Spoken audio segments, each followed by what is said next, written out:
Family. The Navy headquarters is in an uproar. Marshal Sengoku is questioning Kizaru while holding a copy of the comic Justice at Peach Castle, asking, "What's this monkey D.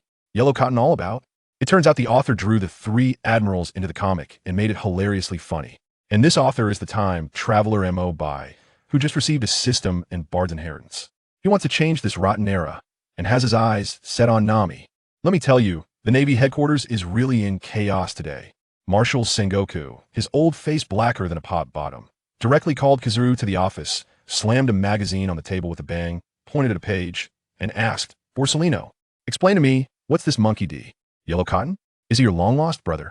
Kizaru, the old sly fox, was trimming his nails at that moment, looking confused as he leaned over, mumbling, "Monkey D? A relative of Vice Admiral Garp? Who have I offended?" When he took a look, he nearly popped his eyes out. This all started with a comic called Justice at Peach Castle.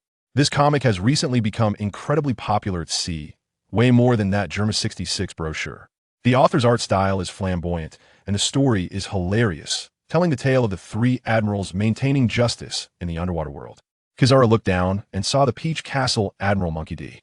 Yellow Cotton, shining brightly, kicking a fisherman criminal with each foot, his signature line being, "Have you ever been kicked at the speed of light?" When he couldn't win, he would raise his hands and say with a lewd expression, "Oh, so scary, so scary." Family, who understands? This is just Kizaru himself. This author is basically his internet mouthpiece. The wrinkles on Kizaru's old face instantly wrinkled enough to squash a mosquito. Who is this author? He knows me too well. Besides Garp and Dragon over in the EC, I don't know anyone else. Can those two idiots create something like this? And this ridiculous name, Monkey D. Yellow Cotton, what kind of grudge is that? He flipped further and turned greener. The Peach Castle Admiral Qing Zhong, based on Akiji, was drawn as an octopus. Then there was Qi Xing, based on Akainu, who was drawn as Patrick Star. Kizaru couldn't sit still and told Sengoku, "Marshal, this author understands us too. Well, we need to investigate this."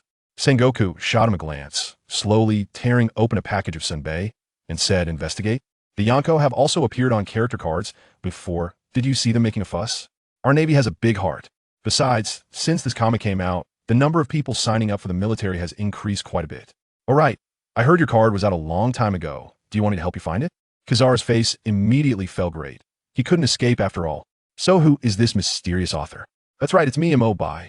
I'm actually a time traveler who came to this world a year ago. When I first arrived, I dreamed every day about punching the Yonko, kicking the celestial dragons, marrying a rich beauty, and reaching the pinnacle of life. But what happened? Reality slapped me hard. My physique is that of a weakling after practicing hard for half a day. I probably couldn't even beat the future green algae head on the streets of Rogtown. There was no choice but to lay flat. Relying on my memories from my previous life, I became a ghostwriter, drawing comics to make a living. This Justice at Peach Castle is the result of me fusing SpongeBob SquarePants and the three admirals, focusing on an unbeatable feel-good story. I didn't expect the entertainment industry in this world to be so backward that it exploded in popularity, and my royalties set me free financially. Although I became rich, I really value my life. With all the fighting and killing outside, my small frame can't take the beating. So I just stayed home every day, and if I can't cause trouble in reality, can I do it in my comics? While I was amusing myself drawing, suddenly a ding sounded in my head. Detected a suitable soul, system binding successful. Damn. I was startled, and the pen in my hand tore the manuscript. Family. The system that was a whole year late finally arrived. System delayed by 398 days. Compensation item, a 10 discount shopping card. Newbie initial ability extraction in progress. Congratulations, you have received the inheritance. Bard, the Wandering Star. Good heavens. Bard from League of Legends. And the system specifically explained that it's not the scraping support from the game, but the true big shot from the background story who has existed since the beginning of the universe, controlling the powers of time and space. The next second, I was enveloped in a mysterious light, feeling like I merged with the universe. When I opened my eyes again, the whole world felt different. Space looked like clay to me. I could mold it however I wanted and vaguely see the flow of time. This power was simply absurdly strong. I quickly opened the system panel, and wow, it was so rudimentary. Host, MO, Buy ability. Bard, the Wandering Star influence value. 121, this influence value is clearly the system currency. After asking the system, I learned that any event related to me would earn influence value, which I could then use to exchange for items in the shop. After a year of hard work drawing comics, I had only saved this little. Looking at the shop, the hero inheritances were all in the 5 or 6-figure range. This little amount couldn't even cover a down payment. Turns out the poor fool is me. It seems that to become stronger, I have to go out and cause trouble. Thinking of it, I made a mental note, and the space in front of me rippled like water, revealing a golden portal, which I stepped into. When I came out, I was already on a pirate ship. Good heavens, it was total chaos on this ship, with a group of drunken pirates dragging several women shackled with iron chains, preparing to do something despicable. Let me tell you, at that moment I was furious. Watching One Piece on the screen felt exhilarating and adventurous, and I cheered for Luffy and the others. But now that I witnessed the atrocities of these scumbags with my own eyes, I realized it was all beautified. This damn Grand Line era hides the blood and tears of countless common people. What freedom? To hell with freedom. Isn't this just an excuse to indulge one's beastly nature? At that moment, my killing intent shot up to the sky. A chilling, murderous aura instantly enveloped the entire ship. Those pirates, who were howling just a second ago, turned into chickens with their necks grabbed, scared to the point of collapsing on the ground, losing control of themselves, unable to even fart. I used my spatial power to freeze them all, then disappeared. I didn't kill them myself because I felt that letting the victims take revenge themselves was the best comfort for them. In the following days, I used my teleportation ability to explore a large part of the world. I witnessed the wonders of nature and also encountered the ugliness of humanity. There were those who slaughtered villages for fun, and those who sold slaves. This world is worse than I imagined. The world government is rotten to the core, and pirates are the tumors that grow from this rot. I've come to realize that this world is thoroughly rotten and needs to be fixed. The system isn't just for me to cause trouble, right? Then I'll make a big move. I want to change this broken era. Coincidentally, in the past few days, I've been out and about acting as a hero, and my influence value has risen to over 10,000. A literary copycat? Only 3 digits in a year? Not worth a dog. I decided to find a partner, first to earn some startup capital. So, I activated a small hack, used my time ability to glance into the future, and pinpointed a spring island in the EC. Then I opened the shop, used my precious discount card, and spent exactly 10,000 influence points to exchange for the inheritance of Goddess of Storms, Janna. Everything was ready, just waiting for my chosen daughter to take the bait. Before long, a beautiful girl with short orange hair and a hot figure appeared in my sight, bouncing along. I recognized her at a glance. Nami. She was sneaky and shifty-eyed, clearly looking for a target. That little gaze of hers was unmistakably that of a veteran. Soon enough, she had her eyes on me. Of course, it wasn't me she was interested in, but the deep blue crystal I had deliberately hung on my waist as bait. That thing was Janna's inheritance. Let me tell you, her acting skills could earn her an Oscar. With a little oops, she pretended to twist her ankle and weakly fell into my arms.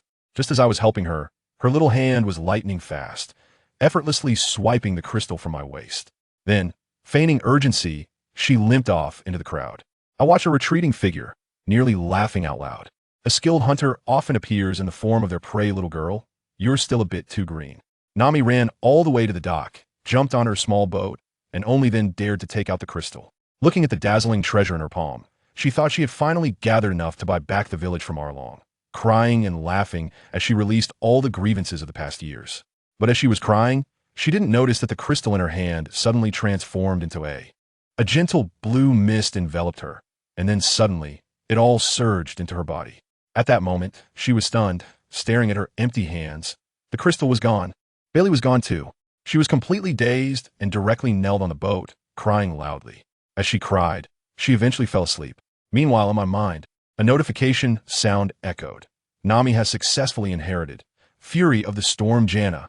I'm telling you, this ability is like a huge cheat. It's completely on a different level compared to those dry ducks with fruit abilities, okay? They have infinite blue, and this thing can grow. The more people believe in her, the stronger she becomes. Theoretically, there's no upper limit to her power. I chose this for Nami because I was betting she could really make the storm power shine. Well, Nami just fainted right away and then had a ridiculously long dream. In the dream, it seemed like she turned into air wherever there was wind. She was there, sometimes as a gentle breeze, and sometimes as a huge hurricane. It felt like she floated for hundreds of years, and she even heard many people making wishes to the wind. When she finally opened her eyes, it was already dark. Nami rubbed her eyes, still with tears at the corners, stretched lazily, and when she turned around, she was stunned. I'm telling you, her little broken ship was still floating steadily on the sea. In the ocean, the chance of an unattended ship not capsizing is lower than the chance of me finding money on the way out. Okay. She was so scared, she patted her chest, saying her luck was off the charts. As for that crystal ball, it was long gone. She felt sorry for it. But didn't he think too much? Just then, a bunch of chaotic voices suddenly drilled into her ears. What, Captain, is amazing. Pirates are coming, run. It was so noisy it made her head hurt. Family, who understands? It felt like wearing headphones while the whole world was talking in your ear. She instantly remembered that dream. Could it be true? She steeled herself and decided to give it a try. Nami mimicked the feeling from her dream, stretched out her hand towards the sea, and shouted dramatically, "Howl! Hurricane!" Let me tell you, that scene was unbelievable. Just a second ago, the sea was calm, and then boom, it exploded. A terrifying tornado rose from the ground, stirring up monstrous waves. Nami was stunned, her heart racing. She could feel that with just this one move, it could easily tear apart a large ship. Moreover, she had a gut feeling that this power could appear wherever she wanted it to. Her hearing and senses seemed to cover a vast area of the surrounding sea in an instant. She immediately realized that this was definitely the work of that crystal ball. Thinking of this made her feel so conflicted. She initially thought it would just be a simple act of borrowing some money from a seemingly wealthy, handsome guy to save her village, while giving him a lesson on not flaunting his wealth. But what happened? Good grief, she didn't steal a wallet, but a family heirloom nuclear missile launcher. Now she was in deep trouble, and Nami instantly fell into deep guilt, feeling she had gone too far this time. But now that it had come to this, she could only comfort herself. Forget it. I'll find a way to repay him if I run into him again. The next moment, her expression changed. Her fists clenched tightly, her face filled with determination. Now, I will use my power to protect the village. Just thinking about how Arlong and his fishmen were oppressing the village, and recalling the scene of her adoptive mother Belmir dying right in front of her. The anger and grievances that had accumulated over the past 8 years finally found an outlet. In the past, she had to endure because she lacked strength. But now that she held the power of natural disasters, what was there to endure? She was going to personally wipe out all those scoundrels. Nami directly manipulated the wind, and her small boat shot out like it had a rocket booster, leaving a white waterway on the sea, moving at an absurd speed. A journey that would normally take a week, she completed in just one night. When she stepped on the soil of her hometown, the sky was just beginning to brighten. She didn't return to the village first. Instead, she headed straight for Fishman Island. That place was the lair of the Arlong pirates. These fishmen had become so arrogant that they didn't even bother to guard the main entrance. When Nami arrived, there were fishmen sprawled all over the place, drunk and snoring loudly. Seeing these scoundrels enjoying themselves with the villagers' hard-earned money ignited a fire in Nami's heart. Just then, a drunken voice came from behind. "Who are you?" A fisherman stood up unsteadily, and upon seeing Nami, he relaxed and lazily told her to go back and collect the bounty on the villagers. His nonchalant demeanor completely ignited Nami's powder keg. "Enough!" she shouted in fury, her voice hoarse, instantly waking all the fishmen. "Nami, what are you going crazy for?" The fishmen were all furious in their eyes. Nami was just a somewhat useful tool, and she actually dared to shout at them? "I'm done pretending to be nice to you disgusting maggots." Nami's voice was hoarse and tinged with a sob. "Today, I will settle the score for Belmir's death with you all." The moment she said this, the boulder that had pressed on her heart for 8 years finally shattered. She was going to crush them with absolute strength right in front of all the fishmen. Let them know that their so-called superior race theory was just a joke. "What are you saying?" "Nami," a voice she would never forget echoed from the middle of the yard. It was Arlong. He sat up from his lounge chair, staring at Nami with a sinister expression. "Disgusting maggots? How dare you say that about great fishmen?"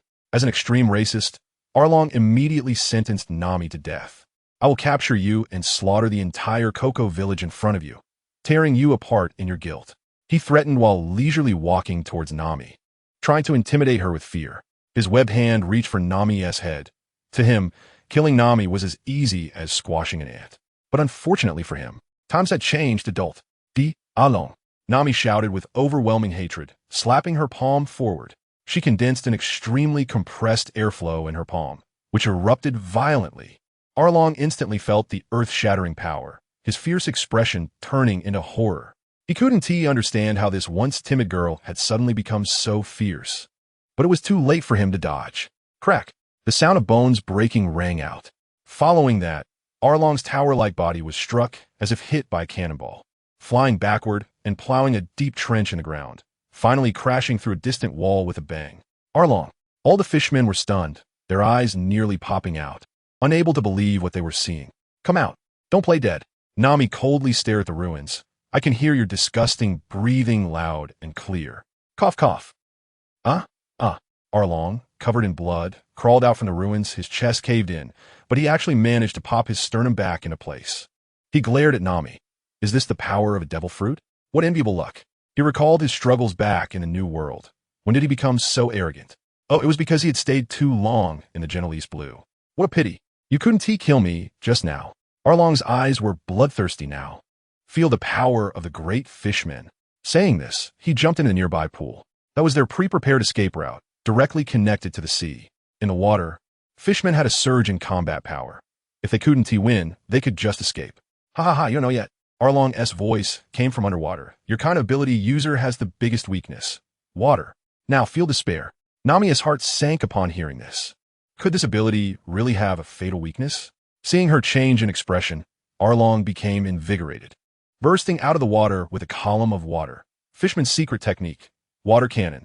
Countless water droplets shot toward Nami like bullets. But when Nami saw this attack, her heart relaxed. Is that all? She lightly shouted, Cyclone. A rotating airflow barrier appeared instantly, turning all the water cannons into mist. Seeing his full force attack easily blocked, Arlong went numb. But he still didn't give up, hiding underwater and continuously shooting water cannons, making it sound like a watering truck. Nami looked at him with a face full of disbelief. It's useless. Today, you must pay the price for your actions. Just then, Arlong seized the opportunity, quietly circling around to Nami's back, suddenly bursting out of the water, opening his huge mouth to bite down. Got you. Shark tooth. What? Nami realized the movement behind her too late, only able to watch as Arlong's sharp teeth rapidly approached. I got it. Arlong rejoiced in his heart, biting down hard. The fishmen in the yard erupted in cheers. We won. I told you Arlong would never lose. But the next second, all cheers got stuck in their throats. Because Arlong froze in place, looking crazed at what was in his mouth, nothing. He had bitten into emptiness. Nami, who should have been torn apart, had transformed into a gust of wind, reassembling behind him. Impossible. Absolutely impossible. Arlong was devastated. He instantly understood. Oh no, it's a Logia. This was like kicking into the atmosphere. Without Haki, it was impossible to defeat her. Logia devil fruit? I don't know what you're talking about. But everything is about to end. Nami's voice came from behind him. Arlong wearily turned around and sighed. To be honest, I regret a bit. Oh, regret occupying my village? Regret killing Belmir? Nami gritted her teeth and questioned him. Along suddenly laughed sinisterly, interrupting her. I regret leaving your life back then. Regret not slaughtering your village. Boom! Before he could finish, a devastating storm erupted, instantly tearing along and the ground beneath him into pieces, leaving only a puddle of blood and mud. The remaining fishmen were scared out of their wits and scattered in all directions. But how could Nami let them go? Except for the octopus Xiaoba, who had not done much harm and was deliberately spared. The rest were all cleaned up without leaving a single one behind. All the nightmares had come to an end. Nami looked at the ruined courtyard and softly murmured. She jumped and skipped towards the village, as if returning to her carefree childhood. In the following days, Cocoa West Village returned to peace, and Nami, while enjoying her peaceful life, could always hear the distant cries for help. Soft-hearted as she was, she ultimately couldn't resist stepping in. She gradually learned to blend with the wind. Wherever there were cries for help, she could appear in an instant. Nami transformed into East Blue 110, flying wherever there was trouble, focusing on a companionship rescue.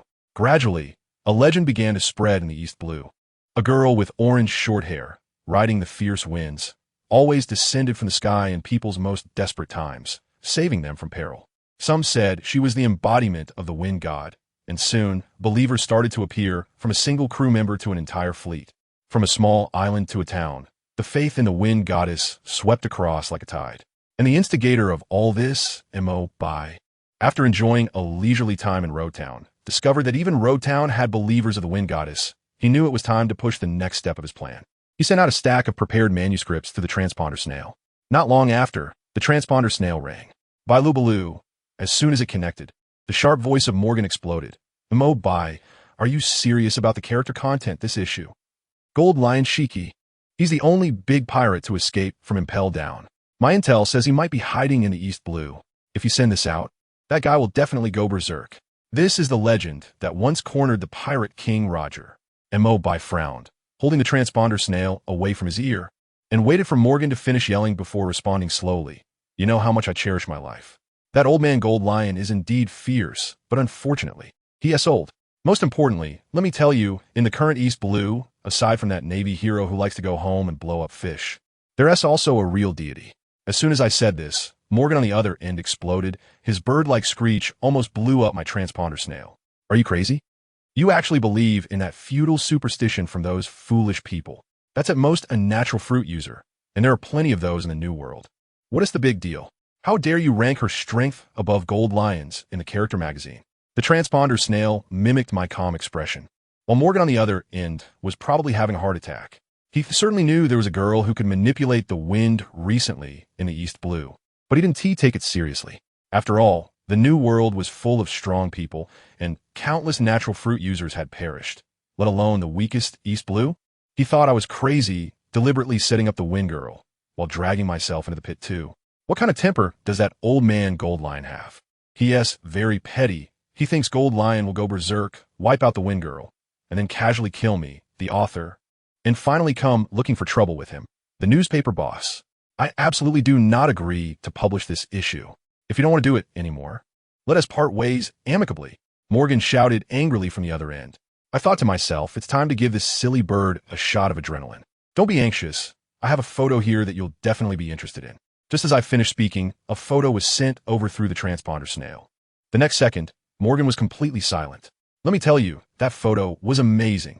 It was taken from a god's perspective, showing dark clouds overhead, with a cargo ship looking as tiny as a sesame seed in the towering waves, the height of the tsunami looking like it could pierce the heavens. But what was the scariest part? It was that a pale blue barrier had opened up around that little broken ship, thin as a layer of plastic wrap. It firmly blocked billions of tons of seawater, not allowing a single drop to enter. Family, who understands, usually when we say someone is strong, we love to compare them to natural disasters, like the three disasters, Akainu's volcano, Whitebeard's earthquake.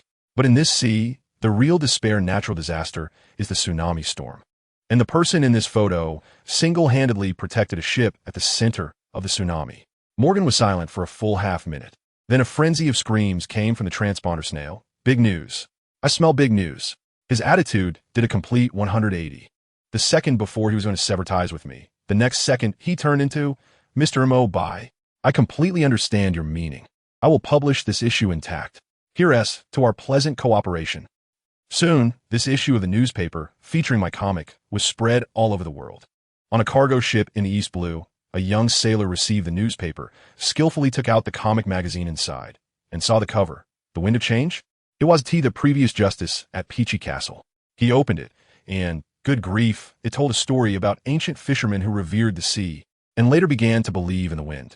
As more people believed, a spirit was born from the wind, beginning to bless humanity. The more the sailor read, the more he felt something was off. Why did this plot sound so familiar?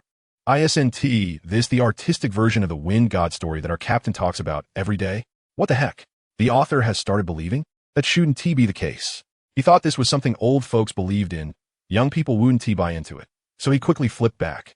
Upon seeing the ending, where the wind spirit was forgotten by humanity and fell into a deep sleep, he finally breathed a sigh of relief. Phew. Luckily, it's a normal story. I knew it. How could an author who can lead trends get into feudal superstition?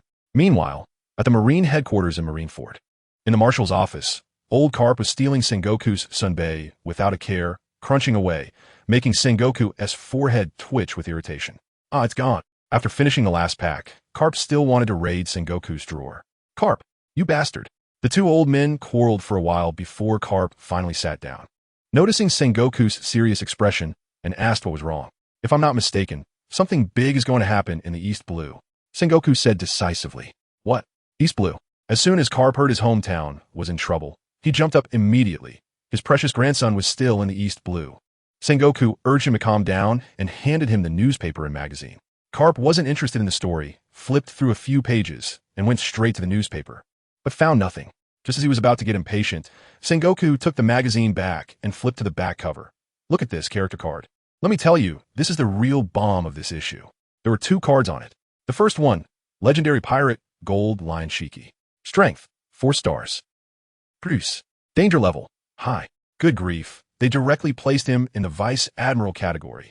Below it, they added that he had lost a leg. His combat power had declined, and that helm on his head was still unresolved. Sometimes he would go offline and space out. And he had a psychological shadow over extreme weather. Finally, they added a mocking line, die. Storm. This was simply riding on Gold Lion's face and crazily outputting. Then you look at the second page, the wind goddess, Nami. Strength, 5 stars plus. Danger level, low. The introduction says she has a kind heart, but her past experiences have made her extremely fond of money. There's even a little skit. Kind wind goddess. Your loyal follower needs help. Nami. Here, S998 berries. Nami, coming. Who understands? This is just our internet mouthpiece, right? It's all about authenticity. After Carp finished reading, he understood the flavor, looking up at Sengoku. You mean the Golden Lion is going to take action? That's right. Sengoku. This old fox's eyes lit up. This author is just stoking the flames. Ranking the Golden Lion as a candidate for Admiral is more painful than killing him. His proud personality has been lurking for 20 years. He absolutely can't sit still this time. Sengoku analyzed thoroughly, saying that the author clearly wants the Golden Lion to fight that Wind Girl. But the Golden Lion is more likely to directly cause trouble for the author. This is our chance to catch Shiki. Sengoku's gaze was firm. Back then, letting Shiki cut off his own legs to escape from impel down was a huge slap in the face to the Navy. This hidden danger must be eliminated. You stay in East Blue for a while, let Akiji go back with you. Sengoku thought for a moment. Akainu has to keep an eye on the 4 emperors, and Kizuru has to stay behind, so he can only send the lazy king. As soon as Carp heard this, he immediately started negotiating. All right, then I'll take my vacation right after this mission, so I don't have to run back and forth. Just in time to see my grandson Luffy. As for that wind sprite in the magazine, the 2 old men didn't take it seriously at all. They had already marked it with a cross in their hearts. ISNT, it's just a lucky guy who ate a Logia fruit. On the other hand, in the sky above the East Blue, the Golden Lion Shiki also received this magazine. When he saw his 4-star plus strength rating, and that Wind Girl he had never even heard was rated 5 stars plus, he was instantly furious. That suicidal guy, the Conqueror's haki, instantly swept the entire area, scaring his subordinates to the ground. I was a notorious pirate alongside Whitebeard and Roger, and now I can't even compare to a newcomer. Check. Where's this author? In Logtown. Very good. Organize the personnel. Prepare to head to Logtown. Shiki retracted his haki. He wanted the seas to remember the fear of being ruled by lions once more. In an instant, the eyes of the entire world were drawn to this small magazine in the weakest sea, the East Blue. Everyone knew a good show was about to unfold. A few days later, in Logtown, it was broad daylight when the sky suddenly darkened. The residents looked up and exclaimed, "My goodness. There are dense islands floating in the sky. The island is flying in the sky." A scream, and the whole town instantly turned into chaos. Colonel Smoker quickly organized an evacuation. He looked at the scene in the sky, feeling immense pressure. That is the Golden Lion, the ruthless man who almost destroyed the Navy headquarters when teaming up with Carp and Sengoku. What made him even angrier was that the cause of this incident was actually his neighbor, Moby Dick. He had long been unhappy with Moby Dick. Ever since his damn manga became popular, the Navy under his command had been unmotivated in their training. Even his little follower Tashiji was running to urge for updates every day. Damn Moby Dick. After this is over, I'll definitely give you a good beating. Smoker gritted his teeth but still directed his subordinates. Everyone, pay attention to avoid falling objects. The mission is to rescue the public and minimize casualties. In the sky, the Golden Lion looked at the deserted streets and laughed wildly. Do you feel the fear of facing the lion's might? A bunch of ants. He enjoyed it for a moment and then shouted, "Where is the author of that book, Winds of Change? And where is that wind messenger you said is stronger than me? Come out." The residents hiding in their houses trembled in fear, cursing the troublesome author in their hearts while silently praying, placing their hopes on the legendary wind messenger. Meanwhile, in a small building next to the Navy base, Moby Dick was quietly sitting on the sofa reading a book. A female voice came from the kitchen. "That old man outside is so noisy. Should I go out and take care of it?" It was Nami, peeking her head out to ask. It turns out she is the Wind Girl.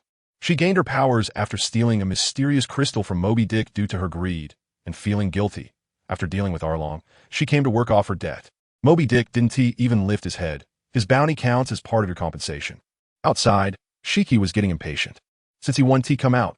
Let us die together. Starting today, Lowtown has no reason to exist." After saying that, he waved his hand, canceling the ability of the float fruit, and the dozens of floating islands in the sky came crashing down towards Lowtown like dumplings. Carp, watching from the shadows, panicked. Damn, this guy is too cautious, always staying in the sky. He and Akiji have no chance to get close. There is no time left. I'll block the islands. Vice Admiral Carp, leave Shiki to you. Akiji rarely became serious. Carp was about to nod when he suddenly noticed a figure appear in the sky. And when he focused, he was stunned. It's the one controlling the wind. Damn, these kids are causing trouble. Nami appeared above Lowtown, surprisingly still wearing a cooking apron. She looked at the apocalyptic scene with an eerily calm gaze. She simply extended her hand, giving a gentle grasp, and a staff made of wind appeared in her hand. Wind blessing. The two words were softly uttered. Boom! A loud bang echoed as if the sky was enraged, and everyone felt as if they had suddenly gone deaf. The sound exceeded the limits of human tolerance, and the brain directly blocked out the hearing.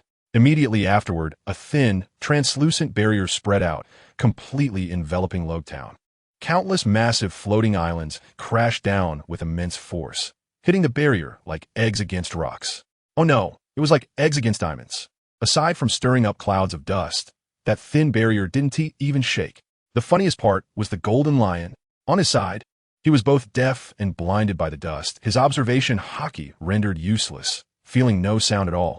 He thought he had successfully wiped out the island with one strike, contentedly grunted in satisfaction, feeling that he was still in his prime, and then turned his ship around and fled. Nami sensed all this in the wind, her figure flickering and disappearing. My humanoid berries on a run? No way. I must catch him. Below, Carp, who hadn't even flown halfway, looked at this bizarre scene, completely stunned. That girl resolved it so effortlessly, not even a speck of dirt fell in a Lowtown. He froze for a moment, then suddenly burst into laughter. I underestimated it. Today, as young people are this amazing? It seems one really has to respect their elders. Akiji looked at this and thought, oh, I'm off the hook, clocking out. He said goodbye to Carp and vanished. On the other side, Nami confirmed the direction the Golden Lion was heading and flew ahead to a deserted sea area to wait. Just when she was feeling bored, her brow raised, recalling what was written on the character card. The Golden Lion has a psychological fear of extreme weather. The little devil in her heart instantly jumped with joy, a wicked smile curling at the corners of her mouth.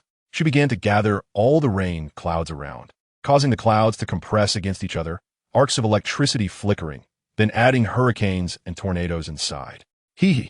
Version 1.0 of the artificial storm. Let him experience the fear of being dominated by nature once again. At this moment, aboard the Golden Lion's ship, he was enjoying the flattery of his subordinates, feeling extremely good. Boss, your move was too cool. Waving your hand to wipe out an island. Yes. The reputation of our sky pirate fleet is about to surpass that of the 4 emperors. Shiki felt elated, completely unaware that a luxurious package of childhood shadows tailored just for him was waiting ahead. I tell you, as soon as this guy finished speaking, a dark mass suddenly appeared at the end of his vision. He probably still had his head in the clouds, touching the helm on his head, mumbling, hey, isn't that an afro? His crew of pirates were used to his occasional madness, and when they followed his finger to look, their faces turned pale. Captain, that S not an afro. That S a thunderstorm. Boss Shiki, we need to run. Good heavens, that dense cloud, with lightning flashing like it was partying, was moving towards him at high speed. Only then did Shiki realize, oh, it's not an afro. Holy crap, it's a storm. He hurriedly controlled the floating island, intending to make a sharp turn. But who would have thought that a little girl had appeared on their escape route? In front was the storm, behind was the obstacle, and Shiki's heart sank. But when he saw the young face of the girl, the legendary pirate's arrogance kicked in, and he raised his leg, unleashing a sword aura. You little girl dare to block my path, the Golden Lion? Be smarter in your next life. The golden sword aura shot past, directly bisecting her. Just as a disdainful expression was forming on Shiki's face, he saw the bisected body come back together. Nature type? Shiki was dumbfounded. You're the bastard author talking about. Bingo. You got it right. I tell you, Nami snapped her fingers, grinning like a little devil. And the prize this time is a super luxurious storm. Enjoy your time. This wind. Did you cause it? In an instant, Shiki understood. Once the keyword was triggered, his mind, influenced by the helm, suddenly became clear. So this isn't a natural disaster. It's man-made. The next second, the sky turned dark. The clouds covered the sky, stretching for hundreds of miles, like the sky was collapsing. The wind howled, and the raindrops hit people like bullets, with lightning striking down as if it were free. The most deadly was the wind, which had no direction, creating tornadoes that lifted the waves into the air. The floating islands they were on had no cover in the high altitude, being tossed around like headless flies. Now, it was a disaster. The flying ship fleet was a live target. The pirates clung desperately to trees and houses, but it was useless. Their body temperatures dropped rapidly, and before long, they were swept away by the gale, falling like dumplings. The Golden Lion himself was blown dizzy, stars in his eyes. Only then did he realize that in the face of nature, it didn't matter if you were a ship or not. You were all just little brothers. We must get back to the sea. He felt his body was almost frozen, and his stamina was quickly depleting. But the problem was, Nami was blocking him here. How could she let him escape so easily? Gritting his teeth, he desperately tried to control the floating island to descend. But the island in the gale was like a broken kite, completely unresponsive. Just when his consciousness was about to blur, that itchy brain finally came online again. If I want to avoid being blown away, I either have to find a sheltered spot or rely on gravity. My float fruit can make things float, so I just want to let it float, right? Damn helm. It's affecting my IQ again. Shiki cursed loudly and directly canceled the floating ability of the island beneath him. Boom! With a loud crash, the massive island, with immense force, crashed back into the sea, creating towering waves. Finally back, Shiki lay on the ground like a drenched rat, soaked to the bone, feeling as if his body had been emptied. After being spun like a top in the high sky, he had already thrown up all his stomach acid. Now, he couldn't even run. Breathing was a struggle. Damn it, I encountered a counter to my abilities as soon as I stepped out. I didn't even get a chance to use my sword skills before being directly punished by the version answer. He simply lay down on the ground and gave up. Ha ha! He looked at Nami, who had appeared in front of him at some point, forcing a smile as he said, I didn't expect that I, the Golden Lion, would fall twice to a storm, defeated by a little girl from the East Blue. Come on, kill me. Step over my corpse, and you will definitely become the next Roger. That momentum, that grandeur, truly worthy of a legendary pirate. But then Nami tilted her head and innocently said, no can do. The creditors specifically instructed to bring you back alive. Golden Lion? Let me tell you, his expression at that moment was simply unbelievable. Here I am, generously facing death, and you're talking to me about KPIs? That's just too insulting. I couldn't catch my breath, roll my eyes, and passed out in anger. Nami saw this and thought, oh, he fainted. This is even better. Makes it easier to take him back. So, Nami dragged the Golden Lion by his collar and flew all the way back to Lowtown. The scene was so beautiful that many people along the way saw it. And the news of the Golden Lion being captured alive by a girl spread like wildfire. When Nami flew back into the house through the window, she was met with a burnt smell and Bai's expressionless face. You're back. Let's have lunch together. His flat tone, combined with the black lump on the table that looked like coal, made Nami feel like she was hearing the devil whisper. I'm sorry. I forgot to turn off the fire when I went out. Nami quickly bowed to apologize, and then her eyes darted, pointing at the Golden Lion's lifeless body on the ground. Look, I brought back the collateral. The bounty is for 8 billion. As soon as money was mentioned, this little money grubber's eyes lit up, but then dimmed again. So much money just like that gone? It hurt her heart. However, thinking about how Belmir's great revenge had been avenged and the village was at peace, this little pain didn't matter anymore. She looked at Bai with a pitiful expression. Please, for the sake of so much money, let's go out to eat? Bai wasn't really angry and played along. He picked up an apple from the table and placed it next to the Golden Lion, then waved his hand, instantly isolating the surrounding space.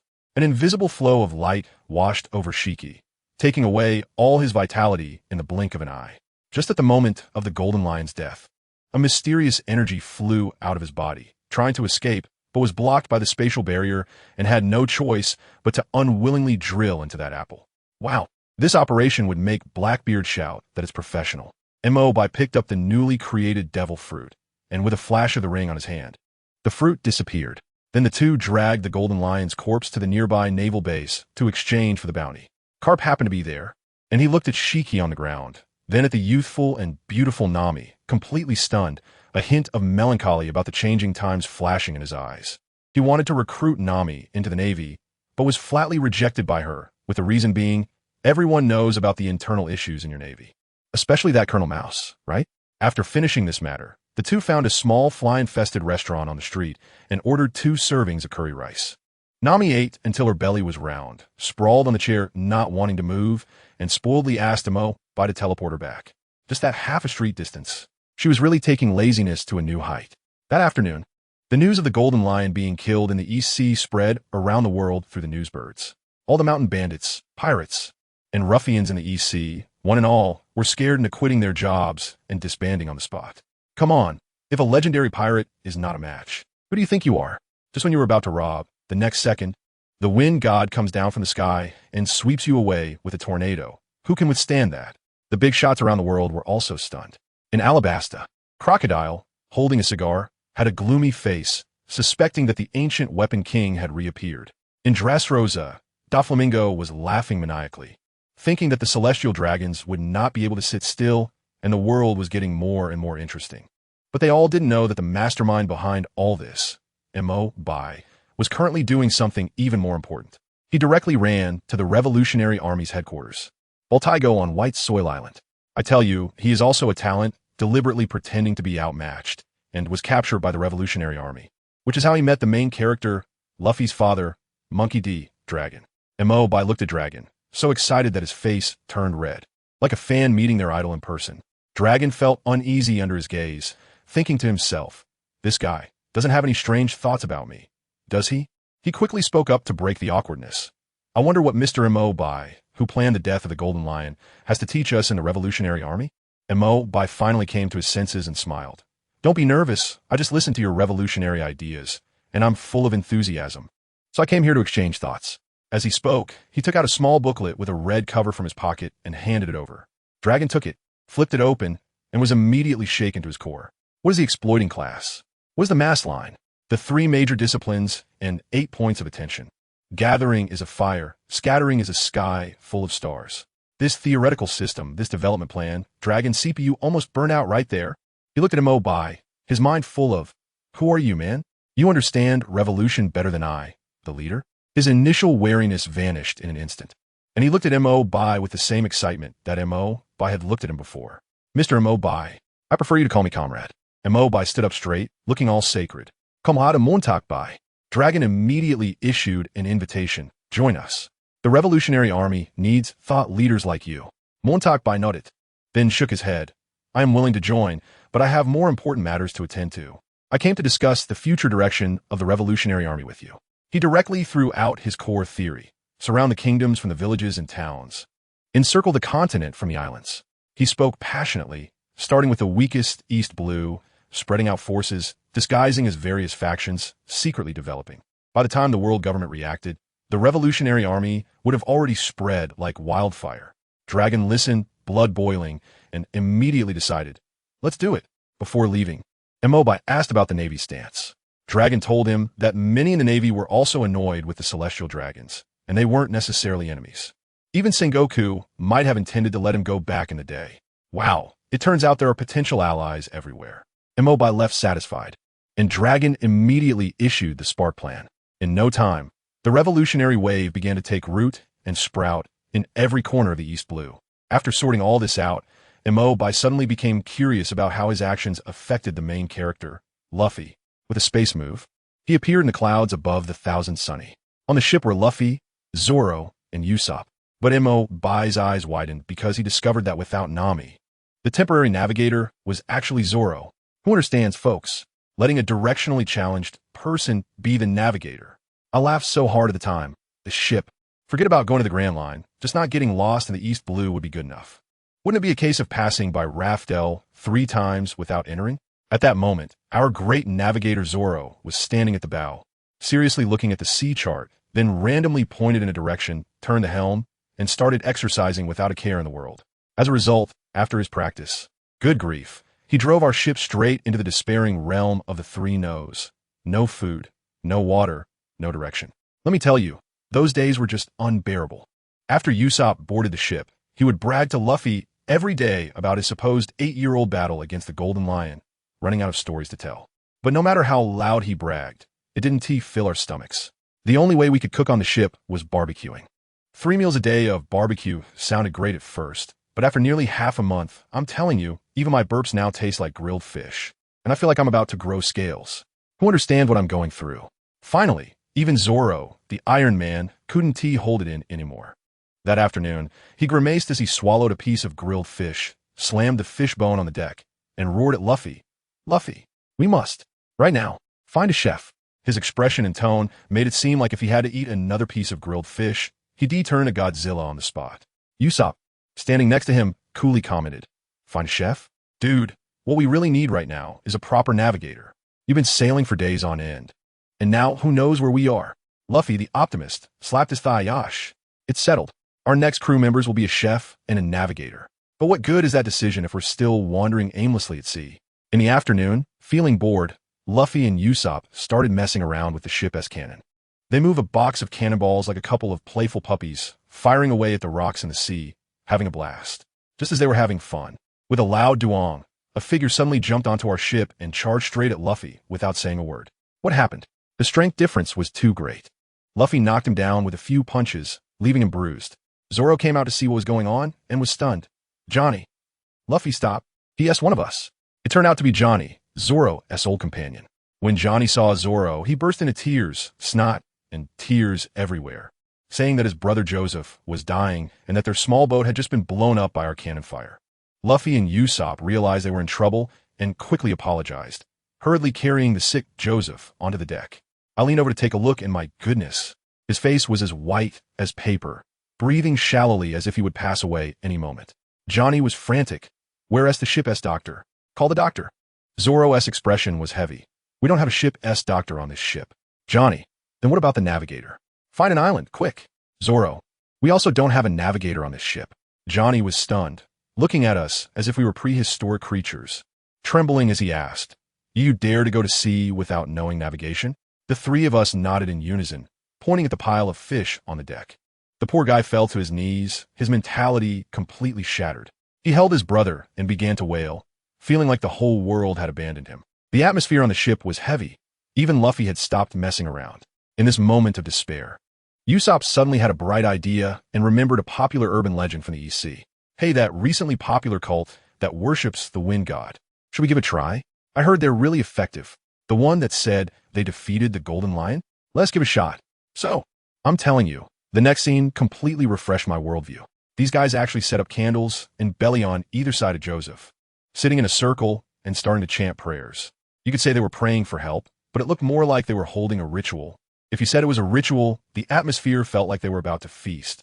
If Joseph was still conscious, he'd probably be scared out of his wits. And guess what? Someone really showed up. With a swoosh, a stunning woman with orange hair appeared on our deck. She first looked up at the sky. Then her gaze fell on our bizarre ritual. Seeing the candles, the money, and a guy lying in the middle, wow. She thought we were some cult making sacrifice.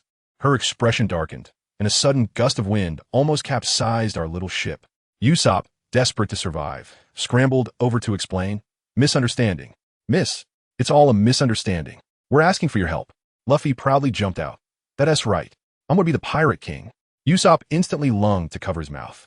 The woman, who turned out to be Nami, listened to Usopp's stammering explanation, utterly speechless. She probably had never seen pirates asking her to save a bounty hunter before, but she still walked over, took a look at Joseph, and then face-bombed in frustration. Johnny's heart sank. "What's wrong?" "Is he?" Nami shouted angrily. "A bunch of idiots. This is scurvy. He's vitamin deficient. Just get him some fruit or vegetable juice." Obedient little Luffy immediately raised his hand. "Report. We don't have any fruits or vegetables on the ship. Can we use grilled fish instead?" After hearing this, I felt like my brain was on fire.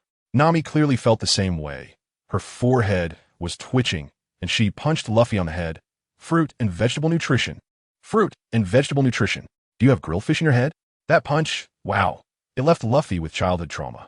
Nami sighed, probably feeling like she had run into the worst luck of her life by meeting us.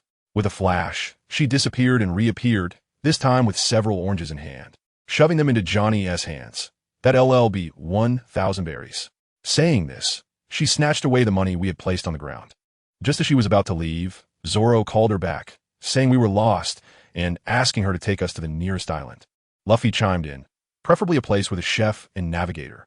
The expression on Nami's face, let me tell you, she completely lost it. She looked up at the clear sky and then at the calm sea, the kind of weather where anyone could paddle out as long as they weren't blind, and then looked at our bizarre crew. She instantly realized that she wasn't there to save anyone. She was there to watch a circus. The next moment, she gritted her teeth and punched each of us on the head, angrily scolding, "If you're an idiot, don't come out and trouble others, you morons." Then she waved her hand, and a gust of wind filled the sails, launching our ship like a cannonball. Once our ship disappeared, Nami flew up into the sky, talking to a cloud. "You've been disappearing for so long just to watch this group of idiots?" A man walked out from the cloud, named Mokubai, nodding his head. "Don't you think they're interesting?" He then invited Nami to go shopping, and she blushed like a little girl. The next part of the story is a bit, well, they went shopping together. Let me fast forward for you. Mokubai first became a human hanger for Nami for the whole morning, looking at hundreds of outfits until he was numb. Later, a Navy girl named Daski appeared, which finally rescued him. What happened next? It turned into the three of them shopping together. The two girls hit it off and chatted excitedly, while Mokubai became a soulless tool, following behind them. They ended up at a jewelry store that happened to be having a promotion, offering a free gift to the 99th customer. Nami and Daski didn't tea like anything, so they casually handed a string of black beads to Mokubai. After shopping, Mokubai returned home and began to contemplate his grand plan, claiming he wanted to overturn Donghai, with the next target being Alabasta on the Grand Line. Early the next morning, he mysteriously took a particularly beautiful dagger and went to the naval base to find Daski. He handed the sword to Daski as a gift. Daski was a sword enthusiast, and when she saw the sword, her eyes lit up. It was a treasure to her. But then something strange happened. The moment she touched the sword, I tell you, she seemed to be electrified. Her gaze went blank. Countless battle scenes exploded in her mind like a movie, showcasing lethal and elegant duel techniques. But the scariest part was the last scene. The opponent in the image wasn't even human, with black-purple palms and only 3 fingers, and incredibly strong, easily suppressing that duel master. And let me tell you, the most outrageous part was yet to come. The duel master, a top swordsman, was actually taken down in an instant by a mage. Can you believe it? That 3-fingered monster wasn't even a swordsman. His main profession was a mage. At this point, Daski was completely unsettled. Her mind had just been filled with a complete set of top-notch sword techniques, making her feel like she could unleash her prowess right then and there, but that last memory was like a bucket of cold water poured over her. Holding the new sword, she muttered to herself, naming it Waltz, and then she looked up at me with a piercing gaze, asking a soul-stirring question. Mokubai, can a woman really not become the world's #1? Wow. This girl just downloaded a skill package and immediately started pondering the ceiling of her profession. Her perspective suddenly broadened. I was a bit confused, thinking she was supposed to be collecting famous swords. So how did she suddenly get onto the path of becoming the world's greatest swordsman? But I still told her that being #1 depends on talent, hard work, and opportunity, and has nothing to do with gender. Guess what? She touched the sword, her gaze resolute, saying, "Since I've got it, I have to give it a try, right? Otherwise, it would be too shameful for this sword." Then she gave me a sweet smile, saying, "I don't know about talent, but I can definitely work hard. As for opportunity, aren't you my opportunity? Oh, my family who understands." This straightforward line left me speechless. Of course, I gave her this boost mainly because I was afraid she would be bullied by Zoro in Road Town. After all, she was my lifesaver, and I couldn't let her suffer on my turf. Besides, she was someone I had long decided to keep close, so how could I not give her special care? After giving the gift, I slipped away, heading straight to the next destination, Alabasta. That place was currently a mess, with a warlord named Crocodile causing trouble behind the scenes, almost ruining the entire country. My goal was simple: take him down and gain a wave of significant influence points. To deal with someone who plays with sand, what could be more suitable than the ancestor of sand? Without a second thought, I opened the system and directly exchanged for the legacy of the Desert Emperor, Azir, and installed it on the spot. I tell you, that feeling instantly became different. As soon as I thought about it, the yellow sand on the ground began to dance, and a soldier in armor in front of me, his eyes filled with fervent loyalty, and he spoke, "Your Majesty, the yellow sand will follow your will." I was startled at the time. Wow, does this thing have a soul? I quickly summoned another one, and it was the same, kneeling on one knee, fervent to the extreme. I tried to ask them what they were called, but there was no response. Oh, it turns out they're battle spirits that retain only combat instincts and loyalty, without independent consciousness, so it's all good. That scared me for a moment. Now, this is getting interesting. Crocodile, you can turn into sand, but I can control all the sand. I couldn't help but laugh out loud. Your emperor has returned. At this time, Alabasta was in a dire state. Not a drop of rain had fallen in 3 years. Rebellions were rampant, and the people were suffering. The instigator of all this, Crocodile, was in a recently unearthed ruin, urging Robin to find something. Robin was troubled in front of an ancient stone wall. The inscriptions on it were older than any language she knew. Crocodile was originally uninterested in this broken history, only wanting to find the ancient weapon Pluton. But just as he was about to leave, he discovered a piece of text he could understand. It was left by someone claiming to be a descendant of the Desert Emperor, saying something about a prophecy that the great emperor would return from the grains of sand, leading the empire to glory once again. When Crocodile saw this passage, his mind instantly crashed. He thought, prophecy? Return in the sand? Desert Emperor? Am I not just a sand fruit user? No more pretending. I'm the chosen one, the Desert Emperor of the prophecy. This guy immediately started a self-PUA, 1 second indifferent to archaeology, the next second more excited than Robin, pulling her along and saying, I think studying history is a very meaningful thing. So, he led everyone from the Baroque works to begin a frenzied digging operation. Robin also made a new discovery, saying that this stone wall recorded an ancient empire called Chandora, whose Emperor Azal was betrayed during a ceremony called the Ascension Ritual. This ritual could grant ordinary people godlike powers and extended lifespans. Upon hearing this, Crocodile's eyes turned green. What Pluton, what Whitebeard get lost? As long as I master this Ascension Ritual and mass-produce divine warriors, wouldn't the whole world be mine? He immediately painted a grand vision for his subordinates. Dig with all your might. Once I succeed, everyone can become gods and live forever. The commotion was so great that the world government caught wind of it. The Gorosei discussed it and concluded that this was unacceptable. Digging into history and discovering powers beyond the devil fruits? No, it must be snuffed out in the cradle. They immediately ordered the revocation of Crocodile's Shichibukai title and dispatched CP0 and Marine Admiral level forces to seize the items. Once the news broke, the entire sea was in an uproar. Empress Hancock worried that this was a signal for the world government to take action against the Shichibukai, while Doflamingo was thrilled and wanted to send people to get a piece of the action. Crocodile himself remained calm upon receiving the newspaper.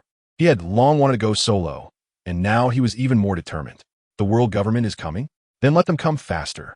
He unleashed his powers, single-handedly operating a construction team, frantically manipulating the sand to uncover the entire ruins. Suddenly, he sensed a patch of sand he couldn't control. Digging it open revealed a yellow sand soldier statue kneeling on one knee. Robin speculated that this was just a sand figurine for burial, and the direction the soldier was kneeling in was the true entrance to the royal tomb. Without delay, Crocodile took Robin and burrowed into the sand, following the direction until they soon arrived at a magnificent underground palace.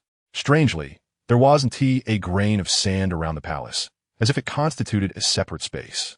The two rushed deep into the hall and finally saw the figure seated on the throne, the Desert Emperor, clad in golden eagle armor. The aura was overwhelming. Even after thousands of years, it was suffocating. Crocodile was immediately struck by the beauty of the armor. Looking at his own black trench coat and golden hook, he felt utterly inferior. The fire of jealousy burned fiercely in his heart, and without a second thought, he walked towards the throne, ready to strip the handsome armor off and wear it himself. But just as his hand was about to touch the armor, a long spear suddenly pierced through his chest from behind. He was stunned, turning around to see a yellow sand soldier who had appeared out of nowhere, thrusting a spear at him. Although he was a Logia user and physical attacks were ineffective, this was still terrifying. He countered with a desert blade, slicing the soldier into sand, but the next second, the sand reformed, continuing to thrust the spear, pull it out, thrust it again. Crocodile was dumbfounded. This thing couldn't be killed. Even worse, sounds an approaching army came from afar. Thousands upon thousands of these immortal yellow sand soldiers were rushing over to rescue their king. What the hell? Crocodile made a snap decision, shouting, "Let us go." He then turned to pack the corpse and armor from the throne to take with him. But at that moment, the corpse that had been bowing its head slowly lifted its head, revealing a pair of indifferent eyes through the gaps in the armor. Let me tell you, Crocodile was almost scared out of his wits at that moment. Damn it, it's alive. He didn't dare to hesitate for a moment, not even caring about Robin, and directly turned into a storm of sand, running away without looking back. Robin was taken by surprise, surrounded by countless sand soldiers, and when she looked up, she happened to meet the gaze of the wide-eyed figure on the throne. Her mind raced, and suddenly she remembered the words left by the descendant on the stone wall. She knelt on one knee with a thud, placed her right hand on her chest, and shouted with the most fervent voice, "Great Emperor of the Desert, I am your 156th descendant. Shandora will surely thrive under your leadership, like the sun. I tell you, Robin just pledged her loyalty here, her voice almost cracking, and the Emperor didn't even lift his eyelids, just floated in with a line, 'You have no royal blood in you.'" Wow, that one sentence directly killed the mood. Who understands? Her heart sank at that moment, and 100 ways to die flashed through her mind, thinking it's over. It's really over this time. After all, even someone like Crocodile, one of the 7 warlords, was scared to death, and here she was just a small archaeologist. How could she expect to survive? After so many years of hiding, she was tired. She thought, "Just destroy me already, let us get it over with." She watched as that golden eagle-armored figure stepped down from the throne, already mentally preparing for the reincarnation process. But guess what? He didn't make a move at all, just gave her a pat on the shoulder, and that feeling, rather than judgment, was more like encouragement from a department leader before a team-building event. I hadn't even reacted when I heard him turn to the thousands of desert soldiers outside, spread his arms wide, and began to shout with full vigor, "Return. Rise. Sarima, your emperor has returned." Wow, what a scene. Let me tell you, it was unbelievable. As soon as he finished speaking, the entire desert began to shake violently, as if it had been fitted with a super motor.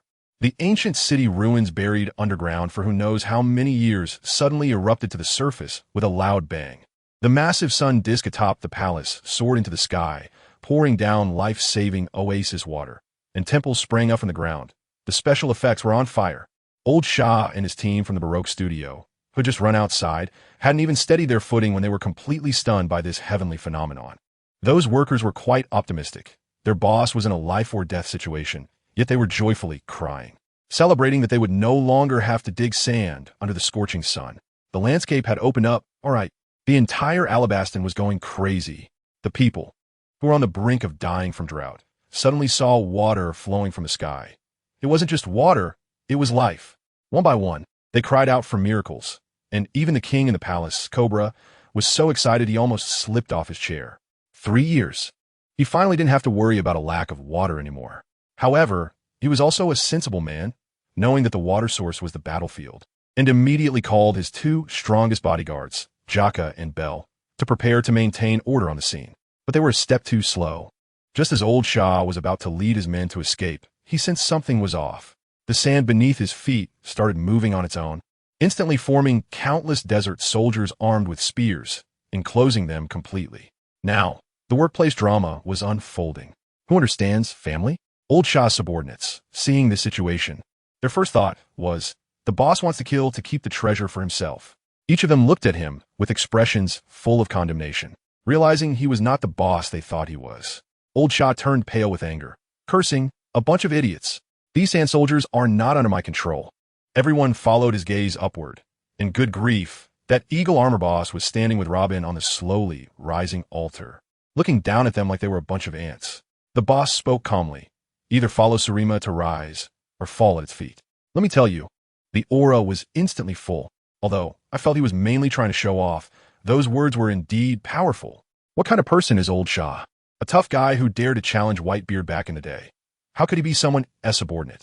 He immediately retorted, "Follow you? You're not worthy." All right then. Since the conversation had reached this point, there was nothing more to discuss. The boss on the altar pointed his staff downwards. "Soldiers, attack, kill." My God, that battle cry made my ears buzz. Countless sand soldiers surged forward like a tidal wave. The people from Baroque Studio had never seen such a scene before and were instantly overwhelmed. Only a few cadres could barely hold their ground. The rest, those so-called billionaires, were like paper, shattering with a touch and crying out for help. The big boss watched with great interest from above and casually pulled out the little girl named Miss Golden Week from the battlefield, tugging at her pigtail and tossing her to Robin, saying, "Little kid should go play on the side." Then he continued to watch the show, exuding an air of calm indifference. The battle below was a complete one-sided crush. Those sand soldiers seemed to have invincibility enabled. Physical attacks passed right through them, and elemental attacks instantly restored them. Old Sand was anxious to save his subordinates. He even exposed his weakness of being afraid of water and had them splash water on the sand soldiers. What was the result? The water splashed on them, and the wet sand instantly swapped places with the dry sand on the ground. Useless. He was in despair, completely in despair, seeing that this would only lead to death. Old Sand made a decisive move. To catch the thief, first catch the king. He transformed into a gust of wild sand and charged straight for Mo by on the altar. I couldn't help but burst out laughing. You're playing with sand in front of the Desert Emperor? Bro, have you forgotten your own last name? What is this? This is pure domain suppression. Sure enough, the big boss didn't even move, simply pointed his staff at the approaching sandstorm, and Old Sand fell from the air with a thud, unable to maintain his human form. But the most outrageous part was yet to come. The big boss directly injected a soul into Old Sand's sand, seizing control of his body. I watched in disbelief as Old Sand, the once proud warlord of the Seven Seas, uncontrollably knelt on one knee before the altar, shouting, "Forever loyal to your majesty." Ha ha! The look in Old Sand's eyes at that moment was murderous, his pupils trembling. But he couldn't move. The big boss even teasingly asked, feeling unwilling? This wasn't just unwillingness. It was an utter humiliation. The boss was taken down in one move, and the remaining minions dared not resist, all surrendering obediently. When the battle ended, the townspeople who had come to fetch water and King Cobra arrived. Cobra wanted to be courteous and asked the big boss how to address him. But the big boss directly said, "You're the king here?" Just as Cobra was about to reply affirmatively, the big boss continued, "Oh, from now on, you aren't. This land belongs to me, Shurima." So domineering. Too domineering. Cobra's two guards were about to explode, but they were instantly subdued by the nearby sand soldier spears. Then the big boss addressed all the townspeople. "From today on, you are all citizens of Shurima. Kneel before your new emperor. I'm telling you, reality is so harsh. On one side is loyalty, and on the other is life-saving water. Those citizens who were about to die of thirst, especially the rebel army, didn't think twice and just knelt down all at once. Once one person led the way, the rest followed like dumplings, all kneeling in a rush. In the end, only a few old men remained standing, looking at Cobra with hopeful eyes. Cobra is also a good king. Seeing this situation, he announced with tears in his eyes the fall of Alabaston, urging everyone to follow the new emperor and live well. This matter was settled. However, the big boss pulled a stunt and told Cobra, "You will still manage the country's daily affairs, and everything will remain as it is for now." Cobra was dumbfounded. "Big brother, you took my country, and now you want me to work for you? What is this?" After dealing with the external matters, the big boss brought Robin back to the palace. As soon as he sat on the throne, he stared at Robin and got straight to the point. "Are you interested in being my queen?" Huh. Robin was also stunned.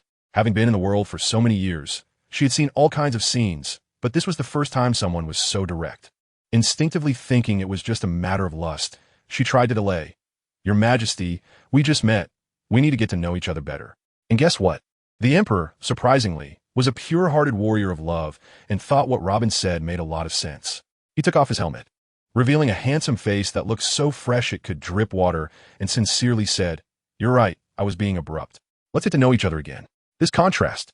One second he was a powerful emperor, and the next he turned into a gentle and kind big boy, instantly sparking Robin's curiosity. While Robin was busy helping the little girl find a room, Mo somehow brought in 2 political commissars to reform the country. The first stop was to lock up the captives from the Baroque studio, giving each person a red booklet and requiring them to memorize it within 2 days. Crocodile got that booklet, which said something about prosperity, democracy, civilization, and harmony, and exploded on the spot, angrily throwing the book on the ground and stomping on it. Crocodile, am one of the 7 warlords. I would rather starve to death than recite this thing. However, the law of it smells good is eternal. Before long, the entire Shurima, from 80-year-olds to 3-year-olds, was shouting for civilization and harmony. Even the members of the Baroque studio who were locked up got involved. Every day, they worked diligently on infrastructure, fixing libraries and building hospitals. If anyone uttered a curse, someone nearby would immediately remind them, "We need to be civilized." If someone worked hard, the guards would reward them with a little red flower, making them so happy they would roll on the ground. It seemed like they had really found their so-called utopia here, each one laboring more enthusiastically than anyone else. Every time I see these people working with such enthusiasm, I can't help but feel grateful for Mobai. These aren't prisoners. They're practically chosen workers. He must be internally mocking the world government for letting such a large workforce languish in the city while providing for their food and housing. It's practically charity. Mobai must have been thinking. They say Kaido isn't very smart, but when it comes to exploiting labor, he's clearly ahead by leaps and bounds, clever as can be. But guess what? The funniest part isn't these little lackeys. It's Crocodile. Old Sand. He used to scoff at that little booklet, but now he's holding it, reciting it like he's preparing for an exam. Soon, the guard calls out, Next, Crocodile. The look in the guard's eyes as he sees him is quite complex. He must be thinking, this guy wanted to overthrow our country not long ago. But there's nothing to be done. The ideological reformation worked too well. The 24-character mantra is etched in his heart, and he has to treat him equally and fairly. Old Sand steps forward, hands over the booklet, and starts. Prosperity, democracy, civilization, harmony. Wow. He recites it fluently, finishing in one breath. Once the guard stamps his little red seal, he feels completely relieved. You think he's submissive now? Let me tell you, on the way back, Old Sand was grinding his molars, fists clenched, internally roaring, "You dog emperor, just wait. I will personally take your head." Why'd he back down? Who understands? It's not that he wanted to be cowardly. It's that the soul within him, which took over, isn't behaving. At first, he stubbornly refused to recite, and the punishment was reading the confession guarantee in the city center. Who is he? The former warlord of the Seven Seas. How could he endure such social humiliation? But the guy inside him didn't care and directly took control of his body, running out to the street and reciting his Old Sand's lifetime reputation in front of everyone. Old Sand came back nearly exploding with anger, but the next day he still refused to recite. Fine, then let us continue with the social humiliation. But this time, while reciting the guarantee, that soul took the liberty of removing his coat. On the third and fourth days, Old Sand's face grew greener by the day. Why? Because he was left with only a pair of underpants. If it happened again, wouldn't he have to sacrifice himself for the art of the human body in the bustling center of Alabasta? Social humiliation also comes in levels. This time, Old Sand completely broke down. He summoned the determination he had when searching for the ancient weapon, the Underworld King, and within a day, not only did he finish his work, but he also memorized those 24 characters perfectly. Finally, he managed to save his last shred of dignity. While Old Sand was repeatedly facing social humiliation and the people were building a better home, our protagonist Mo was living a godly life. With the old King Cobra handling the politics and the Revolutionary Army comrades responsible for ideological construction, he truly retired early. Every day was filled with eating and sleeping, or being pestered by Robin to teach her ancient characters from 4,000 years ago and tell historical stories. Teaching a beautiful girl, Mo was quite pleased. Teaching her Chinese characters and discussing the Shanghai Jing, their relationship progressed rapidly, often holding hands. Stuck in that ambiguous stage of being more than friends, but not quite lovers. Of course, this wasn't all due to his charisma. It was mainly because he was handsome. Previously, when he sought out the Golden Week girl, he used his ability to create several stunning casual outfits. And after wearing them around town, he instantly became the dream lover of girls nationwide. That afternoon, Mo was napping on a lounge chair in the palace garden, fully serviced by Robin's flower fruit abilities. One pair of hands was massaging his shoulders, another was thumping his legs, while he held a delicate little hand in his own. Who wouldn't he envy such treatment? However, there was a reason for his laziness. The underground ruins he created looked impressive with the solar disk provided by the system. But the remaining buildings were all painstakingly crafted by him, using his sand manipulation ability. The Chinese characters and designs nearly burned out his brain cells. If it weren't for the free sand soldiers as laborers, this project might have needed to start from the Jurassic period.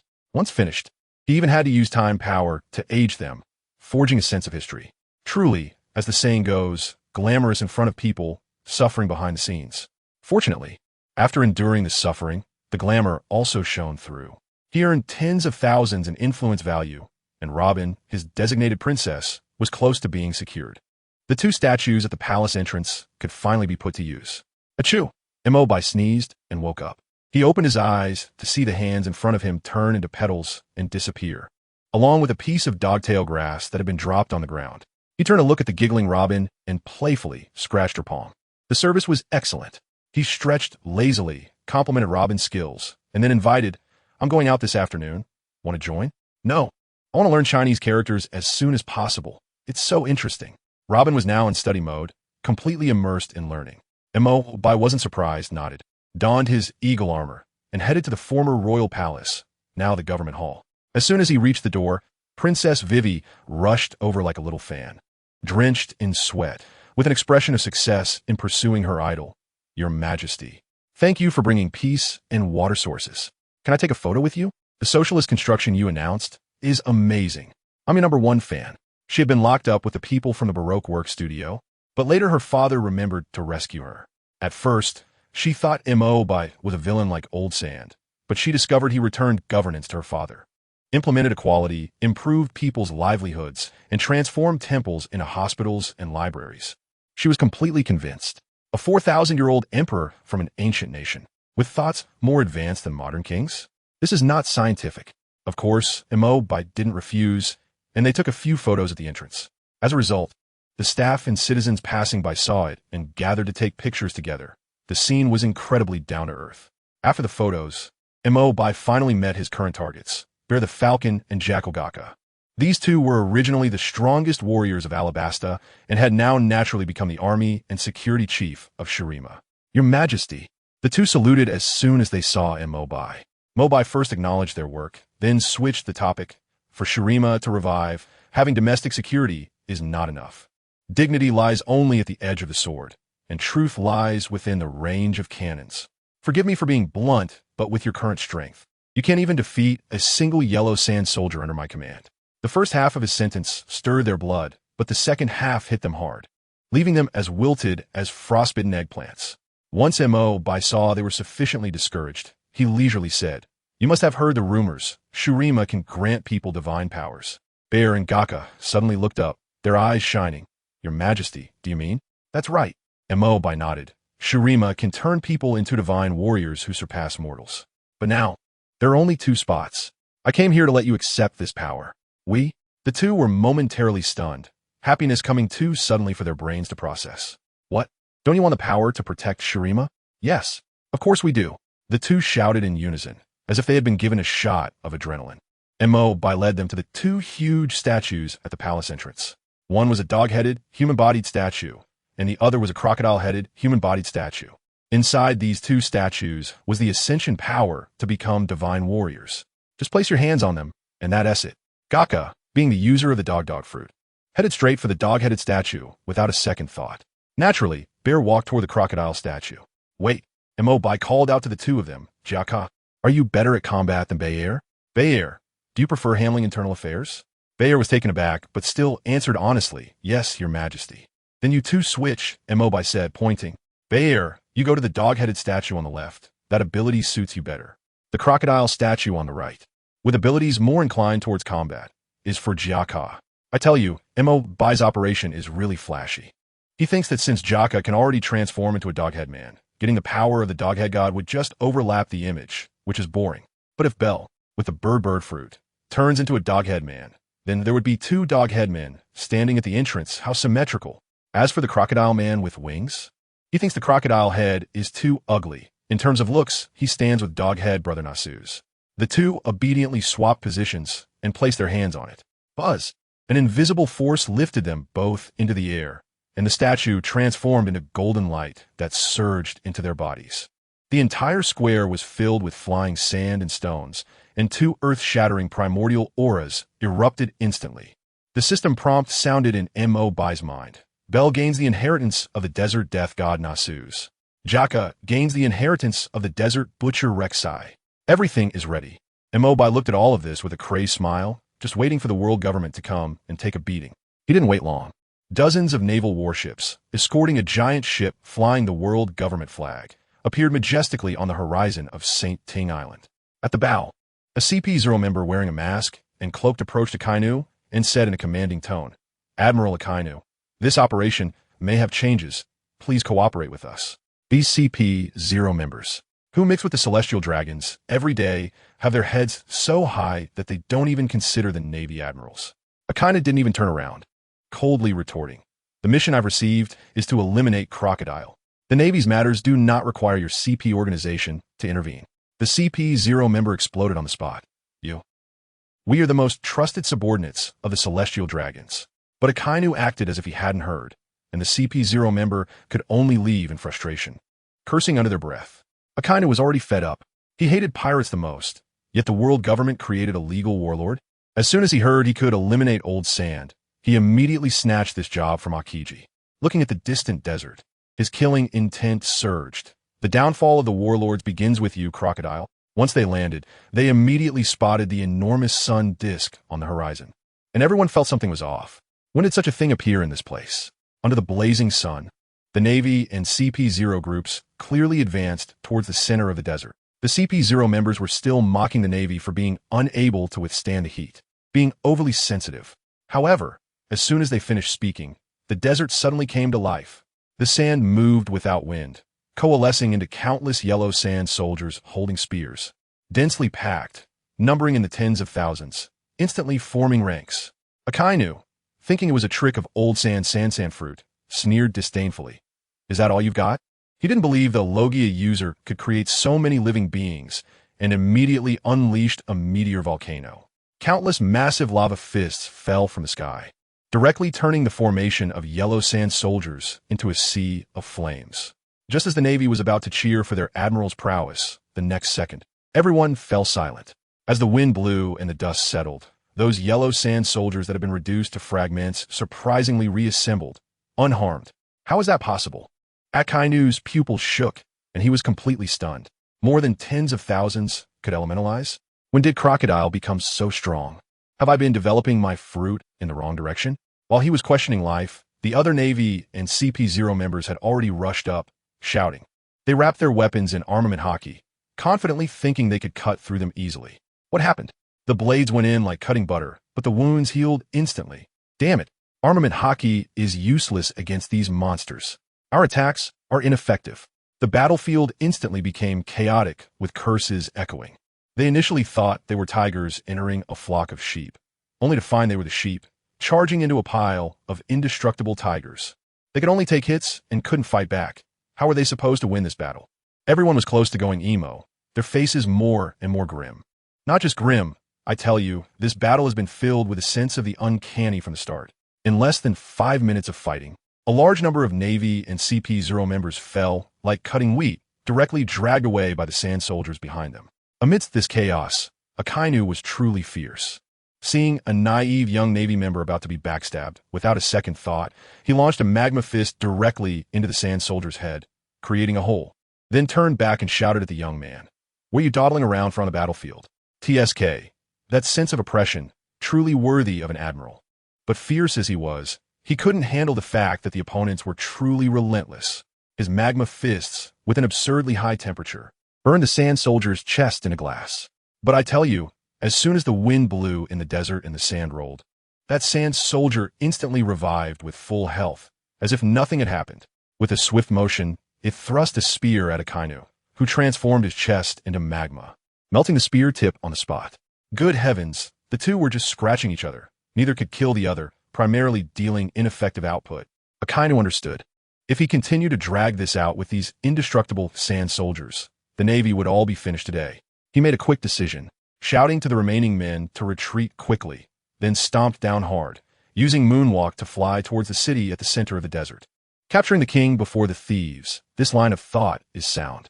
Seeing this, the masked CP0 leader exclaimed, "What? Trying to steal the credit? That won't do." He immediately called his subordinates, saying to stop fighting and fly over to steal the kills.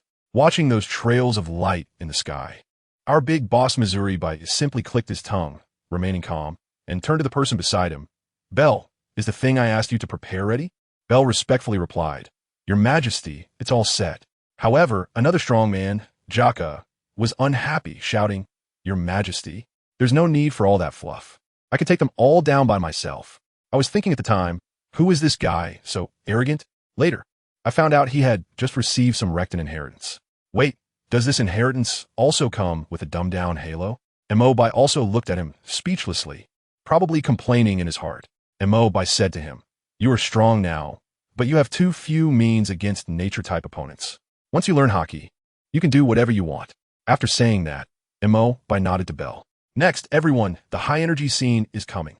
I saw Bell accept the order, walk to an altar covered with mysterious patterns, place some animal heads and entrails on it, then stood in the center holding a staff and began to chant, performing a ritual. The runes on the altar lit up instantly, and a chilling aura of death spread out rapidly. The surrounding flowers, trees, birds, and fish instantly died upon contact, turning into a dead zone. Meanwhile, Akainu and the others were flying in the sky when suddenly, each one of them clutched their chests as if they were having a heart attack and fell from the sky. The scene, let me tell you, was like dumplings dropping. Thud, thud, thud. They all crashed face first into the sand. And it wasn't over yet. Just as they struggled to get up, they felt a buzzing in their heads, as if someone had set fire to their souls from the inside out. The CP0 agents collapsed on the spot, rolling on the ground, frantically grabbing their heads, screaming, "Kill me! Hurry up and kill me!" The pain was so intense that I could feel it from a distance. Far more torturous than the top 10 tortures of the Qing dynasty. Even a tough guy like a Kainu couldn't withstand it, gasping in pain, his body uncontrollably starting to elementalize, trying to evade in magma form, but it was useless. This attack struck straight at the soul. Akainu felt incredibly suffocated, probably thinking, what the hell is this technique? We haven't even seen the opponent's face, and we're about to be wiped out? Forget about fighting. In this state, it would take us half a month to crawl back to the city. He knew full well that this was definitely not something Old Sand could pull off. There must be a powerful figure behind it. To incapacitate him, a general, and a group of elite CP0 agents with a single move. The energy involved was terrifying to think about. Akainu gritted his teeth, unwillingly punching the ground, preparing to retreat. But just as he dragged his half-damaged body to leave, a chill suddenly came from behind him. Relying on his combat instincts, he desperately elementalized to dodge, but he was still a beat too slow. With a thud, a claw covered in scales pierced straight through his chest. Akainu spat out blood, looking down at the large hole in his chest, probably feeling a sense of dread. I tell you, if he had been just a tenth of a second slower or if the opponent's claw had hockey, the Navy Admiral would be taking a dirt nap today. A mocking voice came from behind. Hey, quick reaction. Huh? Your magma is really a bit hot to handle. Akainu coughed up blood and turned around, only to see a half-human, half-beast monster with a jackal head, covered in crocodile-like scales. Wow, what a look! A Zoan-type mythical beast? Or an ancient type? Akainu's mind was racing, analyzing the situation. This guy was too fast enough that before his observation hockey could react. The attack was already in his face. Who are you? Akainu asked in a deep voice, trying to buy some time to catch his breath. The jackal man Gaka seemed quite honest, ready to introduce himself. I am an ascendant warrior of the Shurima Empire, Croc. But just as the words were on his lips, he seemed to remember something, probably because Mo had mocked how ugly crocodiles were, and quickly changed his tone. I am Jackal Gaka. Yes, Jackal Gaka. He emphasized it twice to pump himself up. Akainu looked at his not-so-smart appearance. His face darkened. Being ambushed by such a character was a great humiliation. He quickly thought of a way to trick this idiot, saying sternly, "We are here to capture the warlord Crocodile. Since you're not pirates, why attack us?" Gaka scratched his head upon hearing this. You make a good point. Old Sand has already been captured by us for hard labor. If you are here with good intentions, we welcome you. But, he pointed to the twitching CP0 agents on the ground. These guys have no goodwill at all. Akainu was about to continue arguing when Gaka became impatient. Enough with the nonsense. Let me see the strength of your Navy's strongest combat power. As soon as he finished speaking, Gaka roared. His whole body began to grow larger. An overwhelming aura of a savage beast exploded, sending sand flying. The pressure was even more oppressive than Conqueror's hockey. Seeing this, Akainu knew a fight was inevitable. A look of resolution flashed across his face. If I fall here, who will bear the burden of justice? After shouting, he unleashed a hellhound. His magma fist hurled towards Gaka. What happened next? With a huge bang, dust filled the air. Before Akainu could see the results of the attack, he felt a gust of foul wind hit him, and he was directly swatted away by a crescent-shaped axe that emerged from the smoke. It was like hitting a baseball, rolling several times in the sand. Gaka emerged from the dust, with just a faint gray mark on him, completely unharmed. He brushed off the dust and mocked. I did say your magma was a bit hot, but it's just warm enough for me to take a hot bath. After saying that, he charged like a beast. What followed was a pure, one-sided beating. Akainu's magma couldn't break through Gaka's defense. And although Gaka couldn't use hockey to hit Akainu in elemental form, Akainu was still suffering from that soul pain debuff. He would twitch in pain from time to time, and with a single mistake, Gaka would seize the opportunity to unleash a flurry of blows. The two fought from the east of the desert to the west, with Akainu getting beaten until his face was covered in blood, utterly disheveled. The damage wasn't great, but the humiliation was extreme.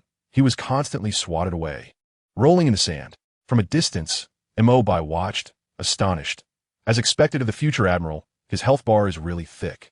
On Gaka's side, he grew angrier as he fought, feeling that after receiving an amazing ascendant inheritance, he couldn't even deal with a half-dead enemy. It was too embarrassing. Damn, so angry. The more he thought about it, the more enraged he became. Losing all rationality, his eyes turning red, he opened his massive mouth and lunged at Akainu. Although he'd been in a magma and it was scalding hot, he didn't care. Good heavens, he came up with a genius tactic. Since he couldn't kill him, he would just eat all the magma Akainu transformed into, which would be equivalent to defeating him, right? Who understands this? If you can't beat them, just eat them, right? What a cyber-psychotic strategy. Gaka, relying on his tough skin and flesh, really lay on the ground and started gulping down the magma. The large puddle of magma that Akainu had elementalized was visibly reduced by more than half. Akainu was completely in despair. His stamina was already running low, and now he couldn't even maintain elementalization. He smiled wryly, closed his eyes, and prepared to wait for death. At this critical moment, a lazy voice came. Ice time? Akainu froze for a moment. Akiji? Was it a hallucination? But the next second, he heard the voice again. Oh my Akainu, how long are you going to lie there? To be made this miserable, your opponent must be troublesome. Akainu suddenly opened his eyes and saw that Gaka had already been frozen into a giant ice sculpture. He finally confirmed that reinforcements had truly arrived. Akiji dragged him to a safe place, and before they could say 2 words, they heard a crack, and the ice shattered. Gaka burst out of the ice like it was nothing and roared as he lunged at Akiji. Akiji unleashed ice spears and freezing time capsules, using all sorts of powerful moves, but what happened? He could only freeze Gaka for a short while, and not even break his skin. Akiji was also feeling a headache. This is really troublesome. He used his observation haki to sense that the guy inside the ice block was beating his heart like a drum and wasn't injured at all. What the hell is this fight about? Kizaru made a quick decision, grabbed Akainu, and prepared to run. But after just a couple of steps, he felt his heart racing, and that burning sensation in his soul hit him instantly. With a thud, he knelt on one knee. Is this the mysterious technique you mentioned? Kizaru was sweating coldly from the pain. This debuff was too troublesome.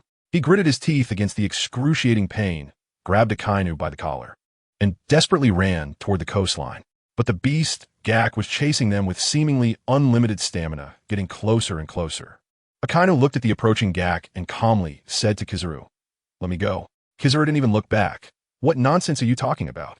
The Navy never abandons its comrades." Akainu's eyes flickered for a moment, and with his last bit of strength, he burned through the collar that was being held, falling onto the sand. Kizaru turned back and panicked. "Akainu, you!" Akainu lay on the ground, using all his strength to yell at him. "The Navy can't lose 2 admirals in one place at the same time. Don't look back. Go protect justice for me." Kizaru. Watching Kizaru's retreating figure, Akainu completely gave up, lying quietly on the ground, contemplating how the world situation would change after his death. Gak's huge mouth was closing in again, and Akainu even had the energy to complain. "Hey, Gak the Jackal, I'm out of stamina now. Can you just give me a quick death with your weapon? Being eaten alive is too disgusting."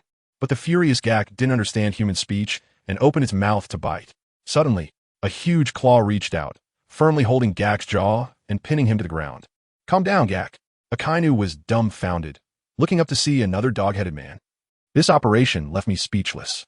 One unbreakable monster is already twisted enough, and now another one shows up? Is there no way to live? What drove him further to despair was that when he turned his head, he saw Kizaru also being grabbed by this new dog-headed man, Bell, and tossed aside like a dead fish. Akainu incredulously asked, "You didn't escape?" Kizaru bitterly pointed at Bell. "No. I ran into him on the way, and this is even more outrageous. I couldn't move as soon as I met him." Akainu looked up to the sky in silence. It's over. The Navy is doomed. The 2 dog-headed men, Bell and Gak, regained their sanity and chatted nearby without a care. Ugh, so annoying. These 2 elemental forms are really hard to deal with. It's okay. We just gained the power of ascension and can defeat the Admirals. We will be even stronger in the future. You're right. But why do I feel the Admirals aren't as strong as the legends say? Akainu and Kizaru were blushing with anger, feeling like they could die. Are they holding a tea party in front of us? In the end, it was Bell who stepped forward to start negotiations. He rambled on about illegal immigration, declaring war, and other nonsense. Akainu finally realized that this new country called Shurima didn't take the world government seriously at all. He was shocked. Are there still countries that aren't afraid of the world government in this day and age? Bell had a face full of fanatical devotion, solemnly stating, "No one can stop the rise of Shurima." Akainu and Kizaru exchanged glances. It's clear that reasoning with a madman is impossible. Akainu directly asked, "What are your conditions? How can we leave?" Bell handed over a document he had prepared earlier, leave behind a method of domineering cultivation, and then signed this. Akainu bitterly smiled to himself. Sure enough, they wouldn't understand domineering. He took the document with a dark face, thinking it would be filled with unequal treaties of land cessions and reparations. But when he opened it, he saw a safety defense line of 12 nautical miles. A non-interference peace treaty? The only clause that involved compensation was for the Navy to send captured criminals to them for free labor reform. I can't believe it. What kind of five-star legal good citizen is this? Akainu was stunned holding that so-called friendly treaty, instinctively asking, "Is that all?" "Yes, just that. Let me tell you." That kid Bell stood tall, spouting a set of diplomatic jargon, talking about friendship, sincerity, benefits, and harmony, about being good to neighbors. What a guy is this on the news? Akainu was completely dumbfounded, turning to Kizaru next to him and asking, "What kind of bird language is this guy speaking?" Kizaru also had a serious expression, replying earnestly, "I don't understand, but it sounds very reasonable." I was almost laughing on the side. These two were completely fooled, nodding along pretentiously. When Bell finally finished reading, they hurriedly signed the treaty as if they had received a royal decree. Akainu immediately pulled out a snail phone, instructing his aide to quickly send over the Navy's ancestral hockey training manual. You wouldn't believe it. The Admiral's aide is impressive, despite the earlier chaos. He managed to find his way over as if he was following a GPS. As soon as the aide arrived and saw his two admirals lying on the ground beaten by two strangers, he drew his sword in an instant, his vigilance at its peak. Akainu weakly waved his hand, saying, "Don't be nervous, it's our own people." "Where's the manual?" The aide handed over the manual, and without even looking, Akainu gestured it to Bell. Bell took the little booklet, casually flipped through a couple of pages, and nodded. Then he waved his staff gently. And let me tell you, at that moment, the soul-crushing pain that Akainu and Kizaru felt vanished in an instant. Kizaru felt his body rejuvenate, instantly able to bounce back to life. Kizaru, being a straightforward person, casually slung Akainu over his shoulder and carried him off, turning back to say, "I will convey your goodwill to Admiral Sengoku." Goodwill? Who understands that, family? Beating someone half to death and then signing a treaty, is that goodwill? Once the Navy left, Gaka couldn't wait any longer, snatching the hockey manual and grinning. "Finally got my hands on it. Next time I encounter that slippery Akainu, just watch me beat him out of his form." He was psychologically scarred by that feeling of punching air. On the Navy ship, Akainu and Kizaru were slumped on deck chairs like two salted fish. Akainu was genuinely emo now, his brows furrowed enough to crush a fly, lamenting, "They're so fierce without hockey. What if they learn hockey? Then what? Their defense would be maxed out. What are we even fighting for?" Kizaru appeared indifferent, pulling down his eye patch. "Anyway, the one with the headache is the world government. It has nothing to do with us." Akainu was immediately on edge, muttering, "Do we even have a choice in the orders from the world government?" Good grief, the Navy Admiral, a representative of absolute justice, was actually starting to doubt life. Now let's cut back to Sorcerer Island. Bell and Gaka handed the hockey manual over to Mo-Bai. Mo-Bai waved them off to practice on their own. While he pondered, he knew that they had almost swollen the world government's face. CP0 was completely wiped out, and the two admirals returned in disgrace. Those so-called gods, the celestial dragons, would definitely not let this go easily. Demon-slaying orders? Not enough. Fighting to the death. They would have to weigh that. Those old men were probably now fretting over whether to endure the humiliation or to call upon the mysterious M for help. However, Mo-Bai was not worried at all, thinking, what is there to fear? At worst, I'll just rewind time and play with you. Just as he was thinking this, he looked up to see Robin rushing out of the palace like a little bunny, diving straight into his arms and sobbing. Mo-Bai quickly hugged her, gently patting her back and asking, "What happened? Who bullied you?" Robin's eyes were red, her voice trembling. Were there Navy admirals among the people who came? The shadow of that day in O'Hara was too deep for her, especially Akainu's world-destroying magma. Just now, she had seen magma raining down like a meteor shower from the sky in the palace, and she had despaired, thinking her hard-won refuge was about to vanish, even prepared for death. Now seeing Mo-Bai safe and sound, her emotions were like a roller coaster, great sorrow followed by great joy, and tears could no longer be contained. She broke free from Mo-Bai's embrace, circled around him to check if he was hurt, and then sighed in relief when she confirmed he was fine. Seeing her tense demeanor, Mo-Bai smiled and pulled her back into his arms, whispering in her ear, "The Emperor doesn't need to personally intervene." This time, a bunch of small fries came, plus one Akainu, and later Kizaru also arrived. When Robin heard Kizaru was there too, she was dumbfounded. Akainu was her nightmare, and Kizaru was that elusive observer in her escape life. Having these two together was like a childhood trauma gift pack. Enel sensed her trembling and intentionally spoke in a relaxed tone. But, it seems Gaka and Bell didn't even finish warming up before they lost. I told you, I have the ability to protect you. Now do you believe it? That warm breath brushed against Robin's ear, and her face instantly turned red. She looked up at Enel's extraordinarily handsome face, especially those gentle eyes like the starry sea, and she was completely captivated. The atmosphere reached a peak. And let me tell you, it was bound to happen. The two leaned in closer and closer until their lips met. Robin, startled like a frightened deer, tried to pull away, but Enel wouldn't let her escape. He directly pulled her in for a solid deep kiss. At first, Robin was caught off guard and a bit dazed, but as she regained her senses, she immediately fought back. Unfortunately, Enel was a quick learner, although inexperienced. He rapidly grew in skill through practical experience, soon making it a fierce contest between them.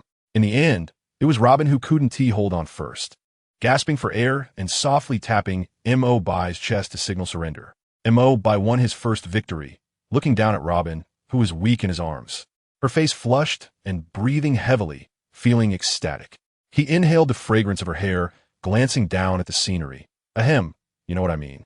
His Adam's apple bobbed, and his breathing turned heavy. Robin also sensed the change in his body, her face turning crimson, but this time she didn't shy away. Instead, she buried her face in Enel's chest and quietly asked, "Can you ask me the question you asked in the palace when we first met again?" Enel deliberately teased her. "What question?" Robin shot him a glance, pretending to walk away. Enel quickly grabbed her, his expression suddenly turning serious as he earnestly asked, "So, Miss Robin, will you be my princess?" "I will." Robin's answer was straightforward and crisp, and as soon as the words left her mouth, she actively wrapped her arms around Enel's neck and kissed him. This time Enel, who was already suppressing his primal instincts, couldn't handle it anymore. He turned the tables and directly scooped Robin into a princess carry. Robin exclaimed, "Wait, it's still daytime." Enel didn't care about that, whispering in her ear, "There's nothing to do today. Let us retire early, my princess." After saying that, he eagerly rushed into the bedroom with the beauty in his arms. Next up, the battle was intense. At first, Robin held the advantage with her experience, teasing Enel, but that only ignited his competitive spirit. Let me tell you, Enel's ascendant physique was no joke. Once he got serious, using his powerful body and all sorts of tactics he had learned from the internet age Robin had never heard of, he turned the tide, making the female knight plead for mercy. Meanwhile, on the Navy headquarters side, the atmosphere had dropped to freezing point. Marshal Sengoku summoned all officers above the rank of Major General for a meeting. His expression was as dark as the bottom of a pot, and he opened with a bombshell. "I just received news that our joint operation with the world government ended in a disastrous defeat. Not a single person sent by the world government has returned." The meeting room erupted. Impossible. How could a fleet admiral leading a team to capture one of the 7 warlords fail so miserably? Sengoku slammed the table, and the room fell silent. He continued heavily, "Our opponent is not Crocodile, but an ancient nation called Shiruma. They have tens of thousands of invincible sand soldiers, and Sea Prism Stone and Hockey are ineffective against them." Vice Admiral Crane furrowed her brow. "What are their weaknesses?" Sengoku shook his head. "I don't know." Not only that, Sengoku swallowed hard, his voice trembling. "They also have 2 monsters who call themselves Ascendants, who can withstand the attacks of Akainu and Akiji without using Hockey, completely unharmed." The meeting room was thrown into chaos, resembling a marketplace, withstanding an admiral's attack. What kind of monsters are these? Is this some kind of international joke? Even the usually lecherous Kizaru showed a rare, serious expression, raising his hand to ask, "Even if they can't break through defenses with Akainu and Akiji's elemental transformations, it shouldn't lead to total defeat, right?" Sengoku sighed. "They also have a mysterious mental attack that renders anyone below the rank of Major General Combat ineffective. Even Akainu and Akiji couldn't withstand it. Moreover, Akiji was directly drained of his stamina by another individual." The room fell silent. "How can we fight? The main force is an invincible legion. The top combat power is a physically immune monster, and they have team-wide debuffs and stamina-draining abilities. This opponent is simply a 360-degree, invincible, hexagonal warrior." Kizaru's heart sank. He thought, "This is bad. Will I be the only one left among the 3 admirals? Will they make me their donkey? Seeing the low morale, Sengoku threw out another piece of news. However, Shurima has been relatively courteous to our Navy, signing a treaty and requesting a hockey training manual in exchange for releasing Akainu and Akiji. As this was said, everyone let out a sigh of relief. But Vice Admiral Crane immediately poured cold water on them. But they killed world government personnel. This matter isn't over, and we will have to face them eventually. After she finished, she made an excuse to leave. The others quickly followed suit, realizing it was best to leave early.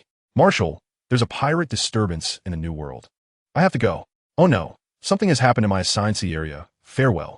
In the blink of an eye, only Kizaru and Sengoku were left, staring at each other. Kizaru's face turned green. There was no escaping now. Once the world government's orders came down, he would definitely be the one sent to his death. No, he couldn't just sit and wait. Kizaru's mind raced, and suddenly he had a brilliant idea. What if I create a sudden incident myself? Who to choose? Kaido. Yes, I'll look for Kaido. Tough and resilient. He's perfect for acting. When the time comes, I'll zoom over, make a big show, and deal minimal damage, focusing on slacking off. No one is going to make me go to Shurima to die. Meanwhile, in the holy land of Mariewa, the atmosphere in the Gorosei's meeting room was even more oppressive than at the Navy headquarters. They had just received the news and were all gloomy. They wanted to consult their superior, Lord M, but he wouldn't see them at all. Damn it, what is this garbage buried in history doing out here? The angriest Gorosei slammed the table in frustration.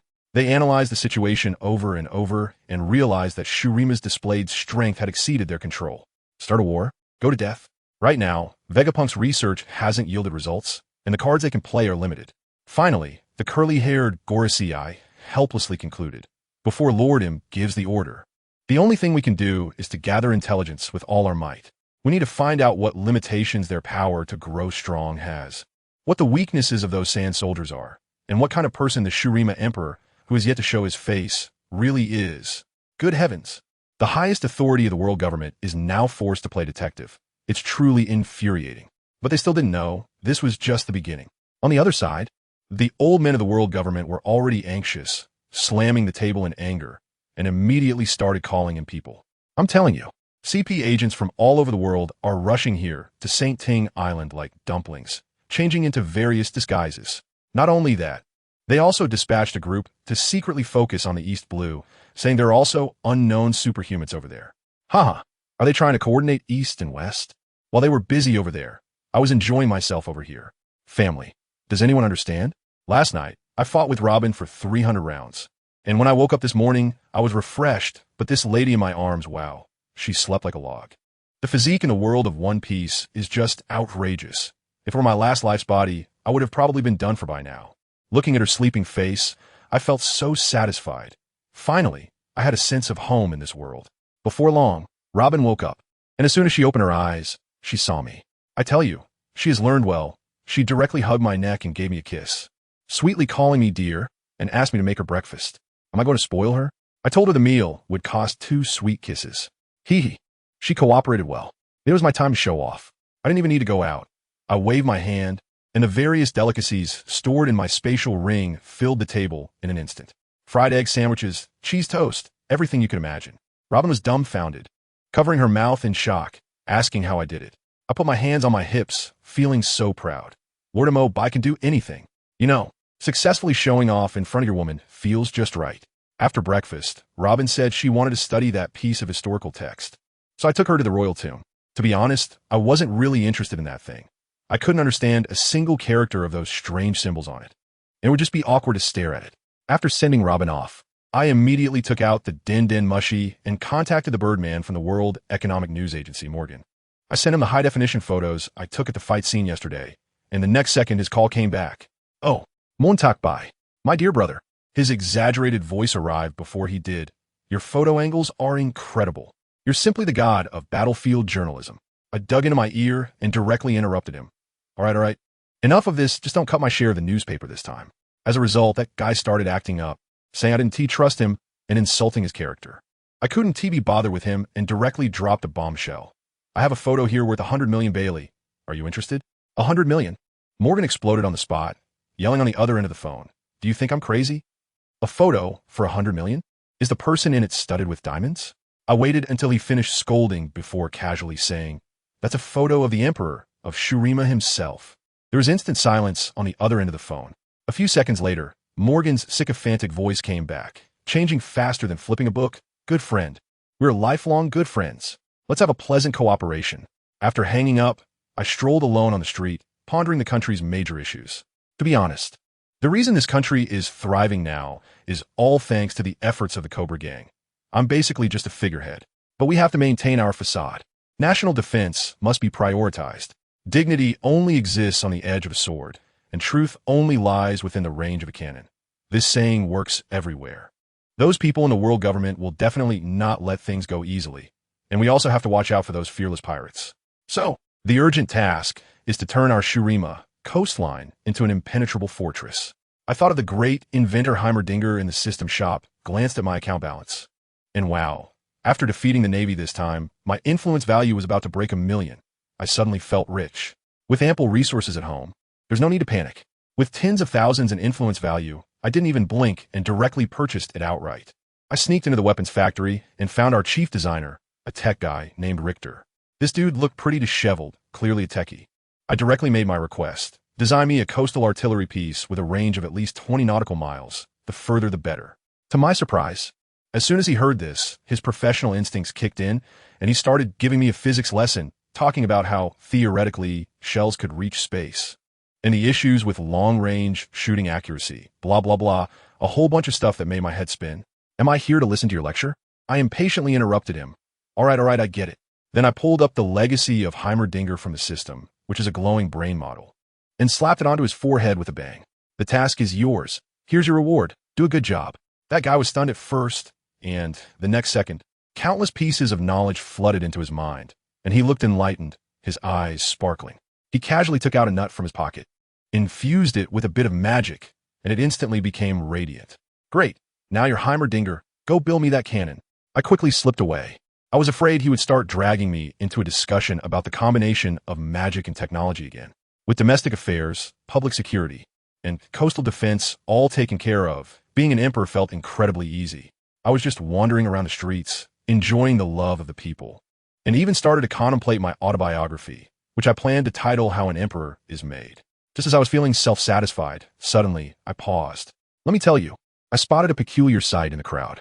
A burly man with thick eyebrows and big eyes, wearing our guard's uniform, would take a few steps and then twist around, striking a delicate and pretentious dance pose. Oh my, he ruined my wonderful mood for the day. Isn't that Mr. 2, Bon Clay? This guy has escaped from prison. I darkened my face and directly blocked his way. Hey, Phone Keelii, where are you planning to go after breaking out? As soon as he saw my armor, he was so frightened that his soul almost left his body, and he plopped down on the ground, unable to speak clearly. Looking at him gave me a headache. Killing him seemed excessive, but keeping him locked up would only bring trouble to the prison with his imitation fruitability. Suddenly, a light bulb went off in my head. Hey, why not just send him away? Isn't there a straw hat crew in the East Sea? Perfect, I just borrowed 2 of their crew members, and now I'm returning 1. Seems reasonable, right? With Phone Keelii's ability, he could do the work of 2 and even transform to provide benefits to that perverted chef. It's simply perfect. Without hesitation, I grabbed Phone Keelii by the collar and used a space transfer. The next second, we appeared in the sky above the EC, right above the Going Merry. I looked at the terrified Frankie, who was about to wet his pants, and said disdainfully, "You can turn into a woman, right? Hurry up and do it." He thought I had some ulterior motive and started to transform, trembling. As fate would have it, he ended up looking like Vivi. My fists clenched at that moment. How could I tolerate this? I punched him right on the forehead and said, "You're not allowed to turn into Vivi, understand?" I also warned him not to touch Robin. Seeing that he was sufficiently scared, I loosened my grip and threw him down from 10,000 meters high. "I'll help." Frankie's screams echoed through the sky. Just when he thought he was doomed, I manipulated the space slightly, causing him to crash down with a thud onto the deck of the Thousand Sunny. Zoro on the deck instantly became alert, his hand resting on the hilt of his sword. Meanwhile, Sanji poked his head out of the kitchen and immediately spotted Frankie, who was still in the form of a delicate woman, looking pitiful. Sanji's chivalrous spirit surged at once. With a flower in his mouth, he rushed out, scolding Zoro, and then, with a heartfelt expression, he helped Frankie up. "Beautiful lady, I will protect you." I told you, at that moment, Phone Keelii was stunned. When he came to his senses and realized I was still alive, he quickly thanked Sanji. Upon hearing a beautiful woman thanking him, Sanji turned into a wavy line. Then Luffy and Usopp also gathered around, filled with curiosity about this woman who had fallen from the sky. Seeing this situation, Fong Keelii got excited and performed a demonstration of his devil fruit ability, transforming several people on the ship one by one, making Luffy's eyes sparkle with stars. After the performance, Fong Keelii returned to his original form, that of a muscular and heavily made-up cross-dresser. Luffy, being oblivious, immediately invited him. Fong-chan, come be my partner. Fong Keelii, who was worried about not having a place to go, was so moved that he burst into tears and agreed. Only Sanji squeezed to the front, looking at Fong Keelii's eye-catching true form, trembling as he asked, "So, this is your real appearance?" Fong Keelii even threw him a flirtatious wink. "That's right. If my benefactor wants to propose, I would consider it. I feel like I'm separated by the East China Sea, yet I can still hear Sanji's heart shattering. He lets out a howl, kneels on the ground, and howls to the sky, mourning the love that had not even begun before it was lost. After handing over this hot potato to the Straw Hat crew, I returned to Sumeru feeling quite satisfied. Upon my return, I ran into Vivi, who was excitedly reporting to me about the progress of the nation's construction, how many elementary, middle, and high schools were built, and that the hospitals and cafeterias were also in place. This little girl now looks at me like I'm an idol, her eyes full of admiration. After listening to the report, I thought there wasn't much to do, so I said, "Take me to the 8th elementary school for a visit." I actually just wanted to see how that little girl, whom I sent to school during the Golden Week, was doing. In order to spend time with Robin, I had crazily decided that she should start boarding school in elementary school. Looking back now, it seems a bit unreasonable. When Vivi heard I was going, she was even more excited than I was and strongly recommended that I try the local transportation, Fast Run Duck. Let me tell you, that thing is so hard to ride, just 2 feet, and when it runs, it's super bumpy. As a dignified ruler, I had to hold on tightly to the duck's neck to avoid being thrown off. The position was so awkward, my majestic image shattered into pieces, and Vivi laughed at me all the way. After finally arriving at the school, Vivi suggested that since the students and teachers all admired me, I should take a class. I thought about it and said, "Sure, I'll teach a math class. After all, 1 + 1 = 2. That won't change in any world, right? Teaching a bunch of 5th graders should be easy." However, as soon as I walked into the classroom, the little kids sat up straight, extremely excited, except for one person, Golden Week. That little girl saw me, and her face instantly fell, looking completely disheartened. Hey, I definitely had to pay some attention to her. I wrote a question on the blackboard, and then smiled as I looked around. Students, who would like to solve this problem? Hands shot up from below. I directly ignored them and pointed my finger precisely at that drooping figure. Come on, Golden Week classmate, you answer this. Assuming points A and B are X meters apart. After C and D set off, Golden Week stood up, and let me tell you, the answer came out of her mouth as smoothly as if it were her native language. Hey, this little girl? How can she daydream in class and still get it right? I couldn't believe it.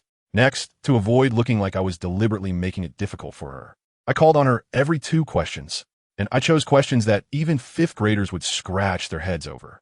What was the result? Goodness, she got every one right. As if the question bank had grown in her brain, my damn competitive spirit surged, and the questions became more and more obscure, going straight from elementary school math Olympiad to middle school physics. And guess what? She still got them all right. I was completely stunned at that moment. Oh no, I've encountered a living prodigy. If I keep pouring out my limited knowledge, I'll be running on empty. I looked at the little Golden Week sitting in the seat, and my mind was filled with the tragic images of my own experiences being ground down by 9 years of compulsory education. No way. Are all the people in this world so abnormal? Not only do they have physical abilities that crush ordinary humans, but their IQ is also locked at a high level. Wait a minute, that guy Luffy doesn't seem to be particularly sharp-minded either, right? In order to salvage my shattered self-esteem, I randomly picked on a little Carrot Top, but the guy responded with something completely off-topic. I let out a huge sigh of relief. Thank goodness, the prodigy is just an exception. My intelligence in this world ISNT completely abandoned. After finally making it to the end of class, amidst the cacophony of the little brats saying goodbye, I couldn't help but tug on the Golden Week's little braid, and then I happily slipped away. That evening, I picked up Robin, and we strolled home hand in hand. I couldn't stop talking the whole way about that incredible little girl I encountered during class. I tell you, as a study slacker, I genuinely admire Golden Week. After I finished, Robin covered her mouth and laughed so hard she was shaking. Then she leaned in close and whispered in my ear, "Don't let her small size fool you. Yes, actually. Already 16 years old. What the heck? 16? I was stunned on the spot. Who understands my family? I, an adult, stuffed a 16-year-old girl into an elementary school classroom and was there testing her with middle school questions, feeling quite pleased with myself. In her eyes, didn't I look like a pure big fool from start to finish? How infuriating. Why didn't you tell me earlier? And you helped her keep it from me? I was so furious that I directly started tickling Robin. Don't mess around. I said, I'll tell you if that's not enough. Robin was laughing so hard she was almost out of breath, unable to withstand my move, only able to beg for mercy. Speak quickly. If you don't give me a satisfactory answer, I'll definitely go on a rampage tonight. Upon hearing this, Robin understood immediately. She had heard of the Three Kingdoms too, and this joke made perfect sense to her. She looked at me with charming eyes. Unafraid, you just like to twist the meanings of words.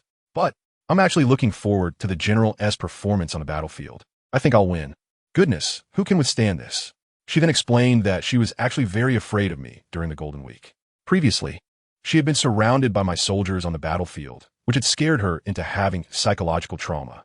Later, when she learned I thought she was just a kid, she simply went along with it and kept pretending to be a child in front of me. How despicable. She actually used my kindness. And you, with our relationship, you helped her deceive me? I pretended to look wronged and buried my head in her arms, starting to act spoiled and unreasonable. Robin didn't expose me, gently patting my back like she was soothing a baby. She said, all right, I've told you now.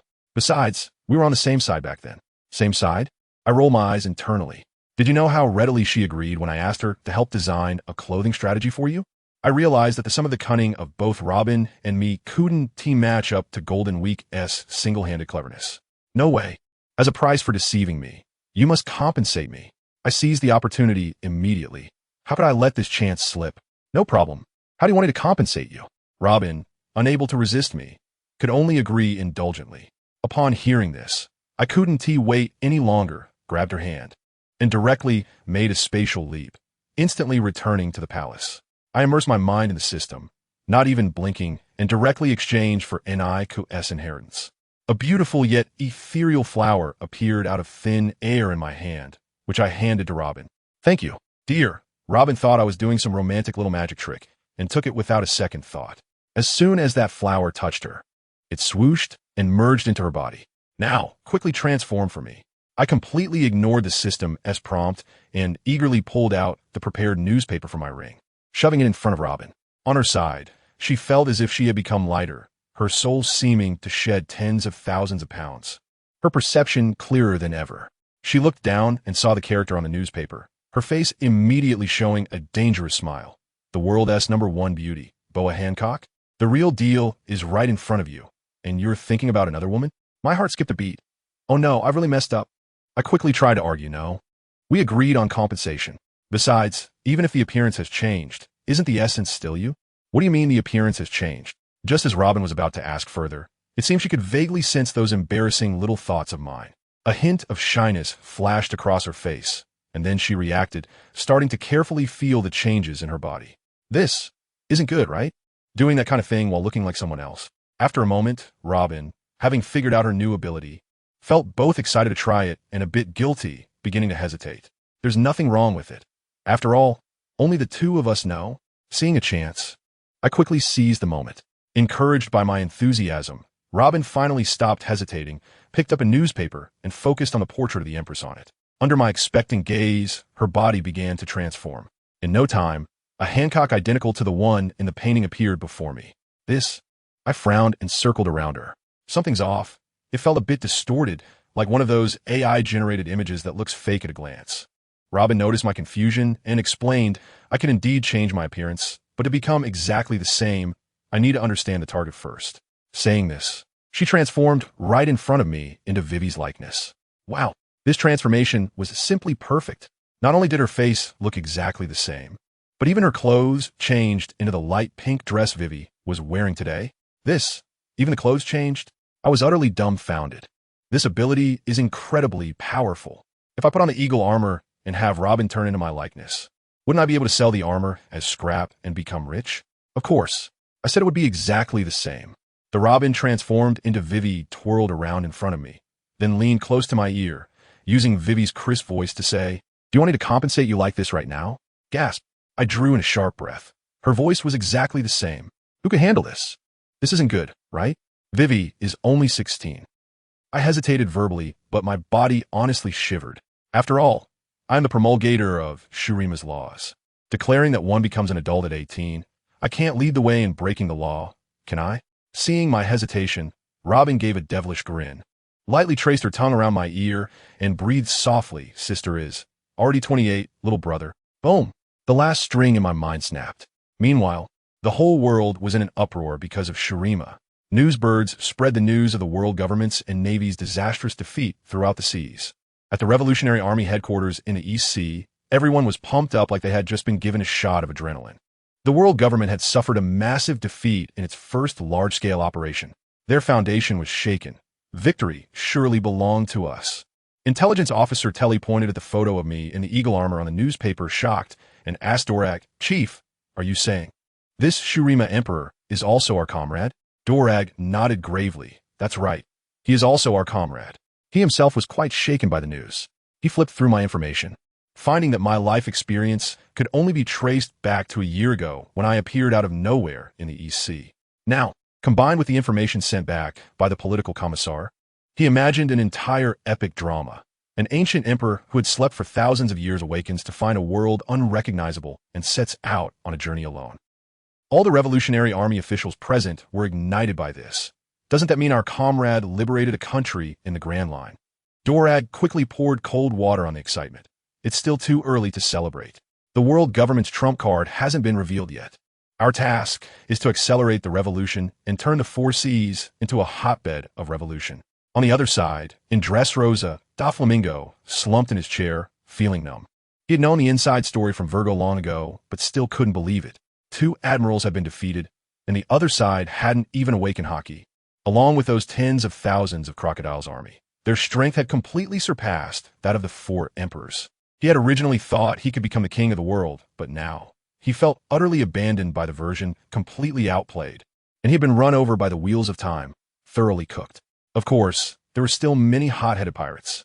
When they saw that the Navy admirals had been defeated, they thought the Navy was just a paper tiger. "You guys charge. Fine wine and beautiful women are ours." As soon as these guys stepped out, they were met with a brutal beating from the Navy's vice admirals, who had been ordered not to cause trouble. They took this opportunity to vent their frustrations, chasing these clueless pirates from the Grand Line all the way to the 4 seas. Only then did the pirates realize that it wasn't that the Navy was weak, but that Shurima was just too powerful. That night, 2 clueless pirate crews, one called Shirhan, who was fat as a ball, and the other called Jella, who was as skinny as a ghost, plotted to sneak attack Shurima, thinking that even if they only stole some junk, they could gain fame. What happened?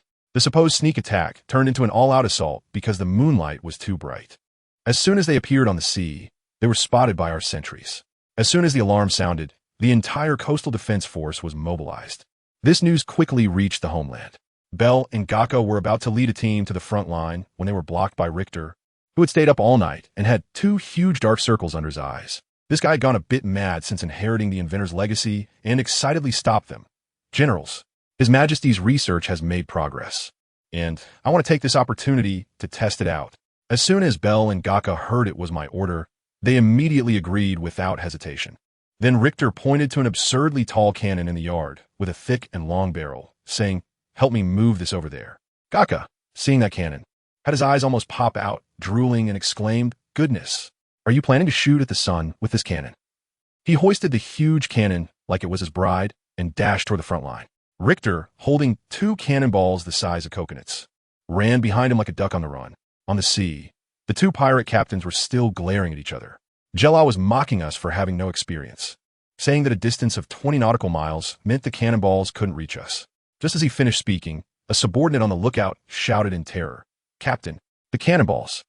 The cannonballs are coming!" "What cannonballs?" Jella turned his head. Boom! With a massive explosion, the ship beneath him was nearly capsized by the shockwave. By the time he regained his senses, Shirhan's ship next to him, along with everyone on board, had completely vanished from the surface of the sea, leaving only a huge deep pit and a mushroom cloud rising dozens of meters high. Jella was so scared that he lost control, tears and snot flying everywhere, and screamed, "Run! Run!" He had never regretted anything more in his life. The sound of the explosion reached me like the sound of a firecracker. I put on the eagle armor and teleported to the coastline. Bell explained to me and pointed to the 2 cannonballs in Richter's arms. I looked at the huge cannon and the small, pitiful shells. Incredulous. Was that commotion just now caused by this thing? Its power rivals that of missiles from my previous life, right? At that moment, the guard reported that another ship had already escaped nearly 35 nautical miles away. Bell asked for my instructions on whether to fire another shot. I nodded, wanting to see the cannon's limits as well. Jack excitedly ignited the fuse. With a loud bang, the shell was fired, so fast that not even a shadow could be seen. A few seconds later, a massive mushroom cloud rose from the horizon of the sea. I was completely shocked and turned to Richter. "Is this the new type of shell you were talking about? Did you seriously just create a mushroom bomb?"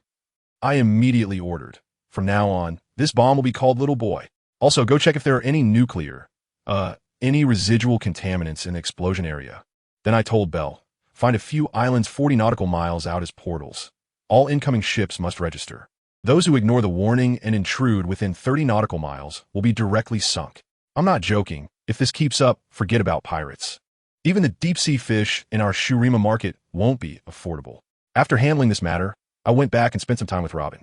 When the sun rose, we finished breakfast and strolled leisurely to the Royal Cemetery. On the way, we happened to meet Vivi, who was working in the administrative hall. "Good morning, Your Majesty, Sister Robin." Vivi greeted us with a smile. As soon as I saw Vivi, the scene from last night flashed uncontrollably in my mind, making me so embarrassed that I quickly turned my head away. Robin noticed this and naturally went over to link arms with Vivi. As they were leaving, she turned back and gave me a meaningful look, her lips moving silently. The moment I saw her lips, my face instantly turned red. Sure enough, a mature big sister knows how to play. With things temporarily settled here in Summoner's Rift, I decided to go back to Rogtown to check on my other 2 little wives. My character is designed to be both loving and pure. I changed out of my eagle armor and put on the bracelet that Nami and Dasky gave me, transforming back into that artistic youth. But as soon as I stepped outside, I was shocked. That troublemaking green-haired thug Bartolomeo from Rogtown was actually wearing an armband to maintain order. When he saw me, he excitedly came over to say he wanted to be a pirate, but given the current situation, he feared that going out to sea would spell disaster. He begged me to draw him a character in the manga. I directly refused. "Just kidding. As a dignified emperor, would I publish my autobiography for you?" However, I still encouraged him to create his own work. As soon as that kid heard this, he ran off like he was pumped up, probably eager to become the pirate king in his own story. I watched his back and couldn't help but sigh, thinking that my arrival had saved another lost soul. After chatting a bit with the Navy at the gate, I entered the base and headed straight for Smoker's office. The door was open, so I walked right in, only to find it filled with smoke, with Smoker alone inside puffing away. "Huh, Smoker, where's Tashiji?"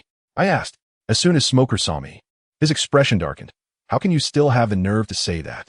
Because of your lousy manga, Tashiji has been coming to me every day to urge updates. And all the documents are piled up here." The more he spoke, the angrier he got, and finally, he irritably rubbed his forehead and said, "Go find her at the training ground. Let me tell you, ever since I gave Dashki that sword, she has become a total sword fanatic." Although Smoker's old face is still dark, he seems a bit proud when this comes up. After all, having strong subordinates reflects well on him. I even patted him on the shoulder and joked that handling more paperwork could prevent his brain from rusting. But as soon as my hand touched his shoulder, he went limp and fell to the ground as if he had been drained of strength. We both seemed to have received a signal and shouted in unison. I yelled, "Damn, you're trying to provoke me." And he shouted back, "Damn, you're ambushing me." The air instantly froze as we stared at each other, finally realizing it was a misunderstanding. He struggled to get up, staring intensely at the black bracelet on my wrist, his expression grave, asking where I got it, because it contained sea prism stone. I was stunned too, and I said, "Do you believe this was a free giveaway from a jewelry store?" But as soon as I said it, my mind went blank. A giveaway? Free sea prism stone? This stuff is ridiculously expensive.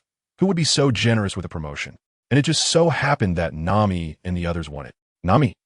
Oh my god, I instantly understood. This wasn't a giveaway, it was a trap. Someone was using this to test if Nami was a devil fruit user. These sneaky bastards were trying to rob my family. Does anyone understand? I was so furious at that moment. Without even saying goodbye to Smoker, I disappeared in a flash, leaving him standing there in shock, probably having his worldview shattered. When I rushed to a small town in a panic, the situation was already dire. A group of so-called pirates were burning, killing, and looting, but Nami had already been ambushed. Those bastards were truly despicable, deliberately creating a massacre to lure Nami out. Then sending in an actor pretending to be rescued. And when Nami was caught off guard, they unleashed a control-type devil fruit ability, one called the synchronization fruit, which forced her to mimic their ridiculous movements uncontrollably. Nami was forced to twist herself into a pretzel, her bones cracking, just as she transformed into wind to escape. Another man in black appeared and knocked her out with a dream-eating move. I saw it all clearly. When these people retreated, the flag on their ship was not a pirate flag, but clearly the emblem of the world government. CP agents. Could I tolerate this? I immediately used a space jump to appear in their ship's cabin, and seeing the unconscious Nami made my anger soar to the heavens. Without saying a word, I activated the power of time, draining the life force of those CP agents, and casually destroyed their two pathetic devil fruit abilities, turning them into two brand new devil fruits. Hey, it's all about recycling spoils of war. Can't let it go to waste. When Nami woke up and saw that flag, she was completely stunned, her eyes filled with anger and confusion. She couldn't understand. She fought against pirates every day in the East Blue, yet in the end, she was backstabbed by the so-called righteous officials. What could I say? I could only pat her and tell her not to expect anything from those privileged classes. We should be grateful if they don't cause trouble. Then I used a space move to completely obliterate that broken ship and its crew, turning them into cosmic dust and sinking them to the bottom of the sea to feed the fish, without even a bubble rising. Back home, Nami was still sulking, so I told her to continue doing what she believed was right and leave the rest to me. I had to take action. If they were ungrateful, they shouldn't blame me for being ruthless. I opened a portal and strolled over to the so-called residence of the gods. Holy Mary Joa. I tell you, that place was something else. I was using space stealth, and it was like I had a one-way visibility cheat. They couldn't see me at all. Not long after I got in, I saw a fat celestial dragon, as plump as a pig, riding a slave girl who was as skinny as a stick. She stumbled a little, and he pulled out a gun, ready to shoot her. I was furious. I was more dignified when I was emperor in Sorcery City than that pig-headed fool. This had to be dealt with. I quickly unleashed a spatial turbulence and sent that pig and his bodyguard flying, leaving no trace behind. Then I thought, since I was already there, I might as well go big. I activated the Holy Land zero-cost purchase and slave liberation mode. I opened a direct spatial passage to Sorcery City, rescuing every slave I saw, packing them up, and sending them over for infrastructure development. On the way, I saw celestial dragons doing evil, and I kindly sent them to the afterlife, focusing on a physical exorcism to purify the environment. Before I knew it, I wandered into their treasury. The gate made of sea stone felt like paper in front of me. Once inside, my eyes widened. Folks, that wasn't money. That was a mountain of gold. Piles of gold coins, jewels, famous swords, and shelves full of devil fruits. I was like a hamster in a grain store, not caring about anything else, just collecting. I cleared out everything, shelves and fruits included, not leaving them a single hair. By the time those useless fools outside reacted, alarms blaring as they rushed into the treasury, I'd already taken most of it.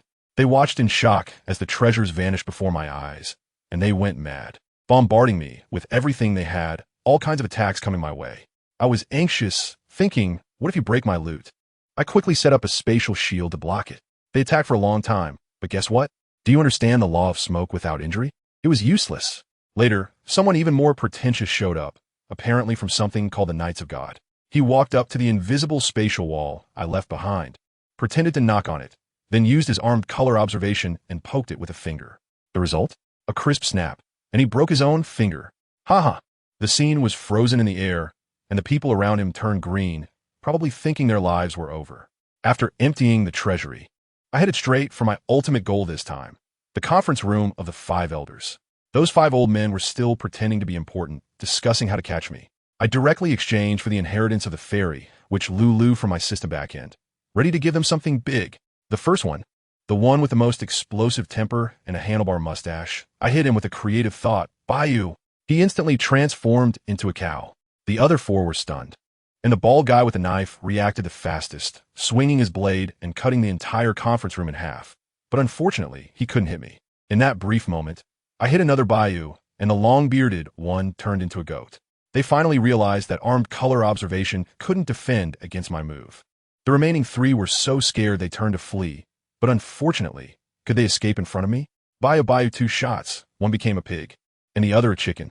In the blink of an eye, only the bald guy was left, leaning against the wall, sweat soaking his bald head, probably about to pee himself from fear. Just then, a golden light flashed, and Kizuru arrived. Upon entering, he was dumbfounded, looking at a room full of animals and the trembling bald guy, completely stunned, and said a sarcastic remark. Are you gonna have hot pot? Hot pot my ass. The bald guy almost fainted from holding his breath. Just as he was about to curse, I sent one last by you, and he yelped, turning into a dog. All done, the 5 elders had transformed into 5 livestock. Kizuru was so shocked that his glasses fell off, cautiously asking, and all he got in response was mooing, bleating, and clucking. He was afraid he would turn into some strange thing too, so he quickly elementalized and ran away, prioritizing his own safety. Later, when those fools and celestial dragons arrived, they found the 5 elders were gone. Only a room full of livestock remained, and they all went mad, thinking the people had been kidnapped. One dim-witted celestial dragon, looking at the sheep and the chicken, even drooling, said to his subordinates, I'm a bit hungry. Let's roast this sheep and chicken. Let me tell you, as soon as those words came out, the 5 old geezers went completely ballistic. The meeting room instantly turned from chaos to a scene of livestock, causing a ruckus, especially that chicken and that sheep. Their cries were so tragic that it was heartbreaking for anyone who heard them, desperately trying to express their grievances. But you know, anyone who can hang around the celestial dragons can't be an easy target, right? With such poor skills, they were tied up in no time and dragged out to be roasted. The celestial dragon even disgustedly covered his nose, saying that these animals actually defecated everywhere. It was too gross. Well, the one who turned into a chicken, one of the 5 elders, was straightforward and under pressure. Couldn't hold it in and let it all out right there. Now, dignity shattered all over the place. He was so ashamed he fainted. Just when these celestial dragon lackeys were still fighting for credit and showing their loyalty, the real big shots arrived. As a few figures walked in, they didn't even give the celestial dragon leaders a good look, directly telling them to get lost, saying they would inform them if there were any results, and sent them packing. Those usually arrogant celestial dragons didn't dare to utter a word and left in disgrace. Let me tell you, these figures were professionals. They first cleaned up the chicken droppings and then stood like statues waiting. Until a sound of footsteps approached, they all knelt on one knee. Divine Knight Brigade. We greet Lordum. Wow, Lordum actually came out in person. He walked in slowly, wearing a tall hat, but after just a couple of steps, he suddenly stopped. Probably because his ability to listen to all things heard something he shouldn't. With a blank expression, he said, go bring the cows, sheep, pigs, dogs, and chickens from outside. The knights acted quickly, swiftly bringing in the 5 livestock. For those who understand, the scene was incredible. One chicken had its neck feathers all pulled out, and the throat of one sheep was half slit open, looking like it was about to become roasted meat. Upon seeing him, these 5 old creatures reacted as if they had seen their father, crying and bowing in various animal languages. Then the climax arrived. That curly-haired chicken, in a moment of excitement, lost control of its sphincter and splashed a fresh mess all over the floor. The entire hall went silent, and the chicken buried its head in its wings, making its bright red backside even more conspicuous. I couldn't help but think about how many alpacas were galloping in him's mind. He must have regretted saving them, realizing it was so dirty. Im's eyelids twitched, suppressing his nausea, and asked what had happened. The sheep that had turned into a dog was sobbing loudly, barking out everything about Alabasta, Shandora, and that empire from thousands of years ago. After hearing this, Im was stunned, muttering to himself with a grave expression. After ruling for 800 years, suddenly a millennium-old empire that wasn't even in history books popped up? Who could handle that? Without saying a word, he rushed into the room with the giant straw hat, probably to contemplate life. Perhaps he was thinking that Joy Boy from the prophecy was coming, or maybe he felt that this newly revived empire was definitely weak and needed to be taken down while it was down. In any case, he suddenly hardened his gaze and decided to take action. The next second, on St. Ting Island, which is above Shandora, the weather changed dramatically. A massive black energy ball, larger than the entire island, came crashing down with a destructive aura. Everyone in Shandora was dumbfounded. The coverage area was so large that there was nowhere to run. In that moment of despair, the sun disk in the center of the city, which had been flowing with the water of life, suddenly activated. It lit up with a hum, resembling a second sun in the sky, and then a sacred light curtain opened up, protecting the entire city. The citizens, who had just escaped from the celestial dragons, thought they could finally live a good life, only to face this new disaster, almost breaking down. But when they saw the sun disk displaying its power, hope ignited once again, as that was their sacred relic. The sun disk spun wildly, gathering energy to its peak. And with a bayou, it shot out a golden energy ball the size of a wheel, heading straight for that massive black sphere in the sky. The size difference was like an egg hitting a rock. But just as the two were about to collide, our great Mo made a dazzling entrance. He looked at the scene and muttered, "What the heck? I just went to your place to demolish your house. And now you come to deliver gifts? No way. It's all about cash on delivery, return to sender." As soon as he finished speaking, he activated his spatial ability, and in an instant, the giant black sphere and the golden energy ball disappeared without a trace. The people below were stunned. What was happening? Was a crisis resolved? Who cares? No crisis is a good thing. The tavern owner immediately announced half price for everyone, and everyone happily went back to their lives. Meanwhile, in the Holy Land, Mary Geos. Im had just unleashed his big move and returned to his flower garden when he suddenly felt a wave of palpitations. He quickly dashed outside and was shocked. His pupils shook. The giant black sphere he had just thrown, along with Shandora's shiny golden cannonball, were flying right back towards his home. Oh no! Im's face turned green. He didn't even have time to stop it, and could only fly up to the sky, preparing to withstand the shockwave. The Knights of God and Kizuru, who happened to be nearby, were also dumbfounded, quickly following him into the sky, all of them desperately activating their powers to form a defensive barrier. The next second, with a huge bang, the whole world fell silent. That golden cannonball pierced through Im's black sphere like cutting butter, followed by a blinding white light. Then, a world-destroying shockwave came rushing in. The lines of those minions were instantly breached, and the buildings below collapsed like paper. Even Im and his team could only barely protect themselves. When the dust settled, a few people descended from the sky and looked around. The entire Holy Land Mary Geos was basically flattened, except for the small area they desperately protected, and some areas were even gouged out several meters deep. Im looked at the ruins, completely losing his composure. Had he known they were this powerful, he would have just given them the throne of the void. He held back his heartache and left a message for the Knights of God to take responsibility for rebuilding, telling them not to provoke Shandora again, before returning to his flower garden that thankfully hadn't been blown up to sulk. On Mo-Bai's side, after delivering his return gift, his day's work was considered done. He first arranged for people to receive the labor force brought back from Mary Geos and set aside a large development fund for Cobra before remembering the little hint Robin had given him that morning. Igniting a fire in his heart, he rushed to the royal tomb and found Robin telling Vivi historical stories. Upon seeing Mo-Bai, Vivi warmly invited him to dinner. Mo-Bai couldn't help but recall the awkwardness from last night upon seeing Vivi, but he still steeled himself and agreed.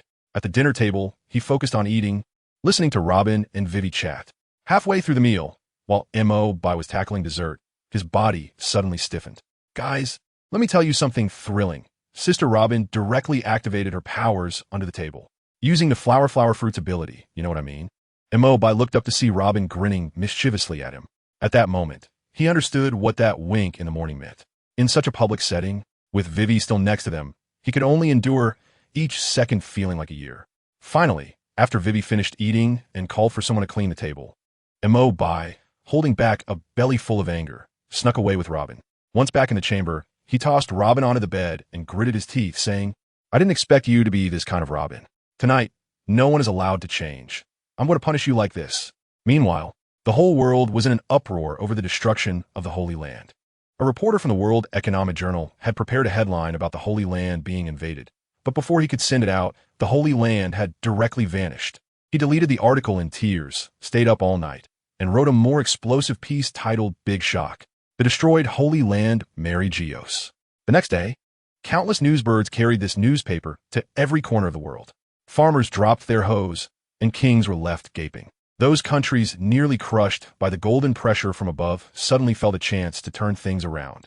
Empress Hancock was thrilled to see the celestial dragons in trouble, but was also a bit worried.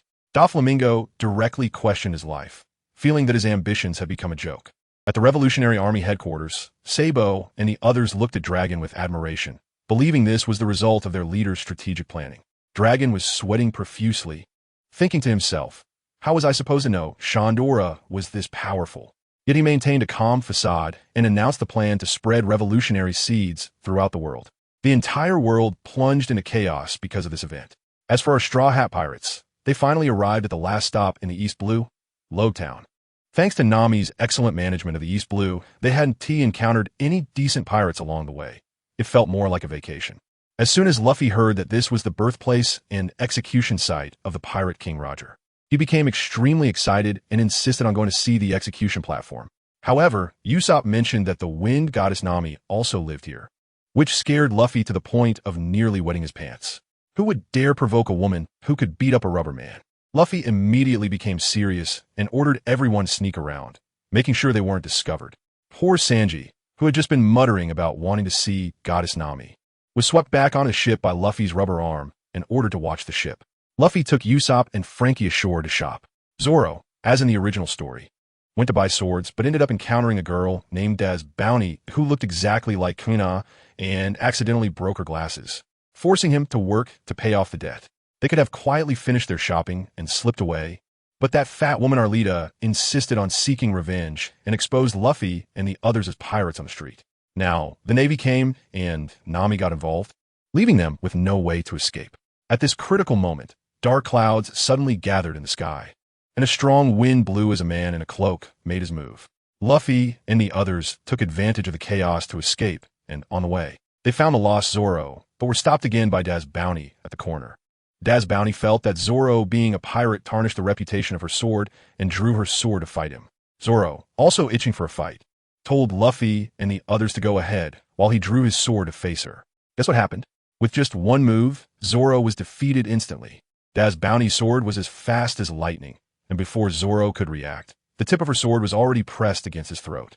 Zoro was stunned, looking at the face that was identical to Kuina's, feeling like he had returned to his childhood of losing 2001 times. Just as Luffy and the others were about to come to help, a gust of wind swept them, along with the ship, away. On the rooftop, Nami looked at the man in the cloak, who was Dragon, and coldly said, "I didn't expect the son of the Revolutionary Army leader to be an idiot pirate." Dragon's mouth twitched, but he didn't refute her, only thanking her. After being rescued back onto the ship, Zoro was reinvigorated by this setback and started intense training. Meanwhile, on the side of Mo Bai, after a night of punishment, he felt refreshed. He thought he had stayed in Shurema long enough, and it was time to move on to the next place to stir up trouble. He looked up at the sky and had an idea. At the same time, in a certain sea area of the Grand Line, a yellow submarine with a smiling face emblem was slowly surfacing. The deck was lively, as Rona's crew was chattering away, and a big white bear named Beepo was sleeping soundly on the deck. Let me tell you, when I stepped out of space, what I saw was this peaceful scene. I took a glance at that tattooed guy. Hey, isn't he the dude with the surgery fruit? I just made a fortune in Shurima, and now that I have money, I'm all about being reckless. My eyes swept over to the big, white bear, sleeping soundly. Oh my, so fluffy, who can resist that? At that moment I thought, little cutie, with your unique bones, I'll give you a life of unimaginable wealth. I activated the undying Thunderbolt Woolly Bell that I just bought in the system with a backhand. Suddenly, a solid lightning rune formed, and with a bayou, it struck Beibo from afar. The next second, who could understand the family? The clear sky above the sea was instantly overshadowed by dark clouds, with thunder and lightning. That adorable little bear cub, its size ballooning like a blown-up balloon, was wrapped in crackling destructive thunder, transforming into a towering thunder bear. Luo and the others were dumbfounded, drawing their swords in alarm, thinking a sea monster had arrived. Beibo himself was also confused, terrified by the scene, crying out for the captain to save him. Guess what happened next? Just as he thought that, the storm and thunder seemed to understand and immediately retreated, finally condensing into two sparkling crystals on his shoulder. Beibo was stunned. Realizing that these things seemed to belong to him, he immediately excitedly shouted to Luo, "Captain, I've become stronger. We can go achieve your goals now." His crew, named the pirate group, was actually no different from family. Beibo knew what was in Luo's heart, and the first thing he thought of after becoming stronger was to help the captain take revenge. Luo watched this scene completely stunned. He was initially a bit skeptical, but to prove himself, Beibo let out another roar. Goodness, that apocalyptic scene returned, nearly crushing their little submarine to the seabed. At this point, everyone believed it, rushing up to Beibo to give him a fierce rub. Luo's mind was racing, and he immediately thought of the girl chosen by the wind spirit in the newspaper, wondering if Beibo had also hit that stroke of luck. His breathing quickened, feeling that taking revenge for Corazon was certain now. Just as he was excitedly preparing to give the order to set sail for Don Quixote da Flamingo, I thought to myself, this bear has great use, and I can't let you go so soon. So, with a wave of my hand, the spatial fluctuations flashed, and in front of everyone, I whisked Bebo away. Luo stared blankly as his beloved crew member disappeared into thin air, completely stunned, while the crew members cried in a group.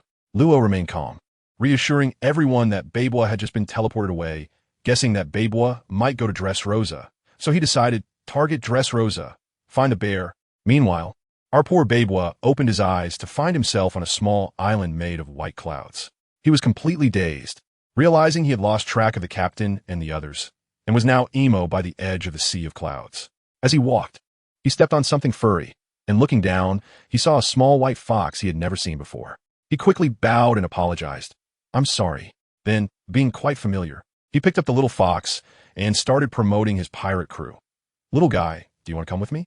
I tell you, our captain is amazing." Just then, the Real owner arrived, an angelic girl with wings, Cornice. She thought Bebo was a human trafficker. Oh no, a fox trafficker, daring to come and abduct pets in broad daylight. After the misunderstanding was cleared, Bebo realized he was now on Angel Island, 10,000 meters in the air. 10,000 meters. A scene of himself falling and turning into a bear pancake flashed through his mind, and he was so scared that his legs went weak. Seeing Bebo's silly and cute appearance, Cornice was filled with compassion and invited him home, asking if her father had a way to return him to the blue sea. But his startled reactions had already caught the attention of the local emperor of the sky, God Enel. This guy was eating fruit when he discovered the unexpected guest Bebo through his mind network. Without a word, he raised his hand and unleashed a divine punishment. A lightning bolt as thick as a barrel struck down towards Bebo. Cornice was so frightened that her face turned pale, thinking this bear was done for. But guess what? The scene was incredible. What is Bebo now? Undying thunder. This lightning bolt not only failed to harm him, but instead made him feel comfortable, like having a top-notch lightning spa, shaking off his fur in delight. On God's Island, Enel was amused. Yahaha, this little trash, didn't he die? Interesting. He found it fun and immediately sent his subordinate priest to capture Bebo, forcing him to participate in the so-called divine trial, to avoid implicating his newly made friend Cornice. Bebo, being quite loyal, surrendered willingly.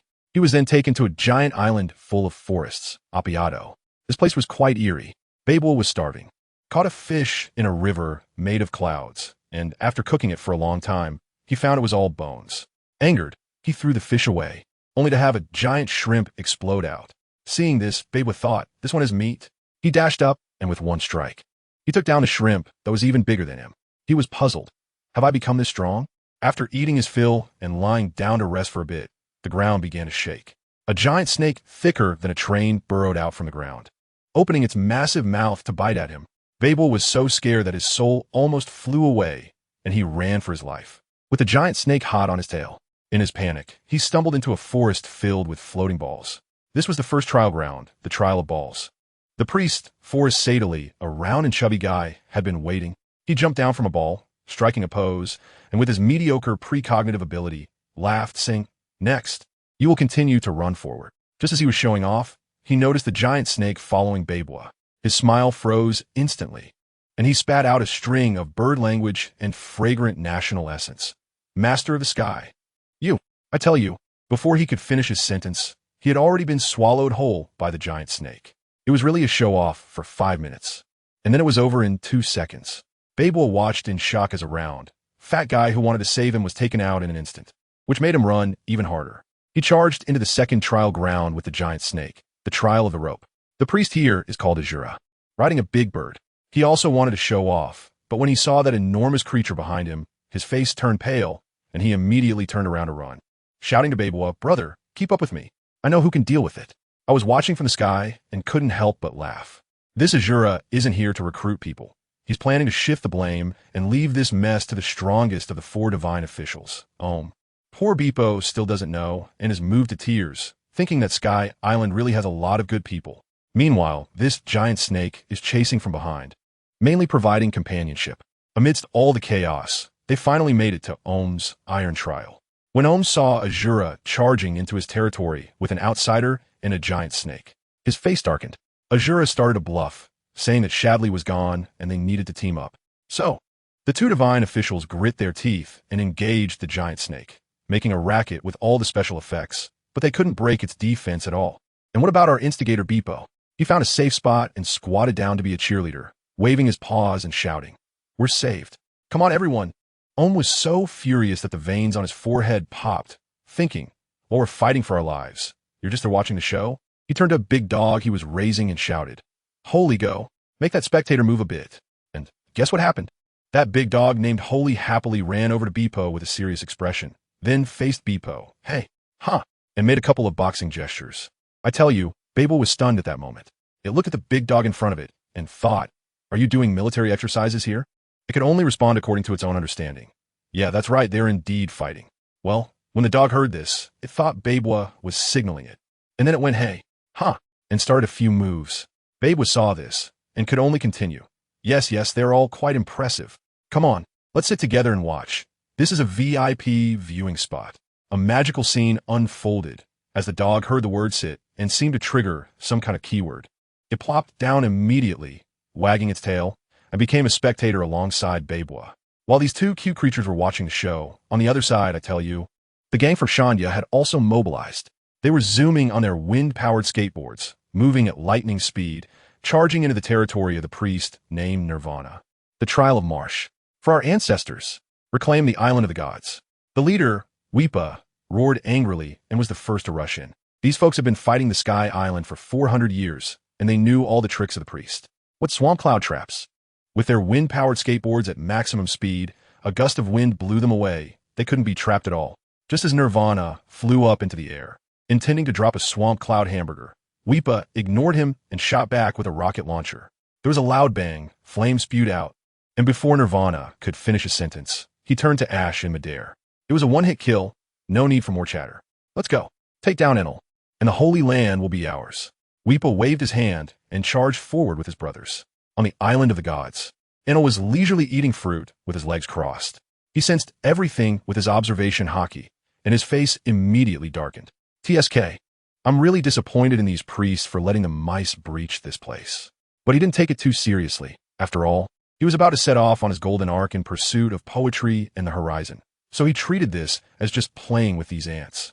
He flickered and transformed into a bolt of lightning, appearing right in front of Weepa and the others. Enel, when enemies meet, there's a spark. Without saying a word, Weepa raised his hand and fired a shot. But Enel was a Logia user. The bullet passed right through him, unharmed. Then, Enel began his slaughter game. He darted through the crowd like a ghost, occasionally releasing electricity, zapping one down. If you tried to save your teammate, he would switch targets. If you didn't save, he would mercilessly kick the fallen one. Who understands this psychological warfare? It's just downright dirty. The warriors of Shanya were being toyed with, falling one by one. Weepa's eyes turned red, but he didn't dare fire his cannon because all his teammates were within range. Soon, only Weepa, Lachi, and Enel were left on the field. Lachi was also tough. Taking advantage of Enel's moment of speaking, she raised her hand and fired a shot. But the bullet hit Enel's face and turned into a puddle of water. Enel's face darkened, and he instantly flashed behind Lachi, knocking her unconscious with a palm strike. All right, just you left, Ant. Enel looked at Weepa and began to unleash a flurry of trash talk. Weepa couldn't stand this humiliation, seeing that physical attacks were useless. He directly activated his Zon mode and greeted Enel with a barrage of sweet nothings in a bird language. Enel's defenses crumbled in an instant. Shut up. A bolt of lightning zapped Weepa, leaving him charred on the outside and tender on the inside, and feeling unsatisfied, he took out his golden staff, heated it until it was red hot, and branded it on Weepa's back. Let me tell you, the most exciting part is coming. Just when Enel was stepping on Weepa's head and humiliating him crazily, Weepa used his last bit of strength to firmly press his sea stone-embedded sliding shoe against Enel's leg. Enel instantly felt something was off. His body softened, and he couldn't use his elemental transformation anymore. God, have you heard of sea stone? Weepa flipped over and pinned him down, pulling out a powerful weapon called the Reject Shell, aiming it at Enel's heart. This thing is 10 times more powerful than the Impact Shell. Enel's proud expression froze on the spot, and his voice started to tremble. Wait, let's talk this out. Boom! Weepa didn't give him a chance at all. With one shell, a huge dent formed in Enel's chest. Weepa spat out blood and wanted to go for another shot, but suddenly 2 strange clowns jumped out, dancing and throwing stink bombs, successfully buying time. Just that little delay allowed Enel to use an electric shock to save himself, and then transformed into lightning to escape. Damn it, so close. Weepa was furious, pounding the ground, but still dragged his injured body deeper into God's island alone. Meanwhile, on the other side, Enel, who almost got killed, went completely mad after returning to his lair. He felt that the people on this island dared to embarrass him like this. So this damn island didn't need to exist anymore. He directly activated his pure gold arc maxim, flew into the sky, and began to create thunderclouds covering the entire sky island. He was going to unleash a map-wide attack and send everyone away. Panic instantly spread across the entire sky island. At the same time, Shura and Om were still fighting that giant snake. The two fought for a long time, unable to do anything to each other, and they started blaming one another. When Shura saw his teammate Om was about to collapse, he panicked, fearing Enel would blame him. Let me tell you, the dirtiest scene is coming. Instead of saving his teammate, he thought about silencing him.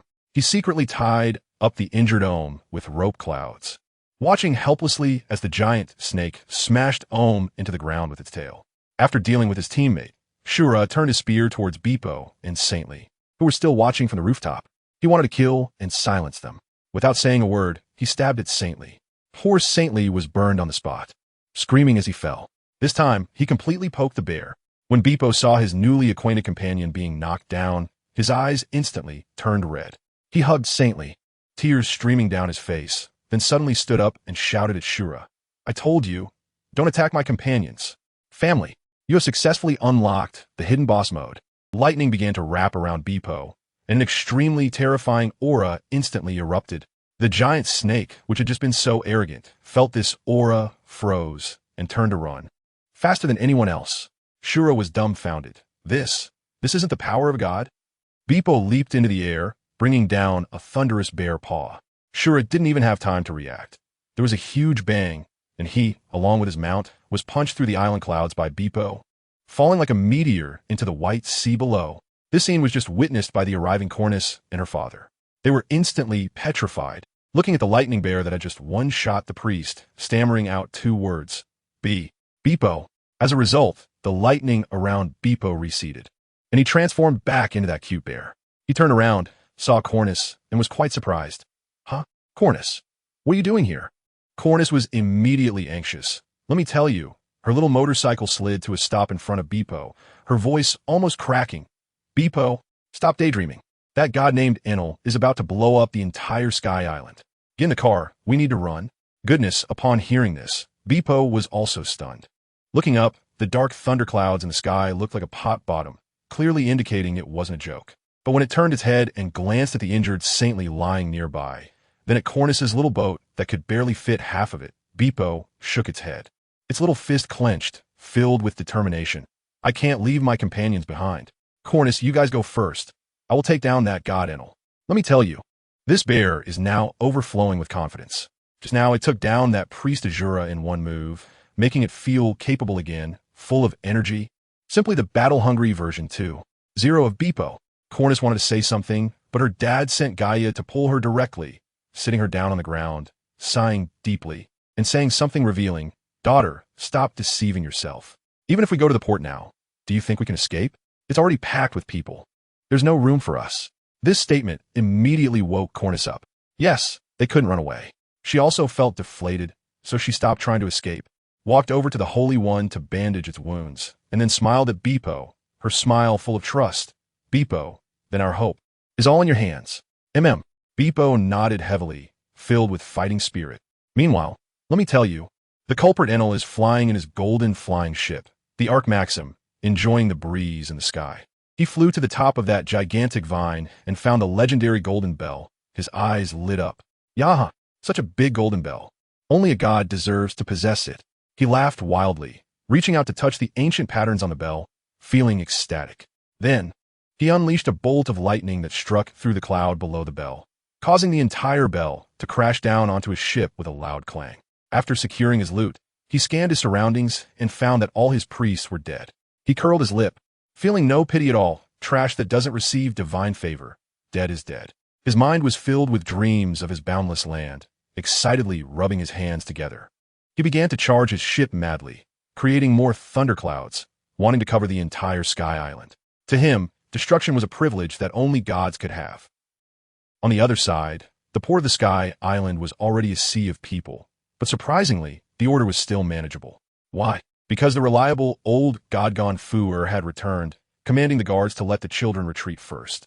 Gonfuer originally wanted to go find Enel to fight, but he knew that he would just be sending himself to his death. Passing through the port and seeing the chaotic scene, he changed his mind, thinking it was much more important to leave a spark for the Sky Island than to sacrifice himself for nothing. After arranging things, he looked up at the increasingly large thunderclouds, his expression stern, and patted his bird partner, who could turn into a Pegasus. Pierre, let's go. He mounted Pierre and charged straight toward the center of the thundercloud without hesitation. He was the guardian of this land, not that high and mighty madman. Soon, he saw Enel's golden ship. Without saying a word, he raised his spear and struck. What happened?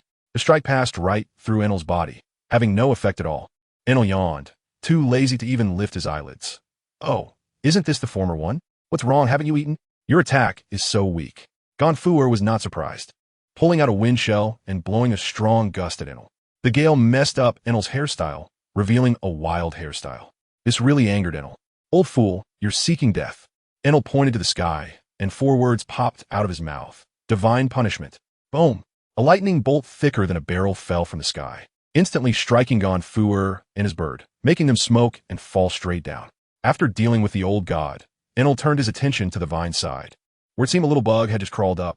He waved his hand again, unleashing countless bolts of lightning, and the battled demon Vappa, who had just climbed up, didn't even show his face before being stunned and falling down too.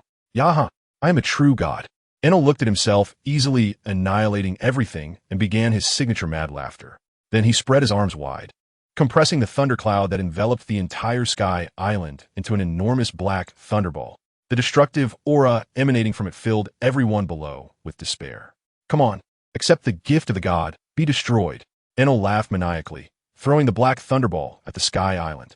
I tell you, just when everyone thought it was all over, Beepo stirred. It looked at Enel in the sky, and that huge death thunderball, trembling all over. But it wasn't fear, it was excitement. Who understands this among the family? The sky full of lightning was like an all-you-can-eat buffet for it. I will defeat him. Beepo let out a roar towards the sky, and then the power within it exploded completely. Roar. Its body crazily enlarged in the lightning and storm. 10 meters, 100 meters, 500 meters. Finally, it transformed into a giant bear over 1,000 meters tall, covered in thunder. Enel was stunned. What? What is that? A thunder giant bear? But his mind was also peculiar. The next second, his eyes lit up, and he spread his arms, shouting at Beepo, who was about the same height. You are worthy to be the pet of a god. Come, kneel and thank the god's grace. After hearing this, Beepo snorted out a spark of electricity, its mind only on battle. It slowly raised its arms, comparable to mountains, gathering endless thunder, coldly uttering a few words. The god should fear me. As soon as the words fell, its thunderous arms smashed down towards Enel. Enel wanted to elementalize and dodge, but his expression froze instantly. Oh no, his body is lightning, and Beepo's fist is also lightning. How to dodge this? Bang! The sound of a bell ringing through the sky was the last song of that golden bell. Then came a loud boom, as Enel's golden ship, along with that big bell, was turned into countless fragments by Beepo's punch. I want you dead. Seeing his dream vehicle smashed, Enel's eyes turned red. He frantically controlled all the thunderclouds, unleashing countless bolts of lightning towards Beepo. What happened? Those bolts of lightning hitting Beepo felt like a tickle. Not only did they not hurt it, but they also made its lightning armor shine even brighter. A god? Is that all the attack? Beepo's voice was filled with disappointment as it roared skyward, and a bolt of lightning 100 times thicker than Enel's descended, striking him down from the sky, penetrating the island clouds. Enel barely steadied himself and flew back, trembling with anger, unleashing his strongest hidden move, 200 million volts, Thunder God. He transformed into a giant lightning man, rushing towards Beepo with a fierce expression. But I tell you, in front of Beepo, who was 1,000 meters tall, he looked just like an ant. Beepo looked at the little figure rushing over and didn't even want to move. Just as he was about to strike in front of it, it extended its bare paw and then lightly squeezed. No, this is impossible. Enel watched helplessly as his thunder god body was crushed in the palm of the opponent, turning into scattered sparks. He tried to transform into lightning to escape, but found he couldn't break free from that palm at all. The enormous bare paw slowly closed, and with Enel's unwilling gaze, the storm in the palm annihilated him along with his so-called dignity as a god into dust. After dealing with Enel, Beepo roared at the dark clouds in the sky again, and instantly, the storm dissipated, revealing clear skies. Its body quickly shrank back to its original cute white bear form. It scratched its head, looking at the big pit it had created around it, bewildered. Huh? Did I do all this? How am I supposed to climb out of here? I tell you, this matter has caused such a stir that even Qinghai has heard the commotion. The last ringing of the golden bell reached Jaya Island, and Uncle Kaliki, with his chestnut head, was so excited that tears streamed down his face. I've heard it. Our ancestors were not liars. Just as he finished speaking, with a loud bang, a massive golden pendulum fell from the sky, directly smashing his house. Even funnier was Baki. Yes, the red-nosed clown. He had just escaped from the East China Sea with his crew when another piece of gold sank his ship. Just as he was about to curse, he looked closely and saw the ground covered in gold. He went crazy with joy. Boys, we're gonna get rich. Haha. On the side of Sky Island, Beepo naturally became the great hero who saved the world. After being rescued from the pit by Cornus and the others using the wind shell, he enjoyed a few days of the highest standard treatment before embarking on a new journey in a hot air balloon with an octopus. However, just as Beepo and Enel were engaged in a fierce battle, the mysterious Moby quietly made a big move in the new world. On the Whitebeard pirate's ship, late at night, the banquet had just ended. 4th Division Captain Sachi, feeling dizzy from drinking, returned to his room and ran into Teach, who would later become Blackbeard. Teach, suppressing the greed in his eyes, said he needed to talk privately. Without thinking, Sachi led him into his room. But just as he turned around, a dagger pierced through his chest from behind. Sachi died, not understanding why a brother with whom he had such a good relationship would kill him. Teach didn't even look at his corpse. He searched the room and found the dark fruit he had always dreamed of, then fled that very night. As soon as he left, Moby's figure appeared in the room. He glanced at Sachi's corpse and casually threw a spear burning with dark underworld fire, which directly pierced Sachi's heart. Ding! The system notification sounded. Sachi has obtained the inheritance of the revenge spear Callista. Let me tell you, this is getting interesting. Callista is the vengeful spirit specifically hunting down traitors. With this move from Blackbeard, it's like he's directly binding an unending vengeful spirit to himself. The soul of Sachi, who had just died, was already beginning to forget everything, but was forcibly pulled back by that spear. He saw his own corpse and remembered the pain and anger of betrayal. He gripped the spear, and in an instant, his soul transformed into a dark spirit glowing with light, with an unhealable wound on his chest. Teach, he muttered this name, his voice cold and eerie. Traitor. 1,000 cuts and 1,000 slashes. After saying that, his spirit vanished into the darkness. The next day, Sachi's body was discovered, and the entire Whitebeard pirates exploded. After an investigation, it was found that only Teach was missing. Ace, the captain of the 2nd Division and Teach's direct superior, stood up in pain, vowing that he would resolve this matter. Meanwhile, Blackbeard, who had already escaped, was contacting the crew he had prepared long ago to form his own pirate crew. He also sent the navigator Lafitte to communicate with the world government, saying they wanted to become the Shichibukai. Lafitte didn't waste any words. Wings sprouted from his back, and he turned and flew away. On the other side, let me tell you, Blackbeard and his crew were also stirring up trouble. Their rickety raft wobbled its way to Winter Island, and Blackbeard immediately set his sights on the fruit of the island's king, Wapple. His iconic laugh, keek, sent shivers down people's spines. As soon as they reached the shore, a group of guards surrounded them with guns, and the leader shouted, "Stop! Pirates are not welcome here." I was thinking at the time, what can you guys do with such firepower? As expected, the fighting champion on Blackbeard's ship, that muscle man named Bard.As, volunteered. I saw him flexing his muscles on the spot. Then he kicked off the ship like a cannonball, flying into the crowd with a wave elbow strike. The guards on the shore were also stubborn, daring to return fire. Let me tell you, the gunfire sounded like firecrackers, crackling away, but what happened? The bullets hitting them felt no different than a tickle. When Bard.As landed an elbow, there was a loud boom, and the ground cracked, sending several people flying. He casually grabbed a poor guy, swung him like a wrecking ball, and hurled him out, knocking down a bunch of people and even demolishing a house. This completely stunned the guards, who were all screaming devils. They are devils, and then turned to run. Bard.As didn't chase after them, just stood there with his hands on his hips, laughing maniacally. But those people didn't get far before suddenly turning pale and collapsing to the ground, unable to even scream. As soon as I saw it, I understood. It was that sickly ship's doctor, Poison Q, who had struck. This guy looked like he was on the brink of death, but his poisoning skills were truly remarkable. When the news reached the palace, King Wapol was busy gnawing on a table. Upon hearing that Blackbeard had arrived, he was so startled that he fell off his throne. His family didn't understand. The king was in a panic and immediately shouted to his captain of the guard, Dalton, quick, take some men to hold them off. Buy me time to escape." After saying that, he took 2 trusted aides and his precious 20 doctors and quickly left via the cable car. The speed was incredible. Dalton watched as the king disappeared from sight, and his heart sank. He could tolerate the king's tyranny and selfishness, but abandoning the country and the people to save himself crossed the line. He drew the large iron shovel from his back and charged down with his men. This time, it wasn't for the king but for the country. Unfortunately, ideals are often rich while reality is stark. Dalton encountered Blackbeard's group at the foot of the mountain, and he transformed into a minotaur form, moving so fast that he left after images. However, Burgess approached with a grin, his fists coated in hockey. With a thud, the two clashed head-on, and Dalton was instantly stopped. With another burst of strength, Burgess slammed Dalton into the ground, knocking him out cold. Blackbeard glanced over and asked his crew, "This guy's also, who wants him?" Burgess scoffed, "Forget it, he can't even take one punch from me. He's too weak." The others shook their heads in agreement. So, they couldn't be bothered to look at him any longer and headed straight for the palace. When they arrived, they found the place empty. Wapol had already fled. Blackbeard wasn't angry. Instead, he felt his reputation was growing louder, letting out another round of maniacal laughter before leaving Winter Island. I followed Blackbeard's trail here, but I was still a step too late. He had already left. Just as I was about to leave, I suddenly felt an overwhelming hatred emanating from a nearby house. I floated over to take a look, and there was a woman staring blankly at the corpse of the man on the bed.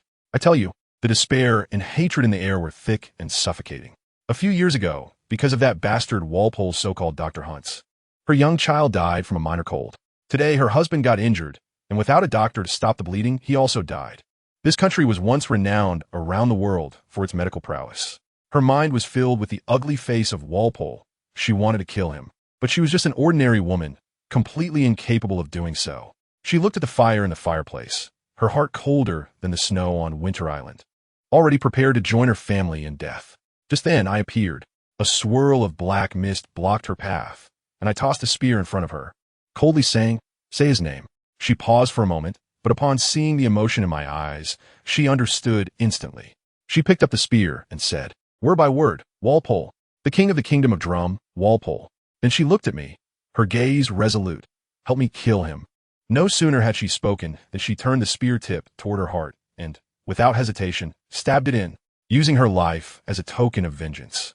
Her hatred instantly surged. As her vitality faded, a wisp of her remaining soul floated up from the corpse, connecting to my spirit with an invisible thread. "Your hatred is my hatred," I said ominously, absorbing her lingering soul into the gash in my chest. In that moment, her pain and memories flooded into my mind. The resonance of our anger was palpable. My murderous intent toward Walpole was no less than hers. Meanwhile, the cowardly King Walpole, after escaping Drum Island with his subordinates, used his munch fruit ability to gnaw on metal and build a submarine, naming it the White Iron King, and became a pirate at sea. That night, he and 2 ministers were drunk in the cabin. Suddenly, I appeared. The treacherous advisor, Jess, groggy, saw me and tried to draw his bow and shoot arrows. But guess what? They passed right through my body without any effect. Now, both of them were half sober, looking at my glowing spirit, shrouded in black mist, approaching closer, terrified out of their wits, screaming about a ghost, and tried to drag the drunken Walpole to escape. Too late. 2 spears, burning with spiritual fire, shot out instantly, piercing them through like candied hawthorn. I walked up to the utterly drunk Vabely and quietly waited. The wound in my chest opened, and the remnant soul of that woman emerged holding a spear. We just stood there until Vabely slowly woke up, opened his eyes, and saw our ghostly figures, filled with extreme terror. In the next moment, the spear in the woman's hand fiercely pierced his heart. Vabely's eyes bulged, and he gasped, blood frothing out continuously until his life was extinguished, his soul burned clean by the spiritual fire on the spear.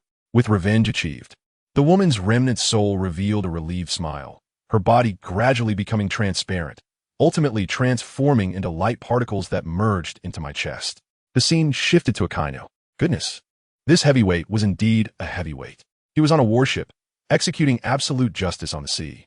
Upon seeing a pirate ship Without hesitation, he unleashed a massive fire blast. A giant molten fist crashing down, evaporating a ship along with its crew, not even allowing a scream to escape. His Navy subordinates were practically his fan club, cheering loudly. Just then, Admiral Sengoku's call came through. Sengoku informed him that Blackbeard had killed a comrade and defected, and he was now attempting to apply to become a warlord of the sea. Upon hearing this, Akainu's grip on the transponder snail tightened. His veins bulging. Pirates are just pirates. Sengoku was no longer pretending. His words implied that the Navy couldn't directly act against the world government. But since Blackbeard hadn't officially become one yet, this was their only chance, if you catch my drift. Akainu understood immediately. He hung up the phone and directly ordered, "Full left rudder. Change course. Set sail." At that moment, Blackbeard was with his crew, paddling a rickety wooden raft, ready to capture a pirate worth over 100 million as a token of allegiance. They had their eyes set on a guy named Poison Sting Horowitz, a Zoan-type wasp fruit user. Van Oka raised his gun and shot down their pirate flag, clearly provoking them. The wasp user was tough as well. Without a word, he charged over. He was incredibly fast, flapping his wings and disappearing in an instant, stinging the front-running Bayas, instantly darkening half of his body. He then went to attack Poison Q, but Van Oka shot again, directly shattering his wasp form's mouth. Just at that moment of excruciating pain, Blackbeard struck. Dark water. A tremendous suction force came, instantly nullifying Horowitz's ability and pulling him in. Blackbeard grabbed him by the neck, laughing maniacally. "Do you see? This is the power of the most dangerous devil fruit." He turned to his crew, asking if they wanted the fruit, but no one did. So Blackbeard decisively took Horowitz's ability and casually ended his life. Just as he was happily calculating how much he could sell this fruit for, Van Oka suddenly shouted, "Captain, a Navy warship is approaching." Blackbeard thought to himself that this was a critical time to apply for warlord status, not wanting to stir up trouble, and hurriedly ordered everyone to paddle away. After paddling for a while, they realized the warship was coming straight for them. Blackbeard, tired of fleeing, decided to see what the Navy was up to. As the warship drew near, Akainu emerged from the cabin. Let me tell you, this sly old man had been hiding before, fearing they would see him and run away. As soon as he appeared, without a word, he raised both hands high and unleashed his ultimate move, Meteor Volcano. Goodness, a rain of molten fists fell from the sky. Blackbeard turned pale, cursing, "Damn it. Akainu was actually hiding in the cabin to ambush me." Their raft was instantly burned to a sieve, and a few of them clumsily jumped onto the Navy warship.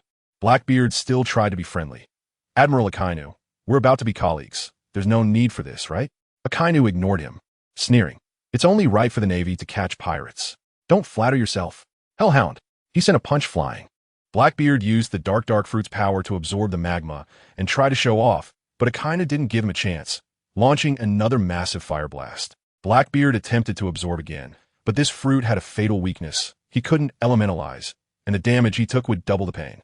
As the magma touched him, he rolled his eyes back and spat out a mouthful of blood. Akainu seized the opportunity, using a shave to rush to his front, Dogbite Red Lotus. His lava-turned arm morphed into a dog head, biting down on Blackbeard's shoulder, sizzling with the smell of roasting meat. Blackbeard howled in pain. Akainu followed up with another hellhound, thrusting straight through Blackbeard's chest. In extreme pain, Blackbeard exploded in rage, grabbing Akainu and activating Dark Water, forcing Akainu out of elementalization. But what Akainu said next was a direct revelation. True strength is never solely built on a devil fruit. With that, his fist covered in pitch-black hockey slammed down, bang. It landed solidly on Blackbeard's forehead, knocking him out cold. Akainu was about to deliver the finishing blow when suddenly a gunshot rang out from Van Oka, hitting him on the head. Although it didn't do any damage, it delayed him. Akainu turned back to find all the Navy on his ship had collapsed, each with a purple face. It turned out to be the work of Poison Q. Van Oka traded the lives of an entire ship of Navy for Blackbeard's life. Akainu was furious but remembered his earlier failure. He knew every bit of Navy strength was crucial now. He couldn't sacrifice so many subordinates for a moment of impulse. In the end, he could only watch as Blackbeard's crew took the unconscious Blackbeard and escaped in a lifeboat. When the Navy's poison was cured, Akainu ordered a full-speed pursuit, only to have his subordinates come back with long faces, reporting, "Admiral, the ship's power system has been damaged. Those treacherous pirates." Akainu's face darkened like a pot's bottom as he watched the small boat drift away, finally casting his gaze on his useless subordinates, coldly announcing, "When we return, training missions will double." I will supervise personally. Meanwhile, Blackbeard slowly regained consciousness, wincing in pain, cursing Akainu while holding his head. Having suffered such a major loss, he decided not to fight top-tier powerhouses again until he adapted to the doubled pain. Just then, he squinted and saw a small boat in the distance, seemingly with a dog and a white bear on it. After being beaten by Akainu, he was looking for a place to vent his anger, and Blackbeard immediately perked up. Huh.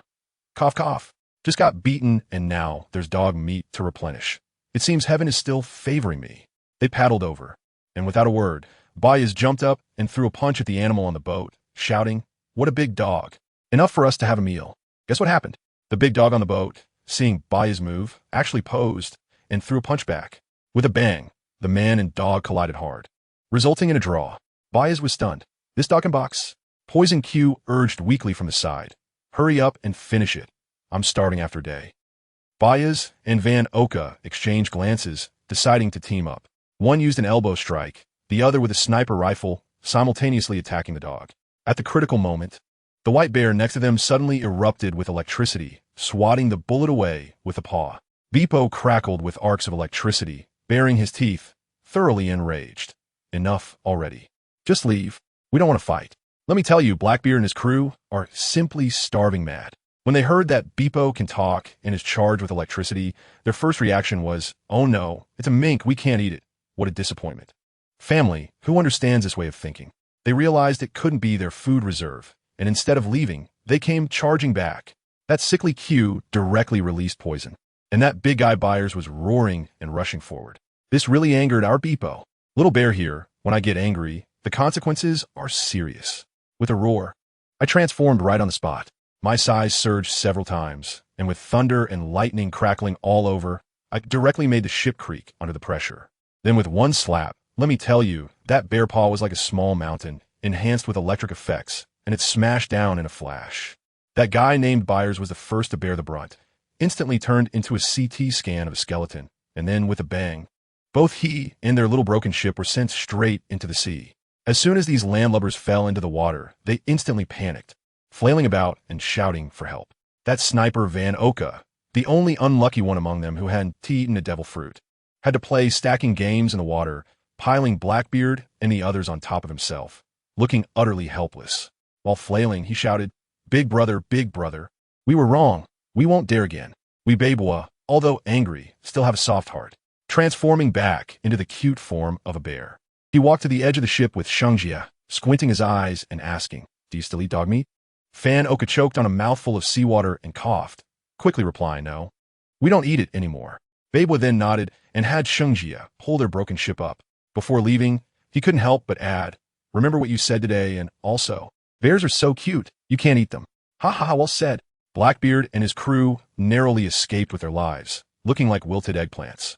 Blackbeard himself was even more emo, having faced 2 societal beatings right after debuting, seriously questioning his life.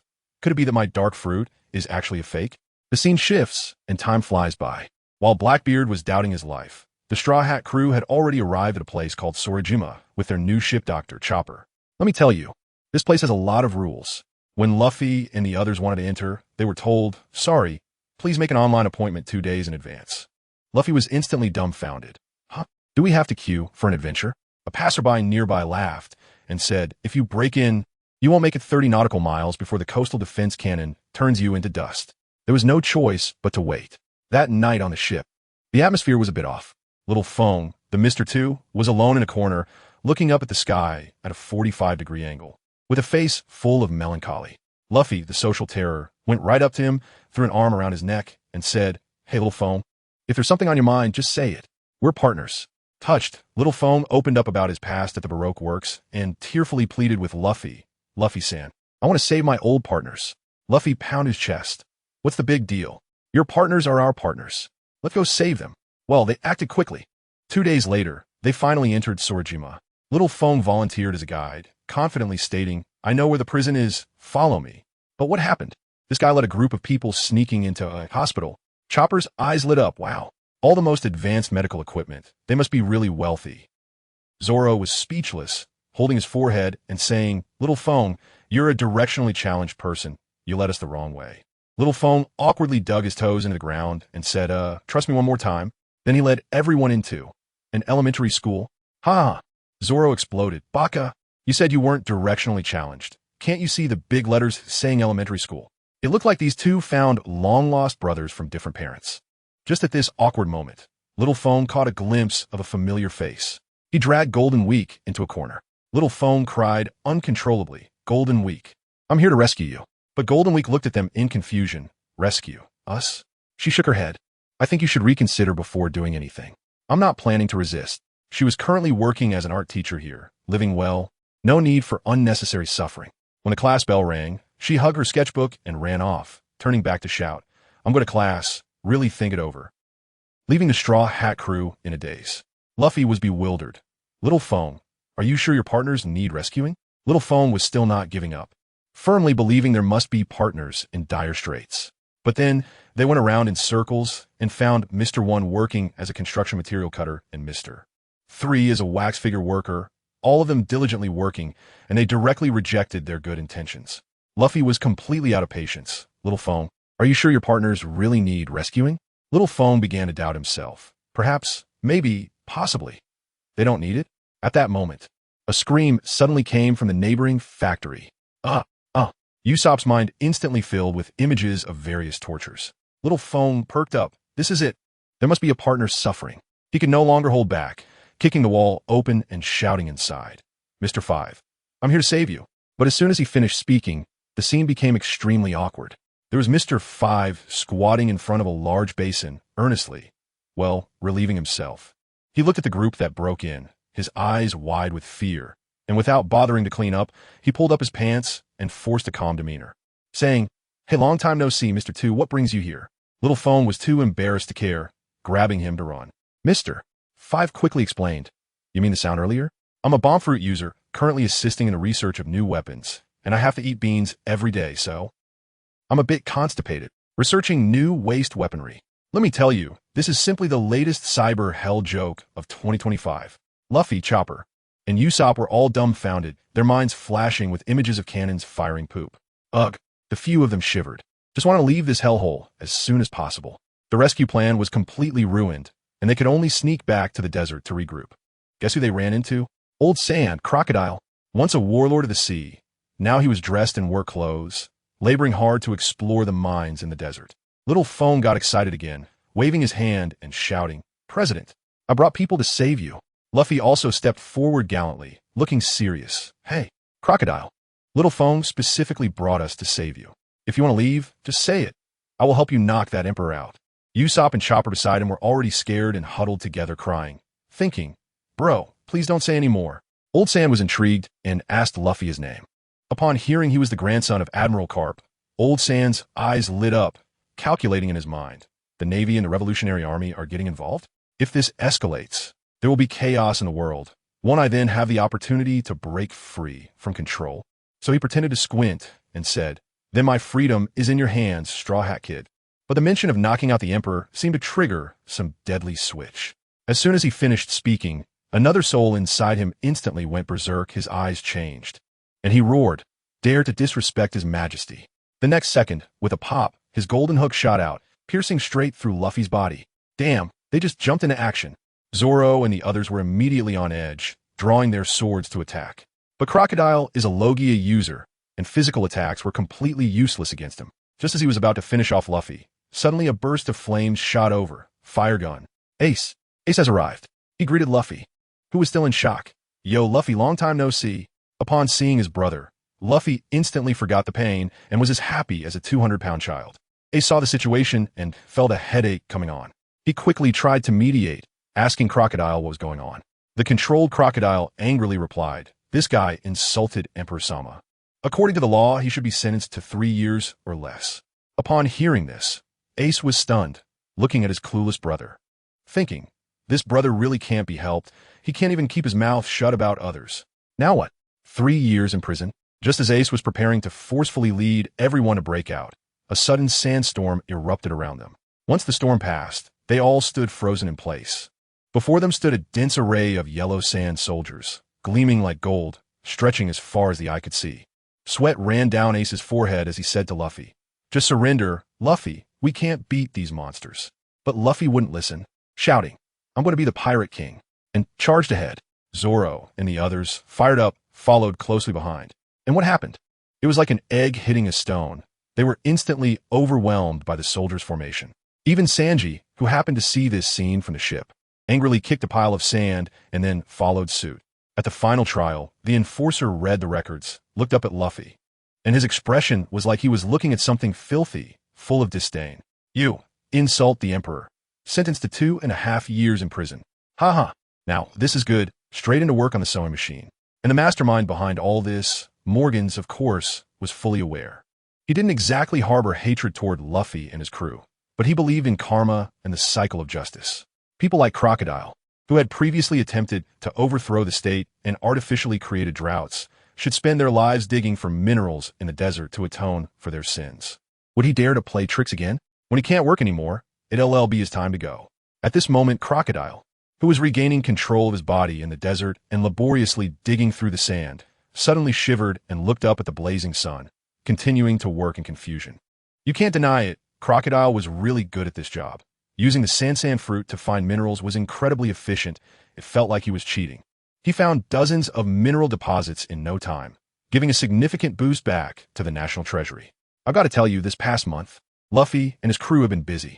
Aside from the captain, still working on the sewing machine, the others have long been released. These guys are quite carefree. They directly opened a restaurant in town. Sanji's cooking skills turned it into a popular spot in just a few days, with long lines every day. One day, after finishing his meal, Ace took out a small piece of paper and handed it to Sanji. He said it was a life card, a rare item only found in the New World. When torn in half, it can attract the other half, no matter how far apart they are. He needed to continue hunting Blackbeard to avenge his brother, and he was leaving Luffy in their hands. Good grief, he came to visit, but ended up getting stuck here for over 20 days because of his brother. Talk about a plastic brotherly bond. Once Ace left, Zoro whispered to Sanji, "Did you see that mark on his back?" Sanji, with a cigarette in his mouth, looked serious. Yeah, Whitebeard pirates. His grandfather is a naval hero, and his dad is the leader of the Revolutionary Army. This Luffy family has some serious connections. Speaking of this, he couldn't help but smile wryly. No matter how strong the background, didn't he still get 2.5 years because of just one sentence? Meanwhile, Von Clay, also known as the waiter, quietly said, "I'm sorry, it's all my fault." He felt really guilty. As a result, Sanji turned around and shouted at him, "If you know it's your fault, then hurry up and wash the dishes. Don't you know how much Luffy can eat?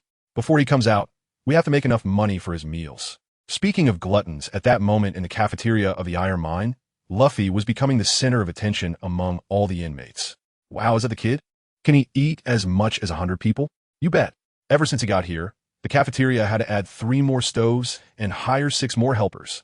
I told you, as soon as Luffy put down his bowl, he covered his round belly and looked very dissatisfied. "I'm so full." But there was too little meat. He didn't care about the taste at all. The key was meat. Meat. A big bone buffet was his dream. The kitchen supervisor was almost in tears, running to report to the manager every day. "Boss, this kid is purely cutting costs and increasing laughter. He eats enough for 100 people in one meal, but the work he contributes barely counts as 98. We even have to hire more chefs for him. This cost-effectiveness is a complete loss." On my side, ever since I promised to help Robin find the historical texts, she has settled down peacefully, living a sweet life. That night, with the moonlight just right, Robin and I had just finished a friendly sparring session, and I was holding her in my arms. I leaned in to whisper in her ear, teasing her about how quickly she surrendered today, and then, with a creak, my bedroom door was pushed open. Standing at the door was another Robin. My mind was blown at that moment. With a buzz, I jumped up from the bed and shrank into the corner of the wall. I looked back at the one on the bed, then at the one at the door, and in an instant, Faye Kayleigh's heavily made-up face flashed through my mind. I was completely freaked out. Does anyone understand this? The psychological shadow area is enough to be measured in light years. If I had known it would turn out like this, I should have sent Luffy and the others away with good food and drink back then. Seeing my terrified expression, Robin at the door immediately understood after glancing at the clone on the bed. She had just developed this new ability and wanted to surprise me, but ended up being a scare. But she was quite mischievous and didn't plan to reveal it right away. Robin at the door nervously asked, "Who are you?" The clone on the bed immediately turned into a drama queen, speaking in a high-pitched voice. "Who are you?" Acting like a servant, Brother M.O. by. I want to be fooled. While saying this, She was throwing flirtatious glances at me. Seeing that delicate and pretentious look, my face turned green. All those intimate scenes in my mind immediately had Faye Kayleigh as the main character. I got furious on the spot and raised my hand to throw this person out. Just a second before I acted, Robin at the door crossed her arms, and the clone on the bed went poof, turning into a sky full of petals and disappearing. I was stunned, awkwardly lowering my raised hand, then glaring fiercely at the laughing Robin. Do you have any idea how close you came to ruining our future happiness? I took a breath, checked if I could still use it in the future, then gritted my teeth and said, next, amidst Robin's screams, I gave her a severe punishment.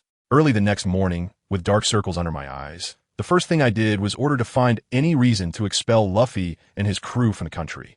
It was urgent. As soon as the cafeteria manager heard this news, it was like a blessing from the heavens, and he rushed to the mine before mealtime to announce, Number 4396. You can leave. You must roll out of Sabaody before noon. The way he acted was like sending away a play god, trying to save a meal. When Luffy heard he could leave, he was so happy he took off running toward the port. But when he got to the ship, he found no one there. He counted on his fingers and then realized that his brothers had already been let go. Just as he was puzzled, his stomach growled. So this guy retraced his steps, stretched out his arm, and climbed over the wall back into the mine cafeteria, finishing off another 100 portions of breakfast under the manager's resentful gaze. The manager was completely broken down and hurriedly sent someone to the city to inform Sanji and the others, begging them to please take this big Buddha away. When Sanji and the others arrived, looking at the mountain of bowls and plates and the manager's resentful face, he lit a cigarette and leisurely blew out a smoke ring. It can't be that Luffy eats too much and they can't afford to supply him. So they kicked us out, right? Zoro, standing beside him, nodded seriously. Yeah, you're not wrong. He eats too much. Just like that, the Straw Hat crew finally left. I watched their ship sail away and let out a long sigh of relief. Finally safe, During the time Luffy and the others were serving their sentence in Sabaody, the outside sea was quite lively. The Navy's power grew, chasing pirates everywhere, making it hard for many small pirates to survive. They either allied with the 4 emperors or became subordinates of the 7 warlords. Among them, the most explosive news was that Blackbeard, who killed his companion and defected from the Whitebeard pirates, actually became the new warlord of the sea. Goodness, Blackbeard was shaking now, using his legal identity to recruit soldiers everywhere, quickly amassing a large fleet of 20 divisions. But his smooth sailing days didn't last long before strange things began to happen. Captain, the 6th Division, has been completely wiped out. The sniper Van Augur reported with a grim expression.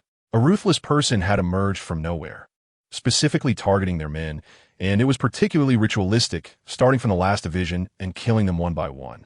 By now, only 5 divisions remained, along with the main ship, but they didn't even know what the murderer looked like. At this point, the pirates who originally wanted to come to their side all shrank back, waiting to see their jokes. Blackbeard, whose ambition was expanding after just obtaining the dark fruit, couldn't stand this. Damn it. When I catch him, he will know the consequences of offending me. He gathered all the remaining people together, deciding to personally wait for the rabbit. Meanwhile, at the Marine headquarters in Marineford, Admiral Sengoku also convened a high-level meeting. He first summarized the recent achievements of the Navy, then dropped a heavy bombshell. News from the New World that Red-Haired and Whitebeard had met. The entire conference room instantly erupted. 2 emperors meeting. This is the rhythm of war. Sengoku slammed the table. Everyone be quiet. No matter what they want to do, what we need to do now is to stabilize. We absolutely cannot act impulsively. In the New World, Red-Haired indeed found Whitebeard. When their conquerors' hockey clashed, the clouds in the sky tore apart. Red-Haired came to persuade Whitebeard not to let Ace chase after Blackbeard. But how could Whitebeard listen? His son was killed. Shouldn't a father let another son take revenge? The face-face fruit failed for the first time, and Red-Haired could only leave helplessly.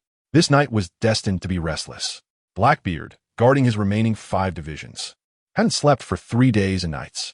Suddenly, a scream pierced the night sky. Here it comes. Blackbeard roared and rushed out. But when he burst into the room, he only saw a house full of twisted corpses, all with faces full of fear before death. Turning around, he found that thick fog had suddenly risen outside, and the lights in the fog appeared strange and dim, with screams of crew members coming from all directions. He released his observation hockey and could only feel lives disappearing one by one, yet he couldn't find the enemy at all. Now Blackbeard was also panicking. Could there really be ghosts? Just as he was anxious, he suddenly felt someone behind him. Without thinking, he instinctively used a dark water grab. Captain, it's me. The one being pulled was the ship's doctor, Q. Blackbeard was about to stop when a spear suddenly shot out from the fog. He grabbed the spear but let out a scream. The ethereal blue flames on it burned, not the flesh, but the soul. He hurriedly used the ability of the dark fruit to devour the flames, but the spear transformed into a cloud of black mist and slipped away.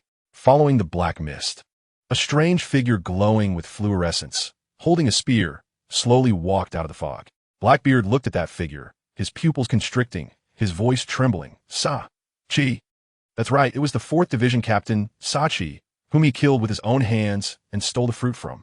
He had crawled back from hell for revenge. Hugh hurriedly reminded, Captain, stay calm. You can take his attacks. Only then did Blackbeard realize, right? If he could hit him, it meant he wasn't invincible. What was there to be afraid of? He instantly regained his ruthless demeanor, laughing loudly. Ha! I've never tried killing someone twice. Thank you for giving me this brand new experience from so far away. Saying this, he clapped his hands on the ground, dark cavern. A vast darkness instantly swallowed everything around. Sachi's voice was eerie and terrifying. Teach. He leaped high above the buildings, evading the darkness. And the spear in his hand transformed into flowing light, one after another thrown at Blackbeard. Although Blackbeard was heavy, he was extremely agile, jumping up and down a dodge. He discovered that Sachi in this ethereal state was completely immune to physical attacks. Only his dark energy could hurt him. This made him even more smug, laughing madly while fighting. Do you see, Sachi? This is the power of the fruit you obtained back then. For it, I lurked on Bard.As ship for over 20 years. I bet right. Next, it's my era, Bard.As era. You deserve 1,000 cuts. Sachi's eyes glowed with fury, and his attacks became even more frenzied. Blackbeard's other crew members rushed over, unleashing attacks on Sachi, but all their strikes felt like hitting air, directly passing through. Seeing that he couldn't kill Blackbeard, Sachi quickly changed tactics, first clearing out his helpers and saving the big meal for last. Changing his target, his spear instantly pierced through a pirate's body. That pirate didn't even have time to scream before his soul was drawn away by the spear's spiritual fire, burned to ashes, and turned into nourishment for Sachi's ethereal body. Watching his men being used as experience packs one by one, Blackbeard panicked but couldn't stop it. Soon, only his initial few core cadres remained. Teach, feel my revenge well. Sachi's voice was filled with hatred. This time, his spear aimed at the sickly Q. You all go first. Blackbeard dodged to block the spear. He knew these people staying here were just a burden. Sniper Van Auger and the others understood too, shouted Captain. We'll wait for you at the port, and turned to run. Want to leave? Do you think I don't exist? Sachi let out a cold laugh, and countless spears fell from the sky, surrounding them and forming a black mist arena. Let's play a game. Today I must collect one life, yours or Blackbeard's. Choose. Now, it was Blackbeard's crew who had to make a choice. Ha ha ha. You think you can split us apart with this? How naive. Blackbeard laughed heartily and told his crew, I'll charge out with you. He unleashed darkness with both hands, starting to consume the surrounding black mist. But at that moment, Van Oka and Toxin Q exchanged a glance, instantly reaching a tacit understanding and simultaneously attacked Blackbeard. Bullets infused with hockey and the powers of the sick fruit shot toward Blackbeard's back. As pirates, betrayal was the norm. Blackbeard seemed to have anticipated this, and the darkness on the ground surged up, engulfing the bullets and wrapping around everyone in return. The devilish Officer Lafitte, who had been grinning all along, tried to fly away as soon as he saw the infighting. However, Sachi's figure flashed, and a spear pierced him from the sky, turning him into a roasted pigeon on the spot. Captain Yu, the only loyal Bard.As, hadn't reacted yet when the darkness pressed him to the ground. Bard.As, once I deal with the traitors, I'll let you go. Blackbeard grinned at Sachi. Not a bad game, but I'm not that kind of fool. He released his darkness with full force, instantly capturing the evasive Van Oka. You still call yourself Sonic? Blackbeard recalled the frustration of the past days, burning with rage. You pathetic weakling. I regret inviting you on board. The darkness constricted, and Van Oka was crushed to pieces in an instant. Next, it's your turn. Blackbeard cruelly looked at the last traitor, Toxin Q. Captain, we can first deal with our common enemy. Toxin Q tried to incite while dodging. I'll take care of him. But before that, I'll send you on your way. Blackbeard unleashed his dark water with all his might, the immense gravity making it impossible for Toxin Q to escape. Helplessly getting pulled in. You force my hand. Seeing no way out, Toxin Q's eyes hardened and countless invisible germs rushed toward Blackbeard. Ha, is that all you've got? Blackbeard laughed, swallowing the toxic mist with his darkness. But as he laughed, tears began to flow, and he gritted his teeth, shouting, just as pathetic. Toxin Q was pulled into Blackbeard's grasp, yet a strange smile appeared on his face. Just as Blackbeard was about to strike with full force, his expression suddenly changed. He clearly felt the fat on his chest becoming thicker, and below it felt empty. When did you make your move? Blackbeard asked, his face turning pale. He quickly unleashed his haki to suppress Toxin Q's feminine sickness effect, restoring his male form. But as soon as he relaxed his haki, his expression froze again the next second. I told you, he looked down and thought, good heavens, it's gone again. His lychee has disappeared once more. That guy Poison Q was beside him, laughing like a wheezing windbag, explaining with a chuckle that this time the virus was the Pro Max Plus version. Custom-made for my brother Blackbeard. Unless he kept his armed color domination on for 24 hours straight, he would have to keep being his sister. But think about it. That kind of dominance is like a phone battery. If you keep it in high-performance mode, the energy consumption is outrageous. How can you fight? Blackbeard's face turned pale at that moment. I mean, it wasn't just pale, it was that sickly greenish-white, tinged with despair. He still didn't have any descendants. Now he was genuinely anxious, grabbing Poison Q by the neck, the veins bulging like worms, shouting for him to hurry up and lift the curse. But Poison Q rolled his eyes and managed to squeeze out a few words from his throat, saying that the ability of this disease fruit meant the next successor couldn't lift the previous one's curse. Only if he was alive would Blackbeard's lychee have hope. Family. Who understands this? This is outright manipulation. Poison Q had long since thought of an escape route. He knew that no matter how ruthless Blackbeard was, for his own future happiness, he had to treat him like an ancestor. Blackbeard was shaking with rage, but there was nothing he could do. He could only viciously order the still loyal Bard.As to cuff him with Sea Prism Stone. After dealing with this traitor, his fiery eyes fixed on Sachi, who had been watching from start to finish. Sachi. Blackbeard's voice sounded like it was coming from the depths of the earth. I can kill you once. I can kill you a second time. After saying that, he unleashed all the rage caused by the lychee issue onto Sachi. That dark power poured out recklessly, instantly swallowing the black mist fighting arena Sachi had created earlier. Seeing the show was over, Sachi couldn't be bothered to maintain it anymore and directly retracted the black mist. The two started fighting again, but Sachi was now a soul, elusive and omnipotent. Blackbeard's darkness could devour everything on the ground, but he had no way to deal with Sachi, who was above and below. The battle turned into a relentless chase, with Sachi throwing spears like rain, and Blackbeard swallowing them one by one with his darkness, resulting in a stalemate where neither could do anything to the other. Sachi was also getting annoyed, thinking that being without a physical body really wasn't working. If he had haki, he would have taken Blackbeard down already. But then he thought, no, I have to make you a true loner. If I can't beat you, can I beat your pig teammates? With this thought, Sachi unleashed all his firepower. Thousands of spears raining down like a storm towards Bard.As and Poison Q on the other side. Bard.As was instantly dumbfounded, grabbing Poison Q and wanted to run. But how could two legs outrun the myriad flying spears? Just as they were about to be turned into a hedgehog, Blackbeard flashed over. Bard.As' face just showed the ecstatic expression of Captain, you finally came to save me, when in the next second, his hand relaxed. I'm telling you, the most outrageous move is here. Blackbeard snatched the Poison Q and turned to run, directly selling his loyal Bard.As as a shield. No! Bard.As' desperate scream was instantly drowned by the rain of spears. He was pinned to the ground, his body shattered, and his soul torn apart. But the most painful thing for him wasn't this. It was that he couldn't understand why the captain saved that traitor but abandoned him. Could it be? Could those two lychees be more important than me? He wants lychees instead of me. With this deep resentment, Bard.As completely gave up. Friends, this is the workplace. No matter how loyal you are, you can't compare to the boss's core interests. Poison Q watched this scene, a mocking smile on his pale face. Fully aware, Sachi watched as Blackbeard finally became a lonely man, feeling great satisfaction, and coldly said, the only loyal minister you had has been sold by you, Teach. You look really pathetic. But Blackbeard didn't care, throwing Poison Q to the ground and laughing maniacally. You're too naive. The strong have everything. Look around you. My darkness has swallowed the entire town. It turns out that just now, during the bladder game, Blackbeard had been secretly developing. He absorbed everything, buildings, corpses, even land, into the darkness. Now, he was about to unleash his power. Liberation. With a loud roar, a massive dark tornado formed above his head, all the debris he had consumed. Imbued with the powers of the dark fruit, swept out in all directions like a rain of flowers. The entire island was torn apart by this force.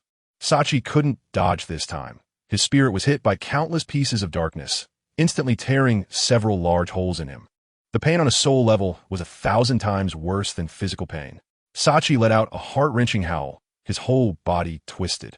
Blackbeard looked at his painful expression and laughed triumphantly. Ha ha ha, Captain Sachi, it seems you're about to be killed by me for the second time. This statement completely ignited Sachi's fury. What does it mean to rub salt in a wound? The ghostly light in his eyes exploded like ghost fire. Bracing against the full-screen AoE, he transformed into black mist and flashed in front of Blackbeard, gripping a spear and thrusting it violently into his chest. Now it was Blackbeard's turn to scream in agony. The spirit fire on the spear began to burn his soul through the wound. Blackbeard rolled on the ground in pain, quickly wrapping the spear with his dark power, just managing to stop the burning pain. As he shakily knelt up, he saw Sachi's ghostly face approaching. Blackbeard immediately cowered, opening his mouth to beg for mercy. Captain Sachi, I was wrong. I was deceived by the dark fruit. For the sake of Old Man Whitebeard, spare me. Hearing the words, Old Man, Sachi's actions indeed paused for a moment. But he quickly reacted, thinking, our family was destroyed by you, the traitor. Anyone can mention Old Man, but not you. Traitors are unforgivable. Sachi's gaze hardened again, and the spear continued to stab down. Just that split second of hesitation gave Blackbeard an opportunity. He rolled away to dodge and quickly marked Sachi with darkness. The two of them completely went all out, starting to hurt each other, focusing on a torturous companionship. You stab me once. I grab you once. Screams echoed back and forth, making Poison Q nearby's eyelids twitch, thinking that if he hadn't kidnapped Blackbeard's Lychee in advance, he would have been turned into a sieve by now. The two fought from midnight until dawn. When the first ray of sunlight shone in, the situation changed dramatically. Sachi, being a spirit, feared sunlight the most. When exposed to the sun, his body began to turn transparent at a visible speed. Blackbeard saw this and immediately rejoiced.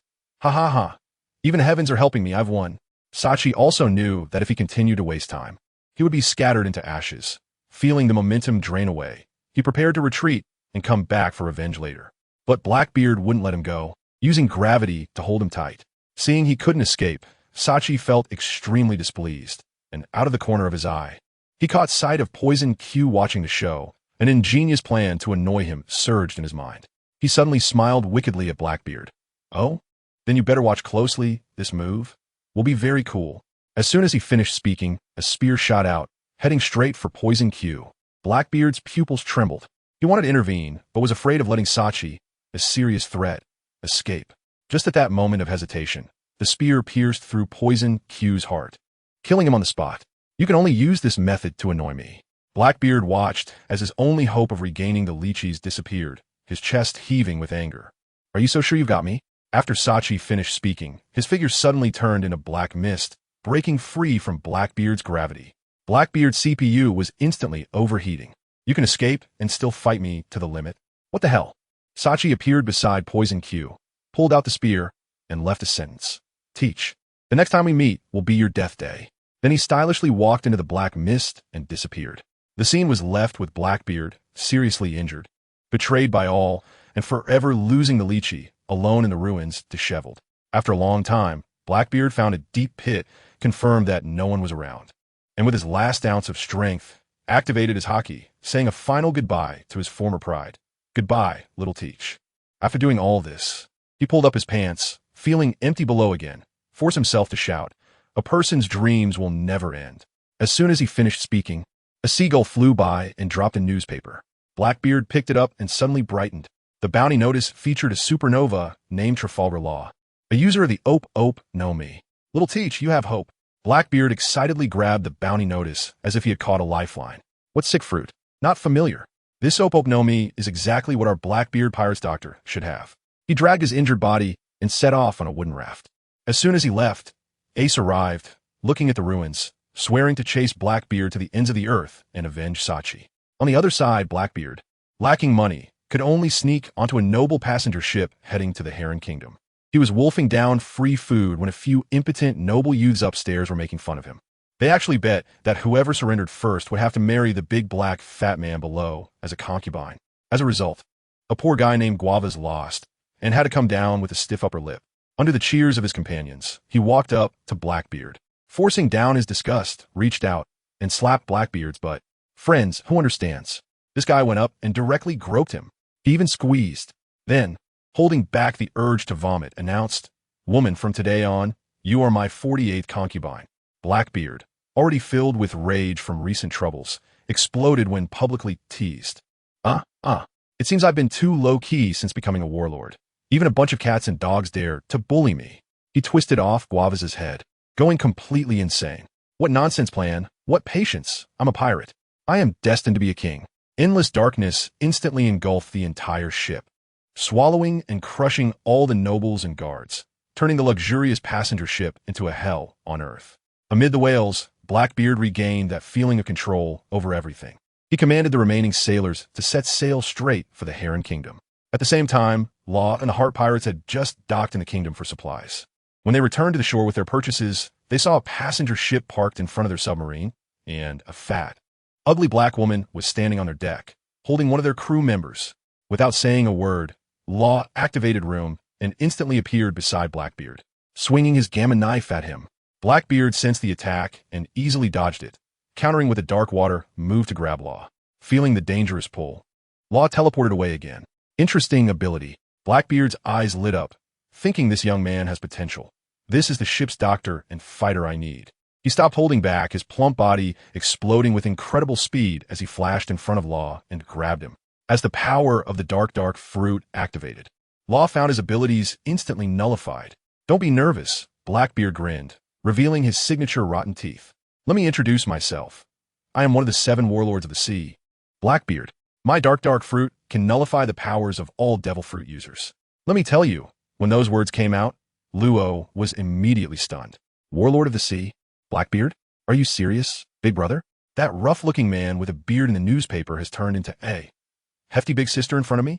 But there's nothing I can do. The power gap is right there. I can't fight back or escape. All right, if you say you're Blackbeard, then you're Blackbeard. If you say you're the Empress, that's fine too. Luo is quick-witted and immediately calmed down, asking her, "What do you want from me?" And guess what? This Blackbeard big sister grinned and directly extended a job invitation to my buddy. I see you have potential. How about becoming my son? How about joining my Blackbeard pirates? I tell you, at that moment, Luo felt 1,000 alpacas galloping through his mind. But he had to pretend to be pleasantly surprised on his face. His life and the lives of the entire crew were in their hands. If he didn't agree, was he asking for annihilation? So without thinking, he directly grabbed that chubby hand and bowed. "Please take care of me, Captain." "Ha. Welcome. Blackbeard was laughing so happily that he immediately appointed Luo as an officer. "From today on, you are the captain of our Blackbeard Pirates first team." After the laughter, this big brother, oh no, big sister, suddenly became shy, leaned close to Luo, and asked bashfully, Luo, can your fruit power help me restore my future?" "Future? Who understands? Family?" Luo was sweating profusely. Goodness. This big brother was not only a fatty, but also a ruthless person wanting to undergo gender reassignment surgery. He could only brace himself and say, "I can, but Captain, you first need to find the materials you want." As soon as he said this, Blackbeard's face turned green. "I'm a man," he roared, his domineering aura shaking. Let me tell you, the scene was incredible. Watching his feminine traits vanish in an instant, his Adam's apple popped out, his chest flattened, and he instantly transformed back into the rough-looking man from a newspaper. Luo's eyes were almost popping out. Did you get it? Blackbeard gathered his haki, transformed back into a woman, and gritted his teeth. Not long ago, I was ambushed and contracted a damn female disease. Oh my, there's such a disease? Law quickly swallowed a mouthful of saliva and used his expertise. Captain, your condition is due to an imbalance of estrogen in your body.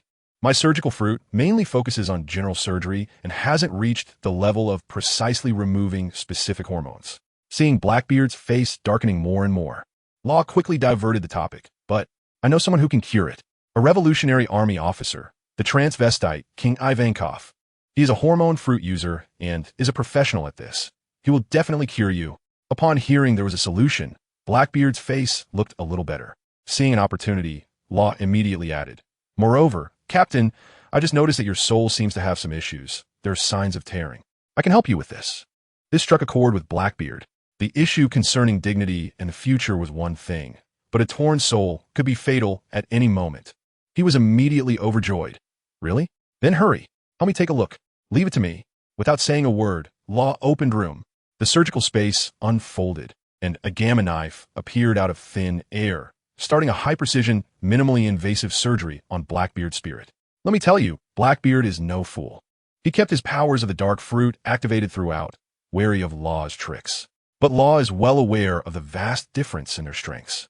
Being a proper doctor was the only way to survive. Before long, the surgery was finished. Law was drenched in sweat, but Blackbeard felt unprecedentedly refreshed. That damn feeling of soul tearing was finally gone. Ha ha ha. Law, you're truly my treasure of a crew member. In a great mood, he waved his hand. Let us go. Let us do something big. It's time for the seas to hear the name of our Blackbeard pirates. They then stormed straight into the noble district of his country. Let me tell you, Blackbeard is extremely vengeful. He remembered the ridicule and insults from a few nobles on his ship. As soon as they entered the city, without hesitation, he grabbed someone and demanded the locations of those families, snapping their necks right away. Then he kicked open the Manor's door, unleashing the full power of the dark fruit. Dark water poured forth, and the entire manor was engulfed as if splashed with concentrated sulfuric acid. Buildings, lives, everything was instantly devoured and crushed, with screams turning to silence in mere seconds. Well, this was pure intimidation. Law and his crew watched with pale faces, not daring to breathe. Back on the submarine, the atmosphere was incredibly tense. Blackbeard, with his legs crossed, suddenly asked Law, "Hey Law, what do you think of that supernova-named kid?" Law's heart sank. He thought to himself, "Please don't start trouble for me again." Leaning against the wall with his sword, he coldly replied, "Not familiar. And Captain, you know about my grudge with Doflamingo. It's not suitable for us to follow you." A warlord of the sea. Blackbeard's eyes twinkled, and he actually laughed. "Huh, you're right. But don't worry. I see being a warlord of the sea as just a stepping stone.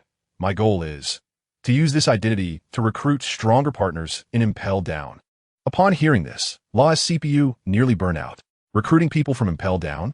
That's the world's largest prison. This guy is really abstract, huh? He asked in shock. "Are you serious?" Ha ha ha. It's precisely because it's crazy that no one would think of it.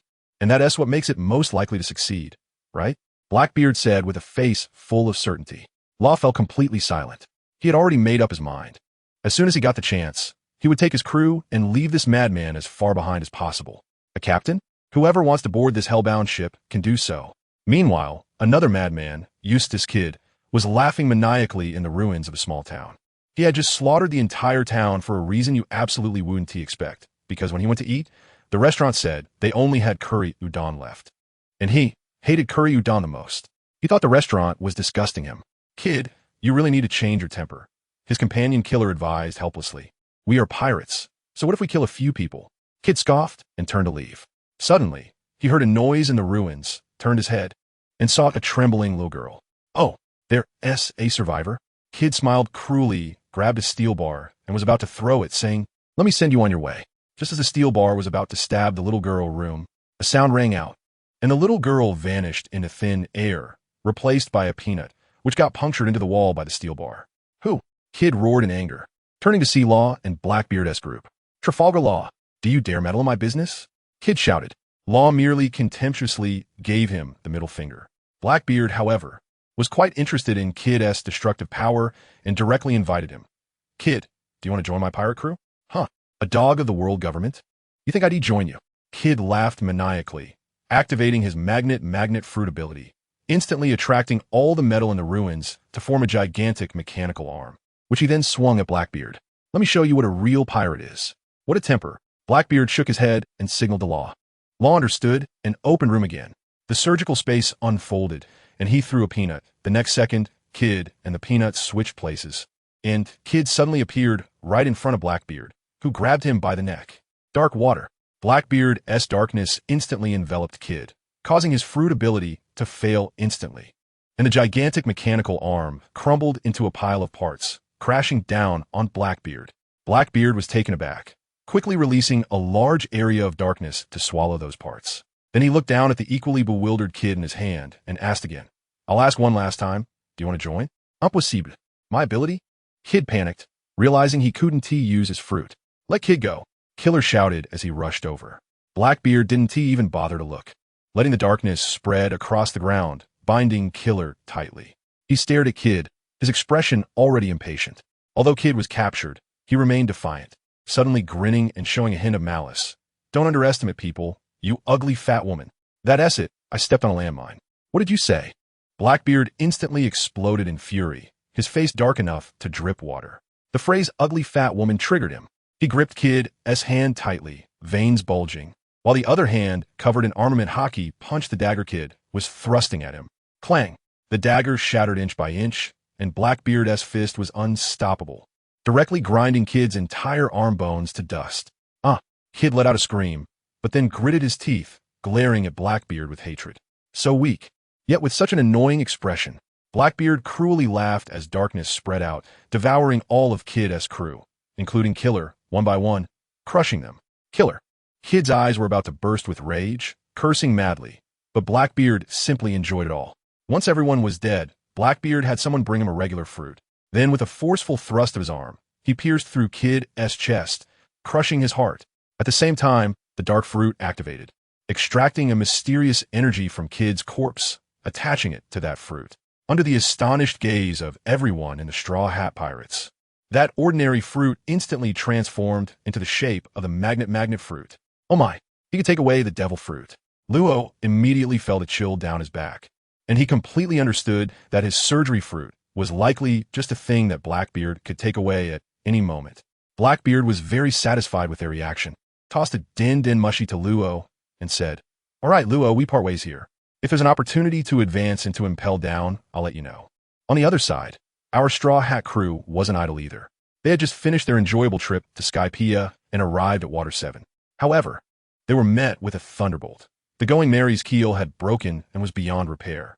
Usopp couldn't accept it and had a falling out with Luffy, choosing to fix the ship alone with a piece of wood. Just then, CP9 broke in, knocked Usopp unconscious, and captured the shipwright Frankie. When Luffy and the others arrived, they learned from the severely injured Mayor Icebug that Frankie was also a top-notch shipwright and had been taken by CP9 on a train heading to Eni's lobby. Can this be tolerated? Luffy immediately decided that they must rescue Frankie to bring him back as a crewmate. The group successfully infiltrated the sea train, and the battle was about to begin. The most exciting part was Luffy's fight against Lucci. Let me tell you, Lucci, as the strongest CP9 member in 800 years, started off by using Shurgon and Rokugan to beat Luffy until he spat blood. He looked disdainful and said, "With this little strength, you dare to hinder the world government?" The next second, Luffy's body erupted with steam, and he immediately used Gear Second. His speed was so fast that Lucci couldn't see him clearly. Lucci was dumbfounded. This kid learned the Navy's 6-power Saru after just one look.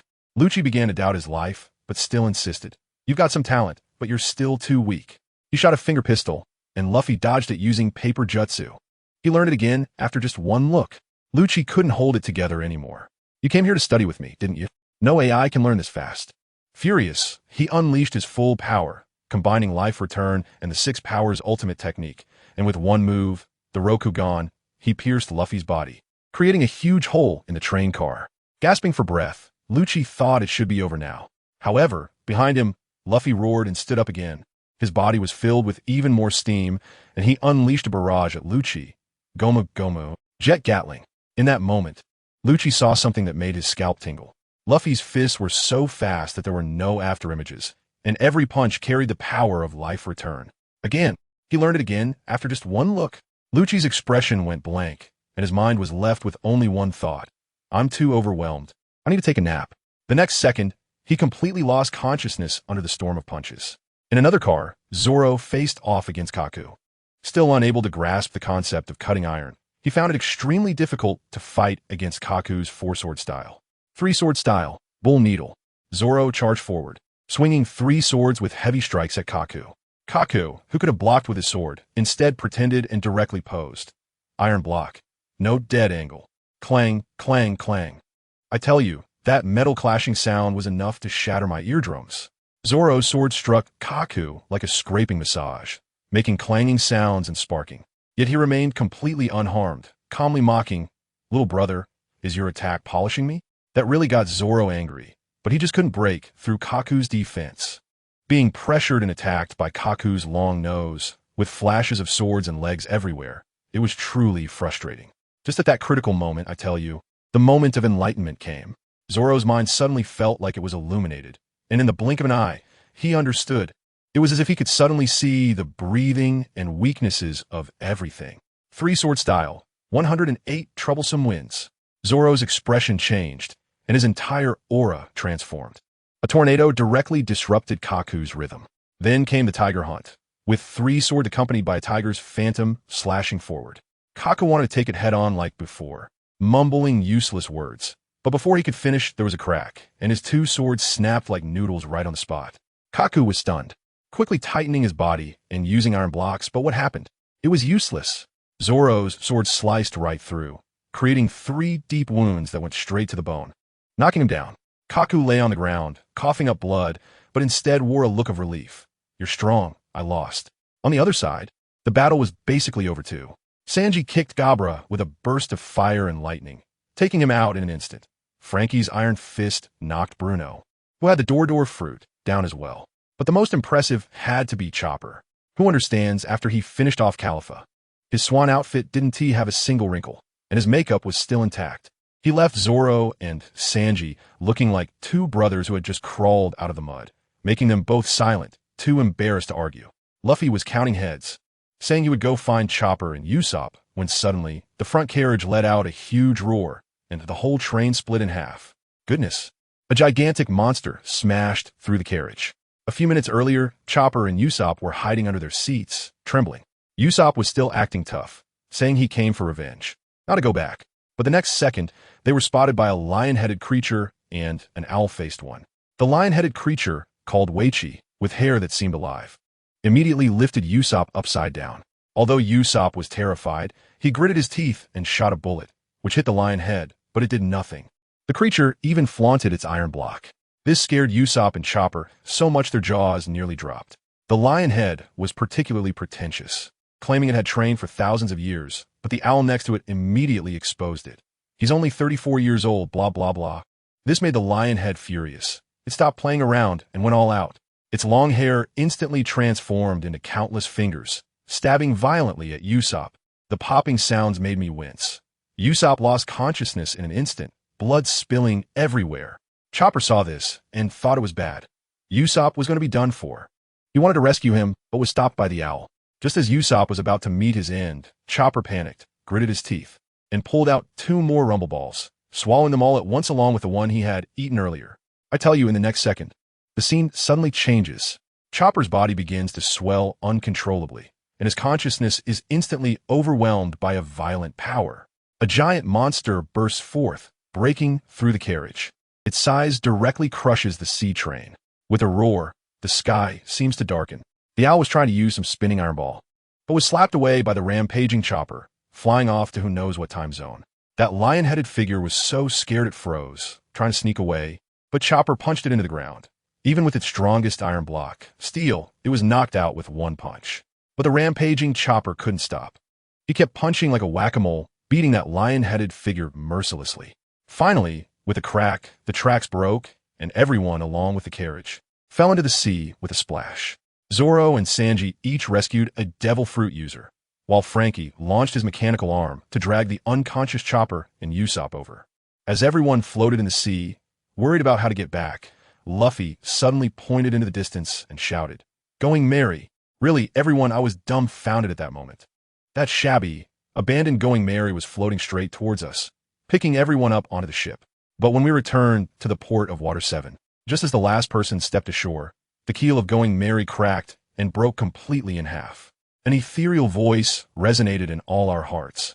It was Going Merry saying goodbye to us, expressing how happy it was to have carried us this far. At that moment, truly, everyone couldn't hold back anymore, crying uncontrollably. This wasn't just a ship. It was our companion, our family. In the end, Luffy personally lit the torch, and with tears in our eyes, we held the most solemn sea funeral for Going Merry. Later, Frankie was moved by us, and to repay us, he built a brand new ship with the best atom wood in the world, called Thousand Sunny. Once the ship was ready, Frankie pretended to say, "You guys go. I'm not becoming a pirate," but Luffy and the others rushed over and tied him up and brought him onto the ship. I tell you, that guy Frankie was shouting to let him go, but his mouth was almost grinning to his ears. This was a classic case of being tough on the outside but soft on the inside, a Tsundere getting on the ship. As soon as the ship set sail, suddenly, that familiar and ethereal voice echoed again. I'm so glad to continue traveling with everyone who was going merry. The soul of going merry was attached to this new ship. Family, what does cyber resurrection mean? This is soul binding, changing ships without changing the person. Usopp and the others immediately cried and rolled on the deck celebrating. You think this is a miracle? Hey, the big hand behind this is my brother Mobai. He was the one who saved the spirit of the ship when Going Merry was about to sink, and used his solar energy to supercharge it, allowing it to continue accompanying everyone on adventures. Having taken 2 of their companions, now he returned to, emphasizing a fair trade. After sorting that out, Mobai stopped focusing on Luffy and the others. He directly flashed to the underwater prison, impelled down. I tell you, that place is simply hell on earth. But when he saw the prisoners being chased, his first reaction was, with this stamina, they could be sent to work at a sewing machine. GDP would surely soar, right? What a waste. Just as he was complaining, strange sounds came from the interrogation room next door, piquing his curiosity. He quietly leaned closer to take a look. And there was a sexy queen in leather, whipping a prisoner with a little whip, her face showing a, very pleased expression. At that moment, my pupils shook. This gameplay was too extravagant. As a result, my brother Mobai, guess what he did? After waiting for those 2 prison guards to drag the unconscious prisoners away, he directly appeared in front of that queen sister, hooked her chin, and lightly asked, "Beautiful lady, are you interested in something more exciting?" But this time we need to switch roles. That queen sister, little Suddy, was also a tough one. Not only did she not scream, but she also looked excited. As for what happened next, I can only say that Mobai unlocked the door to a new world. The little props that little Suddy prepared, such as silk cloths and clips, were absurdly numerous. Although Mobai had never played before, he was a person from the information age, with max theoretical knowledge. Before long, screams were heard in the interrogation room from the original owner. Every time little Suddy was about to faint from pleasure, Mobai would raise his hand, emit a green light, and mutter "optimize." The next second, little Suddy would be fully revived, full of energy, and then continue the next round. Family, who understands this? It's even more perpetual than a perpetual motion machine. In the end, little Suddy directly collapsed on the table and begged for mercy. Only then did Mobai let her go with satisfaction, and he casually asked about the location of Deputy Warden Hannibal. He came this time specifically for this ambitious person. When he found the place, Hannibal was sitting in the warden's chair, daydreaming. Mobai directly said, "Do you want to remove the deputy title, Warden Hannibal?" This shout startled both Hannibal and his female subordinate Domino next to him. The alarm was immediately sounded, and Hannibal grabbed his trident and started stabbing at the air. What happened? It was like stabbing a slide. He directly passed through Mobai. Domino tried to sneak attack from behind, using sea stone handcuffs to lock him. But the result was the same. She directly passed through Mobai's body, about to faceplant. Mobai quickly caught her, preventing this disfiguring accident, and casually said, "Be careful. Don't break your face." I tell you, that girl was completely stunned. Her CPU was practically overheating. Think about it. 1 second, I was the intruder she wanted to catch. And the next second, I became her savior. Who wouldn't be confused by that? She was dumbfounded for a while, finally managing to say, thanks. And then let me tell you, the most outrageous thing happened next. She swiftly handcuffed me with a sea tower stone handcuff, and she seriously said to me, "Be careful. I'm the warden. You seem like a good person, so I'll look out for you once you're inside." Good grief. I was just like an old man on the subway looking at my phone. This girl knows how to repay kindness. Really playing the kindness turned to resentment card. Huh? The second in command, Hannibal, couldn't hold it in when he saw me being subdued. He put his hands on his hips and started laughing loudly, rehearsing his promotion speech. Encountering strong enemies while advancing to the city, under my brilliant leadership as Warden Hannibal, we successfully captured them.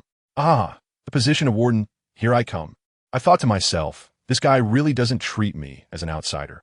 He's taking credit for the work right in front of me. I really couldn't listen anymore. I sighed and said, could you please show a little respect for me as the person involved? Only then did they shift their gaze towards me. Then, under their wide-eyed stares, my hand gently slipped out as if passing through a model directly out of the sea tower stone handcuffs. I weighed the handcuffs in my hand and thought to myself that I had finally gotten my hands on this thing, which little Suddy was in dire need of. So I waved it in front of the 2 of them and said, "I won't be returning this, thanks." After saying that, I directly stowed it away in my space ring. At this point, Hannibal and Domino were completely dumbfounded, their mouths agape as if they could fit an egg inside. "You, sea stone is useless to you?" I thought it would be better not to beat around the bush with them and just lay it all out. To be honest, I came here to kill. Hannibal swallowed hard and trembled as he asked, Kill? Kill who? 3 layers. Before I finished speaking, he immediately interrupted me. Which prisoner from the 3rd floor? Just pick one. It's only a matter of killing 1 or 2 prisoners, a small issue. At that point, it was as if he was ready to offer me a cigarette, eager to send this great deity of mine away quickly. I smiled and shook my head. No, it's the criminals below the 3rd level, not leaving a single one, all killed. All. Hannibal turned pale. He was probably thinking that even the creatures on the 6th level, not even Rain's Hope would dare to play like this. And you want to clear the entire server right off the bat? He got anxious and started bargaining with me. Impossible. At most, I can agree to release 2 or 3 criminals from the 5th level for you. I interrupted him directly, and a lantern with a hook chain appeared in my hand out of thin air, just like the one from Thresh in League of Legends. I said, I'm not here to negotiate with you. I'm here to inform you. I threw the lantern at him and said leisurely, Here's a gift for you, Hannibal, the warden. As soon as the words left my mouth, I vanished. Hannibal instinctively caught the lantern, and the next second, a massive amount of pitch-black mist burst out from it, instantly engulfing him. Domino shouted anxiously from the side, wanting to rush in to save him, but was directly repelled by that evil aura. Wow, my operation here was like giving him a skin and a hero at the same time. After a while, the black mist receded back into the lantern, and Hannibal reappeared. He looked at the hook chain lantern in his hand, then at his original trident, and without saying a word, he clanked and threw away the old weapon. He said to Domino, Let's go. We need to follow and see. Even if we can't stop it, we can't do nothing.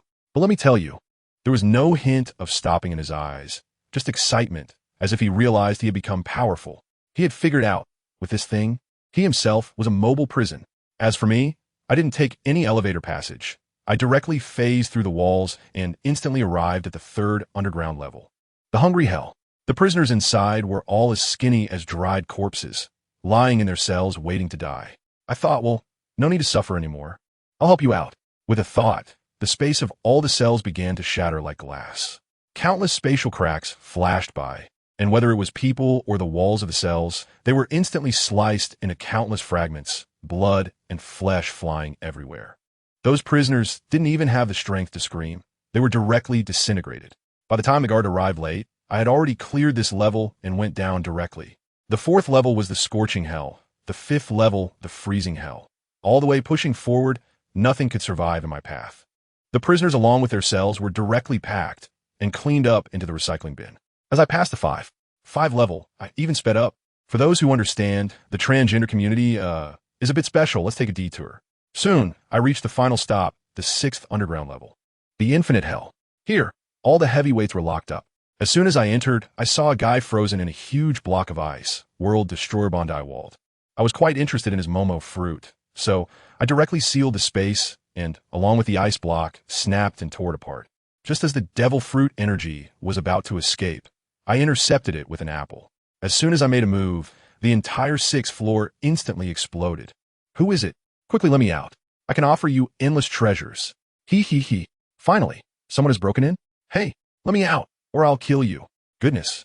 The entire 6th floor is like a vegetable market, instantly turning into a large recruitment fair. One by one, they started to recommend themselves, saying things like, let me out, and I'll make you the emperor of the sea. And if we join forces, we'll be invincible. I couldn't help but laugh.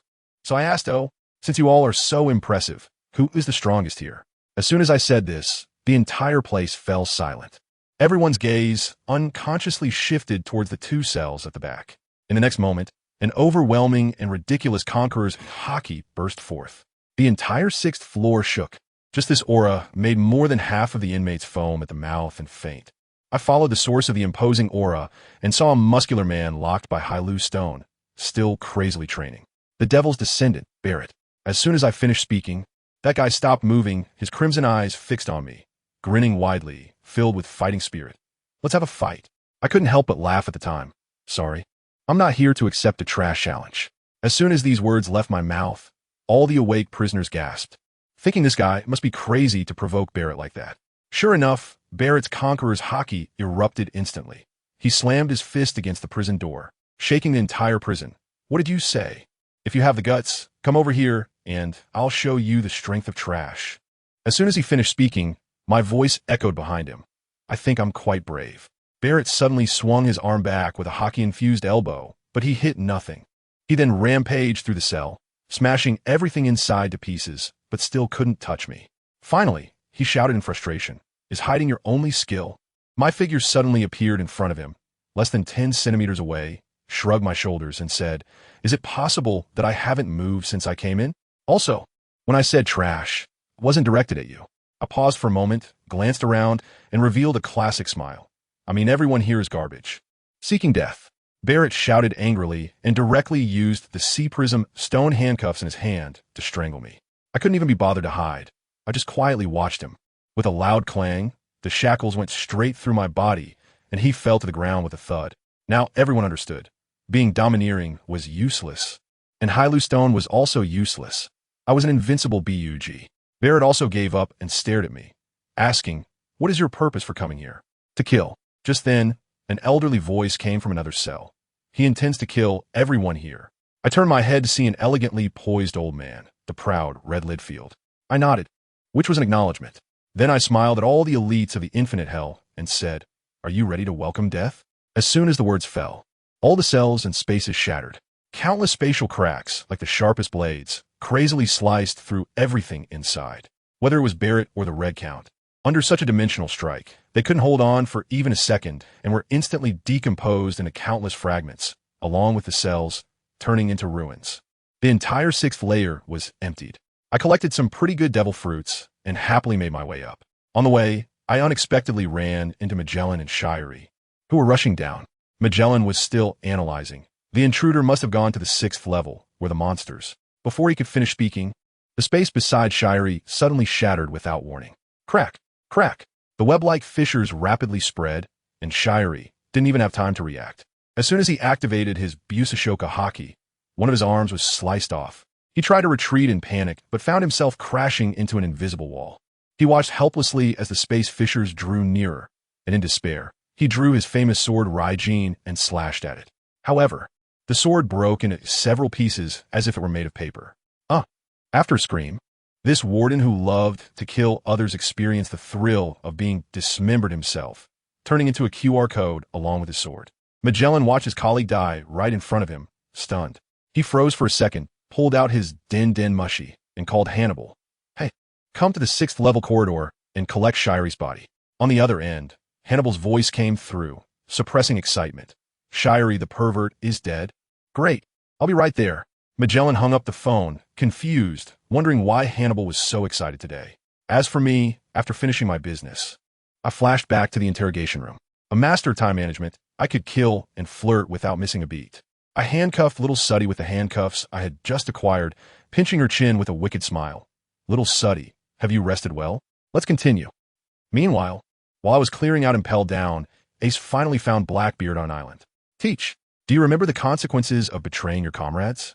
Ace stood on the mast, his eyes filled with hatred. Blackbeard, however, invited him with a grin. "Captain Ace, the era of Whitebeard is over. Why not join me?" "Shut up," Ace shouted angrily, crossing his arms to form a cross, and a flame ray shot out. Crossfire. A fateful battle broke out, just like that. Ace's flames were incredibly violent. In a single move, Flame Ring, Pillar of Fire, nearly burned down half the town. But Blackbeard's Yami Yami no Mi was practically a cheat. All the flames, upon contact with his darkness, were instantly devoured like a cow into the sea. "Ha! Do you understand now, Ace? This is my power." Blackbeard laughed maniacally, and the darkness behind him extended countless tentacles, pulling Ace from mid-air and gripping him tightly. "Realized it yet, Ace? My body." In that moment, Ace, seized by fear, discovered that he couldn't use his devil fruit powers. Blackbeard, smug, punched Ace in the stomach, causing him to spit blood and fly backward. "Ace, one last chance. Join me and seize the world." Ace, coughing up blood, struggled to stand, his gaze resolute. "If I yield to power, I would have lived in vain as a man. My life will have no regrets."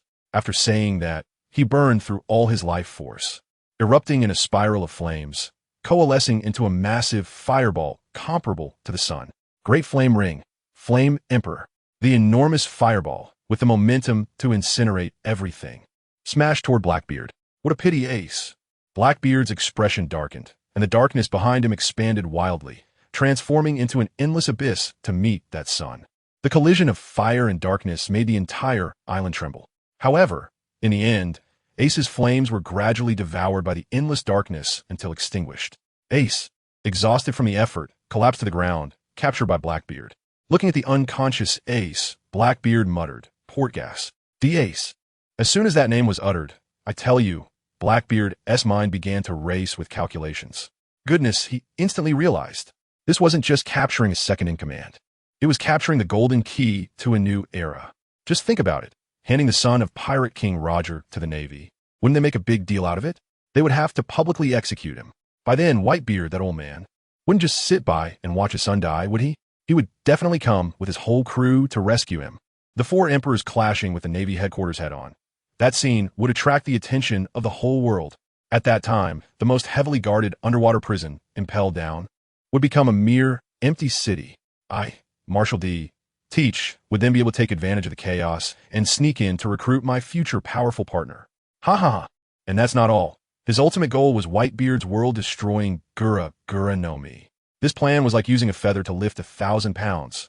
Perfectly executed. With that thought, he immediately took out the Den Mushi that directly connected to the highest levels of the world government and called for help. As soon as the call connected, the other side's attitude was terrible, as if they had taken gunpowder, extremely impatient. Bothering us over such a trivial matter? Just hand over Fire Fist Ace to the Navy. I have to say, this is interesting. The phone bug mimicked a dog head. Family, does anyone understand? One of the 5 elders, the highest authority in the Holy Land, has been turned into a dog. Now, even answering a phone puts him on the edge of breaking down. No wonder he has such a bad temper. Blackbeard sensed something was off in his tone and quickly threw out a bombshell. No, Lord 5 Elders. He has not just Fire Fist. He is the biological son of Joe L.D. Roger. There was silence on the other end of the phone for a full 3 seconds, and then an uncontrollable joy erupted. Is what you said true? The 5 Elders have been having a rough time lately, with the Holy Land being bombed and now becoming a dog. This is simply the only good news we've heard since the beginning of 2025. If this is true, the political significance is huge. Severing the bloodline of the Pirate King is like giving the whole world a shot of adrenaline. Well done. I will send someone to verify this, and once it's done, I promise you a reasonable request. Just as Blackbeard was planning, the scene shifted to another group of unfortunate souls, CP9. They were defeated by Luffy's crew. Then their useless boss Spandam shifted the blame onto them, and now they have become wanted criminals of the world government. What a tragic situation. The brothers were all seriously injured, especially that one called Lion's Claw, whose organs were shattered and was on the brink of death. Rob Lucci, the cold-faced killer who usually preached about dark justice, was now forced to rob thugs just to cover medical expenses. I tell you, when he made that decision, his heart shattered. It felt like his entire belief system collapsed. But in this moment of despair, a man appeared out of nowhere, M.O. as if he had teleported into the hospital room. He wasted no time and got straight to the point. How does it feel to be a dog for the world government? Want to switch bosses and come work with me? Lucci remained cautious and wanted to negotiate, but M.O. directly revealed a trump card. He waved his hand, and an emerald light enveloped the entire hospital room in an instant. The next second, a miracle happened. Lucci's wounds visibly healed, scabbing over and falling off. His skin as tender as a baby's. And just a second ago, the nearly lifeless Lion's Claw suddenly opened his eyes, jumped up from the bed in a fish-like leap, struck a pose, and shouted, "I feel fully recovered." Lucci and Califo were stunned. What kind of divine ability is this? Even Marco's flames from the mythical Zoan Phoenix aren't this outrageous. What is there to negotiate about? Lucci knelt down on one knee, striking a perfect pose. From today on, please take care of me. M.O. nodded in satisfaction and then pulled out an even more explosive item, a gigantic scythe with a blood-red single eye, radiating a terrifying aura. They say cursed blades choose their masters. Mine is even more sinister. Do you dare try it? I tell you, this thing is alive. As soon as it appeared, a voice filled with hatred and seduction echoed in everyone's mind. Who is qualified? Carlifa and Wei Chu's eyes instantly turned red, and the only thought in their minds was, kill the companion and monopolize this weapon. Just when they were about to go mad, that green light flashed again, pulling them back, and they were so scared that cold sweat poured down. But who is Lucci, the strongest genius of CP9 in 800 years? He stared intently at that scythe, the confidence he once had returned, and he grinned at the scythe. It's not about whether I am qualified to be your master, but whether you're qualified to be my weapon. After saying that, he grabbed the scythe. Boom! A massive dark power surged into Liu Qi's body, corrupting him while a wealth of combat skills and something called shadow magic flooded his mind. Ding! Congratulations, player Liu Qi, for successfully binding the legendary skin shadow flow scythe. Kain. When Liu Qi woke up again, his whole demeanor was different. However, the first thing he did upon waking was to form a fist with the shadow magic he had just learned and punch the big eye on the side a few times. Cursing, "Shut up. You're so noisy." Goodness, it turns out this eye is a chatterbox, constantly babbling in his head. After physically muting it, Liu Qi bowed to Mo Bai. Fully convinced, Mo Bai then assigned them a task. Go to the South Sea, act as garbage collectors, and clean up those rascals, thugs, pirates, gangs, rotten nobles, anyone who obstructs justice. He also warned Liu Qi, take it easy, don't let this knife backfire on you. While CP9 embarked on their new mission and new life, on the other side, Blackbeard was happily waiting for the reward from the Gorosei. As a result, a phone call came in, and the dog-headed Gorosei cheerfully said, "You have made great contributions, and the world government has decided to reward you with a Medal of Honor." Blackbeard's face immediately darkened, and after hanging up, he cursed. "A medal? What good is a medal? I brought you a bounty criminal worth 550 million, and you give me a broken iron plate? You don't even mention the bounty. You're stingier than an iron hen." Furious, he hurriedly called for help, contacting his newly recruited subordinate, Trafalgar Law. The phone rang for a long time before connecting, but what came through was not human speech, but bubbling sounds, with the phone worm humorously transforming into an octopus face. Goodness, Law played him. Blackbeard was furious, veins bulging, and crushed the phone worm into a pile of meat sauce. Meanwhile, on Ace's side, because his home was raided before being sent to impel down, he was directly imprisoned at the Navy headquarters in Marineford, under the personal supervision of Admiral Tsuru. His grandfather, Garp, came to see him, and the two of them looked at each other through the prison bars in silence. This old hero, seeing his grandson whom he raised now a prisoner, about to be publicly executed, felt a mixture of emotions in his heart. When Ace spoke, he asked Garp to kill him. He didn't want to put Whitebeard and the brothers on a ship in danger because of him, but Garp just lowered his head. His voice hoarse. "It's too late, Ace. No matter what we do, it's useless. We have angered the king of the seas." Garp wanted to play the emotional card, talking about Luffy and their father. But the word father struck Ace like a blow. He raised his head, looking at Garp with unwavering determination. "Old man, my father, has always been Whitebeard." Once this was said, Garp was left speechless, his back slumping, feeling his heart grow cold. Soon, two pieces of news swept across the world like a tsunami. First, Fire Fist Ace, the 2nd Division commander of the Whitebeard Pirates, will be publicly executed in Marineford in 2 weeks. Second, the true identity of Fire Fist Ace is the biological son of the Pirate King Joel D. Roger. The entire world erupted. The onlookers discussed heatedly, denouncing this so-called evil bloodline. When the news reached the Moby Dick in the New World, Marco rushed to Whitebeard with the newspaper. Whitebeard took the newspaper, looking at Ace's disheveled photo, and the sharpness of his youthful eyes ignited in an instant. He looked around at all his sons on the deck and asked with a voice powerful enough to shake the seas. "Sons, your brother has been captured by the Navy. What should we do?" The deck erupted with a response like a tsunami. Attack the Navy headquarters. Save Ace. An unprecedented Marineford war was already on the horizon. The Navy also urgently mobilized, assembling the 7 warlords of the sea. A Navy warship was heading to the Calm Belt Women Island to invite the Empress Hancock. Suddenly, a gigantic sea king emerged from the sea, opening its massive mouth to bite the warship. The rear admiral on the ship didn't even lift his eyelids, leaping up with a katana and delivering a fierce cross slash, instantly sending it crashing back into the depths of the sea. Meanwhile, my group of teammates, I tell you, didn't think about life and death at all, each of them looking like they were going on a spring outing, their faces full of excitement, almost drooling. One said he heard that the Empress is the world's most beautiful woman. Another said everyone envies them. It was ridiculous. I was so frustrated that I yelled at them. "Get it together. Don't act like a bunch of country dogs who have never seen a woman, embarrassing our Navy." That said, who understands? These young guys, full of vigor, are about to meet the legendary beauty. It's normal to be excited. If I were 20 years younger, I'd probably be the same way. Just as these kids were all excited, lo and behold, a ship blocked our way. That ship was even more bizarre, pulled by 2 giant sea snakes. A row of female warriors stood on the ship, their eyes fixated on the cabin door, making us tense up, not daring to breathe. Then the sound of high heels click, click, click. Each step felt like it was stepping on our hearts. The wooden door creaked open, and a woman in a red Chong Sam, exuding an aura of 2 meters 8, walked out. I tell you, that Boa Hancock. The first thing she did was kick away a little cat that was playing in her way, her arrogance and capriciousness hitting us like a wave. I cleared my throat under pressure. Boya Hancock. I am Admiral Mongoose from the Navy headquarters, acting on the strict orders of the world government to summon the Shichibukai. I handed over the newspaper. The time and place for the public execution of Whitebeard's second-in-command, Bard.As, have been set.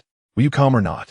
If you refuse, your title as Shichibukai will be revoked on the spot, and you will go for being protected pirates to the most wanted criminals. I made myself clear enough, didn't I? When I turned around, I saw my men, their eyes nearly popping out, looking from her high heels all the way up, legs, waist, face. Each one was panting like a bull, their expressions practically screaming wife. Hancock, on the other hand, had her head tilted back higher than the sky, not even glancing at me, her thin lips parted. Mind your own business. We won't go to war. However, she didn't want to lose her identity as a warlord of the sea. All right, I want all the goods on your ship. I was confused at that moment. What kind of thinking is this? Wanting everything without giving anything in return? Enjoying all the benefits without putting in any effort?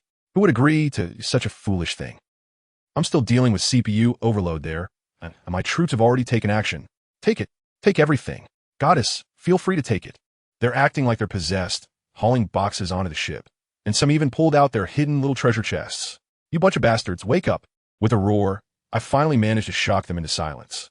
I issued the final ultimatum. All 3 admirals of the Navy must mobilize to confront Whitebeard. This is the last chance. Accept it or be stripped of your title. Decide now. The air instantly became tense. If this negotiation falls apart, we'll have to fight in the next second. Hancock clearly didn't want to give any face. She lightly jumped onto the head of the sea serpent pulling the ship, looking down at me with an expression of impatience, as if to say, "Why can't you get a clue, man? The title of the 7 warlords, I like it very much. The orders from the world government, I detest them." She said this while striking an extremely narcissistic pose, but no matter what I do, I will be forgiven, because I'm simply too beautiful. As soon as she finished speaking, she jumped onto our ship, forming a heart shape with her hands in front of her chest. Just pretend you've never been here. Turn into stones at the bottom of this calm sea, infatuated with the gentle breeze. The pink heart light instantly exploded. My troops, still wearing infatuated smiles, shouted Hancock. Hancock! And in the next second, their breathing, heartbeats, and their very lives were all frozen, each one turning into a vividly lifelike stone statue. As soon as I saw the situation was off, without saying a word, I pulled out my dagger and stabbed it into my palm. The sharp pain came, and finally, it suppressed that surge of evil energy. Hancock, seeing that I wasn't affected, casually remarked, using pain to divert attention, "Quite experienced, huh?" But she had no intention of stopping. With a flash, she appeared in front of me, and that leg longer than my life swept towards me. I quickly raised my dagger to block it, and guess what happened? With a crack, my dagger instantly petrified upon contact with her leg and then shattered into pieces. This ability is way too overpowered. Even my hockey couldn't defend against it. I felt a chill in my heart. If I got hit even once, I'd be done for. While dodging, I had to think of a way to lure the battle onto her ship, or else if we fought here, my brothers, who had turned into fragile skins, would shatter with just one touch. I fought with all my might, pushing my observation hockey to the max, but I was still being beaten down. After a hard struggle, I finally lured her onto her own ship, but she soon realized my intention. With one kick, she shattered my katana, and the shards pierced into my left lung. I clutched my wound and coughed up blood. Defeat was inevitable. Boa Hancock. I propped myself up with a broken sword, determined that the chaos of this world would ultimately be swept away by justice. Justice? Those 2 words seemed to trigger her, and her expression instantly changed, filled with anger and pain. In this world, there is no justice. She screamed and kicked my head with a powerful kick. This is it. I'm done for. I closed my eyes, thinking that I couldn't possibly defeat a woman of her caliber. Just when I thought I was going to get my head blown off, the expected pain never came. I opened my eyes, and to my surprise, a hand had appeared out of nowhere, firmly grasping her ankle. It was a young man I had never seen before. Who is this? My first reaction was, let go quickly. You'll be petrified. No, brother, save my life. You got yourself into this mess. What's going on? As a result, that guy turned his head and looked at me, deliberately squeezing Hancock's ankle a couple of times while saying, "Why let go? It feels pretty good." Hancock's face turned pale with anger. Despicable person. Do you think you won't be petrified if you don't get kicked? Sure enough, as soon as she finished speaking, that young man's hand, along with half of his forearm, instantly turned into gray stone. So domineering? The guy looked at his petrified arm, somewhat surprised. I thought to myself, brother, it's good enough to save your life. Just run. But then his next move completely dumbfounded me. He knocked on his petrified arm with the other hand, making a thud sound, and nodded. Good hardness. Then, with a forceful effort, he snapped off his petrified forearm with a crack. Going for hardcore, there wasn't even any blood at the break, and a swirling circle of emerald-colored light appeared. And just like that, a brand new, intact arm grew out right before my eyes. Damn it! Regeneration of severed limbs. At that moment, I looked at him with a strange gaze. This isn't a person. This is walking spring water. If our Navy had him, wouldn't Zephyr's arm and Redhaired's arm be able to grow back? You seem a bit uncomfortable under my intense gaze, and then noticed my chest wound. Oh? You need treatment? Just say it if you need something. As he spoke, that emerald light also fell on me. In the next second, the fragments in my lungs were expelled, my wound instantly healed, and even the stamina I had lost was mostly restored. Miracle Doctor, Navy's medical king. Those were the only words in my mind at that moment. I must bring him back to the Navy. Meanwhile, Hancock finally managed to shatter the severed hand on her ankle with her armament hockey, glaring at the young man named M.O. with an ugly expression. She then put on a pitiful look, trying to use her beauty to charm him. I was just about to remind the young man to hold on and not to be PUA'd. But then M.O. scratched his head and said somewhat shyly, "Don't worry. Although I'm a bit lecherous, I will definitely not be a simp." Then he turned to Hancock and confidently said, imitating the 4 Emperor's red-haired shanks, "Give me some face. Let them go." I was so excited at that moment. Was the face fruit about to activate? But Hancock had a mocking expression. "Why should I give you face? You." Before she could finish her sentence, she saw M.O. Bai's lips move, silently uttering a few words. Flying sky dragon. Hoof. I tell you, Hancock's face was as black as the bottom of a pot, her domineering aura radiating like it was free, and several female warriors on her ship fainted directly. She stared fiercely at M.O. Bai and said word by word, "I will bury you together in the doldrums." Big fragrant feet. She transformed into a flash of lightning, moving so fast that my observation hockey almost couldn't keep up, and kicked out with a devastating momentum. Boom! With a loud bang, their huge pirate ship was kicked in half. Smoke and dust filled the air, and my heart sank. This young man wouldn't be taken out in an instant, would he? As the smoke cleared, the scene inside left me jaw-dropped. M.O. Bai was spotless, not even a wrinkle, and Hancock was soaked, being held in his arms, clearly having kicked herself into the sea with too much force. M.O. Bai slapped her on the butt, interrupting her attempt to unleash another skill, saying, "Calm down. I can help you deal with the Sky Dragon's hoof." As he spoke, a green light flashed and landed on Hancock's back. Hancock froze, trembling as she reached for her back, her expression first shocked, then ecstatic. That slave mark, the nightmare of her life, just disappeared like that. The way she looked at M.O. Bai completely changed, and she turned to me and said, "I promise to give him face. You can leave now." Saying this, she lifted the petrification on my subordinates. I looked at the soldiers returning to their original state and let out a long sigh of relief. I quickly approached M.O. Bai. "Thank you, brother. I'm called Wushuju, but I don't know your name." "Montak Bai. I'm going to stay on Nine Snakes Island for a while, so I'm leaving now." He couldn't stand my fiery gaze, waved his hand, and jumped ashore. Hancock also explained, "Nine Snakes Island does not welcome men, but he is a distinguished guest of mine." After saying that, she also left. I stood on the ship, watching their backs, lost in thought. After a fight, how did they become distinguished guests? Is it the norm for strong people to greet each other with a fight first? I seem to understand. On the other side, M.O. Bai followed Hancock into the palace of the Kuja. Hancock walked in front, and when she heard M.O. Bai complimenting their beautiful architecture, she instinctively said, "If you like it, I can reserve a room for you." After saying that, her face turned red.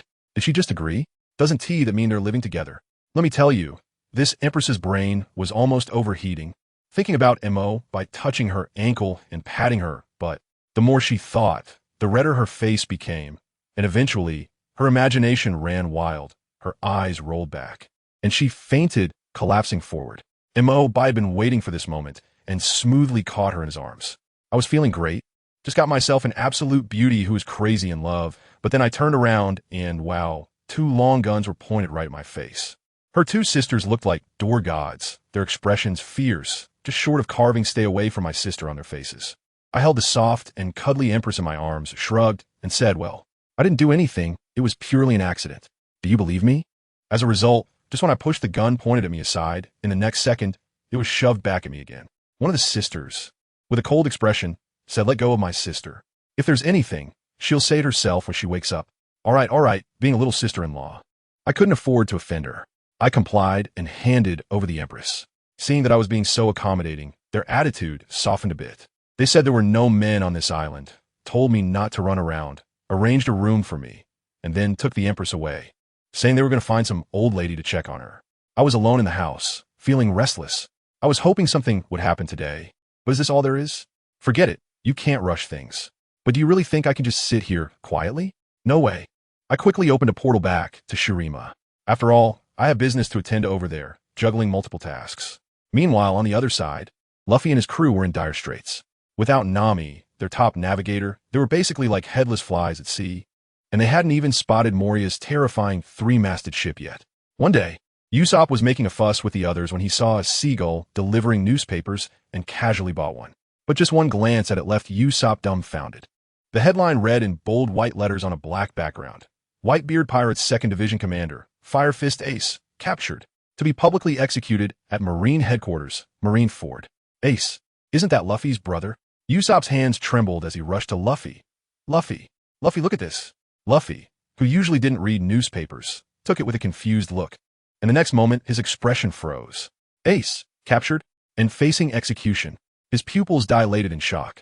How could his brother, whom he had just seen recently, suddenly be facing death? Marine Headquarters, Marineford. What kind of place was that? A den of tigers and dragons.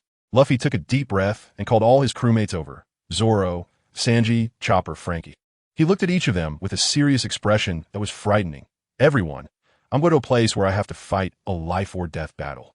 If any of you want to back out, I won't blame you." He had to go save his brother. He must. But he couldn't drag his friends into a death trap. So what do you think happened? Zoro was the first to laugh and extended his fist to Luffy, saying, "One ship, one will is enough, Captain." Sanji followed suit and punched in. "Hey, you think too little of us."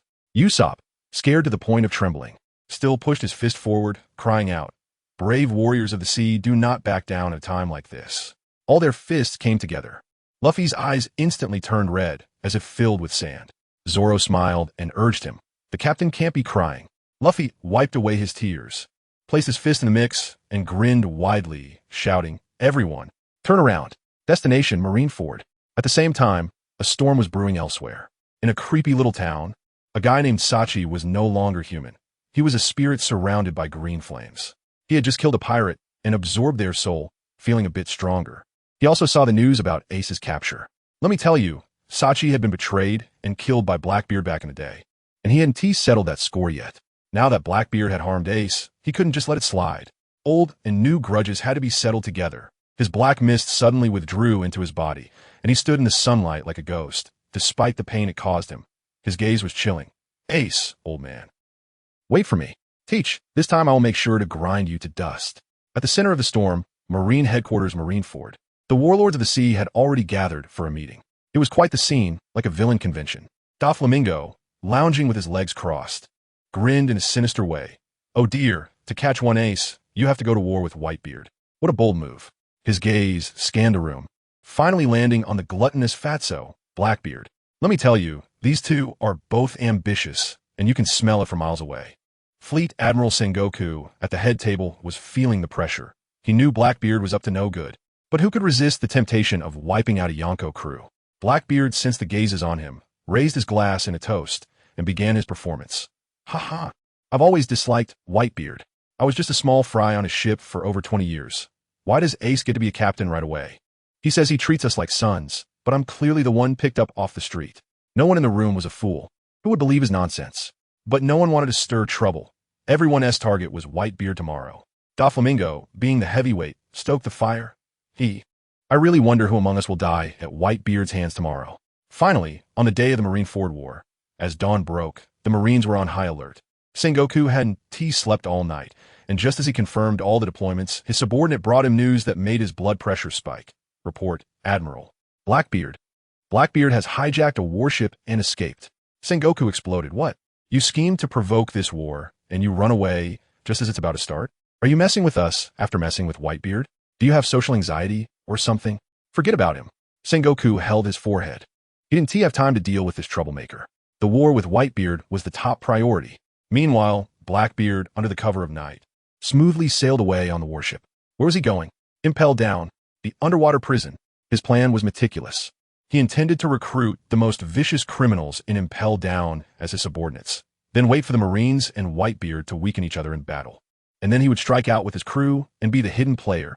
Plus, he aimed to steal Whitebeard's tremor fruit. Family, who understands? This immense wealth was right in front of him. By then, what pirate king, what world government, would have to kneel and sing his praises? Ha ha!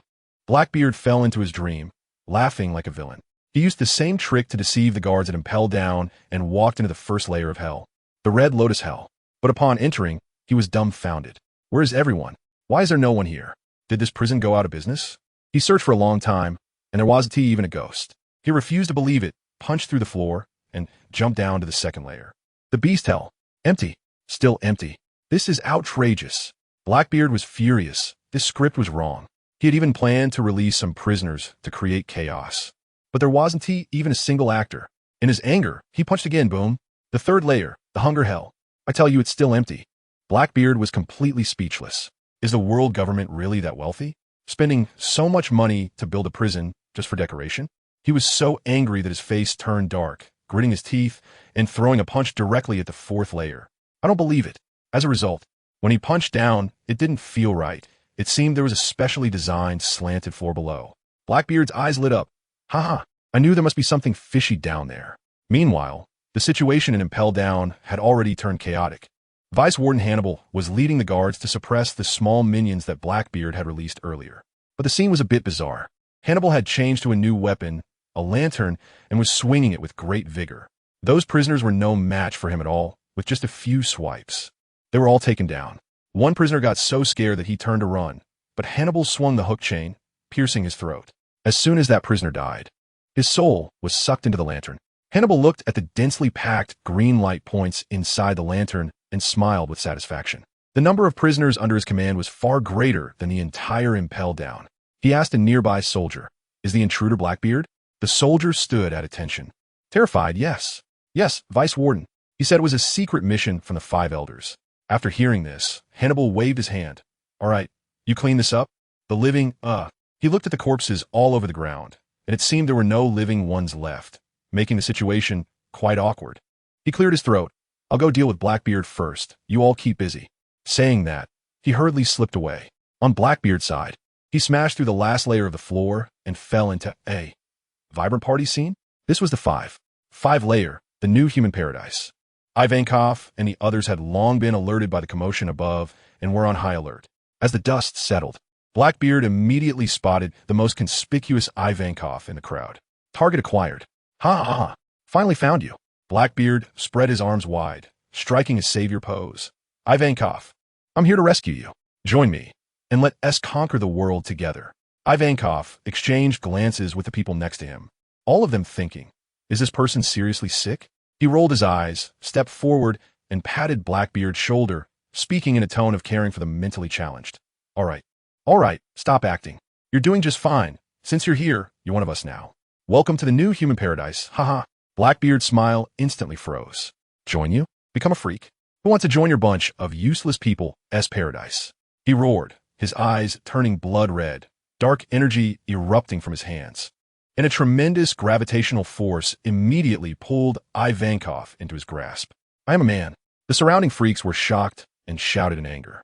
Blackbeard ignored them, gripping Ivankov tightly and gritting his teeth, asking, You can cure my female disease, right?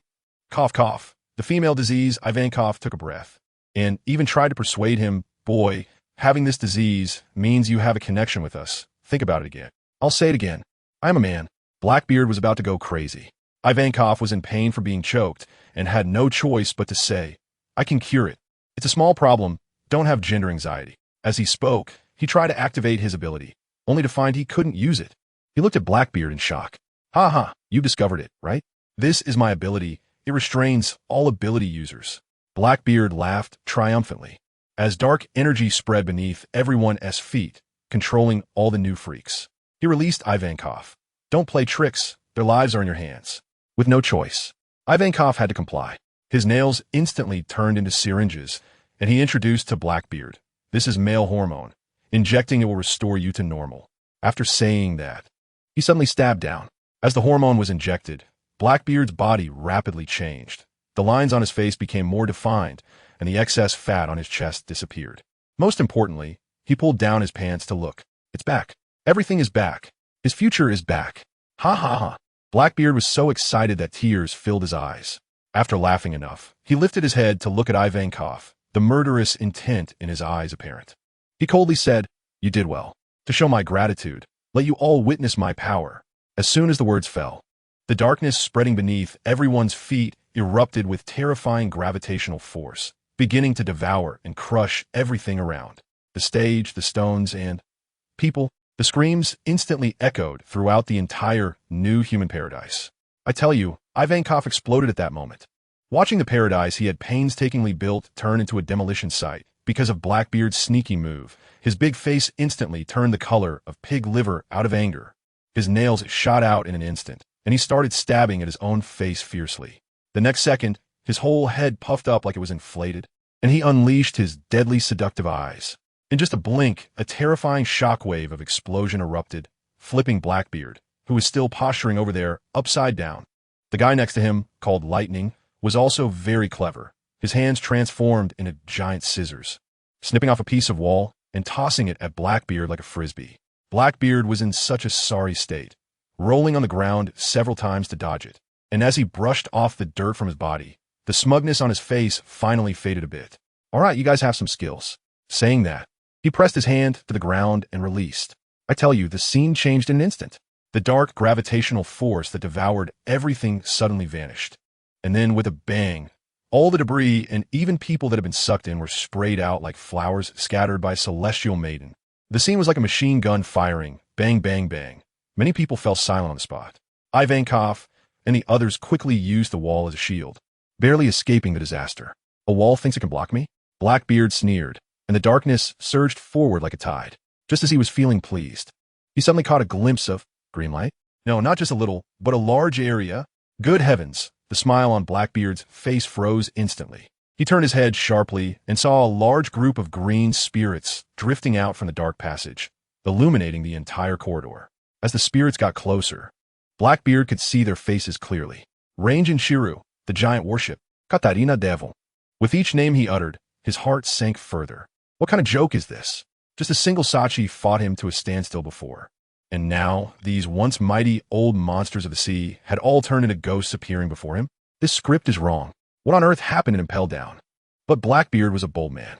His eyes turned, and he immediately switched to recruitment mode. Ladies and gentlemen, I'm sure none of you want to spend your life in this dark and dismal place, right? The opportunity has come.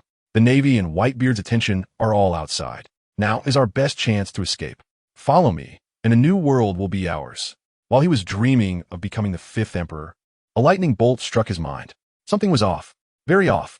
If these great spirits had their former strength, this broken prison would have been torn down 100 times over, unless they had weakened. Or perhaps there was a more terrifying presence in this prison suppressing them. Blackbeard's pupils shrank, and he suddenly looked towards the back of the group of spirits.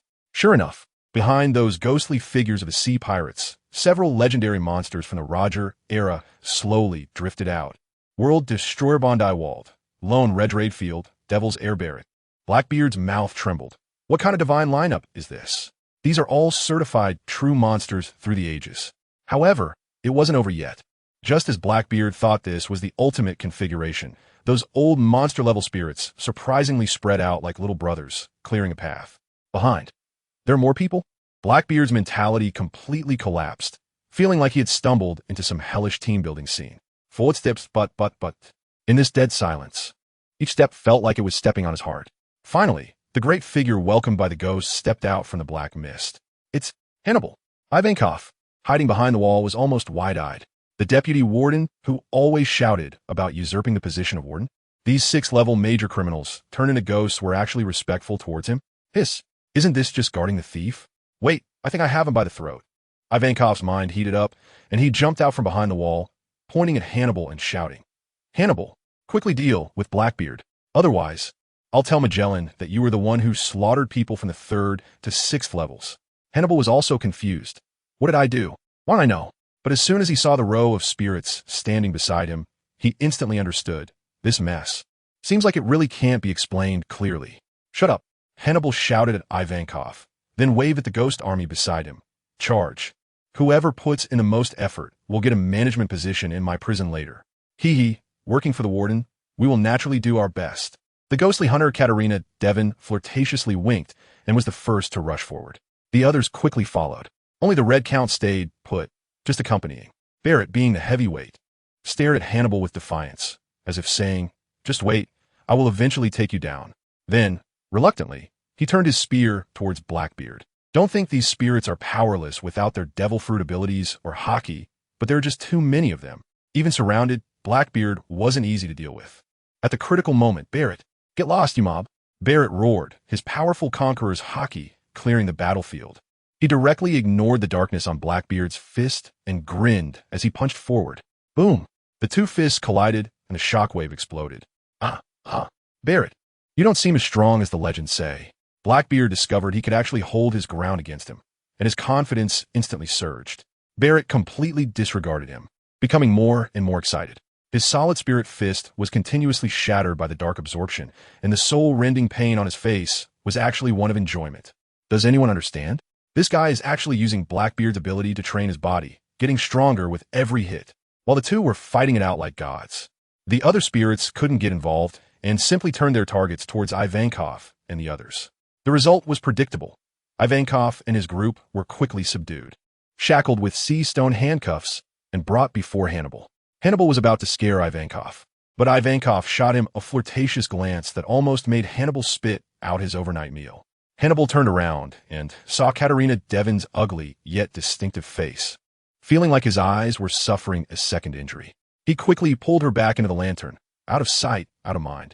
On the other side, Blackbeard was having a blast fighting Barrett when he caught a glimpse of Hannibal capturing people. He instantly understood. The lantern was the key.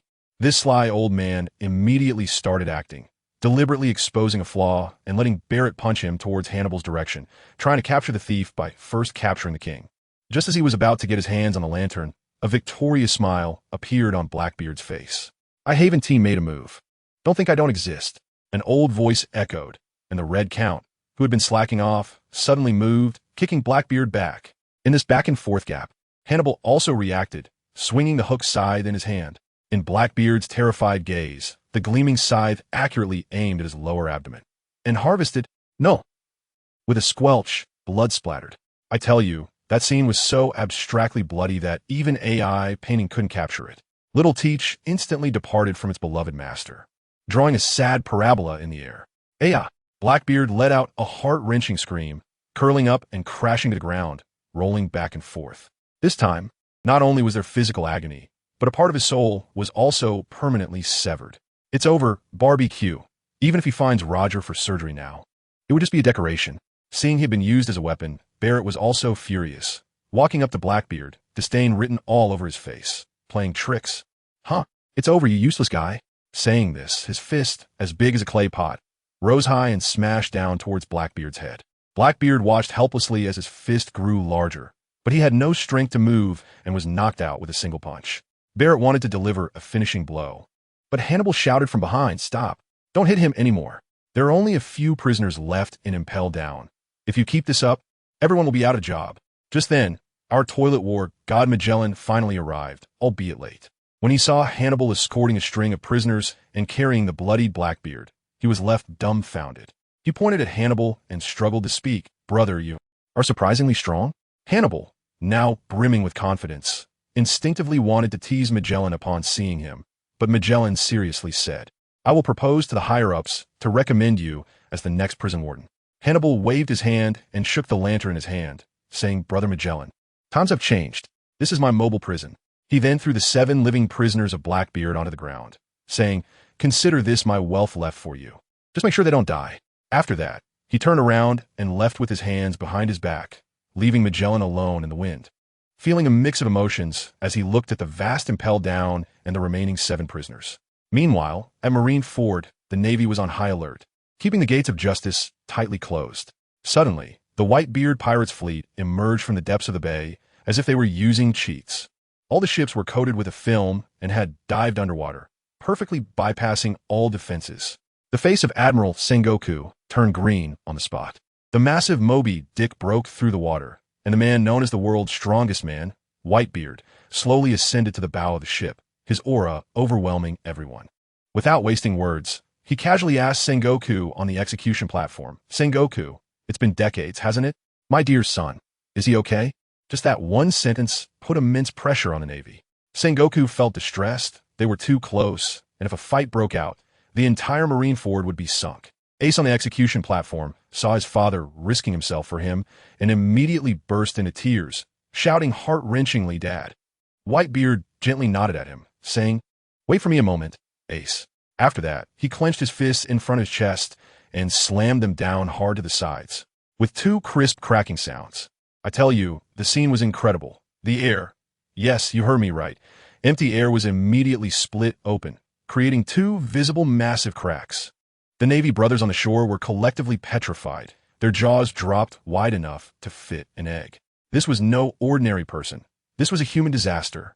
Those two cracks in the air spread like a spider's web, causing the entire Marine Ford to tremble as if the ground was rumbling. The sea level surged uncontrollably. I was standing by the port and almost got swept away by a wave. The old man Carp on the execution platform turned pale, gritting his teeth. He managed to utter, "It's coming. That guy's sea quake has turned into a tsunami." Just as his words fell, I looked up, and my soul nearly flew away. On both sides, yes, you heard me right, on the left and right, two walls of water taller than the Marine headquarters rose up, blocking out the sun and crashing towards us. That feeling, who knows it, felt like the sky was falling.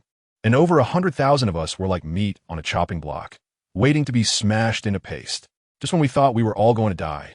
The lazy Akiji among the three admirals suddenly vanished from his chair and appeared in midair the next second. He placed his hands against the two massive waves and shouted, "Ice Age." I tell you, the scene was incredible. With a loud crack, those monstrous waves capable of swallowing entire islands were instantly frozen into giant ice sculptures, suspended in the air, motionless. The Navy instantly felt invigorated, shouting in relief. Akiji, being an impatient guy, after freezing the tsunami, swiftly conjured two ice spears and shot them at Whitebeard. But guess what? Whitebeard didn't even lift his eyelids. With another punch aimed at the air, the ice spears shattered midair like ice chips, and the shockwave knocked Akiji down from the sky. Of course, the Admiral wasn't weak either. Before Akiji fell into the sea, he elementalized, sustaining no harm, and even turned the entire bay into a giant ice skating rink. But at this moment, the difference in strength was evident. Meanwhile, the sly Kizaru couldn't sit still any longer. A flash of golden light appeared above Whitebeard's head, and with his hands together, thousands of light bullets rained down like a laser storm. Whitebeard didn't move at all. Behind him, a giant bird engulfed in blue flames burst forth and blocked all the light bullets. It was the immortal Marco. With a spinning kick, he sent Kizaru flying like a soccer ball and crashed him into the wall of Marine headquarters, creating a huge hole. Now things were completely ignited. Mihawk also got itchy and drew his black sword, slashing at Whitebeard, only to be blocked by Diamond Jozu, a pure meat shield, who took the blow with his body. "Charge! Save Ace!" The pirates shouted as they jumped off their ships, stepping onto the ice surface created by Akiji, and engaged the Navy in a full-blown battle. The scene was chaotic, with over 100,000 people turning the ice surface into a mess. I'll tell you, these top-tier fighters are all like actors. Among the three admirals, Akiji got knocked down and started hanging out at the edge, fishing in the newbie village. Kizaru got tangled up with Marco. They seemed to be fighting fiercely, but in reality, they were just feeding each other moves. The seven warlords are even more heavyweight. It's like they're just clocking in for work. Mihawk struck a blow and found he couldn't do any damage, so he started slacking off at the back. Doflamingo watched the show the whole time, almost pulling out some sunflower seeds. The only one who seemed somewhat dedicated was that fat guy, Gecko Moria, who was darting around the battlefield, secretly picking up corpses, regardless of whether they were Navy or pirates. He wanted them all. While the main battlefield was as intense as an esports finals, on the other side, my unfortunate nephew Luffy also arrived. They were on 1,000 Sunny, but got stopped by the gates of justice. Just when we thought they couldn't get in, that kid Frankie did some kind of crazy operation, stuffed 2 cans of cola into the back of the ship, and shouted "Wind come cannon." And the ship shot off like a rocket, flying right over the gates of justice. The Navy soldiers guarding the gate were dumbfounded and called Vice Admiral Tsuru to report. Report. The Straw Hat Kid. He's flying over. On the battlefield. The situation had come to a standstill. Just then, a giant suddenly appeared behind the pirates. Much larger than even the giants, it was little Oars. This guy was practically a moving fortress. Navy cannonballs hitting him felt like scratching an itch. He braved the cannon fire and directly lifted a massive warship, smashing it against the Navy's defense line, creating a gap with a loud crash. All the pirates went wild, rushing through the gap. Ace, on the execution platform, was brought to tears, shouting desperately, "Oars, get back. You're too big. You'll become a target." But Oars, being the big oaf he is, didn't listen and just wanted to save him. But he was indeed too big, practically a living target. The tyrant Kuma from the Seven Warlords couldn't stand it anymore and created a giant air cannon, like a spirit bomb, and shot a paw impact directly at Oars. Cousin, a massive explosion. Oars was blown to pieces, collapsing to the ground. Before he could recover, that lunatic Doflamingo suddenly appeared next to him, lightly tugging his finger, and several invisible lines flashed by, causing one of Oars' legs to fly off. Oars' massive body crashed down. But that wasn't the end. Gecko Moria, seeing Oars was about to go down, rubbed his hands in excitement, and his shadow suddenly emerged from the ground, transforming into a giant shadow spear that pierced through Oars' heart from below.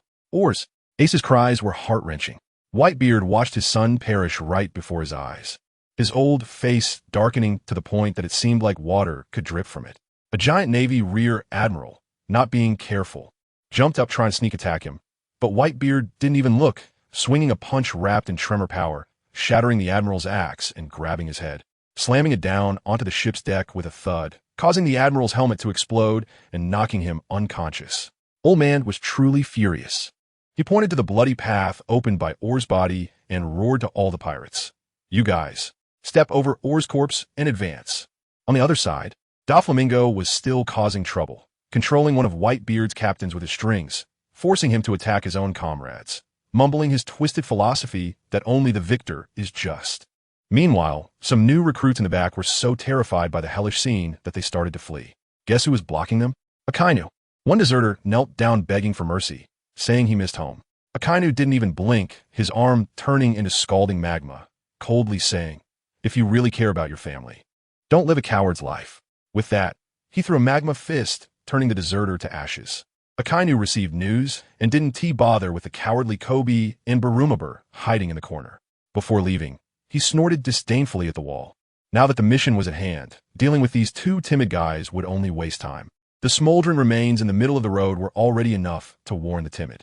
On the main battlefield in front of Marineford, Fleet Admiral Sengoku saw the time was almost right, took out a din mushi, and said, "Vice Admiral Tsuru, it's time to start the operation."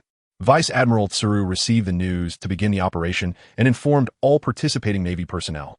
Carp, knowing that today might be the last time he sees Ace, had been standing under the execution platform since the beginning. Memories of Ace flooded back to him. From receiving him from his great mother after 20 months of pregnancy to watching him grow from a crying baby into a mischievous child. Carp, who had spent his life as a Navy officer, was never good at expressing his feelings. Just like he had been wandering under the execution platform, unsure how to face Ace. But the news of the operation, starting from the din mushi, urged him. If he didn't go up now, he might not even see Ace's last moments. With a forlorn expression, Carp slowly ascended the steps to the execution platform. "What are you doing here? Do you have objections to the operation plan?" Sengoku was quite uncomfortable with his old friend's unexpected presence. If Carp were to witness Ace's execution, it would be too great of a blow for him, and Sengoku couldn't guarantee Carp wouldn't do something reckless. No, the enemy is a pirate, not worthy of sympathy. Carp's tone was still strong as he interrupted Sengoku's attempt to persuade him to leave. "What's wrong with me staying here? What should I do, Ace? You bastard. Why didn't you listen to me and live, becoming a strong Marine?" Carp sat cross-legged on the execution platform.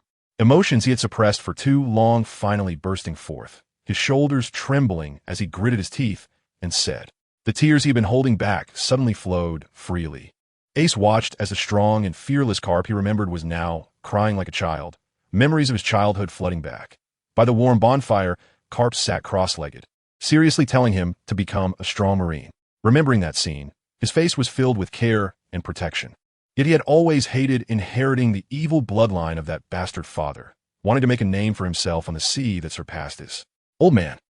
Ace bit his lip, feeling deeply guilty for always letting down the care and love of this old man beside him.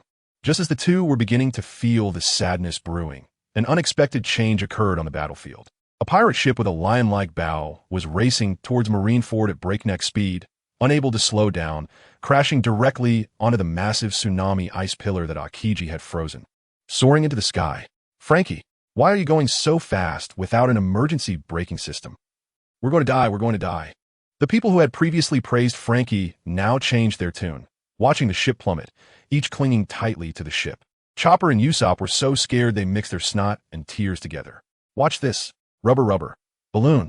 Luffy, with his hands and feet tangled at the bow of the ship, grinned as he jumped downwards, taking a deep breath in midair, causing his stomach to swell instantly. The falling ship was cushioned by Luffy, ultimately landing safely, and with this unique entrance, they instantly became the center of attention on the battlefield. This time, the Straw Hat Pirates sailed directly along the tsunami ice pillar runway to leap onto the small square in front of the execution platform. They were only a few dozen meters away from Ace. Ace, I'm here to save you. After landing, Luffy's gaze instantly captured Ace on the execution platform, and he shouted towards it. Although the battlefield was chaotic, their unique entrance combined with Luffy's identity as the king of the pirates attracted a large crowd's attention. Kopu, it's you again, you bastard. Even though Sengoku had received news from Admiral Tsuru long ago, Luffy's appearance still made Sengoku unable to contain himself, his forehead veins bulging as he shouted at Carp. The decision to execute Ace had long been made. After these days of preparation, no matter how painful it was for Carp, he was mentally prepared and would not do anything out of line. But if this unprepared grandson were to get into an accident, things could become quite dire. If both of his grandsons were to die in succession, Carp could very well go berserk on the spot. Ace's biological father was the pirate king Joel D. Roger, a well-known figure, but he was already dead, so he couldn't cause any commotion. However, Luffy's biological father, the revolutionary leader dragon, was still alive. The Navy had finally managed to create a trend of completely eradicating pirates. They couldn't afford to provoke the revolutionary army now. Who is this King Luffy? This is clearly an ancestor. Great. I have to keep an eye on this little ancestor to prevent any accidents. Luffy. Carp, holding his head in pain, was quite surprised by Luffy's appearance. Just watching Ace be executed was already painful enough, and now Luffy had to face this pain too? Ah, another grandson of Carp. Huh? It's the Straw Hat Kid Luffy. Oh. Akiji and Kizaru, upon seeing Luffy and his group, began intentionally leading their opponents towards them during their battles. They didn't know what they were thinking, but their opponents clearly felt it was much easier to deal with. Could it be that the Admirals were running low on stamina? Hiss. So I'm actually this strong. The pirate facing Akiji was shocked and increased the intensity of his attacks, already fantasizing about how to boast to his crewmates about defeating a Marine Admiral.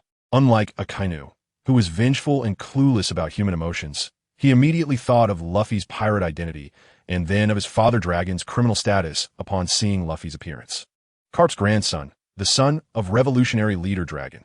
Akainu crossed his arms in front of his chest, his gaze sharp and devoid of emotion as he said, "He must be completely eradicated. Isn't that the brother Ace often talked about?" Marco, who was facing Kizaru, also saw Luffy and, out of love for Ace, subtly shifted towards Luffy's direction to take care of him on the battlefield. In action, he couldn't help but marvel at Kizaru's level of cooperation. Could it be that this Marine Admiral rose through connections? Naturally, Luffy and his crew, who suddenly appeared on the front lines of the battlefield, caught Whitebeard's attention. With that unmistakable straw hat, along with Ace frequently mentioning him, Whitebeard instantly recognized him as Carp's other grandson, the son of revolutionary leader dragon, Monkey D. Luffy. Looking at Carp, who was shocked on the execution platform, and Sengoku, whose forehead was full of veins, Whitebeard's long somber face finally curved into a smile again. It was now your turn to be troubled, you two marine powerhouses still worrying about that last hurdle. Everyone, cover Straw Hat Luffy's advance. Ace, I'm coming to save you. After Luffy landed, he shouted and charged towards the execution platform with his group of companions. The ordinary soldiers in front of the small square were naturally no match for them. With a sweeping motion from his elongated arm, he knocked down several marine soldiers. Straw Hat Kid, you can't pass here. Smoker was also summoned to the headquarters. Upon seeing this person who had previously escaped from him due to not knowing his pirate identity easily take down a group of marine soldiers. He immediately turned into smoke and flew towards him with his jit. Strong right hand. Frankie extended his arm, swinging the chain towards the flying Smoker. But Smoker evaded it with a spin using his smoke tail. After that, Smoker continued to attack Luffy with his jit mixed with sea prism stone. Clang! The clash of metal rang out. You're attacking our captain right away. Do you look down on us? Zoro blocked Smoker's jit attack with one sword, a confident smile appearing at the corner of his mouth. But in the next moment, a familiar figure burst into his view, causing his smile to fade and his expression to turn serious as he drew the remaining 2 swords from his waist. Let's have a duel. Since last time, I haven't let my guard down at all. Zoro assumed his 3-sword style stance and said to the rushing Bard.As, "Hey, stupid green algae head, don't be rude to a lady." Sanji, who had been left on the ship and was seeing Bard.As for the first time, still maintained his chivalrous spirit and angrily shouted at Zoro, "Shut up, shut up." X2, the same words came out simultaneously from 2 different mouths, surprising both of them. The duel of swordsmen has never had a distinction of gender, so don't say things that would shame the sword in their hands. Bard.As spoke, wiping the blood off the blade of her waltz. Since the battle began, the pirates who had fallen under her sword could fill a large prison. Just like her kind-hearted nature, she had her own understanding of justice.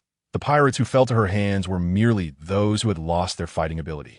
Let's begin our second duel, Zoro said, filled with fighting spirit as he saw Bard.As ready, secretly counting. The 2003rd battle. The self-degrading pirate hunter, Roronoa Zoro. I won't let you escape again. Bard.As' gaze was sharp as she stared at Zoro. The next moment, their figures clashed together in an instant. Clang, clang. Sparks flew, and the sounds of metal clashing filled the air. The waltz, as a lightweight fencing sword, was easy to thrust and poke, while Zoro's katana combined the advantages of a single blade with a thick back and sharp edge, plus his physiological strength advantage, revealing the strengths and weaknesses of their weapons in collision. However, after Bard.As blocked several downward slashes, her skill advantage became apparent. The waltz in her hands, with its agile and unpredictable swordsmanship, disrupted Zoro's attack rhythm, forcing him into a passive position where he had to defend against Bard.As' onslaught. The rapier is known for its flexibility and variability, and with Daski's understanding of her own physiological strengths and weaknesses, she is not focused on strengthening her power, but has continuously enhanced her speed advantage, making her agility even more pronounced. Even when Zoro's 3-sword style has formed an impenetrable barrier, Daski can find openings and leave scars on his body with her thrusts or jabs. The damage may seem superficial, but the places Daski attacks are carefully chosen weak points that are difficult for ordinary people to endure and can even lead to a loss of combat ability. Although Zoro has exceptional willpower, the increasing number of wounds on his body makes his defeat more apparent. Is this a trick? Zoro, Sanji, and Chopper, who have never seen Zoro so thoroughly suppressed in a sword duel, are both very surprised. Sanji, as someone who has always bickered with Zoro, is quite annoyed with him, but still recognizes his swordsmanship. In Chopper's eyes, aside from being directionally challenged, Zoro has no weaknesses and is the most reassuring presence on the ship. It's hard to believe that Zoro would show such a losing stance against the unknown Daski. When Zoro and Daski engage in battle, the rest of the Straw Hat Pirates take the opportunity to confront Smoker, clearing the way for Luffy. Although they currently lack the strength to threaten Smoker, their numerical advantage and diverse attack methods allow them to hold him off for a while. After all, Smoker's attack methods are quite singular, aside from his jabs. He relies on smoke to suffocate his opponents. Smoker is temporarily held back, but there are still many Marines in Luffy's path. And those standing in front of the execution platform are the backbone of the Navy, officers of the rank of captain. Luffy finds it challenging to face these captain-level Marines, as sweeping with his arms makes it difficult to achieve his previous results, and he must also evade the slashing attacks from the Marines. Fortunately, his goal is merely to break through the Navy's defenses, and with each punch he throws while dodging, he can advance a little whenever there's a gap. However, he also bears several wounds. Don't come over, Luffy. Ace, seeing Luffy's bloodied wounds from the execution platform, shouts in his direction, "You should understand, we are both pirates, and we should be sailing freely on the sea. I have my adventures, and I have my companions. You have no reason to interfere with my affairs. A coward like you actually comes to save me? Do you think I would agree? Get lost. Nothing is more humiliating than this. Hurry back, Luffy." Ace's forehead veins throb as he grits his teeth and shouts. The younger brother who should be protected by him is now caught in this meat grinder of a battlefield because of his burden, falling into danger. I am your brother. Upon hearing Ace's words, Luffy does not stop. Instead, he punches down the Marine blocking his way, accelerating his charge. Luffy's words instantly pull Ace into memories of their brotherhood. Meanwhile, Sengoku, who is overseeing the situation from a high platform, sees Luffy's relentless momentum, causing the muscles in his face to twitch uncontrollably. Good grief. I can accept that the branch's officers can't stop him, considering the situation across the seas. And the Navy hasn't deployed too much strength there. But how come the officers from the headquarters are being knocked down by this punch? Sengoku has been friends with Garp for decades, and it would be inappropriate for them to act against his grandson. Yet these insignificant officers are making such a scene? Have you really learned the ways of the world? On the small square, Luffy's group finds themselves in a situation where those who understand the ways of the world are fighting back, while those who don't can't win. With no other choice, Sengoku has to step in personally, commanding the Marines below. Take care of them on the spot. Don't waste time here. The real opponents of the Navy have yet to make their move. After saying this, still not at ease, he takes out a wartime transponder snail and directly contacts the Vice Admiral who gets along best with the Kainu, someone who doesn't care about the ways of the world and strikes with precision, and asks him to personally intervene and stop Luffy. Time slowly passes, and the execution time is approaching. Two executioners holding long-handled swords slowly ascend the platform, standing on either side of Ace. Looking at the continuously breached front line in the Navy's battle, Sengoku switches the channel on the wartime transponder snail and says, according to the original plan, first deal with the pirates under him, eliminate the enemies outside the encirclement. From the very beginning of the battle, the Navy stationed at Marineford only has a portion of their forces. The vast surrounding seafront is not just facing Whitebeard's first line of defense. After it is breached, the situation waiting for Marineford will turn them into a bag of encirclement. The enormous influence of the four emperors in easily destroying nations is not just due to their own crews. They have tens of thousands to millions of personnel serving under them. The Navy's display of such a large force against Whitebeard from the beginning is aimed at completely swallowing all of this old four emperors' influence. As soon as Sengoku issues the order, Kizaru relays the command to the Navy's scientific unit, which is responsible for the encirclement on the flanks. Old man, will the warships be affected too? Is that all right? Keep it within the minimum limits. After receiving the reply, Senamaru breathes a sigh of relief. This is the first time a pacifist has been thrown into such a large-scale battlefield to carry out an important task. So naturally, everything needs to be considered more carefully. Senamaru turns to the group of pacifists behind him and gives the order. It has begun. Go for it. Pacifists. In the next moment, the pacifists, receiving the order, unleash dazzling beams of light from their mouths and fists, launching laser attacks at the chaotic battlefield. Explosions erupt on the battlefield from time to time, with relentless bombardment from the flanking sides targeting the pirates, causing the pirates who were charging headlong into the fray to suffer heavy losses. Captain level and some stronger pirates can still deal with it, but those of ordinary strength become moving targets under the pacifist attacks. Are they really willing to sacrifice their own comrades? Whitebeard, seeing some severely injured Marines exposed to the pacifist bombardments, realizes the Navy's determination to completely annihilate them. Don't back down, boys.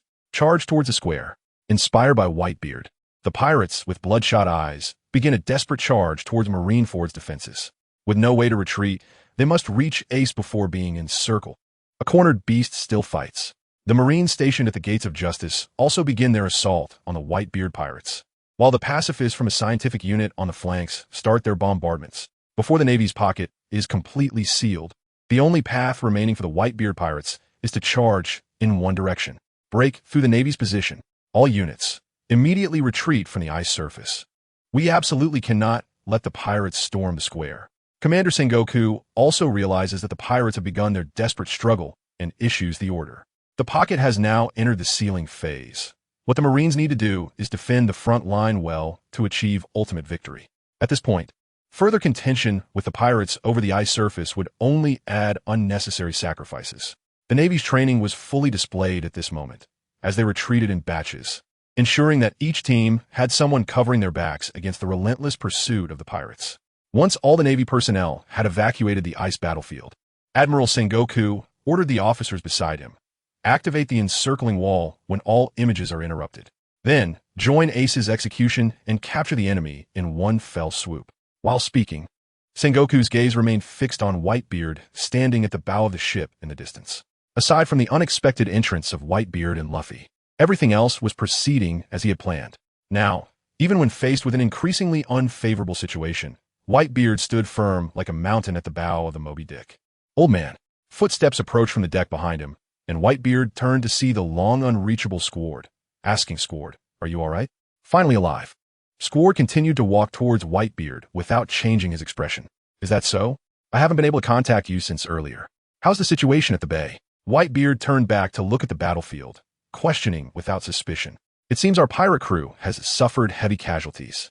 I took a shortcut to get here, old man. Have you noticed the Navy's tactics?" Squard's expression twisted as he struggled to suppress his inner anger. Unfortunately, Whitebeard did not notice this scene. "I have old ties with Sengoku. Being ambushed by the Navy from behind is just what I wanted. I must attack. Only by pushing forward can we reach there." Whitebeard spoke slowly while holding his weapon, ready for a desperate fight. The implication was that he and Admiral Sengoku were old rivals. However, to Squard, who had already been misled, this statement took on a different meaning, further solidifying his resolve. "Yes, among the 43 pirate crews under your command.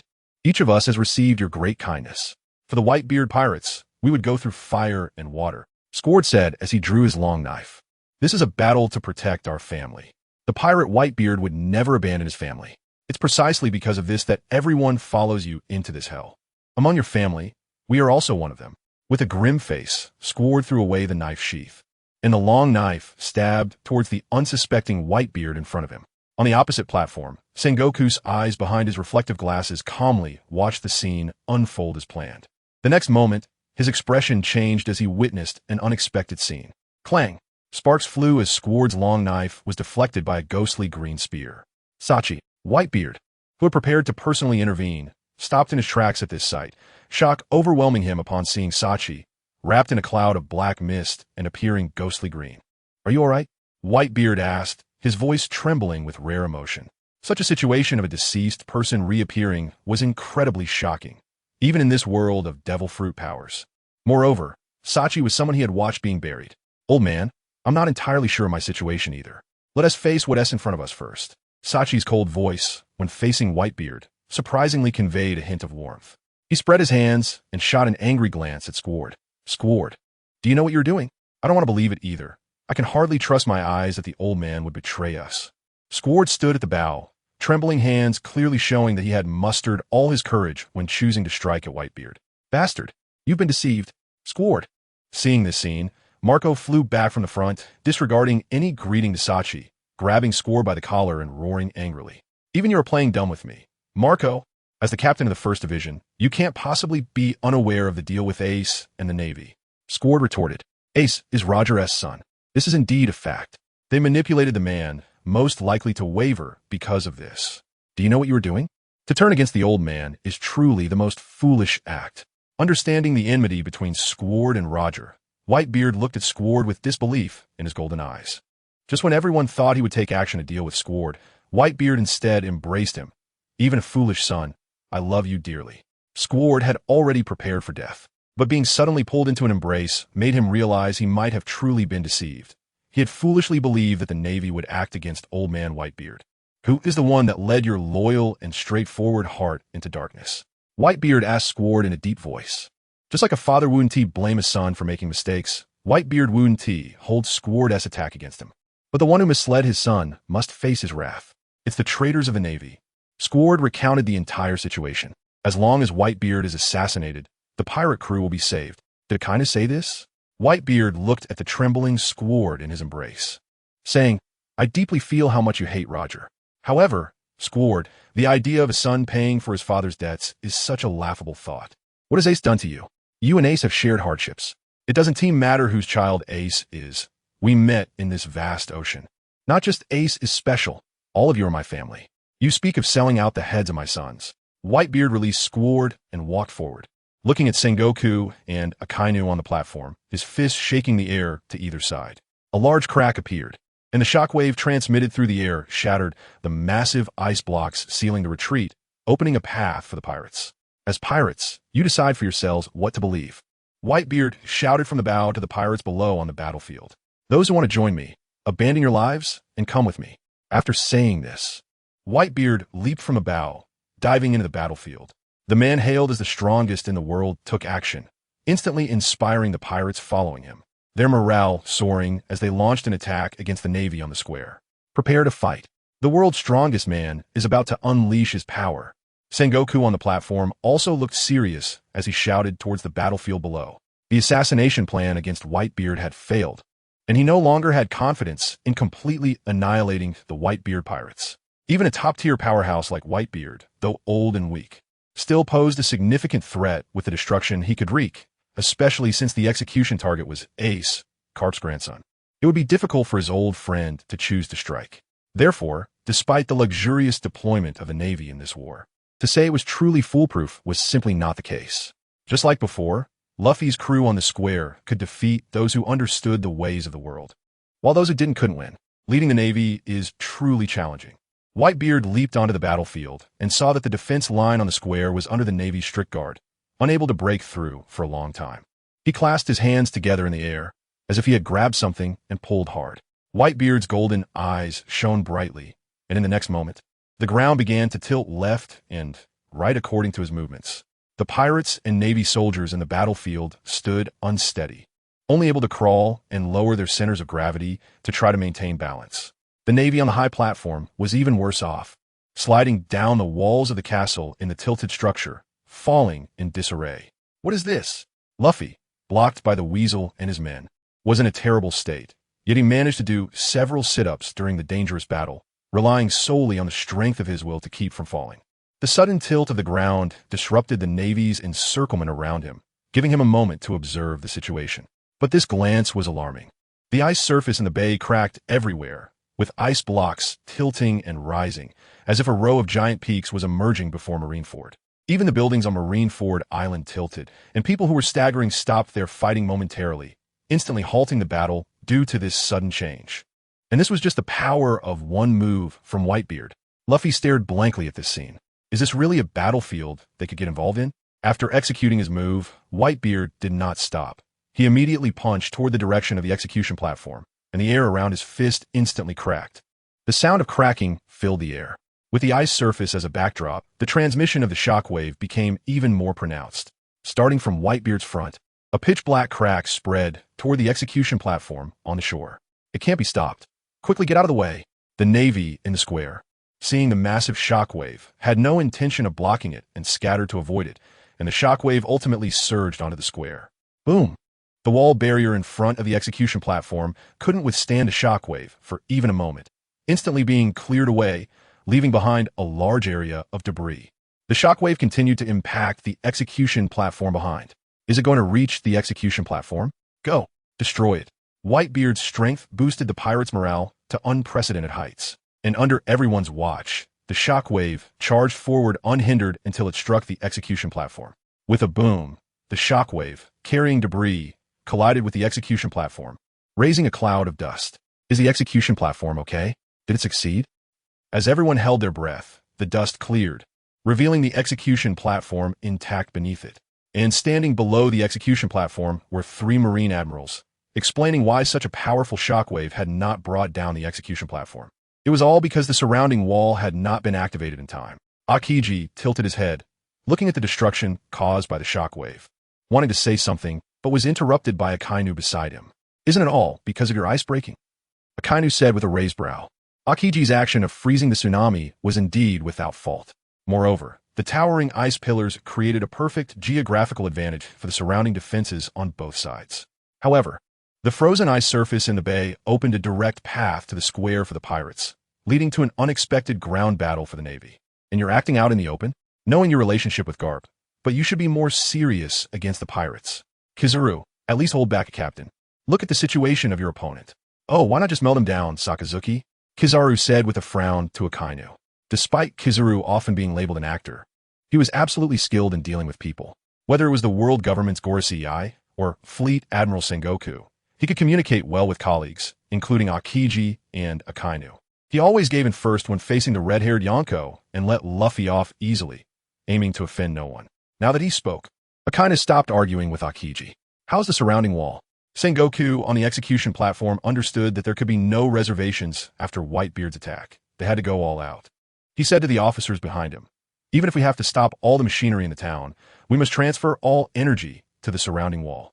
Yes. Executing immediately. The officer received the order and quickly left to carry out the task. Maximum power output. As the officer pushed the switch, countless prearranged mechanical gears began to operate in unison. Blocks of steel barriers rose from the surface of the bay's defense line, elevating the flat ground at the front of the bay to the same height as the walls behind, forming a pocket formation that enclosed the pirates still on the ice surface. Walls, barriers. They're surrounded. What do they want to do? Look at that. The cannons are all aimed this way. A sharp-eyed pirate pointed at the cannon barrels sticking out of the rising steel barriers and said anxiously to his companions. The defensive line they had attempted to break through had all risen into tall steel barriers, while the only escape route behind them was also surrounded by the Navy. The ordinary pirates below realized the Navy's intention to annihilate them, but they had no way to retreat now. No, there is a way. The place where oars died. The steel barrier had not risen. What's going on? Quickly raise it. Sengoku also noticed the anomaly and asked the Navy below. The surrounding wall can't support Oar's massive body. It seems like Guy's blood has seeped into the machinery, causing the power to drop.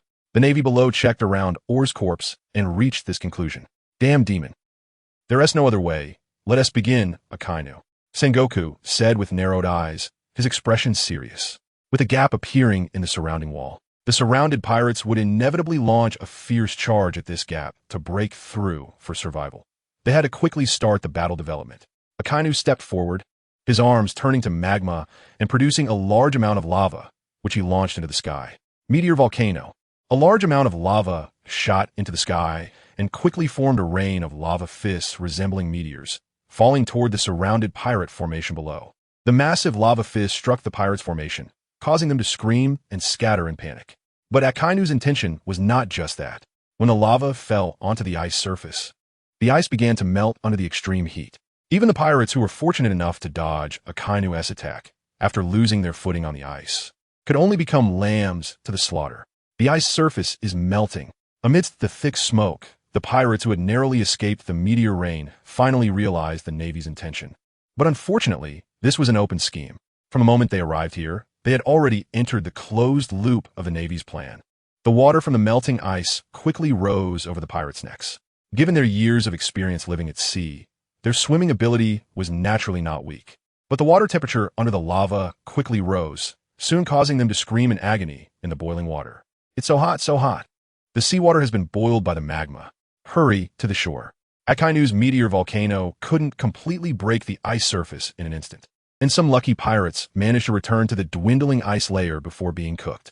However, before they could celebrate, the next big surprise prepared by the Navy came crashing down. Boom, boom, boom, boom. The artillery from the steel barricade fired, and the endless bombardment caused the pirates still on the ice to flee in all directions. They hadn't run far on the ice when, in the thick fog ahead, rows of pacifists were already waiting for them, their mouths flashing with dazzling lasers. This way is blocked too. Are these walls indestructible? The surviving pirates aimed their guns at the encircling wall and launched an attack. But to their disappointment and helplessness, the weapons they relied on were ineffective against the barricade. Whitebeard watched the situation turn instantly, trapping them in desperation, and he threw a punch at the barricade from a distance. The powerful shockwave dispersed the smoke along the way and struck the barricade. Under the dazzling white light, layers of shockwaves swept the Navy surrounding the barricade far away, even making Sengoku on the execution platform raise his arm to shield himself from the impact. When the white light faded, the result was shocking. A dull sound of metal echoed, and even the attack of the world's strongest man, Whitebeard, only created a dent in the barricade. Old Man-S moves are useless. That's not an ordinary wall. The pirates looked at this scene with despair. Let's end this, Akainu said, continuously unleashing meteor volcano from his hand. Filled with hatred for pirates, he naturally took pleasure in the plight of the pirates on the ice, especially since this misery was caused by his own hands, fueling his enthusiasm to unleash more meteor volcano. Boom, boom. Explosions erupted. Countless pirates were blown away, and whether intentional or not. A molten lava fist accidentally landed on the stern of the Moby Dick resting on the ice, instantly igniting a fierce blaze in the wooden structure. The stern of the Moby Dick was directly hit by a magma bomb. Put out the fire quickly. Don't let the ship sink. We still need to travel on this ship with our companions and Ace. Seeing this scene, The pirates no longer fled but frantically initiated emergency firefighting on the Moby Dick, while Whitebeard stood quietly, not even glancing at the burning ship behind him. "Whitebeard, your era has ended," Akainu said to Whitebeard from a distance. Whitebeard gripped the handle of his sword, veins bulging, and ignored Akainu, his gaze fixed on the execution platform, where the two executioners had already raised their long knives. "Prepare to execute." "Go ahead." Fleet Admiral Sengoku ordered the executioners. The long knives raised by the two executioners fell with Sengoku's command. "Ace!" Whitebeard gritted his teeth and shouted, just as he was about to act. A voice identical to his rang out, accompanied by a tender, yet powerful conqueror's haki.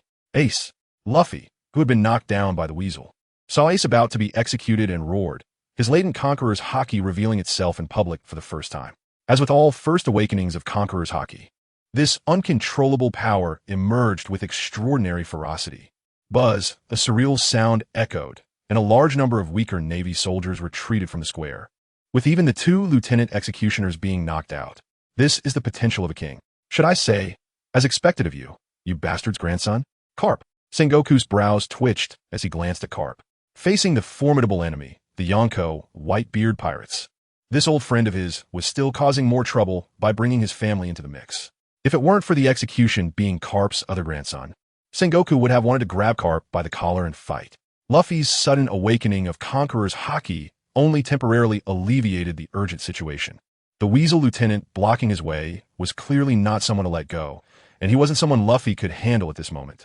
So Sengoku chose not to focus on this anymore. Perhaps because both Whitebeard and Luffy shouted Ace's name, Oars, who everyone thought was dead, shook his head and woke up. Just as Sengoku noticed the situation here and was about to give orders, another Navy soldier on the barricade shouted at him through a megaphone. "Fleet Admiral, the pirates in the bay are acting suspiciously." The scene shifted, revealing that the ice in the bay had completely vanished, with large numbers of pirates scattered and floating on the sea, all making their way toward the only gap ahead, where Oars was. In the Navy's line of sight, they could also see a shadow in the center of the seabed, bubbling up with a large number of bubbles, exactly like the scene when the Whitebeard pirates first appeared. A water column shot into the sky, and a ship identical to the previously seen Moby Dick burst through the surface, coated in a layer of rainbow-colored film, scooping up the pirates floating on the sea and charging towards Oars without losing momentum. Oh no, it has been lurking at the bottom of the sea. Fleet Admiral Sengoku gritted his teeth as he watched this unexpected scene unfold. As a strategist, the development of events beyond his control increased the pressure in his heart. "I never said that all my ships were accounted for," Whitebeard said with a serious face, but his mood was not particularly good. This was a ship they had kept as a backup. He hadn't expected to use it. The pirate fleet that had come with him originally had 43 ships, and with the 3 that had penetrated the bay along with Moby Dick, there were a total of 47 ships. And to think they had all been wiped out before even reaching the shore. This ship was the last retreat he had prepared for his sons. The Navy's ample preparations made Whitebeard realize their determination to annihilate the Whitebeard pirates, which also strengthened his resolve that he had already mentally prepared for. "As long as I can keep a young life alive for the future, my mission should be considered complete." This ship that suddenly appeared in the bay undoubtedly exceeded all the Navy's expectations, and the Navy on the barricade reacted quickly. "Sink it like the Moby Dick." The artillery in the firing holes of the barricade turned their barrels and unleashed flames towards the only pirate ship in the bay. However, this hurried adjustment, without trial firing, limited the accuracy of the bombardment. Even if, by chance, one cannonball accurately hit the pirate ship due to sheer numbers, the pirates aboard would intercept it. "No, don't target the ship. Target Oars." Sengoku realized Bard.As' intention and shouted at the Navy on the barricade. But with a mere dozens of meters distance in Marineford, he found it was too late. "Go, everyone!" Oars embraced the massive pirate ship charging at him with both arms, and with a sideways motion, he sent it, along with the pirates on board, into the small square of Marineford. The tremendous kinetic energy of the pirate ship, combined with Oars' push, plowed a chaotic ruin in the small square, and the shockwave generated by the landing sent large numbers of Navy soldiers flying. Upon entering Navy Square, the pirates jumped off their ships, brandishing weapons. Before they could make a move, Whitebeard emerged from behind. "Son, step back." Whitebeard raised the Tsung Yun cutlass high, the power of the tremor fruit forming a white spherical energy on the blade. With a loud roar, he hurled the spherical energy forward with a swing of his sword. Crack! A crisp, shattering sound echoed as countless cracks appeared in the air before Whitebeard, which then instantly shattered. The square was engulfed in an explosion, the shockwave scattering the Navy's formation into disarray, sending many Navy soldiers flying with the aftermath of the blast. "Get Ace out! Eliminate the Navy!" Whitebeard shouted, raising his arm, and the pirates behind him responded, charging toward the Navy ranks. "Don't enter my line of fire!" Whitebeard warned the rushing pirates, as white spherical energy appeared again on the heavy blade, lifting it back in a throwing gesture. "Here it comes, that move again." The Navy soldiers who had previously been lucky enough to avoid the blast saw the spherical energy on Whitebeard's sword, and their expressions changed drastically. As ordinary men, their ability to stand their ground in front of such a monster showcased their courage and extraordinary belief. "This is troublesome," Akiji said seriously. Although the O'Hara incident had shaken his faith in the justice of the world government and the Navy, and the fact that the public execution was of his teacher Carp's grandson made him reluctant to intervene too much in this battle. He could not remain indifferent to Whitebeard attacking the Navy soldiers below. Ice ball. Akiji released 5 ice pillars from his hands, shooting them toward Whitebeard. In an instant, Whitebeard was encased in a transparent ice ball. Before the Navy behind Akiji could rejoice, the ice ball was covered in tiny cracks and shattered into countless ice crystals, revealing Whitebeard unharmed inside. "Ah, it seems the tremor can't be frozen," Akiji observed, unperturbed by Whitebeard's unaffected state. The strength of Yonko was not so easily defeated. Ice spread around Akiji's body as he leaped toward Whitebeard, but before he could strike, he was pierced through the chest by Whitebeard's sword, enhanced with haki, suspended in midair. "Kazan, he hit with haki. Is he dead?" The surrounding Navy and pirates were shocked by the scene. On one side was Whitebeard, the strongest man in the world, and on the other was Akiji, the top combatant of the Navy. Could such powerful beings determine a victor in this first encounter? "Don't say foolish things." Akiji interrupted others' thoughts, gripping the hilt of his sword. Cold air spread along Whitebeard's arm. "Ice block." After restraining Whitebeard, Akiji interwove his hands in front of him, creating 4 trident ice spears from the surrounding air. However, before Akiji's attack could form, Diamond Jozu struck him, scattering him into a pile of ice shards. "Old man, you go first," Diamond Jozu said, his gaze fixed on Akiji, who was regaining form. "Jozu." Akiji coughed up blood, recovering from the ice pile, his face pale as he glared at Diamond Jozu. He was the most warm-hearted of the 3 admirals, but that did not mean he would be gentle with pirates. He had previously endured Whitebeard's haki-infused blow, knowing the difference in their strengths, hoping to exchange injuries, but now he was the one injured without achieving anything in return. The Straw Hat crew was also in a dire situation after fighting for a long time in the ambush against Whitebeard, one of the Yonko, as they were now outmatched. Sanji, Usopp, and Chopper, who were delaying Smoker, were quickly taken down by the Navy reinforcements after Admiral Sengoku ordered the encirclement against Luffy's crew. Zoro, who was battling with Daz Bones, had gained some insight into finding weaknesses in sword techniques due to his strong dedication and talent. However, the injuries he had sustained from the beginning eventually surpassed his physical limits, causing him to lose too much blood and enter a state of conserving energy. The weasel's figure vanished, and with a slash of his katana, he left a wound on Luffy's leg, knocking him down.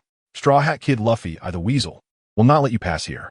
The Weasel, adhering to his newly learned principles, after his strike, entered a dialogue of strong opponents, acknowledging Luffy's qualifications to become a strong fighter as he watched Luffy struggle to get up. "Admiral, just like my grandfather?" Luffy gasped for breath, speaking while still trying to fight back, his legs sweeping like whips towards the Weasel. "Soru, Gippo." The Weasel's figure vanished, reappearing in midair, swinging his sword down at Luffy. However, as someone who believed in justice and that criminals should face the law rather than execution, the Weasel's strike, which could have taken Luffy's life, only left a scratch. Most of the force landed on the ground instead. "Get up, second gear." Luffy struggled to rise from the ground, propping himself up, wanting to continue fighting, but his trembling body was slow to respond. "Looks like your body has reached its limit." Finger pistol. The Weasel, using Soru, appeared before Luffy and struck his abdomen with a finger. "Ugh!"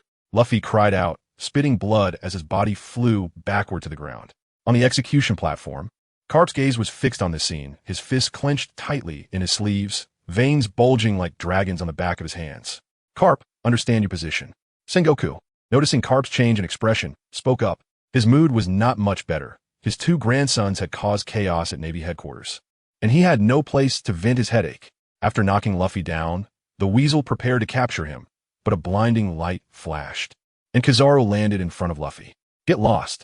Kizaru's leg shone with dazzling golden light as he kicked out at Luffy. In the weasel's incredulous gaze, Luffy flew in a parabolic arc into Whitebeard's hands. Weasel. No.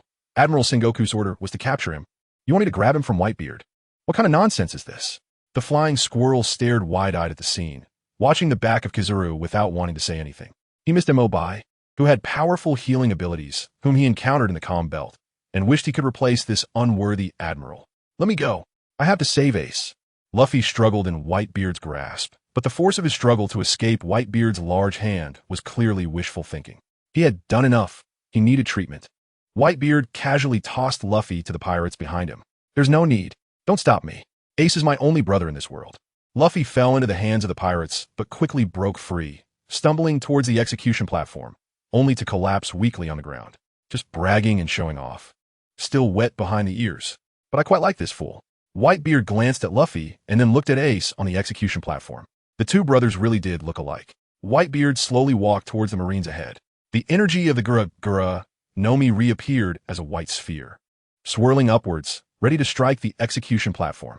With a boom, before the energy could be thrown, Whitebeard's sword was stepped on by Akainu, and the energy erupted between the two, sending large amounts of debris flying. If you keep making a scene like this island won't hold up, Akainu said, stepping on the Gura Nami Gururara, then you better guard it well. Whitebeard still appeared to be full of energy. His injuries wouldn't affect his strength as the world's strongest man in the short term. At that moment, Marco took advantage of everyone's attention being focused on Akainu and Whitebeard, quickly weaving through the crowd until he was about 10 meters from the execution platform, then transformed into a phoenix and flew up. He flew over. What are you doing? Shoot him down. The Marines, realizing what was happening, raised their guns towards Marco in the sky. However, as a Zoan-type mythical beast user, Marco's form was immune to such attacks. The guns were ineffective against him. This is bad. The three admirals on the ground also saw this scene, but unfortunately, Kizaru, known for his light speed, seemed unwilling to act, simply standing still and watching.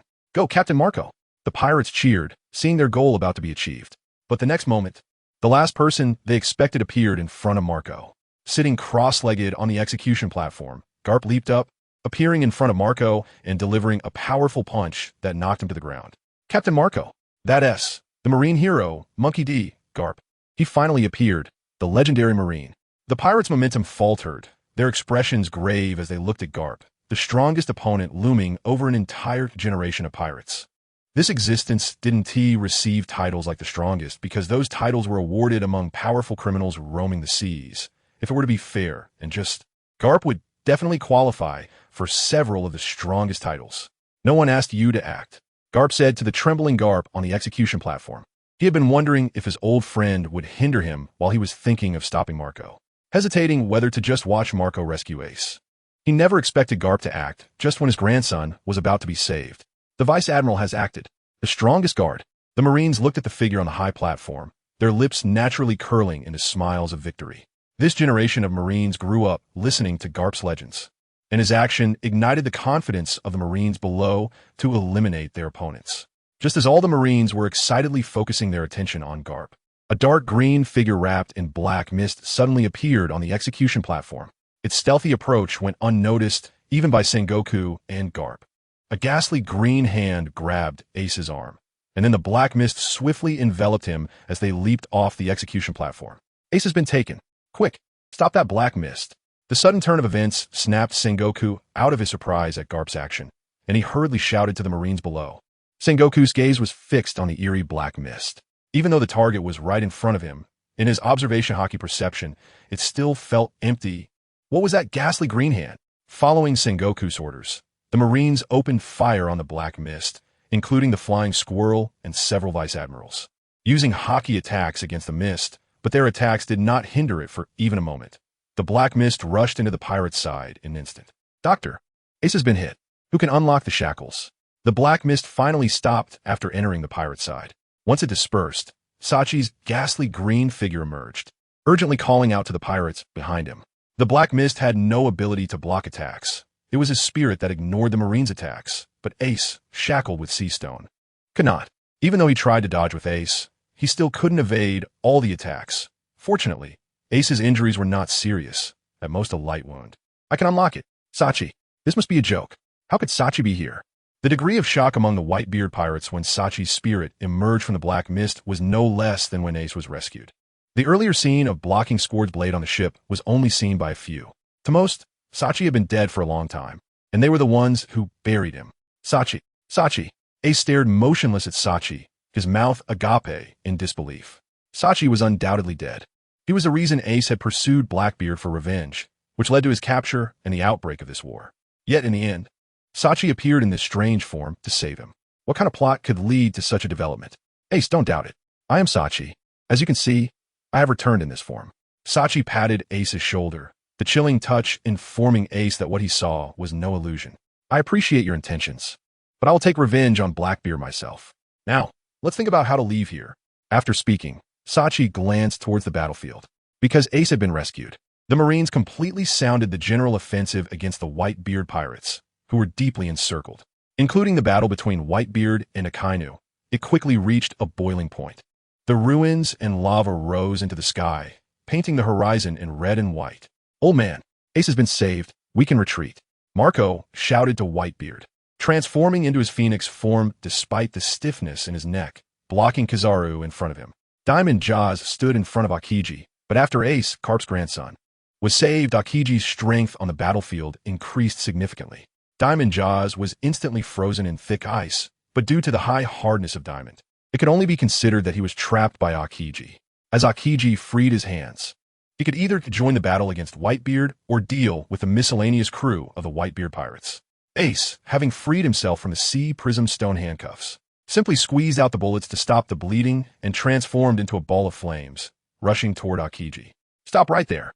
Ace conjured a large ball of flames that licked at Akiji's path, intertwining cold frost and flames, creating a thick fog that obscured both their figures. Oh dear, this is really giving me a headache. Akiji looked at Ace blocking his way, and while speaking, his demeanor became lazy again. There was no choice. As Carp's student, seeing someone close to him saved, could he possibly capture him again? Carp, after throwing a punch at Marco, appeared at the position of the three admirals and slumped down weakly. That moment of decision clearly took all his energy, and in the end, he still chose to uphold the justice of the Navy. He thought Ace's life had ended because of his choice, but unexpectedly, he was suddenly rescued. Ace.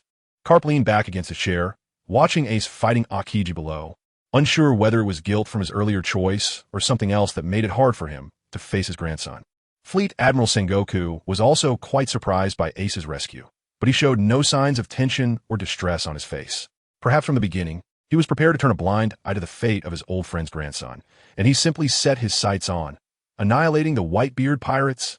Sengoku's eyes behind his glasses showed no emotion as he directed the Navy through a din mushi to execute a planned division of the battlefield against several leaders of the Whitebeard pirates. Surrounding them. Is this the ending you can accept? What a bastard. Sengoku looked at Carp, who had regained his calm on the chair, then turned his gaze towards the fighting Akainu and Whitebeard. This was the key battlefield that would determine the course of the entire war. The previous assassination plan had failed, meaning Whitebeard's internal injuries would not overly affect his combat ability in the short term.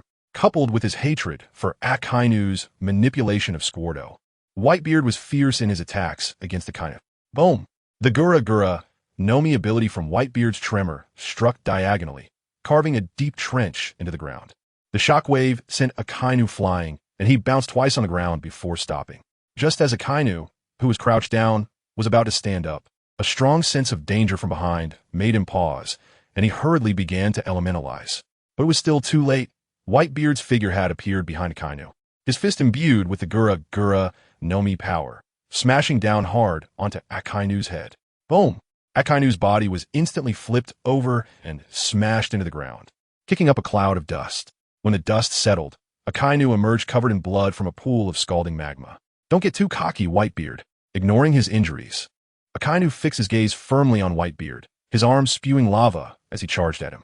Akainu swung his lava-covered fists, continuously clashing with Whitebeard's tremor attacks, molten rocks splattering onto the battlefield and raising the temperature significantly.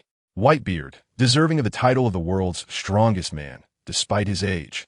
Akainu couldn't land a single punch that would break through Whitebeard's tremor attacks. Instead, he would occasionally be met with new injuries from Whitebeard's explosive counterattacks. Perhaps it was due to his intense hatred for pirates or his belief in his thick blood and high defense. Akainu relentlessly clung to Whitebeard, preventing him from retreating even a single step from the battlefield. Get lost. Magma Brat. Whitebeard swung his blade at Akainu, feeling anxious as he watched his subordinates being continuously surrounded and picked off by the Navy. Ace had already been rescued. Continuing the war would only add to the casualties, making it utterly meaningless. However, the Navy's determined offensive was not something they could easily withdraw from. Everyone prepare to retreat. Whitebeard shouted, gathering energy with a slash that sent Akainu flying back, as the energy from the Gura Nami continued to accumulate along his blade, ultimately forming an enormous white energy sphere. Just from its appearance, everyone could tell that this attack's power far exceeded all of Whitebeard's previous strikes. This is bad. The world's strongest man is getting serious. What should we do now? The Navy soldiers immediately halted their actions, staring in shock at the scene. Among the Shichibukai, only Mihawk remained calm. The others turned pale at the sight. Hey, Carp, you should know what you need to do. Sengoku, on the execution platform, changed his expression upon seeing this and called out to Carp, who was seated in the Admiral's chair as a circle of golden light appeared around him. In a flash, a massive golden Buddha appeared on the execution platform. After transforming into the golden Buddha, Sengoku leaped towards Whitebeard. The Gura Nami is said to be the strongest Paramecia-type devil fruit, and in Whitebeard's hands, it definitely has the power to easily obliterate islands. From the beginning, the Navy's multiple defensive lines and the encirclement in front of Marineford were all meant to prevent this man from reaching Marineford. Once such a being starts causing havoc in Marineford, the island's fate would be needless to say. However, their unexpected appearance made the frontline defenses mere decorations. As the giant Oz pressed down on the encirclement, despite all the unforeseen circumstances, Whitebeard still managed to reach Marineford and prepared an extraordinary strike. The massive golden Buddha of Sengoku flashed and appeared before Whitebeard, blocking the energy of his blade with a giant palm before it could fully unleash its power. Boom! The shockwave from the golden palm met the Gura Nami energy on the tremor blade, and the two energies exploded simultaneously.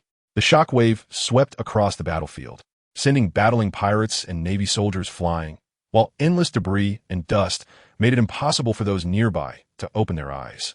The two energies remained locked for a moment, but Sengoku's hasty attack soon ran out of energy, and the tremor attack, carrying the white energy sphere, continued to smash down towards the ground of Marineford.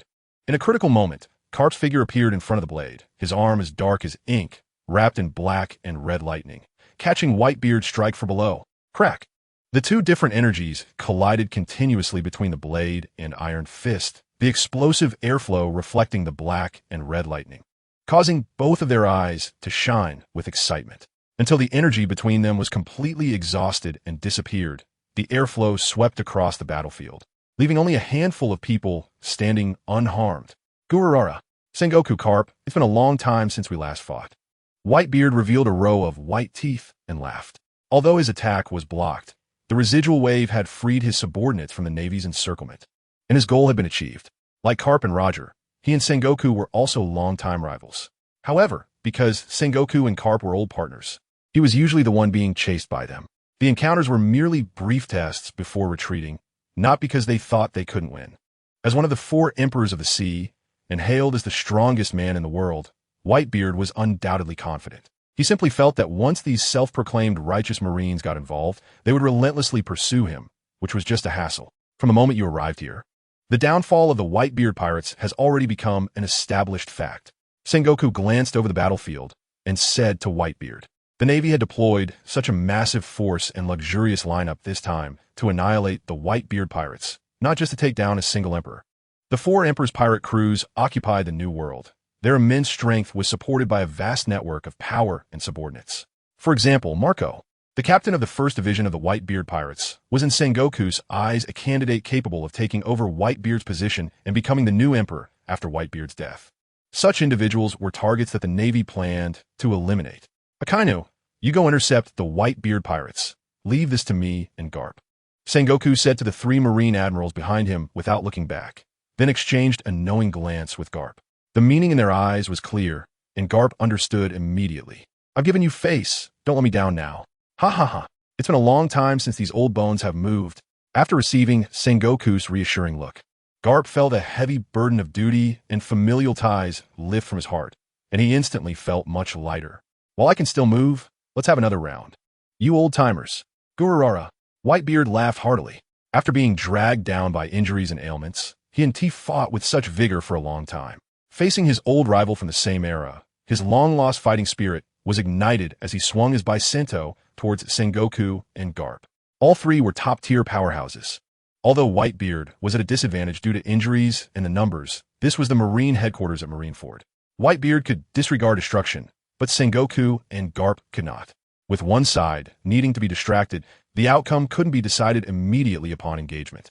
In another part of the battlefield, Akainu, having freed his hands, did not forget his earlier thoughts. Upon seeing Luffy, who was just managing to stand up unsteadily, he appeared right in front of him, the son of revolutionary leader Dragon. Monkey D. Luffy, criminal should be dealt with thoroughly. As he spoke, magma spread from his arm, and he hurled a punch towards Luffy. Akiji and Kizaru, who caught a glimpse of this scene, were instantly stunned. No way, how dare he? Haven't we made it obvious enough? Does Akainu still not understand? Ace, who was fighting Akiji, was startled by this sight and transformed into flames, rushing towards Luffy. But someone was faster than him. With a whoosh, a mass of black mist appeared in front of Akainu's magma fist, momentarily blocking it. Sachi's ethereal form grabbed Luffy and disappeared in an instant. The next moment, Sachi reappeared on the last remaining ship of the Whitebeard pirates, where many pirates still breathing lay sprawled on the deck. Well done, Sachi.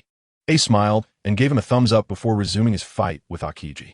Marco continued to hold off Kizaru, while the other captains of the Whitebeard pirates fought against the Navy's vice admirals, buying time for the pirates below to retreat.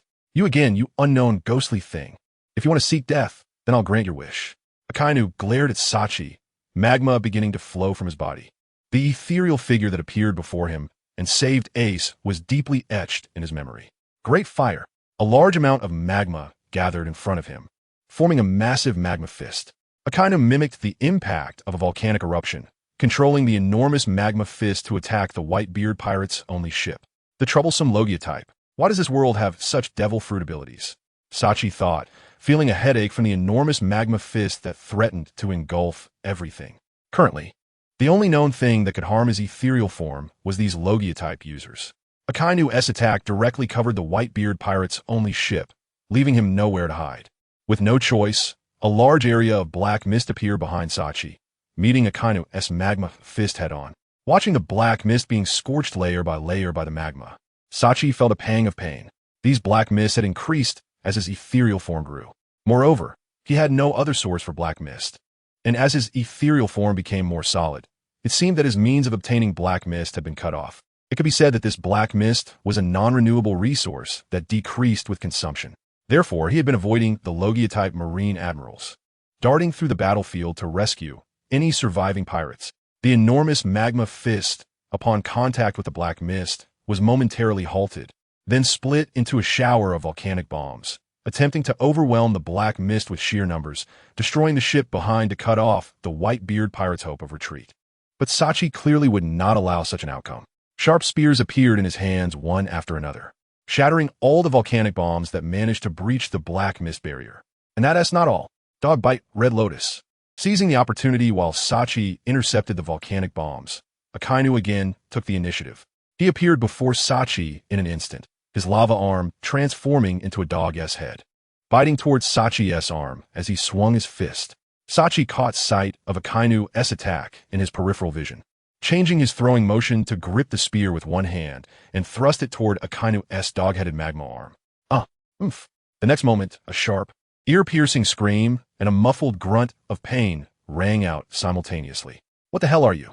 Akainu clutched his arm, staring at Sachi. Fine beads of sweat began to form on his forehead. Earlier, his arm had been elementalized. Yet the pain for being pierced by the spear still shot through his soul, stabbing at his brain. This direct pain to his soul made him recall his experiences in Shurama. It had been the same kind of pain, but he had never figured out how he had been hit back then. You already said it. As you can see, I am a ghostly thing, Sachi said, his ethereal arm scorched in large areas, his mouth twitching in pain. Although he had already experienced the pain of being attacked by a Logia type during his fight with Blackbeard, the sensations between Logia types were different. The feeling of his ethereal form being devoured and shattered by Blackbeard's darkness felt like forces from all directions converging to grind him to pieces. Perhaps it was due to his deep hatred for Blackbeard. That feeling, while painful, was overshadowed by his intense desire for revenge. Now, he was finally feeling the kind of pain that those who died under his spear experienced, the agony of their ethereal forms being burned. The difference was that Akainu's magma burn was hot, while the ethereal fire on his spear was cold and merciless. A ghost? Fits your image well. Therefore, hell is where you belong, Cerberus, Akainu said in a deep voice. The next moment, the drooping magma arm quickly elongated and lunged toward Sachi. The swift attack speed was difficult to evade even when fully focused. Not to mention that Akainu had deliberately staged an act of being injured and weakened his arm before suddenly striking. Oof. The lava burst forth with unparalleled speed, piercing through Sachi's head in an instant. Naive pirate, Akainu scoffed, showing no signs of feeling unworthy for using tricks. Following that, a large amount of lava surged from his arm, heading towards Sachi's remaining headless spirit to incinerate it. This bizarre opponent, whom he had never encountered before, could only be put to rest by being completely eradicated. However, before the lava could spread, Sachi's headless spirit vanished in a puff of black mist. When it reappeared, Sachi's head had already been restored, and the only noticeable change was that the ethereal green glow of his spirit had dimmed slightly. Even an admiral would resort to such despicable sneak attacks. Sachi glared at Akainu with a chilling look. As a vengeful spirit inheriting the legacy of the Spear of Revenge, Akainu's sneak attack triggered memories of being ambushed from behind by Blackbeard, using trust as a weapon, and the resentment within him surged again, making the atmosphere around them feel even colder. It seems it's not so easy to resolve. As long as we can eliminate the criminal, anything is worth doing, Akainu said calmly, watching the restored Sachi with no surprise. The fact that Sachi had no presence in Kinbunchika Haki was enough to prove he was not a simple opponent, and the previous pain at the soul level further confirmed this. Among the known powers that could affect souls in the sea, there were only the Yonko Big Mom and the recently emerged Suriyama, and now Sachi was to be added to the list. This is good. It serves as a foundation for dealing with Yonko Big Mom. Akainu's eyes sharpened, and the lava on his body began to steam as he charged toward Sachi. It's because of scum like you that the sea is in such chaos, Dai. Akainu roared, his arms swelling massively due to the flow of lava as he swung down at Sachi's head.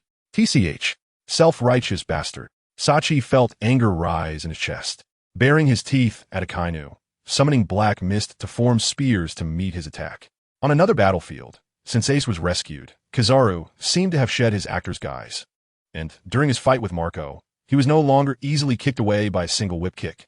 Now, even when Marco's elbow strikes and kicks reach his nose, Kizaru could transform into light particles and appear elsewhere in the next moment, showcasing this incredible mobility. Despite Marco using all his strength, he couldn't leave a speck of dust on Kizaru's cape.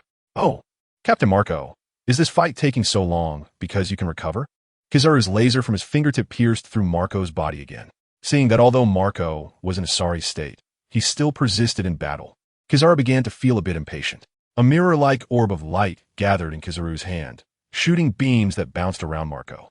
In the next moment, Kizaru's figure appeared behind Marco at the speed of light, delivering a knee strike aimed at Marco's head, seemingly in revenge for being kicked away by Marco during their previous encounter.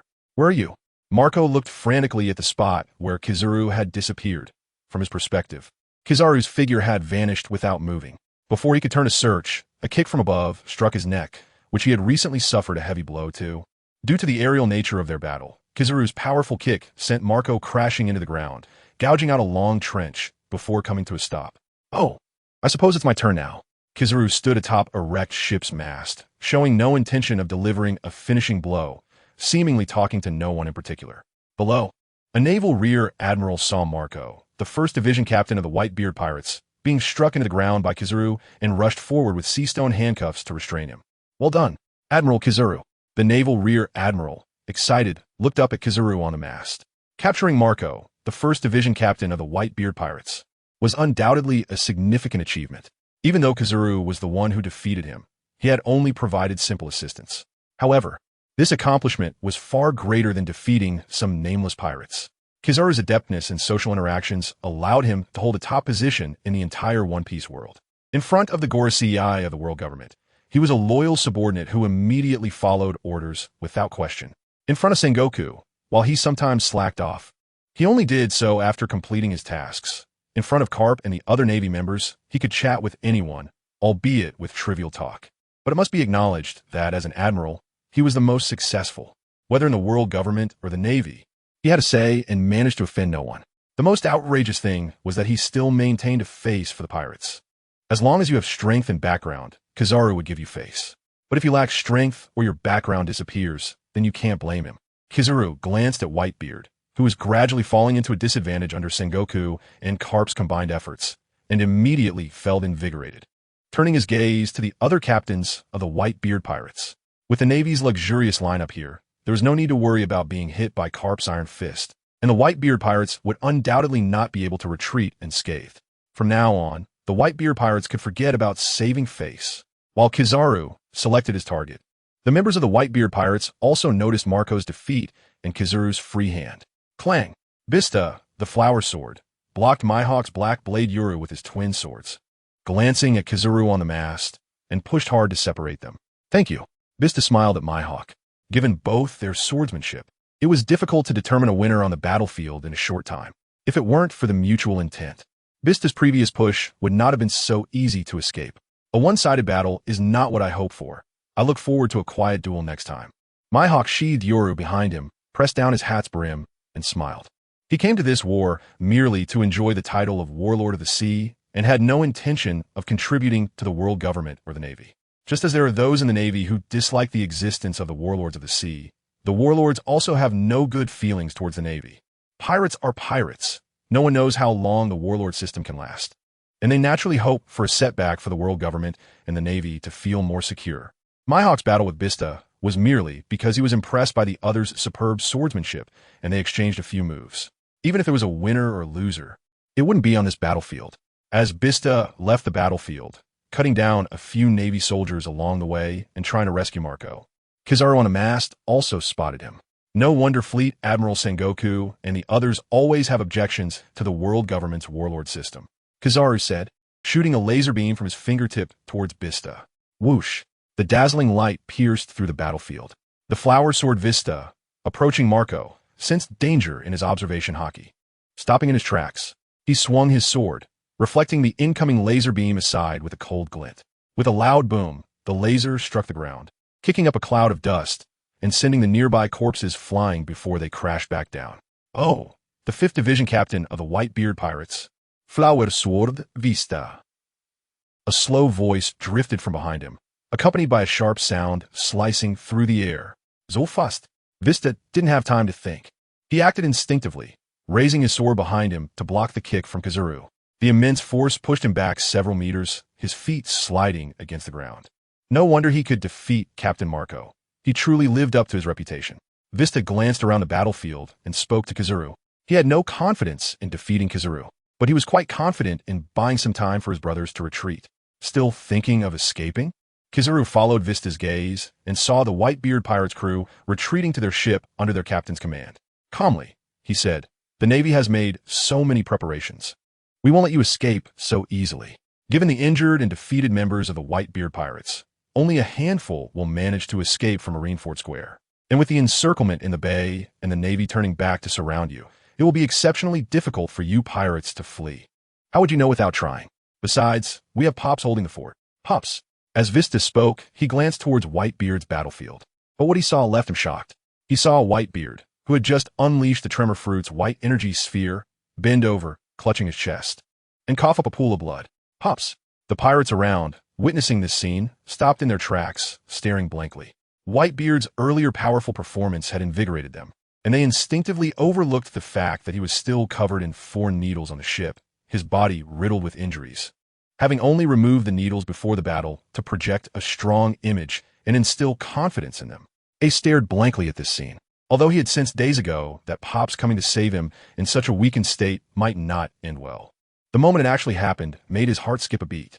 The joy of being rescued and regaining freedom vanished instantly, replaced by helplessness and guilt. If it weren't for him, the members of the Whitebeard pirates wouldn't have died, and Pops wouldn't be like this. Akiji watched the 2-pronged spear coalescing in the air before him and the dazed Ace, unsure whether to act or not. After glancing around to ensure no one noticed them, he reluctantly retracted the spear, turning to feign interest in the battle between Sengoku, Carp, and Whitebeard. Whitebeard, you're getting old. It's time to surrender. The golden Buddha-like Sengoku looked at Whitebeard, who was coughing blood from his injuries, and refrained from taking the opportunity to strike.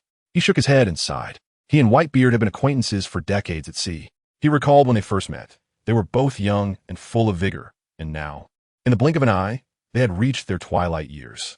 One had become the fleet admiral of the Navy, the other a Yonko ruling the seas. Cough, cough, calling me old. Whitebeard wiped the blood from the corner of his mouth with his arm, looking at Sengoku and Carp, suddenly bursting into laughter. Gururara, we're all old bones from the same era. How much younger are you than me? Whitebeard straightened himself, leaning on his sword, and glared at his two old rivals, his white crescent mustache quivering with laughter. I'm Whitebeard. I am Whitebeard. His hearty laughter spread across the battlefield. Whitebeard concealed his injured and disheveled appearance, straightening his body once more, and glared at Sengoku and Carp, a flash of anger appearing between his brows. I never expected that I, Whitebeard, would have a day when I showed a disheveled appearance and was pitted by my opponents. Whitebeard raised his sword and made a sweeping motion towards Sengoku, slashing upward with a powerful strike, and his left fist glowed with the tremor fruit's power as he aimed a punch at Carp. He wanted to prove with his actions that even the aged and injured Whitebeard was still the proud man, standing at the pinnacle of the world. In that instant, as Whitebeard made his move, Carp and Sengoku also reacted. The golden giant Buddha caught Whitebeard's sword with a palm infused with shockwaves, while Carp's dark, ink-like fist met Whitebeard's punch. Boom! The clash of the three fighters shook the island, and the shockwaves cleared away debris for hundreds of meters around. Are you really going to? After taking that hit, Sengoku looked at Whitebeard, whose injuries had caused blood to seep from the corner of his mouth, his golden brows furrowing. In his heart, whether Whitebeard was dead or captured didn't matter, but from the perspective of the Navy's interests, the current situation meant that capturing Whitebeard could easily force the Whitebeard pirates, still stubbornly resisting, to surrender, saving the Navy a lot of trouble. Although he knew Whitebeard would never choose to surrender, Sengoku, having sat in the fleet admiral's position for so long, felt something was missing if he didn't ask once. Just as Sengoku was about to say something else, Carp's untimely laughter interrupted him. Ha ha! When you get old, you need to exercise more to maintain your strength. I feel like my bones are getting a bit loose. Whitebeard, I'll join you for some exercise. Carp laughed heartily, shaking his shoulders, his muscular arms resembling a giant beast just waking up, filled with a terrifying vigor, making anyone who looked at them feel a chill. Well, I've always been chased around by you, Navy. We haven't really fought properly. So let me see just how strong the Navy hero who chased Roger around the world really is. Whitebeard's crescent mustache curled up, and he seemed to be in a good mood as he kicked his sword embedded in the ground out, gripping it in one hand and twirling it in front of him. When the blade stopped spinning, he leaped up, wielding the sword with a fierce momentum, and struck down at Carp. Fistbone shockwave. At the same time, Carp struck, his fist enveloped in hockey, leaving a dark red arc in the surrounding space as he punched toward Whitebeard's sword. Boom! The power wrapped around Whitebeard's sword clashed with Carp's dark iron fist, unable to make contact for a long time. Even the shockwaves emanating from their clash blinded those present. This guy Carp. Could it be that he is not Whitebeard? Even with his internal injuries flaring up, he still possesses such monstrous strength. Sengoku raised his arm to block the shockwaves in front of him, squinting at the two who refused to back down on the battlefield, his brow tightly furrowed. Just the power contained in either of their attacks could sink the island, and thankfully, they were merely clashing against each other. It was no wonder Whitebeard dared to come to Marineford to rescue people. If it weren't for his age and internal injuries, he might have been able to save everyone and leave. Ha ha!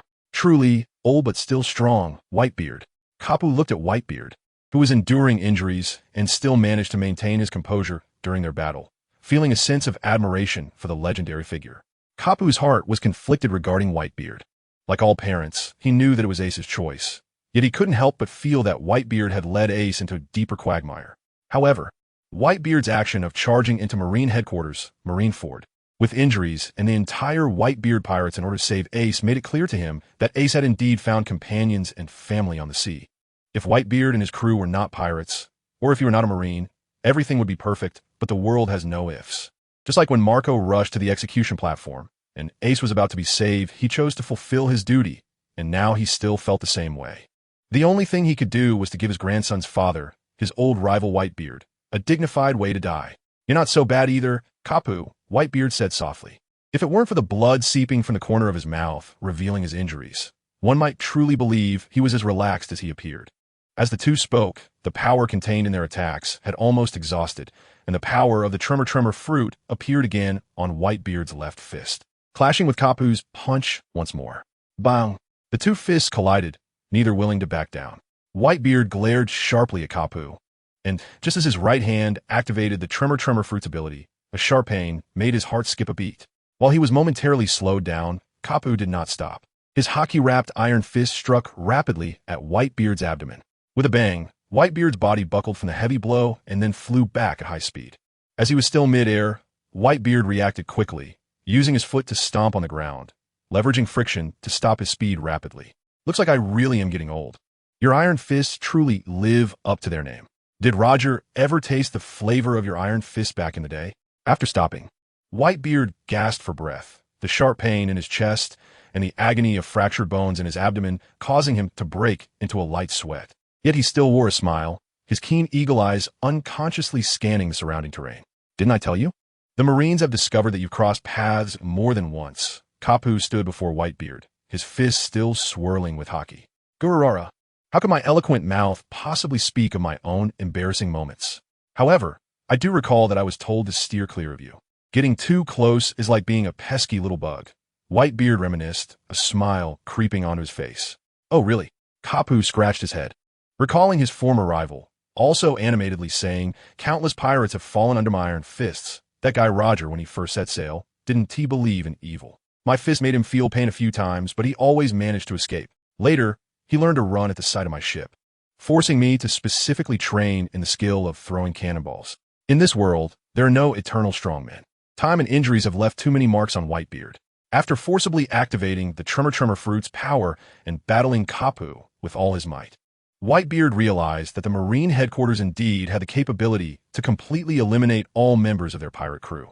Even in his prime, escaping the Marines with his crew would have been no easy task, let alone now with his aged and injury-riddled body. Having achieved his goal, Whitebeard's mind was now focused on one thing: to let his sons leave Marineford alive with their young lives and seek their own futures. Seizing the opportunity while Kapu was speaking, Whitebeard surveyed the terrain around him, enduring the resurgence of his injuries as he activated the tremor fruit's power once more. Not good. Kapu, hurry and take action. Beside him, Sengoku noticed Whitebeard's movements and quickly rushed towards him with his giant Buddha form, reminding Kapu. Have you noticed? It's already too late. Whitebeard raised his brow with excitement, stomping his foot hard on the ground, directing the white tremor fruit's power into the earth. In the next moment, the ground of Marineford began to shake violently, deep cracks opening up in the plaza, spreading endlessly. Help me. I'm going to fall. I don't want to die yet. Many unprepared Marines screamed as they fell into the cracks, while the lucky ones were split apart and remained frozen in place, not daring to move. Damn it, Whitebeard. Even if you destroy Marineford, the Whitebeard pirates will never escape the Marines' encirclement. Sengoku glared at Whitebeard, feeling that the earthquake in Marineford was a very bad omen. He was genuinely enraged by Whitebeard's actions against the island, hesitating for a moment before turning towards the only remaining ship of the Whitebeard pirates. Stay with me. Don't worry, I'm not crazy enough to destroy Marine headquarters. Whitebeard had no intention of completely provoking the Marines, and as he spoke, he swung his sword, the Con Grande, in the direction Sengoku was advancing, blocking his movement with a triumphant smile. Want to let your sons escape? As a pirate, yet bound to death by familial ties. The sea truly holds all sorts of absurdities. Upon hearing Whitebeard's words, Sengoku calmed down, but anyone who had been outsmarted would not feel good, and his gaze towards Whitebeard remained filled with anger. The tremors finally stopped. In the plaza of Marineford, several wide cracks appeared, completely separating the battlefield of pirates and Marines. Even if a few capable Marines could cross the cracks to continue the pursuit, they would still be at a disadvantage against a larger number of pirates. Gururara, listen up. Everyone, I am issuing the final order of the Whitebeard pirates. All of you, evacuate Marineford. Whitebeard looked at his creation, laughing heartily at the pirates in the distance. Those who knew their own affairs understood that from the moment he arrived. He was aware that facing the fully prepared Marine headquarters with his current body had little hope of victory. Therefore, from the very beginning, his goal was to rescue Ace and then retreat, and he had made a plan in his heart from the start. To sacrifice himself and stay in Marineford to cover for his son's escape. Even if he could save one more young life, it would be worth it. Old man, come back. Ace has been saved, and we all want to travel the seas together in the future. Seizing the chaos from the earlier earthquake, the captain of the Whitebeard pirates returned to the ship, and the pirates on board understood the meaning behind Whitebeard's words, crying out to him. Similarly, Marco, who had also been rescued in the chaos, saw Whitebeard's back and was suddenly transported back to the tall figure that had always appeared before them in childhood, shielding them from the storm. Even now, despite his body being ravaged by illness, that person was still shielding them from the storm. Everyone, prepare to set sail. Marco's tears flowed like a spring from his eyes, gritting his teeth as he spoke. Now that the captain is not around, as the first division commander of the Whitebeard pirates, he must step up to carry out Whitebeard's orders. Captain Marco, execute Dad's orders. The pirates' gazes instantly turned towards Marco at the sound, but they saw his trembling shoulders, and his expression suddenly fell. Wait, the Moby Dick. Our ship is over there. The pirates aboard the ship, who were rescued amid the chaos, noticed their intention to retreat, and only then did they think of their own ship. Seeing the pirate ship on the Navy side divided by a crack in the square, they couldn't help but widen their eyes. What should we do now? The Navy is over there. I don't care. We must get our pirate ship back. Luffy lay on the bow, snorting heavily. They still need to continue their journey. What will they do if they lose their ship here? Calm down, Luffy. Zoro and the others, who had just regained some strength, hurriedly grabbed Luffy, who was about to launch himself forward, and were about to say something when they felt Luffy's resistance vanish. That is, following Luffy's gaze, they saw the sails of their pirate ship move slightly on the other side of the square. In the next moment, the entire ship shook and soared into the air, flying towards them. It's the ship's spirit of the Moby Dick. The pirate ship landed on the surface of the bay, and the Straw Hats excitedly leaped down from Whitebeard's ship and rushed to their own ship. They had rescued Luffy's brother Ace, and their journey would continue. One could say they had successfully completed their goal this time.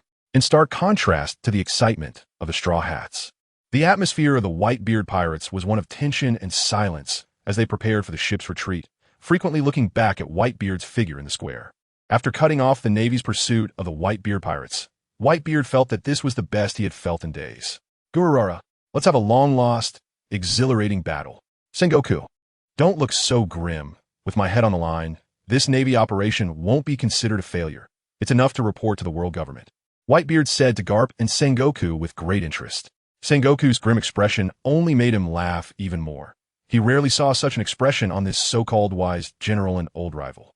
If staying behind to hold off the enemy and allow his sons to escape from Marineford was a plan he had made when he arrived, then enjoying a hearty battle before dying would be his last pursuit before the end of his life. He didn't expect the great Whitebeard to resort to such tricks. After noticing that the earthquake in Marineford had stopped, the frown on his face eased a bit. Sengoku glanced at Whitebeard, who was extremely battered, and then cast a sidelong glance at Akainu, Kizaru, and Akiji. Akainu, you go and hold him back. Whitebeard, now in a state of injury, found it very difficult to even use his tremor fruit abilities, and facing the luxurious formation set up by the Navy here. The world's strongest man was destined to be left behind. Whitebeard's action of cutting off the Navy's pursuit of the Whitebeard pirates clearly confirmed this point. However, the Navy that had encircled Marineford would soon arrive, and for these soldiers who had already experienced a war, it would be extremely difficult to break through the encirclement. As long as the Navy sent out a few pursuers from Marineford, once a pincer movement was formed, the Whitebeard pirates would have no chance of shaking off the Navy and escaping. Even if one or two managed to slip through, it would be hard to recreate the Whitebeard pirates' power in a new world. Time waits for no one. As more and more fierce young pirates emerge on the seas, the era belonging to our generation will eventually come to an end. Your Navy's new generation seems quite good. Whitebeard seemed to sigh as he raised his eyebrows and swept his gaze over the young Navy soldiers behind Sengoku and Garp. Even though his body was already old and sick, his sharp gaze still caused the young Navy soldiers to stand on end, but despite this, they still tightly gripped their weapons, unwilling to take a step back. Noticing Whitebeard's gaze on the Navy soldiers behind him, Sengoku frowned. He was quite satisfied with the performance of these Navy soldiers on the battlefield. Although their strength wasn't outstanding, they showed the persistence and bravery expected of a Navy in the face of the legendary Whitebeard pirates. Although he knew that Whitebeard shouldn't attack ordinary Navy soldiers, no one could guarantee he wouldn't make a desperate move and deal a heavy blow to the Navy. You don't need to worry about the Navy. All those who long for justice are the fresh blood of the Navy, but from today on, the Whitebeard pirates will no longer have a next generation. Garp, it's up to you. Sengoku retreated to the edge of the battlefield, leaving enough space as he spoke to Garp, then focused intently on Whitebeard to prevent him from making a desperate move against the ordinary Navy soldiers. Don't worry. Garp waved his hand casually at Sengoku. He stepped forward, looking at Whitebeard, who was trying to adjust his physical condition. Sengoku is too cautious. I know that, so I'm intentionally saying this. He will definitely hold back a bit to guard against future troubles. How can a battle that doesn't let people enjoy themselves be worthy of me? Whitebeard. Gurura. Whitebeard's laughter made his white mustache tremble. After the laughter stopped, Whitebeard pulled out the Tsong Yun Xie that had been stuck in the ground, enveloped it in haki, and thrust it straight at Garp. Here it comes. Garp did not dodge, unleashing a punch wrapped in haki, meeting the blade head-on. With a clang, sparks flew as the fist and blade clashed, producing a metallic sound. Your strength has weakened, Whitebeard. Garp grinned, noticing that the force behind Tsong Yun Xie was insufficient, and immediately increased the power of his punch, pushing it towards Whitebeard. Getting old, losing strength. Whitebeard scoffed, retracting his long knife and spinning in front of him to slash at Garp again. Clang, clang, clang. The iron fists and long knives clashed, sending brilliant sparks flying. You're slower again. Garp noticed that Whitebeard's knife-swinging motion was a beat slower, lacking the previous fluidity. Seizing the opportunity, he sidestepped close to the blind spot of Whitebeard's long knife, and his haki-wrapped fist fell upon him like a torrential rain. Oh no! Whitebeard's pupils dilated. Even though he had sensed the danger, his injured and aged body couldn't keep up with the reaction, and he didn't even have time to cover himself with haki. Bang! Bang bang! The dull sounds rang out repeatedly until Garp delivered a heavier punch. Bang! Whitebeard's abdomen instantly caved in, and he flew backward while spitting out blood. After a few heavy breaths, Whitebeard expelled the blood that had pooled in his chest, and his expression became much more relaxed. Gururara, that felt good. All these years being bossed around by those sons of mine on the ship. Even having a drink required a whole bunch of annoying talk. Whitebeard seemed to be reminiscing or complaining, but the happiness on his face was clearly visible. Now that you're feeling so good, I should show some real skills too, right? Whitebeard no longer cared about the pain in his chest. His gaze sharpened, as his cloak billowed. The Conqueror's haki and armament haki entwined around its Songyun cut in his hand. Black and red arcs of electricity danced around him. Come on! Whitebeard leaped into the air, raising the Songyun cut, empowered by his haki and the powers of the Tremor fruit, and struck down. The violent force, even while still in the air, caused the cracked ground to fissure again. Gusts of wind stirred, and even the sea in the marine forward bay began to churn into giant waves. That's more like it. Garp laughed heartily. Ever since Roger's death, he felt a lack of motivation, having been on a leisurely vacation in the Navy, but seeing Whitebeard's overwhelming attack ignited his interest. The powerful armament haki wrapped around his entire arm, and black and red arcs of electricity emanated around him, and after clenching his fist, he charged towards Whitebeard's blade. The great sound of collision. Garp and Whitebeard's attacks met head-on, but the resulting sound was not as violent as one might expect.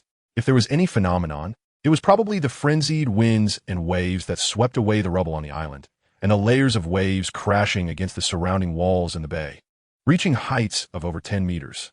The storm raged for a long time before finally calming down. Garp and Whitebeard stood calmly on opposite sides, seemingly having fought to a standstill. Cough! Suddenly, a large amount of blood spurted from Whitebeard's throat. He reached out a hand like a fan to wipe it, but his palm scooped up a pool of blood, and the blood from the corner of his mouth wouldn't stop flowing. It seems my time has come. Whitebeard looked at the reflection of himself in the pool of blood in his palm, recalling his grand life on the sea. There were rivals, there were dear friends. He found his purpose early in life, searched for his family across the vast sea, and more people gathered around him. He had so many sons. Not bad at all, Whitebeard quietly summarized, glancing back at his sons who had already fled to the bay, crying and shouting at him from the stern of the ship. With heavy eyelids, he forced himself to regain his spirit. Taking a deep breath, he shouted towards the bay entrance. Sons, forgive me for leaving first. I am a remnant of the old era, and the new world has no ship to carry me. I'm so glad to have met you in this vast sea, but our journey ends here. Now go and find your own life goals. Old man, we promise to continue traveling the seas together. On the pirate ship at the bay entrance, the members of the Whitebeard pirates clung to the stern, tears streaming down their faces as they wished to retain something after hearing Whitebeard's farewell words. Get ready to retreat, Marco said to everyone on the ship. With bloodshot eyes still glimmering with tears, he hurriedly took on the role of the responsible elder after a brief wipe. Hey, Oars, hurry up and get on the ship. Don't let old man die for nothing, Marco urged Oars, who kept looking back at the walls. As he saw the black sphere at the entrance of the bay starting to fade. Inside was the 3 admirals chasing them, controlled by Sachi's methods, but obviously, they couldn't be held for long. He had no time to grieve now. As the oldest elder on the ship, he had to quickly lead his brothers and sisters to safety. I'll come to save old man. Oars wanted to say something, but seeing Marco's bull-like glare, he immediately changed his tune, picked up his severed leg, and sat down on the deck. With a loud bang, the huge pirate ship sank a few meters in the water as Oars boarded. Borsellino, they're about to escape. Can't you just break through this black mist? Akainu, stepping on Moonwalk, could not break through the black mist that enveloped the 3 of them, his heart filled with anger. After being momentarily blinded by Kizaru's light, he turned his ire towards him, asking unkindly. Given Kizaru's earlier performance on the battlefield, Akainu had every reason to suspect he was doing it on purpose. Oh, Sakazuki, we're all Logia users. How can you say such a thing? Kizaru, hearing Akainu's words, felt the frown on his forehead spread across his entire face. Looking quite aggrieved as he said, this black mist is something I've never encountered before. To be honest, it's our fault for being too impatient. If we had been more cautious, we wouldn't have wandered into this black mist. As Kizaru spoke, laser beams shot continuously from his fingertips, attacking the black mist prison in front of them. They had not noticed before, but when they almost caught up to the pirates, they found a layer of gray mist enveloping the air around them, and then the mist instantly gathered, turning pitch black like ink, trapping them within like a cage. After learning from Akainu that their fruit powers could disperse the black mist, they continued attacking the black mist prison without pause, which now only had a thin layer that was barely translucent. Hurry up, they're getting away. Akainu caught a glimpse of the large ship outside, swaying through the black mist prison, hastening his attacks and urging his 2 colleagues beside him. The Whitebeard pirates at the bay entrance were about to sail away from Marineford when the best worker in the warlord camp, Gecko Moria, jumped out immediately. You think you can just leave? No way. Demon, I will make you the strongest zombie soldier. Moria transformed into a shadow and emerged from the crack, shouting loudly at the bay entrance. His main purpose for this trip was to collect the bodies of strong opponents on the battlefield, and he couldn't let the target he had his eyes on escape. Shadow Master Scatterbats. Moria's shadow rose from the ground, instantly scattering into countless shadow bats, flapping their wings as they flew towards the large figure of Oars on the Whitebeard ship to bite. Flame Wall. Ace, seeing Moria attacking from this side, immediately released a wall of flames at the bay entrance, blocking the shadow bats in front of Moria. The mindless shadow bats crashed into the wall of flames without hesitation, turning to smoke and disappearing. Fire Fist Ace, damn it. The Navy can't even handle Whitebeard, and they let that scoundrel Fire Fist Ace get away. Moria gritted his teeth and jumped in frustration as he saw his attack being blocked. Gecko Moria, having just lost Whitebeard, Ace was already filled with pent-up emotions, and upon seeing Moria, he instantly recalled the piercing shadow spear he had used against Oars. Ace looked up at Moria, his tearful eyes sharpening. Fire Fist. Ace's arm transformed into a massive flame of super high temperature, extending towards Moria as he attacked. Whoosh! The speed of Ace's punch stirred the wind. Zofust! Moria's pupils contracted. Shadow Warrior. Moria knew that with his currently bloated body, he couldn't evade in time, so he hurriedly split off a part of his shadow. At the last moment before the Fire Fist struck, Moria narrowly switched places with the Shadow Warrior, dodging the blow. Hee, is this your strength? No wonder you were caught by Blackbeard. If it weren't for your weakness, Whitebeard wouldn't have brought this group here to die. After dodging this attack, Moria not only didn't panic from the close call, but instead felt that his fruit ability was invincible, mocking his opponents. His taunts indeed angered Ace, and everyone in the Whitebeard Pirates. Ace, don't overthink it. The Whitebeard Pirates will not abandon any family member, no exceptions. The crew of the pirate ship first tried to calm the rampaging Ace, then turned their furious gazes towards Moria. Damn it, you a dog of the world government, are not worthy to speak ill of Dad's name. The Whitebeard pirate ship was in chaos. Bister raised his dual swords, and in the next moment, a large number of flower petals appeared out of nowhere, creating a romantic atmosphere that tugged at the heartstrings. But once stepped into it, the falling petals would reveal their deadly intent. Ace's palms began to glow, and a swarm of small fireballs, like fireflies, dispersed in the air, while Captain Curiel also drew his cannons, brandishing dual guns. Under Moria's astonished expression, the Whitebeard pirates launched their attacks in droves. The sounds of explosions and clashing metal filled the air. Under the barrage of attacks, Moria's bulky body was too clumsy to dodge. He could only use his shadow minions to shield himself. But the Whitebeard pirates were not to be underestimated. The powerful attacks and the bullets infused with Conqueror's haki quickly left the shadow minions in tatters.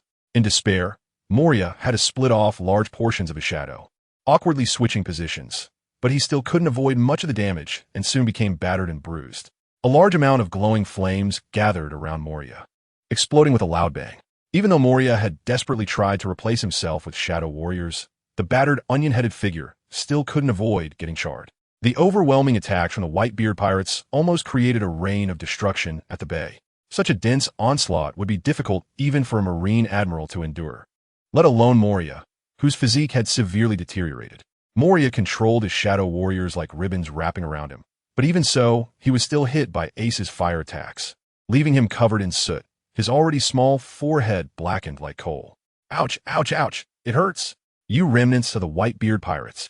Damn, why aren't those stupid Marines making a move? Moria gasped, patting his still smoking, burned body. He glanced back at the 3 Marine Admirals who hadn't yet emerged from the Black Mist prison and gritted his teeth, filled with a sense of disappointment. And in that brief moment of looking back, a spear with a sharp whistling sound shot straight towards Moria.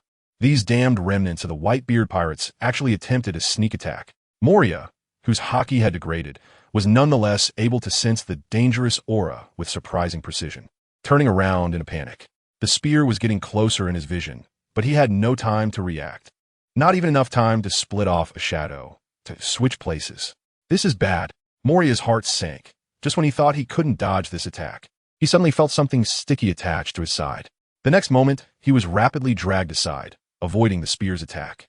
That was close. Thank you, Doflamingo. Moria looked at the spear embedded in the ground, then nervously touched the few thin threads stuck to his body, turning to see Doflamingo casually walking into the battlefield.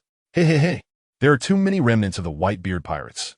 Help me keep the corpse of the demon Oz. Consider my order.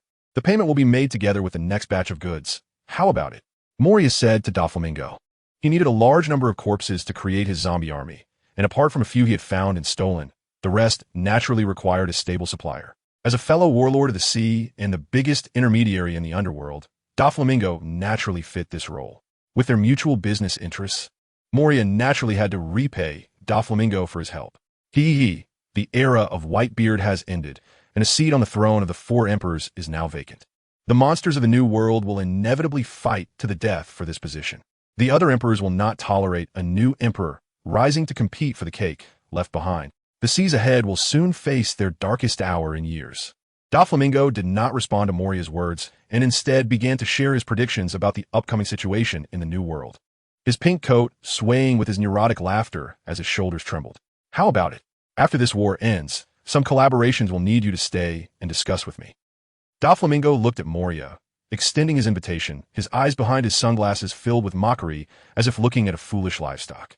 The position of the 4 emperors? Upon hearing Doflamingo's words, Moria instantly realized the potential world structure following the fall of the Whitebeard pirates, and his interest was piqued. Despite what the world government's propaganda says about the warlords of the sea, the 4 emperors, and the Marines being in a balanced relationship, everyone knows that the first half of the Grand Line is ruled by the Marines, who have the greatest power and the largest numbers, while the second half, the New World, belongs to various powerful pirates, among whom the 4 emperors are the most untouchable, and the so-called warlords of the sea, who claim to stand on equal footing with them, are merely able to dominate their small territories, relying on the legal plundering rights granted by the world government to survive in the cracks between the Marines and the 4 emperors. In contrast, the allure of the 4 emperors is incredibly precious. If he had been the victor in the battle against Kaido, he would have already been sitting on the throne of the 4 emperors by now. Discussing such matters in Marineford, it can be said that he is indeed the Joker of the underworld. Moria believed him, looking at Doflamingo with a smile. Although he was very interested in the position of the 4 emperors, he was equally reluctant to part with the corpse of the demon Oz, and he placed another order with Doflamingo. If I can obtain the corpse of the demon Oz, I will be able to create the second strongest zombie soldier, which will significantly increase our chances in the upcoming discussions. Doflamingo's smile froze upon hearing this. unable to understand why the corpse of the demon Oz would hold such great allure for Moria. So obsessed with external things, no wonder he became listless after losing to Kaido. If it weren't for his status as a warlord of the sea, he would have long been forgotten by the world.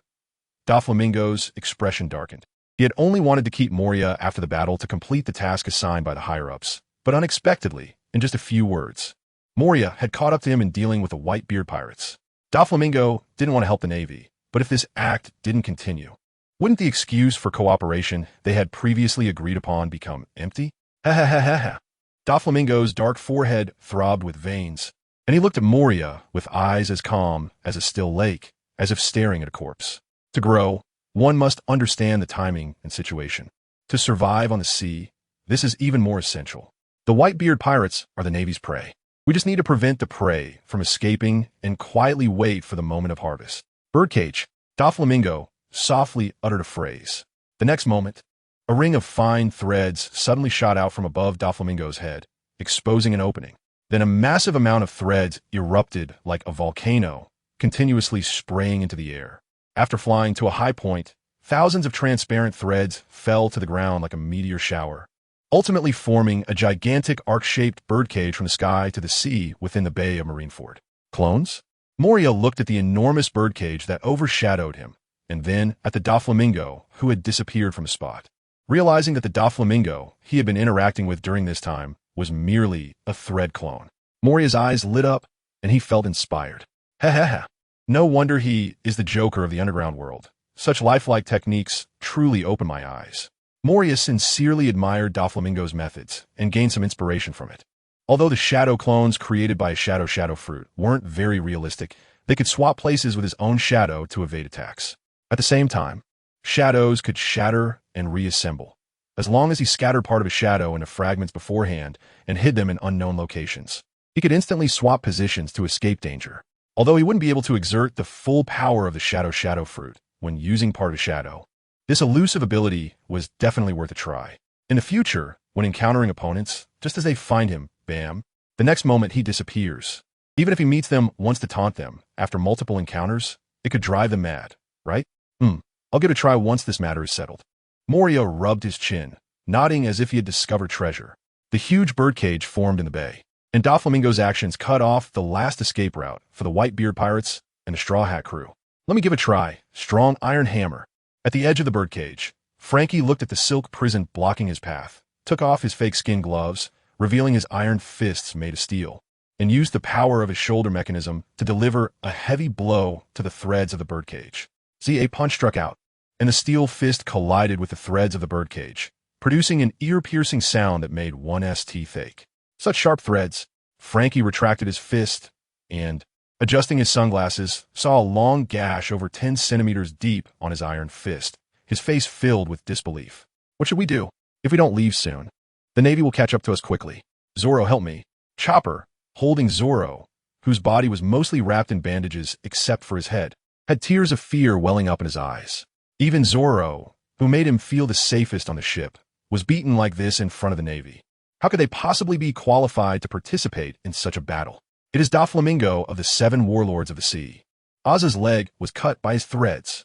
Someone on the Whitebeard pirate's ship spoke up. Let me give it a try.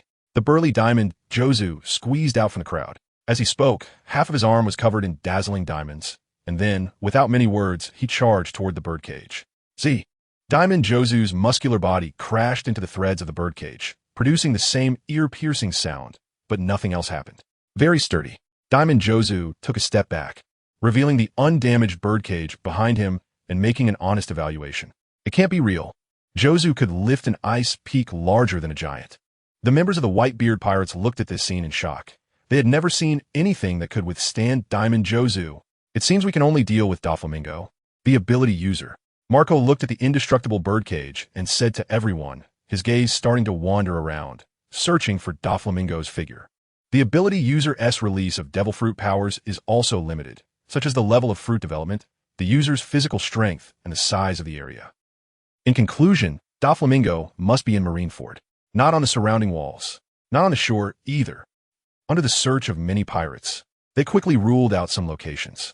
The Navy would never allow Doflamingo, as a pirate, to sneak into the city alleys while everyone's attention was focused on the battlefield. So it must be. In the air, Marco rested his chin in thought, suddenly squinting his eyes and looking up along the threads of the birdcage. Indeed, he spotted Doflamingo's figure in the sky. Although the clouds had long been dispersed by the battle between Whitebeard and Garp, the threads hanging down from the birdcage provided Doflamingo with a new support point. Did you find him? Unfortunately, it was too late. Ha ha ha ha ha.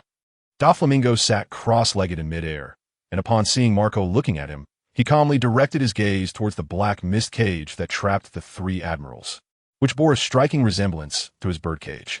The originally pitch-black mist cage now only had a layer of grayish color left, and inside, laser beams, icy blades, and molten lava flames were clearly visible to the naked eye. Sure enough, the next moment the black mist cage was shattered, and the figures of the three admirals reappeared on the battlefield. Oh, so scary. Such a large birdcage, the Whitebeard pirates' escape route is blocked. Kizaru exaggeratedly stared at the birdcage. His gaze flicked to Doflamingo in midair, quite surprised that this ill-tempered man would take action against the Whitebeard pirates.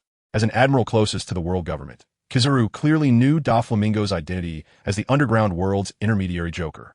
As an intermediary, the most important thing is to navigate relationships among various major powers while maintaining a neutral stance to profit. Even when offending others, one must only offend those they can afford to offend, preferably to the point of leaving no room for retaliation later on. It seems Doflamingo also believes that the Whitebeard pirates will never rise again. Oof. Occasionally doing something good doesn't change the fact that a pirate is still a pirate. The straightforward Akainu couldn't have imagined Kizaru's true thoughts, snorted, and then glanced at Akiji beside him. Kazan. Got it. Akiji lazily scratched his fluffy hair and walked to the edge of the sea, a cold air gathering in his palm to form an ice spear that connected to the sea below. Ice Age. The cold air from Akiji's entire body was released along the ice spear, instantly creating a vast frozen domain in the Bay of Marineford, freezing both ships on the surface of the sea. Kizaru turned to look at Akiji, surprised that he didn't give a kind of face, and so obediently froze the sea surface. So everyone can see that the Whitebeard pirates are done for, and there's no need for pretense anymore. Kizaru silently opened his mouth. He thought he had reached the pinnacle of being human, but he didn't expect that there were still some people relentlessly pursuing him. It seems he would have to work even harder in the future. There was a birdcage blocking the way ahead, and the Marine Admirals were also closing in from behind. Since there was no way to escape, let's fight them. Captain Marco, let's fight them. The members of the Whitebeard pirates looked at the three Marine Admirals rapidly approaching on the ice behind them, and spoke up one after another. Marco clenched his fists, feeling that he had very little stamina left, his expression very troubled. He looked at Sachi, who was hiding in the shade of the cabin to avoid the sunlight now that the black mist had dissipated. Ace, who was leaning against the ship's edge with a face full of guilt.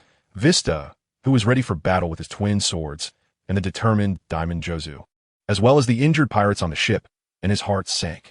These people had barely rested after the battle, and in their current state, they had no ability to fight the Marines to the death. Sachi, we will hold off the three Marine Admirals while you look for a chance to deal with Doflamingo above, Marco said. He had noticed on the battlefield that Sachi could ignore many attacks, including Haki. The only time he needed to dodge or resist was when facing elemental attacks, making him the most suitable choice to deal with Doflamingo. Marco's gaze swept over everyone on the ship, and he gritted his teeth and ordered, "We will fight to the death to block the Marines' pursuit. Once the birdcage opens, no one is allowed to linger. Everyone must escape from Marineford without stopping. We cannot let the sacrifices made by Dad be in vain." The Whitebeard pirates, blocked by the birdcage, were soon caught up by the three Marine Admirals from behind. The battle on the icy surface of Marineford was about to erupt again. The various division captains joined forces to confront the three Marine Admirals. However, the exhaustion accumulated from the previous battlefield meant that even with a numerical advantage, they fell into an absolute disadvantage as soon as the battle began. The Marine Admirals, as the highest combat power of the Marines, were definitely not easy opponents. And given the state of Marco and the others, they could not hold out for long. The Marines were indeed relentless in their pursuit. With everyone in their current state, time is running out for me. Sachi, hidden in the shadows, scanned the various battlefields that were at a disadvantage, then looked up at Doflamingo, who was leisurely watching the show in midair with his legs crossed. As he spoke, Sachi's figure melted into the cabin behind him, completely disappearing from everyone's sight. As a sole entity, moving through the material realm was merely an ordinary ability. The spiritual body had no need for breathing and could evade the observation of observation haki, which undoubtedly made all assassins skilled in stealth envious. Sachi stealthily approached, his gaze fixed on Doflamingo's movements, cautiously avoiding his line of sight. Everyone praises the reputation of the 4 emperors of the sea, but few focus on the Marines, the true rulers of the sea. The Marines have their reach in every sea, and even in the New World, dominated by the 4 emperors, there are traces of the Marines everywhere. Doflamingo watched the battle below with great interest. Although he already knew that the Marine strength was much stronger than the world imagined, the territory the Marines had to maintain was too vast. Most of the time, they could only see a small fraction of their strength. Even chasing after a somewhat famous pirate required detailed and tight arrangements involving troop redeployments from various places. Such a full-scale encirclement of a pirate emperor's crew was truly a rare sight in decades. Is it an illusion? Or is something unexpected about to happen? Doflamingo felt a sudden sense of unease as he watched the battle below and frowned as he surveyed his surroundings, but nothing noteworthy was happening. With no discoveries to calm his unease, Doflamingo turned his attention back to the battle between the Marine Admirals and the captains of the Whitebeard pirates. He saw Marco being pierced by several beams of laser, and the undying blue flames on his body could no longer be maintained, causing his body to stagger as it fell from the sky. Is Marco about to be defeated? Doflamingo said with a smile from his vantage point. Just as his gaze was drawn back to the battle below, Sachi, who had been lurking in the shadows for a long time, finally launched a silent and fierce strike from the blind spot beneath Doflamingo. Here it comes, Sachi silently thought, swiftly throwing the spear from his hand. Then his spiritual body vanished into points of light, disappearing from a spot. Swoosh! The spear, thrown with all of Sachi's strength, moved so fast that it left a dark trail visible to the naked eye for several meters. Doflamingo, sitting in midair, felt his hair stand on end. Before he could turn to look, the spear had already pierced through his backside at an excellent angle, dealing a shocking 4-hole damage, and the icy, bone-chilling spiritual fire clung to the wound, burning his soul. Doflamingo let out a cry of agony, for the first time experiencing such dual torment of soul and body.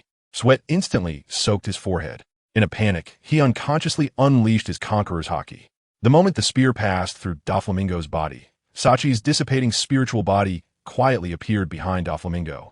Catching the spear, Doflamingo's instinctive use of conqueror's haki unexpectedly washed over Sachi.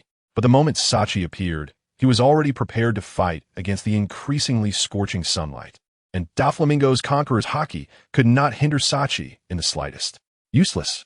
In your birdcage for me, Sachi shouted coldly, and the spear in his hand pierced into Doflamingo's lower back at lightning speed, directly stabbing through him. Ugh! The pain from his backside had not yet subsided when his kidneys suffered another heavy blow, and the dual torment of soul and body made Doflamingo scream again, his body in midair swaying precariously. The kidneys are the foundation. With his kidneys heavily injured, Doflamingo's breath became shallow, and even the slightest swaying motion left him gasping for air, unable to maintain the massive consumption of the birdcage any longer. The enormous cage that trapped the Whitebeard pirates and the Straw Hat crew instantly became soft, collapsing down from the sky. Having achieved his goal, Sachi gripped the end of the spear and pulled it out from Doflamingo's body. His black mist had been nearly exhausted, and the spear had become exceedingly precious. So it's you ghostly thing. Doflamingo, still not accustomed to having only one kidney, stared pale-faced at Sachi, seemingly using all his strength just to breathe. As he spoke, one hand touched the wound on his back, while the other hand pressed against the area where his kidney had been, manipulating fine threads to stitch up his wound.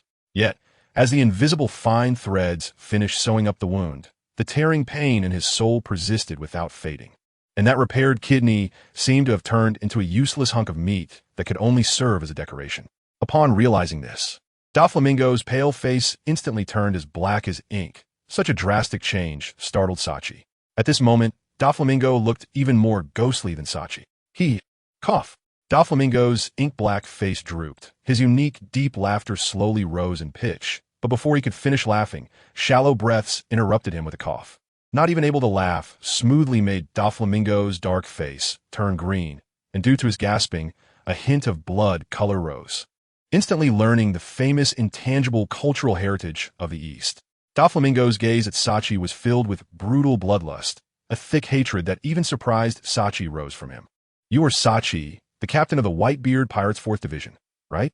Although I'm not clear why you can reappear in this form after being killed by Blackbeard. You have completely angered me. Regardless of whether anyone from the Whitebeard Pirates can escape the Navy's pursuit today, the Don Quixote family will take revenge. Your relatives, family members, and even your hometown will fall into endless war from now on.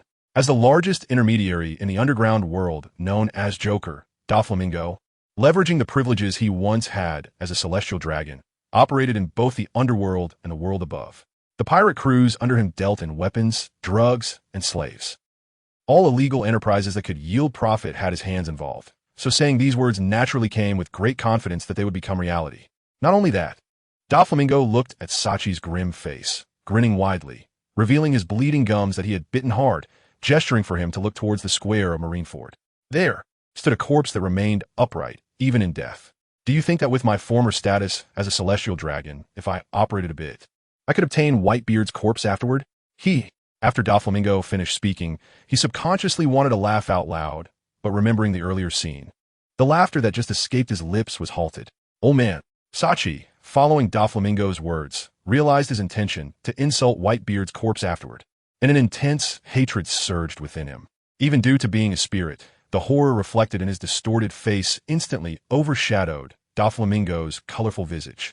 I want you dead, Sachi roared with a twisted face. Losing his sanity, he disregarded the painful burning sensation from the harsh sunlight on his body, gripping his spear and desperately charging at Doflamingo. Doflamingo, having just suffered a heavy blow and lost a kidney, was already gasping for breath, and the pain of his soul tearing felt like a maggot clinging to his bones. His combat power had severely declined, forcing him to constantly dodge. However, watching Sachi, who was smoking under the sun, his body gradually losing its glow, Doflamingo felt no urgency in his heart. Instead, he took pleasure in observing Sachi's deranged appearance. On the battlefield below, the disappearance of the birdcage and Marco's defeat occurred almost simultaneously. Captain Marco, the surrounding solid ice had been melted by Ace's attack, and the pirates on the ship saw Marco being pierced by a laser and falling, shouting as they rushed to rescue him. I'll go save him, you all leave first. Don't let Dad sacrifice himself for nothing. Having freed the two ships from the ice, Ace also freed up his hands, shouting to the people on the ship, and his body transformed into a mass of flames as he flew toward the direction where Marco had fallen. Flame wall. Seeing the yellow monkey preparing to deal the finishing blow, Ace, now in flames, instantly unleashed a wide wall of fire toward him. The moment the flames approached, the yellow monkey transformed into countless light particles and disappeared, dodging the attack. Fire Fist Ace. The yellow monkey's body appeared elsewhere, and seeing Ace blocking his path, he seemed to have anticipated it, showing no change in expression. Shortly after Marco's defeat, Diamond Jozu, who was fighting Akiji, was caught off guard due to his lack of agility and was successfully frozen by Akiji's move, Ice Time.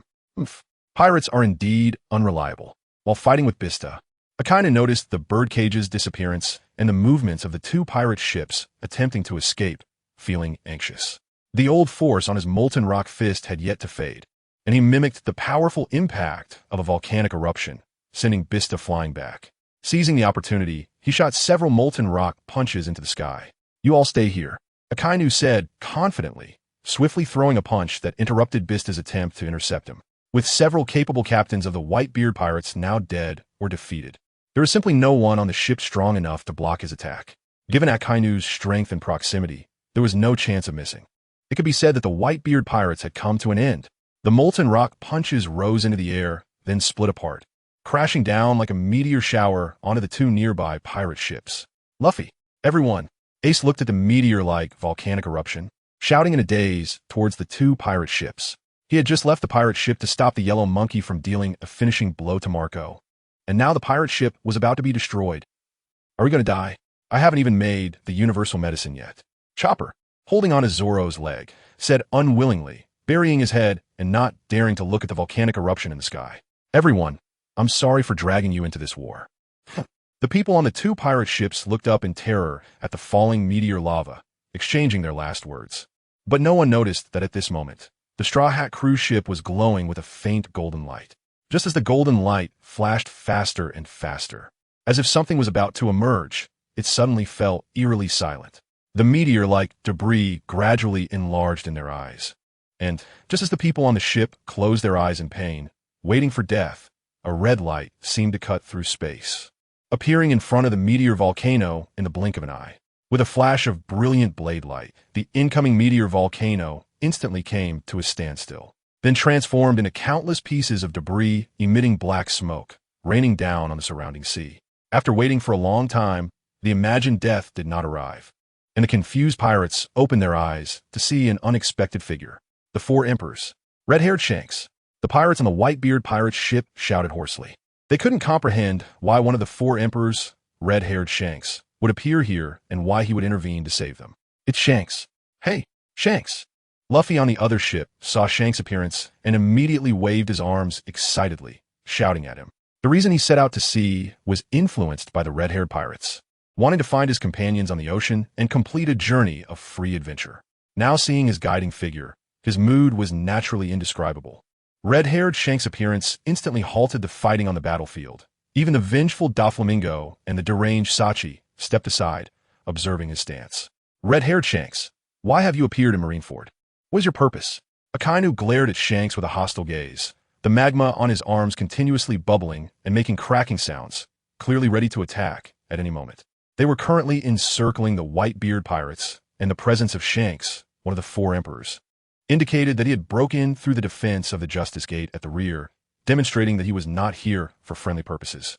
Red-haired, Carp on the island's side saw Shanks' appearance, his forehead darkening completely, his fists clenched tightly. He had already gone through a hellish experience when Ace was on the execution platform, and the constant inner turmoil had nearly exhausted him. Whitebeard's willingness to storm the Navy headquarters Marineford with the entire crew for Ace proved that Ace had not chosen the wrong companions and family on the seas. Even if he hated, he could only hate himself for not guiding Ace onto the right path. Seeing Shanks, the man who had led another grandson into the pirate life, caused his resentment to surge like wild grass. The man who brought Luffy onto the path of piracy. Five names, help me think of them. I need to order cover. Through the gap in the encirclement, the ship of the red-haired pirates appeared before everyone's eyes. After seeing Shanks' appearance, Mihawk, who was spectating at the edge of the battlefield, understood the purpose of his dear friend and rival's arrival and naturally turned to leave, giving him face. Mihawk, where are you going? A nearby Navy officer inquired. Mihawk paused upon hearing the voice and turned half his face, though I promised to participate in the battle with Whitebeard. Shanks is not within the scope of the agreement. The Navy was quite surprised to hear this. They couldn't fathom why the world's greatest swordsman, Mihawk, would choose to leave when Shanks appeared after agreeing to fight against Whitebeard. From the moment Shanks appeared, he attracted a lot of attention, and with Mihawk's departure, he instantly became the absolute focus of the battlefield. Luffy, you all should leave here first. Shanks, aware of the inappropriate situation, maintained a calm and serious demeanor, speaking to Luffy and the Whitebeard pirates behind him. He had never looked favorably upon the Whitebeard pirates' mission to rescue Ace from the Navy headquarters Marineford, given the luxurious lineup and absolute military advantage of the Navy. Even if two emperors rashly intruded, they would certainly not fare well. Although the Whitebeard pirates had made various preparations, including coating their ship, underwater stealth, and assembling a large fleet, facing the fully prepared and native Navy, heavy losses were inevitable. The only thing he hadn't expected was that just after he had repelled the beast pirates, who were trying to stir the pot, the Whitebeard pirates would be so quickly trapped in a situation of defeat and escape. His gaze swept over Carp and Sengoku, who were stained with the smoke of battle in the Marineford Square, and his doubts were finally resolved. The Navy is serious this time. When Shanks glanced at Carp, he also noticed the sharp gaze directed at him from the other side, suppressing his thoughts with a hint of dissatisfaction. He jumped onto the ice and walked toward the Navy. Shanks, you bastard! How dare you let Dragon's son go? Akainu's face was extremely grim.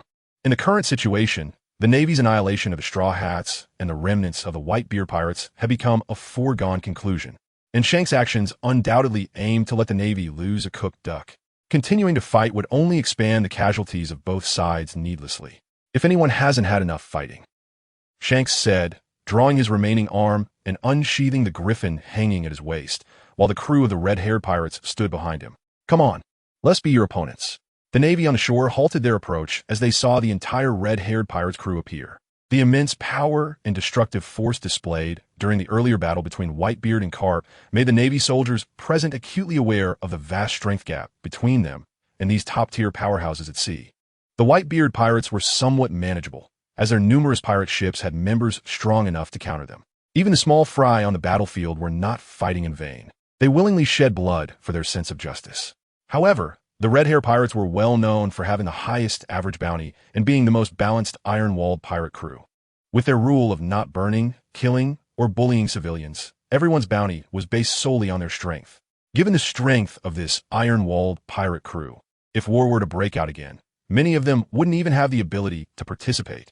Everyone present, please give me a favor this time. Shanks sensed the sorrowful and pained gazes of several captains from the Whitebeard pirates, paused for a moment, and then continued. Please allow us to handle Whitebeard's aftermath. The images of the battle have already spread across the world. Do not make a fuss over his death. On what grounds do you make such decisions? Shouted Rear Admiral Doberman, a hardliner in the Navy. Only by beheading him and displaying it can we declare the Navy's victory.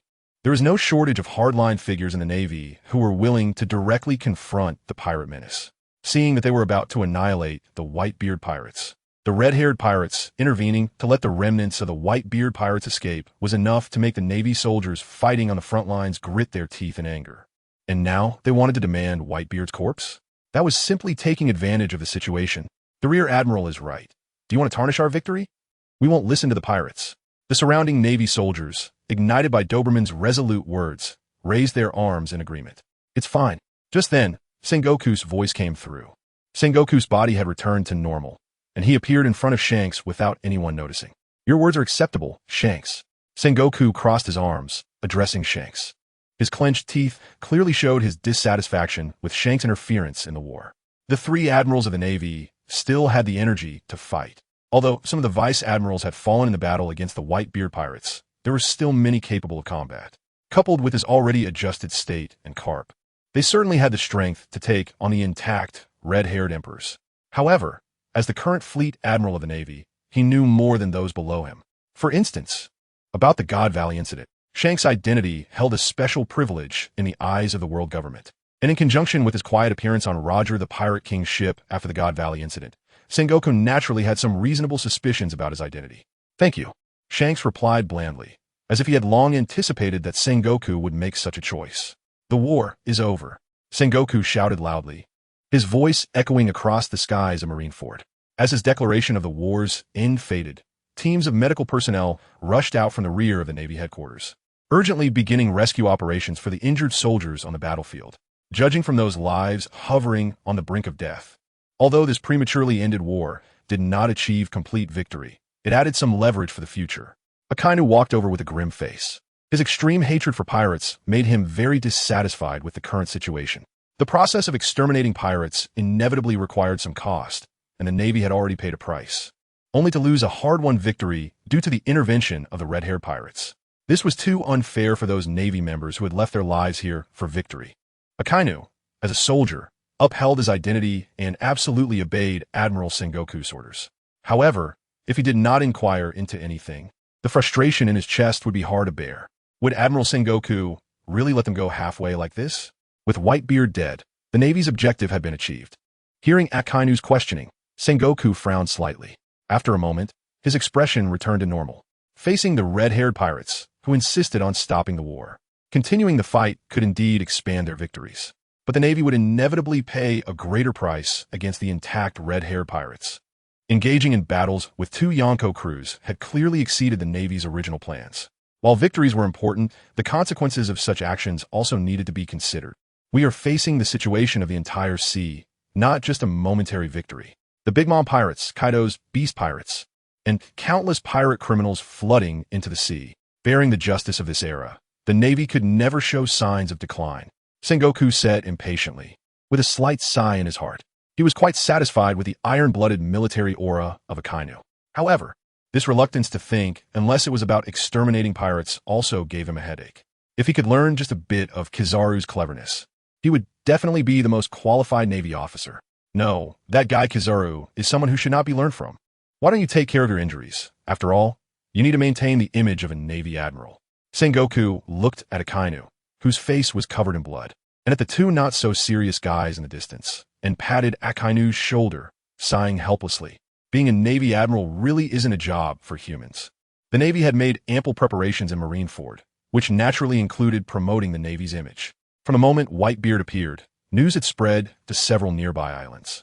Whitebeard's overwhelming strength and the pressure from dozens of pirate ships were fully transmitted to the outside world. However, such a powerful lineup was once pushed to a disadvantage against the Navy. The duel between the world's strongest man, Whitebeard, and Navy hero Vice Admiral Garp left everyone in awe.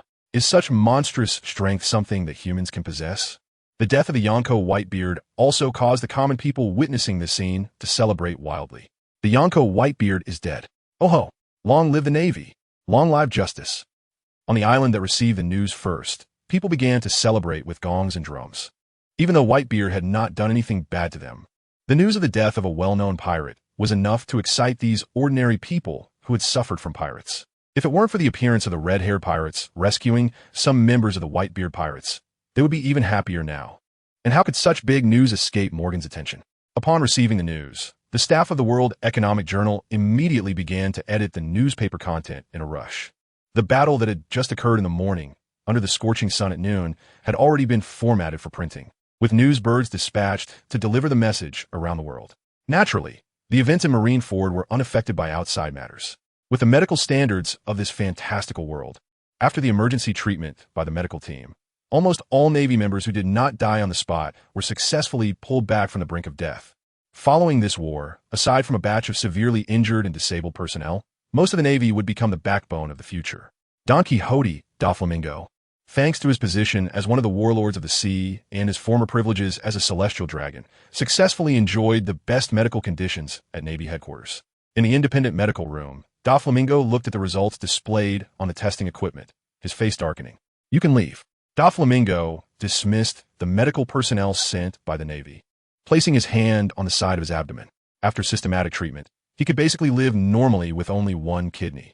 The tearing sensation in his soul, which felt like a parasite, had also become something he had gotten used to. However, the psychological pain of losing a kidney was unbearable. Although his other kidney was perfectly healthy and living without one did not affect his daily life, as a man who could accept being short kidney. Aside from the genitals, this was the part that mattered most to men. Knock, knock, knock. The sound of knocking interrupted Doflamingo's troubled thoughts. "Come in," Doflamingo replied, and turned to see Moria walking in. The look under his sunglasses was as eerie as a demon. He had never intended to participate in the war, and if it weren't for Moria pushing him into it, he wouldn't have lost his kidney. "Doflamingo, discussing such matters at Navy headquarters, your thoughts are truly surprising." Moria sat down on the hospital bed, his eyes lighting up at the brand new medical equipment in the room. I've never even heard of these medical devices. I could quietly take them when I leave. I can't just help them for nothing." His subordinate, the genius Surgeon Hogback, would love to receive these devices as gifts. Hey. Doflamingo ignored Moria's words and chuckled softly to himself, his eyes filled with rage. In the next moment, Doflamingo pointed his index finger at Moria. Line shot. The fine line shot out from his fingertip like a bullet, instantly piercing through Moria's unguarded knee. Doflamingo, what are you doing? Didn't we say we would discuss the Yonko position? In pain, Moria cried out, holding his injured leg on the hospital bed, questioning Doflamingo. The Yonko position? Doflamingo flashed to the edge of the bed, kicking Moria down and squatting over him, looking down at Moria. "No, what we are discussing is your warlord position. Moria, you're no longer worthy of being a warlord." As Doflamingo spoke, to prevent Moria from escaping, he once again flicked his finger, shooting a line through Moria's other knee. "Doflamingo, you bastard! Who ordered you to do this, Sengoku?" Moria, with both knees shot through, lay on the ground, looking up at Doflamingo and questioning him. "Kunkin." The malicious words from Doflamingo sounded like a devil's whisper in Moria's ears, causing him to shiver involuntarily, his flesh feeling a bone-chilling cold. "Doflamingo, you bastard!" Moria's pupils suddenly contracted, and he quickly unleashed a beautiful blessing filled with flowery words that he had accumulated over decades towards Don Quixote Doflamingo. Quite spirited indeed. I wonder if you can still talk to me like this later. Doflamingo was not affected by Moria's blessing, raising his leg and using his wire saw to approach Moria with an evil glint in his eyes, waiting to savor his splendid expression. "Doflamingo, you don't think you have me all figured out, do you?" Moria was also enraged by Doflamingo's mockery, blood vessels appearing in his triangular eyes as he snarled with a twisted expression. "You. Just wait, Doflamingo. I will bring my zombie army to show you what true cruelty is." Heh. Moria licked his lips and revealed his sharp teeth in a grim smile. And in the midst of Doflamingo's surprised gaze, his body suddenly transformed into a palm-sized shadow fragment. Zing! Several fine threads sliced towards him as Moria made his move. However, the shadow's replacement was instantaneous. Even if Doflamingo reacted quickly enough, he still couldn't catch Moria before he escaped, only leaving behind slicing marks on the floor of the infirmary. He escaped.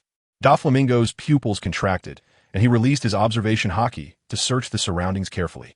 He indeed had a desire for revenge against Moria, but more importantly, there was the task assigned to him by the person above. Bang! After a fruitless search, Doflamingo's observation haki did not detect Moria's presence. He kicked over the equipment in the infirmary, his face dark as he smashed things around to vent his emotions. He could adeptly navigate both sides of the law, and it was undeniable that he had skills and abilities. But his former identity as a celestial dragon was also an irreplaceable card. A single failure might not mean much, but it certainly was not a good start. After Moria escaped using his shadow's instant transfer, he cautiously evaded the Navy patrolling the streets outside. Although he was unsure whether Doflamingo's claim of being removed from the Seven Warlords was true, it was always wise to be cautious. As a pirate who had roamed the seas for decades, Moria naturally preferred to believe it. Fortunately, it seemed that the Navy had not received news from the world government. After crawling in the shadows, Moria finally managed to leave the Navy headquarters with Absalom, the transparent man who had come with him to Marineford. Damn it! How dare he make a move against me? Doflamingo must be crazy. Moria gritted his teeth and said, if it hadn't been for the inspiration he got while seeing Doflamingo's wire clones, he would have fallen into Doflamingo's hands without doubt. At the very least, his precious Kuro would have been lost. As a normal man, this hatred was no less than that of a son avenging his father or a husband avenging his wife. At this moment, Moria's hatred for Doflamingo surged like a raging river. Master Moria, what should we do next? Absalom, the transparent man, leaned over and respectfully asked Moria, what to do? Let's head back to the Thriller Bark first. Moria pondered and said, it hasn't been confirmed whether he has been removed from the Seven Warlords yet. But Doflamingo, who can play both sides, has already made his move against him, so he definitely knows something. They must proceed with greater caution from now on, and retreating to their own territory would undoubtedly be much safer. By the way, Doflamingo's supply channel can no longer be used. We need to find another supplier. Seeing Absalom preparing to leave, Moria suddenly thought of something and called out to him, beginning to sift through various underground forces in his mind. To obtain a large number of corpses, aside from digging up large tombs, there are only plagues or wars. And for this, the evil Army Germa 66, known for instigating wars everywhere, would undoubtedly stand out. In the aftermath of war, those corpses that were once useless can be exchanged for money to fund research. Germa 66 would definitely not refuse such a deal. You will handle contacting Germa 66. This time I want a lot of goods. Get ready to be shocked. Doflamingo, Moria laughed, already envisioning himself leading a massive zombie army, trampling the Don Quixote family beneath his feet. World Government, Mariehua. In the conference room, 5 elders resembling livestock hung the latest technology translators around their necks, gathered around a conference table. With the 5 elders displaying various displeased expressions, the scene was quite comical. Roger's bloodline was rescued. I believe the Navy did this on purpose. With all the high-ranking Navy officers gathered and troops drawn from various bases, such a disproportionate war, and the executioner was rescued. This is nothing short of shameful. The round-faced elder, who had turned into a cow, still showed no change in temper, his grizzled cow head visibly displaying anger. Don't say that. If it weren't for Shanks stepping in at the last minute, the Navy would have completely wiped out the White-Beard pirates, and Roger's bloodline would be no exception. The curly-haired elder, who had turned into a pig, seemed unable to resist the biological instinct, now looking plump and complacent, speaking up to defend the Navy as a peacemaker. Enough. We're not here to argue. The dog-like elder spoke, his paws resting on the hilt of a sword, striking a pose of an unparalleled swordsman.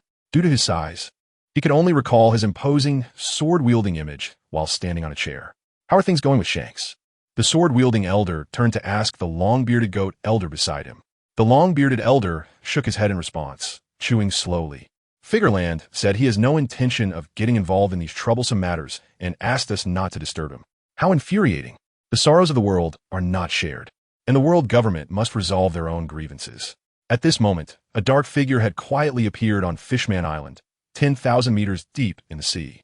The news of the war on the surface had not yet reached this relatively isolated underwater nation, and the Whitebeard pirate's flag still hung at the entrance of Fishman Island. Walking through the streets of Fishman Island, the vibrant and strange scenery around made one marvel at this dreamlike country.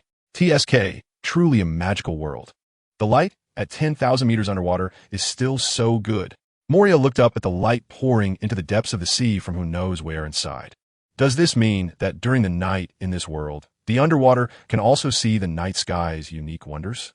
Moria pondered this in his heart, but did not forget the purpose of his visit. After discerning the direction, his figure flashed and vanished into the surrounding space. When he reappeared, he found himself in a clean and spacious room, where a massive pink bed was tightly wrapped in a huge pink canopy. The sight of the large expanse of pink gave one the feeling of having entered a completely new world. Bang! Before Moria could see the owner of the room, a dull thud sounded from the door outside as something hard struck it.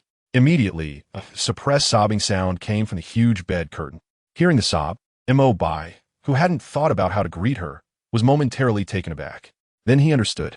After all, being targeted by a pervert since the age of 6, not being able to attend her own mother's funeral, and being bombarded with love letters and later threatened with various weapons. It was normal for her to become sensitive and timid. He needed to be more careful when dealing with such a shy and withdrawn girl. Mo Bai thought for a moment, and, in order to avoid scaring Bai Xing, released a strange energy that acted on himself, silently growing a pair of beautiful butterfly wings behind him. Then he directed another strange energy at the bed curtain, and the huge pink bed curtain surrounding the bed instantly transformed into a cluster of large, colorful flowers, all huddled together. Just as the sound of the attack ended, the bed curtain suddenly disappeared, and the beam of light that shone back into the dark, cramped space made Bai Xing shudder in fear. Immediately burying her head in the blanket, and her suppressed sobbing grew louder. Mo Bai. So, was all this preparation for nothing? At that moment, the pet shark Maikaro, wandering around the room, was also taken aback by the sudden disappearance of the bed curtain and swam over to take a look. Gaga. Maikaro swam through the large cluster of colorful flowers, and the novelty of this never-before-seen thing underwater made it excitedly call out.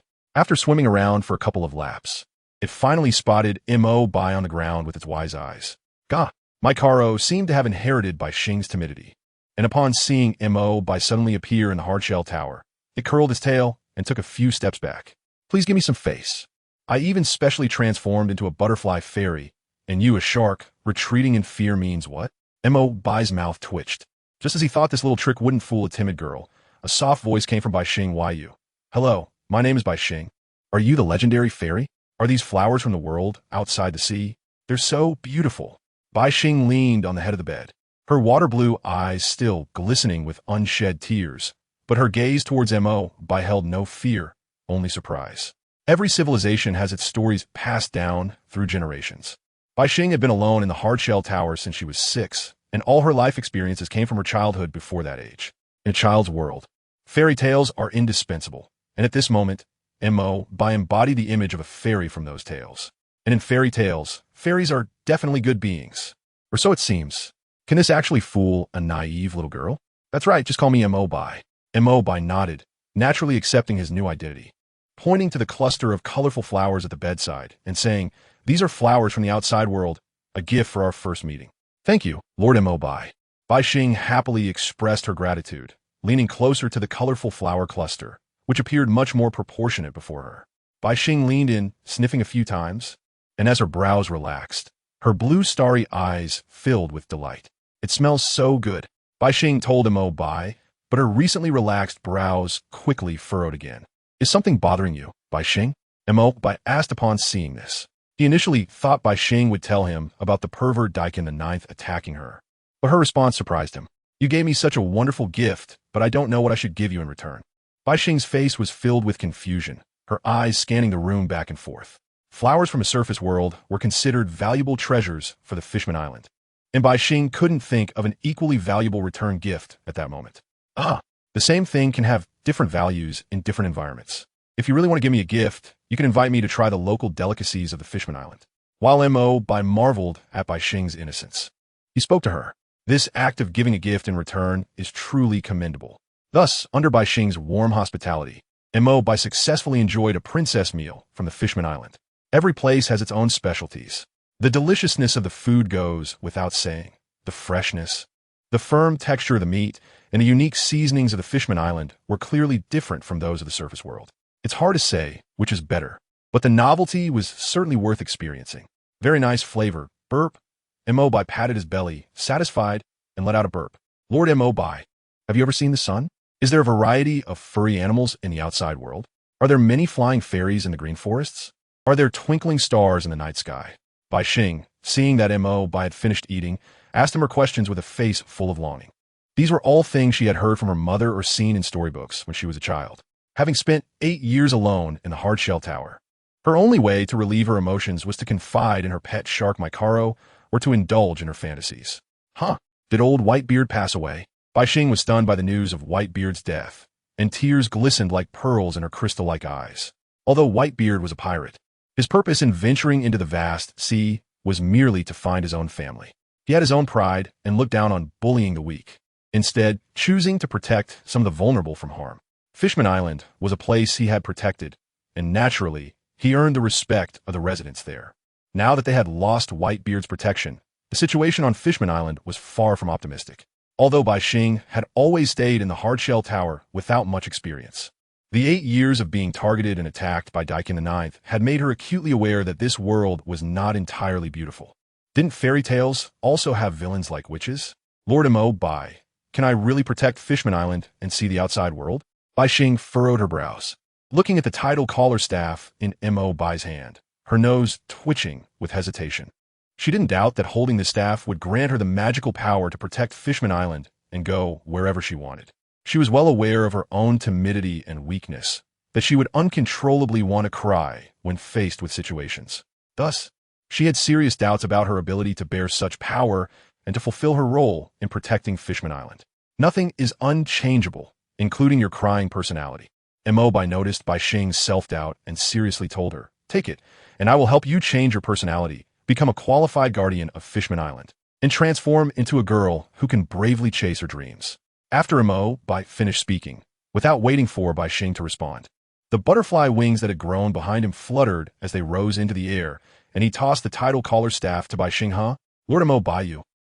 Bai Xing looked at the staff being thrown towards her, instinctively catching it with her hand in a flurry. The tidal collar staff, which looked normal in Mo's hands, appeared short in Bai Xing's large hands, resembling a pencil in the hands of a giant. Bai Xing was holding her staff, feeling at a loss about what to do when the wave-like decoration at the top of the staff seemed to come to life, dancing like real ocean waves. One wave after another. The sound of waves crashing against the sea surface became clearer, gradually pulling Bai Xing's consciousness into another world. Ding! Bai Xing has obtained a legacy of the tide caller Nami. Nami is a powerful young Vastane sea creature. When the ancient contract between the merfolk and the giant gods was broken, she was the first to leave the ocean and step onto land. In the chaotic tide of this new era, Nami faced the unknown tomorrow with unwavering determination and fearless fighting spirit, summoning the power from the ocean with her tide caller staff. Receiving the system's notification, Mo quietly waited without responding. Lord Mo, I heard it, that's the sound of the ocean. After a short while, the starry light flickered in Bai Xing's vacant eyes, and she excitedly said to Mo, her huge fishtail happily swaying on the bed. Like a child with a new toy wanting to show off, Bai Xing twirled in front of Mo with the tide caller staff, chanting what might only be understood by herself as a spell. After a series of spell-casting movements, a stream of water materialized in the air, dancing back and forth like a silk ribbon, accompanied by Bai Xing's innocent laughter. Look, the ocean can dance too. Bai Xing was very pleased with her creation, pointing at the flowing water in the air, showcasing it to Mo. It was indeed beautiful, but Bai Xing. Mo smiled. Changing the subject, he said seriously, the ocean accommodates many forms of life. Its gentleness and kindness are beyond doubt, but you must also see the dangerous side of the ocean. The towering waves can easily shatter all life on the sea surface.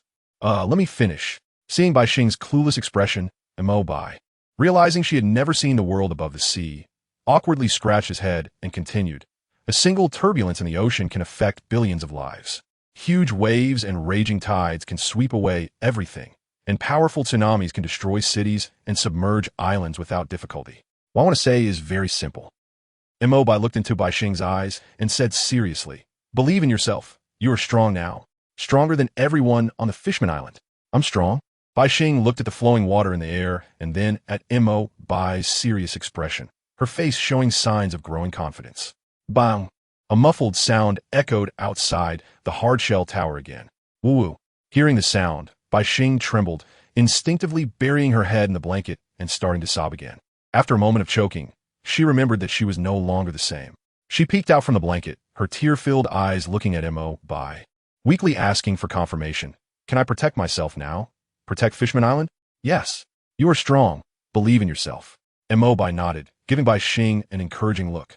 Bai Xing glanced at the still dancing water in the air, tightened her grip on the tide caller's staff, and finally, a hint of determination appeared in her innocent eyes.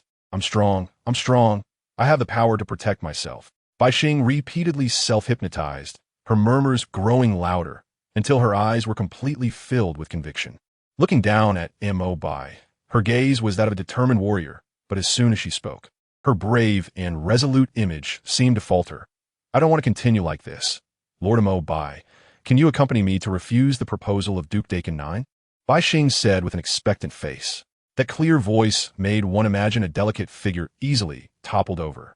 "I was planning to go with you anyway." Mo Bai nodded and said, "Duke Dakin 9 has already violated the laws of Fishman Island, and given his behavior of threatening and intimidating you over the years, he most likely won't give up just because you refuse his proposal. So you need to be psychologically prepared to use your newly acquired power and be ready to resolve it with force." Although he said this, the two confirmed their plan to find Duke Dakin 9. Since Bai Xing didn't want King Neptune to know about her actions and worry, Mo Bai took the lead, bringing Bai Xing and her pet shark Maikaro through space, quietly exiting the hardshell tower.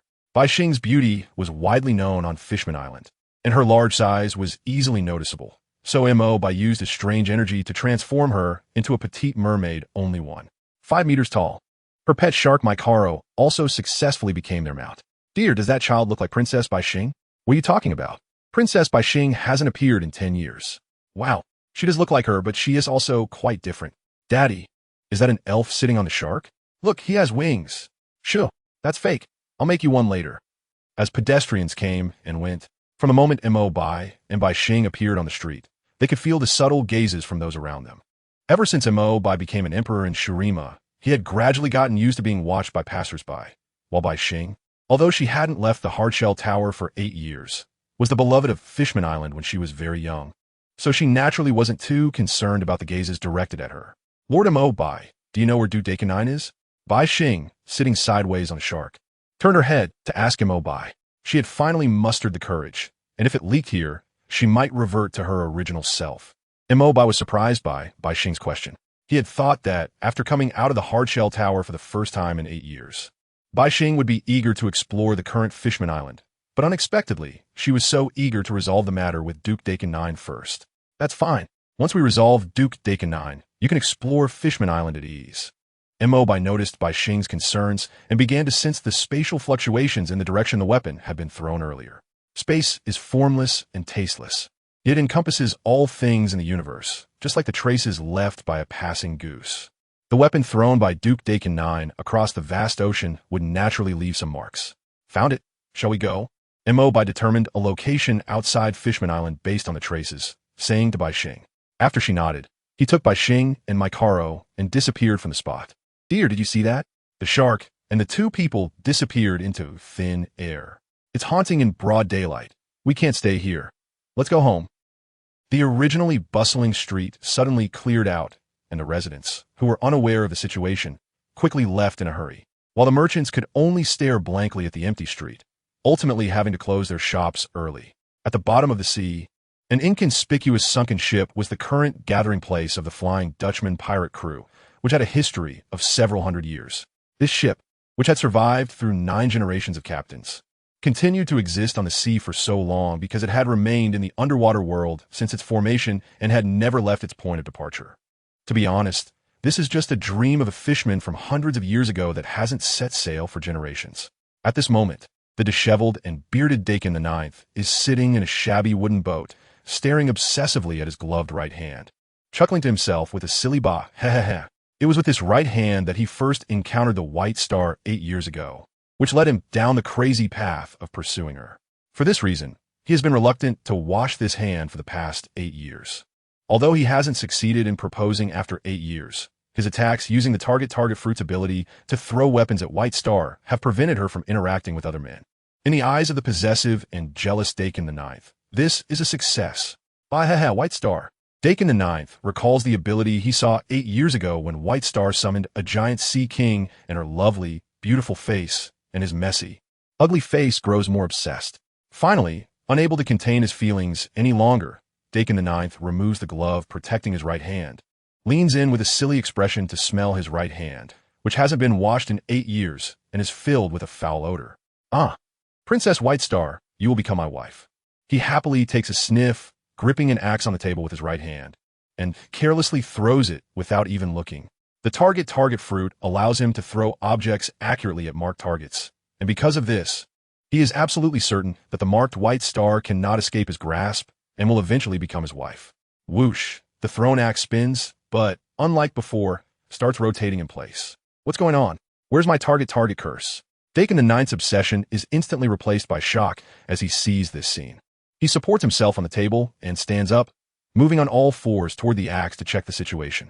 But as he reaches the axe and extends his right hand to reapply his ability, the flying axe suddenly changes trajectory and flies toward his face. Dakin the Ninth's pupils widen in shock, completely unaware of why the axe is coming at him. He tries to twist his body to dodge, but his strength is indeed lacking, and the distance to the axe is too close. He can only watch helplessly as the axe flies toward him. No! With Dakin the Ninth's scream, his head is split open by the axe like a watermelon, brains and blood splattering everywhere. The flying axe loses its momentum due to the death of its wielder and falls straight down in a way that would make any physicist stand up in awe. Thud! The sound of the axe hitting the ground causes White Star, who is behind Dakin the Ninth with her eyes covered by Mobi, to tremble. In a weak voice, she says, "Thank you, Lord Mobi. Dakin the Ninth is dead, right?" I can hear the sound of life disappearing, White Star says, shrinking into Mobi's embrace. The last time she witnessed death was 10 years ago when she saw her mother attacked and killed. Now, feeling life fade away again, fear arises naturally. However, Mobi covering her eyes warms her heart, giving her a sense of security, and the image of death doesn't seem so terrifying anymore. Mobi also didn't expect to step out of the space and encounter the bloody scene of Dakin the Ninth. To help White Star escape her psychological fear, Mobi takes her around Fishman Island to have some fun. Due to geographical factors, the entertainment facilities on Fishman Island are very similar to the bubble culture of the Sabaody archipelago. There are bubble Ferris wheels made of resin bubbles, bubble balloons, and so on. White Star's psychological age is not much different from that of a child. Shortly after entering the amusement park, White Star steps out of the shadows and joyfully rushes through the various attractions, without the threat of Dakin the Ninth attacking at any moment. White Star goes wild with a vengeful playfulness since entering the amusement park. Her smaller size also allows her to participate in all the entertainment projects, and she tries each one as if she wants to make up for all the happiness she missed over the past 8 years. Lord Mobi. This spinning seahorse is so much fun. White Star, with a slightly sweaty forehead, excitedly jumps off the stopped spinning seahorse. With a flick of her tail, the bubble balloon at her waist floats to Mobi. Having fun is good. Do you want to play again? Montak asks, looking at the innocent smile on White Star's face, also infected by her joy. No more. It's almost time for the soldiers to deliver meals. My father will be very worried if he finds out I'm not there. White Star's smile hasn't dropped for a moment since she put it on. Wiping the sweat from her forehead, she pulls Mobi's hand and sits sideways on the back of Shark Mackerel, saying, "Lord Mobi, let's go back. Sit tight. We are leaving." Mobi nods and opens a spatial passage leading into the hardshell tower, taking White Star back in the blink of an eye. Back in the hardshell tower, White Star's excitement hasn't stopped. She swims back and forth in the hardshell tower, looking around and feeling much brighter. Without the constant threat, White Star feels that everywhere is filled with a pleasant atmosphere. From today onwards, she no longer has to curl up alone in this small room. "Lord Mobi, it's so good to meet you." White Star stops in front of a giant flower cluster, takes a sniff of the fragrance, and smiles at Mobi. "After greeting my father, can you come with me to see the world above the sea? I heard that the sun outside is warm when it shines on you, unlike any blanket, and, at night, the sky is filled with twinkling stars." White Star rests her chin in her hands, and when she talks about the outside world, Her sapphire-like bright eyes sparkle with a beauty that surpasses the dazzling, starry sky. Just like how people living inland long to see the sea, those on land yearn for the starry sky. To experience the world beyond the sea's surface is a dream shared by every fisherman living in the depths of the ocean. Of course, Montakbai, with a motherly smile, rubs White Star's head. Now that White Star has grown to 5 meters aside from other things. Her cute little head is really easy to play with. Rubbing her smooth hair is even more enjoyable than when she was little and put her hands in rice. Thus, White Star's puffer fish-like hairstyle is quickly messed up by Mo Bai's rubbing. White Star seems to realize that her head is being treated like a toy by Mo Bai, and her smile turns into a puffer fish-like pout. Shaking her head in protest, she says in a soft voice, "Lord Mo Bai, my hair is getting messy. Don't worry about your hair. Let me give you a new hairstyle." Mo Bai can only stop reluctantly, letting down all of White Star's long hair. He thinks for a moment, and then gathers it into a round bun at the back of her head. Very nice. Mo Bai claps his hands, quite satisfied with his creation. If White Star with long hair in a pufferfish hairstyle gives off the impression of a cute princess, then White Star with a bun at the back of her head highlights a sense of innocence and liveliness. Mo Bai released a strange energy from his hand that landed on Bai Xing, transforming the petite 1.5-meter lowly back into her original giant fish form. Suddenly reverting to her original appearance, Bai Xing was still in shock when Mo Bai flew behind her, holding the tide collar staff, and inserted it into her bun like a hairpin as a decoration. Bai Xing, what do you think of the new hairstyle? Mo Bai flew in front of her and used the strange energy to create a mirror in front of Bai Xing, huh? Lord Mo Bai. Bai Xing looked at her reflection in the mirror and then at Mo Bai, who was very satisfied with his handiwork, and replied with a conflicted expression, "Well, can I say it looks weird?" Although she had been lively at the amusement park today, it was only because she had been suppressing her feelings for too long. She was still used to the image of a quiet and obedient girl. Oh, weird? Good-looking people look good no matter what. It's just that your figure doesn't really match holding the staff, so it's convenient for you to carry it around, right? Mo Bai scratched his head and said, "I see." Bai Xing thought about how Lord Mo Bai could keep making her smaller and that she could just tell her father about it. At this moment, she also considered the inconvenience of her giant form and tilted her head as she spoke. "No way. Montag Bai interrupted Bai Xing, starting filmly. There are advantages to being small, but being big has its benefits too." From his current vantage point, the rolling waves and towering snowy peaks were definitely among the top beautiful sights in the pirate world. Bai Xing felt that Mo Bai's reasoning was very sound and nodded in a daze. Not long after the two returned to the hard shell tower, soldiers from the Dragon Palace Kingdom delivered dinner, and under Bai Xing's warm hospitality, Mo Bai once again enjoyed a princess-level feast. As night fell and Bai Xing began to feel sleepy, they exchanged good nights, and Mo Bai bid farewell to Bai Xing and left the hardshell tower. Although Mo Bai also aspired to a harem life, he still had his bottom line. Such a naive fool like Bai Xing really couldn't be indulged for a few years without stirring his conscience. However, Mo Bai was definitely not an honest person. After leaving the hardshell tower, he headed straight for the mermaid CAF with beautiful female mermaid waitresses, following the information he learned during the day. Sitting in the CAF, he enjoyed the sight of the beautiful mermaid waitresses while the impact of Whitebeard's death had not yet reached Fishman Island, which was 10,000 meters underwater. But the outside world was indeed in chaos. As soon as the news broke across the sea, the New World immediately stirred up a massive uproar. The Whitebeard pirates were still mourning the death of their father, holding a funeral, when countless big pirates like sharks smelling blood began to attack and occupy the territories controlled by the Whitebeard pirates. With more and more people joining in, and no sign of the Whitebeard pirates appearing to stop them, the pirates of the New World grew increasingly reckless in their division of the spoils. In fact, to seize a piece of territory, dozens of factions sent large numbers of pirate ships to various seas to engage in large-scale brawls. Those who were initially pleased by Whitebeard's death, believing it would intimidate the lawless pirates and make them quiet down, soon realized things were not as they had imagined. Unless the Navy could truly lay siege, these pirates would have no fear. These pirates, shouting for freedom, were driven only by ambition and profit. On an island near Whitebeard's homeland, the smoke-filled flag of the Whitebeard pirates was erected into a tall tombstone, which was surrounded by heaps of flowers. Behind the tombstone, various weapons were stuck into the ground. These were the weapons of the members of the Whitebeard pirates who died in Marineford, symbolizing that they would continue to follow Whitebeard even after death, always behind the father who had once sheltered them. In front of the grave, The survivors of the Whitebeard pirates knelt in several rows, paying tribute to the deceased Whitebeard. The one kneeling at the front was Ace, who had been rescued. Ace, get up. Dad wouldn't want to see you like this, not eating or drinking. Marco knelt and bowed several times, then poured a jug of wine at Whitebeard's grave and came to Ace's side. Ace had been kneeling there for 4 or 5 days without eating anything. If this continued, his health would surely suffer. Marco, it's all my fault. It's because of me that Dad took everyone to the Marines' headquarters. It's all because of me. Ace remained on his knees, not lifting his head. Bloodshot eyes could no longer shed a single tear. Only a hoarse, choking voice expressed the pain within. During the battle at Marineford, he had also cried for Whitebeard's death. However, thinking of Whitebeard's last words and the brothers who had come to rescue him, he focused all his attention on stopping the Marine Admiral to allow more people to escape, leaving him no time to vent his guilt and sorrow. It was only after the war ended that all his emotions rushed out. He wished he had died when Blackbeard captured him, wished he had died at the Marines' headquarters. The guilt made it impossible for him to face the brothers on the ship. If it weren't for trying to save him, everyone wouldn't have died. Ace. Marco grabbed Ace's shoulders tightly, shaking him to lift his body. Staring directly into those bloodshot, pained eyes, he said, Dad and everyone died trying to save you.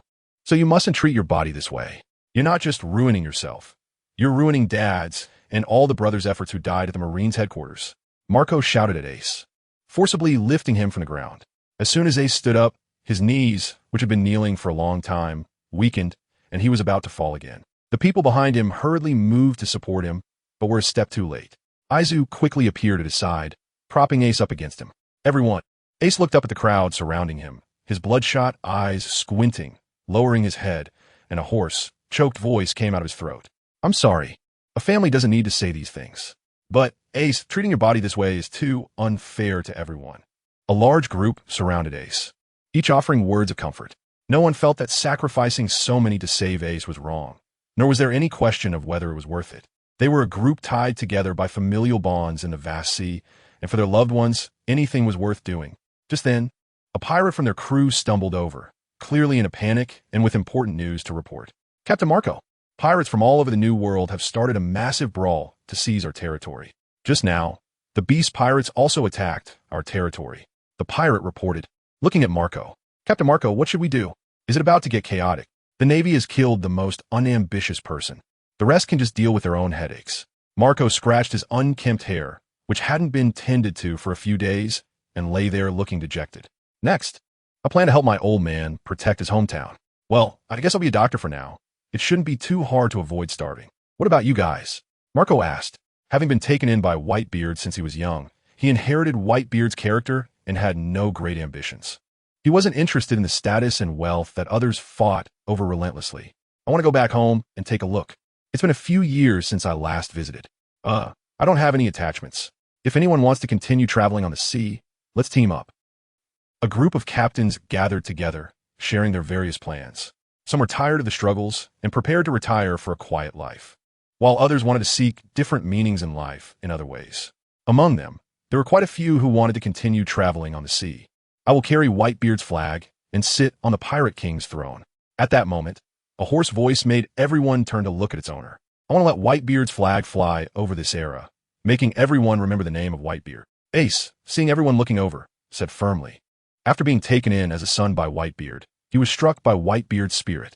He had once thought about using underhanded means to kill Whitebeard, and had even acted on it. However, the other party had said, anyway, it's a risk wherever you are, Ace. Let us team up and continue traveling together. Ace's words resonated with everyone. Apart from a few captains like Marco who had other plans, the rest all responded, intending to travel with Ace. Well, everyone, the Whitebeard pirate flag will definitely fly over this era. Ace clenched his fist and raised it above his head, speaking with determination. After this battle, we suffered heavy losses, and the influx of pirates from all directions want to take a bite. At this time, we cannot possibly protect all our territories. The urgent task is to concentrate our existing forces. We can give up the unimportant details and do our best to hold on to some important places. When those pirates have fought among themselves for a while, that will be our best opportunity to strike. Ace and a few captains who were ready to continue traveling on the sea sat on the ground, analyzing the situation they were facing. The four emperors of pirates are indeed the undisputed local emperors of the New World, but there are also quite a few powerful sea pirates occupying their own territories.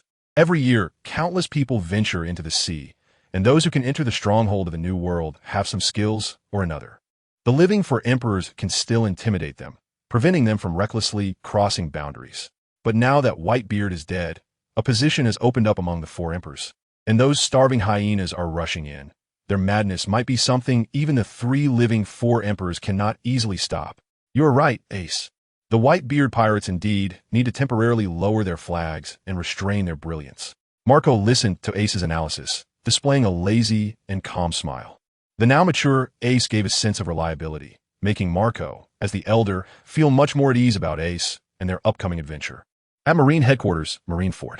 After a few days of reconstruction, the deep crevices and channels of Marine Headquarters have mostly been repaired. The debris from the buildings has been cleared away, and aside from many areas being empty, it hasn't affected the daily training and activities of the Navy. Admiral Sengoku sat alone in his office. Even the usually present Kizaru, who would come by to trim his nails and have tea, was absent. The reason for this was that both the world government and the Navy had miscalculated the impact of Whitebeard's death. They had thought that eliminating a pirate emperor who had stood on the sea for decades would severely dampen the arrogance of pirates. But they didn't expect that instead of being afraid, the pirates became even more aggressive in pursuing fame and fortune. The New World was first thrown into chaos by this group of pirates, and before the Navy could react, the West Sea, North Sea. Apart from the quiet East Sea, everywhere in the ocean has opened a new wave of piracy. In such widespread chaos, the Navy, as the law enforcer of the sea, naturally became busy. Not to mention the latest technology of the Pacifista being deployed, even Kizaru, who usually serves as a contingency, was inevitably canceled his vacation and began traveling everywhere. Even so, faced with the chaos of the entire sea, the Navy's strength was still stretched thin. Sigh. The sea is too vast, and the Navy's power is still too weak to uphold justice. Sengoku frowned at his desk, his eyes almost filled with bloodshot veins. Sengoku was deeply troubled as he looked at the mountain of documents piled up in front of him.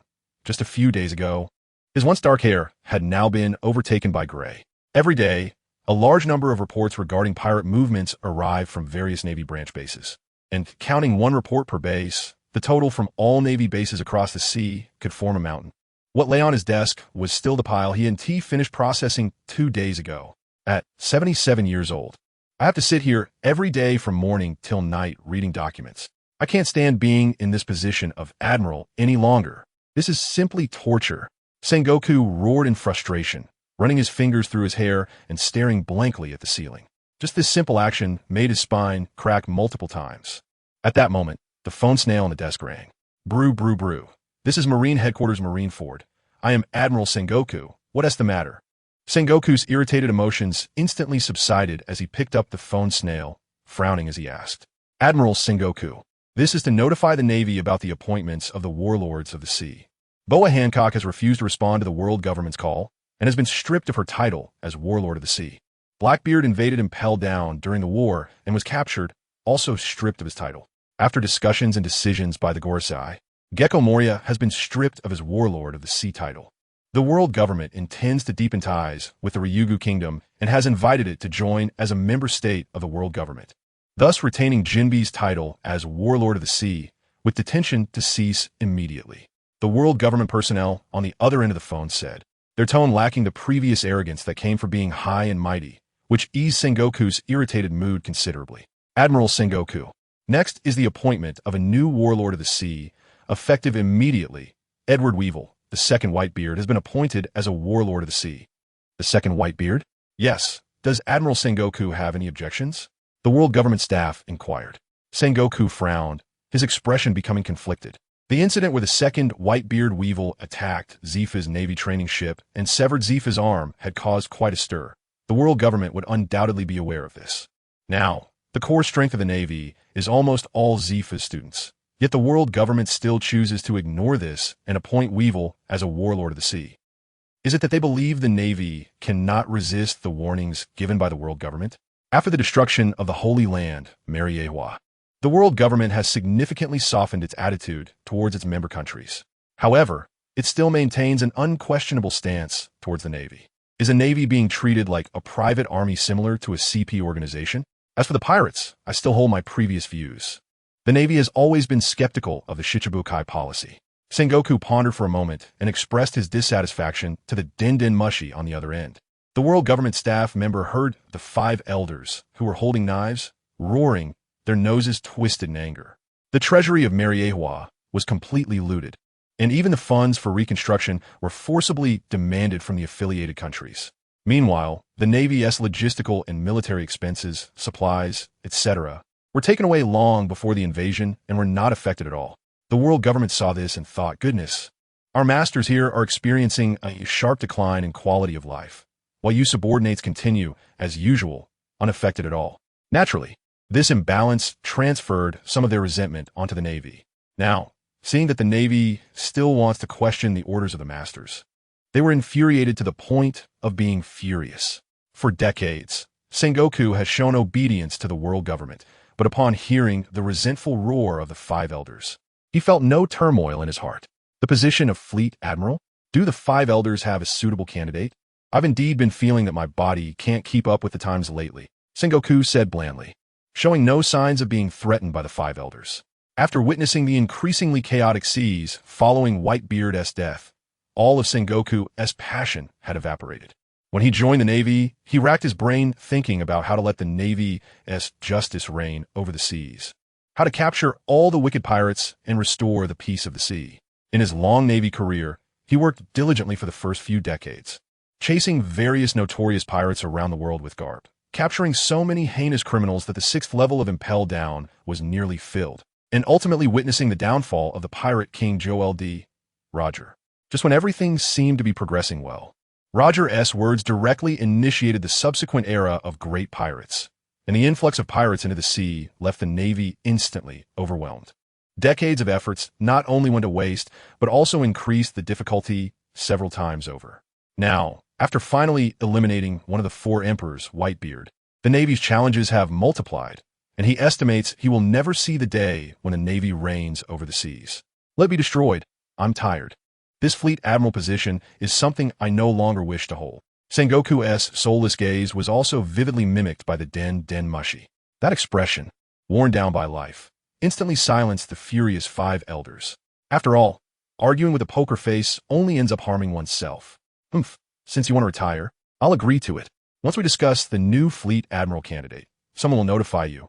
The knife-holding 5 elders snorted disdainfully, hung up the Den Mushi, and turned to vent his emotions in Mariewa. Ah, I'm so angry. These Navy personnel can't see their own position. Do they really think that the justice they wear like a cloak is real? Without the world government, they are nothing. Sengoku was unaware of the roaring coming from Mariewa. Upon receiving the news that he could retire, Sengoku felt delighted and swept all the documents piled high on his desk to the ground with one arm. He then poured himself a cup of hot tea, took out his treasured senbei, and started eating heartily. It felt truly comfortable to be relaxed. Damn Garp. Sengoku sipped his hot tea, marveling at the wonderful feeling of relief after being under pressure, suddenly recalling Garp's leisurely daily life, and couldn't help but curse him.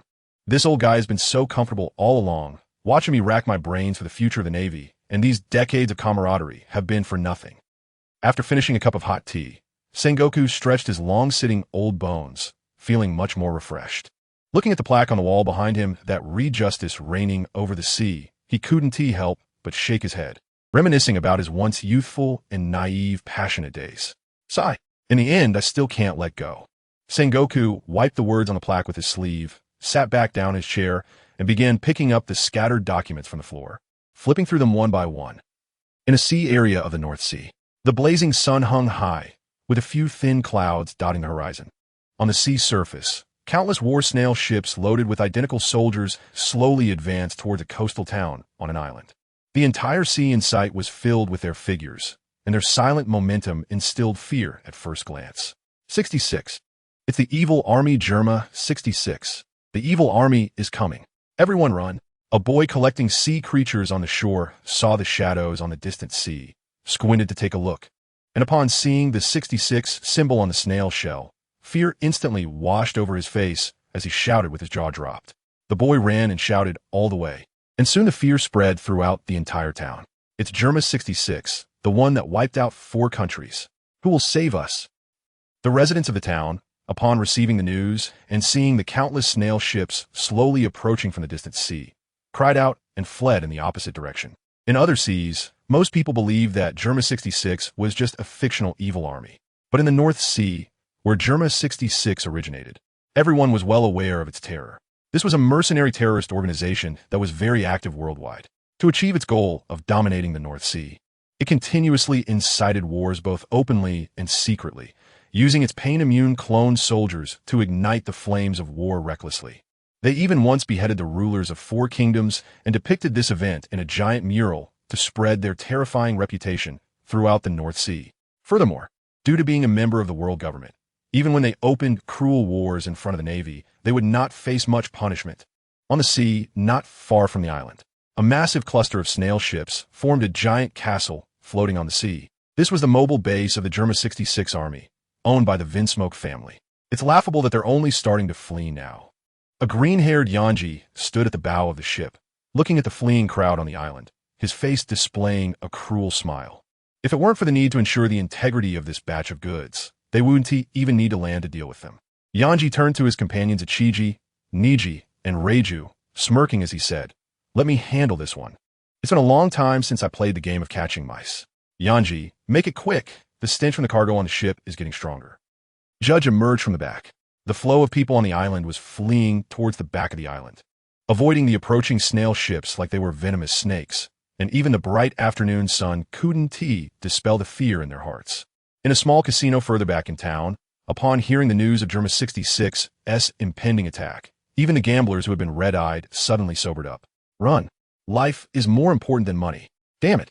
Just one more win, and I'll break even. A gambler, with bloodshot eyes from losing, was unwilling to let it end like this.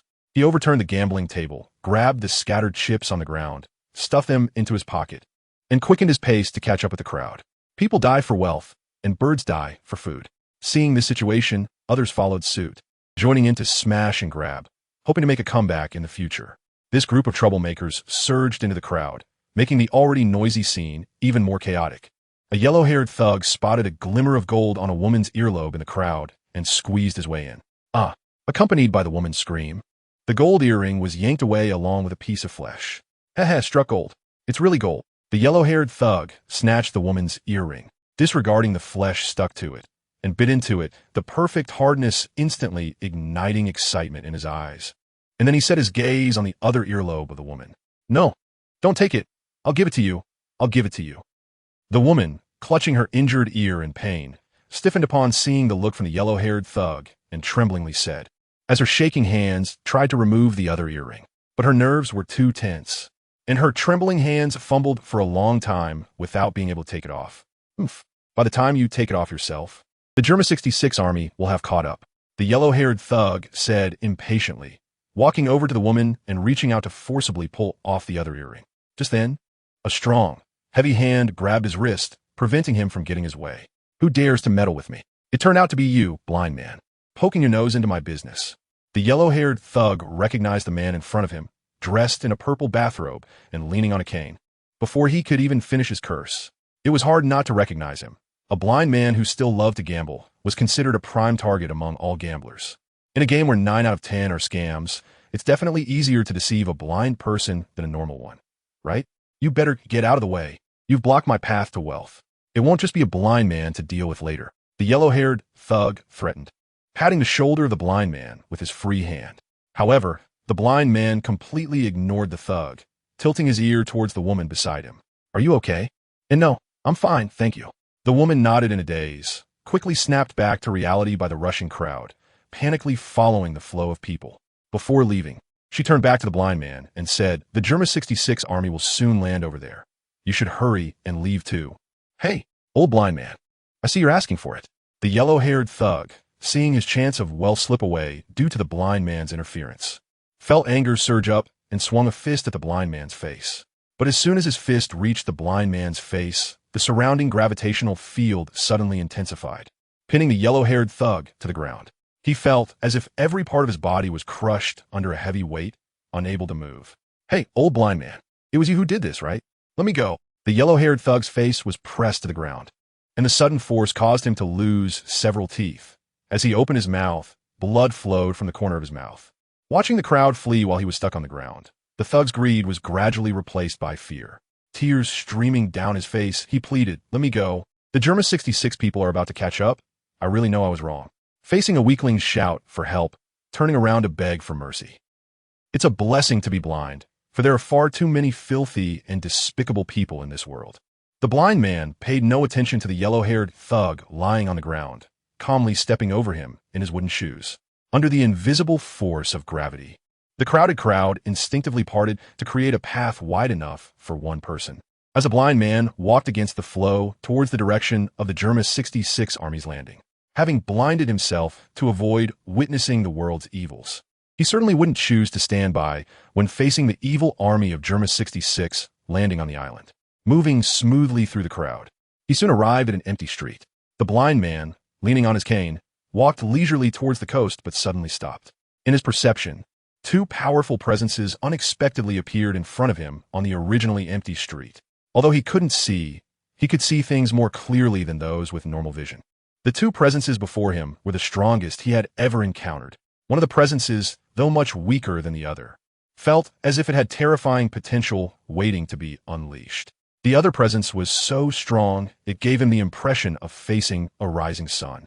A mix of calm and intense heat. Wait, such contradictory auras intertwined, forming a picture in his heart with a strong sense of tearing. At the same time, the fleeting sense from the other party made the blind man doubt whether he was dreaming. "May I ask why you two are blocking my way?" the blind man asked, his expression no longer calm, and he drew half of the sword edge from his cane. Facing such unprecedented strong presences, he had to be cautious. "Lord, are we going to fight?" But this blind uncle seems very fierce. Seeing the long scar on the blind man's face, shrank behind with her small body, gripping the staff of title call in her hand, and asked in a soft voice. A few days ago, after reporting to King Neptune of Fishman Island, followed to travel in the world beyond the sea, to see various wonders unseen in the depths of the ocean and taste foods she had never eaten before.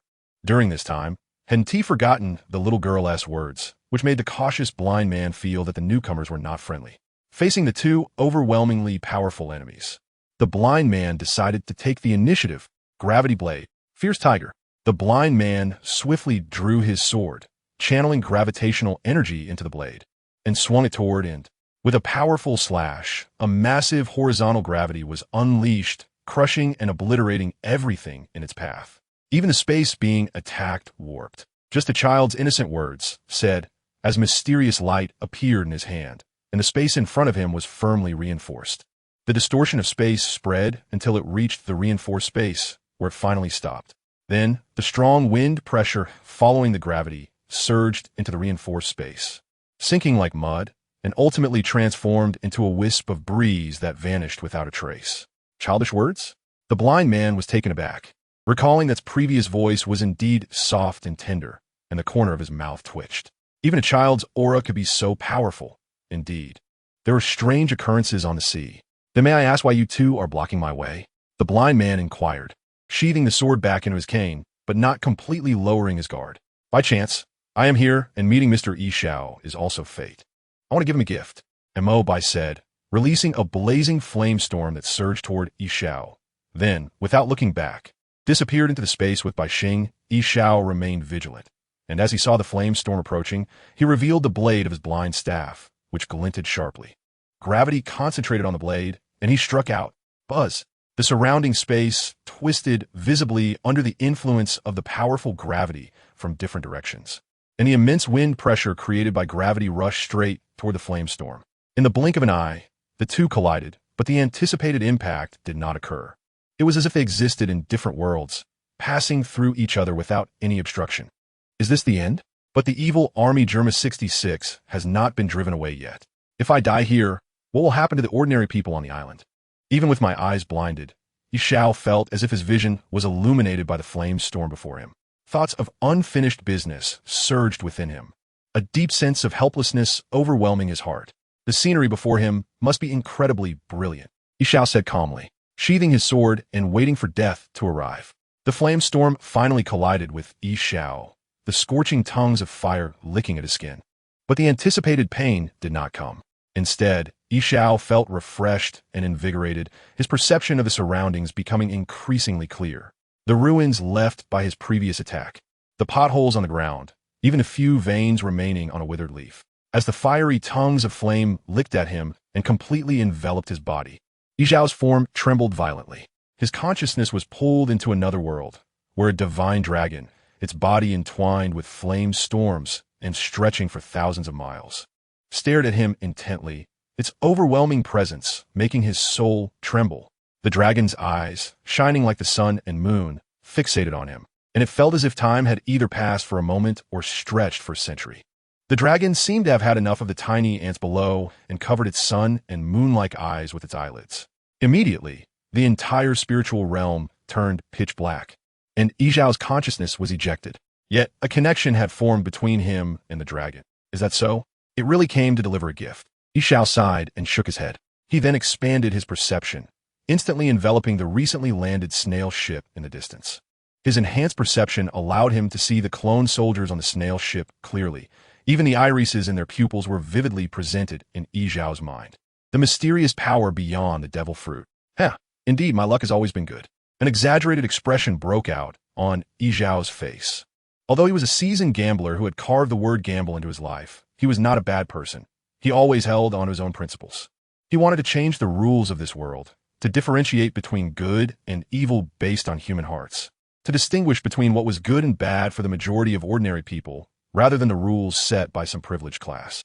Good and evil cannot be defined. It's all based on the human heart as a scale. Now, that he possessed the power to realize his ideals, his usually calm heart leaped with joy. With a stronger perception, Yixiao found that his blind staff had lost half its purpose, and he ran directly toward the shore. Initially, he walked briskly, taking 2 steps at a time, but once he became familiar with it, Yixiao completely let himself go, his figure darting through the distance like the wind, swiftly blocking the path of the clone soldiers landing on the island. To dare to stand in front of Germa 66. It seems this game is about to get interesting. A green-haired Yunzi, using the power of his tech shoes, leaped from a great distance to land before Yixiao with incredible jumping ability. Using the jet propulsion of his tech shoes, his body, enhanced by genetic factors, was unlike ordinary people. His right fist, wrapped in armed color hockey, struck toward Yixiao with a powerful punch. Winch heavy strike. Yixiao sensed the attack coming from Yunzi in the air, unsheathed his sword, and concentrated both gravity and armed color onto the blade, swinging it toward Yunzi. Boom! The powerful gravity and slashing force were released simultaneously, causing Yunzi, suspended in the air thanks to his tech shoes, to be thrust sideways by the horizontal gravity. The immense gravity, strong enough to distort space, knocked down all the clone soldiers landing on the coast. And a row of snail ships was also obliterated by this powerful force. But that wasn't the end. Following closely was the powerful wind pressure generated by the gravitational distortion. The wind pressure plowed a trench in the ground like a cannonball, heading straight toward the massive, moving castle of the Vinsmoke family on the sea. To capture the thief, one must capture the king. With Yixiao's strength, Yunzi was of no concern to him, or rather, there were very few people in the North Sea that he would regard. Well, to be precise, he regarded no one. These clone soldiers were modified from genetic factors, implanted with the ideology of absolute loyalty and fearlessness toward death. With a loud shout from Gaji, the clone soldiers on the snail ship, which spread across the entire sea surface, surged forth to block Yixiao's attack, forming a thick human wall as a meat shield. Boom! The powerful wind pressure collided with the human wall shield, sending large numbers of clone soldiers flying into the air like rain, crashing down in a shower. After breaking through most of the human wall, the wind pressure lost its momentum and vanished into thin air. Standing in front of Germa, does one think they have lived too long? Gaji said proudly, his gaze sweeping over his children, signaling them to take action. Yixiao's strength was formidable. He was indeed someone no one wanted to offend easily. But since they had already clashed, Gaji would not hesitate. Iji and Niji were also successes modified by genetic factors. Devoid of emotions, they exhibited extraordinary jumping ability, launching into the air at Gaji's command, followed closely by Reiju, who, although retaining her emotions, could not disobey Gaji's orders. At this point, all 4 of Gaji's successes had taken action. After Yixiao's earlier move, they all understood how difficult he was to deal with, and Iji, Niji, and Yunzi directly executed a combined attack in midair. Mixed color burst, red, blue, and green beams intertwined, ultimately coalescing. with different attribute energies shimmering on the metal gauntlets of the three brothers, striking directly toward Yishao. Different energies converging? It seems pretty tricky. Yishao felt the powerful energy rushing toward him like a comet and sheathed his blind staff. With a hum, the gravity in the space before Yishao intensified to a terrifying degree. The clouds in the sky transformed into white light, birds plummeted, and the ground along the coast emitted cracking sounds under the unbearable weight, followed by earth collapsing. Even the sea surface within the gravity field was suddenly pressed down several meters. The combined technique of the Ichi brothers left a long trace behind, and its unstoppable speed changed drastically when the gravitational field descended, crashing down to the ground not far in front of Yishao like a falling aircraft. Bang, bang, bang. The three of them smashed into the ground head first, producing a crisp sound.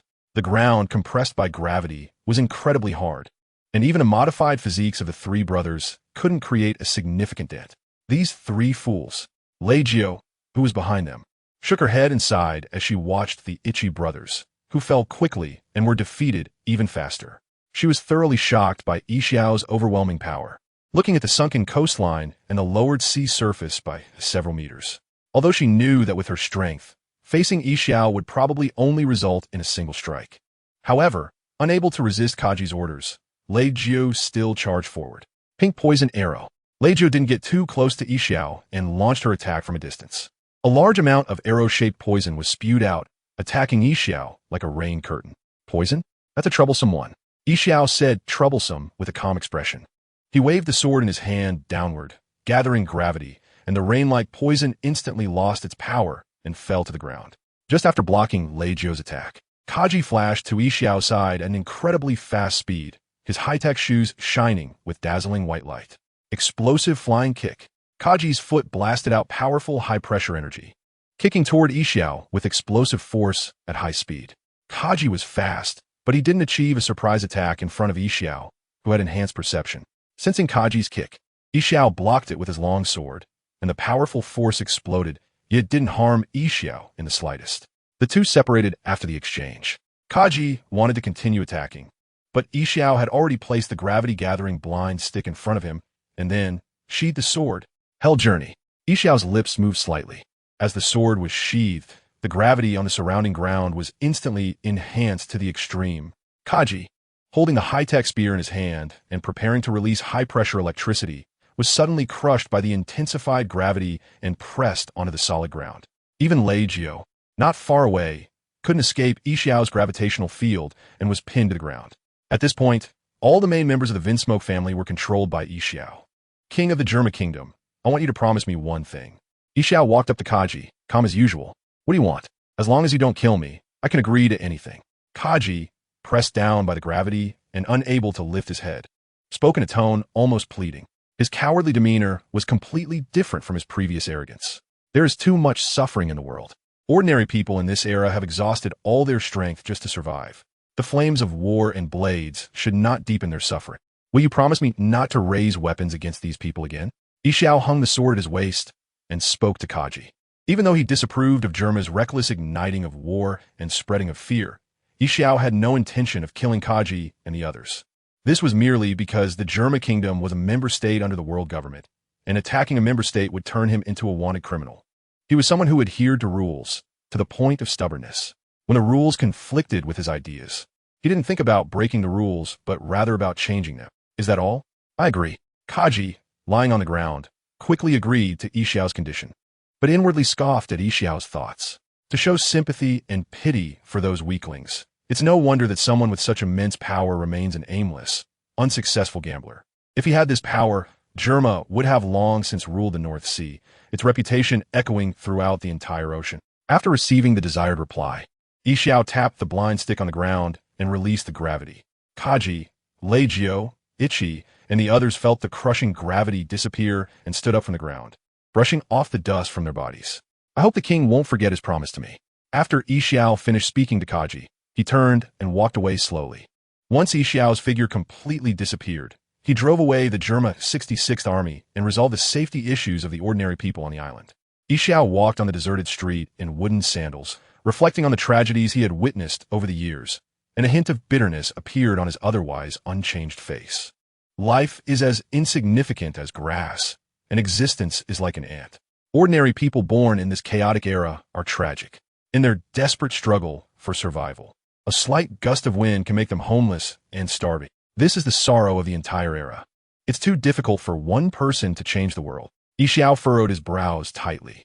He needed to find some like-minded people to work together, and if he wanted to bring peace to more innocent civilians, joining the Navy would be the most suitable path for him. This was a straightforward answer, but after wandering for so many years, he had never actively joined the Navy, having seen some of the scum within it. Those who acted arrogantly and recklessly while holding the privileges of setting the rules. Nothing is ever simple. Having an idea, but burying it in one's heart without acting on it will forever remain just an idea. After pondering for a long time, Xiao's furrowed brow relaxed.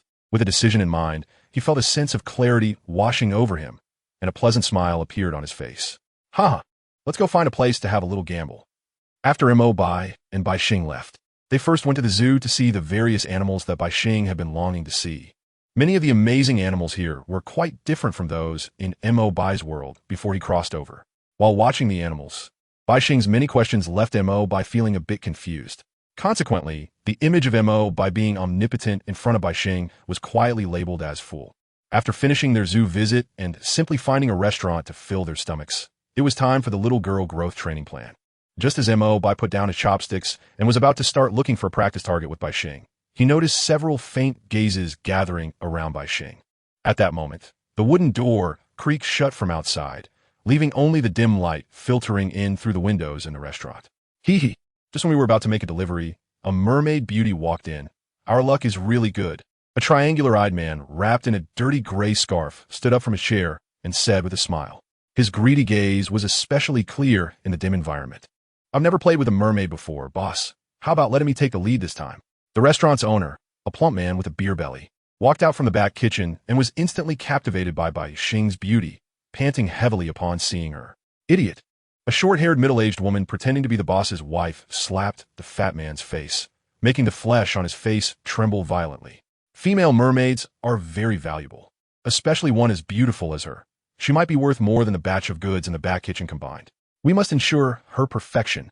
The short-haired middle-aged woman gritted her teeth and said, her gaze landing on Bai Xing's exquisite face, filled with greed, strong jealousy, and a hint of hidden madness. Her skin was dark, and her prominent cheekbones made her cheeks appear gaunt. She had often been subjected to strange looks because of her appearance.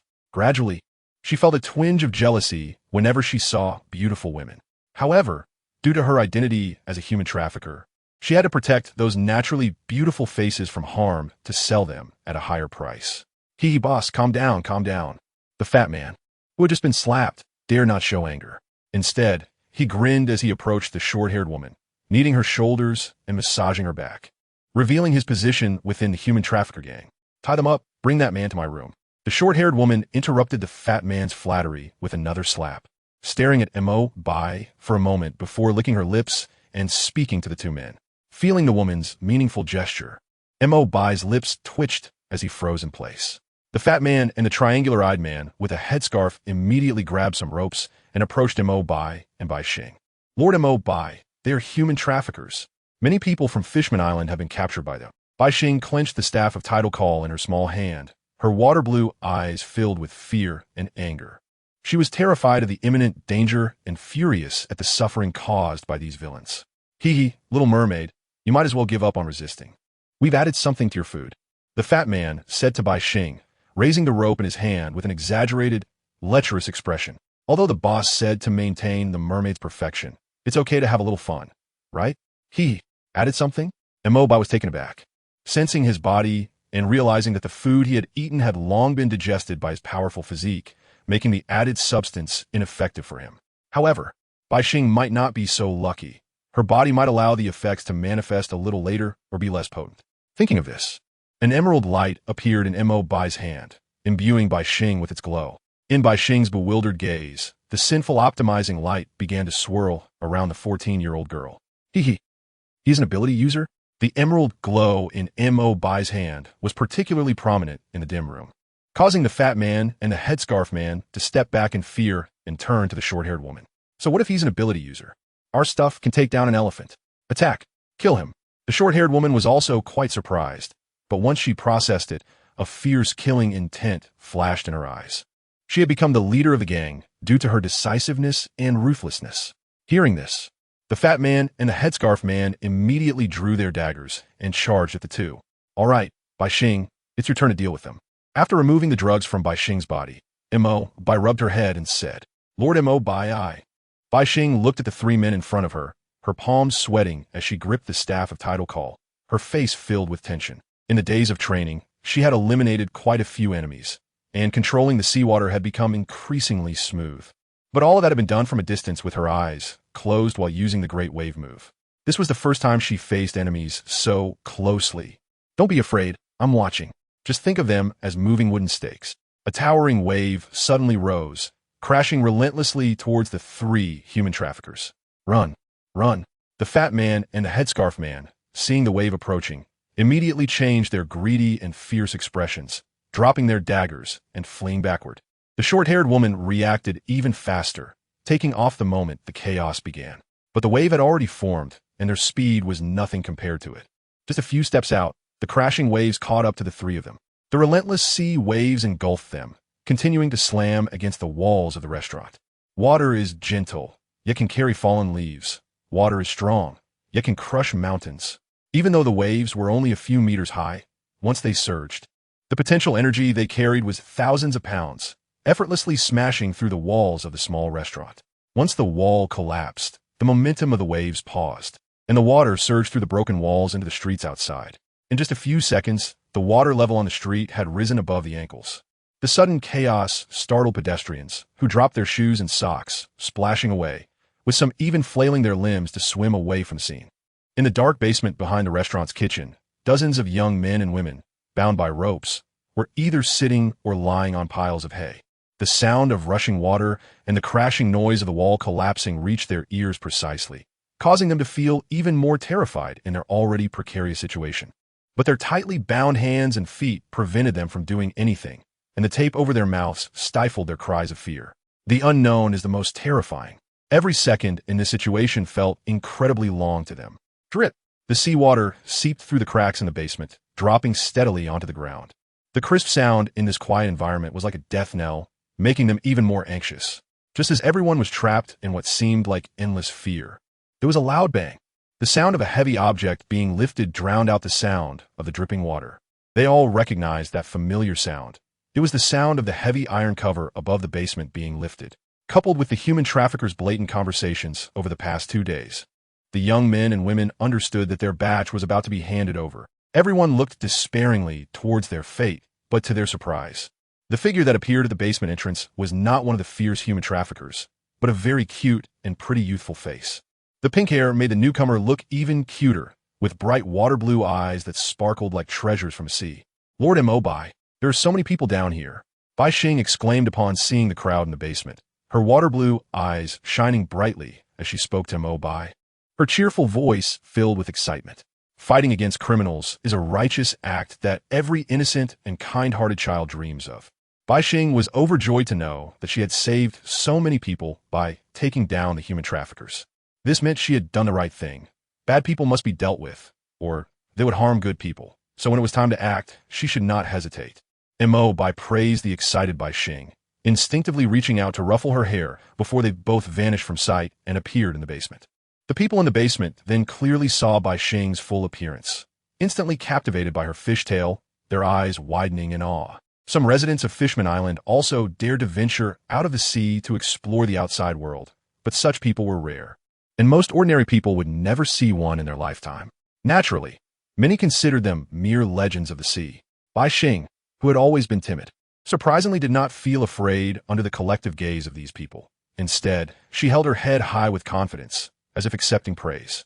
I'm here to help you untie the ropes. Don't be nervous, Bai Xing said softly, walking up to the people and helping them untie their ropes. Doing good deeds is a source of joy, and Bai Xing naturally displayed a very proactive attitude, influenced by a more important factor in her heart.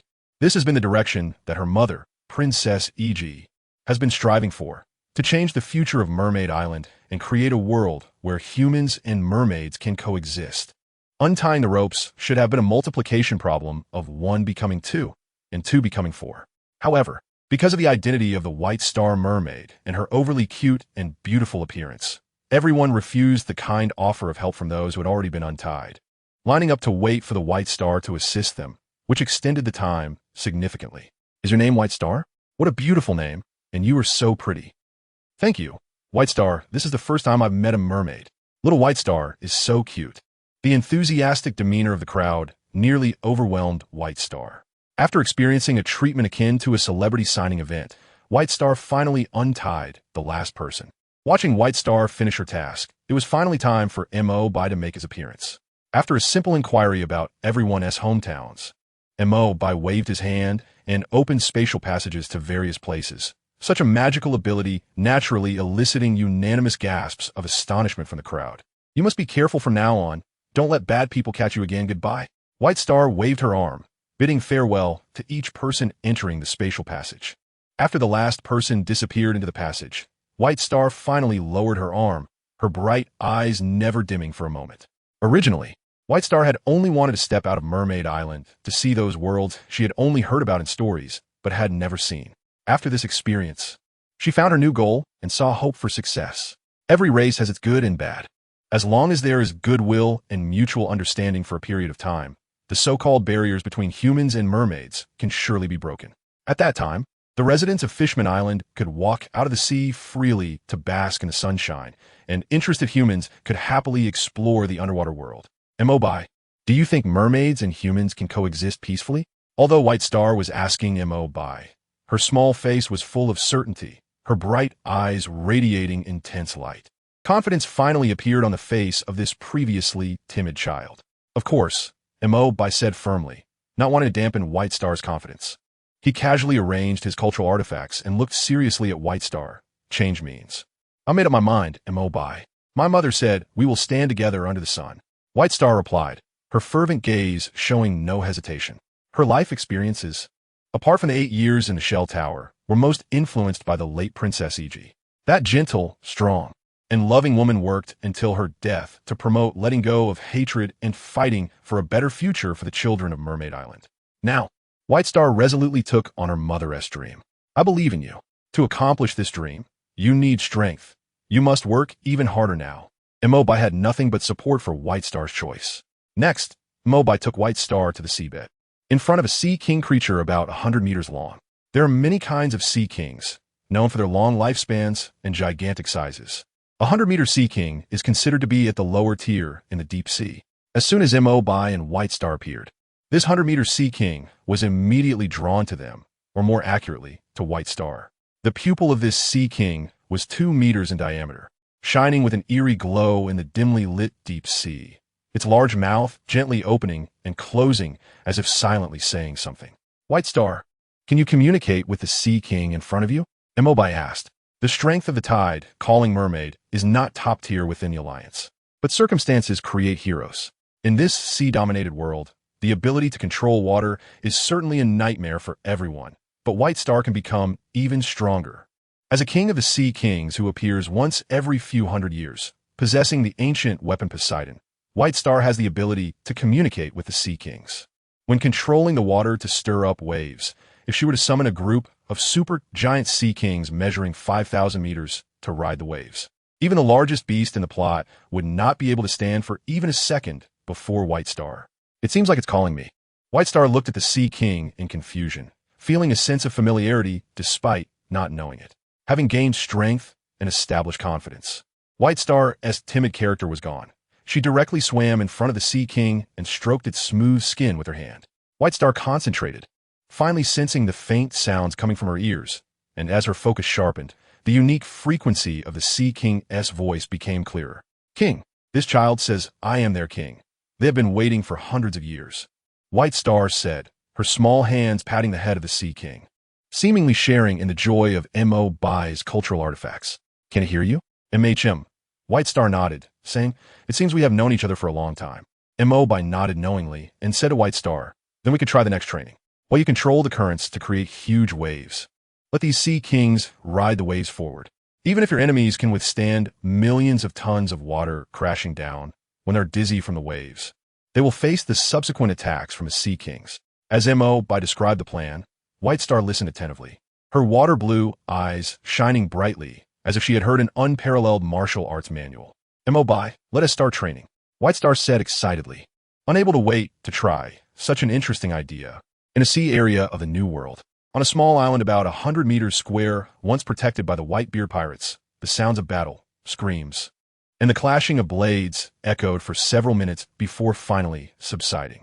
On the island, filled with the smoke of war, a burly, overweight figure with a mustache longer and thinner than Bard.As, the second Whitebeard, Newgate Weevil, was weaving through the battlefield strewn with corpses. These idiots are so stupid, saying that only the Whitebeard pirates are Whitebeard's sons. Mom, I'm Whitebeard's son, right? My mustache is white. The second Whitebeard, holding a long-handled sword that closely resembled Whitebeard's, had a snotty face, looking utterly daft. That's right, son. The Whitebeard pirates are just playing house. Only you are the true biological son who inherited the bloodline of the world's strongest pirate, Whitebeard. And I am a woman loved by Whitebeard, a golden-haired woman, adorned with jewels and with a face wrinkled like a chrysanthemum, Miss Bikini said. She then trotted over to the second Whitebeard and started punching and kicking him. You need to pull yourself together, my treasure. After a round of punching and kicking, Miss Bikini managed to soothe the second Whitebeard with a few simple words, and they turned to leave, walking while saying, All right, let us go. What do you think you should do? Clean up those captains of the Whitebeard pirates. I am Whitebeard's biological son. Whitebeard's inheritance should belong to my mother. The two of them turned to leave the now ruined island in unison. Clearly, this would not be the last place they visited. In addition to Whitebeard, targeting the remnants of the Whitebeard pirates that escaped, Don Quixote da Flamingo, who was pierced in the kidney and buttocks by Sachi, ultimately directed his pent-up emotions at the Whitebeard pirates after suffering defeat in front of Moria. In another location, several pirates armed with muskets were closely pursuing two men with tattoos of the Whitebeard pirates emblem on their shoulders. After a chase, the armed pirates, taking advantage of their numbers, eventually cornered the two members of the Whitebeard pirates in a dead end. Run. Aren't you good at running? Have you ever thought that one day, as members of the Whitebeard pirates, you'd be chased this badly? A pirate who had bumped his head while chasing them sneered and waved to his companions. Bang, bang, bang. All the guns erupted with dazzling sparks, and countless bullets quickly turned the two members of the Whitebeard pirates in the alley into a sieve. People come and go. Who would have thought that the Whitebeard pirates would also have a day of being hunted like this? The corpse of an ordinary member of the Whitebeard pirates is worth 50 million berries. The Don Quixote family is indeed wealthy. I really want to join them. As the gunfire ceased, the group of pirates laughed and approached, dragging the two New World pirates, almost turning them into punching bags in a struggle for the vacant Yonko position left by Whitebeard. However, no one had the absolute power to crush the remaining opponents to ascend to the Yonko throne. At this rate, the chaos in the New World is likely to continue for a month or so before it gradually calms down. Jinbei was released by the Navy shortly after the Marineford War, and due to the destruction of Mariehua by the world government and the instability of their hegemony, he was not stripped of his warlord status in order to garner support from Fishman Island. Upon learning of Whitebeard's death, Jinbei immediately went to Whitebeard's grave to pay his respects to the benefactor who once protected Fishman Island. Jinbei is chivalrous and responsible, and it is precisely because he has received Whitebeard's protection for Fishman Island that he firmly refused to fight against the Whitebeard pirates during the Marineford War. Subsequently, Jinbei began to consider the future of Fishman Island in his heart. Fishman Island is located 10,000 meters deep in the sea, and its residents long for the sunlight on the surface. However, due to the dangers, few dare to bravely step into the unknown world to pursue their aspirations, with only a small number of fishmen appearing on the ocean surface. When different races come into contact, friction, discrimination, and prejudice are inevitable. On the other hand, the scarcity of fishmen in a certain sense also represents their preciousness. For profit, even friends and family may turn against each other, let alone the already scarce fishmen. Some malicious individuals naturally began to show their dark intentions towards the fishmen to satisfy certain people's curiosity. The rarity of fishmen has paved this road with gold, and some bolder humans even directly went to the seabed to capture them. Jinbei, in his childhood, harbored anger and a desire for revenge against humans for the harm they inflicted on fishmen. But after the education of Fisher Tigers an eye for an eye and Princess Odoheim's idea of coexistence between fishmen and humans, Jinbei's mindset changed. The reason evil people do bad things is that they are evil, unrelated to race. Jinbei joined the warlords because the Gorosei said that this would strengthen harmony between races. With the status of a warlord, Fishman Island would have the backing of the world government. And positive forces, such as the Navy and the affiliated countries of the world government, would not act against Fishman Island. However, the seas are currently experiencing the most chaotic era of pirates, and having just this is not enough. Those ruthless pirates completely disregard the world government, and in this era, many affiliated countries of the world government have been destroyed by pirates. Therefore, Jinbei wants to raise a banner that can intimidate those lawless pirates for Fishman Island. Currently, there are only 3 banners in this sea that can help him achieve his goal. After some contemplation, Jinbei chose the Big Mom Pirates, as their idea of establishing a nation has too many similarities with his own philosophy. After a series of complicated contacts, Jinbei's strength and status as a warlord were something Big Mom could not refuse. Thus, both sides quickly reached an agreement. Fishman Island would regularly offer the unique desserts of Fishman Island to Big Mom, while the Big Mom Pirates would provide protection for Fishman Island. It seems that Big Mom doesn't have such a bad reputation for being hard to approach after all. Jinbei, who never expected this trip to go so smoothly, folded the Big Mom pirate flag and tucked it into his clothes, shaking his head in amazement. According to rumors from the outside, Big Mom's horror could stop a child from crying, but in this encounter, Big Mom did not shy away from her ambition to dominate the seas. And her dream of creating harmony among all races was pure and naive. The journey involved ordinary hardships, and after more than a week, Jinbei finally took a boat to the vicinity of the Red Line. As a fishman, he did not need much preparation. He plunged into the sea, and all that was left was to swim downstream. Fishmen are very fast in the water, and as Jinbei dove deeper, the light from above grew dimmer until the light re-emerged, which meant he was nearing Fishman Island. However, when the light appeared before him, he did not see the outline of Fishman Island. Instead, he was met with another shocking scene. He saw 7 or 8 super giant sea kings, each over 5,000 meters long, lined up at the entrance to Fishman Island, followed by dozens of smaller large sea kings over 1,000 meters long. What? What happened? How come I haven't been home for long, and I'm blocked by sea kings? Jinbei's eyes widened at this scene, and his throat let out a loud cry like a bell. What on earth is going on? At 3 meters tall, Jinbei was nothing but a speck in front of the gigantic sea kings, and his shouting naturally did not attract their attention. As Jinbei was at a loss, he suddenly trembled as a long-buried memory slowly surfaced in his mind. 8 years ago, Princess Shirahoshi's cries also attracted a group of sea kings. What happened to Princess Shirahoshi? Jinbei was instantly drenched in cold sweat from his own thoughts, directly ignoring the sea kings blocking the entrance to Fishman Island and accelerating into the island. He didn't even have time to greet the soldiers along the way, easily making his way into Ryugu Palace. Pushing open the door, there were no unexpected incidents as he had imagined. King Neptune and his family were gathered around the dining table, toasting a stranger. Wait a minute, a family? Princess Shirahoshi, how? Before he could figure out how Shirahoshi had come out of the hardshell tower, Jinbei looked at the 1.50 meter tall, petite Shirahoshi, his pupils widening even more than when he saw the sea kings blocking the door. As an early soldier of Fishman Island's Neptune army, Jinbei had watched Shirahoshi grow up. This child is a giant sea king fish, right? She was already over 1.50 meters at 6 years old, right? Welcome back, Jinbei. Sit down and talk slowly. Shirahoshi, who was not unfamiliar with Jinbei, smiled and said, while the staff immediately brought a new set of chopsticks and added a place for him. Thank you, Princess Shirahoshi. Shimping didn't need to hesitate about his relationship with Neptune and confidently sat at the table, asking Neptune, Your Majesty, what is going on? Shimping, you have worked hard outside these years. Neptune looked Shimping up and down after he entered and proudly said, Since the day my daughter Shirahoshi came out of the hardshell tower, the smile on her face hasn't disappeared for a moment. For all those years Shirahoshi hid in the hardshell tower, he often felt guilty for not being able to protect his daughter. But now, his daughter is becoming more cheerful day by day, and now she can even protect the entire country. As a father, he is proud. No, Your Majesty. Shimping interrupted Neptune.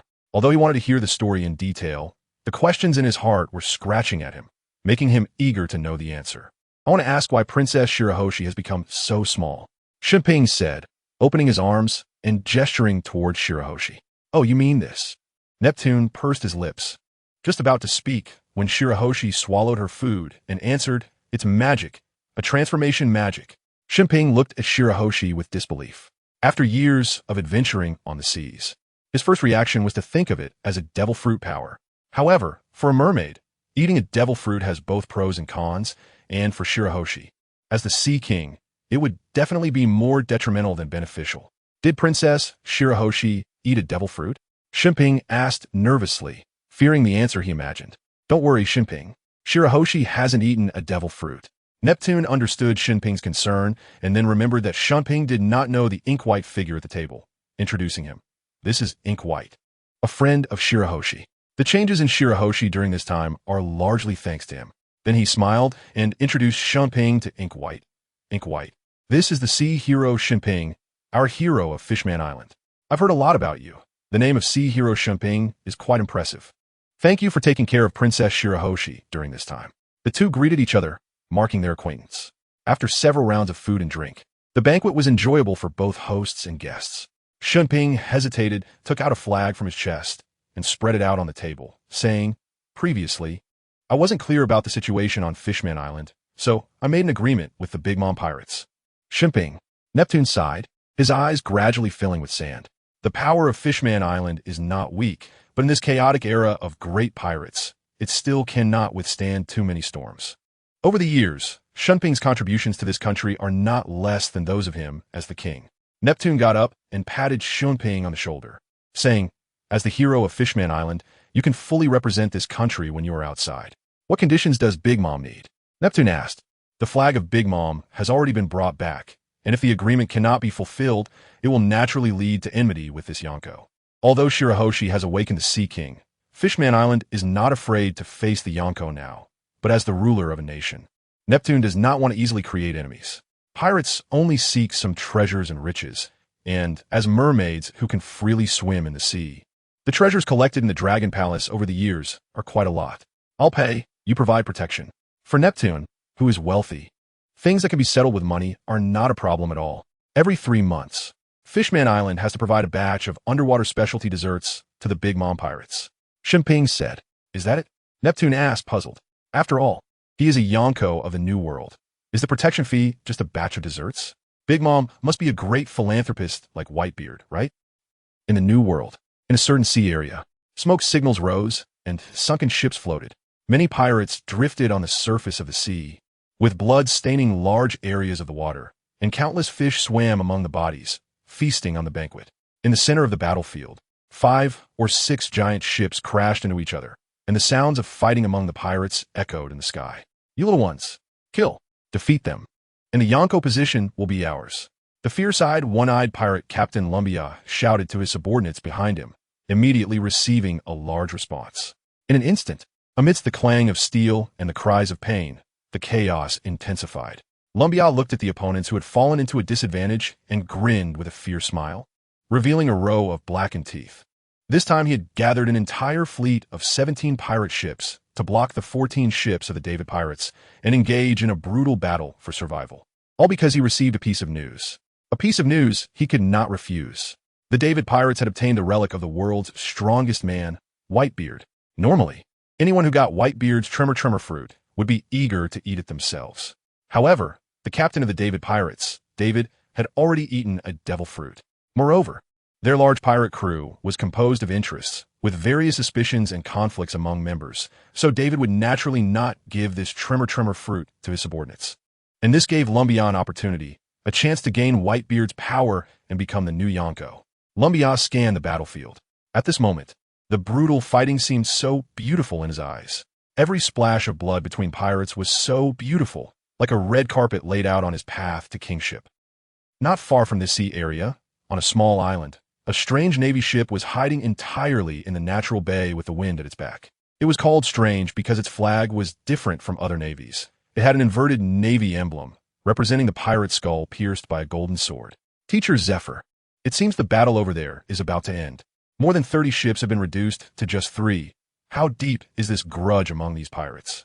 A middle-aged man in strange attire, around 30 to 40 years old, put down his binoculars and said to the one-armed old man behind him, who was equipped with metal prosthetics, for these ferocious criminals, this was just a simple fragment of their daily life.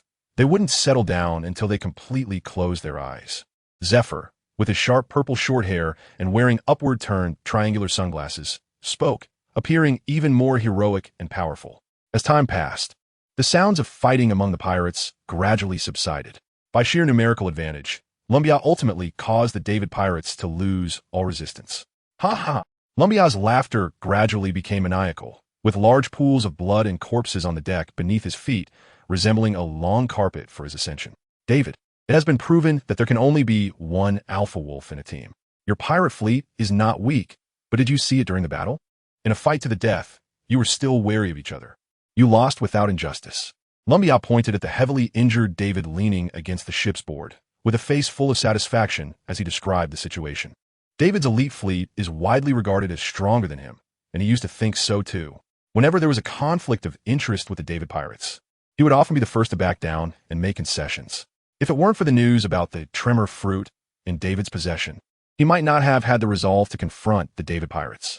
The current reality is that he has defeated the David pirates, who have a greater reputation than him. Moreover, he is about to obtain from the world's strongest man, Whitebeard. Bah, Ramboya, you only took advantage of surprise attack. Even so, you have so few men left. David is a rough man with a big beard and asymmetrical eyes. Seeing Ramboya, who once bowed to him, acting so arrogant, he spat a mix of yellow phlegm accurately into Ramboya's open mouth as he left. Casting a disdainful glance at the few remaining pirates who could still stand, he sneered, saying, "If we really set up to fight, your little shrimp soldiers would have already sunk to the bottom of the sea to feed the fish." Ramboya was disgusted by the thick phlegm he swallowed, and his face instantly turned as ugly as if he had lost his mother. "David, I was going to give you a decent death, but it seems you're asking for it." Ramboya spat, brandishing his blood-dripping, thick back-cutting knife, revealing a cruel and bloodthirsty smile. The bloody methods of pirates are definitely more brutal than most people can imagine. As someone who licks blood from the blade, he understands the act of killing thoroughly. Various cruel instruments of torture are his specialty. If he wanted to torture someone for a month, that person wouldn't die a minute earlier. David, seeing the cruel smile on Ramboya's face, couldn't help but shudder. He is not a good person and is not unfamiliar with the means pirates use to torture others. In fact, he has caused many to die under his torture. But torturing others and being tortured are two different matters. Even a psychologically twisted and cruel pirate wouldn't want to be tortured themselves. Heh, I won't play by your rules. Look at this. David took out a devil fruit from a small box at his waist, a smile curling at the corners of his mouth. You must have ambushed us to get this, right? The moment Ramboya saw the in David's hand, his thoughts were entirely captivated by it, and his expression turned frenzied once more. Ha ha ha, it is indeed here.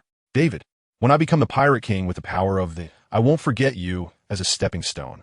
Ha ha, Ramboya laughed wildly, imagining himself as the king of the sea, his eyes shining with a wolfish ferocity. As the laughter stopped, Ramboya's movements suddenly accelerated as he rushed towards David, eagerly wanting to experience Whitebeard's power. Wait, give me a way out, and this is yours. Otherwise, since death is certain, I might as well try dying by eating 2 devil fruits and exploding today. Seeing Ramboya's sudden acceleration, David felt a shock in his heart and immediately held it to his mouth, pretending to bite it, threatening Ramboya as the former power of the world's strongest man. David didn't believe Ramboya would gamble that he wouldn't bite down. And indeed, as David threatened to eat thee and explode, Ramboya's movements momentarily froze, standing there dumbfounded. Let you go? How can I be sure you won't escape with the... Ramboya's face darkened as he stared intently at the... His crew had suffered heavy losses, and with such a price paid, he absolutely could not let this slip out of his sight today. David also saw the determination in Ramboya's gaze, and, after considering it, decided not to make too many demands, saying, "Give me a small boat, and after I feel safe after a distance, I'll throw thee away. I have time to escape, and you have time to pick up the fruit. This is fair for everyone, right?" David spoke, his eyes always wary of Ramboya's potential attack. All right, Ramboya, unable to think of a better way for now, was about to agree when a sound of a whistle from afar interrupted their conversation. Oh no, it's a Navy's warship. Several surviving pirates panicked upon seeing the giant warship approaching from a distance. They had just gone through a brutal battle for survival and were already exhausted. Having barely rested for a moment, they now faced the Navy again. How could they possibly win? Damn the Navy. They've definitely been secretly watching for a long time. The mantis stalks the cicada, unaware of the oriole behind. Good. Indeed, the Navy-esque style. the moment Ramboya saw the Navy ship. He realized the Navy had been waiting in the shadows for a long time. The Navy intervening at this moment made him want to grind his teeth in frustration. "Quick, give me the—" Ramboya gritted his teeth at David. His pirate crew suffered severe losses, and if he couldn't gain the power of the before battle in the Navy, his journey at sea might just end here. Only if I ensure I escape alive will I give you the— David refused to budge an inch. Previously, he had eaten a very ordinary, useless fruit. All his strength relied on his hard work. He posed little threat to the world. Yet the evil deeds he committed— David's heart raced, but he showed no signs on the surface. After realizing he could preserve his life, more calculations began to form in his mind. For example, revenge. His fleet was everything he had built over decades on the sea, but it had been destroyed in one day due to Ramboya's ambush. How could such hatred not be avenged? David's eyes flickered as he decided to use the Navy's hand to help him take revenge. "Good. You're good, David." Ramboya was so angry he could barely speak, pointing at David, his chest heaving violently. After a long pause, Ramboya finally calmed down. Looking at the Navy warship, which was now only a few dozen meters away, Ramboya slowly closed his eyes, ultimately unable to give up that was so close at hand. "Guys, gather your spirits and face the Navy one more time. As long as we win, the path to becoming kings will be clear, with no obstacles in our way. People die for wealth, birds die for food." Ramboya opened his eyes, filled with an indomitable determination, and encouraged the few remaining pirates. "Boss, the pirates, having been injured in battle, wanted to persuade him, but under Ramboya's threatening gaze, they ultimately swallowed their words and fell silent. A distance of several dozen meters was merely a few seconds for the giant warship, and just as Ramboya finished his pre-battle rally, the Navy ship charged forward without losing speed, ramming into their pirate ship. The violent shaking caused the already injured pirates to stagger back and forth with the ship, and some corpses on the deck fell into the sea along the broken planks. A few pirates reacted quickly, using their weapons to stab into the deck to maintain their balance. "I thought you scum would run away upon hearing the whistle. Is it because the pirate ship is broken?" Zephyr jumped down from the bow of the warship and landed on the wrecked pirate ship still floating on the sea. He surveyed the bloody battlefield and said to the pirate leader, Lambuya, who stood at the front, "I never expected you, who are known for your meticulous approach and pursuit of perfection, would engage in such a brutal battle with the David fleet in this sea area." "Zephyr, we've been waiting for a long time for both of us to be wounded, right? The Navy is as always unwilling to take a loss." Lambuya glared at Zephyr with hatred. The Navy had arrived just as he was about to reap the fruits of victory, and the anger in his heart was boiling to the point of almost bursting from his eyes. Even after retreating to the back, "You still can't stay quiet and are active on the sea. Leave your remaining arm here with me." As soon as Lambuya finished speaking, he shouted. The thick-backed, bone-cutting knife in his hand, wrapped in haki, charged towards Zephyr, the remaining bloodstains contrasting with the haki, making it seem like a knife crying blood. "I've lost count of how many scum like you I've exterminated." Zephyr snorted, and his enormous mechanical prosthetic swept horizontally. Although Zephyr was old, as a former top-tier admiral of the Navy, his strength was more than enough to deal with a notorious pirate in the New World. Clang! Brilliant sparks flew as the two collided. The immense force spread through the iron wall crusher, and with a single blow, Zephyr nearly knocked the bone-cutting knife out of Lambuya's hand. Subsequently, Lambuya was completely thrown off by Zephyr's attack rhythm and was forced to endure the hammering of Zephyr's iron arm. While Zephyr was attacking, the Enel Navy members did not just stand by and watch. Although their ranks were not high, they were definitely elite among the Navy. Facing pirates who had already endured a brutal battle, they crushed their opponents as soon as they made contact. Clang, clang, clang. The sound of metal clashing continued. As Zephyr's hammering strikes became more vigorous, his breath became a bit unsteady. When he felt his breathing becoming increasingly labored, Zephyr sent Lambuya flying with a powerful blow. Taking advantage of the moment, he pulled out medication to alleviate the injuries he had accumulated over the years. Boom! Coincidentally, Lambuya crashed into a plank not far from David. Cough, cough. Lambuya coughed violently, spitting out a piece of broken internal organs, then turned his gaze to David leaning against the plank. After a brief encounter with Zephyr, he clearly saw the gap in strength between the two sides and understood the terrifying power of those standing at the top of the sea. He had made quite a name for himself in the New World, but he couldn't even defeat an injured and aging Navy admiral. How strong could those truly at the top of the food chain in the New World be? How powerful was Whitebeard, who was called the world's strongest man? Now, The power of that strongest man was right in front of him. The power that could change his life was right in front of him. Give me the fruit, and I promise you, after defeating the Navy, I will let you go, Lambuya said with fiery eyes. This would be his chance to stand at the top of the world. Will you really let me go? David tightly gripped the tremor fruit and asked. Yes, I swear. Lambuya answered impatiently. Then, David's expression was still hesitant, but his hand slowly reached towards Lambuya. Just as Lambuya saw the tremor fruit getting closer to him, and a look of joy appeared on his face, David smirked, revealing a mocking curve, and threw the tremor fruit towards Zephyr. Lambuya's expression changed from surprise to daze, and then to rage in an instant. He had been played by his defeated subordinate. You're playing me. You're seeking death. Seeing the tremor fruit fall into Zephyr's hands in front of him, Lambuya looked at David with eyes filled with fury. Meanwhile, David, the moment he threw the tremor fruit, dashed towards the Navy's side. By the time Lambuya realized he had been tricked, David had already reached Zephyr's side. Did you not expect this, Lambuya? The tremor fruit you longed for flew right under your nose. Compared to your promise, the non-killing Admiral Zephyr is obviously more convincing. David mocked, looking back at the furious Lambuya. Although he was a pirate, at that moment he felt a sense of security from Zephyr. The tremor fruit. Zephyr heard. Zephyr had admired heroes since childhood, becoming the hero of his hometown at the age of 14. He once naively believed that anyone deserved redemption, and after joining the Navy, he upheld the principle of not killing. However, he found that such empathetic actions ultimately brought him immense pain. Pirates who had been spared by him continued their evil ways after being released from prison and sought revenge against his family.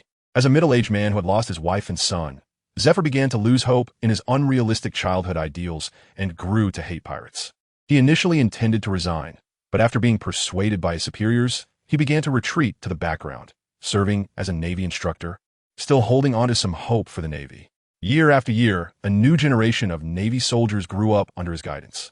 Zephyr had looked on with great pride as his students fought against evil on the sea, but at the height of his old age, a notorious pirate who had harmed many of his students joined the warlords of the sea and turned into a colleague of the Navy. How could he not feel utterly disappointed with the world government and the Navy? Now, with a heart full of anger and resentment, Zephyr stepped back into the sea that had left him battered and bruised. Surrender? Zephyr held the tremor fruit in one hand, looking at David, who thought he was safe and relaxed, with a mocking smile on his lips.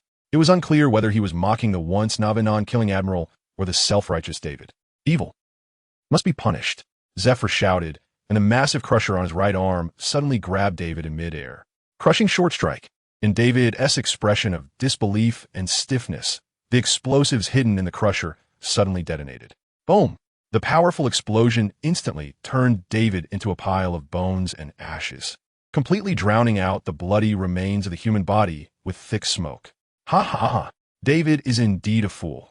How could someone who became the strongest admiral in the Navy, teaching so many strong warriors, be a Navi idiot who believes in the Navy's self-promoting image? Lambuya was taken aback for a moment when he saw Zephyr blow David to pieces. Then he burst into mad laughter. He laughed at how David could believe the Navy's propaganda. The title of the non-killing Admiral Zephyr had been well known in the seas decades ago. But most of these vicious pirates living in dark environments would treat it as a joke. They can't do that, nor do they believe there are such naive people in the world, especially since such naive people can live to such an old age. Humph. Have you laughed enough? If you've laughed enough, then get out of my way. Zephyr snorted coldly and instantly disappeared from his spot, raising the mechanical crusher, still emitting the scent of gunpowder, and smashed it down onto Lambuya's head. Lambuya, who had just been knocked away and hadn't caught his breath, could only raise his sword to defend himself. Clang, clang, clang. With each collision, Lambuya's stamina drained faster and faster. Finally, after one last collision, Lambuya's arms went weak, and he was smashed, along with his sword, into the deck. Zephyr looked at Lambuya as he crashed into the deck, a satisfied smile appearing on his face. After leaving the Navy to establish the Enel Navy, every time the crusher smashed into a pirate, he felt a sense of satisfaction in avenging himself. From the moment you became a pirate, it was destined that one day you would meet your end in the sea. Crushing tornado, Zephyr shouted loudly, and the mechanical crusher in his right arm slammed hard onto the deck. The immense power instantly caused the already damaged ship to crack like a spider web, stretching endlessly, until it was crushed into countless debris and sank into the sea, accelerating the wreck's descent to the bottom. With the ship shattered, Lambia had no chance of surviving under Zephyr's hands. However, Zephyr's deep hatred for pirates led him to use the sea stone bullets in the crusher to shoot all the pirate corpses floating on the sea. Then, he set the wreckage on fire, igniting all the remnants of the pirate ship until they were completely reduced to ashes at the bottom of the sea. Once the pirate ships were burnt to cinders and thoroughly sunk, Zephyr led his team to wrap up. On the warship, Zephyr sat at the table in his room. Even with sunglasses on, it was clear that his gaze was fixed on the tremor fruit in his hand. He was hesitating whether to eat this devil fruit. Whitebeard had already demonstrated with his actions that their generation had grown old. But just like Whitebeard, who despite knowing his physical condition, still chose to storm into Marineford to save Ace, Zephyr would not give up his determination to eliminate all the pirates in the world just because of his age. He needed power, immensely powerful power. But the tremor fruit alone was definitely not enough for him to accomplish his ambitions with this battered old body. Should he leave it for his students for the future, or consume it himself, forcing this old body to play the hero once more? Zephyr stared at the tremor fruit, his eyes behind the sunglasses flickering uncertainly. Just as he was struggling to make a decision, ripples suddenly spread through the space in front of him, and a young figure stepped out. The other party had an ethereal quality, seemingly detached from the world, and those clear eyes, as if nurturing an entire galaxy, instantly calmed Zephyr's mood when he saw them. "Who are you?" Zephyr's furrowed brows quickly relaxed, and he spoke calmly, gesturing with his chin to the chair beside him, inviting Mo to sit down and chat slowly. Relaxing, he leaned his weight against the back of the chair. Decades of life experience allowed him to determine at first glance that the newcomer bore no ill will. As people age, they become restless.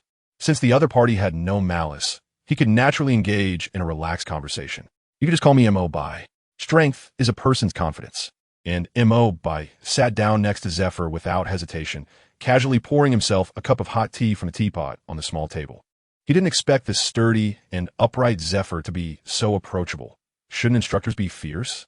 Mo. That name sounds a bit familiar. Zephyr couldn't quite recall where he had heard that name before, nodding and asking, "Is it the world government or the Navy that sent you to negotiate?" He had left the Navy to form the Enel Navy as a way to confront the world government and the Navy. "I see." Zephyr's expression involuntarily fell for a moment.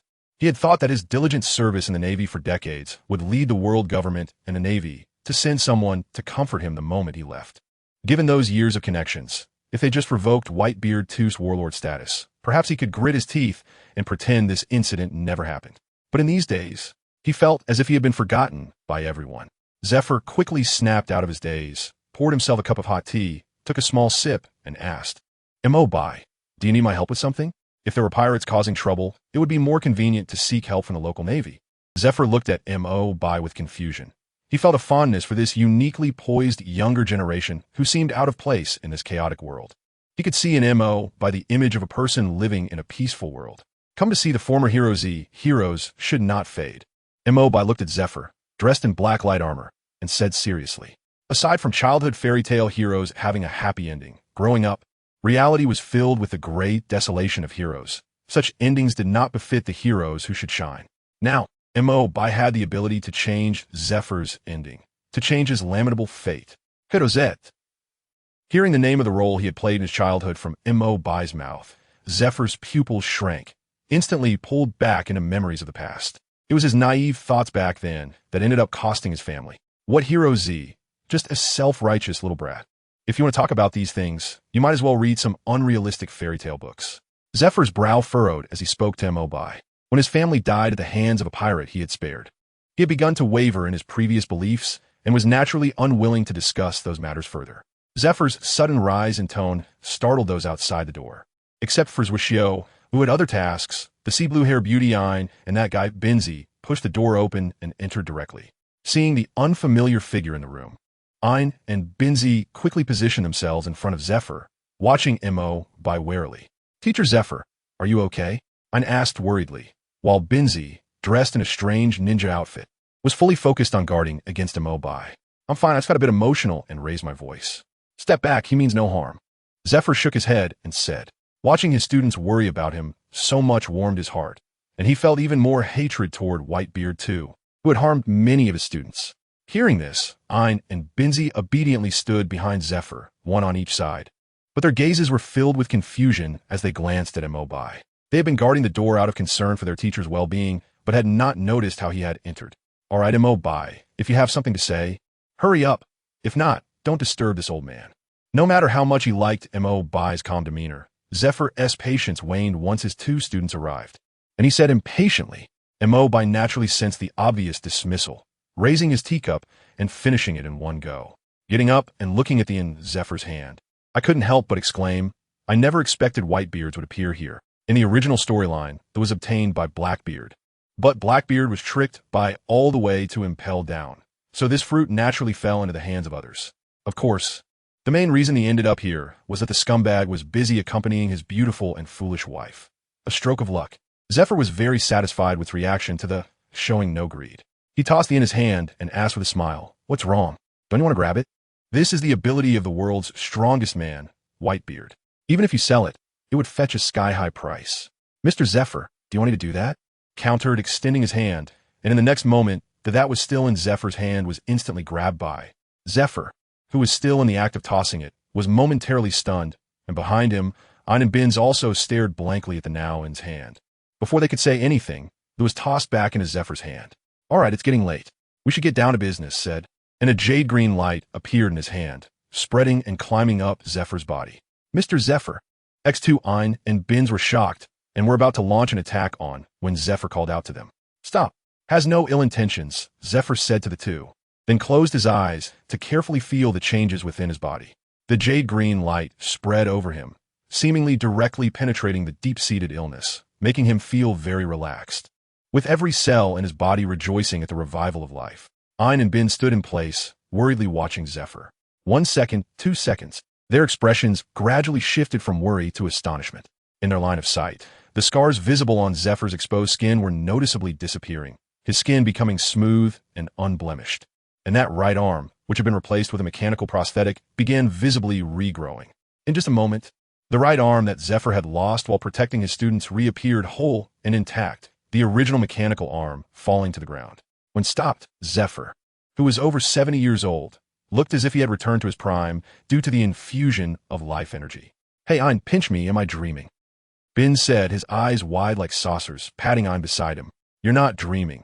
I see it too. Ein replied without looking back, her eyes fixed on, wanting to ask some questions, but fearing the answers she might get. On the ocean, some special devil fruits indeed bring unimaginable abilities. Just like her retrogression fruit can allow her touch. Noticed Ein's hesitation and understood her thoughts, but only smiled without answering. Any words were no match for the reality before them. As the jade-green light faded, Zephyr quickly opened his eyes. He felt relaxed all over, and the previously faint pain from his illness had subsided. Looking at his restored right arm, he awkwardly tried to move his fingers, watching as they performed gripping motions just as he had imagined. Zephyr's expression changed, and he suddenly clenched his right hand into a fist, followed by a powerful hockey burst, a dark, metallic light wrapping around his entire forearm. This arm is really healed. Zephyr gazed nostalgically at his regained right arm.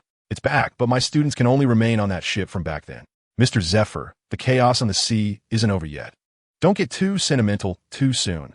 S voice interrupted Zephyr's nostalgic thoughts. Following this, a sphere of light appeared in his hand and flew towards Zephyr, quickly merging into his body. Ding! Zephyr has obtained the inheritance of Set.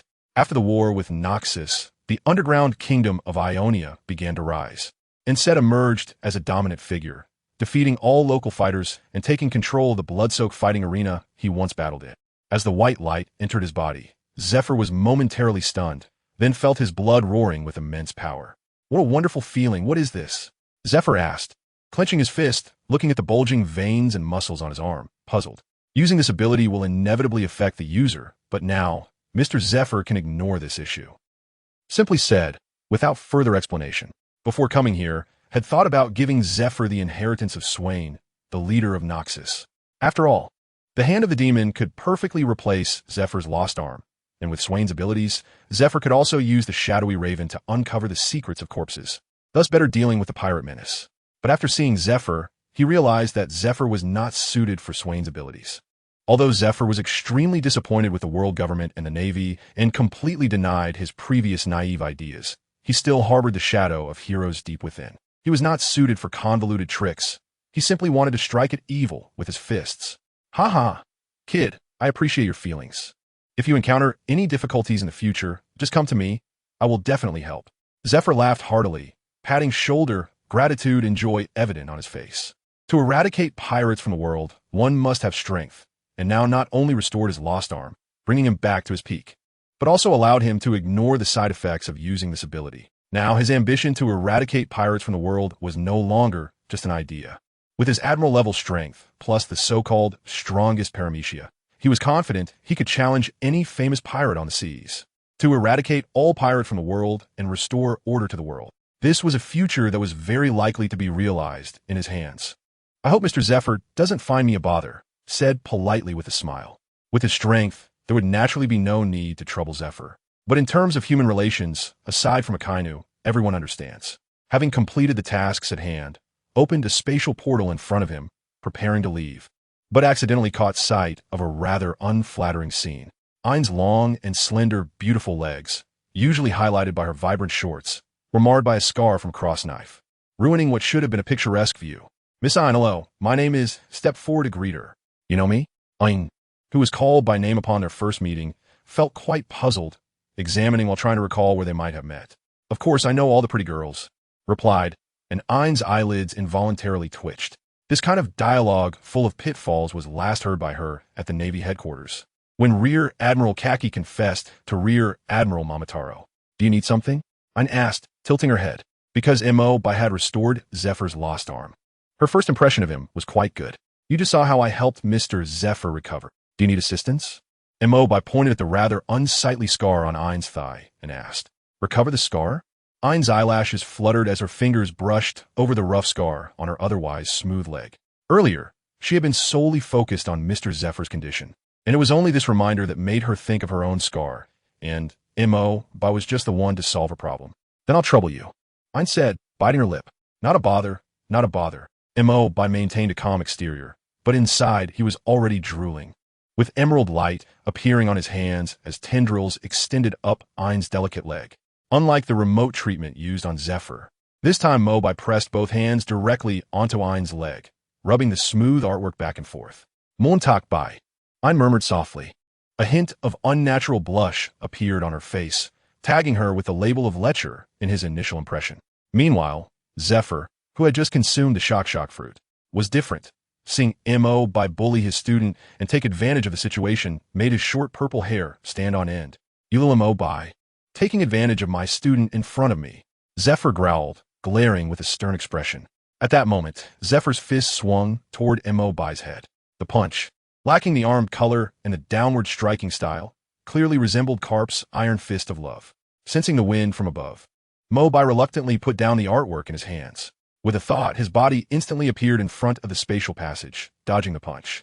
Miss Ain, be sure to contact me for scar removal services next time, Mo-Bai said, still feeling unsatisfied. Ain and Binzi exchanged glances upon seeing Zephyr's complex expression, covering their mouths and chuckling. It was the first time they had seen such an expression on Zephyr's face, perhaps because he looked significantly younger, making him feel completely different from before. Oomph. Laughing after being taken advantage of, Zephyr noticed his loss of composure in front of his students, and his expression froze. He coldly huffed and said to Ain, Next time, just act without hesitation. You're a troublesome student. After saying that, Zephyr grimaced and chased the two students out of the room. Those kids have grown up. Zephyr sat back down in his chair, reminiscing as his thoughts flew back to the days on the internship ship. Remembering the scene of students falling before him, Zephyr's hands instinctively emitted a faint white light, causing the nearby air to crack like a spider web, shattering the wooden handle into pieces. Time flies. Unknowingly, several months have passed since the Marineford War. Apart from the various pirates in the New World battling for the legacy of the White-Beard pirates, the biggest topic during this time has been the selection of the next Marine Admiral. When an organization reaches a certain level, different voices will emerge, and the Navy is no exception. Besides those who join the Navy based on their connections, those who chose to join during this chaotic era have their own unique perspectives on justice. While they all share a firm stance on the overall goal of eradicating pirates, personal interpretations have led to various factions within the Navy. The most prominent factions currently are the Hawks and Doves, led by Akainu. The Hawks believe in absolute justice and that all pirates and criminal forces should be eradicated at all costs. In contrast, the Doves, led by the reluctantly pushed Akiji, advocate for reserve justice, arguing that decisions should be made with thorough consideration. Generally, there aren't significant disagreements between the two sides. But in this historical moment that will determine the Navy's future for the next decade, or even longer, their arguments have become quite heated. After a round of stubborn disputes, the Navy ultimately reported 2 candidates to the higher-ups of the world government for a decision. The world government, Mariehua. In the elders' conference room, the 5 elders, resembling livestock, gathered around the table to commence the new elders' conference. The Navy has nominated Sakazuki and Kazan. What are everyone's opinions on the candidates for Marine Admiral? The curly-haired elder, transformed into a pig, slumped over the table and spoke first. Can we parachute in a Marine Admiral? If we miss this opportunity, it'll all be hard to come by later. The round-faced elder with a white cow appearance scanned the room and said, No. The dog-like elder with a sword, wearing glasses, leaned on his sword, looking like a wise thinker, shook his head and said, The nature of the Navy is different from the CP organization. Their personnel come from all over the world, and parachuting and wouldn't be recognized. So we just watch. That bastard Carp has quite a few connections in the Navy. If one day his son, Dragon, leads the Revolutionary Army to attack Mariehua, do you think the Navy will still listen to us? The round-faced elder and the pig-headed elder exchanged angry glares and slammed the table. The Navy's elite forces were all out during the Marineford War, yet they still failed to rescue Ace, the bloodline of the pirate King Roger, from the Whitebeard pirates. If anyone claims that there's nothing fishy about it, he absolutely won't believe it.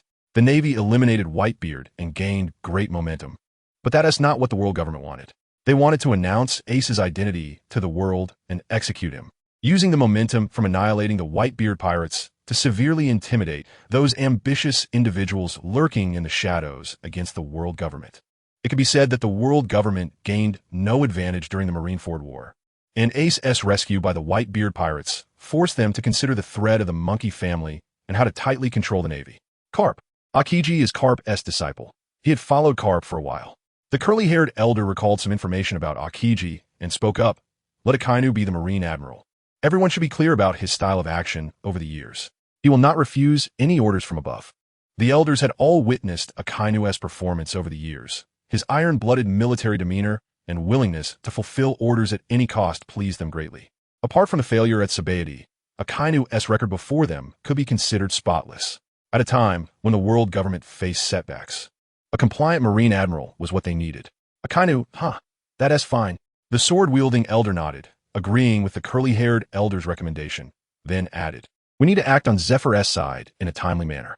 Having the newly appointed Marine Admiral Akainu personally order the execution of a long-standing instructor in the Navy will undoubtedly plant a thorn in the hearts of Zephyr's students.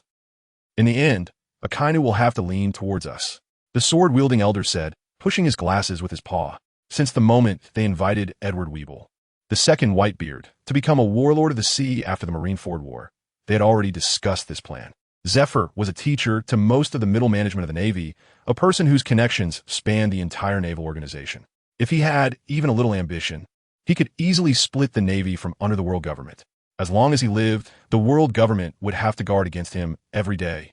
Only by removing Zephyr could the true largest faction within the Navy be dismantled, and ordering his execution would greatly isolate the new fleet admiral. Whether for interests or otherwise, they would ultimately have to lean toward them. The Gorosei, sitting at the pinnacle of world power, were definitely not foolish. It was just that their previous opponents were small fries that could be easily crushed with a finger, so they naturally did not warrant much consideration. Let's do it this way. On that afternoon, the world government sent the appointment letter for the new fleet admiral to Marine Headquarters Marineford. This efficiency left everyone watching in shock. Especially the direct appointment of Akainu as fleet admiral was even more surprising. In the fleet admiral's office, Sengoku held the appointment letter from the world government, murmuring to himself. He still preferred Akiji as the candidate for fleet admiral. There were too many considerations when sitting in the fleet admiral's position, and with Akainu's rigid and upright demeanor from the moment he took the position, the Navy would be at a crossroads of historical choices. It was foreseeable that during Akainu's tenure, the Navy would either bravely overlook the sea and clear the waters or completely fall into decline, plunging the world into deeper chaos. There was no third possibility. Sengoku silently pinched his brow, recalling Akainu's iron-blooded performance during the Marineford War and the even more chaotic sea after Whitebeard's death. Perhaps facing such a chaotic sea, the Navy needed someone as ruthless and decisive as Akainu to end this era of evil. Sigh. Akiji was born in the wrong era. Sengoku sighed and shook his head. Akiji's sense of justice actually aligned more with the choices of most people. However, that reserved sense of justice was not suitable for this dark and chaotic moment. It was not the Gorosei who chose Akainu, but this era that chose him. The news that Akainu had been confirmed as the fleet admiral soon spread among the Navy at headquarters, and everyone gathered in groups to discuss it. But it was merely idle chatter, and no one had strong opinions on the matter. In a wooden pavilion, Akainu, feeling quite pleased with the news of his impending promotion to fleet admiral, was indulging in a fragrant bath, burning incense, and brewing tea. With a bath towel wrapped around his waist, exposing his scarred chest, he sat at the tea table, cultivating his temperament. At the same time, he was also planning how to more effectively combat pirate criminals once he became fleet admiral. Akainu truly looked down on the Navy's weak and submissive image in recent years. Back when he first joined the Navy, Sengoku had not yet been promoted to fleet admiral. At that time, Garp was chasing after Pirate King Roger all over the world, and when he finally gained strength, the Navy had to actively avoid confronting the 4 emperors of pirates without the headquarters' permission. It was simply too humiliating. Now, he could finally go all out. Just as Akainu finished enjoying a bowl of hot tea, he heard footsteps outside the door. Looking in the direction of the sound, it was Akiji, who had narrowly missed the fleet admiral position. I'll take the fleet admiral position. If you're dissatisfied, we can settle it with our strength. Akainu put down the tea bowl and said to Akiji. They had known each other for decades, and before the O'Hara incident, Akainu had a positive view of Akiji, and their relationship was quite good. However, after the divergence following the O'Hara incident, the increasingly despondent Akiji made the firmly positioned Akainu indifferent to him, and they became estranged. Later, during the events in Sabaody, the 2 brothers-in-arms who shared hardships experienced a slight reconciliation. Although their relationship was not very good, it was much better than their previous estrangement. They still did not recognize each other's ideals, but at least they were willing to calm down and understand each other. Starting with settling it with our strength? What a troublesome person. Akiji scratched his messy hair, sitting cross-legged across from Akainu, and said, I'm not interested in the troublesome position of fleet admiral. Aren't you going to pour me a cup of tea for your guest? That's better than being lazy. Akainu huffed in annoyance, pouring a bowl of tea for Akiji and filling his own cup. What do you want? Akainu asked with a serious posture, contrasting sharply with Akiji's slouched demeanor. Akiji took a sip of tea, putting away his lazy demeanor, and became serious, looking at Akainu and saying, as fleet admiral, you need to consider the overall situation. Seeking quick success and instant benefits often leads to irreparable consequences. It was precisely because Akiji knew Akainu well that he came to speak with him. The Navy was indeed the undisputed ruler of the seas. However, the basic situation was too large. Once the pirates banded together to attack, this ruler could instantly become a mere turtle. You don't need to worry about that. I have more experience dealing with pirates than you. Akainu interrupted Akiji's words confidently, his resolute face filled with assurance. He had been fighting on the front lines against pirates for decades. Compared to Akiji, who often took vacations, he understood the matter of eradicating pirates far better. I wish you success, Akiji nodded, looking at the confident Akainu with eyes full of pity, then got up to leave. Due to Sengoku's eagerness to retire, the appointment process for the fleet admiral proceeded unprecedentedly quickly. By that evening, Akainu's appointment ceremony was held in a small square at Marineford. After a brief opening speech, Sengoku, under the watchful eyes of all the Navy personnel at headquarters, saw Akainu take the throne symbolizing the fleet admiral. The entire appointment ceremony took less than an hour, and that night, Akainu was moved into the fleet admiral's office. Just as Akainu was still fantasizing about leading the Navy into a new chapter of justice, when his left foot stepped into the fleet admiral's office, he was instantly dumbfounded. Was that towering pile of documents an illusion? Akainu rubbed his eyes, stepped back with his left foot, looked at the doorplate with the words Fleet Admiral's Office, and took a deep breath. This time, he stepped in with his right foot. Entering the office, the towering stack of documents still appeared before him. This was not an illusion. Akainu stared blankly at the unfamiliar office. It had been so clean when he visited Sengoku before, looking at the dim light filtering through the windows. The position of Fleet Admiral began to transform in his eyes into a dark cage. Akainu let out a long breath, dragging his reluctant feet to sit at the desk, silently picking up the topmost stack of documents. Several pirate usurpation incidents have occurred in the West Sea, suspected to have greater masterminds behind them. requesting support from headquarters, Navy Branch 092. Akainu glanced at the thick stack of documents on the table, and the enthusiasm in his eyes instantly faded by more than half as he understood Sengoku's difficulties. No wonder Garp could chase Pirate King Roger around the world without a care. Even when Akainu became the fleet admiral, the news only caused a brief stir. In this chaotic sea, new things happen every moment, especially now, as various pirates are vying for the vacant position of a Yonko after Whitebeard's death. In the sea, strength is always the most important. Any sense of righteousness or morality crumbles before the strong. In a chaotic battle where all kinds of pirates are showcasing their abilities, the one most likely to inherit Whitebeard's Yonko position is undoubtedly the second Whitebeard, Edward Weevil, who has been targeting the Whitebeard pirates, claiming to have inherited the bloodline of the world's strongest man, Whitebeard. Weevil possesses the strength of Whitebeard in his youth and has eliminated many former members of the Whitebeard pirates during this time. Moreover, due to his powerful destructive capability, wherever he goes, the ground often turns to scorched earth. Mama, none of Whitebeard's sons are as good as me. I am Whitebeard's real son. Weevil emerged from the ruins, speaking to Miss Bakken, who was rummaging for treasures. That's right, you are Whitebeard's real son. Miss Bakken continued searching through the wreckage without looking up, but after a long time, she only found a thin gold necklace on a corpse. Bah, a bunch of poor fools. Miss Bakken yanked the gold necklace out and spat on the corpse. Upon seeing the tall and foolish Weevil standing in front of her, she immediately shifted her anger and ran over to punch and kick him. Mama, it hurts. Weevil didn't understand why his mother was hitting him, but didn't dare to dodge, saying pitifully. Finally, when Miss Bakken grew tired of hitting him, she looked at the aggrieved Weevil and pouted, saying, "This is because Mama will always love you." This simple sentence soothed the foolish Weevil. Miss Bakken looked very dissatisfied at her scarce jewels. During this time, they had only eliminated minor members of the former Whitebeard pirates and had not obtained many valuable items. After thinking for a moment, Miss Bakken greedily said to Weevil, "Next, we will go to Whitebeard's hometown, Sphinx. I've heard that most of the Whitebeard pirates are staying there. We will take back Whitebeard's inheritance. Whitebeard's inheritance should belong to us." Mama, I am Whitebeard's son. Whitebeard's inheritance should belong to Mama. Weevil, with snot running down his nose, closely followed Miss Bakken step by step. Not long after they left, a giant warship docked on the island. Looking at the ruins and the flames on the island, the ninja-dressed Binz moved quickly, and in a few leaps, he had assessed the situation. "Teacher Zephyr, we are a step late. The second Whitebeard has already left." Binz returned to the warship and said, looking at Zephyr with admiration in his eyes. All the pirates they encountered along the way had fallen silent under Zephyr's black arms, with the power of the Tremor fruit combined with the strength of an admiral. Even the well-known pirates didn't have a chance to plead for mercy before being eliminated. A step late? Zephyr clenched his fists at the words, paused, then relaxed, ordering, "Search the island for any survivors." Now his physical condition was stronger than during his peak, and he wasn't in a hurry to eliminate Weevil to avenge his students. Upon hearing this, Binz immediately led the team into action.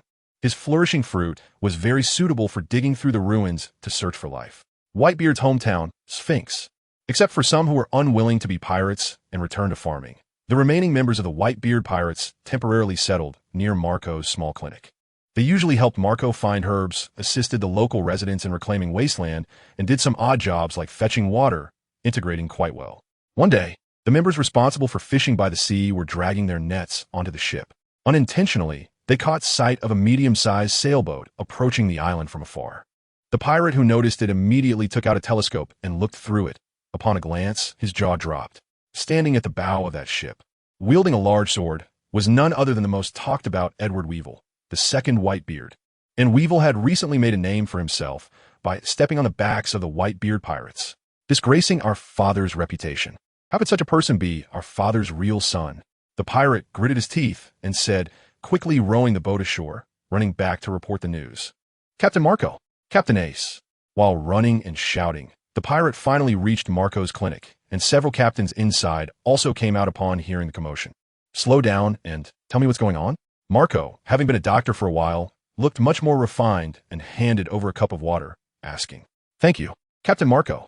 The pirate took the cup and drank it in one gulp, his breath calming down a bit, and said to Marco and the others that guy who's been killing our brothers at sea, claiming to be our father's real son, is coming to this island.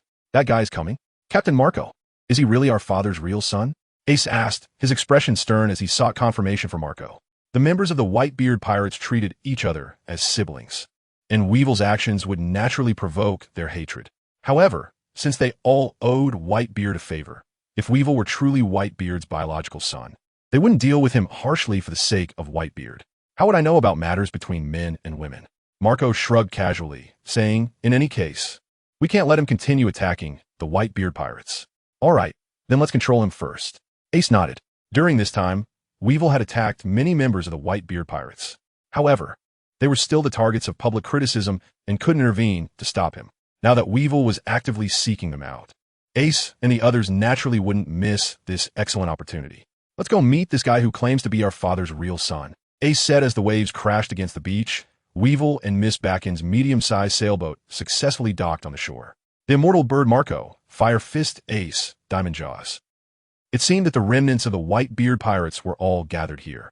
Miss Backen looked at the group of people on the shore with a greedy expression. Whitebeard stood at the Yonko position for decades. Having been active at sea for so long, how much treasure must he have collected?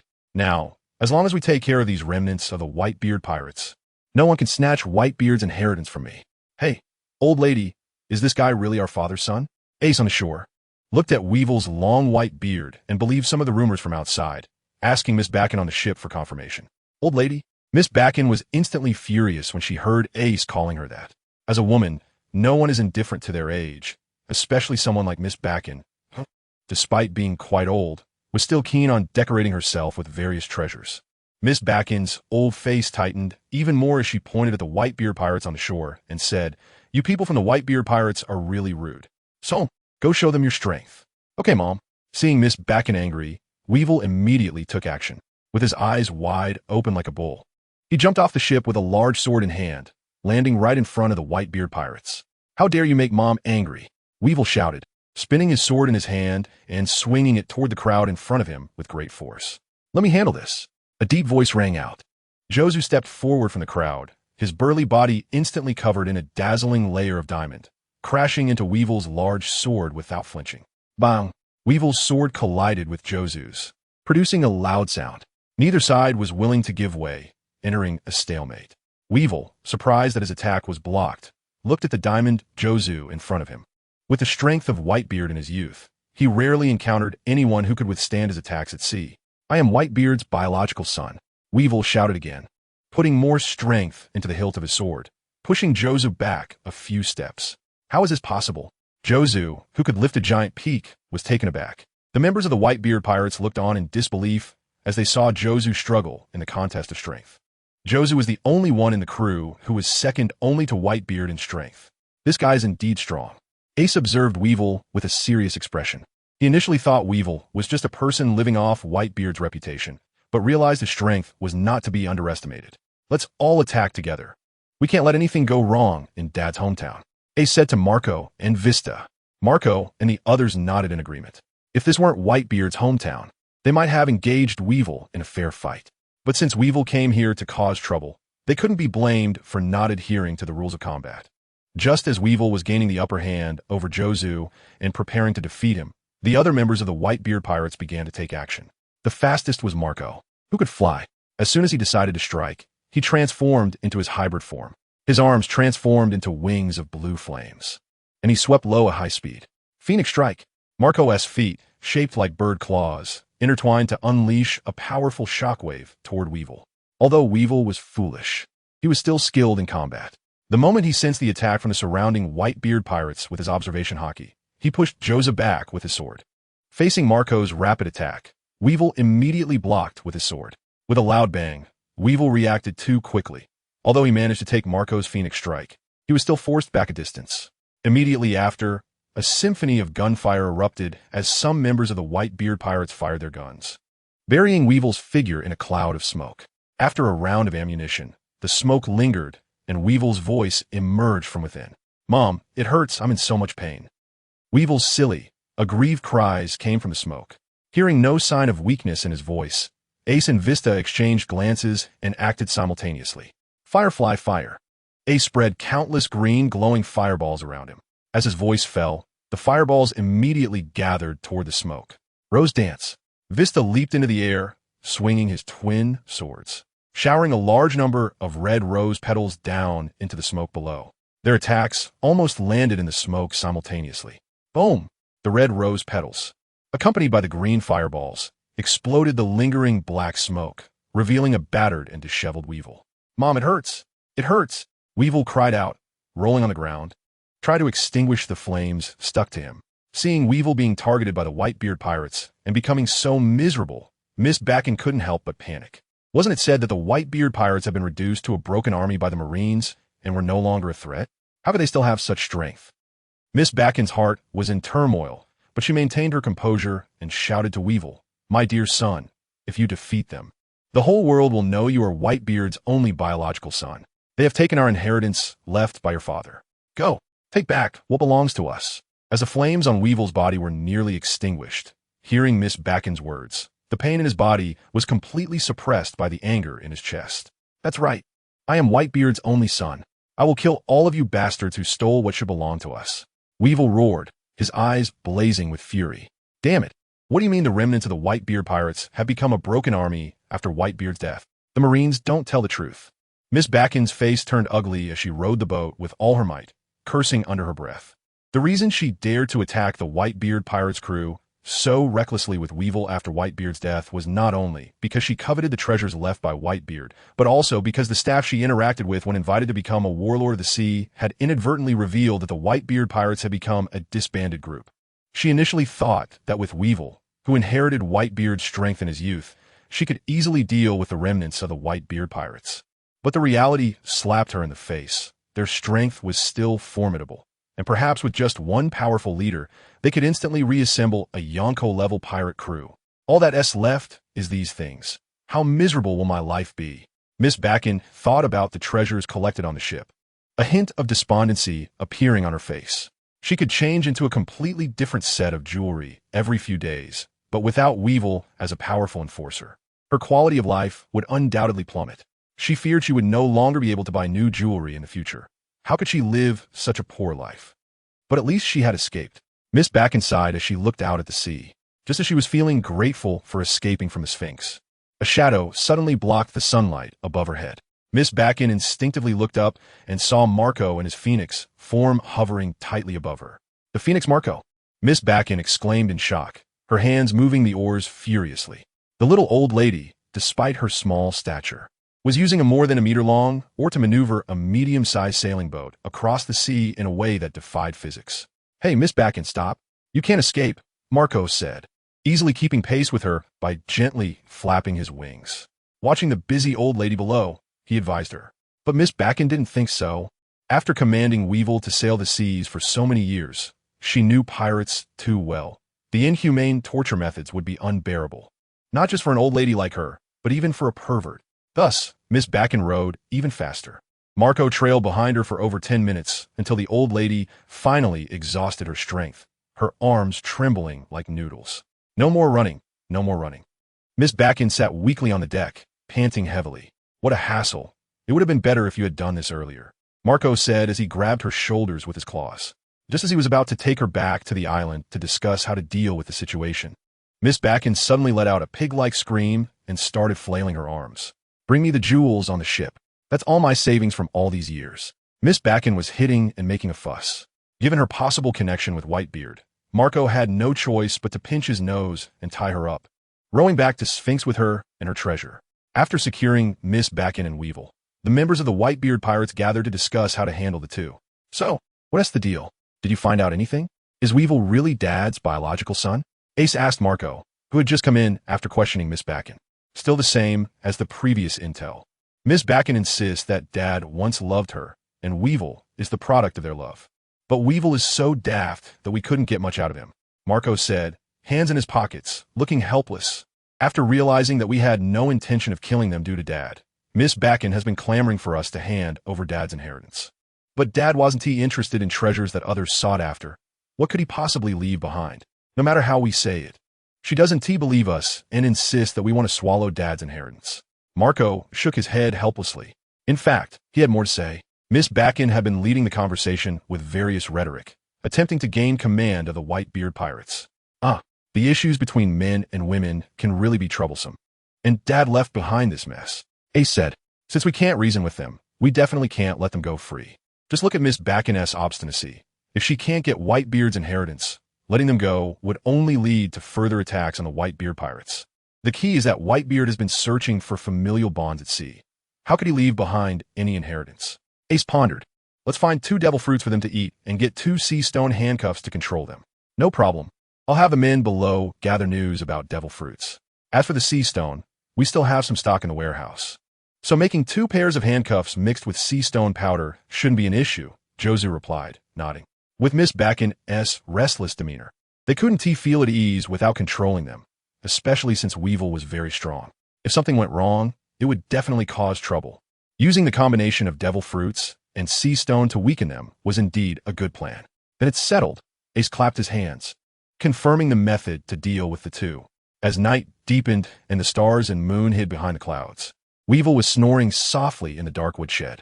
Damn it, what kind of son of Whitebeard am I to be treated like this? Miss Bard.As muttered quietly, venting her dissatisfaction.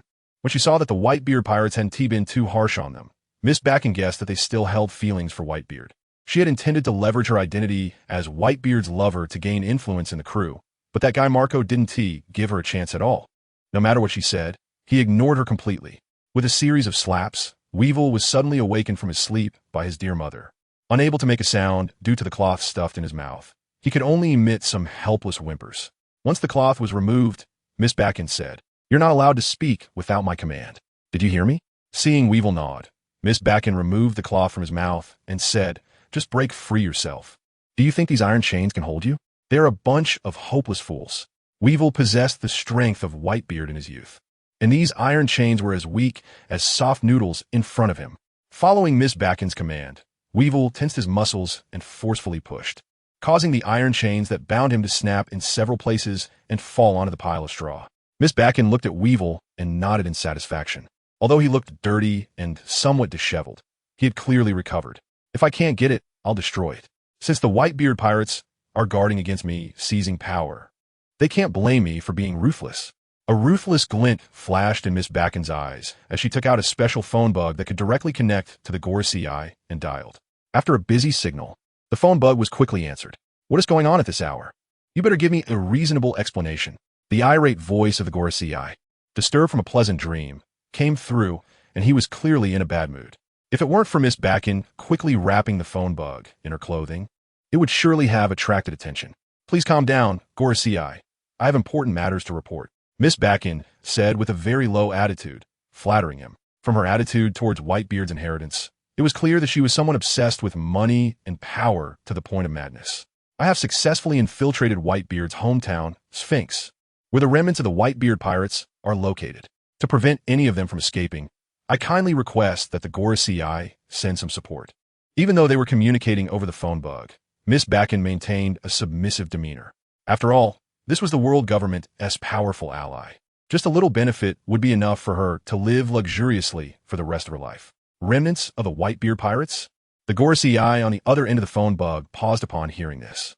They had invited Weevil to become a warlord of the sea, not only to separate the Navy from ZF, but also to drive out this influential connection of the Navy, as they valued Weevil's strength and identity. The establishment of the Warlords of the Sea was originally intended to balance the increasingly chaotic situation at sea.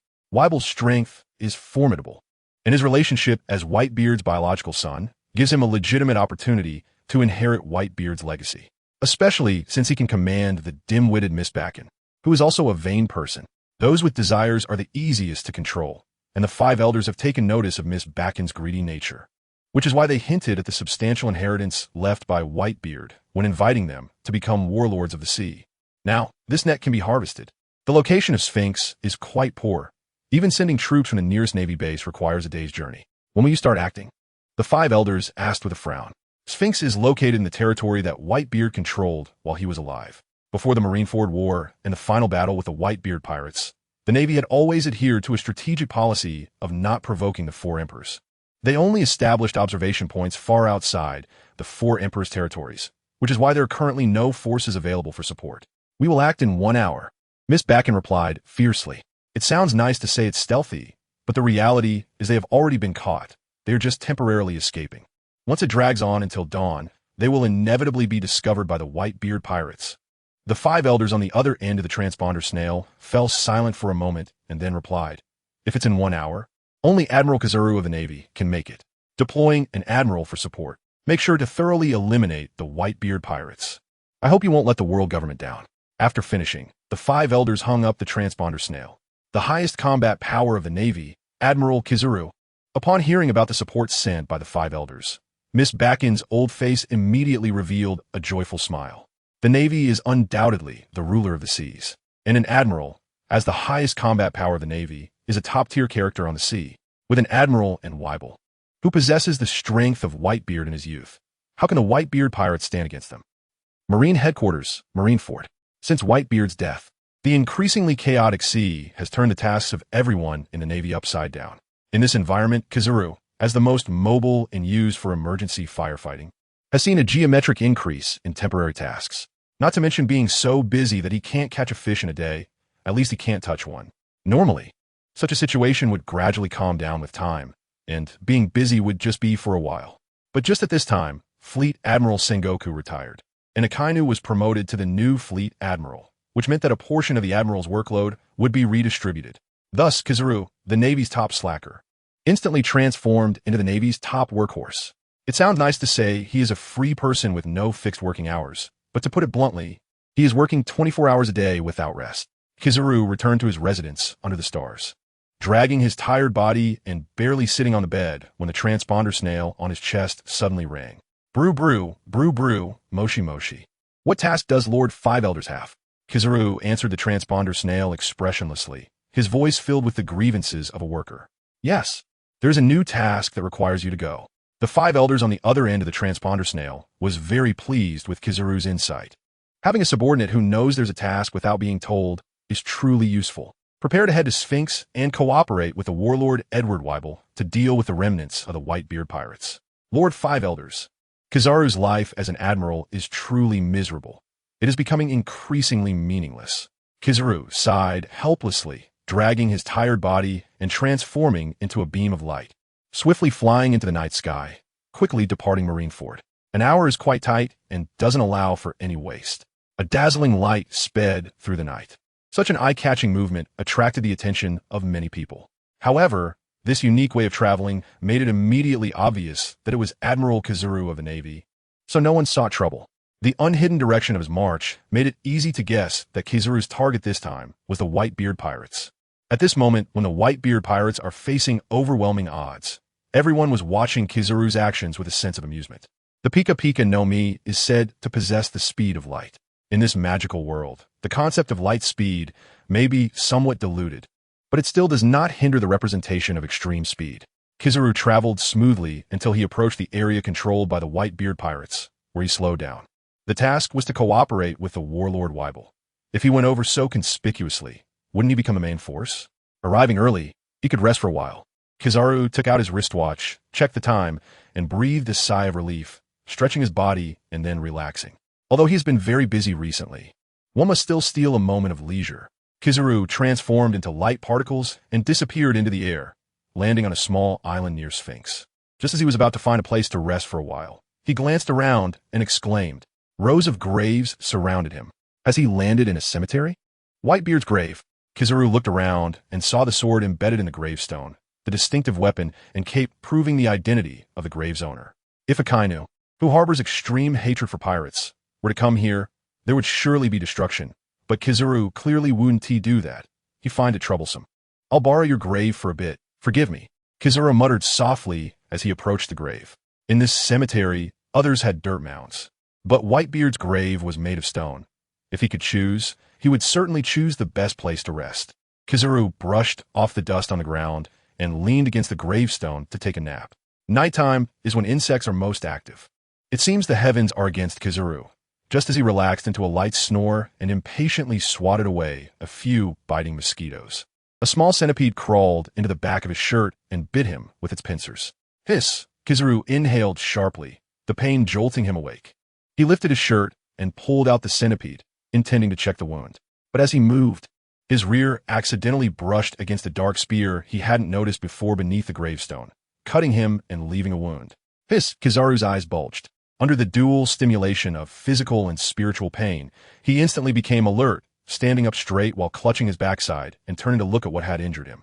The dark spear he touched began to react, glowing with green fluorescence. A faint mist gathered, and a ghostly green figure suddenly appeared in front of Whitebeard's gravestone. Admiral Kizaru of the Navy. Sachi, seeing Kizaru, instantly became alert. An admiral of the Navy appearing silently in the dead of night can only mean trouble. However, this is Whitebeard's resting place. Fighting here would inevitably affect the old man's grave. Sachi gripped the spear, his face awkward as he stared at Kizaru, unsure whether to attack or hold back. So it's the fourth Captain Sachi, appearing in this ghostly manner in a graveyard in the middle of the night. How scary. Kizaru saw the embarrassment on Sachi's face and knew he was concerned about Whitebeard's grave, revealing an interested smile, with dazzling light flickering on his fingertips. If you can't handle it, the one who will be unfortunate is the tombstone behind you. Damn it. Sachi gritted his teeth, staring at Kizaru.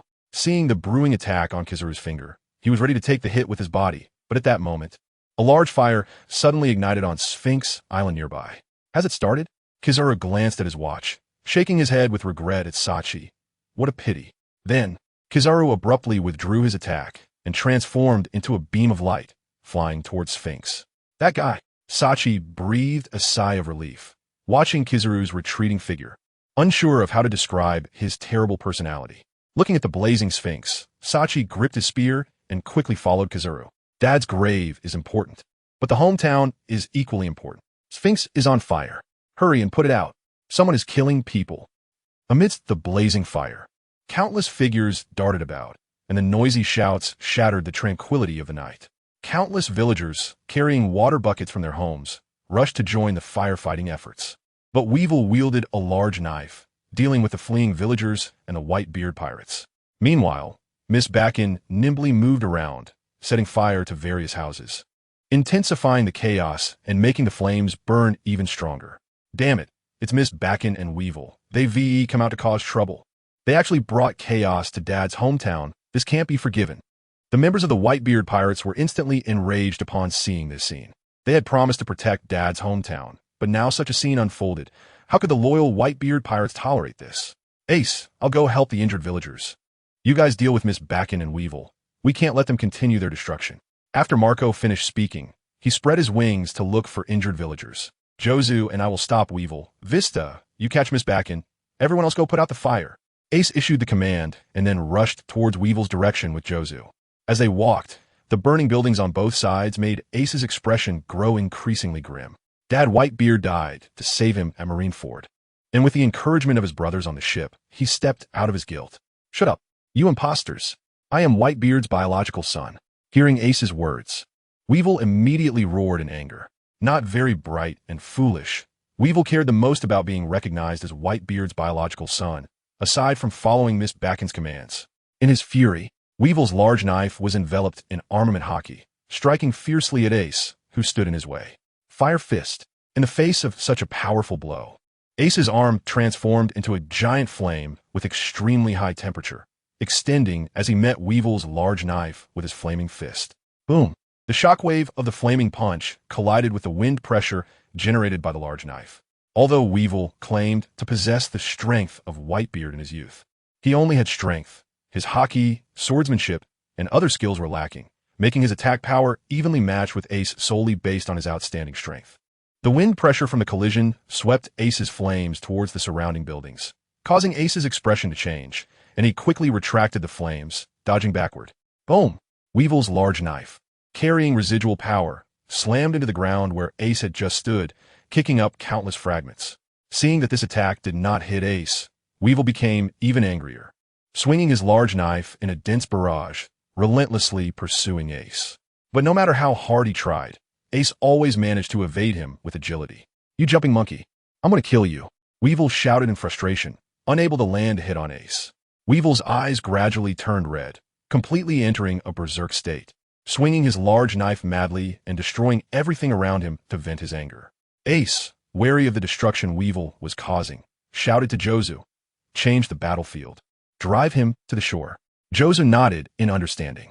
In the next moment, Jozu's robust physique was covered in shining diamonds. Then he charged with unstoppable force towards the frenzied Weevil. Boom! Just as Weevil had swung a knife. With his old strength not yet dissipated and new strength not yet built up, Jozu crashed into his stomach. Weevil was sent flying back over 10 meters. And before he landed, Ace, predicting his landing spot, was already waiting there. Flame ring, fire pillar. Ace unleashed the flame ring, and the flames followed the rotation of his hands, forming a burning fire pillar on the ground, which then shot up into the sky. Boom! The roaring fire pillar carried the falling Weevil, soaring into the sky like a grand firework. It's your turn, Ace called out to Jozu, watching Weevil in free fall. Don't worry, Jozu nodded, taking a running leap, and, when he reached the same height as Weevil, slammed his diamond-covered arm into Weevil's body. The descent speed of the freely falling Weevil suddenly stopped, and with Jozu's impact, he flew off in a parabolic arc towards the beach. Nice teamwork, Jozu. Ace smiled and patted Jozu's arm, while the honest Jozu simply smiled shyly at the compliment. Then the two of them did not linger, following the trajectory of Weevil's fall. Running on the ground was clearly much slower than flying. By the time Ace and Jozu reached the shore, Weevil, who had endured a series of smooth combo attacks, was already standing ready, and in front of him stood Admiral Kizaru. What Ace and the others couldn't understand was that, as a warlord of the sea, Weevil was gripping his large knife, ready to fight Kizaru at any moment. Edward Weevil, didn't Miss Backen tell you? My mission this time is to assist you in eliminating the remnants of the Whitebeard pirates, Kizaru said to Weevil with a frown upon seeing Ace and Jozu appear. It was hard to believe that he had almost been attacked by Weevil, this brainless ally. When he arrived, what kind of mission is this? So you are the reinforcements my mother mentioned? Weevil looked at Kizaru, leaning in to closely examine this admiral he had fought before, nodding woodenly. Then I'll leave them to you. I'm going to find my mother. After saying that, Weevil began to move towards the burning village. Kizaru, I am the reinforcements. You are the main force to eliminate the Whitebeard pirates. Just when Kizaru was doubting his life, Ace's arm suddenly burst into a large flame, creating a massive firewall in front of Weevil, blocking his path. We are still here, so you cannot leave, Ace said to Weevil, staring at Kizaru for a moment before turning to Jozu. Be careful. Just hold Kizaru off for now. I'll take care of Weevil as soon as possible.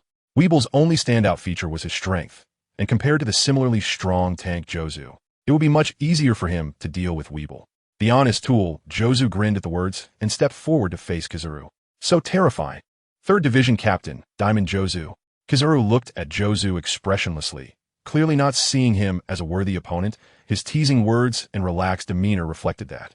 After all, as the highest combat power of the Navy, there were very few who could be considered his opponents. You will find it even scarier next. Jozu coldly snorted, covering his body with a layer of diamond armor, and with his strong and robust arms, he charged at Kizaru. Kizaru was also aware of Jozu's terrifying defensive capabilities and had no intention of making a useless attack. His body transformed into light particles, and he easily maneuvered around Jozu with great mobility. While playing with Jozu, Kizaru could leisurely watch Ace and Weevil's battle, calmly observing the fight between Ace and Weevil, which on the surface seemed evenly matched. Kizaru felt no internal turmoil as Weevil occasionally sustained some injuries. When he received this mission, Kizaru had already anticipated such an outcome. He was the one who tested and reported Weevil's strength assessment to the world government. Although possessing Whitebeard's strength from his youth was indeed powerful, the outcome of battles often required a comprehensive evaluation. After Ace created a firewall with his flames to confine the battlefield of the few to the coastline, he could finally go all out. With multiple wide-area attacks, Ace unleashed several skills, and Weevil's body was left with large patches of charred ash and burns from the licking flames. Mirror fire. Ace's eyes were cold as he released a massive flame from his arm, transforming it into a gigantic firewall directed at Weevil. The vast attack range directly covered all possible escape routes for Weevil, leaving him with no way to evade. Weevil's strength was very monotonous. Aside from a large blade similar to Whitebeard's, he had well-trained Busashoka haki and Kinbunchika haki, but lacked any swordsmanship techniques, relying solely on brute force. Faced with the approaching massive firewall, Weevil widened his eyes and could only grip his large sword, attempting to use brute force to create wind pressure to block Ace's attack. The powerful wind pressure did indeed momentarily slow down the wall of flames, but against the still surging flames, the wind pressure was ultimately just a mantis trying to stop a chariot. Whoosh! Wind borrowing fire's might, fire aiding wind's power. The unquenchable flames only burned more fiercely. After the wind pressure dissipated, under the gaze of Weeble's bulging eyes, the firewall, accompanied by a whistling wind, completely engulfed him. Mom, Mom, it's so hot. It's so hot. Weeble's miserable cries echoed from the scorching sea of fire, like a demon suffering torture in hell, causing shivers. When the firewall dissipated, Weeble was already lying on the beach, emitting wisps of thin black smoke. Just as Kizaru, seeing Weeble down, began to think about getting off work and going home for a nap, he suddenly sensed something with his kinbunchika haki and turned to look at the distant sea. Navy? Meanwhile, having dealt with Weeble, Ace also looked over shortly after Kizaru turned his head. In the distance, a clearly marked Navy warship was approaching Sphinx, and Ace's expression instantly became serious. If only a single admiral from the Navy were coming, they would only be tense for a while, considering it a temporary special mission. But if there was an entire warship as well, it was evident that the Navy's goal this time was to engage them in full-scale combat. Kizara looked at the distant warship, filled with confusion. The Gora CI had already indicated through the Den Mushi that he was the only reinforcement for this mission. But what was the warship before him? Just as the warship approached Sphinx, Sachi's ghostly green figure finally arrived at the shore.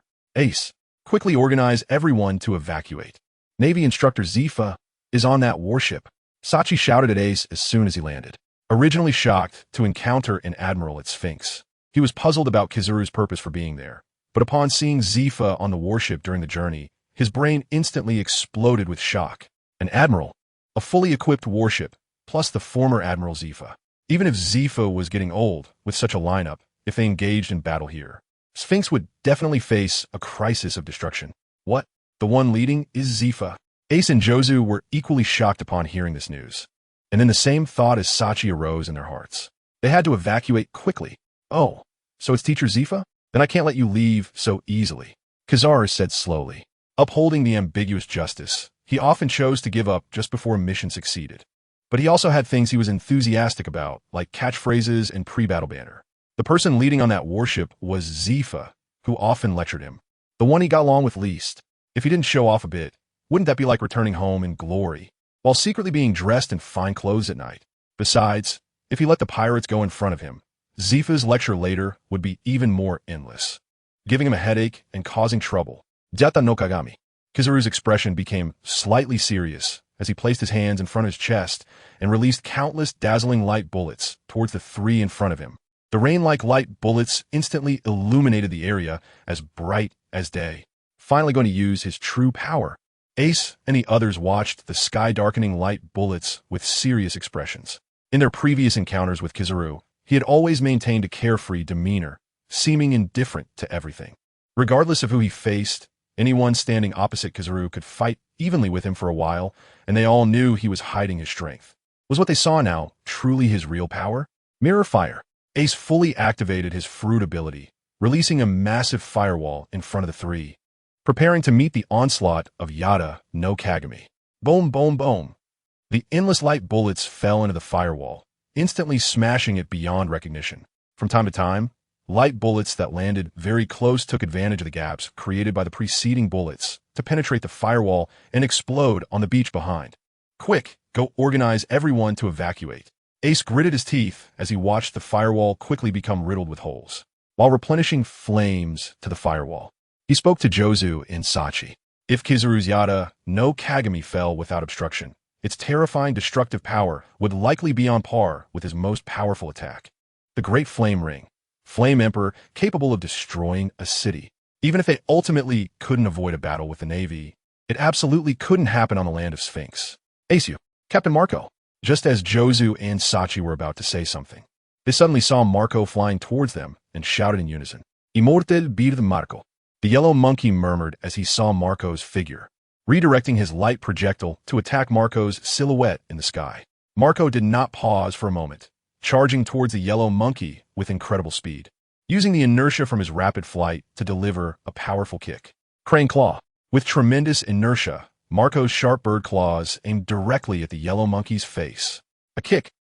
The bird claw magnified in the reflection of the yellow monkey's glasses, and at that critical moment, the yellow monkey's body suddenly transformed into light particles and vanished, reappearing behind Marco. Compared to light speed, Sachi looked gravely at the yellow monkey. This instantaneous teleportation like extreme speed was enough to give any opponent a headache. If his black mist had not been exhausted during the previous Marineford War, he could have controlled the battlefield to limit his opponent's evasion space. But now, with just his extreme speed, the yellow monkey could easily block them here. Don't ambush us. Getting stabbed by your spear is no ordinary danger, the yellow monkey said slowly, his squinted eyes fully focused on the spear in Sachi's hand. The pain from the wound he had inadvertently received earlier still lingered, a dual sensation of physical and spiritual agony. His strength as a general was not something he had from the start. Even with his so-called light speed ability, he had inevitably sustained many injuries during his decades-long Marine career. But this kind of soul-piercing, chilling pain was something he had never personally encountered before. The kind of pain that makes the soul tremble is something no one would want to experience again after going through it once. Enel Navy warship. The flames and explosions on the coast naturally caught the attention of Zephyr and his team, who were following closely behind Weibel. The yellow monkey would actually appear here at such a late hour. Must be executing some ridiculous mission for the world government. Zephyr stood at the bow of the ship, looking at the obvious explosions on the distant shore, disdainfully snorting. Among his past students, the yellow monkey was the one he got along with the least. Ever since the yellow monkey consumed the fruit known for its light speed ability, he seemed to have slacked off, always goofing off during training, and was only half listening to his teachings while continuing to be lazy. Yet, the yellow monkey managed to rank among the top in strength among his peers thanks to the abilities of the light fruit, which made it seem like his teaching was utterly ineffective, causing Zephyr to find him particularly displeasing and often lecturing him whenever they met. Teacher Zephyr, the yellow monkey's mission might be for the Navy, Zwoshio said upon hearing this. Although they had left the Navy with Zephyr to establish the current Enel Navy, their feelings towards the original Navy were merely disappointment in its failure, including Zephyr himself.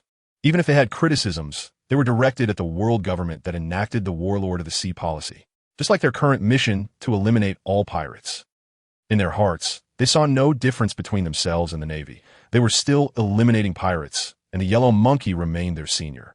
It was better to have fewer disputes between Teacher Zephyr and the yellow monkey because the current Teacher Zephyr really had the ability to crush their senior's head. I know him too well. Passing through the chaotic seas of pirate battles at midnight to reach Sphinx. If this were a Navy mission, he would have pushed it aside at the first opportunity. Besides those old men in the world government, no one could make him run here in the middle of the night to carry out mission. Zephyr curled his lips. To make the yellow monkey, who had to cheat during training, execute orders during his rest time, the person giving those orders didn't need to be guessed. Zwoshio immediately fell silent upon hearing this, silently praying in his heart. I hope when we meet later, Senior Yellow Monkey will definitely adjust his attitude. Being seen in the poor visibility of the night means that the warship is already very close to Sphinx, and with the warship equipped with the latest power devices. Its speed is not slow. While they were talking, the warship had already docked. The yellow monkey tilted his head to dodge Ace's fiery punch, then used his elbow to block Marco's kick.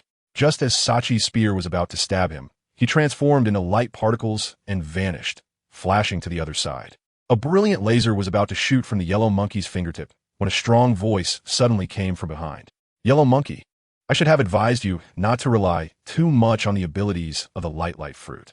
Zephyr leaped down from the warship and immediately began lecturing the yellow monkey. Still as harsh as before, Zephyr, the yellow monkey said slowly, turning his head to see Zephyr. And the words that were about to come out were swallowed back down. Your teacher, Zephyr? The yellow monkey swallowed hard, looking at Zephyr with disbelief. This person, who appeared to be in great health and looked at least a dozen years younger than me, is still teacher Zephyr? Being sharp like you. Spending too long in the incompetent Navy will make you foolish.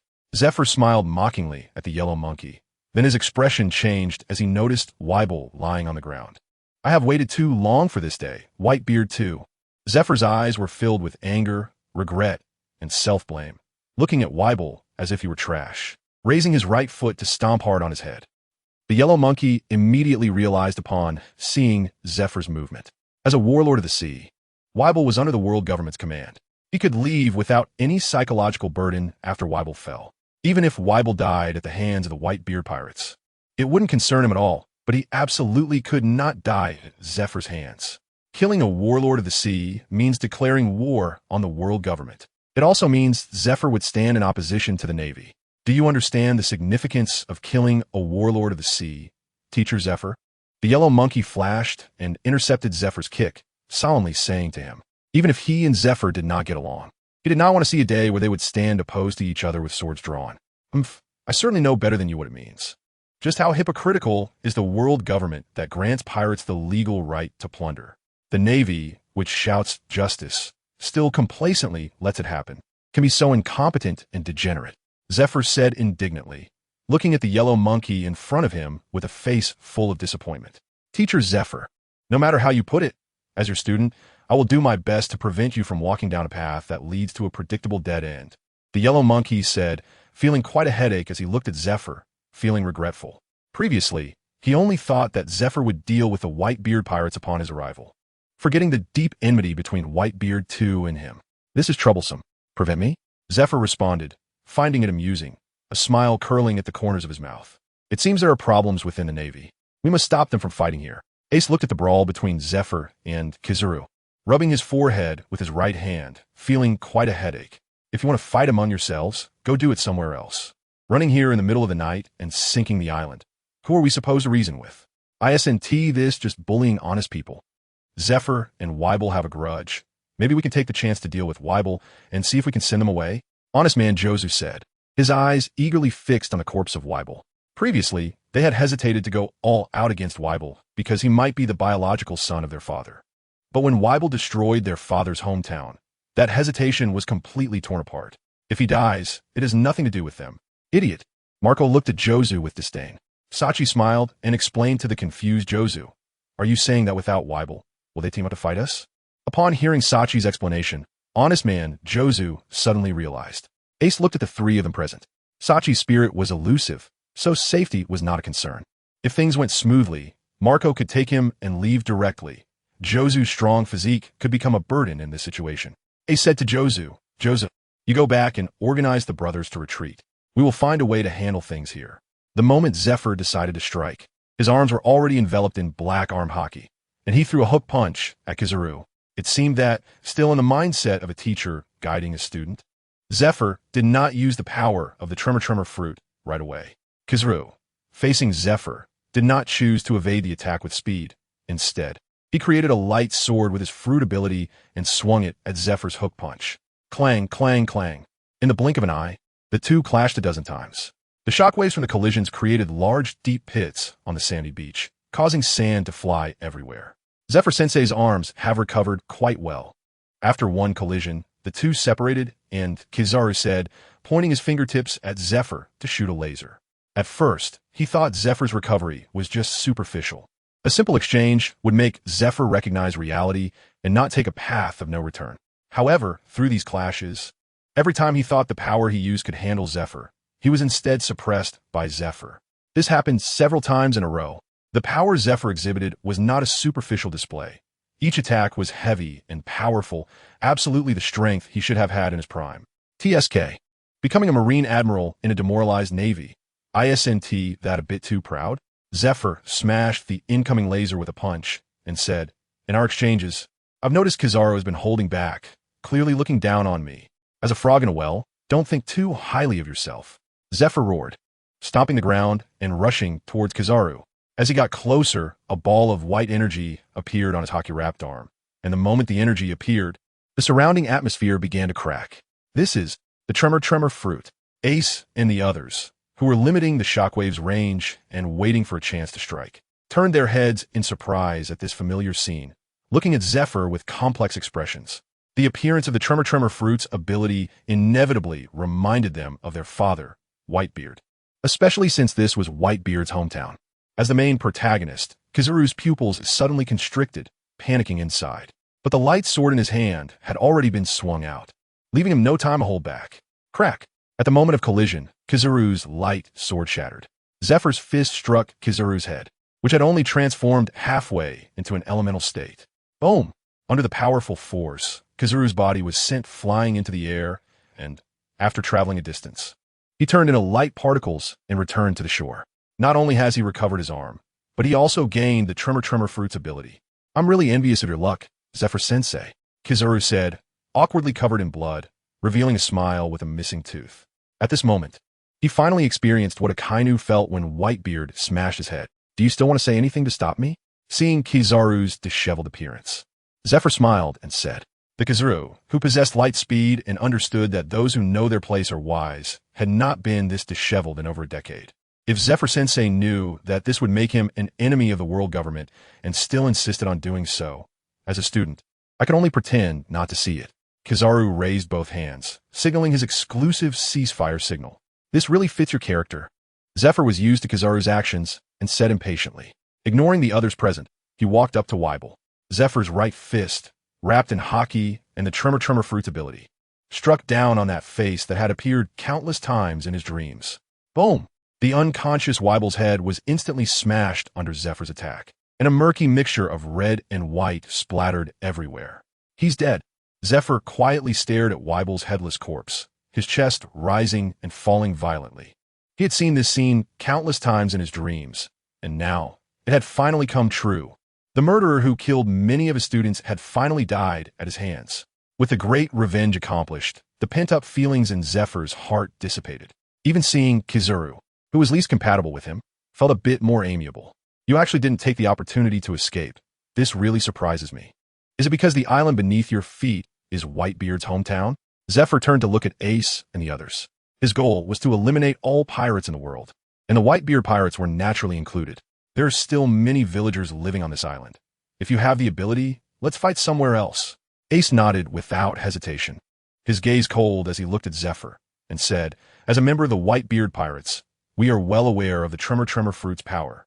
The tremors can easily trigger earthquakes, tsunamis, and other terrifying natural disasters. It can even cause volcanic eruptions at suitable locations through earthquakes. The raging fire in the villages had long been extinguished with everyone's efforts. The arsonist, Miss Bakken, was unsurprisingly captured and subsequently beaten to death by villagers who lost their loved ones in the fire. Although Jozu was the first to leave the shore, his speed was not fast compared to his prominent physique. Before he could return to the town to issue the evacuation order, Marco had already grabbed Ace's shoulder and flown back to the village ahead of him. Captain Marco and Captain Ace are back. They are dead. The recent laser explosion over there was from Marine Admiral Kizaru, right? I didn't expect Captain Marco and Captain Ace to repel the Marine Admiral so quickly. The surrounding pirates cheered excitedly upon seeing Marco and Ace return. The commotion from the other side was quite significant, especially since Kizaru's fruit ability couldn't be hidden at night. Even from a distance, everyone knew that Marine Admiral Kizaru had arrived. Previously, Marco rushed over to provide support because he saw the commotion reflected by the laser beams. And out of concern, he went there. Everyone, after landing, Ace shouted loudly to attract everyone's attention and said with a serious expression, everyone, pack up and prepare to evacuate. Captain Ace, what happened? The surrounding pirates also noticed something was off from Ace's face, stopping their cheers and asking. Former Marine Admiral Zephyr has also arrived. He not only restored his disabled right arm, but also regained his physical condition back to its peak. The information Ace revealed left everyone around in disbelief. The occurrence of a severed limb regrowing is extremely rare in the pirate world, especially for an old injury that has been dormant for over a decade. And to recover back to peak condition, before they could voice their doubts, Ace's next words left them all dumbfounded. Zephyr has gained the power of the tremor fruit. Ace frowned and said seriously, what? Is it the old man's tremor fruit ability? How could that be? Why would the old man's power fall into the hands of the Marines? The surrounding pirates looked at Marco in shock, hoping this was just a joke. That's right. Zephyr indeed used the power of the tremor fruit. We wouldn't mistake it. Under everyone's gaze, Marco solemnly nodded, confirming the authenticity of this matter. The atmosphere around them immediately fell silent. Suddenly, a pirate who was slow to react exclaimed, doesn't that mean Zephyr can cause earthquakes to sink Sphinx? The old man's homeland being destroyed by the power of the tremor fruit must not happen. We must stop Zephyr. Yes, stop Zephyr. Protect Sphinx. The pirates raised their voices in excitement. Quiet. Ace was somewhat annoyed by the noisy crowd, furrowing his brows to interrupt the fervor, and said, Zephyr doesn't want to harm the civilians of Sphinx. We agreed on a battlefield 20 nautical miles west an hour from now. As Ace spoke, he paused for a moment and suddenly raised his voice, shouting, brothers, the Marines have given us this much face. Tell me, what should we do? The surrounding pirates were surprised to hear that Zephyr didn't threaten them with the old man's homeland. Instead, he proposed a separate battlefield, and they all fell silent. During the Marineford War, The Marines used every means possible to deal with them, sparing no expense. At that time, the surrounding walls rose, and those Marines who failed to evacuate in time were also drowned in the artillery fire. Shocked by Zephyr's different demeanor compared to other Marines, the pirates on site erupted with even greater momentum. Ha ha ha! We can't let them look down on the Whitebeard pirates. Let those Marine soldiers see the strength of the Whitebeard pirates. The sea is the pirates' home ground. They still have a long way to go. The pirates raised their weapons, feeling exhilarated.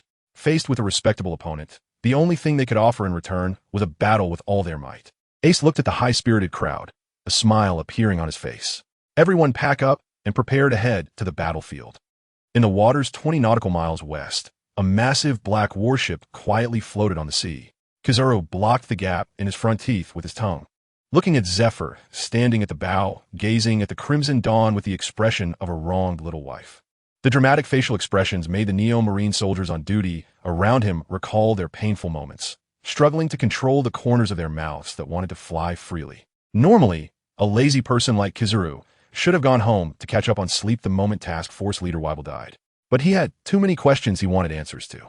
For example, how did Zephyr regain his peak and become younger? Recently, he felt that the wrinkles on his face had increased significantly, and they were starting to pinch his flesh. Zephyr-sensei, do you think the Whitebeard pirates will bail on you and not come? Kizaru, seeing that Zephyr was slow to respond, tried to find a topic as he looked at Zephyr's back, his words somewhat muffled. Not everyone has a personality as terrible as yours. Although pirates' words are not trustworthy, they're the old man's sons. If they really don't come, I would actually feel more at ease, meaning they no longer have the guts to pick up the mess left by Whitebeard. Zephyr's words were implicitly criticizing Kizaru. As a teacher, there's nothing more familiar than one worst student. Zephyr was no different, seeing Kizaru staying here without saying anything or leaving. He said without turning his head, "Are you staying to help me deal with the Whitebeard pirates?" Just right. You can take the lead and set an example for your juniors. Ah, Kizaru's expression immediately froze. Is this just giving himself extra work? No, Zephyr-sensei. Kizaru instinctively planned to refuse. But Zephyr had already anticipated this and said, "We'll talk after the matter is settled." Kizaru looked at the hockey that had unknowingly wrapped around Zephyr's fist and immediately fell silent, standing in place. A threat. This is definitely a threat. Those who know the times are wise. Right now, he can't beat Zephyr. He should endure, listen, and accept. In another 10 years, Kizaru looked at Zephyr's sturdy and upright back, blinking, thinking maybe he should wait another 20 years. 20 nautical miles is not too far, but it's south definitely not close. For most ships, this distance is more than enough in an hour.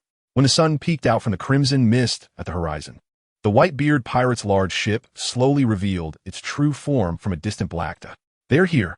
Zephyr stood at the bow with his arms crossed, watching the ship's shadow magnify in his eyes, tilting his chin slightly to Kizaru behind him, saying, "It's your turn. Set an example for your juniors." Hearing this, Kizaru grimaced and reluctantly flew towards the Whitebeard pirate ship. "Just watch. None of your seniors can beat anyone." Zephyr smirked at the Neo-Marine soldiers on the ship, confidently saying various things about Kizaru. Watching Kizaru, who was clearly unwilling, Zephyr's eyes showed a hint of amusement. It feels good to have power. Even if you can't stand someone, you can't resist what they say. Just like Kizaru being grasped here. Are we ready to start the battle? We can't fall behind. Let us fire a couple of fireworks to greet the Marines. As the two sides closed in, Ace looked at Kizaru flying from the warship and said to the pirates beside him. Upon hearing this, the nearby pirates immediately directed their pirate ship to turn, revealing 3 gleaming side cannons, turning, aiming, loading, fire. With the order given, the pirates excitedly lit the fuses. Boom! The roar erupted almost simultaneously, the recoil of the heavy artillery creating ripples on the sea beneath the ship. 3 shells flew in a parabolic arc towards the distant warship on the sea, but unfortunately, there were no test shots. Among the 3 shells, only one approached the target, but it was shot down mid-air by the left-handed shot from the warship. A naval battle? Zephyr looked at the battle signal sent by the Whitebeard pirates and waved to the Neo-Navy behind him, saying, "Show them the results of your training." In most naval battles, they often start with heavy artillery, and the side that loses its ability to navigate first usually has low morale and is subsequently caught up and engaged in boarding combat, leading to an easy defeat. This was also one of the daily training projects of the Navy. With Zephyr's command, the Neo-Navy quickly retaliated. and both sides opened fire with their most powerful broadside cannons at almost parallel angles on the sea. Boom, boom, boom. In an instant, the air was filled with smoke, and shells exploded on the sea, creating splashes of water. Amidst the sound of cannon fire, Kizaru also approached the ship of the Whitebeard pirates. While still in the air, he unleashed his signature move, Eichaku Kei Gyoku. Kizaru's hands shimmered with dazzling light as he shot countless dense light bullets towards the Whitebeard pirates' ship, instantly obscuring a large area of vision. Attacking our ship right away. That a bit unsportsmanlike. Marco transformed into his phoenix form, charging straight towards Kizaru while being bombarded by countless light bullets, and kicked out mid-air. As Marco's attack approached, Kizaru had to stop using his Eichaku Kei Gyoku and extended an arm to block Marco's kick. Boom! At the moment of contact, Kizaru's body was sent flying backward, and after a distance, he regained control of his body and floated over with moonwalk steps. Marco. This scene looks so familiar. This is no longer a matter of acting. This is a replay. Kizaru, as an admiral, why are you being so playful?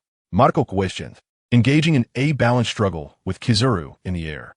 He felt confused. With such strength, he didn't need to hold back, yet he took the lead in every encounter. What was Kizaru aiming for? What are you talking about, Captain Marco? It's impressive that you still have time to talk during a full-scale battle, Kizaru replied leisurely, not answering Marco's question at all. Just blocking Marco already highlighted the emotional connection, so why bother with a strenuous fight? And he wasn't even getting paid for overtime. Speaking of pay, why hasn't the world government sent overtime pay recently? While Kizaru was engaged in an intense battle with Marco, he pondered how to ask the Gorosei for his overtime pay. Marco, not getting an answer from Kizaru, was also pleased. After Whitebeard's death, he had no intention of continuing as a pirate. Once this battle ended, he would return to being a doctor, so why worry about the trivialities? The cannon fire intensified, although neither side had the ability to inflict damage on the other's ships with ordinary shells. The smoke that provoked people's nerves quickly put both sides into a fighting state, and everyone was in high spirits. Seeing the atmosphere was right, both ships turned and charged at each other simultaneously. Next will be a fierce boarding battle. Attack. Show the Navy our might. Kill. The pirates of the Whitebeard pirates raised their weapons, eagerly awaiting the upcoming bloodshed. Advance. It's time to test the results of your training. Zifa shouted, lowering his arms crossed over his chest, his gaze sharpening. As the two ships collided, the Navy soldiers and pirates below began to slaughter each other. The strongest among them, Zifa and Ace, merely observed the battlefield without rushing to intervene. In this world, the outcome of a war is often determined by the battlefield where the high-end combat power resides. However, everyone with foresight pays special attention to the situation on the battlefield below. The benefits gained from training and growth are something every faction cannot discard. After all, at a certain level, there has never been a situation in this world where even if your stamina is exhausted, you could kill us all. Due to the emotional atmosphere created by the initial cannon fire, both sides entered a heated stage the moment they made contact. The strength of the pirates who survived the Marineford War was naturally not weak.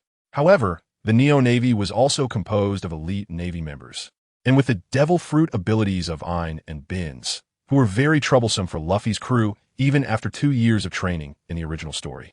The situation clearly tilted towards Zifa's side, seeing his students' excellent performance. Zifa couldn't help but smile and said to Ace and others across from him, watching them fight makes me a bit eager. Let's not just watch. As soon as he finished speaking, Zifa stomped hard on the ground, using the thrust to transform into a shadow, rapidly crossing the battlefield. Let me see your strength. Carp's grandson. Zifa laughed heartily, his fist enveloped in hockey, striking out towards Ace. As you wish. Ace replied, defiantly with a grin. His arm transformed into flames, extending towards Zifa's fist. Fire fist. With a loud bang, Ace's fire fist collided with Zifa's fist as expected. So strong. Feeling the power coming from Zifa's hand, the smile on Ace's face instantly vanished. After throwing a punch, Zifa quickly and decisively threw another punch directly at Ace's changing face, the tremendous force smashing him into the deck. Ace. The members of the Whitebeard pirates were shocked to see Ace instantly defeated, their expressions turning serious. Jozu's body was instantly covered in diamond, charging towards Zifa with a reckless force. Diamond Jozu. Zifa grinned at Jozu's charge and prepared to meet him with a punch. Boom! A loud explosion erupted as powerful forces clashed between the two. Jozu, possessing the superhuman diamond fruit, was also known as the Diamond Shield. With a defense strong enough to withstand Mihawk slashes, the world's greatest swordsman. His powerful arm strength could even throw blocks of ice larger than giants. Even restored to his peak, Zifa could not completely suppress Jozu in a pure strength clash. You're quite sturdy. After the two separated from a clash, Zifa looked at the unharmed Diamond Jozu and became even more interested. He then relentlessly continued to throw punches at Jozu. Bang, bang, bang, bang. Zifa's fists fell like a torrential storm, and even a big guy like Jozu could not help but retreat again and again. Seeing Jozu completely caught in Zifa's rhythm, Bista and Sachi could no longer sit still. Rose dance. Bista leaped into the air after running a distance, waving his dual blades in front of him, causing a large number of rose petals to fall towards Zifa's direction. So he finally made a move. This is how it should be. Zifa noticed Bista's attack, but remained unhurried, spreading his 5 fingers to grasp Jozu's massive diamond body. With a loud shout, he used his powerful arm strength to lift Jozu, blocking the falling rose petals. The rose petals landing on Jozu's body created a beautiful scene, but at the moment of contact, the danger brewing within them was revealed. Zing zing dang dang. The crisp and pleasant sound reveals the killing intent within the flower dance. Zephyr is holding up Ja's body to block Vista's attack, but a very dangerous aura suddenly intrudes into his observation. Sachi's figure unexpectedly appears behind Zephyr, wielding a spear aimed directly at his back. A sneak attack from behind is not a good choice. Zephyr's wrist exerts force to throw Ja's body up. He then turns around and counters the spear with his fist, which is wrapped in haki. Z. The unpleasant sound echoes as the fist and spear tip collide, sparking brilliant sparks. Subsequently, Sachi's ethereal form is pushed back by Zephyr's punch. After landing a hit, Zephyr does not stop there. Glancing at Jaws, who is still falling, he forcefully steps down on the ground and leaps into the air. He catches Ja's diamond body again, grinning at him. I wonder if your defense can withstand the power of the... What? Ja's pupils widen upon hearing this, but no matter how he struggles, Zephyr's wrist tightly grips him. In the next moment, a light, white, flow-like mass, characteristic of the, appears in Zephyr's hand. It is directly infused into Ja's body, and the intense vibrations instantly make Ja's diamond form emit a crack sound of being overburdened. Yush! Ace, who crawled out from the wreckage on the deck, shouted in worry upon seeing this. The rest of the Whitebeard pirates also looked at Jaws with concern. They knew all too well the power of the... Where are we now? Zephyr's sharp gaze falls on the Whitebeard pirates, grinning.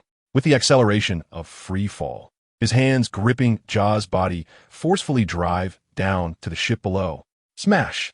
With Zephyr's wild shout, Ja's massive figure, carrying immense force, slams into the Whitebeard pirate's ship. Boom! At the moment of contact, the deck shatters like a dry twig, creating a huge gap, and Ja's body directly penetrates the ship's hull, crashing into the seabed. Before the Whitebeard pirates can rush to rescue, what follows is the explosive release of energy wrapped around Ja's body. The sea surface begins to churn violently, waves crashing against the ship, instantly raising gigantic waves several meters high. Even though their ship is large enough in this vast ocean, it is just a drop in the bucket. The power of nature can never be compared to humanity. A tsunami is coming. The ship is going to capsize. Just as a roof leaks, it pours down rain. The members of the Whitebeard pirates are desperately trying to find balance on the swaying deck, but the pit created by the impact is gushing water. The rising waves instantly knock their bodies down, sweeping them into the sea to drift with the currents. The Neo Navy ships connected to the side are also shaking violently in the tsunami. If it weren't for Bin's quick reaction, controlling vines to help the Navy soldiers stabilize themselves, the Navy would have also been swept away by the waves. Teacher Zephyr, in this situation, we cannot continue fighting at all. I've organized the soldiers to return to the warship. Left Shio stepped over with Moonwalk to Zephyr's side, reporting. Well done. Gather the team and get away from here. Zephyr, standing in midair with Moonwalk, looked at the swaying ships in the tsunami, feeling helpless inside. The power of thee is indeed powerful, but such power can cause natural disasters that affect one's own people. What is the point of training soldiers if they end up dying at their own hands? In the tsunami, the damaged ships of the Whitebeard pirates are quickly submerged in the waves. Many pirates are struggling on the sea surface, but more are being slammed into the depths of the sea, disappearing with the chaotic currents below. The battle in the sky between Kizaru and Marco had long since separated at the first moment the tsunami occurred. Seeing this situation, Kizaru shrinks his neck when glancing at Zephyr. It seems that Zephyr held back with that punch earlier. Meanwhile, Marco's face darkens as he looks at the chaotic sea surface, desperately searching for Ace and the others. But as he searches, Marco's heart grows increasingly anxious. Ace and the others have vanished from this sea surface. How can this be? Marco mutters in a daze, feeling as though all the bones in his body have been pulled out. Just a moment ago, they were all passionately shouting to protect Sphinx. And in the blink of an eye, they have reached the end. As a pirate, one must be prepared for a burial at sea. Let me send you on your way. Zephyr looks at Marco, whose eyes are devoid of light, shakes his head, and then uses Moonwalk to punch Marco on the head. Marco seems completely oblivious to this punch, his entire focus on the sea surface, hoping to find Ace and the others. Just as the fist is about to land on Marco, his eyes suddenly brighten, regaining their shine. At the same time, a shadow rushes out of the sea, splashing up a spray of water. Swoosh! A dark spear swiftly pierces through the sea surface, shooting towards Zephyr's back with lightning speed, forcing him to stop his attack on Marco. Sensing the dangerous aura behind him, Zephyr retracts his attack on Marco, turns around, and delivers a heavy punch towards the spear. Z. The unpleasant sound echoes again as a punch wrapped in haki, and the capability instantly sends the spear flying back. Sachi's figure gathers in the trajectory of the returning spear, effortlessly catching it. Still so spirited after falling into the sea. It turns out he is not a devil fruit user. Zephyr inspects Sachi's ethereal green form. He has also heard about Sachi being killed by Blackbeard. He initially thought that Sachi's reappearance in the form of a ghost might be due to some special devil fruit ability, but it seems this is not the case. How strange. Marco, what happened to Ace and the others? Sachi asks Marco, but all he receives is Marco's silent shake of his head. How can this be? Ace and the others won't be in trouble. Sachi frantically scans the sea surface below, muttering incessantly. Memories of moments shared with Ace and the others flash through his mind. It seems that the Whitebeard pirates are left with just the two of you. I will send you down to reunite. Zephyr, finding no answers, speaks up. Sachi's gaze shifts to Zephyr, and his expression instantly contorts with hatred, combined with his ethereal green glow, creating a terrifying image of a hellish demon. It's you. It's all because of you. If it weren't for you, Ace and the others wouldn't be in trouble. Sachi's cold voice roars hoarsely. Gripping the spear, he charges at Zephyr, the lingering hatred instantly taking over all his thoughts. All pirates should be exterminated. This is your fate. Zephyr laughs heartily, his fist wrapped in haki and capability meets Sachi's spear head-on. Z. Again, the expected unpleasant sound. To prevent Sachi's body from being knocked back again, Zephyr directly grips the spear with his other hand, taking the opportunity to close in and throw a punch. Boom! The sound of breaking air rings out, and the smile on Zephyr's face suddenly freezes. He saw his fist pass through Sachi's spiritual body. It caused no harm at all. A cold and burning strange sensation also transmitted from the hand gripping the spear. Hey, you found out, didn't you? You can't kill me at all. Sachi laughed maniacally, after tugging at the spear and realizing he couldn't break free from Zephyr's grip. Sachi simply abandoned the spear and lunged to bite Zephyr's arm. Zephyr was startled and immediately wrapped his entire arm in haki. Seeing Zephyr's reaction, Sachi was unfazed. His spear existed between the material and the spiritual, which Zephyr could grasp, but his spiritual body was not bound by that. Sachi directly ignored the defense of haki and bit down. Hiss! A pain that struck at his soul came from his arm, and Zephyr gasped in shock, retreating away from Sachi. What are you? Zephyr asked, looking at his seemingly unharmed arm with a grave expression. This ability to bypass defenses and make contact was truly difficult to counter. If the Navy had such means, Kaido, who loved to court death, wouldn't know how many times he had reincarnated. Zephyr-sensei, he's a ghost. Kizaru chimed in. Shut up. Do I need you to point out something so obvious? Zephyr shot a glare at Kizaru. No, Zephyr-sensei, I meant that Logia-type attacks can hit him. Kizaru shrank back, touching the wound on his rear that had been cut earlier, his gaze turning unfriendly as he stared at Sachi. It was just a small wound, yet the pain lingered like a bone-deep injury, compared to pretending to fight with Marco. Fighting against Sachi, who he had a bit of a grudge against, clearly motivated him more. Then I'll leave him to you. Zephyr was quite surprised that Kizaru would voluntarily take on the task. Unable to comprehend, he could only gratefully hand this troublesome opponent over to Kizaru, whom he was not particularly fond of. Receiving the task, Kizaru immediately took action, raising his finger to shoot a laser beam at Sachi. Sachi cautiously watched the incoming laser. sidestepping to avoid it.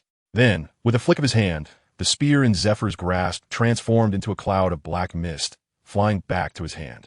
Die for me. Sachi raised the spear and relentlessly charged at Zephyr. His hatred for Zephyr clearly rivaled that he felt for Blackbeard, who had tried to kill him. Your opponent is me. Kizaru's figure appeared before Sachi in the blink of an eye, speaking leisurely as he raised his leg, transformed into particles, and struck at Sachi. Boom! The light particles struck Sachi's spiritual body, and a look of pain instantly appeared on Sachi's ghostly green face as he was sent flying backward by the force. Kizaru, you Navy bastards deserve to die too. Sachi yelled with a twisted expression, memories of the Battle of Marine Ford flooding back to him. The death of Whitebeard. The brutal deaths of his brothers and sisters on the ship. In an instant, various images filled Sachi's mind, causing him to completely lose his reason. You all deserve to die. Sachi wildly jabbed at Kizaru with the spear, but against Kizaru, who is said to move at the speed of light. Such attacks were utterly ineffective. Looks like he's completely lost it, Kizaru remarked as he fired lasers from his fingertips. Noticing Sachi's reckless attacks that showed no sign of evasion, he leisurely continued to inflict damage on Sachi's spiritual body. Sachi. Marco looked on with worry at the irrational Sachi, spreading his wings and preparing to assist, but Zephyr had already blocked his path. Instead of worrying about him, you should worry about yourself. Zephyr stared at Marco, his voice completely devoid of emotion. His goal was to eliminate all pirates in the world. There was no room for empathy towards them.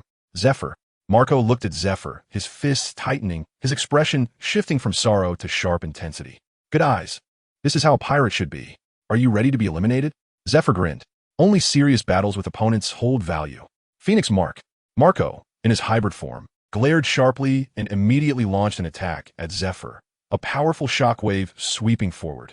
Today, the Whitebeard pirates will become history. Zephyr met the shockwave with a punch. Before the shockwave could reach him, it was shattered by the power of the Tremor fruit. Then, with hockey wrapped around his fist, Zephyr slammed it directly onto Marco's head. Boom! The undying blue flames scattered, and Marco executed a 360 spinning maneuver in midair before plummeting straight into the sea. Marco! Sachi snapped back to reality upon seeing Marco fall into the water. First, it was Dad Whitebeard, then his brothers and sisters on the ship, and now Ace and the others. Only Marco, who had a good relationship with him, remained unharmed. He absolutely couldn't let anything happen to him. Gritting his teeth, Sachi took the laser beam shot from Kizaru in the back and dove rapidly into the sea. After using the spear to hook Marco's collar and drag him out of the water, Sachi no longer had any thoughts of fighting and ran off with Marco towards the distance. It's too late to think of running now. Zephyr pursued the two from behind. Knowing that his attacks could not affect Sachi, he focused on Marco, who was soaked in seawater and had not yet recovered his strength. A dark arm wrapped around a ball of energy that could shatter the very atmosphere. He shot it forward. Sachi sensed the movement behind him, stopped, and looked back, instantly shocked to the core. The shockwave had a wide range. While his spiritual body was unharmed, if Marco was hit in his weakened state, he would definitely die here. Watching the incoming shockwave and Marco hanging from the spear, Sachi gradually came to a decision. Marco, I'll hold him off. You must live on and find Ace and the others. Also, it was too lonely in that previous place. Remember to help dig up my remains and move them next to Dad and the others. Sachi calmly finished speaking, flicked the spear, and threw Marco into the distance. After empowering the spear with his spiritual energy, Sachi let out a fierce roar and charged towards the shockwave with the spear. Boom! The powerful shockwave collided with the spear as Sachi desperately transferred his spiritual energy into it. After being dragged for several meters, he finally withstood Zephyr's attack. Sachi, Marcos Chautif. After flying a distance in the air, the seawater on him was almost gone. Though his body was still weak, maintaining flight was no longer a major issue. Looking at Sachi, who seemed determined to die, and then at the corpses floating on the sea below, tears instantly blurred his vision. Remembering Sachi's request, Marco forcibly suppressed his urge to rush forward and turned to fly away into the distance. If you just let him escape like that, I'm going to have a headache, Kizaru said leisurely, watching Marco fly away into the distance, his hands resting in front of him. Seeing this, Sachi wanted to stop Kizaru, but saw Zephyr using Moonwalk to chase after Marco, so he could only choose to intercept the stronger Zephyr. Subsequently, countless dazzling light bullets shot out from Kizaru's hands, obscuring Marco's figure in a sea of light. The Phoenix has such strong recovery power? Kizaru watched the figure that swayed unsteadily, yet remained standing amidst the countless light bullets, his eyes gradually narrowing. If Marco could maintain flight while in such a weakened state and enduring this many light bullets, it could be said that as long as his hockey training improved, he would be another top-tier powerhouse. Just as Kizaru was preparing to chase and eliminate the potential threat, dark thunderclouds suddenly gathered above this sea area, and the sky that had just shown a glimmer of light turned pitch black in an instant. Another formidable opponent is coming. Huh. Kizaru halted his movements and looked up at the oppressive thunderclouds above. The Navy had orders not to engage the four emperors, but the four emperors had no such restrictions. Especially that warlike Kaido, who took pleasure in seeking death. He had often barged into Navy headquarters after drinking too much and caused a ruckus. Kizaru had encountered such scenes more than a dozen times during his tenure as a Navy admiral and was used to it. Boom! A thunderclap descended from the thunderclouds, and amidst the lightning, a massive dragon head emerged from the clouds, looking down below. Hey, did you come to the New World without a greeting to fight me? Why are you going in the wrong direction? Why? Navy Admiral Kizaru. Kaido roared, his slightly inebriated eyes looking at Kizaru, but when he turned to see Zephyr, his voice suddenly halted, blinking in disbelief. You are the former Navy Admiral Zephyr? What happened to your arm? Kaido asked. Before anyone could answer, Kaido shook his huge head and said to himself, Well, I hope you can kill me this time. As soon as the words fell, Kaido's massive dragon head instantly exhaled a breath of hot air toward Kizaru. Boom! The flaming hot breath struck toward Kizaru. It's extremely high temperature enough to instantly melt a mountain. Seeing this, Kizaru transformed into light particles and vanished before the hot breath reached him, reappearing directly beside Zephyr. Teacher Zephyr, it seems we need to prepare for a retreat, Kizaru said, shrugging his hands. Apart from the orders not to engage the four emperors, Kaido's troublesome nature was also a major reason. Kaido had single-handedly caused chaos at the Navy headquarters and in the territories of other four emperors multiple times, being captured 18 times, during which no matter how his enemies tortured him, they could not kill him. Facing such a resilient and troublesome opponent, all factions adhered to the attitude of avoiding conflict. Kizaru, who was used to keeping things simple, particularly agreed with this point and had no intention of getting too entangled with Kaido. How do you know you can't kill me if you don't try? Zephyr looked at Kaido, his eyes filled with fervor. Not to mention that he, who aimed to eliminate all pirates in the world, could never back down in front of pirate. Since regaining his peak state and acquiring the ability of the Tremor fruit, he hadn't experienced a truly exhilarating battle. Most of the opponents he encountered were easily defeated, and those who were barely worth his serious attention had already lost their fighting ability just as he started to take an interest. Kaido in front of him was just the right opponent for him. Leave Kaido to me, you take care of him, Zephyr said, eagerly stepping into the air toward Kaido. Previously, due to the destruction caused by the Tremor fruit, he hadn't used its full power out of concern for his students' safety. Now that the students had retreated and Kizaru had the strength to protect himself, he could finally unleash his full power. A confident and fierce smile appeared on Zephyr's face. While still in midair, his arms became fully enveloped in haki, the pale white energy of the Tremor fruit seemingly melting directly into his flesh, creating a misty, gray flow of light on his arms. Ha! Kaido, today I will fulfill your wish. Zephyr laughed heartily, his fist, the size of a sandbag, appearing like a tiny moth in front of Kaido's massive dragon head. This is Whitebeard's ability. At the moment, the Tremor fruit appeared on Zephyr's fist. Kaido's inebriated pupils regained their focus. Just a few months ago, he had been drowning his sorrows in alcohol over Whitebeard, the world's strongest man, not dying at his hands. But now Zephyr's appearance reignited his spirit. Kaido's dragon eyes lit up, and he unleashed a torrent of wind blades like scythes toward Zephyr. Bad wind. The gray misty flow of light from Zephyr's arm tore through the sky, and wherever it passed, the atmosphere shattered, causing the wind blades Kaido exhaled to be dispersed before they even touched Zephyr. So strong. Kaido observed the scene, not surprised, but instead revealing a look of delight. He was never afraid of powerful opponents. As long as no one could kill him, those stronger opponents would be chased down by him. The fist of the gray, misty flow of light grew larger in his vision, ultimately smashing into his nose. Bang! Zephyr's fist struck Kaido's nose, and the ability of the Tremor fruit was directly channeled into Kaido's body upon contact. Scales shattered, blood flowed, and the giant dragon's head dipped, flipping its body downward. Roar! Kaido, feeling pain in his nose, couldn't help but roar his body spinning while stopping its descent just before hitting the sea. Not bad. Zephyr. Kaido, with a bleeding nose, looked at Zephyr with a serious expression. Due to the injury to the tear glands on his nose, Kaido's eyes inevitably became bloodshot, making his dragon head appear even more ferocious and terrifying. In all his years of causing chaos on the seas, he had only experienced a few battles where he was broken through at first sight, especially in this blue dragon form, which was known for its defensive capabilities. Zephyr's strength was evident. You keep saying you want to seek death. Why not stand there and see if I can satisfy you? Zephyr spoke. He wasn't pleased by Kaido's bloody dragon head. Breaking through defenses was just breaking through defenses. The reason it was hard to kill Kaido was not only due to his powerful dragon scale defense, but also his formidable recovery ability. A high defense is just a false meat shield. The real meat shield is one that can hit and heal. What's the point of something you don't do yourself? Kaido snorted, and his massive dragon body began to rotate like a top. As Kaido spun, the sound of howling winds surrounded him. In no time, several large tornadoes were born around Kaido, howling as they flew towards Zephyr, a natural disaster-level tornado, under the assault of the large tornadoes. Zephyr's body was uncontrollably swept by the fierce winds, fluttering back and forth as he was tossed around by the tornadoes. Indeed, a monstrous existence. Thankfully, the warships have already retreated. Zephyr squinted his eyes to prevent sand from blowing in, glancing at the several disaster-like tornadoes, and released the restrained power of the tremor fruit. Crack! The atmosphere spread out with spider web-like cracks, and as the chaotic airflow from the shattered atmosphere rose, the wind power of the tornadoes collided internally, quickly dissipating. Just as Zephyr escaped the tornadoes, he had yet to see the situation outside when Kaido roared and charged straight at him.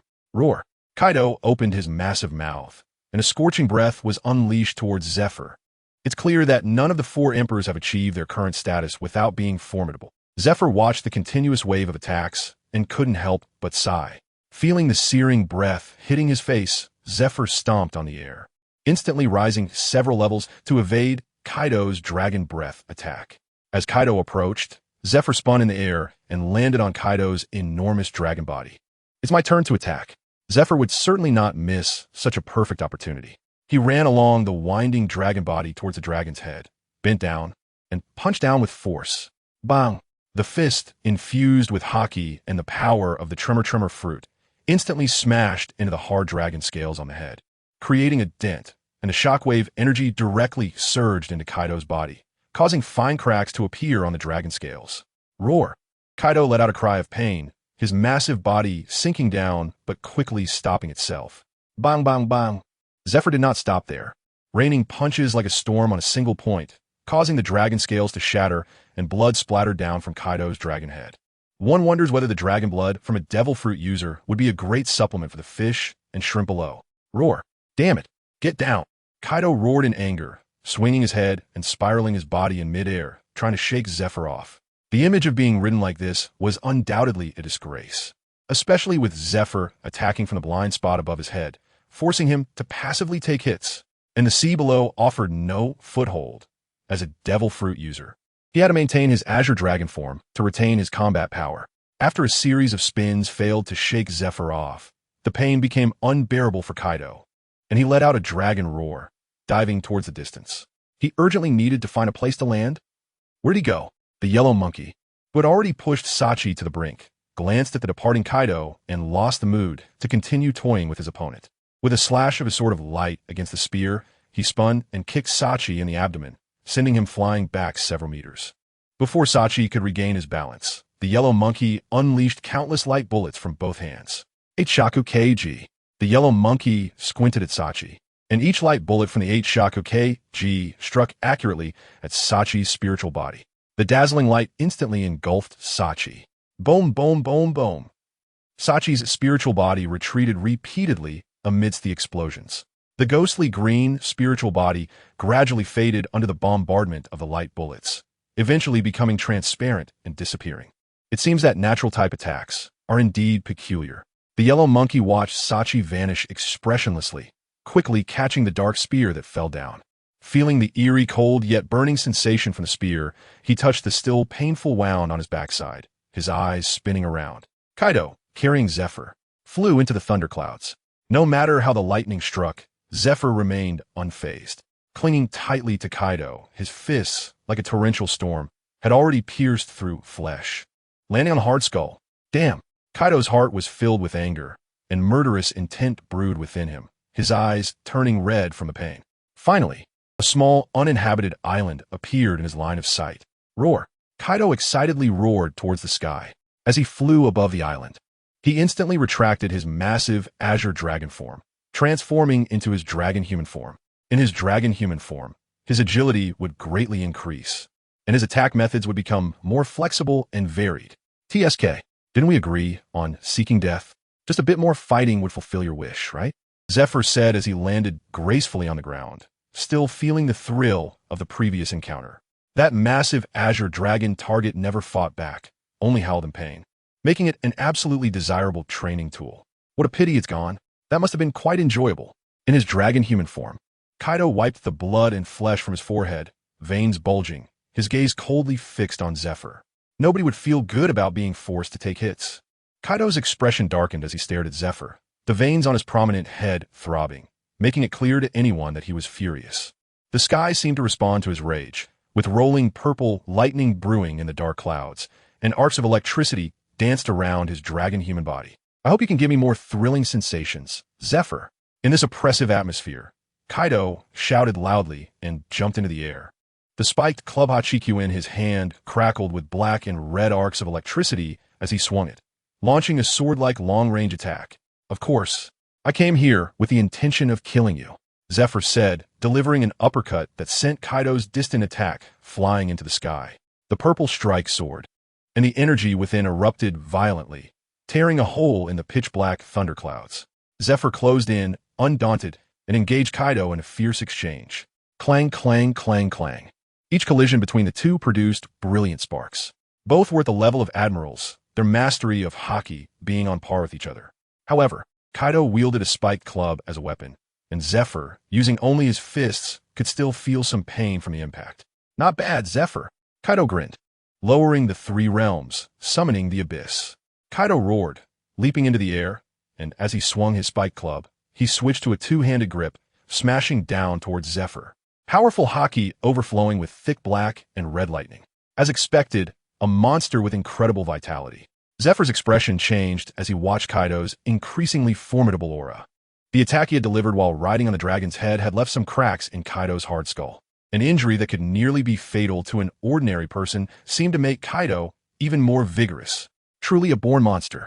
Facing Kaido's grand attack, Zephyr crossed his arms, infused with Haki and the Tremor Fruit's power, in a cross shape in front of him to meet the attack. Boom! The collision between his arms and the spiked club sent black-red, lightning scattering into the surrounding void. Zephyr's knees bent, gritting his teeth as he braced against Kaido's spiked club. The spikes scraped against his hard arms, making a sizzling sound, and the ground beneath him cracked and collapsed violently. TCH, Kaido, seeing that he couldn't overpower Zephyr, smiled. In the next moment, Kaido's body flipped in the air, and the thick dragon tail behind him suddenly emitted a piercing roar as it swung towards Zephyr's abdomen. Oh no! Zephyr watched helplessly as the dragon tail drew closer, unable to react in time. The rush of air was so fast that he didn't even have time to coat himself in armament Haki. Boom! The dragon tail struck Zephyr, and the tremendous force instantly sent his body flying backward, leaving a long drag mark on the ground before coming to a stop. Cough, cough. Zephyr coughed up the dust that had entered his mouth, rising from the ground. His fingers instinctively brushed over the wound on his abdomen, but the pain was rapidly fading. In confusion, Zephyr couldn't help but look down. Zephyr looked at the obvious scars on his abdomen, the bruises turning a dark purple. Yet the pain had completely vanished. Before he could understand what was happening, the dark purple bruises visibly lightened in color within such a short time. This is... A flash of inspiration crossed Zephyr's mind as he recalled the golden light that merged into his body after MO by restored his arm. It allows me to ignore the hidden injuries that are unavoidable when using them. So that's how it is. Zephyr touched the now faint scar remaining on his abdomen, his eyes shining brightly as if containing the light of the sun and moon when he looked at Kaido. With such a powerful regenerative ability, it means he doesn't have to fear injury, and he doesn't even need to calculate how to conserve his stamina. Come on, Kaido. Next, I will show you what a real monster is. Zephyr's gaze sharpened as he spoke confidently. In the next moment, his armed haki was unleashed without reservation, instantly wrapping around his entire body. But that was not all. A large mass of pale, white energy appeared on Zephyr, turning his body black as iron, merging into his bones and flesh. Full throttle. Crack, crack, crack.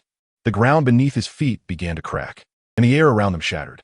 The shock wave instantly reached the sea outside the island, where the ocean roiled violently, and the thunderclouds in the sky rapidly dissipated with the disturbance in the atmosphere, vanishing into thin air. Hey, are you trying to kill yourself? Unrestrainedly channeling the S power into yourself. The first to suffer would be your own body. Kaido's expression changed upon witnessing this scene. Whitebeard had roamed the seas for decades, and the power of the was well known. Even a monster like Whitebeard suffered severe injuries when using it. Wasn't Zephyr's action equivalent to suicide? At this moment, Zephyr felt every cell in his body come alive. The shock energy churned within him, with numerous fragile cells being destroyed every moment, while a few rare cells adapted to the shock, becoming increasingly resilient. Normally, such widespread cell death would instantly collapse the entire body, yet there was a powerful life force within him maintaining this seemingly fragile balance. Moreover, his brain suppressed the pain brought on by the bodily transformation. What a powerful feeling. Zephyr clenched his fist, the veins bulging as if old tree roots were twisting. Every tendon and bone that moved his fingers seemed to be brewing immense power. Today, I will fulfill your wish for death, Kaido. Zephyr smiled confidently, stepping forward as his body shot towards Kaido like a cannonball. Wherever he passed, the air shattered. The sound of explosions like thunder in a drought. Relentless. What kind of joke is this? Lower three worlds. Kaido roared fiercely, his face contorted. He leaped up, spinning the kanabo in his hand a few times, summoning purple lightning and the black-red arcs of haki that dissipated into the kanabo, swinging it towards Zephyr. Boom! The two collided, unwilling to back down, unleashing a thunderous roar. In the next moment, Kaido's dragon-like pupils contracted as he was pushed back by Zephyr's overwhelming force, his feet digging into the cracked ground, creating a deep trench. But that wasn't the end. This power was unreservedly transmitted through the iron rod into Kaido's body. Starting from his dragon claws, Kaido's dragon scales began to peel and shatter layer by layer. Kaido's eyes widened in disbelief. As the dragon scales were about to shatter up to his shoulder, he let go of the kanabo. Staggering back, Kaido's body swayed, leaving a web of deep cracks in the ground. After retreating for over 10 meters, his body finally stabilized. Kaido's arm, stripped of its scales, hung limply as he looked up in shock at Zephyr. He was actually breached in a direct confrontation. This was something even the so-called strongest man in the world, Whitebeard, had never accomplished. Kaido's jagged teeth parted as he tried to say something, but Zephyr did not give him a chance to speak. His body flew towards him with the explosive sounds and cracking of the air, landing a punch on Kaido's chin. Kaido nearly bit his own tongue, his mouth forced shut. The tremendous force and vibrations made his dental pulp ache, his eyes bulging as he was propelled backward. In midair, Kaido's eyes, almost rolling back, suddenly regained focus, blood vessels visible across them. While still in the air, he forced his body to regain balance with a flick of his tail, his knees bending as he slammed into the ground. A taste he hadn't experienced in a long time, even bringing a hint of fear. Kaido's tongue licked across his sharp teeth, scraping the blood seeping from his gums. And his fierce gaze fell on Zephyr as he said, I keep defeating those who claim to be stronger than me, and before I knew it, I had become the strongest. What can be seen from this position? An unmatched view? After finishing his calm statement, Kaido took the gourd hanging at his waist, pulled out the stopper, and drank it all in one go. When he spoke again, his voice regained its color. I hope your body can withstand your power. Otherwise, my life will be too boring. Kaido said excitedly, releasing a never-ending stream of powerful conqueror's haki. Waves of overwhelming pressure turned the world around Kaido dark red. Dragon's breath. Kaido opened his massive mouth, his throat brewing heat capable of instantly melting rocks, and spat it towards Zephyr. Using the same trick again. It seems your methods have been exhausted. Zephyr, fully powered, showed no intention of dodging. A ball of white energy appeared on his fist, and he struck it towards the breath of heat Kaido expelled. With the punch, the white spherical energy instantly transformed into an invisible projectile. The next moment, Kaido's expelled heat suddenly exploded, and the scorching dragon breath rained down like fiery droplets in this realm. Zephyr stepped forward, The booming explosions and atmospheric crackling sounds following in quick succession, instantly appearing above Kaido. Ah! Zephyr roared, his fist, now with a grayish flowing texture, doubled in size from the influx of energy, and he smashed it down towards Kaido's head. Kaido had already witnessed the strength of Zephyr's attacks. But as someone who sought death in various ways just to find a worthy opponent, Kaido had no intention of retreating. Gahaha! Kaido laughed heartily, his fierce horns wrapped in haki, turning pitch black, with dense red lightning crackling around him as he charged straight for Zephyr's fist. Bang! A dull sound echoed as Kaido was instantly smashed into the ground beneath Zephyr's fist. Boom! A thunderous roar erupted, and the island could no longer bear the burden of their battle, rapidly cracking, with torrents of seawater rushing onto the shore. Roar! Amidst the debris and dust, a gigantic dragon's roar resounded as Kaido transformed into a 1,000-meter-long dragon, lifting his weapon Beiji into the air before falling into the sea. Gah, Zephyr, you must live until the day I defeat you. Kaido let out a thunderous laugh, his dragon body swirling as he attempted to leave. From the confrontation between the two, Kaido has already realized that Zephyr is stronger than himself. Seeing someone stronger than him gives Kaido a new goal to strive for. Moreover, that terrifying level of strength does not weigh down Zephyr's body, becoming his final song. Kaido is somewhat satisfied with the outcome of this encounter. Staying any longer would only mean taking more hits, so he might as well wait until his own strength has improved before facing Zephyr again. But just as he was satisfied and wanted to leave, Zephyr was not having any of it. Zephyr's intention is to eliminate all the pirates in the world. Want to leave? Did you ask me first? With a fierce shout, Zephyr stepped into the void, creating an explosive shockwave that instantly tore apart a large area of the sky, appearing above Kaido's head. With a fist hardened like steel, he aimed for Kaido's forehead. Coming again, seeing that Zephyr seemed fixated on his good head, Kaido's expression changed instantly. Just as Zephyr's fist was about to land on his head, Kaido desperately turned his head away. Crack! By unfortunate coincidence, Zephyr's fist struck Kaido's jade-like dragon horn, instantly breaking one of Kaido's horns in half, which fell towards the sea below. Roar! Zephyr, next time we meet, I will definitely kill you.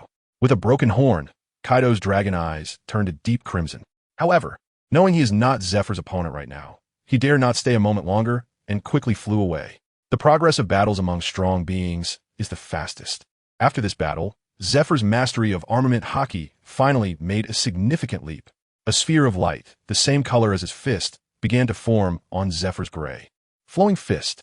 This is a fusion of external armament haki and the power of the Tremor fruit. Oomph. You said you wanted to die, so don't run, Zephyr said, launching the fused energy sphere towards Kaido from a distance. Crack, crack. The gray, flowing sphere shot towards Kaido at an incredible speed, causing the sky to continuously crack and the sea to surge. Boom! The sphere collided with Kaido's figure, resulting in a massive explosion that seemed to shake the very heavens and earth. Roar! Amid the explosion, Kaido let out a fierce roar, his dragon scales shattering, large amounts of dragon blood raining down from the sky. The title of the world's strongest creature is not to be taken lightly. Even with his scales shattered and blood covering his body, Kaido's vitality remained strong. After writhing in the sky a few times, he disappeared into the clouds. Such monstrous vitality. Seeing Kaido still able to maintain flight as he disappeared into the clouds, Zephyr shook his head, reluctantly choosing to give up the chase. The moonwalk technique is ultimately just a means to hover in the air. It cannot match the speed of true flight. Moreover, Kaido has already vanished into the clouds, making it difficult to locate such a massive figure in the vast sky filled with thick clouds. Besides, he is not a lone wolf. If anything happens to his group of students, leaving him as a lonely old man, how would he survive? Not good. Thinking of his students, Zephyr's expression changed immediately as he used Moonwalk to hurry back to the direction he came from. This is the new world surrounded by various powerful pirates. If the Navy's warships appear here without the corresponding strong fighters to intimidate them, they will definitely be besieged. Having experienced the Weevil attack tragedy, Zephyr is now extremely protective of his students. Zephyr rushed back swiftly, and upon arriving at the agreed meeting point with his students, he finally relaxed when he saw the warships were safe and sound.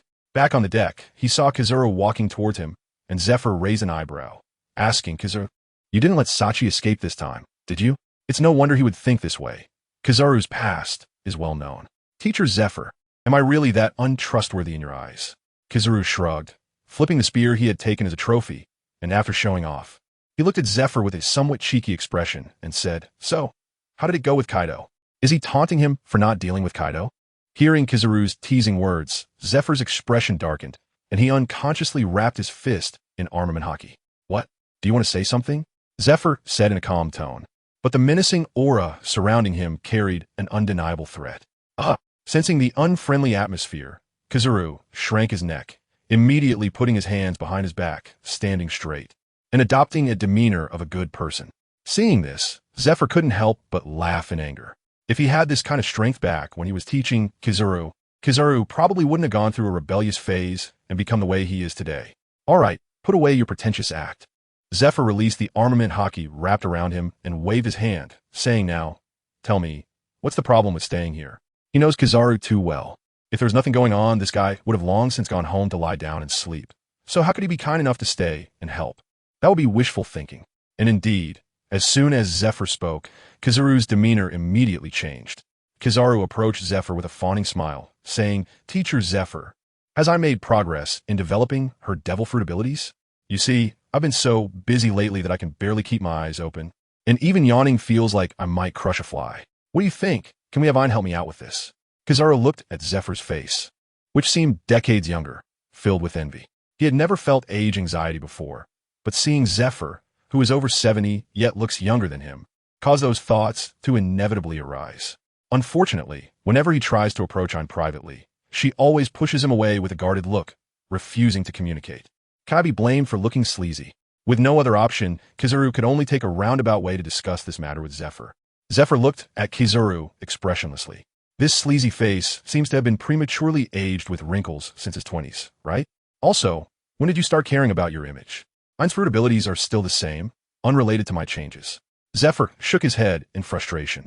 Old age has made him unable to understand the thoughts of a younger man in his 50s. Then can you at least give me a hint? Teacher Zephyr? Kizaru said, feeling disappointed, then began to probe into the reason for Zephyr's changes. Such a thing that could make someone younger without affecting battle strength is something that not only women would find hard to refuse. Even a big man like him would have a hard time saying no. If it's meant to be, you'll encounter it. Zephyr shook his head, refusing Kizaru's inquiry. The fact that Mokubai helped him restore his arm, returning him to his peak and granting him such powerful vitality is already something he cannot repay. So he certainly wouldn't want to trouble Mokubai. Not receiving the answer he wanted, Kizaru was ready to leave dejectedly. But before he could move, Zephyr called out to him from behind. "Wait." Hearing this, Kizaru turned around in surprise, thinking that Zephyr had agreed to share information. But Zephyr's next words shattered his fantasy. "Your face full of wrinkles doesn't look comfortable. Let Ein give you a couple of hits." Zephyr waved to call Ein over and said to Kizaru, "As long as you don't release too strong hockey, the ability of the retreat fruit can keep you looking young." Zephyr looked at Kizaru, who was making a face of disdain. "For others, not being able to use strong hockey is a difficult thing, but for you, it has no effect at all."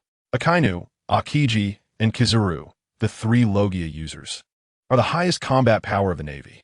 Among them, Akainu's devil fruit ability and hockey training have progressed simultaneously, with no weaknesses.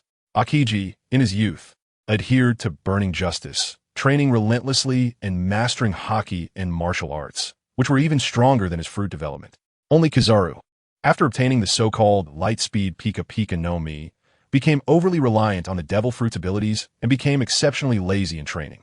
The strength of his fruit development far exceeds that of hockey and martial arts, and hockey is more of a decorative role for him.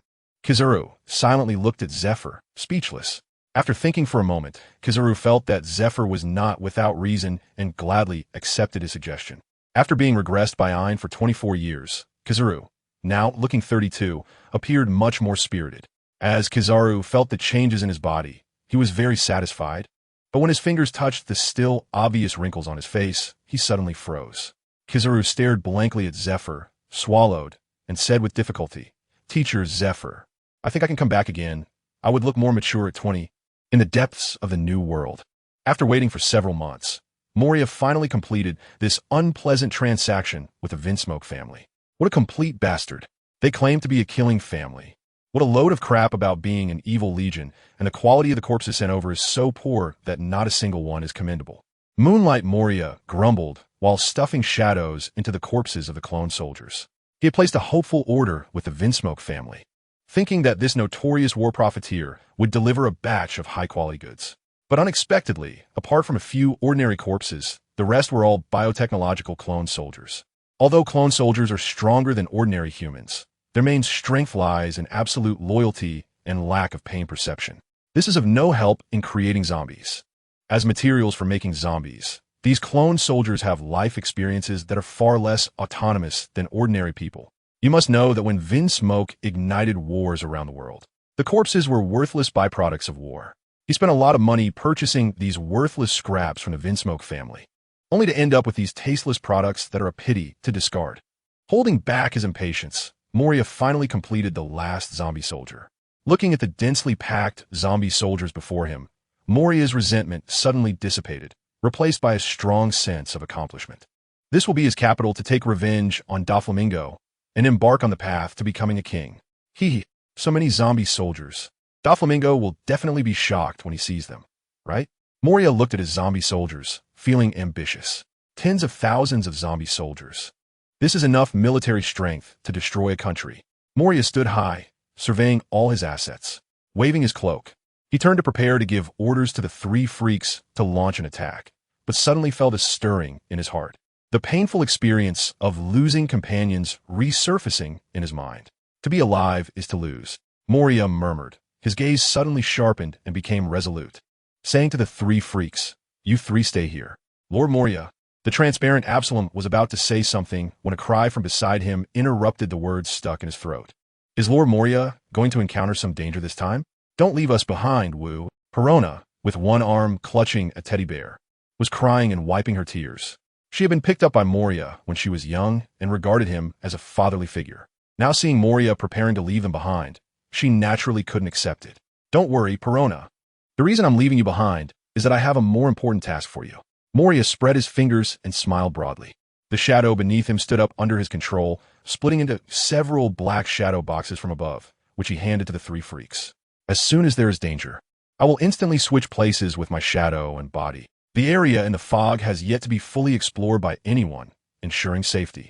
You're responsible for hiding the shadow boxes on the abandoned floating ships in the foggy area. I'm entrusting my safety to you. After assigning the task to the three freaks, Moria laughed wildly. After escaping Doflamingo's trap using shadow clones last time, he has walked the path of survival.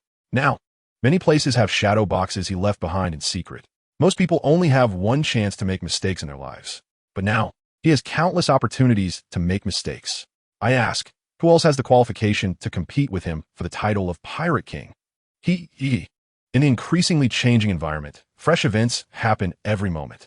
Very few people know about Moria's revenge against Doflamingo, and it is uncertain how long it will take to create a commotion. Meanwhile, the hottest news is undoubtedly the complete disappearance of the Whitebeard pirates from the seas, sparking endless discussions among the people. Great! The Whitebeard pirates have finally been eliminated by the Navy.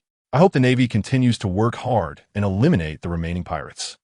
In the near future, our children will surely be able to live in a peaceful era, in taverns and bustling markets. The majority of ordinary people share similar views on the elimination of the Whitebeard pirates, cheering that they are one step closer to a beautiful future. The Straw Hat crew, who did not pause their journey, had already crossed Fishman Island in the months following the end of the Marineford War and arrived in the latter half of the New World on the Grand Line. The Straw Hat ship quietly drifted on the sea of the New World. On board, Usopp, who had gotten the newspaper, was stunned when he saw the headline. And then his expression changed dramatically as he shouted, "Luffy! Luffy!" Usopp yelled and ran up to Luffy, who was fishing by the side of the ship. "What's wrong, Usopp?" Luffy asked, bored, shaking the empty fishing rod and turning to look. "Luffy, take a look at the newspaper." Usopp pulled Luffy down from the side of the ship, took a deep breath, and solemnly handed the newspaper to Luffy. Luffy took the newspaper with a puzzled expression, and after seeing the headline, his brain shook, and his expression changed dramatically. How could this be? Ace! Luffy's pupils dilated, and he said in disbelief with his mouth agape, his knees buckling as he knelt on the deck. Tears as big as beans gushed out in an instant. "Luffy, what's wrong?"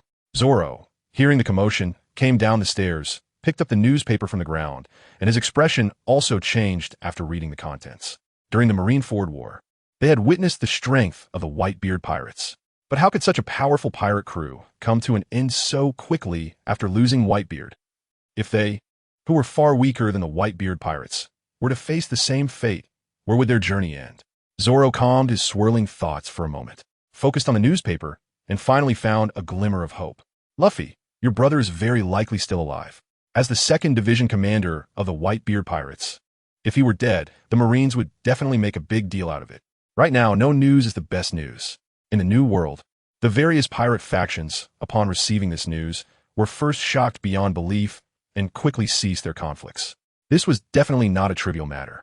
They were not concerned about the remnants of the Whitebeard pirates being wiped out by the Marines, but rather that the Marines had actually ventured deep into the pirate-infested waters of the New World. It should be noted that the latter half of the New World had been controlled by various pirates for decades, and this was the first time the Marines had so recklessly entered their territory. What are the Marines trying to do? Don't they fear being attacked by us all at once? The Marines have already sent us a signal of war. We must unite to resist them.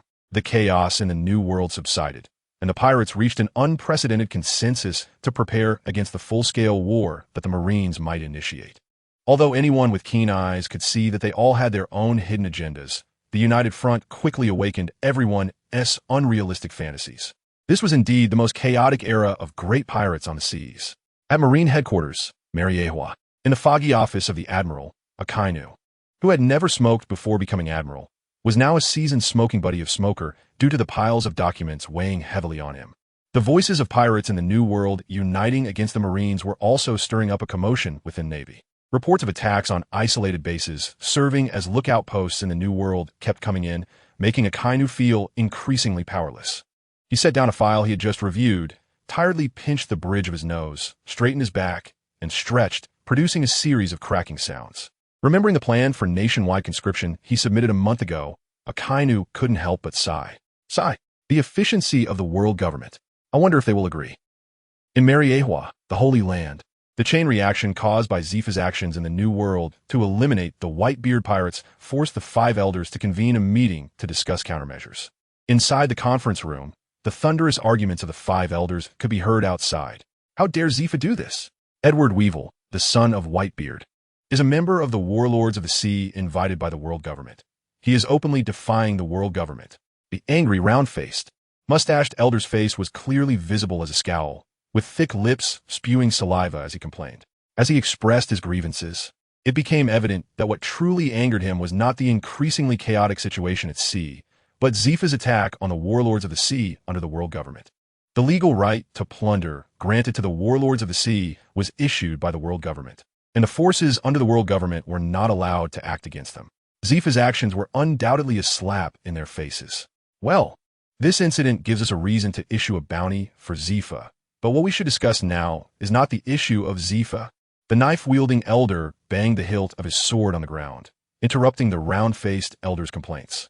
Once the conference room quieted down, he looked around and asked, "What do you all think about the current situation of various pirates attacking Navy bases in the New World?" These matters should naturally be managed by the Marines. The world government does not support them for nothing. The round-faced elder retorted angrily. His resentment was palpable, but eating grass-wood tea changed his hot temper. What you said is correct, but we also cannot stand by and watch the Marines suffer heavy losses. The long-bearded elder, looking wise, calmly analyzed. Zoe has been making significant progress, and the surrounding waters have now all been incorporated into its territory, forming an ironclad fortress. We can't glean any information from within Zoe. Due to its powerful military influence, neighboring nations have been establishing diplomatic relations with it. And even 2 former member countries of the world government have chosen to exit and join Zoe. Our position is facing unprecedented challenges. The power of the world government cannot withstand losses and must preserve the strength of a navy. The long-bearded elder lowered his head, pondering countermeasures, his goat hooves tapping on the conference table. Suddenly, he looked up and said, "What do you all think about the conscription plan proposed by Akainu before? World conscription?" After the long-bearded elder's reminder, the other elders also recalled the plan Akainu had proposed a month ago. This method could indeed alleviate the Navy's exhaustion in dealing with various pirates. But recruiting people from all around the world would inevitably lead to a mix of good and bad. Would it cause the Navy to lose control? Sure enough, the next moment someone raised this concern. The Navy's current execution of the world government's orders is already quite unsatisfactory. If world conscription strengthens the Navy's forces, will it lead to complete chaos? The curly-haired elder asked with a frown. After all, the Navy's personnel were not brainwashed and trained by the world government from a young age.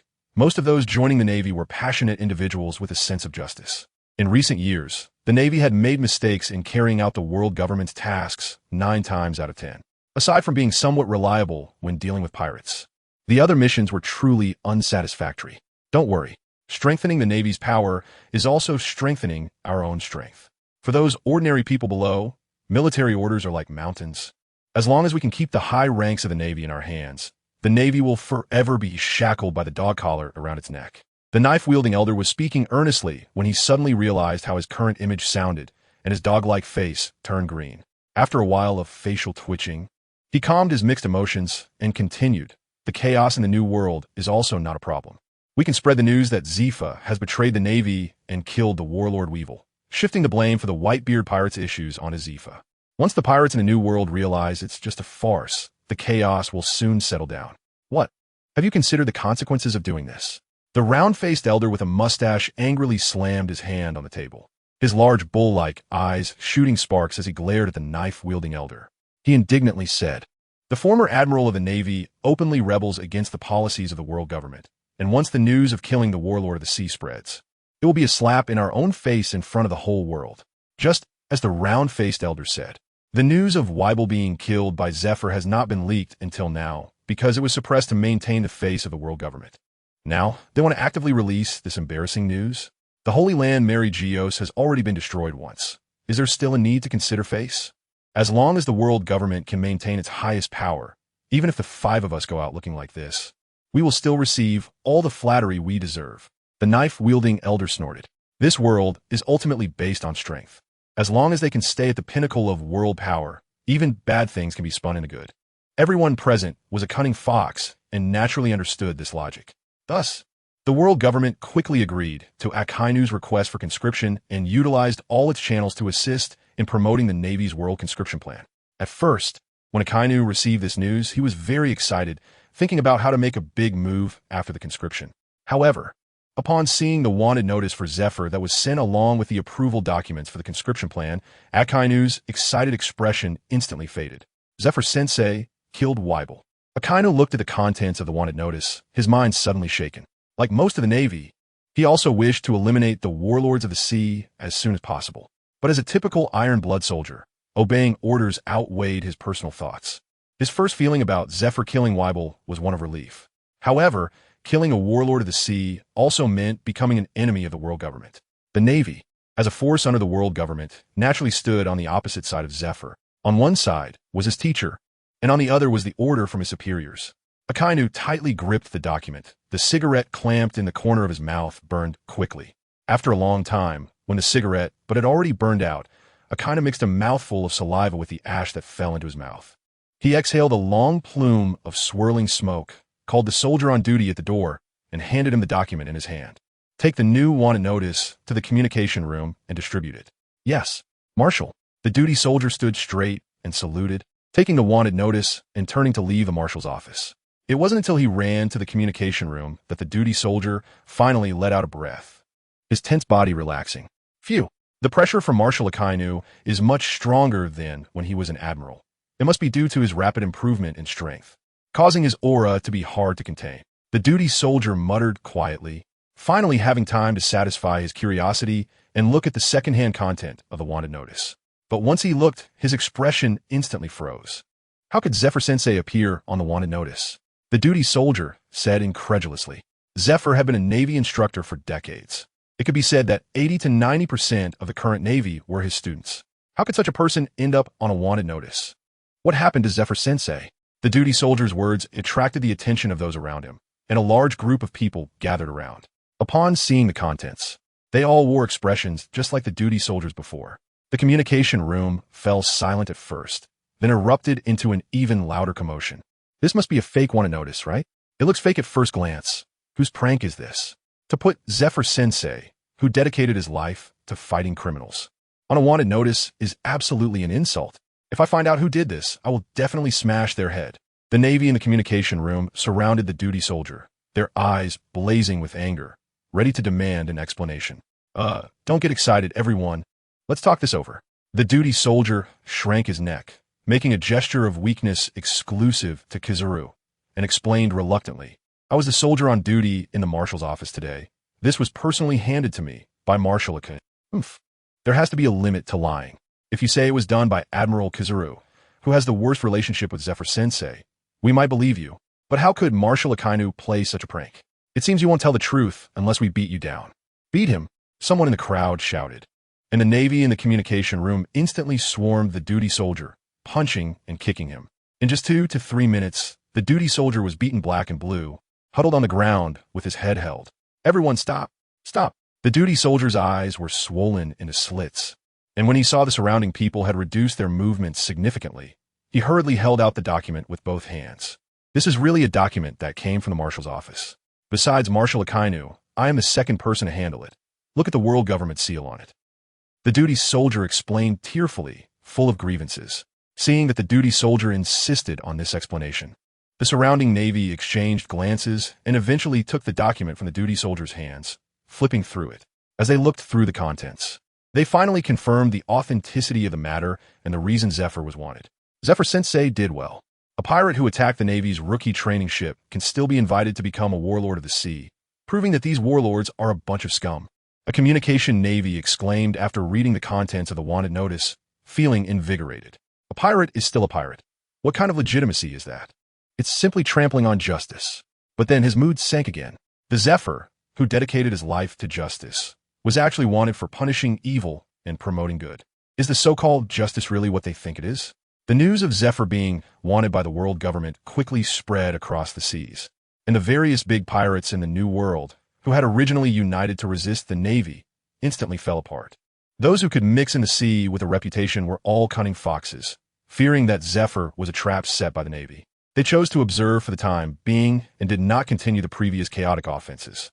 Before people could catch their breath, the Navy quickly released the World Conscription Plan, and the conscription promotion stating, no qualifications required, only strength matters, with the highest rank being directly appointed as a Navy Admiral, instantly ignited discussions. That is the position of a Navy Admiral. As long as there is strength, one can be directly appointed. In an instant, many capable individuals, who had been limited by their conscience and did not lead particularly remarkable lives, rushed to various Navy bases to enlist. North Sea, Navy Branch Base.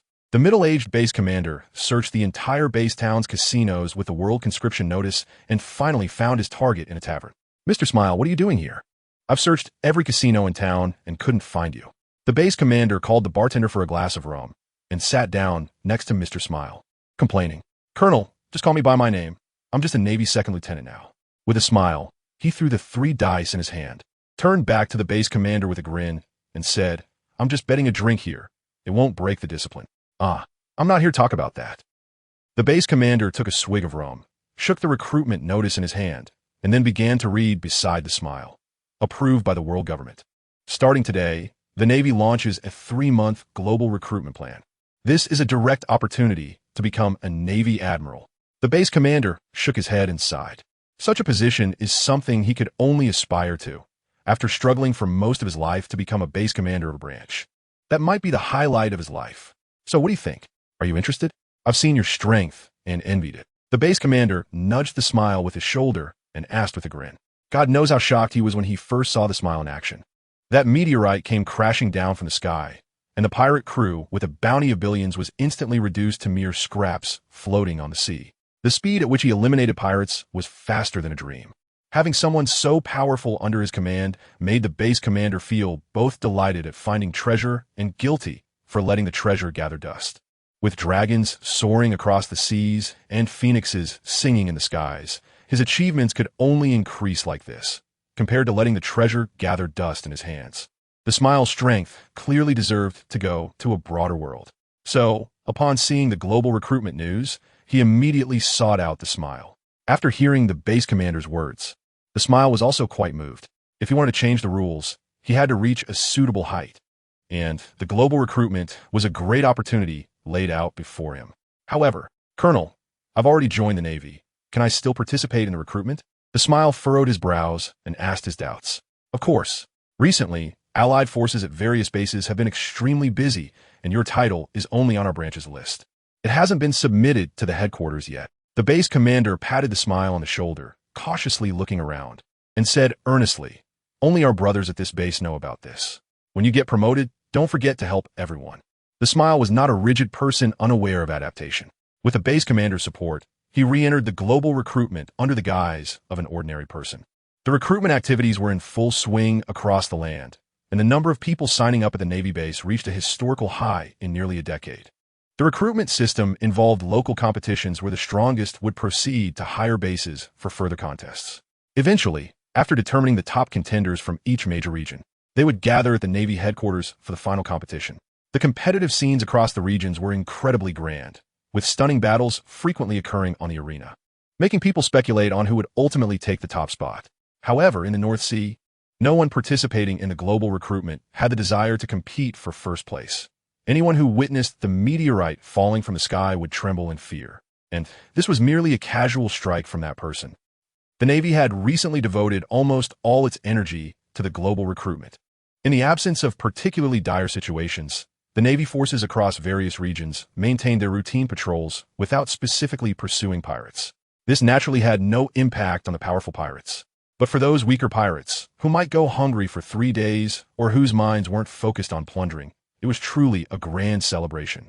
They could see some remote islands or rob a few weak merchant ships, transforming their previously impoverished lives and allowing for a few joyous feasts. In a certain sea area of the New World, the buggy pirates were sailing straight toward a small island only a few dozen meters wide. They had fled to the Grand Line after Nami defeated the Golden Lion, sensing the chaos caused by East Blue pirates was not good for them. Upon arriving at the Grand Line, Buggy seemed to awaken something extraordinary. Not only did tons of gold fall from the sky during the day, but even casually landing to buy supplies led to finding ancient treasure maps. They had been searching for treasures in a plain manner for months, during which they had also defeated several pirate crews trying to engage in black market dealings using the powerful buggy ball. Just as they thought they could enjoy a carefree treasure hunt at sea, the Shurima Empire, which had once defeated the world government and navy, suddenly began to expand its influence wildly after 2 months of silence. It not only incorporated the vast surrounding sea into its territory, but also expanded outward at a frenzied pace. Countless iron warships of the Shurima Empire patrolled day and night within the waters they claimed, driving away pirate crews that disturbed the peace of the local civilians. Upon seeing the Shurima warships chasing a pirate crew, with a single cannonball covering several kilometers, the buggy pirates quickly packed up their belongings and fled to a slightly safer area of the New World without hesitation. The treasure was so blatantly piled on the island, with no one to bury it, that it lacked any fun of treasure hunting. On the pirate ship, Buggy, wearing a hat adorned with various gold and jewels, tossed aside the treasure map in his hand and complained, "This island is too remote. No one passes by. Otherwise, this obvious treasure would have been gone by the time I found it." Looking through a golden telescope at the boxes of glittering treasure displayed on the inconspicuous island, Buggy felt no excitement. What he enjoyed was the thrill of exploration when treasure hunting, not the treasures themselves. He had no interest in wealth. "Captain Buggy, after this, we must build a larger pirate ship, and we need to find a way to offload some of these worthless jewelry and accessories. We can hardly fit any food in our kitchen." The first mate, Machi, holding a gold-threaded beast-taming whip, said with a distressed expression, while his lion pet, Ricky, adorned in golden armor, nodded in agreement. They were too rich now. Not only was the captain's cabin filled with various treasures, but every crew member's bedroom was also piled high with treasures. Even Ricky's lion's den was full when they walked into the kitchen with rumbling stomachs. The dazzling gold was still there. Every night, the open deck of the ship was filled with people unable to sleep because of the jewels. "I know this without you telling me. I've said before, I have no interest in money. I just love the process of exploring the unknown and treasure hunting. But they keep coming to me, and if I don't want them, am I still human?" Buggy roared at Machi. He felt like he had fallen into some terrifying curse lately. Every treasure map he obtained led to smooth sailing during the treasure hunt, with no thrill in solving puzzles. The treasures seemed to fly onto his ship. If he didn't want them, they were already found. If he did, it felt so boring. Damn it. Even rolling dice has 6 sides. What is the point of smooth sailing and treasure hunting? As the pirate ship docked, without needing orders, The pirates aboard jumped off the ship and began transporting treasures to the ship. Originally, it was the pirates' favorite show, but at this moment, they were all listless and their efficiency was at an all-time low. Looking at his crew members, each with dark circles under their eyes and lacking vitality, Buggy thought for a moment while holding a stack of treasure maps, then stuffed them into his pocket and frowned as he said, "After we empty the treasure on the island, let's find a place to sell everything on the ship, and each person on the ship will get 100 million berries. We'll pause treasure hunting and take a good rest for a while." 100 million berries is definitely not a small amount.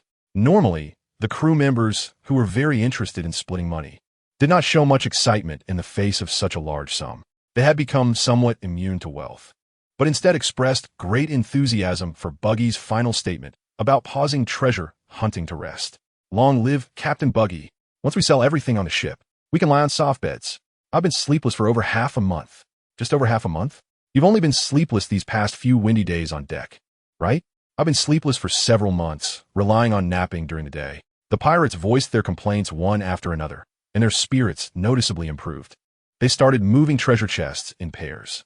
One pirate was carrying a large chest of treasures with a companion when he suddenly tripped over something as he was about to board the ship, stumbling and sitting down hard on the ground. With a thud, the box fell, and jewels and gold coins scattered everywhere. "Ouch!" The pirate rubbed his twisted ankle and then began to pick up the scattered jewels with his companion. After checking that no treasures were left behind, he finally had the time to inspect what had tripped him. "Huh?" The pirate looked curiously at a segment of milky white material sticking out of the sand, which seemed to be the broken horn of some creature. Such a valuable-looking thing shouldn't be lying around with the treasure, right? It must have been washed ashore by the waves. The pirate muttered, digging the broken horn out of the sand and placing it on top of the treasure. The treasure on this deserted island weighed only a few thousand genes, and under the united effort of Buggy's crew, it was all moved in less than 10 minutes. Afterwards, the Buggy pirates, full of energy, found a direction on the sea chart, heading straight for the nearest underground trading market. After 2 hours of sailing, the Buggy pirates docked at a bustling port. "Captain Buggy, there are too many people outside. Should we wait until dark to start trading?" Kabeji looked at the stream of people on the dock, ran into the shining cabin, and said to Buggy, "In the pirate world, black-on-black crime was very prevalent, and exposing the ship's huge wealth in such a busy market would make them a target everyone wanted to bite into." "You're right, Kabeji. As expected of our ship-S strategist, let us do as you say." Buggy nodded to Kabeji. He then tossed Kabeji a pure golden dagger encrusted with gems and instructed, "Take some people down to find a generous merchant and arrange the trading time for tonight. Remember to buy some wine and meat on your way back." Kabeji nodded, took the golden dagger and tucked it into his sleeve, then turned to leave. In the evening, the Buggy pirates held a simple banquet on the ship, and before they knew it, night had fallen. As the trading time approached, the dock was still brightly lit. Although the crowd was much smaller than during the day, it still seemed lively. "Captain Buggy, it looks like we can't conduct the trade secretly." Kabeji and Machi leaned closer to Buggy, looking at the bustling scene at the dock with serious expressions. "Don't worry. As your captain, I must always be prepared." Buggy puffed out his chest, placed his hands on his hips, and then, lowering his voice, pulled Kabeji and Machi closer. "I've instructed the crew to load all the cannons on the ship with buggy bombs. If anything goes wrong, this dock, along with the town behind it, will be blown to pieces in an instant." A sinister smile appeared on Buggy's face, causing Kabeji and Machi to instinctively shrink their necks. He was no benevolent person. If the other party tried to pull a fast one, they shouldn't blame him for being ruthless. "Captain Buggy, they're here." At that moment, a pirate from the Buggy pirates ran over, shouting loudly, "Let's go greet our guests." Buggy's face instantly returned to normal as he smiled and said. Buggy then took Kabeji and Machi to the deck to meet the trading partner, a middle-aged man dressed like a shrewd businessman, with round glasses and a small mustache. Approached them. "Thank you all for taking care of the Hayton Trading Company's business. I am Gaslow, the head of the branch." Gaslow immediately recognized the person in charge on the ship and smiled kindly at Buggy. "Let us not waste time on small talk. This deal is much bigger than you imagined. How prepared are you for the funds?" Buggy frowned and asked. Perhaps it was a habit, but he always felt that the other party's smile was directed at his red nose. "The Hayton Trading Company is backed by the king of loan sharks in the underground world, Dufeld. I believe you don't need to worry about our financial capacity." Gaslow raised his chin, his face full of arrogance. The underground world is a mixed bag, and being backed by one of the 6 kings of the underground world, even if he was just a branch manager of the Hayton Trading Company, His status was one that most people had to look up to. Buggy nodded upon hearing this. He had heard of the name of the 6 kings of the underground world. After all, loan sharks were one of the most profitable businesses in the Hayton Trading Company. Supported by the king of loan sharks, Feld, surely wouldn't he be short on money? Come on, let me show you the goods we are ready to sell. After saying this, Buggy led the way into the cabin.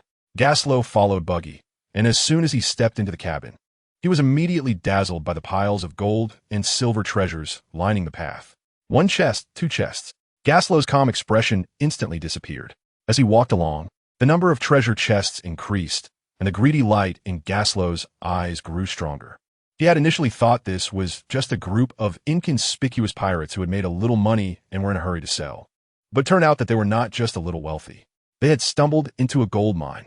As he toured room after room, Gaslow's heart raced faster and faster, and he could no longer remember how many treasure chests filled with dazzling gold there were on the ship. Even the crew's quarters were filled with treasures. The kitchen storage, which should have held food, was also filled with treasures, even the pet's nest. What kind of windfall had these pirates found? Gaslow's heart was nearly leaping out of his throat. In these times, there are no good people in the new world where pirates run rampant. The king of loan sharks backing the Hayton Trading Company had also done many black-on-black things. Naturally, the Hayton Trading Company was not a business that followed trading rules. The only things that would make him follow rules were either too insignificant to matter or things they couldn't afford to offend. Now, the profit was making even this manager unable to resist temptation. No, even if the king of loan sharks, Feld himself came, he would be tempted by these treasures.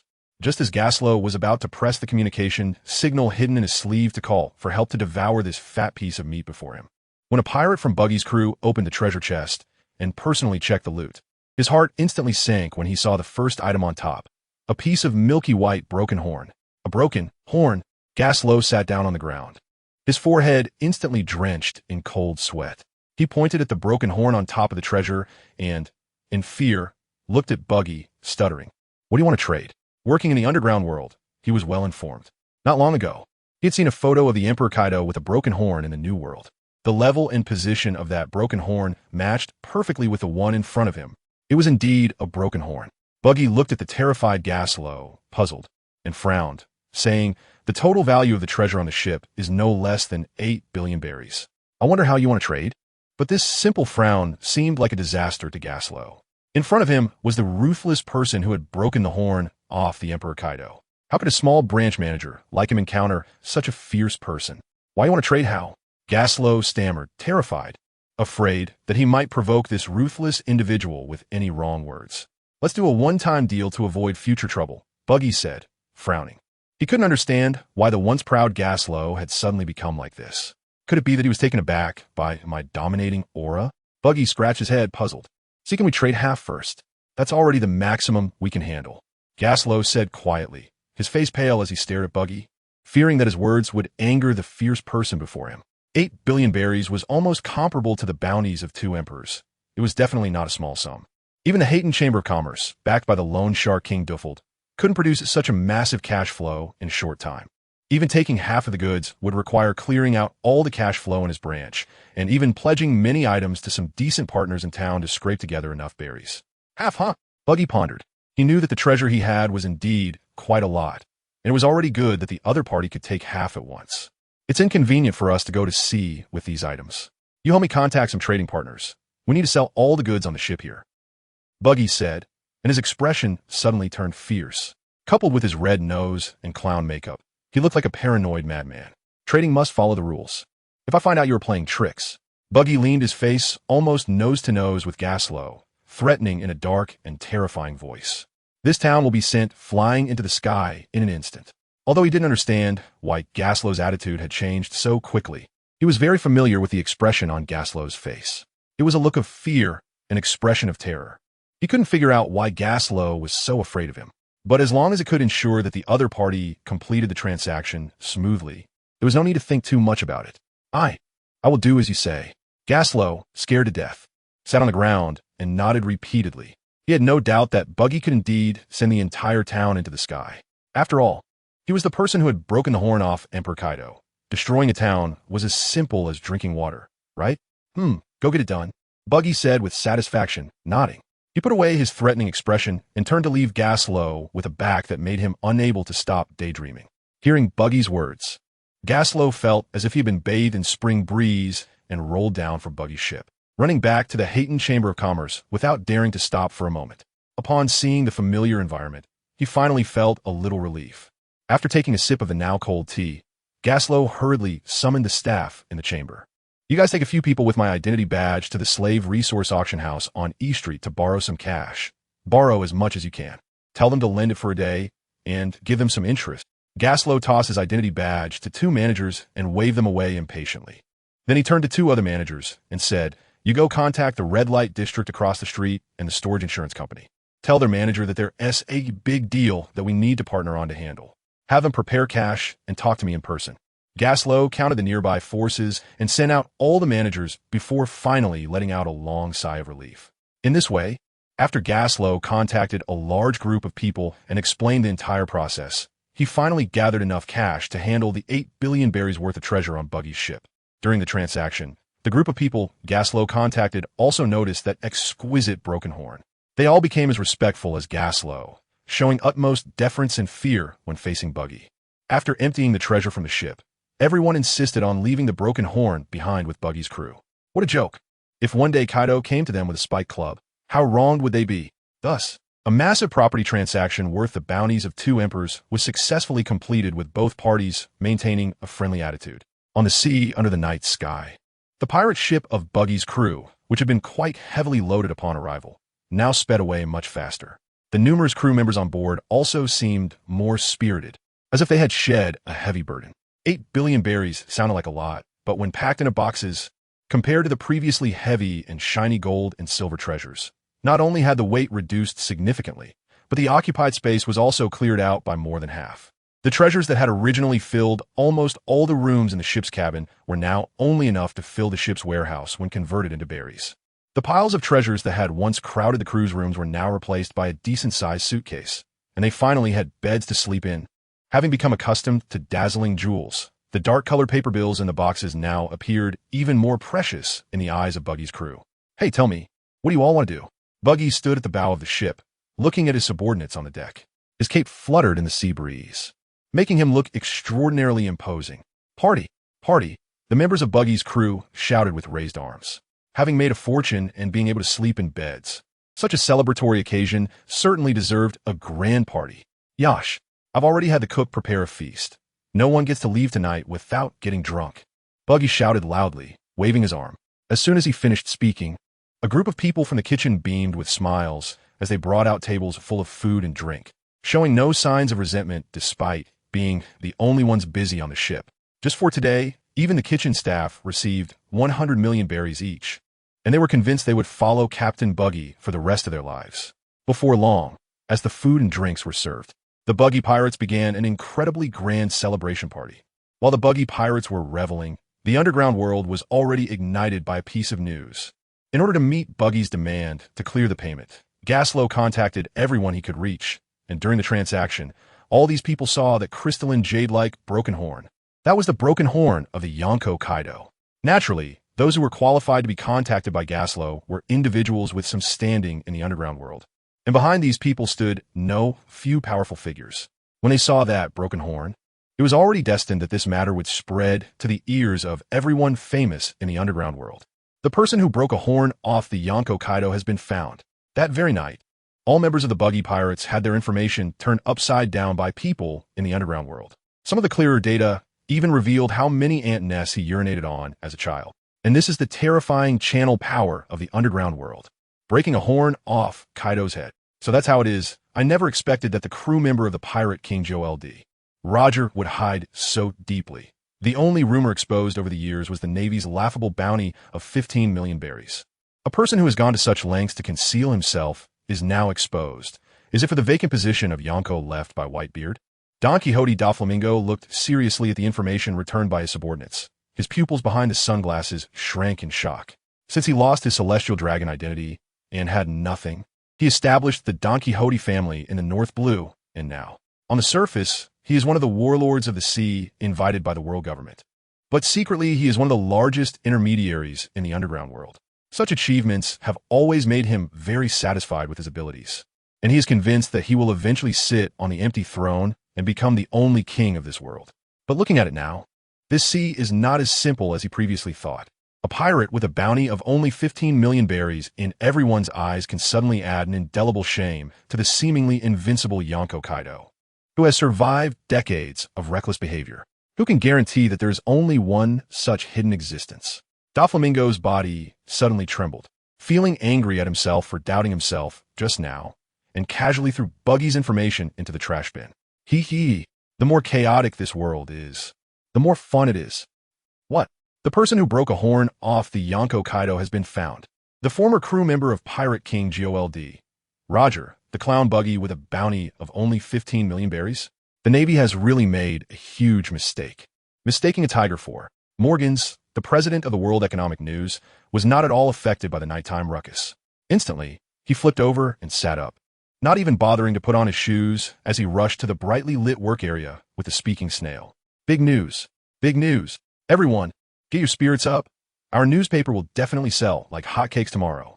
Morgans flapped his wings and shouted loudly. He then began directing numerous journalists to work overtime to edit the news content.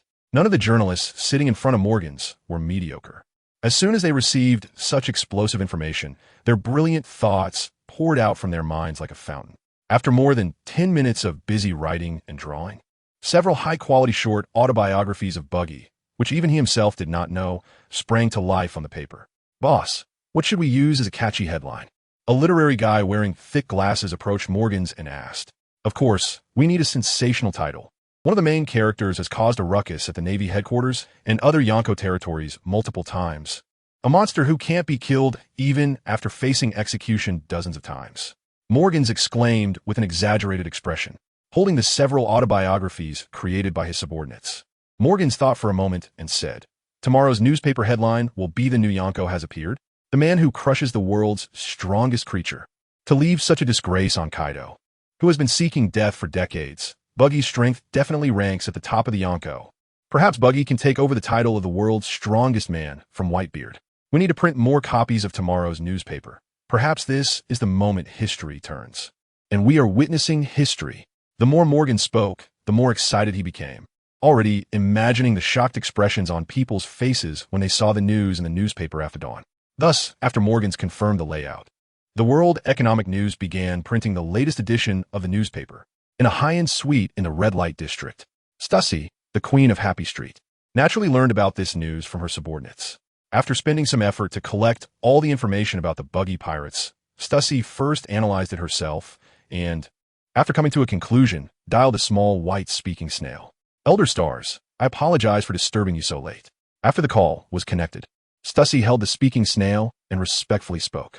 Although she is one of the 6 kings with a noble identity in the underground world, her true identity is an intelligence officer of CP0, and when facing the Elder Stars, who are the true upper echelons of the world government, the respect she should show her masters cannot be lacking at all. Speak. The Elder Stars on the other end spoke succinctly.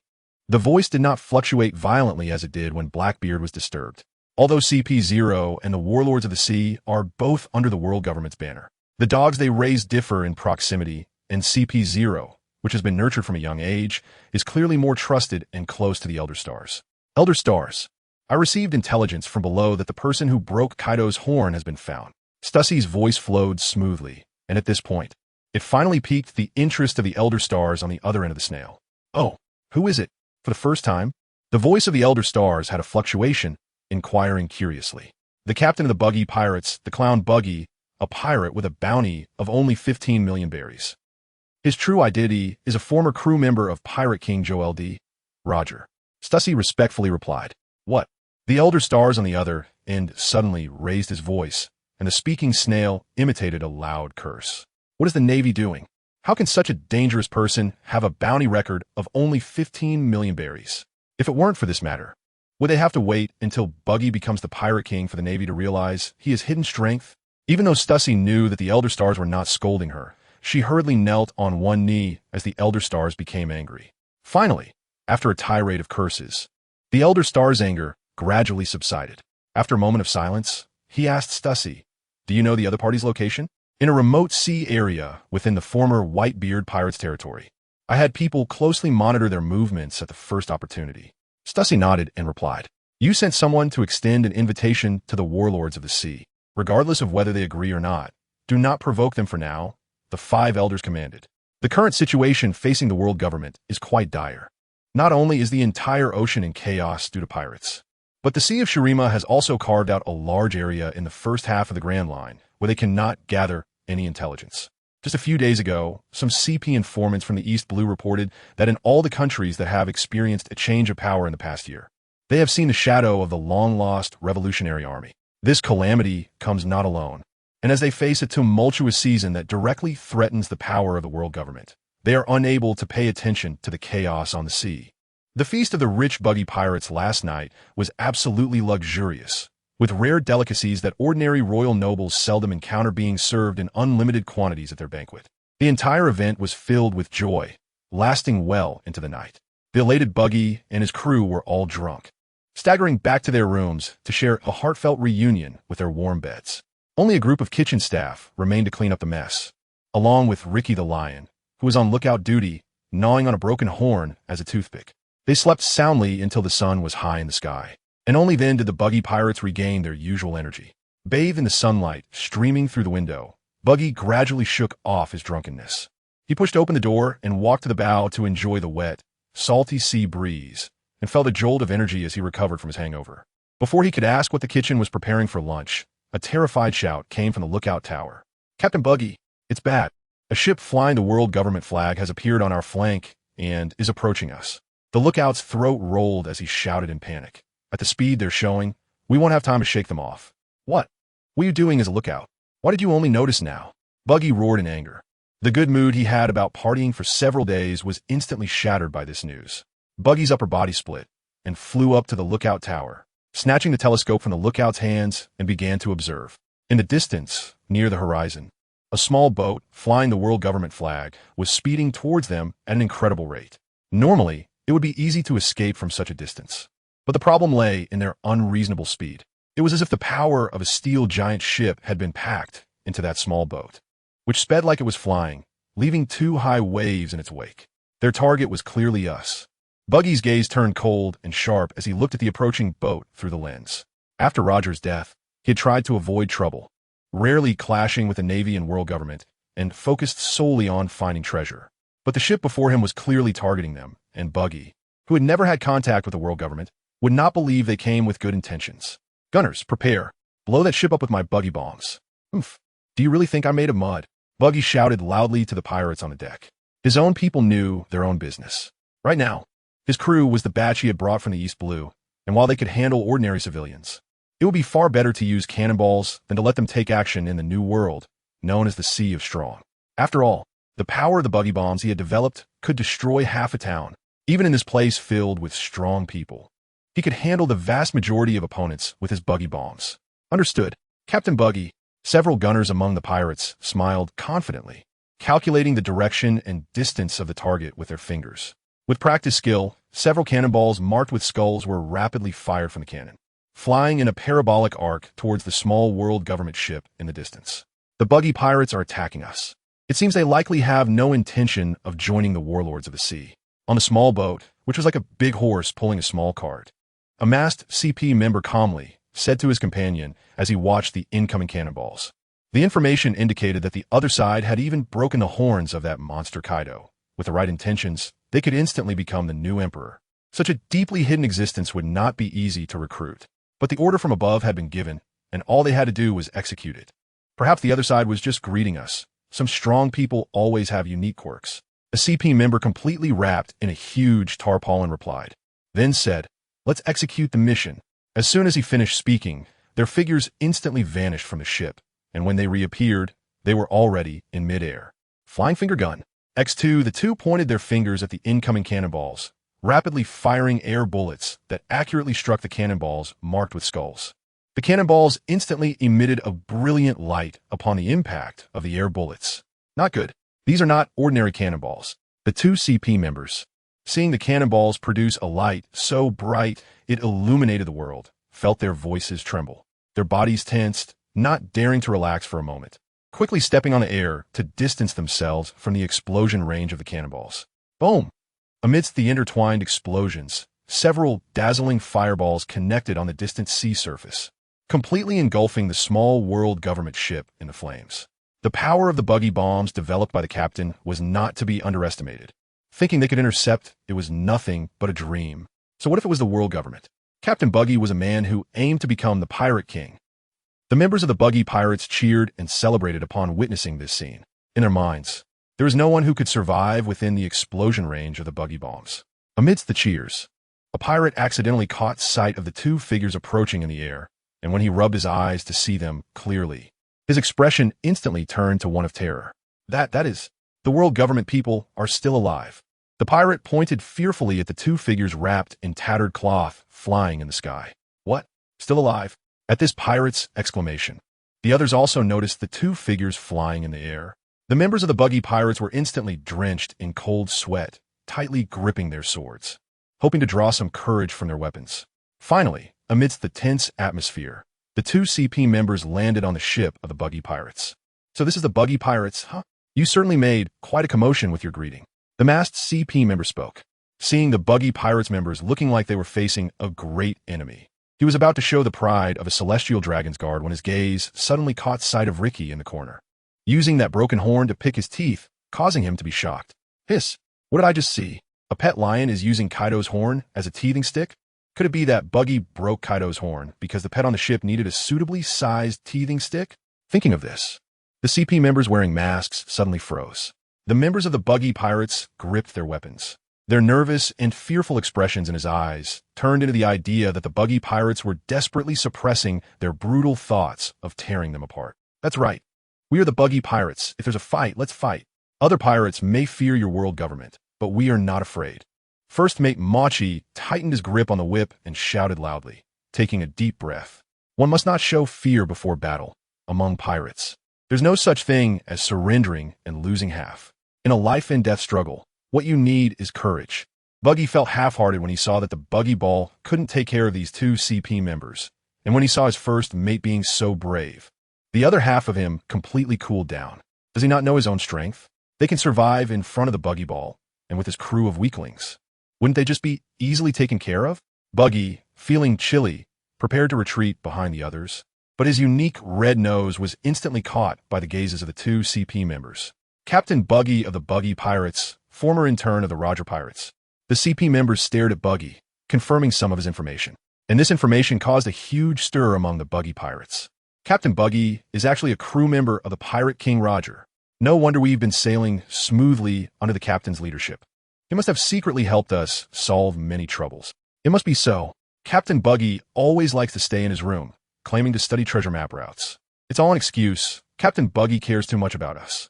The crew members of the Buggy Pirates chimed in, suddenly elevating Buggy to a height he didn't even know about. Captain Buggy. The members of the Buggy Pirates looked at Buggy with admiration, their fervor almost materializing. Even if Buggy asked them to die, they probably wouldn't refuse. Buggy, being complimented to such a height by his crew, sniffed with self-doubt. He wanted to explain, but he couldn't refuse the admiring gazes of his crew. If he didn't explain, many things had nothing to do with him. What if it got exposed one day? Wouldn't that be embarrassing? In this moment of extreme hesitation, Buggy chose the strategy of neither admitting nor refuting, directing his gaze at the two CP members. That's right, I am a former crew member of the Pirate King Roger. I didn't expect that after hiding for so long, you would finally discover it. Buggy put on a strong demeanor, trying to scare off the CP members, and casually said, "The cannonball just now was merely a greeting from my subordinates. While I'm in a good mood, you can leave now, and it's not too late." Buggy crossed his arms and glanced disdainfully at the two CP members. "We are here to invite you to join the 7 Warlords of the Sea on behalf of the world government, regardless of whether you agree or not. The world government means you no harm." The two CP members exchanged glances, sensing Buggy's unwelcoming attitude, and began to explain the purpose of their visit. Did you see that? The world government is actively inviting the captain to join the 7 Warlords of the Sea, and their attitude is so low. Others would break their heads trying to get in. Captain Buggy is mighty. As the Buggy Pirates discussed, their gazes towards Buggy became even more reverent. If before they could die for Buggy, now they would be willing to lie on Buggy's bed without hesitation. The 7 Warlords of the Sea? Inviting me? Buggy pointed at himself in confusion, repeatedly confirming with the CP members. Ever since he left the East Blue and eliminated a few pirate crews that wanted to resort to blackmail, he spent the remaining time treasure hunting. Does being a former member of the Roger Pirates mean he can become a warlord? That's right. We are specifically here to invite you to join the 7 Warlords of the Sea. The CP members nodded in response. After receiving confirmation from the CP members, Buggy did not hesitate much and agreed to join the 7 Warlords of the Sea. In the adoring gazes of many crew members, Buggy received a special Den Den Mushi for the Warlords, which connects directly to the Gorosei. After sending off the 2 CP members, the Buggy Pirates naturally launched into their next wild party.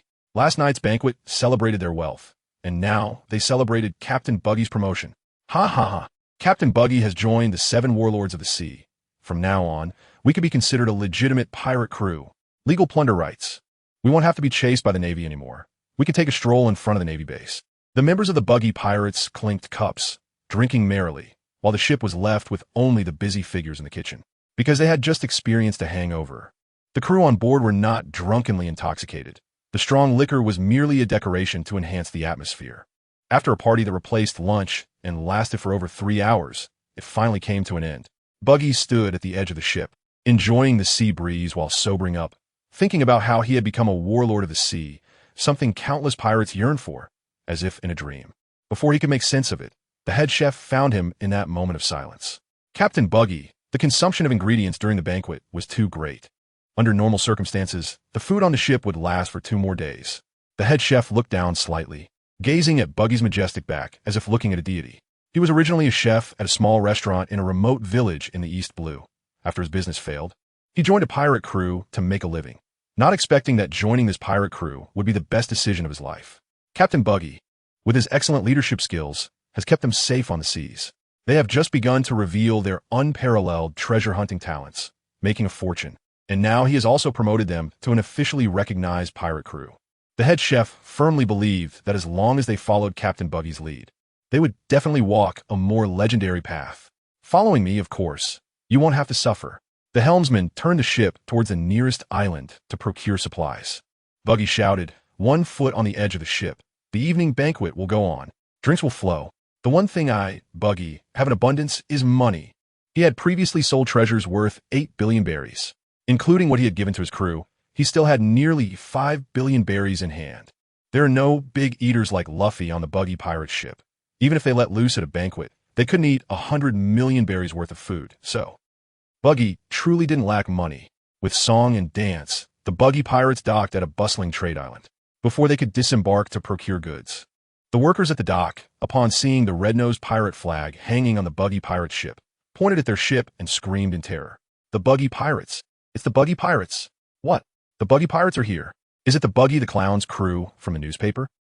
The bustling dock instantly became even more lively as a large number of pirates, who had come for supplies, eagerly gathered around, hoping to catch a glimpse of the new Emperor Buggy's impressive figure. Well, if I could take this opportunity to become part of the new Emperor's crew, that would be even better. After all, this is the big shot who took down the horn of the world's strongest creature, Kaido. Captain Buggy, our ship is surrounded by many people. Chief of Staff Kabeji reported to Buggy after hearing the commotion at the dock and understanding the situation. Don't worry. It must be that my becoming a warlord of the sea has been publicized by the world government. They are indeed very efficient. Ha ha! Hearing the cheers from the dock, Buggy burst into a boisterous laugh. He never imagined that there would be a day when he would become the center of attention. This feeling is just too wonderful. Since they are so enthusiastic, I can't let them down. Let's go and let them admire the imposing figure of a warlord of the sea. Buggy said dramatically, placing his hands on his hips, and then he strode forward confidently. The crew of the Buggy Pirates, hearing this, proudly followed Buggy with their heads held high, filled with a sense of pride. Their captain is now officially recognized as a warlord of the sea by the world government. They are legally acknowledged pirates. Under the eager gaze of the crowd at the dock, Buggy led his crew onto the ship like a triumphant general, his face beaming with pride. Before Buggy could spread his arms and deliver any remarks of glory, the crowd erupted into even more enthusiastic cheers. This is the strongest of the 4 emperors, Captain Buggy. I didn't expect him to look even more imposing than I imagined. Captain Buggy, let me and my crew join you. I've admired you for a long time. For Emperor Buggy. For Emperor Buggy. on the bow of the ship. Before Buggy could express his intended speech as a new warlord of the sea, he picked up a few keywords from the crowd shouts. For emperors? Buggy? Has some other big pirate got the same name as me? Buggy looked around in confusion, and when he realized that everyone's adoring gazes were focused on him, his heart began to race uncontrollably. It seems they're talking about me, but I just became a warlord of the sea, right? How did I get called an emperor so quickly? I can't understand it. I really can't understand. Being praised by the crowd made Buggy feel lightheaded, so he decided not to think about the reasons and simply laughed heartily on the bow. Ha ha ha. Recently, I've been in a great mood. Since you all are so enthusiastic, I will reluctantly agree to let you join the Buggy Pirates. Buggy laughed so hard that he leaned backward, his eyes scanning the strong-looking pirates below, and his heart raced with excitement. This is the new world, known as the Sea of Strong. Every pirate capable of appearing here is not weak, and having so many people eager to join his crew is definitely a huge gain. The pirates below, upon hearing Buggy's response, became incredibly excited. They are indeed strong individuals to have made it to the new world, but the key is that everyone here has some skills. A wolf may be fierce among sheep, but in the new world, they might just be a small prey. Buggy is a top-tier powerhouse who can surpass Kaido, and it's a sure thing that the Buggy Pirates will become a four-emperor crew. Choosing to invest now is definitely a wise choice. After joining the Buggy Pirates, they will also become the top predators in the new world. Captain Buggy, from now on, we will follow you. Long live Captain Buggy. Long live the Buggy Pirates. The pirates at the dock began to cheer and celebrate their bright future. At this moment, a few sharp-eyed individuals suddenly spotted the Lion Shiki, who was also proudly sitting on the deck near Buggy. Around its neck, it had a crystal-clear, broken horn hanging from a rope. Hiss, hanging from its neck. That broken horn must be used as a chew toy for that lion, right? No wonder it was able to break Kaido's horn. Using Kaido's horn as a pet's chew toy is such an insult. Captain Buggy must be confident and unafraid of Kaido's revenge. Truly, Captain Buggy is impressive. A few people spoke one after another, and as their gaze shifted back to Buggy, their admiration became fervent. Their voices were not quiet, and more people around began to notice the broken horn chew toy around Ricky's neck, turning their looks at Buggy into fervent admiration. A captain who can so disdainfully treat another emperor deserves their lifelong loyalty. Buggy, on the bow, naturally heard the discussion from the front row, and he suddenly felt as if struck by lightning, his joyful expression turning completely stiff. The horn of Emperor Kaido. Buggy turned to look at the broken horn hanging from Ricky's neck, and the image slowly began to overlap with that of Emperor Kaido. Hiss! No wonder the attitude of the other party changed so quickly during the transaction with Gallows. At this moment, a gust of wind swept through the dock. A newspaper danced in the wind and flew to Buggy's side, which he grabbed. A quick glance revealed an explosive headline on the front page. The new emperor has appeared, the man who overwhelmed the world's strongest creature. Below the title was a massive portrait of Buggy. It all makes sense now. Buggy's face, which had been beaming with joy, suddenly welled up with tears. Captain Buggy, why are you crying? The first mate Machi asked in confusion upon seeing the tears on Buggy's face. Buggy still wore a smile, though it looked somewhat forced, and he replied, "It's just some wind and sand." The pirates below, who were thrilled to have so easily joined an emperor's crew, fell silent upon seeing Buggy smiling through his tears. Just as everyone was puzzled as to why Buggy was crying, someone in the crowd suddenly explained, "Captain Buggy must be welcoming us to join, overwhelmed with joy to the point of tears." Instantly, everyone understood, and they were all moved by Captain Buggy's heartfelt sincerity. Weeping as tears flooded the entire dock. So that's it. Boo-hoo. Captain Buggy is just too touching. I will definitely follow Captain Buggy to the end. Me too. Time at sea always passes astonishingly fast. While Buggy was in pain and joy, the Navy's 3-month world conscription finally came to an end. During this time, aside from the monumental news of Buggy joining the warlords of the sea and becoming the new emperor, there were no other significant events worth noting.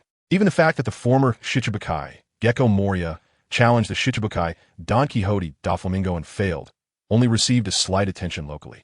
At the Navy headquarters in Marineford, countless strong individuals participating in the world recruitment gathered here. After experiencing fierce battles, only 2 top contenders remained to compete for the position of Admiral. One was the blind swordsman, Ichao, who came to the Navy headquarters as the champion of the North Sea and consumed the Paramecia-type heavy fruit. The other was a top civilian expert from the New World, Aramaki, who consumed the Logia-type forest fruit. Both had previously crushed their opponents with absolute superiority. Even the candidate admirals, Peach, Rabbit, and Khaki, who were specially added to the top 4 before the decisive battle, did not fare much better against them. This allowed the veterans, who originally had grievances about new colleagues being promoted to higher officer positions without achievements, to recognize the strength of these newcomers, alleviating the internal conflicts within the Navy. As both showcased extraordinary destructive power in their confrontations, the final battle was postponed to avoid damaging Marineford, with the Navy selecting a suitable venue for the showdown. In a spacious wooden loft, Ichao sat cross-legged on the bed, eyes closed in meditation. Ever since he received a strange gift from a mysterious person and was pulled into a bizarre world by a gigantic dragon spirit engulfed in chaotic flames, Ichao, who had a gambling habit, found another way to pass the time. He focused his mind, gathering his spirit. In this tranquil state, he entered the world of the dragon spirit and trained alongside it, discovering that his perception ability had significantly enhanced and continued to grow stronger. Despite trembling with fear at the presence of an unparalleled beast, he communicated with the dragon spirit and learned that as long as his spirit could withstand the dragon's onslaught, he could borrow its tremendous power. He was cultivating his mind while also getting stronger. Knock, knock, knock. A series of knocks interrupted Ichao's meditation, pulling him out of the dragon spirit's world. Come in, Ichao said kindly. The door creaked open, and a Navy soldier walked in. The soldier saluted Ichao respectfully and said, Mr. Ichao, the ship is ready, and we can set sail for the battlefield of the final showdown. Thank you. Ichao nodded, stepped into his wooden shoes, picked up his blind sword leaning against the bed, and strode towards the port of Marineford. Is Mr. Ichao really blind? The soldier left behind looked at Ichao's back, speechless. So, was that blind cane just for decoration? In the marshal's office, Akainu's desk was finally cleared, having rarely had a moment of leisure after finishing paperwork. Akainu looked at his relaxed colleagues, Akiji and Kizuru, lounging on the sofas, and took a deep puff of his cigar. He initially thought that becoming the marshal would be the beginning of realizing his ideals of justice, but the reality gave him a hard slap in the face. He had been fooled. Countless problems needing his attention overwhelmed him, leaving him no opportunity to implement his ideas. Being a marshal was too difficult. Akainu looked at his 2 colleagues, who had recently replenished their forces and were now back to being leisurely, and his resentment was palpable, especially Kizuru, who had regained his youthful appearance with a face in his 20s, strolling around the Navy base showing off, made Akainu feel increasingly displeased. Who do you think will win in the end? Akainu exhaled a long smoke ring and asked Akiji and Kizuru. The older generation of the Navy had mostly retired, and the only ones left to chat with him in the office were these 2 contemporaries. Ichao's calm demeanor impresses me. I feel his strength hasn't fully revealed itself, Akiji said, glancing at Kizuru. He had only seen 2 people with such a calm mindset in his life, Kizuru and Ichao. Kizuru's calmness stemmed from his indifference to many things. Akiji wondered if Ichao was the same. Hey, why are you looking at me? If you want a mirror, go buy one. Kizuru, admiring his youthful good looks with a small mirror, noticed Akiji's gaze and muttered while putting away the mirror. It was something he specifically bought to admire his wrinkle-free handsome face.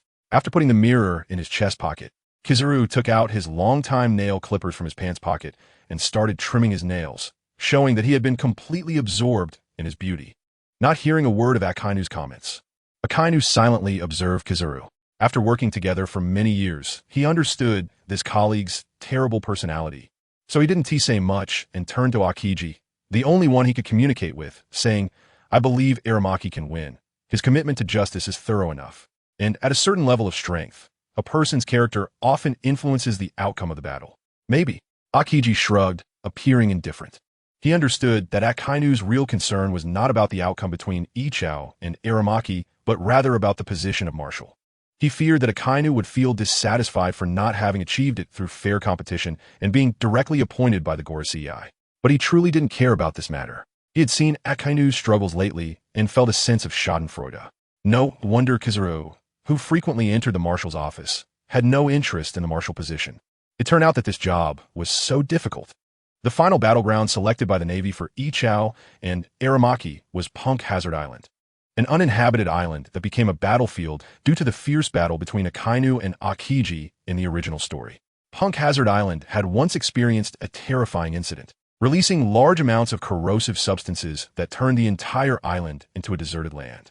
Selecting this location for their battle was also because Punk Hazard Island was uninhabitable and could be used as waste. Regarding the plot, feel free to share your opinions. On the sea, The iron warship carrying Ichao and Aramaki slowly docked at the desolate Punk Hazard Island. "Gentlemen, we've arrived." Navy Vice Admiral Weasel entered the cabin, looking at Ichao, who was meditating quietly, and the half-reclining Aramaki, and spoke. "Ichao, your strength is impressive, but you should still be a bit weaker than me. It would be better for you to surrender directly. A showdown is too troublesome." "Huh." Aramaki opened his sleepy eyes, yawning as he spoke. He had witnessed Ichao effortlessly defeating opponents in previous confrontations. However, perhaps due to the fact that the previous 3 Navy admirals were all Logia users, Aramaki was very confident that he could defeat Ichao. After all, he was a Logia fruit user. According to the norms of Navy admirals, this position absolutely belonged to him. "I have quite a bit of confidence in my own strength. How about you, Lord Huangmu? Just admit defeat." Ichao replied with a smile as he exited his meditation state when the Weasel pushed the door open. One of his reasons for joining the Navy was to change some unsatisfactory rules. To do this, a necessary status and position were absolutely essential. This position of Admiral is something he must obtain. What a headache. "Let's go. The sooner we finish the fight, the sooner it will be over." Huangmu rubbed his hair and, after speaking, took the lead in leaving the cabin. Ichao smiled and followed closely behind, stepping into his wooden shoes. After watching Ichao and Huangmu land on the island, the Weasel ordered the warship to retreat a certain distance. The aftermath of battles between top-tier powerhouses on the sea is terrifying. If a full-force attack were to land on the island without any obstacles, annihilating the island would be easy. To prevent any unexpected occurrences, a necessary safety distance must be maintained. On Punk Hazard Island, the 2 who landed didn't rush to start fighting on the shore, but instead headed purposefully towards the center of the island. They both understood each other's strength, and the destruction caused by their battle would be significant. The fragile coastline was not suitable as their battlefield. As they walked towards the central area, Huangmu looked down at the ground still tainted with corrosive substances, his brow tightly furrowed. Before he could say anything, Ichao's blind cane tapped on the ground a few times. Punk Hazard Island used to be a research base for the Navy, Ichao said quietly with a solemn expression. It was precisely because he knew too much and had seen too many ugly things that he chose to blind himself, seeking a state of not seeing and being clean. Although he could no longer see, his mind felt clearer than ever, which was also the reason he chose to join the Navy to strive to change some rules. Huangmu's brow quickly relaxed upon hearing this. As long as it wasn't done by pirates, it didn't matter. The 2 reached the central area and stood opposite each other, neither speaking. The next moment, Huangmu grinned, and his arms suddenly transformed into numerous tree vines, launching the first attack on Ichao. A multitude of vines lashed out at Ichao, the fierce sound of the wind making one feel chilled just by hearing it. He made the first move. How rude. Ichao ignored the incoming vines and smiled calmly. Now that they were on an uninhabited island, he no longer had to worry about the destructive power of his gravity fruit abilities. Gravity Blade, Fierce Tiger, Ichao shouted, gripping his sword in reverse. And the power of the gravity fruit accumulated on the sword's body as he swung it horizontally. Boom! As Ichao swung his sword, a powerful horizontal gravitational field instantly destroyed all the vines rushing towards him into broken limbs and leaves. The immense wind pressure caused by the gravity followed and flew towards Huangmu's previous position, stronger than before at Marineford. He had not used his full strength until now. Huangmu's expression changed slightly, his arms turning into vines that rooted into the ground, giving birth to a treant whose body merged with it. Boom! Boom! The powerful wind pressure surged forward, directly scattering the numerous trees Huangmu had created. It rushed to Huangmu's previous position, sending a massive treant there flying before the wind pressure finally dissipated. Ichao's sword fell, yet he could not sense Huangmu's figure, and the scattered branches on the ground began to take root one by one. Some broken leaves grew into large trees, while some branches transformed into thorny vines. In the blink of an eye, a thicket forest appeared on the once dead island. Moreover, the plants in this thicket forest were strangely eerie, with vines dancing wildly and trees sprouting fists and feet. Ichao, admit defeat. With your abilities, you cannot defeat me. Huangmu's body merged with a newly sprouted towering tree, and a face grew on the massive stump, speaking to Ichao, who was surrounded. His forest fruit was far less aggressive than Akainu's magma fruit, Akiji's ice fruit, or Kizuru's light fruit. However, he was very confident that among the past 3 admirals, only Akainu could rely on natural restraint to suppress him. Akiji and Kizuru would only know after truly fighting him. The reason was that the forest fruit granted him powerful vitality. The forest is a source of life alongside the sea. As long as any part of the plants he created had not been completely destroyed, he could transform them into a new bud representing life and rebirth. I see. The forest fruit is indeed troublesome. Yixiao sensed the surrounding plants, all carrying Huangmu's life force, and murmured with his pale, lifeless eyes. Yixiao sheathed his sword, projecting his powerful perception fully into the sky above. Seeing this, Huangmu thought Yixiao was preparing to admit defeat. Before he could confirm, he saw a series of halos rising from Yixiao's body, reaching the heavens. Just a falling meteor? While controlling the surrounding plant vines to entangle Yixiao, Huangmu also directed the trent's branches to form fists. Before the trent's fist could fall, a whistling sound of breaking air echoed from the sky. At first, Huangmu didn't think much of it and continued to direct the trent to attack Yixiao. He had observed Yixiao's moves during their previous confrontation at Marineford, and with such a small meteor, it was impossible to completely destroy his plants. But as the whistling grew louder, Huangmu finally sensed something was off. He quickly looked up and was instantly drenched in cold sweat. Above him, a fireball with a diameter measured in kilometers was rapidly descending. Accompanied by a deafening sound of breaking air, cold sweat broke out on Huangmu's forehead as he was instantly caught off guard by the weighty meteor in the sky. Yixiao, we have no grievances or grudges. Do you really need to play with my life? Not to mention whether his plants could survive this massive meteor, which seemed to cover half the island, even from hundreds of meters up, would surely smash the entire island into pieces with the force of gravity. With the meteor's visible speed of descent, they wouldn't even have time to escape. What kind of enmity is this? Huangmu cursed inwardly while not willing to just sit and wait for death. Forbidden hate, forest. Huangmu gritted his teeth and controlled the giant trent to root itself deeply into the ground. At the same time, the trent's body grew larger under the infusion of the source of life. Countless branches transformed into two giant palms raised towards the sky, hoping to alleviate the speed of the meteor's descent and reduce the damage caused upon impact. After doing everything he could, Huangmu's giant tree face looked down at Yixiao, who was calmly doing nothing, feeling even more frustrated after being caught off guard once. Why are you just standing there? Aren't you going to help with the mess you created? Do you want to die a calm death? Huangmu cursed angrily. Had he known that Yixiao, who appeared so amiable, was actually a madman who would unleash devastating attacks at the slightest disagreement, he would never have come to compete for this admiral position. Life or death. If Lord Huangmu feels he can't take this move, he can concede, Yixiao said lightly, showing no signs of panic as the meteor was about to fall. His spiritual perception ability had become incredibly powerful, allowing him to easily capture some meteors deeper in the sky. Those meteors only needed a bit of traction to guide them to the ground, requiring little effort. Crazy. Even at this moment, you're still concerned about the position of the general. All right, I concede, come help me. Whether we can survive today depends on whether we can slow down this big guy's fall. Huangmu spoke rapidly, regretting fiercely that he had contended for the position of general with Yixiao. If there were a medicine for regret in this world, he would definitely down 3 bottles in one go. Then thank you for your concession. Yixiao replied calmly. He then focused his mind into the world where the spirit of the divine dragon resided.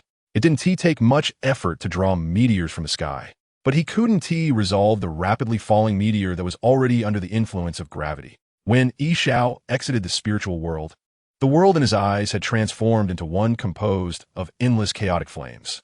This was the divine dragon flame, due to his strong spirit. The power he could harness from the divine dragon was even stronger than that of the inheritor, Li Qing. Huangmu, who had already conceded, was on the edge of a breakdown as he hadn't seen Yixiao make a move for a long time. Just as he was about to turn around and curse, Yixiao's calm voice came from behind him. Lord Huangmu, leave this to me. You can step back for now. Yixiao, are you crazy? You. Huangmu was venting his bad mood, but upon seeing Yixiao, his voice instantly quieted, as if his heart had stopped beating in the presence of an unparalleled beast. From Yixiao, who was surrounded by a storm of flames, he could distinctly feel an unprecedented sense of terror. It was a tremor brought about by an absolute suppression at the level of life. Yixiao ignored the stunned Huangmu, looked up at the meteor getting closer in the sky, and took a deep breath. Calm down, concentrate. The next moment, with a loud bang, Yixiao's foot stomped on the ground with such force that it caused a minor tremor. Yixiao's figure, propelled by the reaction force, swiftly cut through the sky, surrounded by a storm of flames that condensed into a fiery dragon shape. As he approached the meteor, accompanied by a dragon's roar, Xiao transformed into a golden fist under the flames and struck down on the gigantic meteor, which was measured in kilometers in diameter. Boom! With a deafening roar, the seemingly insignificant fist shattered the meteor into countless fragments. Zero. Is this real? Huangmu stared blankly at the sky. Watching the falling fragments and the figure surrounded by flames above, he was speechless. You have this kind of strength, and you still want to compete with me for the position of general? You could just go up and punch Admiral Akainu by the collar. No, half a punch to avoid killing him. Wouldn't that directly put you in office?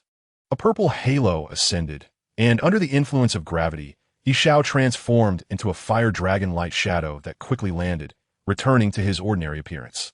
Lord Huangmu, I won't be polite about the position of general, Xiao said lightly, as if the earlier punch that shattered the world-covering meteor hadn't cost him any effort at all. This relaxed demeanor gave Huangmu a very clear sense of Xiao's strength. Uder, well-deserved, well-deserved. Of course, the position of general should be held by someone stronger, Huangmu said, cold sweat dripping, fearing that Xiao would hold a grudge over his earlier outburst. If that punch had landed on him, it might have shattered his very life source. Wait, a punch? So what exactly is that blind staff of yours for? Huangmu's eyes were fixed on the blind staff hanging at Xiao's waist, his mind filled with confusion. On a naval ship some distance from shore, Vice Admiral Squirrel and others were quietly waiting for the two to determine the final outcome. According to past experience, battles of such strong individuals would not conclude without at least 3 to 5 days of engagement if no one withdrew or intervened. So, it was not a bad idle task for them to anchor in this sea area for a while. During lunch, Vice Admiral Squirrel sat on the deck eating hot pot and singing. Just as he was enjoying his meal, suddenly a fireball brighter than the sun appeared in the sky above the distant island, rapidly descending with a howling wind. That's Mr. Xiao's attack. I've seen it at naval headquarters, but this time it's much stronger than before. Such a large meteor. Fortunately, Admiral Akainu had the foresight to choose another battlefield for them. Otherwise, naval headquarters would have been in trouble. The naval officers began chattering amongst themselves. From their perspective, all they could say was, the attack of the rear admiral is terrifying. The attack of the vice admiral is terrifying. The attack of the general is terrifying. Only Vice Admiral Squirrel, upon seeing that gigantic meteor measuring in kilometers in diameter, understood the terror it represented. We're in trouble, Vice Admiral Squirrel exclaimed, standing up in fear. All hands, full speed ahead. Immediately move away from this sea area. If such a large meteor fell, it could directly sink that island. Following closely would be earthquakes and tsunamis. Damn it, we've come so far, and we're still going to be affected. Can't you all be a bit more careful in battle? Under Vice Admiral Squirrel's orders, the Navy on the ship began to evacuate urgently. Had the battle really escalated to this intense level in such a short time? Vice Admiral Squirrel stood at the bow of the ship, his expression grave as he stared at the enormous meteor in the sky, his heart tightening with the sound of the howling wind. ISNT had said that battles between strong individuals usually start with probing attacks, followed by some commercial flattery, and then after some exchanges, they might say a few more words. Why are you two going all out right from the start? Is this the difference between wild, strong individuals and those with an organization? Vice Admiral Squirrel was filled with doubts in his heart. Before the warship could retreat far enough, he saw a fiery dragon shadow, accompanied by a loud dragon's roar, shooting straight up towards the gigantic meteor falling from the sky. Boom! The gigantic meteor, measuring in kilometers in diameter, was effortlessly destroyed under the impact of the divine dragon shadow, the destructive power so great that it completely shattered the entire meteor into fragments. Even though they were far from the center of the battle, the thunderous roar made everyone temporarily deafened. That is, Mr. Xiao. Vice Admiral Squirrel stared in shock as the dragon shadow disappeared, revealing a figure maintaining a punching stance in the air, his expression shaken. With such destructive power, even Whitebeard would likely struggle to compare. And weren't you supposed to be a blind swordsman? General Squirrel, do we still need to evacuate? A Navy soldier approached the stunned Squirrel, asking about the resolved meteor in the sky. Evacuate. To avoid friendly fire, we need to withdraw even further. We'll come back to get them once the situation on the island is clear, Squirrel said firmly after opening and closing his mouth a couple of times.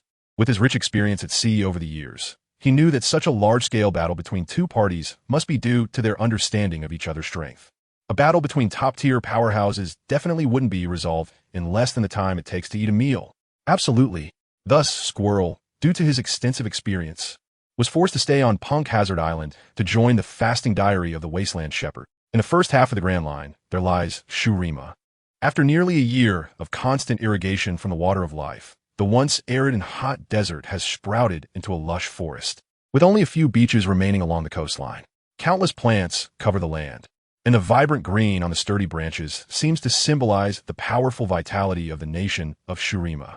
In the city center, numerous tall buildings stand erect, and the clean, wide streets along with the ubiquitous public facilities indicate that this country is highly developed. On the streets, a bustling crowd of people from different places, with various skin tones and colorful clothing, tells of the strong inclusivity of this nation. Today, Shurima has become the undisputed king without a crown in the vast sea of the first half of the Grand Line. With the powerful iron giant ships developed by Richter, carrying heavy artillery that can destroy mountains with a single shot, Shurima's warships can traverse anywhere without obstruction. Any force that stands in their way will be obliterated by a barrage of cannon fire, coupled with the powerful generals Bell and Jaka, who have gained the power of ascension. Wherever the warships go, the royal families and nobles of various countries must extend a warm welcome. From the Upside-Down Mountain to the Sabaody Archipelago, the rampant pirate threat that has plagued this vast sea for decades has become a thing of the past in just a few months. Shurima sits there, directly cutting off the normal channels for pirates from all over the seas to enter the New World. This leaves them with no choice but to traverse the perilous, windless zones inhabited by sea kings to seek the great treasure won peace spoken of by the pirate king Roger. In the face of Shurima's formidable military power, there will be no foolhardy individuals in the first half of the Grand Line who would dare to pursue a treasure of uncertain existence and set sail to become pirates. The pirates of the New World have lost a continuous influx of fresh blood, and this signals that this great pirate era will soon be swept into the annals of history. In the deliberation center of the city area, kings from various countries invited to the first half of the Grand Line took their seats, their expressions complex as they looked at Cobra, who was presiding over the platform. Once, he was an existence they needed to look up to as a king of a member nation of the world government. When Alabasta experienced 3 years of drought, they could still gloat and watch the spectacle. And when Alabasta fell and was replaced by Shurima, they could laugh even louder. Seeing someone higher than themselves fall into the mire was immensely satisfying. But who would have thought that after losing his identity as king, he not only did not fall into the mire, but instead rose with the rise of Shurima? Thank you all for taking the time out of your busy schedules to attend this meeting. The current situation in the Grand Line is quite clear to everyone, and with your active cooperation, the cleansing plan led by Shurima has been executed very smoothly, and pirates causing trouble can no longer be found. Cobra said from the platform, speaking with poise. The plan to eliminate the pirates has been a complete success. The reason for inviting you here today is by the command of His Majesty the Emperor of Shurima. Oh, does His Majesty intend to cleanse the pirates of the Four Seas or the scoundrels of the New World? His Majesty truly has great ambitions. No matter what is done, I support it. Money can be provided, and people can be given. I support it too. I will contribute 500 million berries. The deliberation hall erupted into a market-like clamor as the kings of various countries eagerly responded to gather funds without waiting for Cobra to clarify the matter. In their eyes, Shurima's efforts to clear pirates from such a vast sea were merely a display of military might, a show of force. Now that Shurima called them here, it must be time to collect benefits. It's just some money. If given, then so be it. Consider a protection fee. As kings, they lacked nothing but wealth. As long as their nations had people, they could extract wealth. Support everything? That would truly be appreciated. At this moment, a voice came from outside the deliberation hall. Mo pushed the door open and walked onto the stage, his brilliant eagle armor steeped in historical gravitas, revealing the majesty expected of a ruler. The Emperor of Shurima, the kings of various countries were surprised to see Mo, their faces lighting up with a sense of vanity and satisfaction. The Emperor of Shurima's notorious personality as a carefree ruler was well known in this sea, yet he came specifically to meet them, which was a great honor for them. Mo scanned the seated kings through his armor, a smirk on his face, and said, "The pirate threat in this sea has been completely cleared by Shurima's army. The next step in Shurima's plan is to remove the crowns from your heads. In the land of Shurima, there are no nobles." What did they just hear? There are no nobles in the land of Shurima? The kings of various countries were dumbfounded upon hearing Mo's words, unable to believe their ears. You, as the emperor, are the greatest noble in this country. Okay, how can you tell us there are no nobles in Shurima? Moreover, we are in our own country. Your Majesty, what did you just say? A plump, balding king stared wide-eyed, incredulously asking, did you not hear clearly? Then let me say it one last time. The reason I called you here is to remove the crowns from your heads. In the land of Shurima, there are no nobles. Mo gazed at the kings, his tone leaving no room for doubt. This time, all the kings present clearly heard Mo's words, and their expressions turned ugly. Most kings were from hereditary families, and if Mo were to take away their kingly identities, it would be tantamount to smashing their ancestral golden rice bowls. People die for wealth, birds die for food. Those who understand the times are few and far between. Even knowing Shurima's immense strength, these kings would not show any good expressions. Is the emperor joking? We are in our own country. Do we really need to heed Shurima's wishes? Several elderly kings with long beards stood up from their seats, their faces filled with anger as they spoke to Mo. The emperor must have had too much to drink today and is talking nonsense.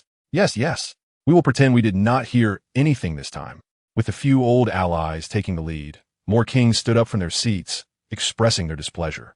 The few kings who were still hesitant watched as more and more people stood up, and at the last moment, they also followed suit and joined in the accusations against Mo.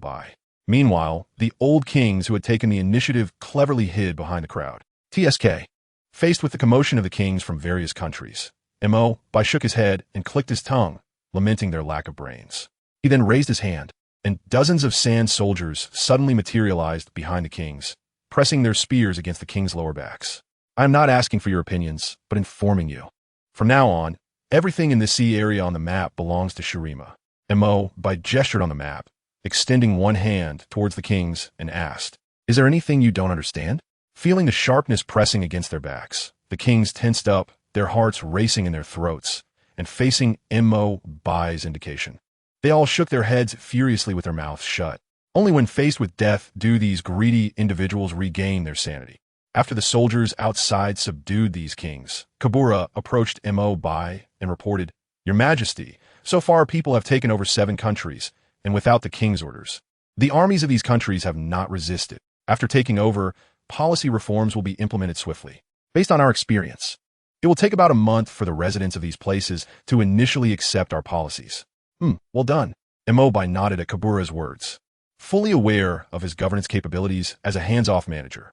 Once the policies stabilize, he would release these kings. He wanted to see how these vampires who had fallen from grace could survive on their own. Mo said, nobility is quite similar everywhere. And among the kings of this area, there were originally some notorious scoundrels who bullied the weak and committed all kinds of wrongdoing. However, during Shurima's army's campaign against pirates, these villains were dealt with. The kings who survived until today can only be considered landlord vampires who were not too extreme in their governance. Letting them experience the tremendous disparity in life would be a punishment they would remember for a lifetime. Kabura had many things to attend to, so he soon left the meeting hall, leaving Mo alone. Mo casually found a table to sit at, resting his chin on one hand, lost in thought. Aside from the vast sea area of the first half of the Grand Line, the EC had already resolved the hidden dangers of pirates and the oppression of nobility, thanks to the efforts of the Revolutionary Army and Nami, becoming the first stabilized sea area.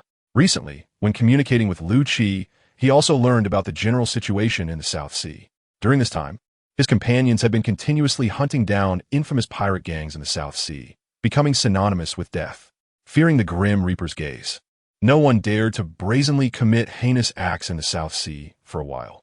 It was time to visit the North Sea and the West Sea. Mo lightly tapped the table with his fingers, making a decision. Without rushing to leave, Mo took out a den mushi and dialed. Brew brew, brew brew, moshi moshi. This is Drago. After 2 busy signals, the den mushi was connected, and Drago's deep voice came through. Comrade Drago, does the Revolutionary Army have any plans recently? Mo asked in a calm voice. With the fresh blood from the EC, the Revolutionary Army's development was going very smoothly now. After a brief pause, Drago replied, with Shurima attracting the attention of the world government, we have decided to develop towards the other 3 seas in the near future. The targets have not been selected yet. Do you have any opinions? Strength is always the fundamental factor determining status. The current powerful strength displayed by Shurima made Drago feel slightly uneasy in front of Mo. unsure of what to say. If the Revolutionary Army had Shurima's strength, they would have launched a full-scale attack on the world government long ago. Drago thought Bai's approach was too cautious, developing towards the three seas at the same time. The sea areas of the first half of the Grand Line have all been incorporated into Shurima's territory, and the New World is a paradise for those great pirates. As long as we liberate the other three seas, the world government will become a rootless weed, and its lifespan will be in countdown. Once Bai's words came out, Drago on the other end of the Den Mushi was momentarily stunned. After calculating in his mind, he realized that reality was indeed, as Bai said. Shurima had incorporated all the sea areas of the first half of the Grand Line into its territory. If the Revolutionary Army could completely liberate the four seas, the world government would only be left with its member states in the New World. The New World is a paradise for those great pirates. Those countries had previously been willing to sacrifice their interests to obtain the protection of the world government. Now that the status and prestige of the world government were declining, wouldn't seeking the protection of a powerful pirate group be more secure than paying tribute to the world government? So, the world government, which was originally regarded as the greatest enemy by the Revolutionary Army, was on the verge of collapse without even facing them. Developing towards the three seas at the same time, isn't that a bit too ambitious? Drago frowned, somewhat troubled. The situation faced by the Revolutionary Army was different from Shurima. Shurima could easily pacify the vast sea area due to its overwhelming strength. The combined strength of the Revolutionary Army was not weak. But if they wanted to liberate the oppressed thoughts of the three seas at the same time, it would still be somewhat challenging. After all, the other three seas were not like the East Sea, which lacked any powerful pirates or evil forces. They didn't have a marine like Vice Admiral Garp who would frequently go to novice villages to fish. Don't worry, when you get over there, you'll find things aren't as difficult as you think. Where there is injustice, there is resistance. The Revolutionary Army is not fighting alone. Bai detected the difficulty in Drago's words and finished calmly, without a hint of emotion, before hanging up the Den Mushi. Even he admired the Revolutionary Army's ability to incite the emotions of the masses, especially the Eastern Army's commander, Bello Betty, who had consumed the Paramecia-type encouragement fruit. With a wave of her flag, she could inspire the oppressed people to muster the courage to resist injustice. With the Revolutionary Army's capabilities, even without Bai's intervention, the four seas could be easily liberated. The Revolutionary Army had been carefully concealing its movements for so many years, ultimately to avoid the gaze of the world government. Now that the world government was overwhelmed with its own issues and had no energy to pay attention to the movements of the Revolutionary Army, Drago's words still showed his concern towards Bai. Given that Bai could confidently delegate authority to Kabura while being the hands-off manager of such a large empire, Drago's mindset, truly, a political player who engages in revolution has a lot on their mind. But then again, being able to keep the Revolutionary Army safe under the watchful eyes of the world government for so long, it's normal to be a bit cautious. Bai shook his head speechlessly as the bloodline of the sun surged, shedding its iconic eagle armor. Then, Bai's body merged into the surrounding space and disappeared from the meeting hall. In the world known as Paradise, the East Sea is recognized as the weakest sea. However, when it comes to determining the strongest, there could be debates lasting 10 years without a clear answer. As for which sea is the most chaotic, the West Sea undoubtedly takes the lead, even surpassing the North Sea, which is home to fervent war profiteers. The situation here is incredibly complex, with gangs, pirates, and other forces present in such numbers that the Navy can't catch them all. The reason is simple. Many countries and nobles actively nurture these forces. You just captured one, and they can quickly train to more, promoting a cycle of endless existence. Even some member states of the world government actively raise pirates, calling them vassals.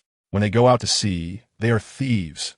When they commit evil, they are thieves. But as soon as these people return to their countries, they become upstanding citizens. The Navy can't do anything about it. They can only watch helplessly as these individuals sing and dance. These countries are like safe havens. If the Navy wants to catch these pirates, they can only do so when they are out at sea raiding, which greatly hinders their operational capacity. In a remote town that has become a hideout for a new gang, a dozen women and children are surrounded in the town square. Not far from them, several gang members dressed in black shirts and pants, with bulging waists, are gathered together, smoking and chatting. How many of this group of flesh tickets families do you think will pay the ransom? A scar-faced, burly man tossed aside his cigarette, but lit another, and asked a few companions around him, What we want isn't expensive. 500,000 berries can buy back a family member's life. Everyone can afford that. At least 10 people. Haha, that's why the boss is so righteous. Other gangs demand millions. We're all poor folks, so just a few 100,000 is enough, right? It's spending money for peace. Several of them talk loudly, excited about the small fortune they are about to receive. This gang was only recently established. They started out as a group of poor fools armed with fruit knives and wooden sticks. After just a few deals, they upgraded to nice outfits. Look at this neat suit and trousers. How cool does it look? Enough talk, someone is coming. Lacey, go collect the money. The scar-faced, burly man saw a figure appear on the street, quickly finished his cigarette, threw it on the ground and stepped on it, signaling to his tall, skinny companion. The tall, skinny man immediately threw away the cigarette, but his face glowing with excitement as he jogged toward the figure on the street. Hey, you guys day after day, can't you save a bit? You waste so much of this smoke. The burly man lamented. He then bent down to pick up the cigarette, but thrown by the tall, skinny man. After cleaning it with his mouth and spitting out the dirt, he took a satisfying puff and said, "This place wouldn't fall apart without me." The tall, skinny man jogged over and stopped in front of a dark-skinned man standing on the street, who appeared nervous. Looking at the yellow-stained, checkered shirt he was wearing, he adjusted his own suit and walked over with an air of confidence. "Don't worry, we won't break the rules. The flesh tickets are well protected. I guarantee not a single hair will be lost. 500,000 berries per person, money in one hand, person in the other," the tall, skinny man said, raising his chin proudly at the dark-skinned man. They had previously studied the successful experiences of the largest gangs in the West Sea, concluding that the most important thing to survive in this world is to adhere to the basic principles of rules and loyalty. Although their new gang is small, it is definitely full of potential.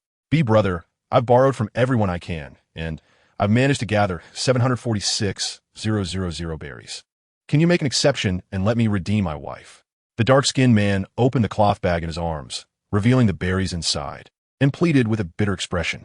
According to the 500,000 per person calculation, he could redeem his wife, but unfortunately, his wife was already pregnant. This gang, plus the baby in her belly, demanded an amount exceeding his means of 1,000,000 berries. Good for you. Who knows how many kids your wife is carrying? We calculated the price for one child, and you still want to bargain with us?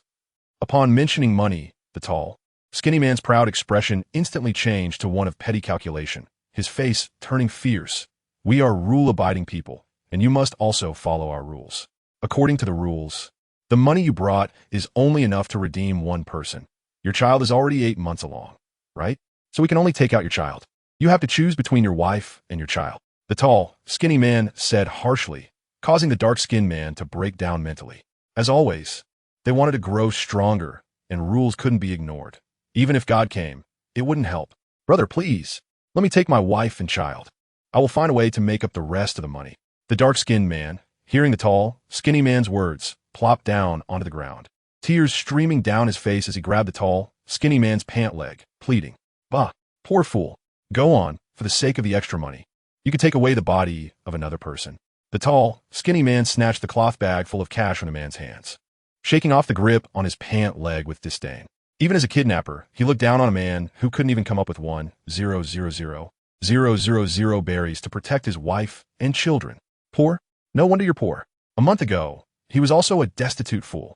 Just a short time in entrepreneurship, he was already able to wear a suit worth several thousand berries.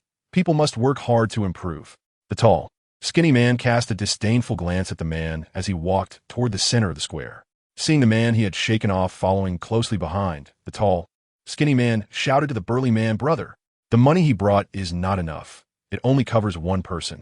"Oh, if he pays for one person, then he gets one person. You can decide these things yourself." The burly man, already lighting another cigarette, said nonchalantly, lost in a state of bliss. "This is a 100 berries per cigarette.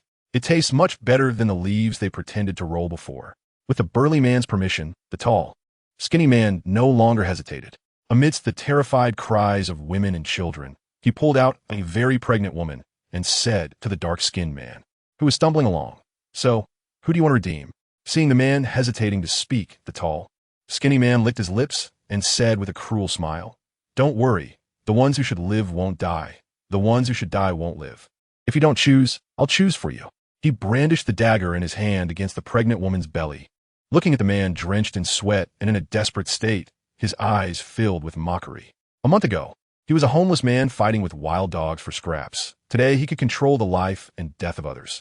This drastic change in identity and status made him immensely addicted to and enjoy it. The dark-skinned man, previously just an ordinary citizen, had never encountered such a situation. Weak in the knees, he sat on the ground, immersed in the tall, skinny man's words, unable to decide. What a slowpoke. Let me help you choose. The tall, thin man, who had been waiting for a response for a long time, gradually grew impatient. Saying this, he used a dagger to cut through the pregnant woman's clothing, revealing her round belly. Ah, the pregnant woman, whose nerves were already under high tension, let out a terrified scream. The honest, hard-working dark-skinned man, upon hearing his wife scream, felt his mind go blank in panic. Suddenly, an inexplicable surge of strength surged through him, his eyes filled with bloodshot fury, and he uncontrollably lunged at the tall, thin man who was touching his stimulated ears. Get away! The caught-off-guard tall man was tackled by the dark-skinned man. Just as he reached for the bulge at his waist to fight back, he was stunned by the crimson eyes staring back at him. You! Before the tall man could utter a few words, the dark-skinned man, with bloodshot eyes, bit into his throat like a madman. The man let out a beast-like roar and instinctively began to frantically tear at the tall man's throat, quickly soaking the ground beneath them with blood. Lacey, the big, rough man, and his gang members turned pale at the sight, quickly pulling out their handguns and aiming at the dark-skinned man. Stop! The big man shouted at the crazed man while pointing his gun at him. But the man's nerves had already snapped, leaving no room for rationality. He continued to gnaw at the lifeless throat of the tall man, whose limbs no longer twitched. I said stop, seeing that the man completely ignored him. The big man shouted angrily and then pulled the trigger. Bang! The short gun in the big man's hand spat fire, and a bullet struck the man's abdomen at high speed. Upon being shot, the man's body trembled, but he ignored the wound and turned his bloodshot eyes towards the big man. Then, he lunged at the big man with a wild posture. The pain from his body did not stop him. Instead, it made him even crazier. He was insane. He had completely lost it. The big man kept babbling, and the gun in his hand spat fire. The other gang members also pulled their triggers, instantly firing multiple bullets. Goof, goof, goof. Due to the close distance, even though these gang members were not good shots, only 1 or 2 bullets missed. The man's lunge faltered, and his limbs went limp as he collapsed to the ground. The big man, still unsure, calmed himself down and approached the man lying on the ground. Just now you were so fierce, and now you look like a dead dog? The big man wiped his face and spat a thick phlegm onto the man. He had been startled just a moment ago. The man lay weakly on the ground, and as life drained from him, his rationality began to return. He opened his mouth to say something, but the blood surging from his throat choked him, and he could only make wheezing sounds. Don't be in a hurry to die. You killed one of my brothers. You care so much about your wife. Before you die, she should at least perform a show for you, right? The big man said viciously, gesturing to his companions to bring over the stunned pregnant wife. Take a good look at your wife, who is scared out of her wits. It's all because you couldn't pay the ransom and did such things that she ended up like this. The big man touched the frightened face of the pregnant woman in front of the man and said with a mocking expression, I heard that pregnant women have a higher temperature than normal people. My brothers have never seen this before. It's a pity about the baby in her belly. It hasn't even been born yet and has to witness such a scene. Ha ha, ha ha. The surrounding gang members laughed along, feeling immensely satisfied as they watched the man's face turn red. Ha ha. The man coughed up blood, his face flushed with rage. He wanted nothing more than to tear apart these beasts before him, but his body could no longer support him, leaving him with nothing but unwilling tears. Looking at his wife, who was terrified and stunned, despair filled his heart. Suddenly, a chill ran through his fingers, and he instinctively looked over. He saw at some point a sharp blade embedded with jewels lying just inches from him. The heavy blade had a spine nearly an inch wide, made of a matte metal material he had never seen before. The hilt was embedded with a transparent gem resembling ice. What a pity. If he had picked up this knife earlier, he could have sold it for a good price and redeemed his wife. Thinking of this, the honest man clenched his teeth and shook his head bitterly. No wonder he couldn't protect his pregnant wife. Having reached this point, his first thought was to cowardly surrender. As a man, he should have been thinking about tearing these beasts apart, just as the man was denying his cowardly life in his heart. The mocking laughter of the gang members was accompanied by the sound of fabric being torn. Rip! The big man tugged at the already torn clothing of the pregnant woman. With a strong pull, the loose garment instantly turned into rags scattered on the ground, revealing the woman's pregnancy-swollen body. "No, please, let me go." The woman, who had been stunned by the bloody events earlier, regained her senses at the big man's actions. Cradling her belly with one hand and crossing her arms over her chest with the other, she cried out in terror and begged for mercy. "Ha ha ha, how do we let you go? Originally, your husband brought the ransom. We might have let him take one with him, but he killed one of our brothers. My brothers are really angry now," the big man said, pinching the pregnant woman's face with a flamboyant expression and a mocking tone. The surrounding gang members laughed along. In truth, they had no interest in a pregnant woman who had gained weight. After all, for a few thousand Baileys, they could find a professional with a good figure and skillful techniques for a good time. If they were willing to spend a little more, they could even have all their brothers enjoy her. What was the point of a pregnant woman whose figure had changed?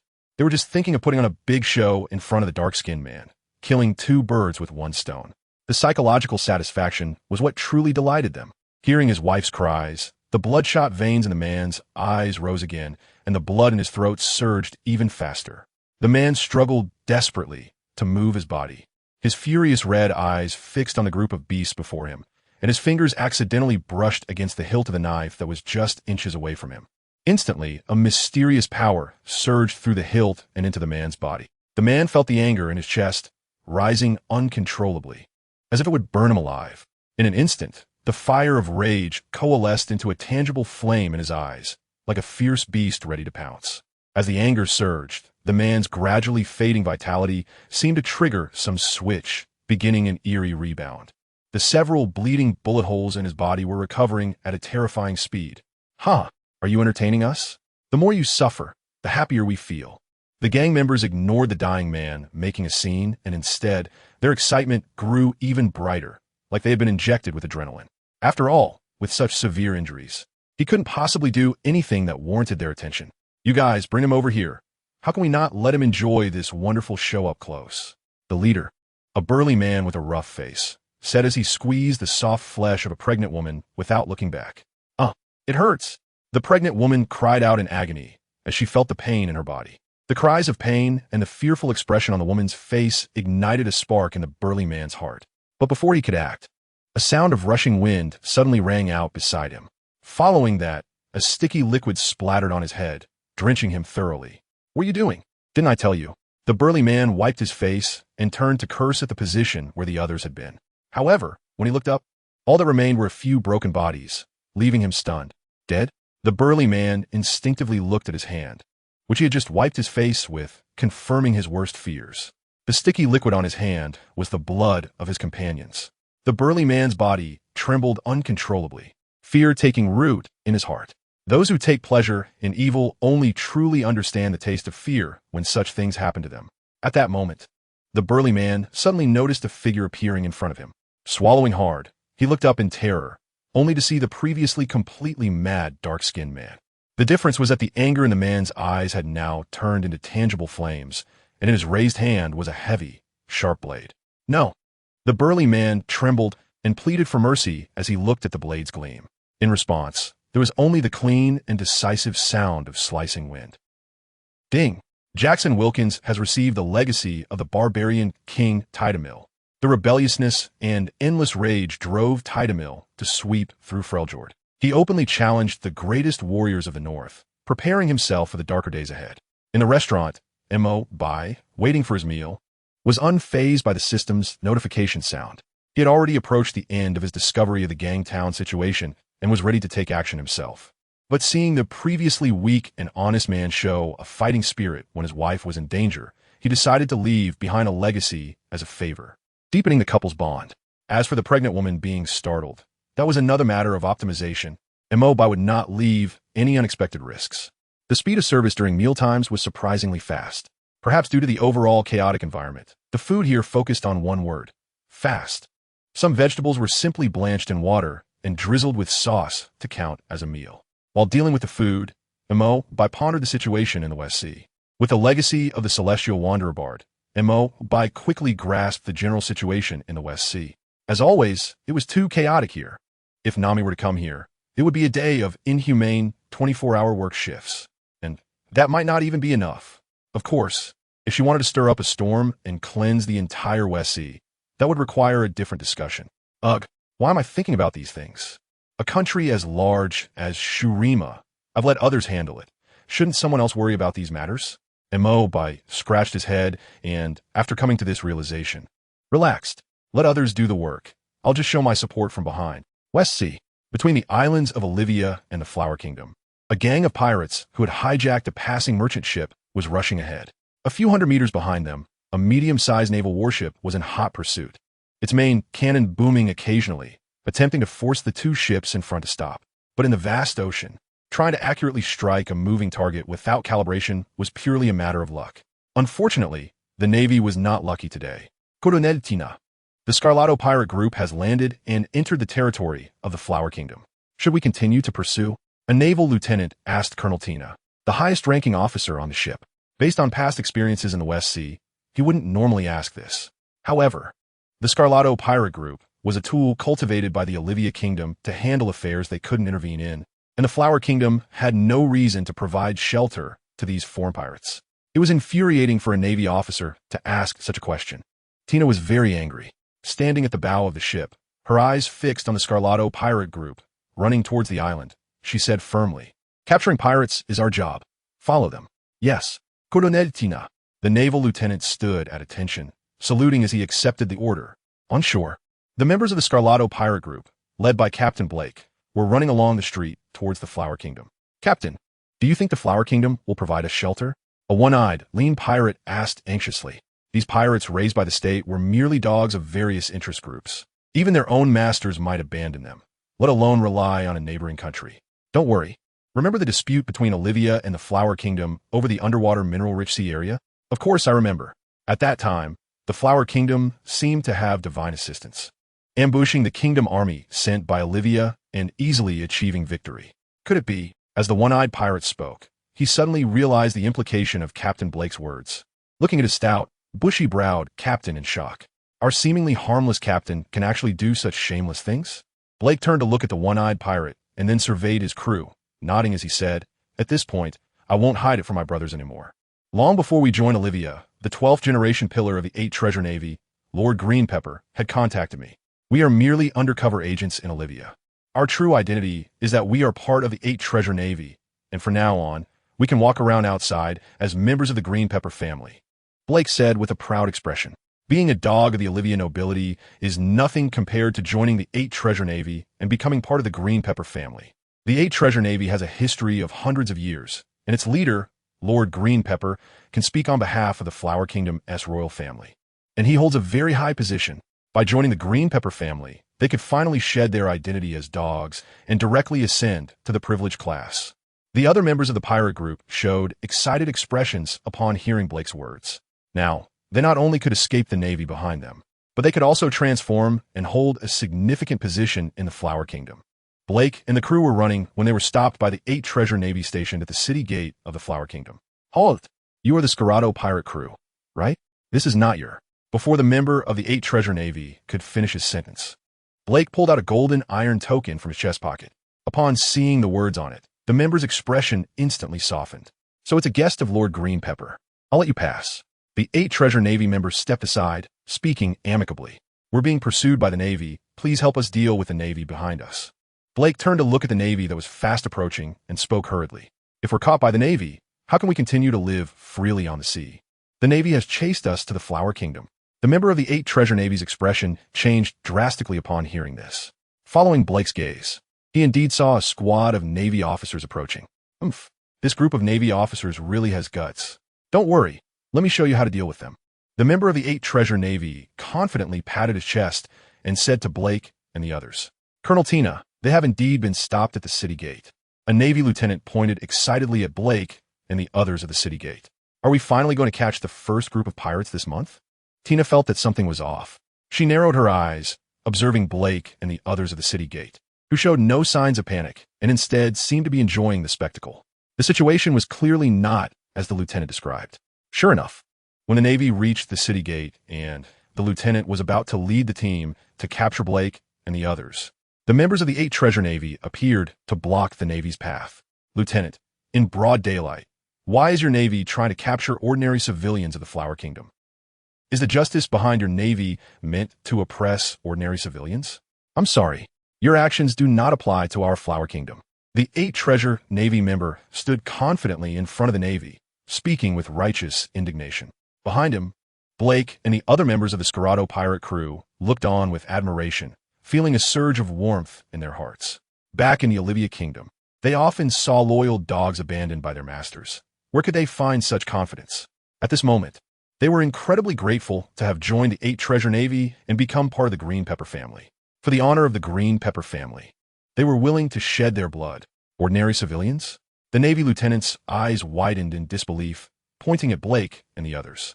Where have you seen ordinary civilians dressed like this, wielding large knives and short guns? Look, the blood on this blade hasn't even dried.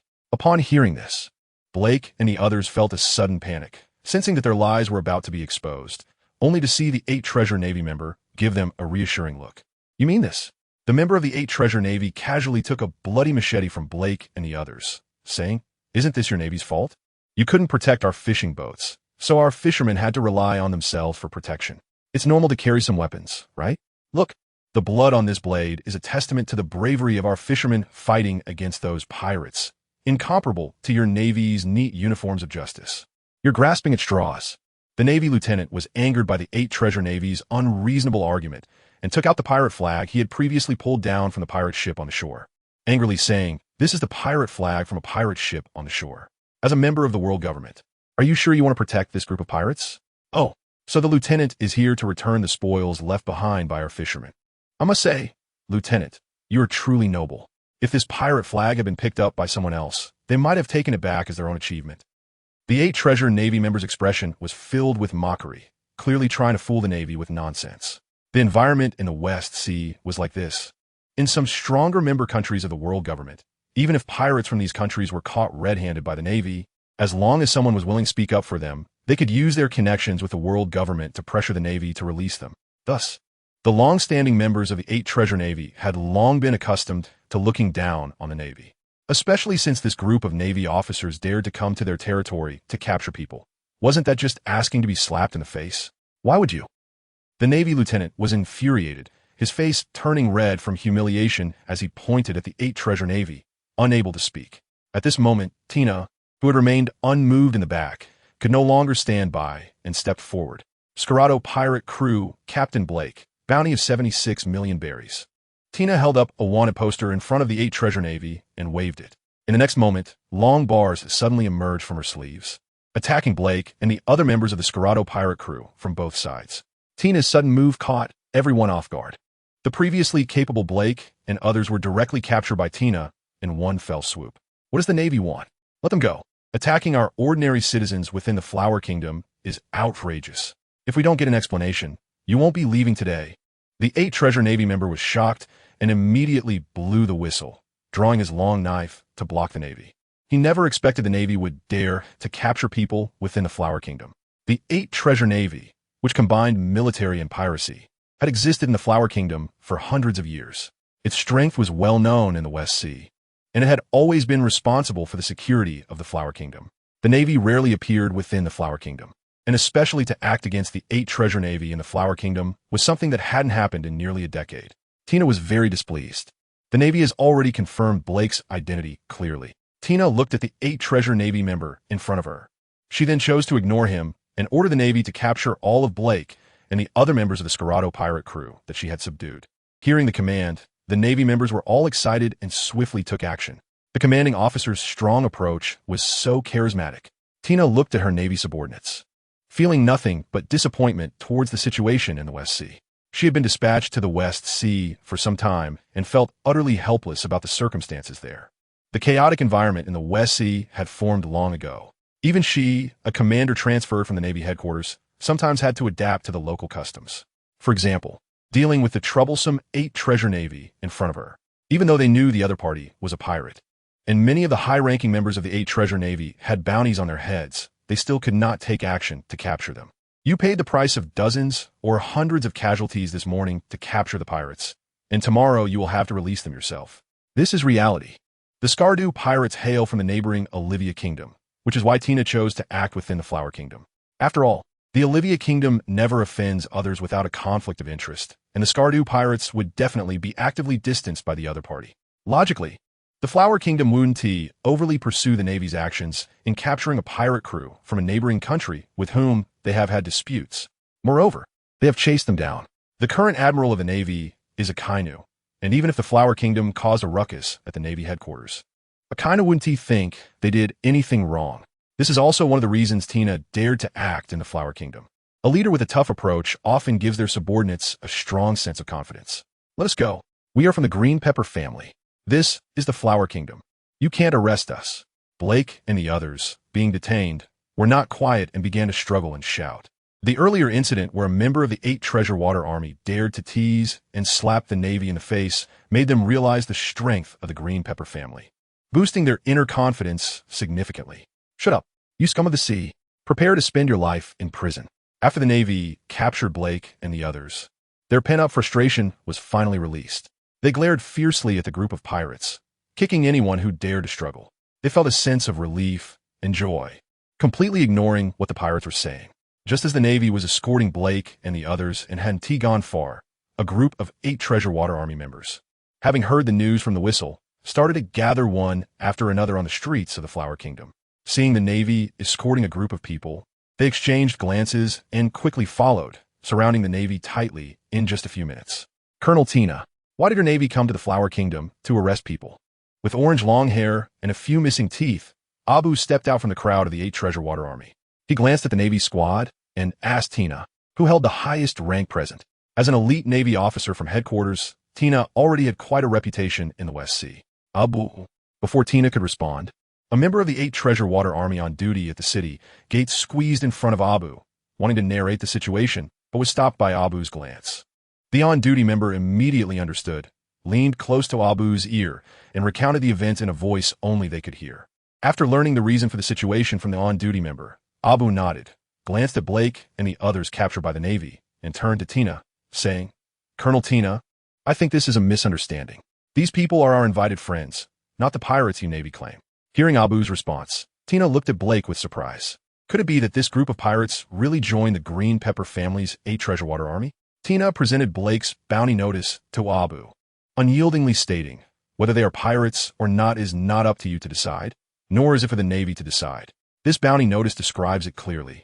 They are members of the Skardu pirates.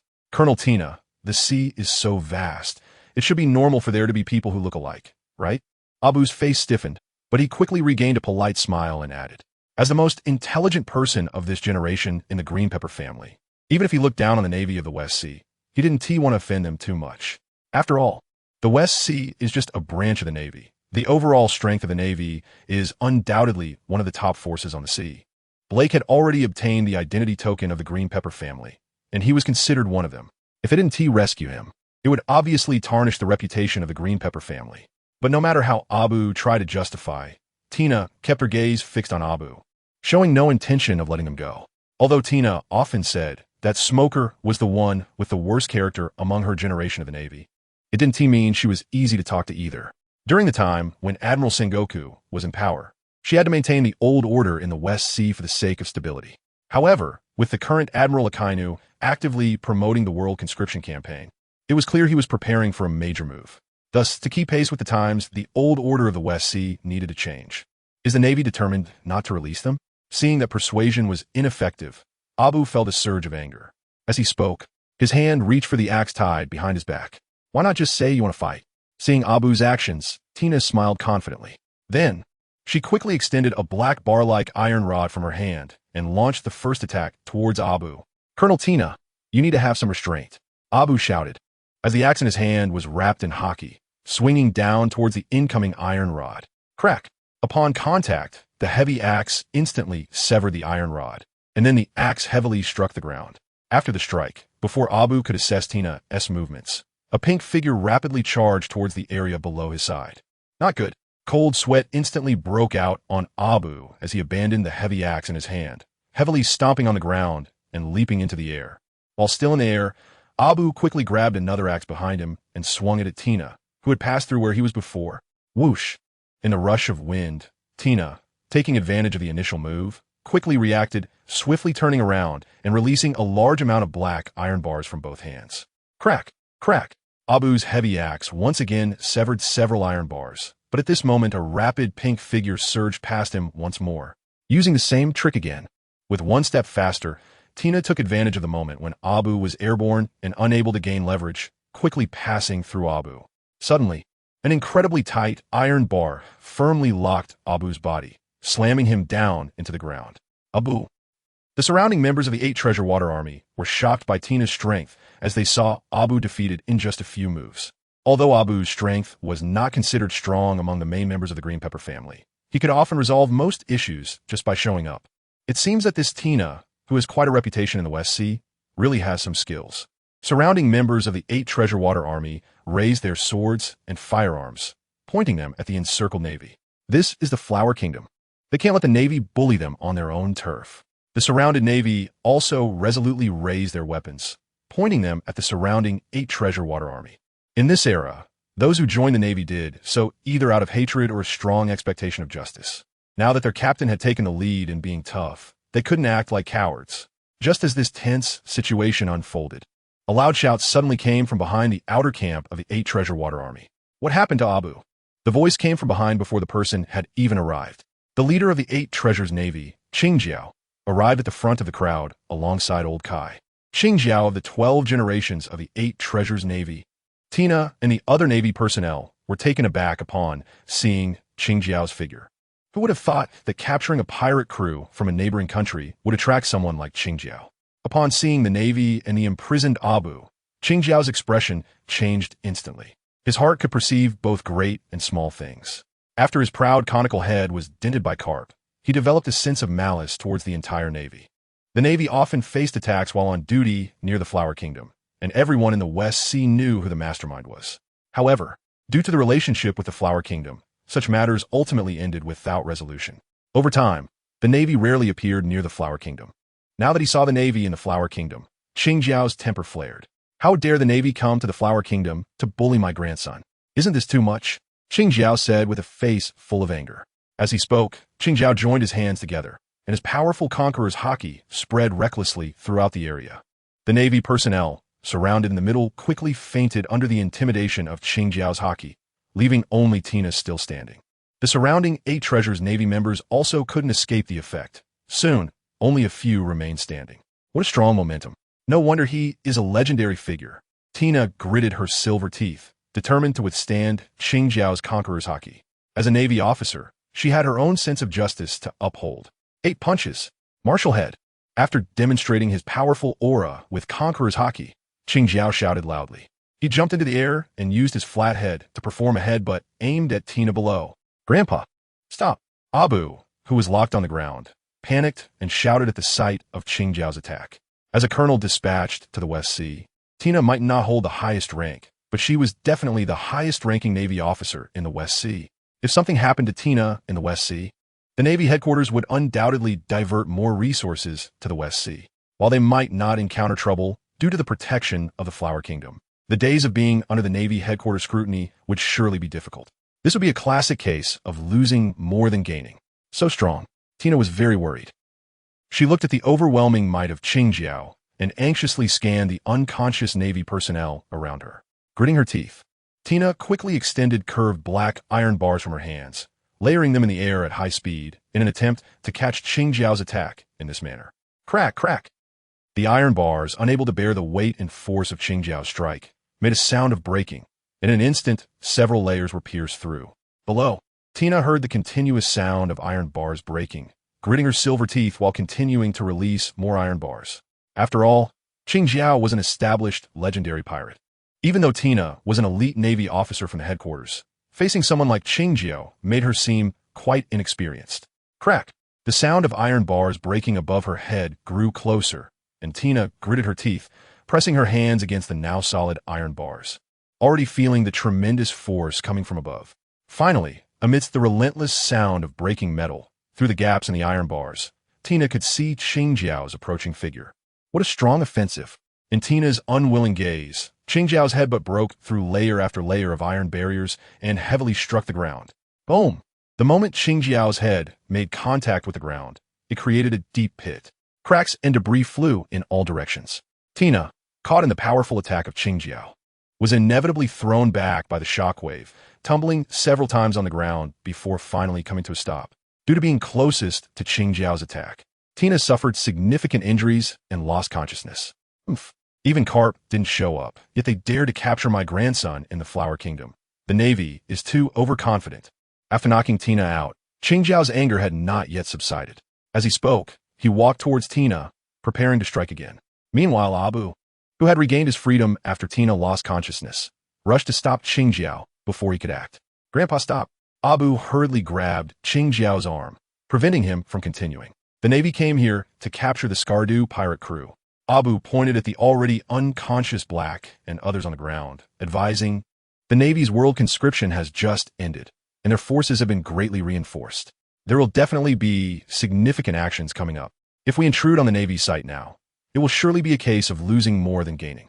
As the most rational person in the Qing Jiao family, Abu was already accustomed to preventing impulsive actions from Qing Jiao and Old Kai.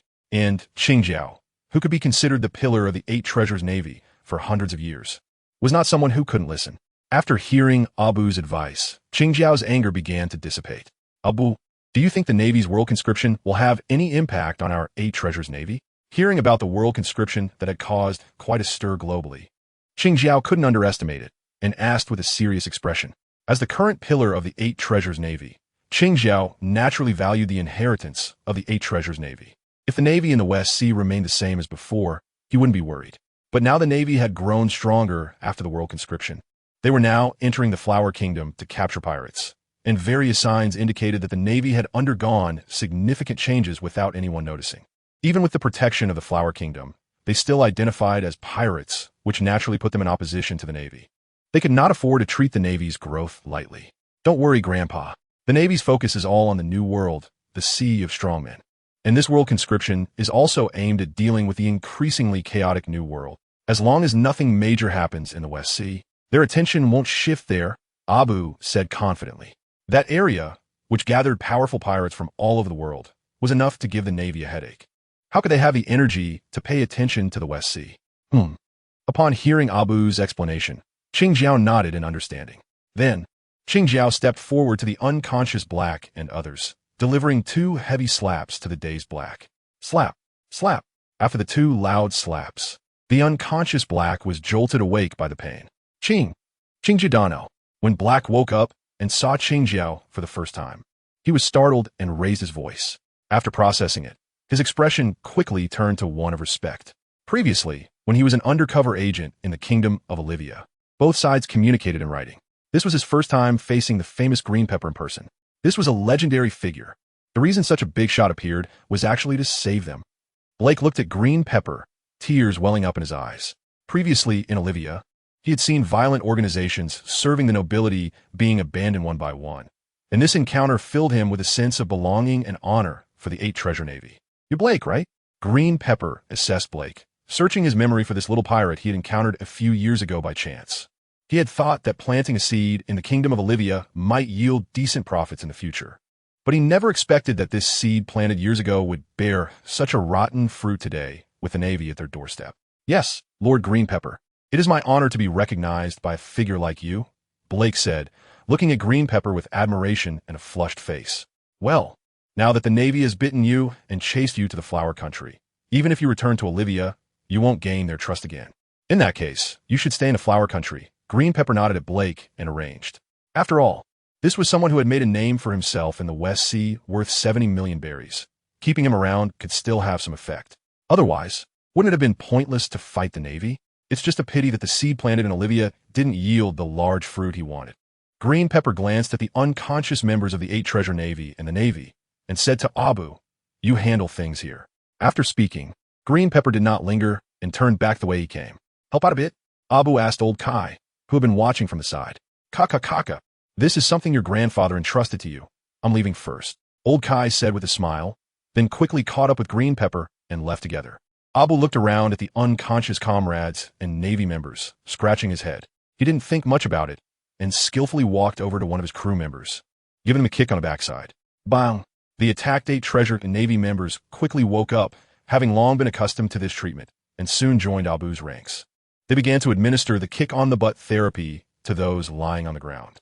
After waking up all their comrades, they immediately began to give first aid to the Navy.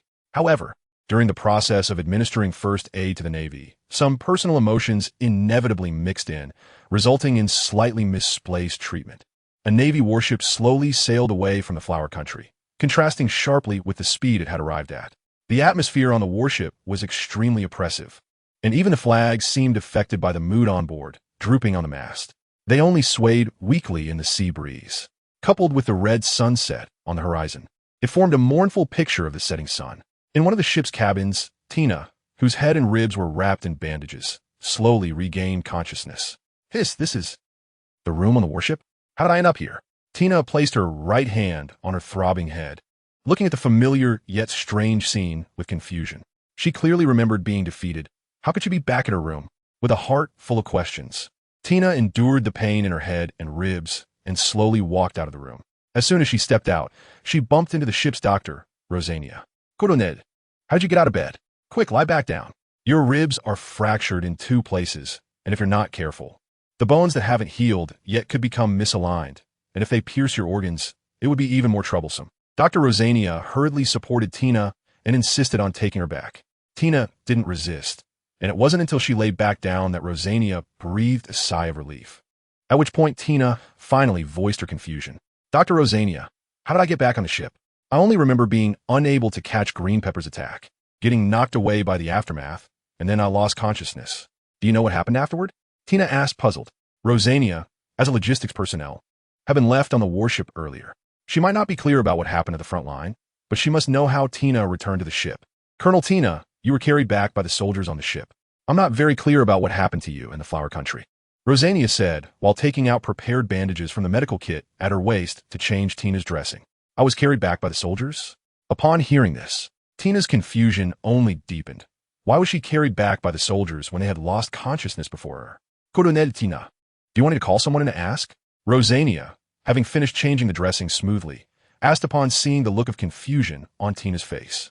Yes, please call in Lieutenant Adams. Tina nodded without refusal. However, upon hearing this, Dr. Rosania's expression became troubled. She glanced at Tina on the sickbed and quietly said, Colonel Tina, the soldiers came back injured and brought back several corpses. Lieutenant Adams was among them. The Navy often faced ruthless pirates, and sacrifices during missions were inevitable. Parting life and death was not uncommon in the Navy. From Dr. Rosania's words, Tina understood that they had indeed returned in a tragic defeat. What puzzled her was why they were still alive. Please call someone in for me.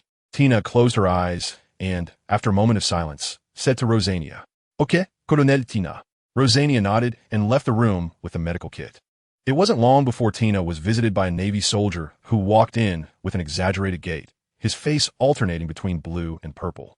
As he walked, he occasionally hissed in pain, clearly affected by his injuries. Colonel Tina, the soldier saluted in a very unstandard manner. Tina's mouth twitched slightly as she observed the soldier's behavior, gaining a clearer understanding of their tragic defeat. This was more than just a disaster. Without hesitation, Tina asked directly, What happened after I fell unconscious? Why did the 8 Treasure Navy let us go? Report, Colonel. We were awakened by the 8 Treasure Navy's punches and kicks. After giving us a beating, they let us carry the colonel and several comrades' corpses buried in the rubble away. The soldier reported while hissing in pain. Upon hearing the soldier's explanation, Tina's confusion remained unanswered. She was not one of those ambitious individuals who roamed the seas with cunning thoughts. I'm not very clear about what these people are thinking, but the Navy's defeat this time is a harsh reality. I understand. You can leave now, Tina said with a twitch at the corner of her mouth. The constant change of expressions on the Navy soldier's face made her feel a bit of pain in her body. Once the Navy soldier left, only Tina was left alone in the room. In this unreasonable world, there are some people with monstrous physiques. Injuries that could be fatal to ordinary people are as simple as eating and drinking to them. But unfortunately, Tina is just an ordinary person. Based on past experience, the pain from her broken bones would require at least a week of lying in bed before she could gradually attempt to resume training. While Tina was staring blankly at the ceiling, Enel's figure quietly appeared in the room. After glancing at the still-dazed Tina, Enel unreservedly picked up a pair of purple sunglasses from the horizontal table, fixed to the ship, and put them on his face. He thought this commotion would be enough to catch Tina's attention, but when he looked back, Tina was still staring blankly at the ceiling. Unable to do anything else, Enel reached for a book on the table that had a bookmark folded in it. Bai curiously looked at the book cover. Wow, it's still War and Peace. Such traditional literature. Should I say she's indeed a rational woman? Bai lightly tapped the corner of the book on the table twice. And this unexpected sound finally brought Tina back to her senses. Who are you?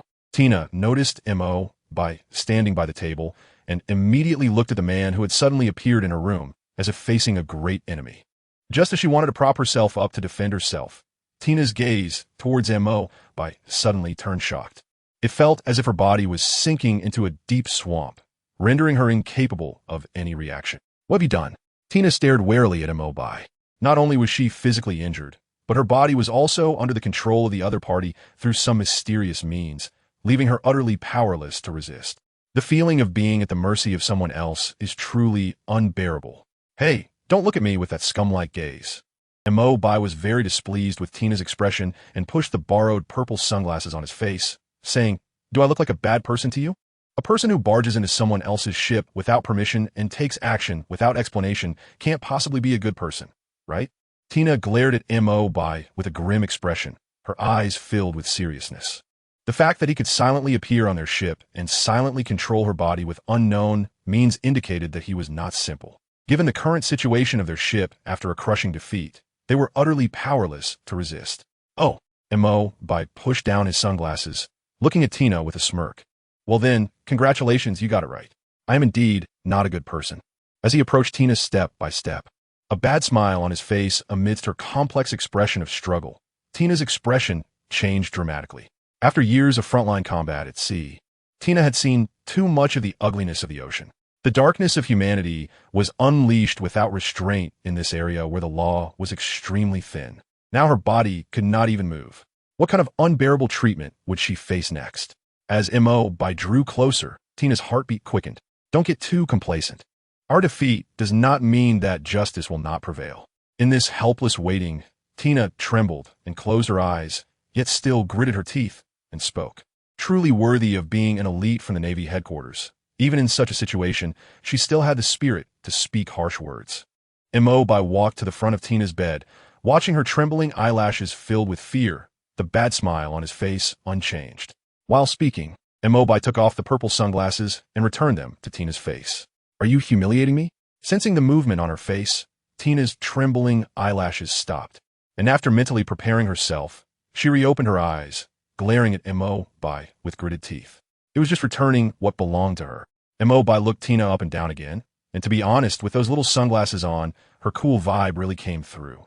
"I must say, purple indeed has a certain charm." Bai nodded and smiled as he commented. "You." Tina's face looked very ugly, and before she could say anything, a circle of eye-catching emerald rings appeared in Bai's hand. "Optimize." In Tina's unfriendly gaze, Bai said with a wicked interest, extending his right hand toward her injured waist. The emerald rings began to twist and coil around Tina's body along with Bai's hand. Feeling the sensation on her body, Tina's face instantly flushed with shame and anger. The fragrant words that had brewed in her throat had yet to be spoken when Tina immediately noticed a change in her abdominal injury. The pain that had been lingering even while lying down had completely subsided. From Tina's experience, her injury had clearly received perfect treatment. "Help me heal. It seems I really misunderstood him earlier." Tina's expression calmed down as she looked at Bai with a complex gaze. Once the wound on Tina's head was healed, the green rings in Bai's hand disappeared.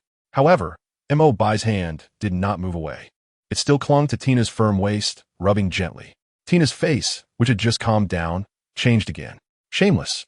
Tina glared at Bai, her teeth grinding as if they were gnashing his bones. She had just thought she had wronged Bai and felt guilty in her heart. "Hey, just a moment ago, you were all moved, and now you look like you're going to eat someone.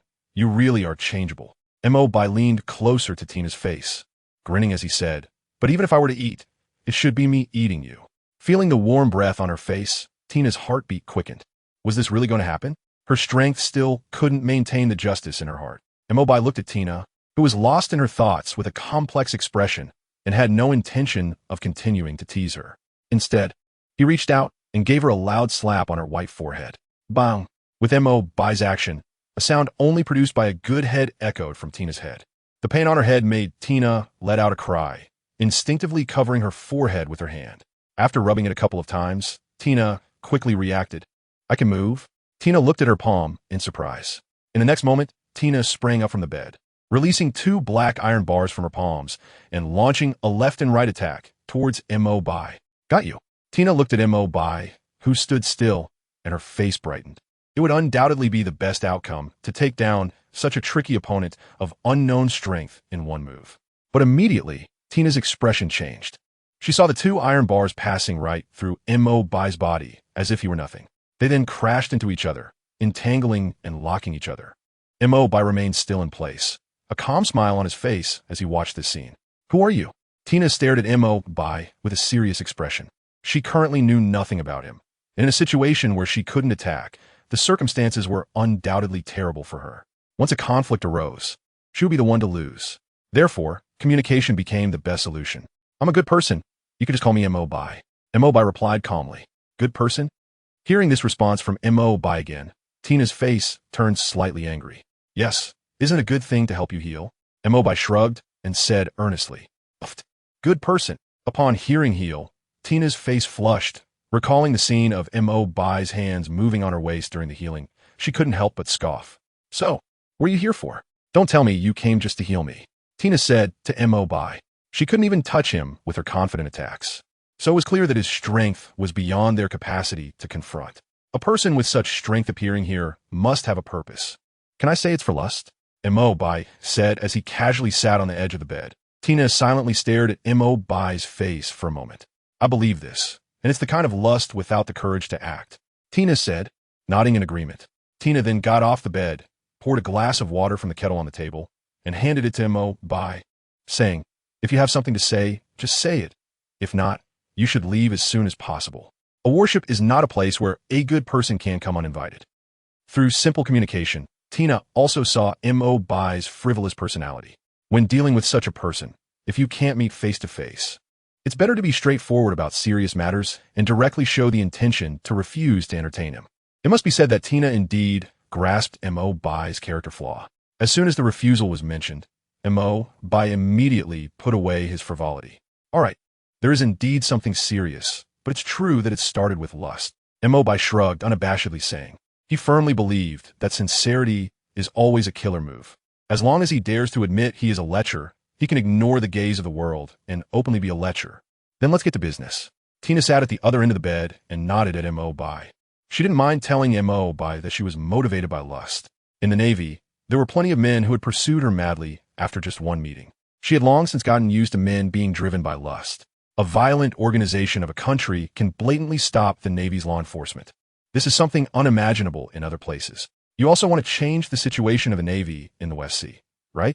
Mo Bai looked at Tina, knowingly asking, the situation in the West Sea didn't arise overnight, and it can't be changed just because I want it to. Just say what you want to say. Tina took a sip of water from her cup, her expression unchanged. This kind of thing had become common knowledge in the West Sea. It couldn't be considered a key point of conversation. Let's make a deal. You know Nami, who defeated the legendary pirate Gold Lion in the East Sea, right?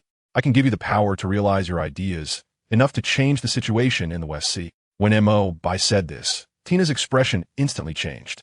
The story of a 16-year-old girl defeating the legendary pirate Gold Lion, who had been causing waves on the sea for decades, had spread throughout the world and was well known on every street.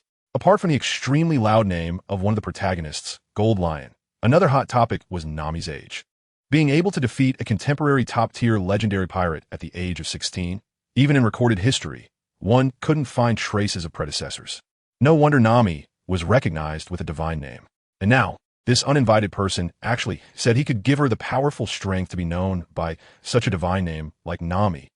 It's not impossible. A person who cannot be attacked must be at least as troublesome as the so-called gods. Are you lying to me? Tina fixed her gaze on Mo Bai. Try to read some information from his face. You can see for yourself. In response to Tina's suspicion, Mo Bai said nonchalantly. A blazing blade of light suddenly appeared in his previously empty hand. The moment the blade appeared, Tina's eyes were deeply drawn to it. She could feel an inexplicable, powerful aura emanating from that blade, filling her with a sense of warmth. If one were to describe this feeling, perhaps it could be called the justice that their Navy believes in. What do I have to pay? Tina couldn't take her eyes off the blade, suppressing her heart that was about to leap out of her chest, and asked Mo Bai. She wasn't a naive child. There are no free deals in this world. To gain something, one must inevitably lose something. With such powerful strength, she truly didn't know what she had that could match it. You have to find a way to fall in love with me, Enel said without reservation. What? Tina rubbed her ears, unable to believe what she heard. You would use such powerful strength just for lust? I want you to actively fall in love with me. Being a simping dog doesn't suit my identity. Enel shook his head and said, he was the kind of man who wanted to have a harem. He couldn't possibly go through the trouble of pursuing each girl one by one. Tina felt troubled. I can't guarantee that condition. Tina forcibly shifted her gaze away from the bright blade and said to Enel, this matter is not urgent. Do you have any feelings for me now? Enel waved his hand and then asked with interest. No, all bad evaluations. Tina frowned and said. Enel's expression froze, and his mouth twitched uncontrollably. It seems I really don't have much of a strong appeal to women. Hurt inside, Enel quickly entered the system mall, then exchanged for a heartthrob system. Ding! The host has obtained the inheritance of the nine-tailed fox Ari. Ari, who is born with a connection to magic in the spiritual realm, is a fox like Vastaya searching for her place in the world. After the exchange was completed, Enel immediately activated his charm ability on Tina. Instantly, Tina's gaze, which occasionally glanced at the bright blade, was now completely fixed on Enel's face. And when Enel looked over, she shyly lowered her head, not daring to meet his gaze. Tina, do you have any feelings for me now? Enel was very satisfied with his charm and confidently asked Tina, receiving only a nod buried deep in her chest. Then this sword is yours. Getting a satisfactory answer, Enel handed the bright blade to Tina, then, like a triumphant general, walked confidently into the spatial passage and disappeared. He is now the most charming man in the world, and naturally, he has to represent the vast majority of men to compete with his beautiful and foolish wife in terms of charm. Enel, Tina's shy face revealed a reluctant expression, holding the bright blade that had been thrust into her embrace, despite the fierce flames swirling around the sword's body. She did not feel a single bit of scorching pain. Tina's fingers brushed over the blade of the bright blade, eventually resting on the hilt. As she touched the hilt, the bright blade suddenly split into two. Is this a double sword? Tina murmured, grasping the two blades that were burning with golden flames in each hand. As her hands climbed up the hilt, wings burst forth from her shoulder blades. In a moment of dazed awareness, she saw a world filled with the land of light. Ding! Tina has obtained the legacy of the Justice Angel Kale. At the most intense moment of the Rune Wars, a giant celestial spirit gave birth to Kale, inheriting her mother's glory, raising the wings of the holy fire, and fighting for justice. As her consciousness cleared, Tina's expression returned to her usual rationality. Bah! What trick did she use this time? Exiting the enchanting state, Tina couldn't help but spit in disdain, then looked at the wings behind her and the bright blade in her hand that burned with divine flames, burning away evil, the fierce fire of truth and justice. Tina murmured, a confident smile appearing on her lips. As evil grows, so do I. The wings behind Tina suddenly spread wide, and instantly 2 more pairs of broad wings sprouted beneath her original wings, with a blazing holy fire spreading over her wings as well. Then, Tina, directly wielding the double swords, walked out of the room, her wings burning with divine flames flapping powerfully as she soared into the sky, returning the way she came. With the blades in her hands, she was no longer the same. Tina believed that the evil of the West Sea would surely be purified by the holy flames. The 8 Treasure Navy holds a very special position in the Flower Country. They're a violent organization under the Flower Country. Like other regular armies, the 8 Treasure Navy also has its own barracks. The captain of the Scaraldo pirate crew, Black, was not a nameless person because he had previously earned a bounty of over 70 million berries. After joining the 8 Treasure Navy, he was directly granted a significant position, appointed as the captain of ship. Besides leading his original crew, he was also given dozens of expansion slots for crew members. At this moment, the newly promoted Black was leading his crew in a party held in their designated camp. Some nearby members of the 8 Treasure Navy also joined in the fun, welcoming these new colleagues. Several banquet tables were set up in the camp, and a group of burly men with a rough demeanor gathered together, toasting and exchanging cups, their boisterous voices audible even outside the camp. Black, you got promoted to captain right after joining. Your future is definitely limitless. We'll need you to look out for us more in the future. The captain is wise. We are valued here, unlike in Avelia, where we were always on edge. It's truly an honor to follow you. Ha ha! Drink, drink. From now on, we're all brothers, looking out for each other. Black raised a large bowl of strong liquor, beaming as he nodded to the people around him. He then tilted his head back and downed it in one go, his throat burning as he let out a long hiss, feeling quite satisfied. Who would have thought he was once a fugitive, chased by the Navy like a rat crossing the street? Yet, within just a few hours, he had transformed into the object of admiration at the banquet. All of this was thanks to his decision to betray his former master without hesitation after receiving contact from Green Pepper a few years ago, becoming an insider for the 8 Treasure Navy. Therefore, every choice in life is very important. The people in the camp, under the culture of drinking, had already drunk to the point of feeling like long-lost friends, calling each other brothers. As the sky darkened, a dazzling firelight rushed swiftly from the horizon towards the territory of the Flower Country. The firelight was so bright it resembled a scorching sun. Instantly, the light illuminated the land beneath, its overwhelming power making everyone in this area unable to ignore its presence. What is that? I don't know, quick. Go find Green Pepper.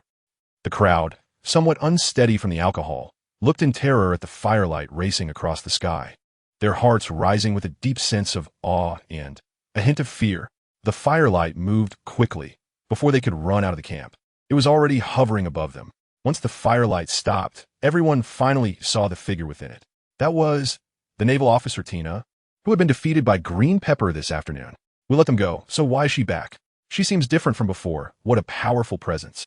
No matter how different she is, she cannot be a match for Green Pepper. He is a legendary figure of the West Sea. Below, in the sprawling 8 Treasure Navy camp, the members looked up in terror at Tina flying overhead, chattering in panic. Many of them felt an unprecedented fear just by looking at the wings and the flames burning on the double swords behind Tina. Just by looking, they felt as if they were being burned by fierce fire. Tina, above in the sky, flapped her wings ignited with divine flames, her eyes also burning with sacred fire, coldly gazing down at the sprawling camp below. This 8 Treasure Navy, which had engaged in piracy for centuries, could blatantly set up their camp deep within the territory of the Flower Country. Tina's eyes burned with intense, righteous fury. The holy flames on her double swords blazed even more fiercely, emanating an aura of truth and punishment. Justice is a fair judgment written in black and white. No one can stand above justice. Tina's voice was undeniable as she flapped her wings of holy fire and flew down towards the camp below, wielding her double swords. Damn it, she's coming. What should we do? Green Pepper hasn't arrived yet. The members of the 8 Treasure Navy in the camp panicked upon seeing Tina's movement. The opponent was originally an elite from the Navy headquarters, and after arriving in the West Sea, they had captured many criminals with bounties close to 100 million. Such strength could only be matched by the main members of the Green Pepper family within the 8 Treasure Navy. Moreover, the current situation of the opponent was clearly vastly different from before. The flames burning on her double swords and wings instilled a sense of awe in their hearts. Black, you have the highest bounty in the camp, so your strength should also be the strongest. Please hold her off for a while, and try to buy time until Green Pepper and the other arrive. A few old soldiers who had come to congratulate Black on his joining said to him upon seeing the situation. After all, the West Sea had not escaped the influence of paradise. Besides the 3 generations of the Green Pepper family, there were indeed no other notable figures in the 8 Treasure Navy. The highest bounty among the other members of the 8 Treasure Navy was only around 20 to 30 million berries. If Tina was still as she was when they saw her this afternoon, they would still have confidence in using their numerical advantage to stop her. But the powerful aura of Tina before them made them feel fearful even to glance at her. They had no confidence in being able to hold her back. Huh? Me? Blake was instantly dumbfounded upon hearing the words of the veteran members of the 8 Treasure Navy around him. His small eyes were filled with great confusion. The approaching Tina in the sky was terrifying just to look at. If they couldn't defeat her, how could he? Blake looked with a troubled expression at Tina, who was rapidly swooping down toward the camp. Previously, he had been so grateful to Green Pepper for saving them from the Navy that he was willing to dedicate his life to the 8 Treasure Navy. But now his attitude had shifted dramatically. He had initially betrayed Avelia and agreed to be an undercover agent for the greater benefit the 8 Treasure Navy could provide him. But now they wanted him to take the lead. However, the Green Pepper family's strength ranked among the top in the West Sea, and the cost of betrayal. Blake's brow furrowed as his heart was filled with conflict. But in the next moment, he made the decision to betray the Green Pepper family. In his sight, Tina landed on the ground, wielding dual swords, cutting through the encirclement of the 8 Treasure Navy with unstoppable force. Each swing of her blades ignited with sacred flames, ignited vast fires throughout the camp. The flames burned the tents of the military, consumed the screaming soldiers of the 8 Treasure Navy, and continued to spread throughout the camp. To hell with the green pepper family. Let's just survive tonight. Blake's struggling expression calmed down as he drew the 2 curved knives hanging at his waist. Blake, go. We will ask Green Pepper Dongliang to commend you later. The surrounding veterans of the 8 Treasure Navy felt a surge of confidence upon seeing Blake's movements. They didn't ask for much from Blake, as long as he could hold off the enemy for a while. Allowing the surrounding members of the 8 Treasure Navy to regroup and reorganize, it would suffice.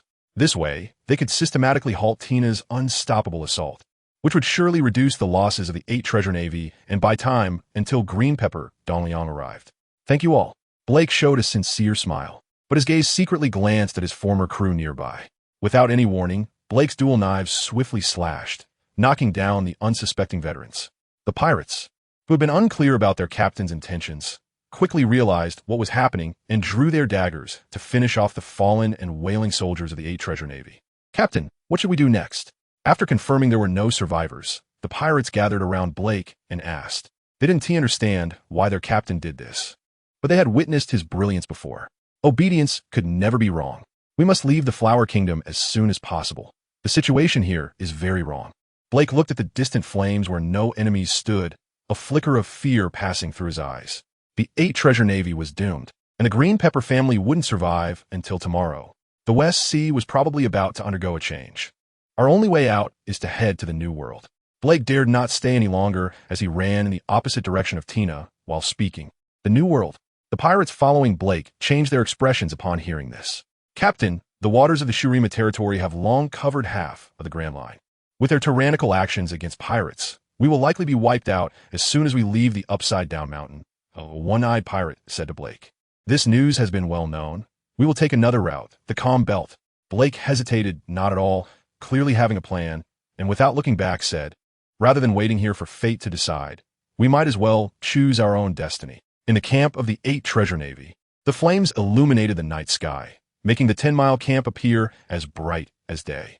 Tina flew at a low height between the various camps, and with every swing of her dual swords, the heat of the sacred flames could travel a long distance, incinerating the soldiers and their tents in her path. Each strike from Tina, who hadn't used her sword before, was now a flying slash that only a master swordsman could execute. Given her overwhelming power, this could certainly not be the strength of an ordinary swordsman. This was a massacre without any suspense. Yet, the one committing the massacre, Tina, showed no mercy. With her eyes burning like the sun in the sacred flames, evil had nowhere to hide. Every person bore the mark of their misdeeds. As the holy fire consumed the entire 10-mile camp, a thunderous shout finally came, albeit belatedly. Damn it! Who did this? Outside the camp, Shan Shan rushed from the city. The Green Pepper Patriarch's beard flying in anger as he looked at the devastated 8 Treasure Navy camp, feeling as if his heart were bleeding. At first, the 8 Treasure Navy was just another inconspicuous violent organization, one that could be easily abandoned at any moment. It was the collective efforts of the Green Pepper family over generations that ultimately established their significant position in the Water Kingdom, becoming an indispensable existence. And now, the accumulation of hundreds of years from their family's 10 generations have been destroyed in a single day, leaving only the 3 main members of their family. Even if they were to rebuild the 8 Treasure Navy, it would take several generations to regain their previous standing. How could the Green Pepper not be furious? Grandpa, be careful. The enemy's strength is terrifying. They turned our camp into ruins in such a short time. Abu, seeing the Green Pepper Patriarch about to charge directly into the burning camp, hurriedly grabbed him, his face serious. They had taken less than 10 minutes to arrive since they first saw the flames. Yet in that brief time, the camp of the 8 Treasure Navy had been utterly destroyed, and the air filled with the acrid smell of charred flesh was devoid of any human cries. Keep in mind, this camp housed 1,000 soldiers. After destroying the hard work of our 10 generations, are you telling me I should just watch it happen? The almost irrational Green Pepper did not heed Abu's advice this time. He angrily shook off Abu's arm and charged into the smoldering ruins of the camp. Seeing the Green Pepper rush into the ruins, Old Kai and Abu had no choice but to follow. The 3 of them traversed through the thick smoke, breathing in the nauseating smell of charred flesh. The seasoned Green Pepper understood that this odor was produced only by burning corpses. However, the scorched ground bore no remains, and green pepper quickly deduced the enemy's capabilities. Oomph, a terrifyingly hot flame, huh? I will make you taste this feeling too. Green pepper's anger was still unresolved as he muttered indignantly. Before they could search the ruins for too long, a figure surrounded by flames stepped in front of them. Even through the layers of thick smoke, that figure was still dazzling enough. Before they could see her true appearance, the three members of the green pepper family felt a burning sense of danger emanating from her. Through the mist, the figure slowly approached them. The moment the other party appeared before them, the three members of the Qingjiao family first noticed not their faces, but their burning, flame-like eyes. The initial reaction of the Qingjiao trio was to feel like they were staring directly at the sun. By the time tears of heat streamed from their eyes, they finally focused on the faces of the others. Is it you? Qingjiao's voice was filled with deep confusion, but soon his gaze shot out an unmistakable fury. They shouldn't have let you go before. You ruined the family business that the Qingjiao family had built over generations. The ultimate move of the Eight-Chong Fist. Wuzhuai Dragon. Qingjiao shouted angrily. Armed haki wrapped around his flat head as he bent his legs and stomped the ground.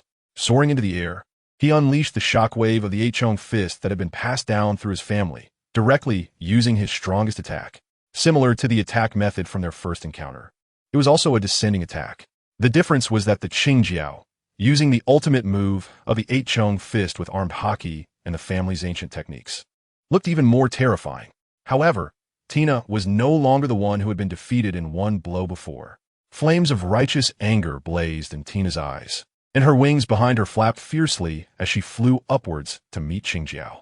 With both hands holding the sword blade ignited by the flames of punishment, she swung it towards Qingjiao's flat head. As the blade swung, a wave of intense fire surged along its trajectory, rapidly colliding with the descending Qingjiao. Boom! At the moment of contact, an explosion occurred, and Qingjiao's figure was instantly engulfed in the explosion's flames.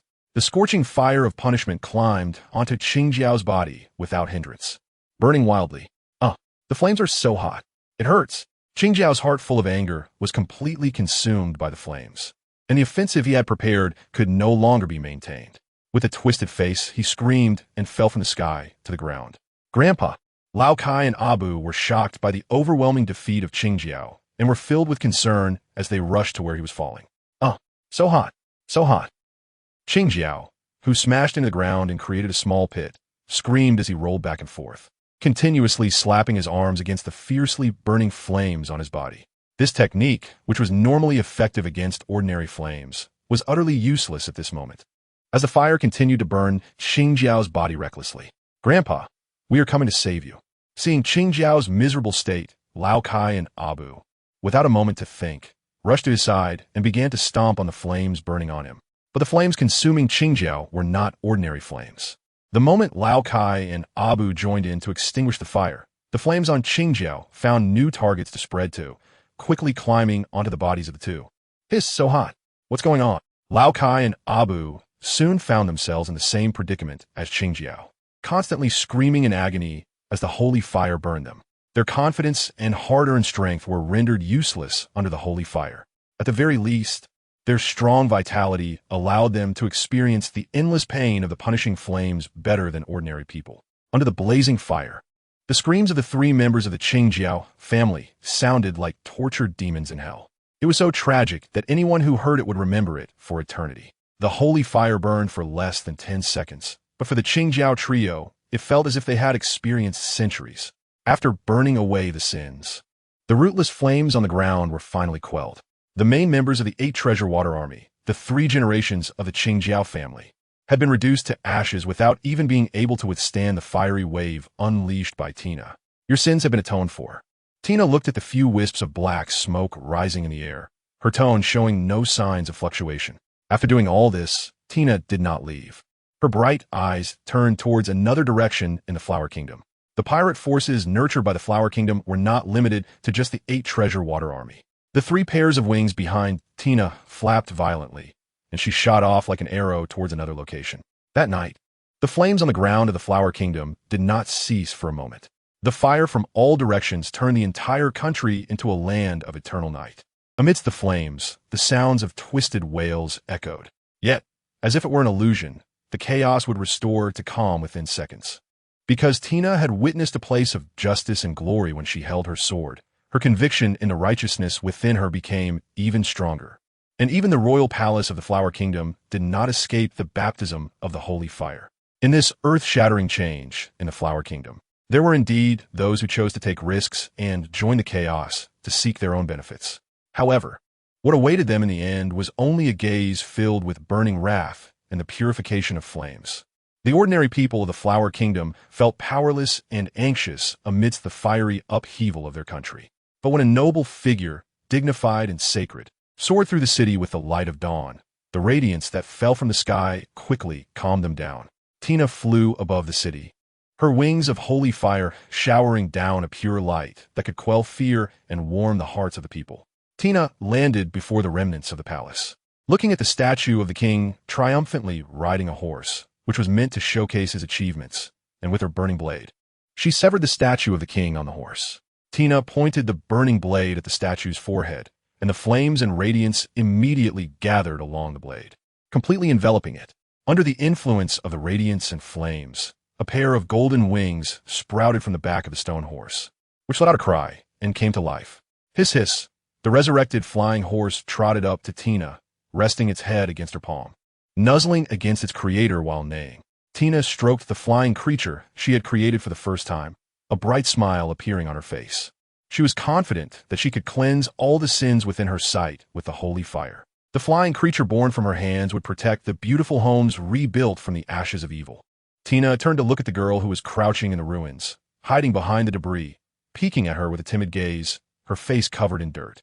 No one can rise above justice from servant to king. Do you understand?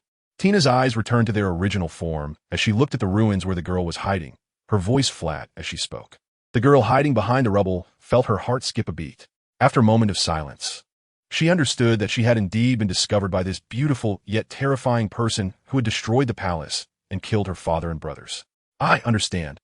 The girl no longer hid, but revealed herself from the debris, speaking timidly. Then she closed her eyes, fearfully waiting to meet the same fate as her father and brothers.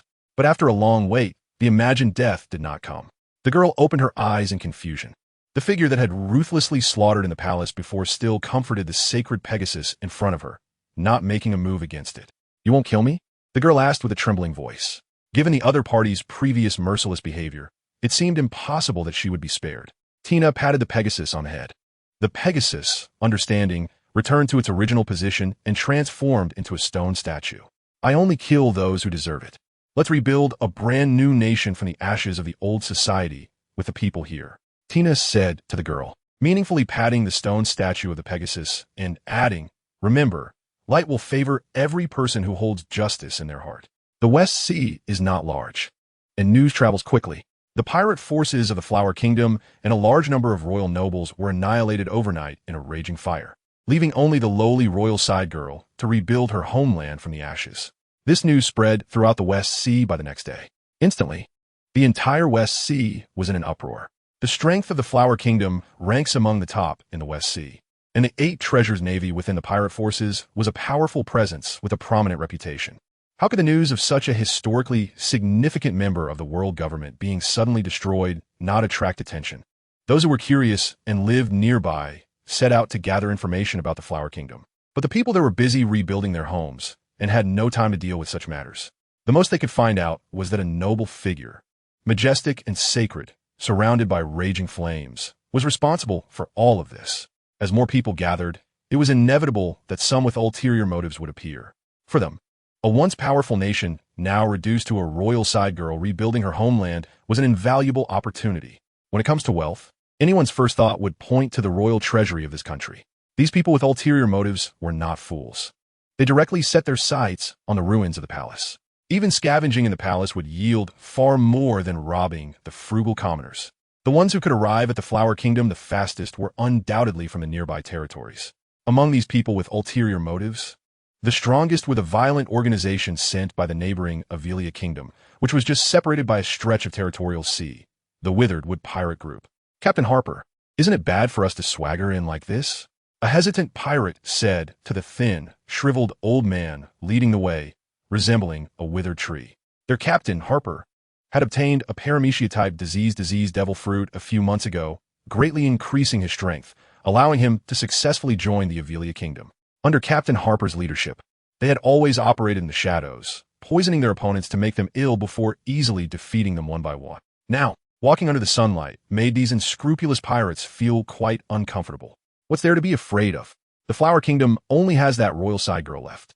With her newly recruited poor guard squad, she'll probably run away the moment she sees us. Harper swaggered down the middle of the road, disdainfully dismissing the idea. Thanks to the unseen powers of the disease fruit, he had taken down many notable figures in the West Sea.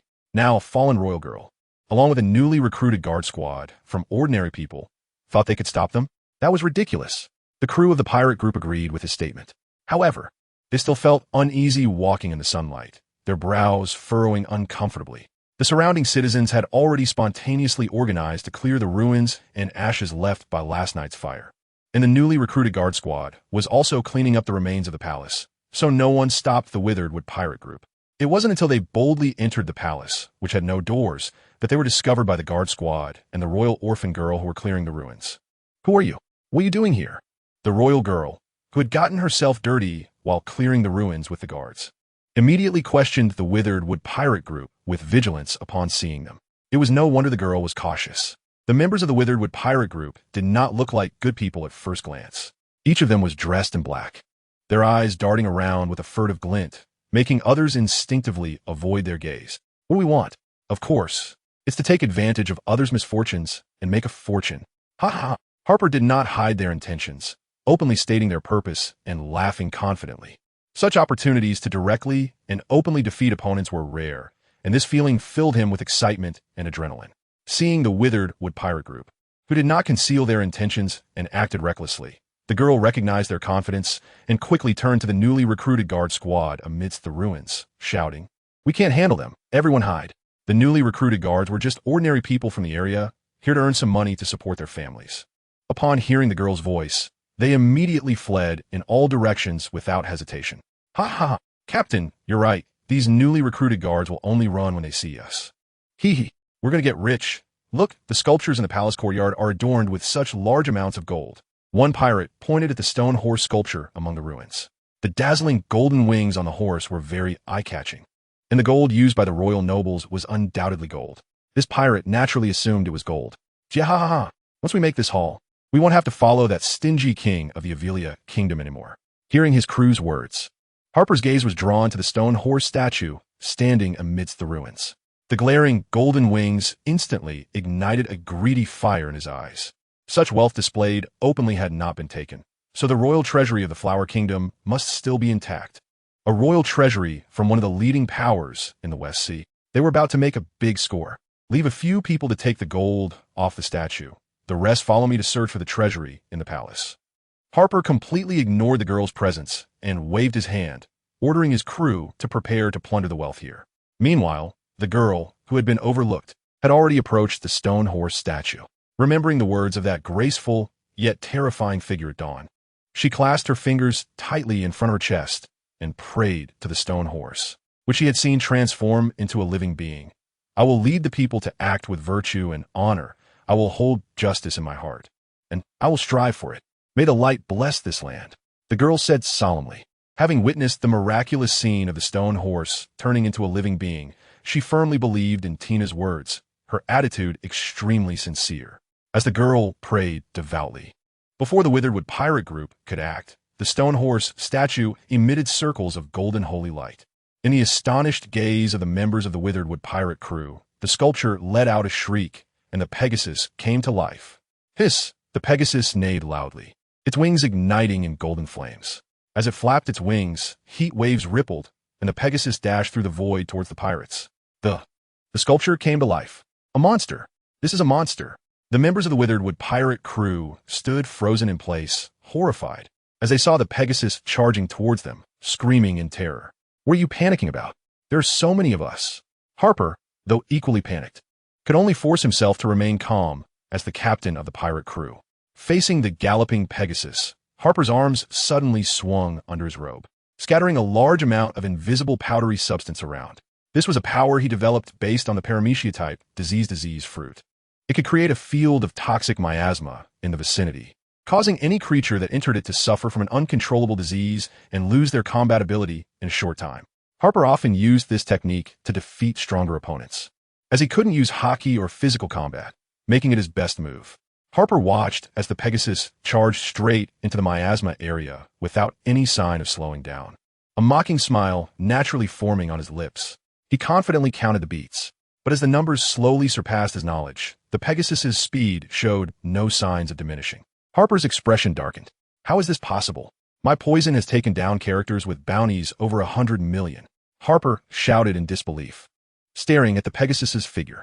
As the Pegasus drew closer, Harper noticed a layer of holy radiance surrounding it, finally understanding why it was unaffected by the miasma. But by the time he realized this, he was unable to make any effective evasive moves. Thud!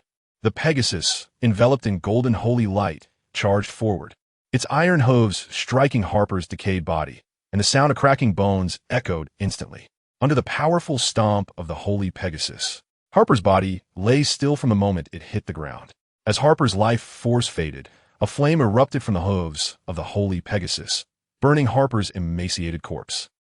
Captain Harper, the members of the Withered Wood pirate crew, seeing their captain become a corpse the moment he made contact, were instantly filled with dread, screaming and fleeing in all directions.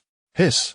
The holy Pegasus let out a neigh to the sky, then moved its hooves to chase after the fleeing pirates. It was hard for two legs to outrun four. Not to mention the holy Pegasus had a pair of enormous wings as well. With this absolute speed advantage, the golden silhouette darted across the ruins. In less than a minute, several more strands of black ash appeared atop the ruins. The girl watched everything unfold in the blink of an eye, looking at the holy Pegasus with increasingly devout eyes, bowing deeply. Thank you for your favor. After dealing with the Withered Wood pirate crew, the holy Pegasus did not revert to a statue. The girl offered her sincere bow, and the holy Pegasus noticed her, then walked towards her. The holy Pegasus stood before the girl, its golden eyes filled with holy light meeting her earnest gaze. Hiss! The holy Pegasus let out an unintelligible sound, then lowered its massive head, gently resting it against the girl's forehead. Instantly, the holy light appeared on her body, transmitted through the holy Pegasus. After doing this, the holy Pegasus grabbed the girl's collar with its mouth and, amidst her surprised cries, tossed her onto its back. Then, carrying the girl, it spread its wings and soared into the skies above the city. After the initial panic, the girl on the Pegasus's back understood its intention. My name is Vanalia. Please take care of me from now on. The girl smiled, her dusty cheeks pressed against the holy Pegasus's smooth fur, her hands stroking its fine coat. The scene of the holy Pegasus, enveloped in holy light, flying through the skies of the city with the royal heiress, naturally caught the attention of many. That's Princess Vanalia. Look, the princess and the holy horse are surrounded by holy light. The people, who had been deeply worried about their future after the upheaval in their country and the reconstruction of their homeland, found their anchor upon seeing this. As witnesses, they were well aware of the terrifying power of the noble figure enveloped in flames and glory from last night. Now, the royal heiress Vanalia, surrounded by holy light in the sky, had evidently gained the recognition of that person, with that powerful figure watching over them. They no longer needed to fear the potential external threats that could arise from their nation's weakness. Those with ulterior motives who witnessed this scene temporarily shelved their intentions, waiting to see how things would unfold before deciding whether to act. In any case, this nation, which had seen its defensive power shattered, stabilized in a short time, not heading towards chaos. As the sun dipped lower in the west, the clouds on the horizon were tinged red by the sunlight. Olivia, the royal palace. The elderly King Henry sat on the throne, adorned with jewels, eating his afternoon sweets served by a maid, enough to use the plate as a mirror, before he waved his hand to dismiss her. Alberto, has there been any news from the Withered Wood pirate crew? The old King Henry wiped his mouth with a handkerchief and asked the knight commander standing below. Your Majesty, since noon, there has been no word from the Withered Wood pirate crew. The pirate forces of the Flower Kingdom were eliminated last night by an unidentified, mysterious powerhouse. They shouldn't have encountered any danger there. It is highly likely that Harper and the others, like Blake and the others, have betrayed Olivia. Knight Commander Alberto knelt on one knee, his eyes flickering as he analyzed. These pirates are ungrateful wretches. They were begging to join Olivia back then. King Henry slammed his hand on the armrest of the throne, his sagging face looking even longer. Harper must have found the royal treasury passed down through generations of the Flower Kingdom. Alberto, send someone. No, you go personally to capture them. You must bring back everything from the treasury. The old King Henry's lips turned purple with anger as he commanded the Knight Commander. Upon learning of the disaster that had befallen the pirate forces of the Flower Kingdom and the royal family and nobility, he had already considered the treasury of the Flower Kingdom as his own. The day was almost over, and he still hadn't seen a trace of the treasury, especially since the Witheredwood pirate crew had gone completely silent. How could that make him feel good? The old King Henry, who was notoriously greedy and stingy, would probably have a sleepless night today. Henry stood up, pacing back and forth in front of the throne, but the frustration in his heart could not be suppressed. Just as Knight Commander Alberto was about to exit the hall after receiving his orders, Henry called out to him, Alberto, in such a short time, Harper and the others couldn't have run too far. Hurry back. I'll be waiting for your triumphant return outside the city gate. Henry quickly caught up with the Knight Commander, patting him on the shoulder and giving him a hopeful look. He had to see the wealth of the Flower Kingdom enter his treasury at the first opportunity. Otherwise, he would be restless. Knight Commander Alberto silently looked at the old king. As the nephew of the old King Henry, he was well aware that Henry was suspecting him of embezzling a portion of the wealth. As you command, Your Majesty, Alberto finally replied in a loud voice. If it weren't for their shared royal status and common interests, he wouldn't want to deal with such a troublesome leader. The two of them walked out of the palace. And before Alberto could gather the troops for departure, a dazzling fireball appeared in their line of sight, flying towards them from the horizon. Alberto, what is that? The old King Henry squinted, trying hard to see the figure in the sky, but his already blurred vision could only make out a streak of fire. So he had to ask the Knight Commander. That seems to be a person? Knight Commander Alberto replied uncertainly as he gazed at the figure in the sky. Alberto, your eyesight isn't great either, huh? The old King Henry shook his head. Rather than believing it was a figure engulfed in flames, he preferred to think it was a burning meteorite. After all, if there were any rare substances in a meteorite, they wouldn't be cheaper than gems. Meanwhile, Alberto ignored the old King Henry's words, staring blankly at the light approaching from the horizon. As the light drew nearer, the figure Alberto saw became clearer than before. Wings. Wings. Alberto shouted in terror, his jaw dropped. What did you say? The old King Henry, unable to hear clearly, asked as he dug at his ears. Wings. The person in the fire has several pairs of burning wings. The change in the Flower Kingdom last night was caused by a figure surrounded by flames. Alberto looked at the old King Henry, fearfully saying, That fire is coming for us. As neighbors separated by only a sea, Alberto had received more information. The people who died in the fire in the Flower Kingdom last night were left without even bones. Now is it their turn? Are you saying that is the culprit behind the fire that ravaged the Flower Kingdom last night? Hearing Alberto's words, the old King Henry's face changed dramatically, and he asked sharply. Without waiting for Alberto to answer, the matter was soon confirmed before their eyes. In their line of sight, the fireball rapidly swept into the territory of Olivia and then fell in a specific direction. In the next moment, the raging flames began to burn on the ground. Alberto, we must escape quickly. We cannot follow in the footsteps of the Flower Kingdom's royal family. The old King Henry spoke rapidly. Suddenly, his eyes bulged, and his voice rose a few notches as he shouted at Alberto. Go to my bedroom. The treasures I've collected over the years are hidden under my bed. You must bring them with you. Alberto gradually calmed down, watching the old king still concerned about his wealth in the midst of danger. With a silent gaze brewing extreme, killing intent. In the next moment, the old King Henry, still worried about his treasures under the bed, couldn't help but widen his pupils. Feeling a sharp, icy pain surge through his body, he looked down in disbelief at his opened abdomen. Alberto, you... Why? The old King Henry questioned, cold sweat pouring down his face. His hands frantically tried to gather his spilling intestines, attempting to stuff them back into his belly. But the excessive blood loss quickly blurred his consciousness, and his movements couldn't keep up with his thoughts. Why?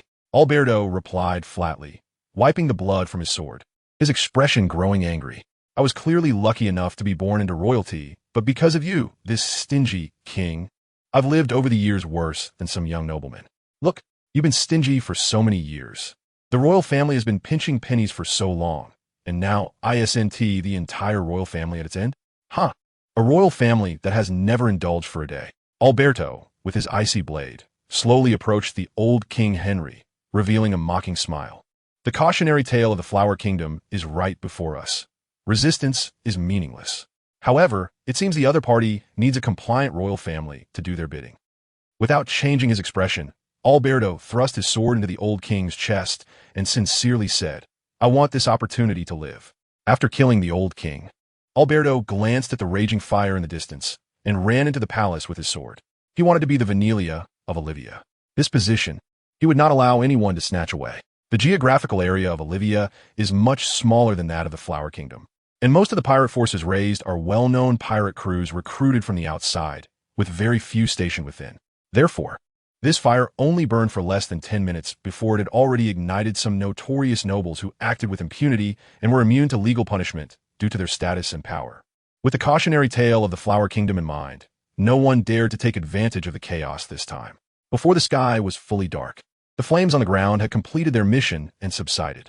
Under the watchful eyes of the people in the city, Tina flapped her wings and landed in the palace of Olivia. As soon as she entered the palace, Tina couldn't help but frown. In the center of the palace, a small mountain of bleeding corpses lay piled up, and a man in shining silver armor was kneeling on one knee, resting on his sword with his head bowed. "Holy and noble master, I am Alberto, the only bloodline of the Olivia royal family. I will obey your will, offer you my loyalty, and govern this country for you." Upon seeing Tina enter the palace, Alberto immediately clenched his right fist to his chest and bowed an oath. His eyes were filled with fervor. As long as he became the servant of the person before him, he would hold a position of power in this country, one below the king, but above all others. He could lavish the wealth he had never indulged in and live a life he had never dared to dream of. In response to Alberto's oath of fealty, Tina's eyes revealed undisguised disdain, and the flaming blade in her hand directly pierced his chest. "Ah, why?" Alberto screamed in unwillingness, his body burning intensely in the flames, rising in a wisp of black smoke. Tina was very angry. "No one is my servant. Only those walking the clearly defined paths of good and evil." When the news of what happened in the Flower Kingdom spread again in Olivia, the royal nobles of various countries in the West Sea were all filled with dread. These royal nobles quickly sent some bloodline descendants away secretly, hoping to preserve their family's bloodline heritage in this way. Meanwhile, some mafia, pirates, and other unlawful violent organizations also fell silent, because among the crowds that perished in both countries, there were also their kindred. As they continued to observe, Tina did not disappoint them.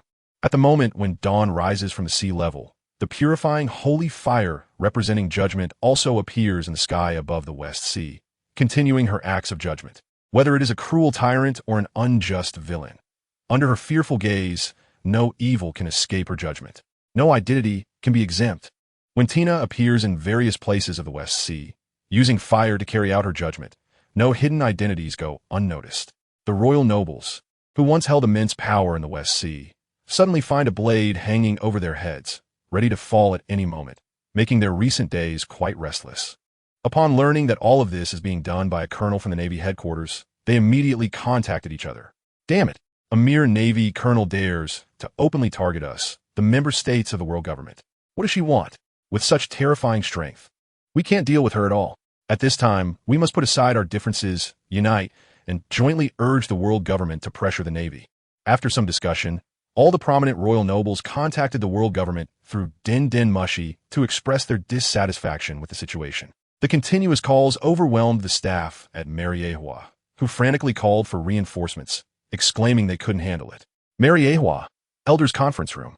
The 5 plump elders sat huddled on the sofa, with unfriendly expressions, venting their emotions. What does the Navy want, now that the world government has only a few member states left? How dare they attack the member states? Are they tired of living well? The round-faced elder, with a furious look, was on the verge of grinding his back teeth. He hated that his current image had turned into that of a milk cow instead of a strong bull. Otherwise, he would really want to rush to the Navy headquarters and confront Admiral Akainu. Since the establishment of the Navy, there has never been an attack on the member states of the world government. And now, under Akainu's leadership, the Navy has actually targeted the member states. When many member states filed a joint protest, they realized that several royal families in the West Sea had already been destroyed, with the powerful Surema occupying half the route. How could the Navy still be dragging their feet? Let's not get angry for now. There is something wrong with this matter. The member states say that it was a colonel from the Navy headquarters who attacked them. But how could a colonel have the strength to challenge such a powerful royal family as that of the Flower Kingdom? The The long-bearded elder said with a frown. Everyone, quiet down. Let's first ask Akainu if he knows what's going on over there. The sword-wielding elder adjusted his golden-framed glasses and gave a knowing look to the curly-haired elder, who had turned into a pig. The equally furious curly-haired elder, seeing this, said nothing and directly picked up the den mushi on the table. Brew, brew, brew, brew. After 2 rings, the den mushi was connected. This is the Navy headquarters, Admiral's office. I am Admiral Akainu. The den mushi mimicked Akainu's iron blood image, and a resolute voice came out. Akainu, do you still remember that you are the Admiral of the Navy? The curly-haired elder said calmly. But the storm hidden beneath his calm was evident from the den mushi's mimicked expression. Akainu looked at the den mushi, which was mimicking a biting back teeth and trying to maintain a calm expression, and felt speechless. Great. Here comes the scolding. Handling documents was already enough of a headache. And now the scolding is coming through the den mushi while he is at home. As a subordinate worker, he couldn't hang up on his superior's call. This admiralship is. If the elders think there's something inappropriate about my role as admiral, they can choose someone else. Akainu replied without any change in expression. Ever since he became this constrained admiral, he couldn't help but miss the good times he had on the front lines. You. Hearing this familiar phrase from the mouth of the former warring states, the curly-haired elder was instantly choked by Akainu's words. The other elders on the sofa exchanged glances upon hearing this.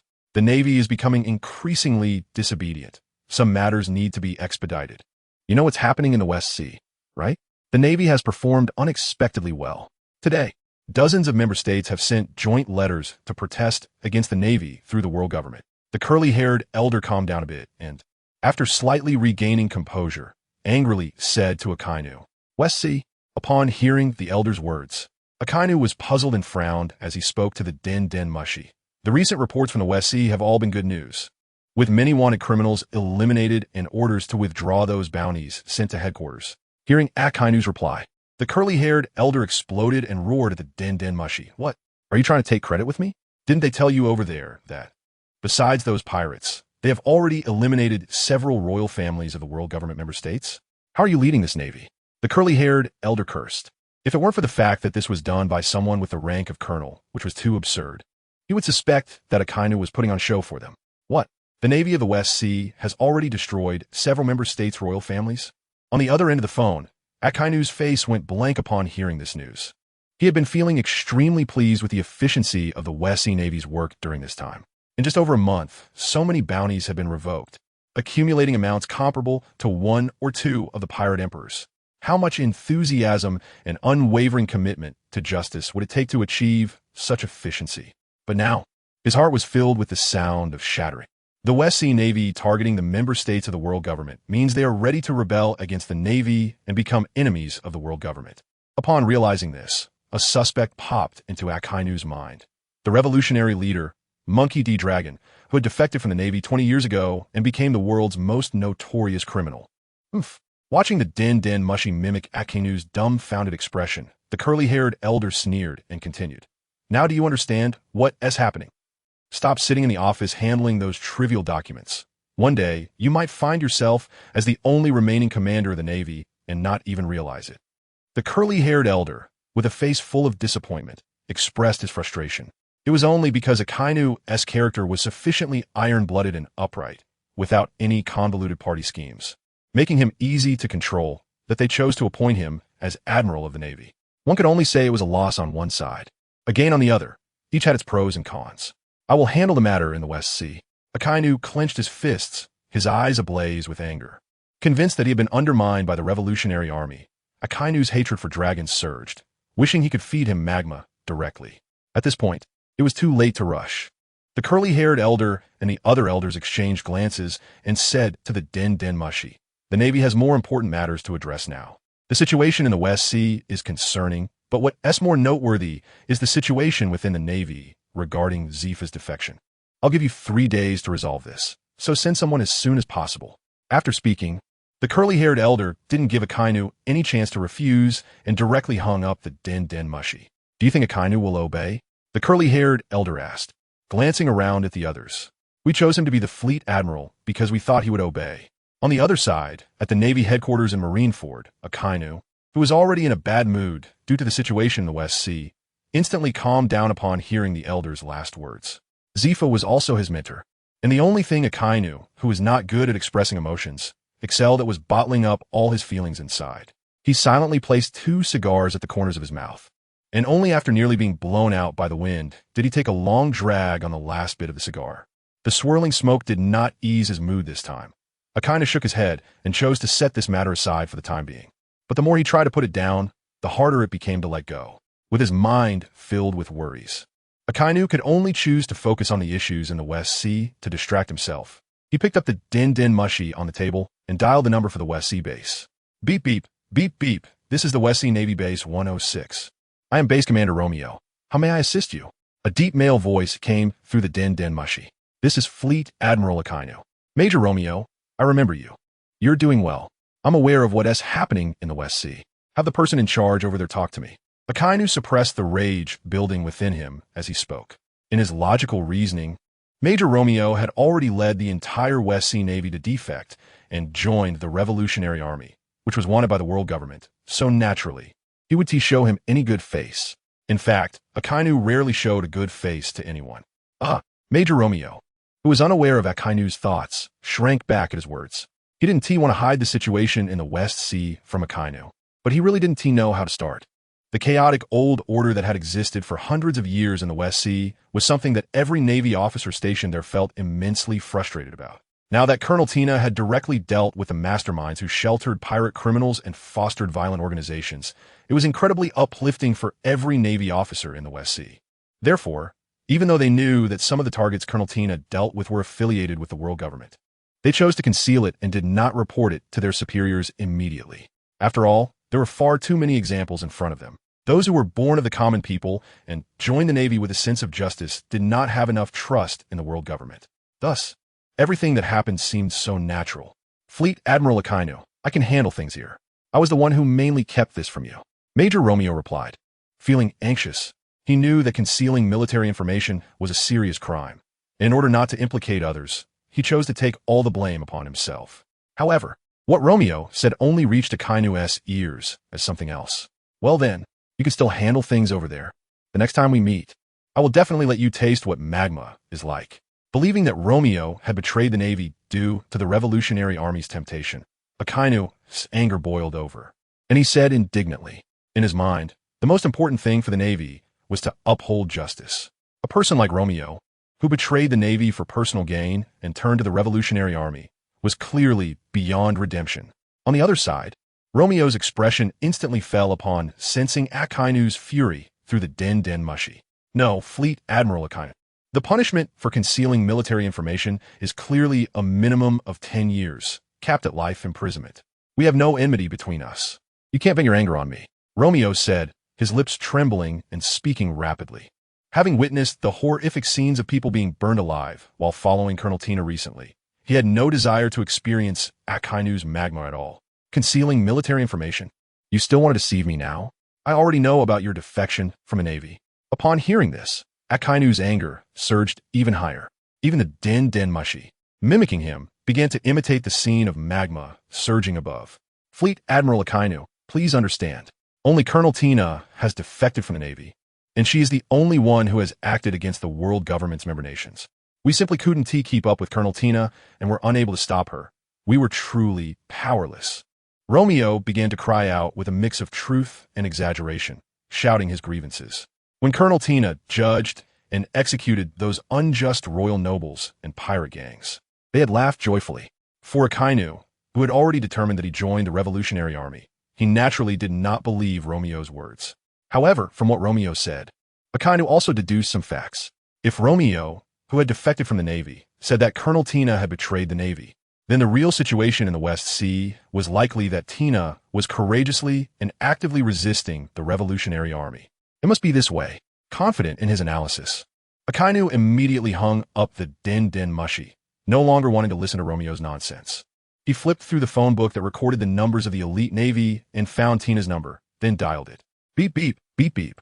After waiting a long time for a busy signal, Akainu began to think that Tina might have encountered an accident when the din mushi was finally connected. Upon connection, Akainu's first reaction was not to inquire about Tina's situation, but instinctively to shield his eyes with his hand. Did this din mushi take the wrong medicine? It's so damn bright in here. Having resolved a gang of mafia thugs and released the kidnapped civilians, Tina finally freed her hands to take out the ringing din-din mushi from her pocket. As soon as the din-din mushi was connected, it quickly mimicked Akainu's appearance, allowing Tina to recognize the identity on the other side. Fleet Admiral Akainu, I apologize for making decisions without notifying you. If the world government holds me accountable, just say that I have defected from the Navy and push all the problems onto me. Tina said, her expression unchanged and calm. On the night she decided to take action against the Flower Country, a member nation of the world government, she had already made ample mental preparations. If things continued to develop according to the previous routine, the situation in the West Sea would never change, and the pirate problem would never be eradicated. Justice, once compromised, would cease to exist. To execute the justice in her heart perfectly, those forces that provided protection to pirates and violent organizations had to be eradicated as well. Therefore, she had long been prepared to take all the responsibility upon herself. On the other side, Akainu, whose eyes were dazzled by the fiery gaze mimicked by the din-din mushi, instantly had his mind go blank upon hearing Tina's words. Akainu, the news from the elders indicated that the Navy in the West Sea had acted against the world government's member nations.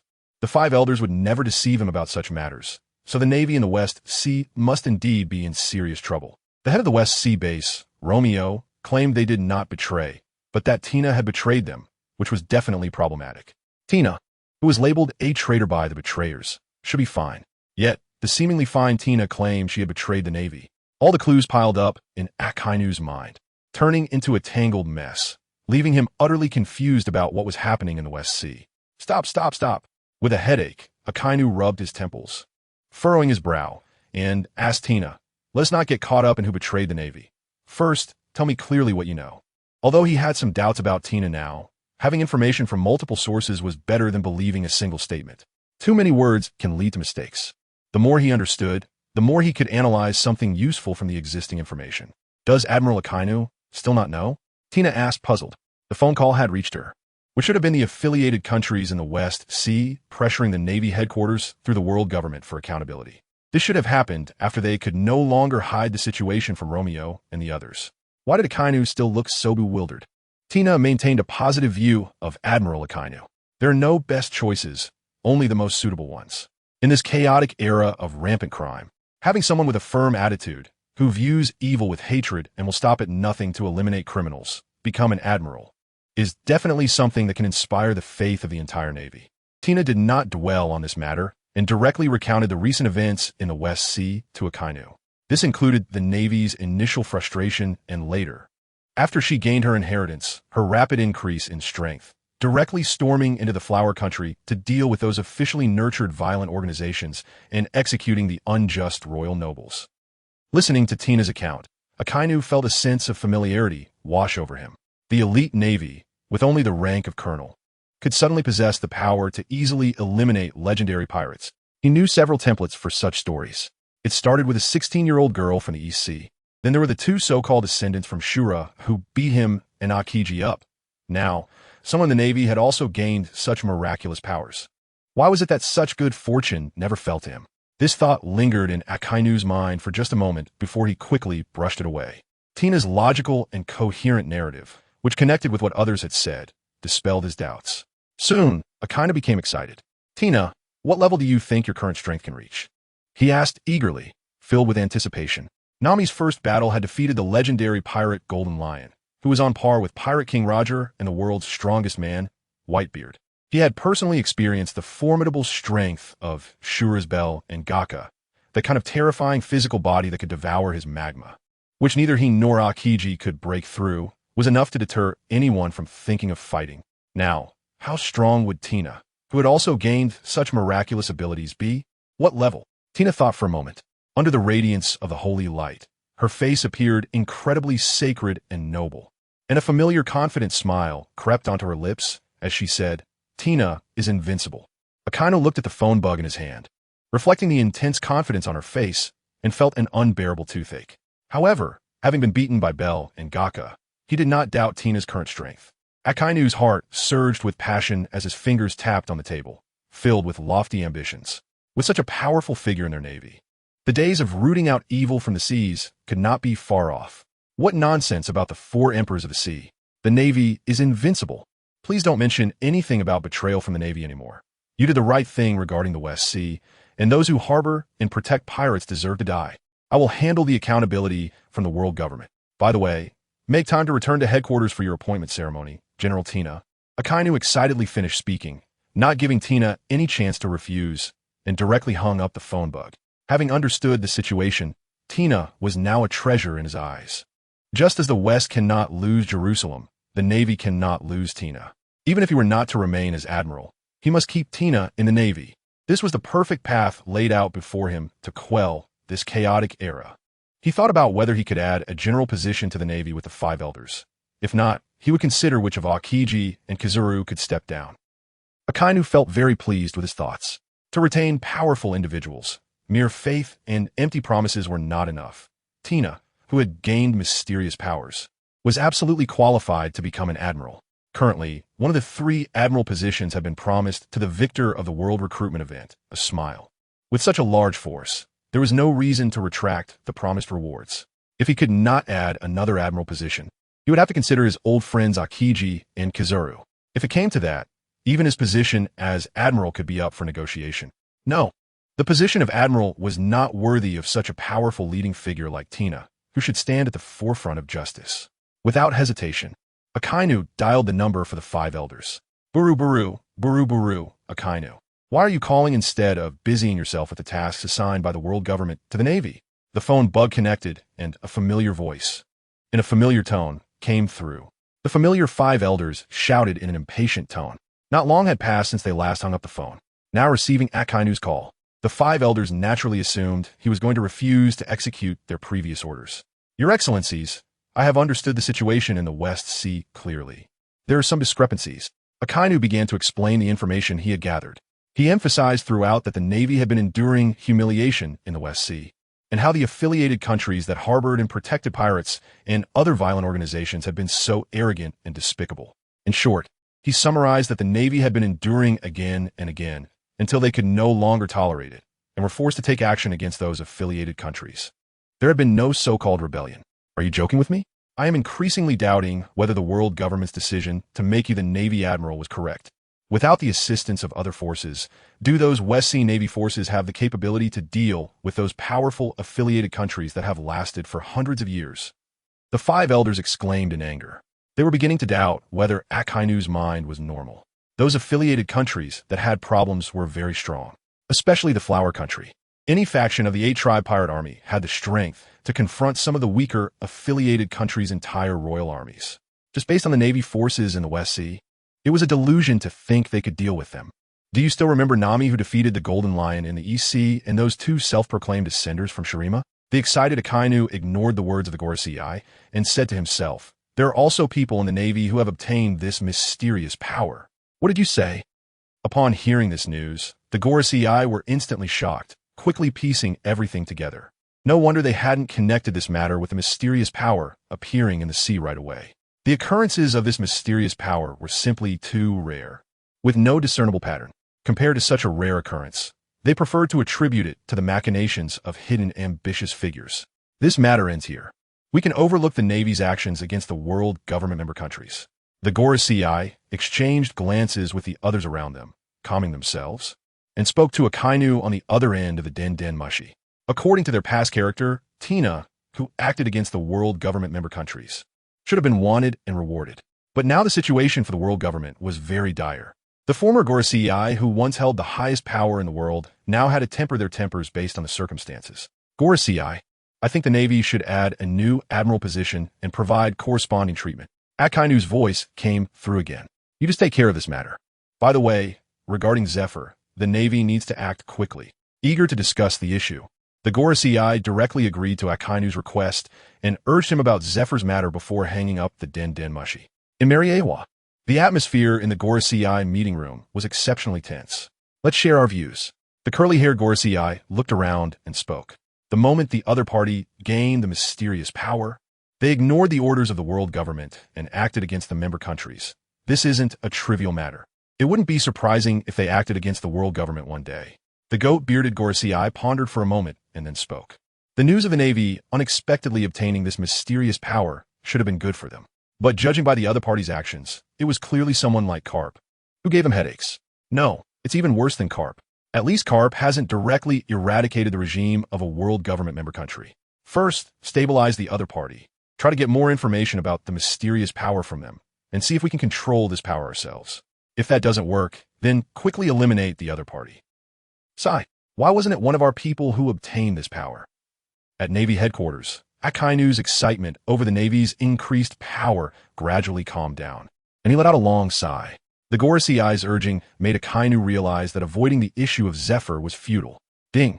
Akainu rubbed his brow and pressed a bell on the table, which instantly rang out a clear sound. Soon a duty soldier knocked and walked in. Admiral Akainu. The duty soldier saluted, standing upright and waiting for Akainu's orders. Notify a few admirals to come here. Also call in Akiji.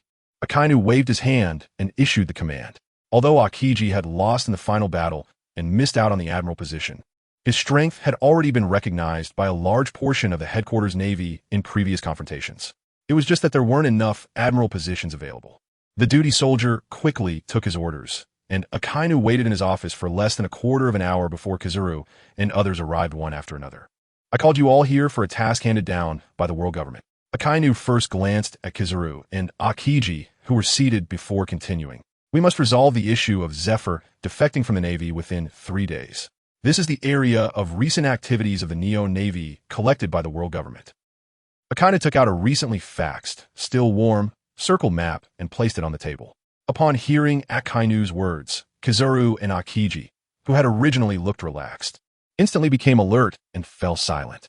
Meanwhile, Ikaku and Arahaki, who were nearby, clearly understood Zephyr's status in the Navy, their eyes darting between Kizuru, Akiji, and Akainu's faces. Ultimately, it was Ikaku who broke the heavy atmosphere in the office. Has the Admiral decided who will take action? Ikaku said calmly, breaking the deadlock among the few. As Zephyr's student, it was indeed inappropriate for outsiders to take action in this matter, and bringing you here is to let you know that in the coming days, your burdens will increase. Please. Akainu looked at Ikaku and Arahaki and said. Then he turned to Akiji and Kizuru, who were also looking at him, and asked in a deep voice, I need to stay at Marineford. Which of you two will take action? Let Akiji go. The Navy's research division has recently made new progress, and they need me to oversee it. The youthful Kizuru was the first to speak, trying to shirk the responsibility. Just a while ago during the New World operation, he vividly remembered the scene where he got hit on the head, especially after that day when Zephyr fought the strongest creature in land, sea, and air, Kaido. One of Kaido's horns was broken. Although the newspaper said that the person who broke Kaido's horn was the new Yonko buggy, as a witness, Kizuru had every reason to doubt it. He didn't want to experience Zephyr's shockwave punch again. Such a good opportunity should naturally be shared with his good brother Akiji. Akainu, who understood Kizuru's personality, of course, didn't believe his excuses. He silently stared at Akiji, who had not spoken. Given their previous disagreement during the O'Hara incident, Akainu understood that if this task was assigned to Akiji, the Navy's actions would only end in failure. Thinking of this, Akainu shifted his gaze back to Kizuru. Let's set aside the matter of the Navy's research division for now. The world government is pressing for this matter very urgently. This task will be assigned to you. Akainu ignored Kizuru's mournful expression and directly issued the order. Although Kizuru's character was quite troublesome, he had always handled the tasks assigned by the world government very well. Based on Kizuru's usual style of action, if this matter was entrusted to him, there would be no opportunity for the world government to find fault. After making this decision, Akainu waved the others away. Just as Akiji, with a complicated expression, was about to disappear from view, Akainu's voice came from the office. If you want to, you can go send off the teacher as well. When the few left the Admiral's office, the Navy's actions regarding Zephyr were finally confirmed. No one wanted to hide it, nor could they. Given Zephyr's significant position in the Navy, the moment this action was confirmed, it quickly spread both inside and outside Marine headquarters in Marineford. What? We actually have to act against Teacher Zephyr? Is this an order from Admiral Akainu? Teacher Zephyr has dedicated his whole life to the cause of justice. Now we have to act against him. This is what they call justice. The Navy left in the headquarters was in an uproar, angrily tearing off their Navy cloaks emblazoned with the word justice and heading to the Marshal's office to demand an explanation from Zephyr. However, when this group arrived at the Marshal's office, they were met with a scolding from Akainu, who was even more furious than they were. The higher-ups were crushing. In the end, These Navy officers could only accept their fate regarding the matter. Due to the world government's tight time constraints for this operation, the leading admiral, Kizaru, set sail the next morning. As for staying in the headquarters for an extra afternoon, it was mainly to wait for the elite vice admirals who had rushed back upon receiving the news. Zephyr, as the teacher of all Navy officers from the headquarters, had a grand lineup for this operation against him. Except for those with urgent matters and unable to attend, almost all the vice admirals from the Navy headquarters were present, including the two admirals Kizaru and Akiji from the ship leading the operation. It could be said that this Navy operation had almost emptied out a large portion of the entire headquarters. Such a powerful lineup did not stem from the vice admirals valuing Zephyr's strength. They put aside their affairs to come here just to pay their respects to their respected teacher for the last time. The entire fleet participating in this operation was enveloped in a heavy atmosphere. The leading Kizaru's expression was as heavy as the other Navy officers, perfectly blending in. This left the vice admirals who knew about the discord between Kizaru and Zephyr astonished. They all thought, they say Admiral Kizaru and teacher Zephyr don't get along. But looking at the weight in Kizaru's heart right now, he probably feels no better than we do. This time, with Admiral Kizaru leading the team, when he meets teacher Zephyr, he is the main force of the operation. He must be feeling worse than us. The vice admirals of the Navy headquarters, with their complex and heavy hearts, looked at Kizaru at the bow of the ship, who seemed to have lost his soul, and couldn't help but shake their heads in disgust. Just looking at Kizaru's current dazed and dispirited appearance, who would dare say that Kizaru and teacher Zephyr are not on good terms? They would be furious with anyone who said so. At this moment, Kizaru, standing at the bow of the ship with a dispirited expression, was filled with images of his head being hammered earlier. Given the contrast between the pain he felt then and the scene of Zephyr riding Kaido and smashing his head, it was clear that Zephyr had still considered their teacher-student relationship and held back. This time, leading the team to kill him. Even if teacher Zephyr had a good temper, if nothing unexpected happened, he would probably face some unexpected consequences. Clearly, the sun was rising on the horizon. But Kizaru felt as if he were living in dusk. Kizaru turned to look at Akiji, who was also standing on the deck in a daze, and the elite vice admirals on the other ships trailing behind, feeling a bit more at ease in his heart. He murmured to himself in a forced attempt to comfort himself. I hope teacher Zephyr takes it easy, with so many targets for venting. It should be enough to relieve his anger, right? New World. Adelaide Sea. The massive ships of the Neo Navy were tightly chasing a pirate ship. The naval cannons, equipped with the Navy's latest technology, were relentlessly targeting the pirates, forcing them to dodge left and right. As a result, the pirate ship had no choice but to slow down gradually, being pushed into a corner bit by bit. Captain, the Neo Navy is about to catch up. We can't keep this up. The helmsman of the pirate crew, using all his strength, desperately avoided the powerful cannonballs while glancing back at the approaching warship, shouting loudly. Their pirate ship's power was inherently inferior to the pursuing warship, and they were continuously forced to dodge by the enemy's cannons, making it a foregone conclusion that they would be caught. We can't fight them at sea. Their cannons are too advanced. Captain Finnegan, looking at the pursuing warship, was not panicked. Instead, his mouth curled into a dangerously cunning arc. He had heard some news about Zephyr defecting from the Navy to form the Neo Navy and recently eliminating pirates in the Adelaide Sea. Given the natural opposition between the Navy and pirates, many pirates looked down upon Zephyr, who had already defected but was still acting on behalf of the Navy, and came here to ambush him. A large number of pirates joined this hunting activity, but no crew succeeded. Instead, many were eliminated by Zephyr. When this news spread in the New World, a surge of pirates flocked to this event, seeing it as an opportunity to make a name for themselves. Finnegan was one of them. This time, being pursued by the Neo Navy was also intentional on his part. Hard a port, let's go to that deserted island and have a life-and-death showdown with them. This is our chance to make a name for ourselves. As long as we take down Zephyr, we can become the rising stars of the New World. Money, women. We won't lack any of that. Captain Finnegan looked at the crew members hiding in the ship's cabin, holding knives and axes, and excitedly delivered his final pre-battle pep talk. In his mind, the aging Zephyr could only maintain about 50 to 60% of his strength from his youth. The fact that he had lasted this long in the hunt among many pirates in the New World without ending could only be attributed to the advanced power system of the warship, combined with a bit of luck. After Finnegan and his crew landed on the island, they quickly hid in the bushes along the shore, secretly observing the movements of Zephyr and his group. They didn't think that Zephyr's group had any strength worth their caution. However, the powerful cannons on that giant ship still required extra attention, so they aimed to avoid them. Hiding in the bushes was also to prevent Zephyr's group from directly bombarding them with cannons. If they could seize the initiative and launch a surprise attack on Zephyr and the others, that would be even better. Things indeed went as they expected. The pursuing Neo Navy saw no traces of pirates on the shore and did not blindly bombard the island. However, the cannons still had to be fired. They just changed their target to the pirate ship of Finnegan's crew. Boom!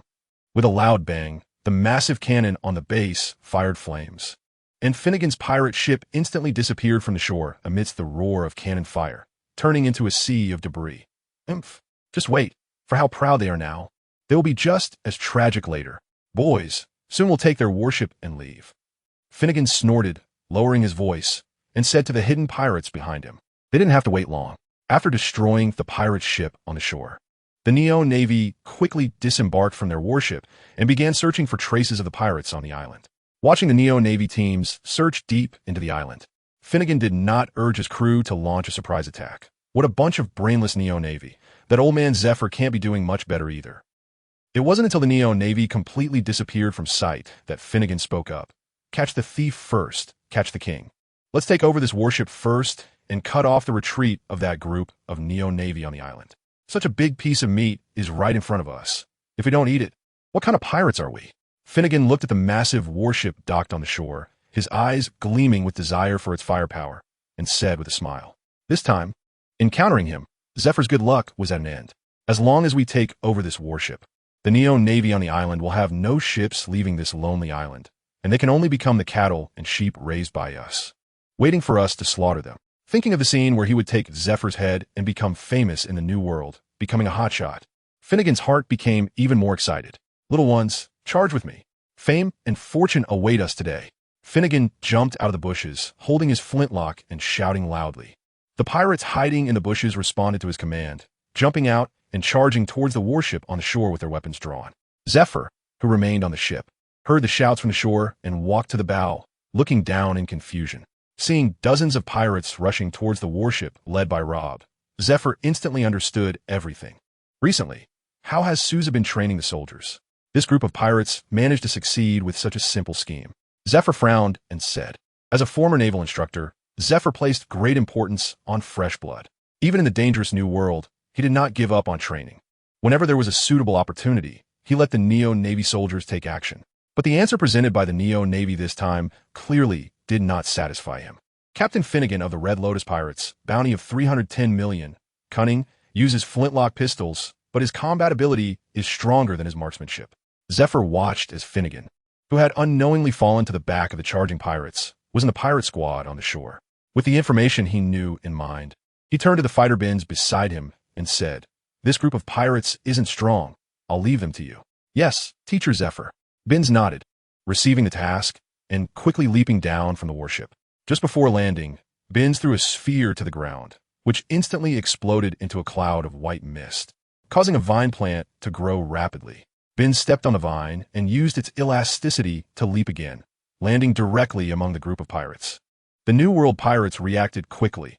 Upon seeing Bins break into their encirclement, they immediately launched a collective attack. Amidst the barrage of swords and blades, Bins dodged skillfully and took advantage of the moment the plants attacked to knock down several pirates with his sword. Zephyr student, a devil fruit user. Finnegan, who fell to the back, watched Bins, who was still handling the encirclement with ease, mumbling to himself.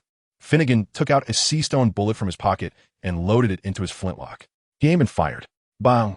The gun's muzzle spat fire, and a black bullet shot towards the chaotic melee at high speed. As expected, it hit the vine plant that Bins had created. Damn it! This gun's accuracy is always off, Finnegan complained angrily. At the moment the gunshot rang out, the pirates surrounding Bins all trembled. They anxiously scanned their surroundings and, finding that none of their own had been hit, they relaxed.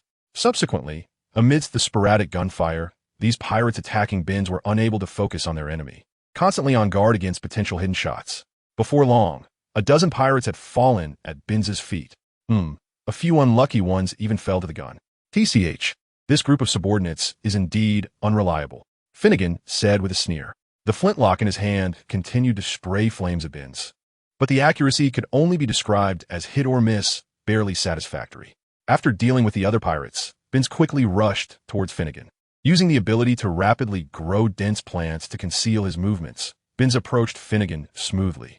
The moment he got close, a flash of sword light swept by. Not good. Seeing the blade coming at him, Finnegan's face showed a hint of panic. Swish! The flintlock in Finnegan's hand was instantly cut in half by Binns. However, the panic on Finnegan's face disappeared in an instant. Taking advantage of the opportunity, he kicked the back of Binns's already passed blade, sending Binns's sword flying. A sly smile curled at the corner of Finnegan's mouth as a hint of sharpness peeked from his sleeve. You fell for it. Finnegan revealed a triumphant smile and lunged at Binns's now exposed chest. Glancing at Binns's face, Finnegan did not see the panic he expected. Just as he felt a sense of boredom rising, he saw Binns forming an unknown seal with his hands. Finnegan's heart suddenly sank with a bad premonition, and a strange sound rang out behind him. In the next moment, a lush thorny tree stump pierced through his chest. The branches lifted his body into the air. Vivid, enchanting blood stained the thorns, rendering the scene both eerie and beautiful. As life rapidly faded, Finnegan, filled with unwillingness, fell into eternal silence. After resolving all the pirates, Binns didn't even glance at the defeated scum, turning directly to return to the warship on the shore. The development of his fruit ability was good, but in the unpredictable sea, there were few opportunities to utilize his fruit ability. The focus of training still needed to be on the fundamentals of physical techniques. Zephyr's face remained stern, perhaps only revealing a unique tenderness in certain casual moments of daily life. Binns was not Kizaru. He accepted Zephyr's guidance seriously and gladly. Thus, the few remaining on the ship patiently awaited the return of the Neo Navy soldiers sent to search the shore. However, before they could wait for the people they were expecting, more than a dozen Navy warships appeared in Zephyr's line of sight. From the blatant movements of the warships, it was clear their target was aimed directly at them. Quite a few people have come. The world government really holds me in high regard. Is Kizaru leading them? Zephyr gazed at the warships approaching in the distance.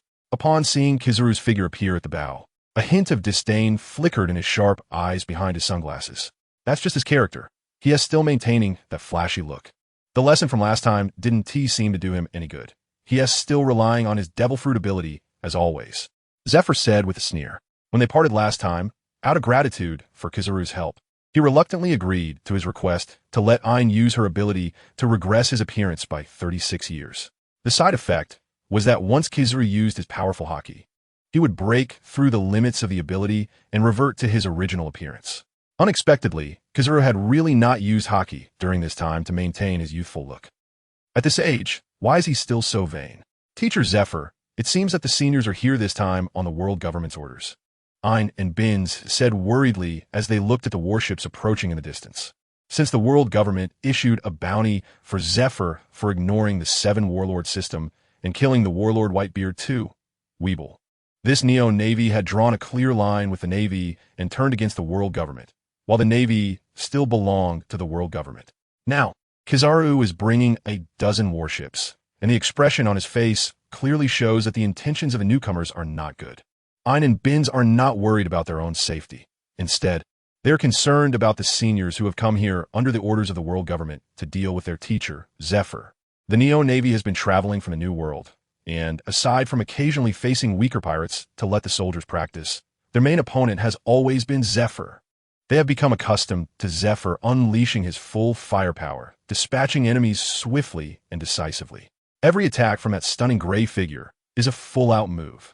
Knowing that it is the world government's orders makes it even more necessary to teach them a good lesson. After carrying the word justice on their backs for so long, they have even lost the ability to discern right from wrong. Zephyr looked at the approaching warships, and although his tone was still unkind, his expression softened slightly. The dark deeds of the world government have long been no secret among the high-ranking officials of the Navy.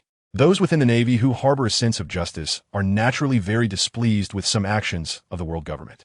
However, due to the overwhelming power of the world government and the chaotic situation on the seas, most of the Navy can only suppress their dissatisfaction with the world government and turn to fight against pirates.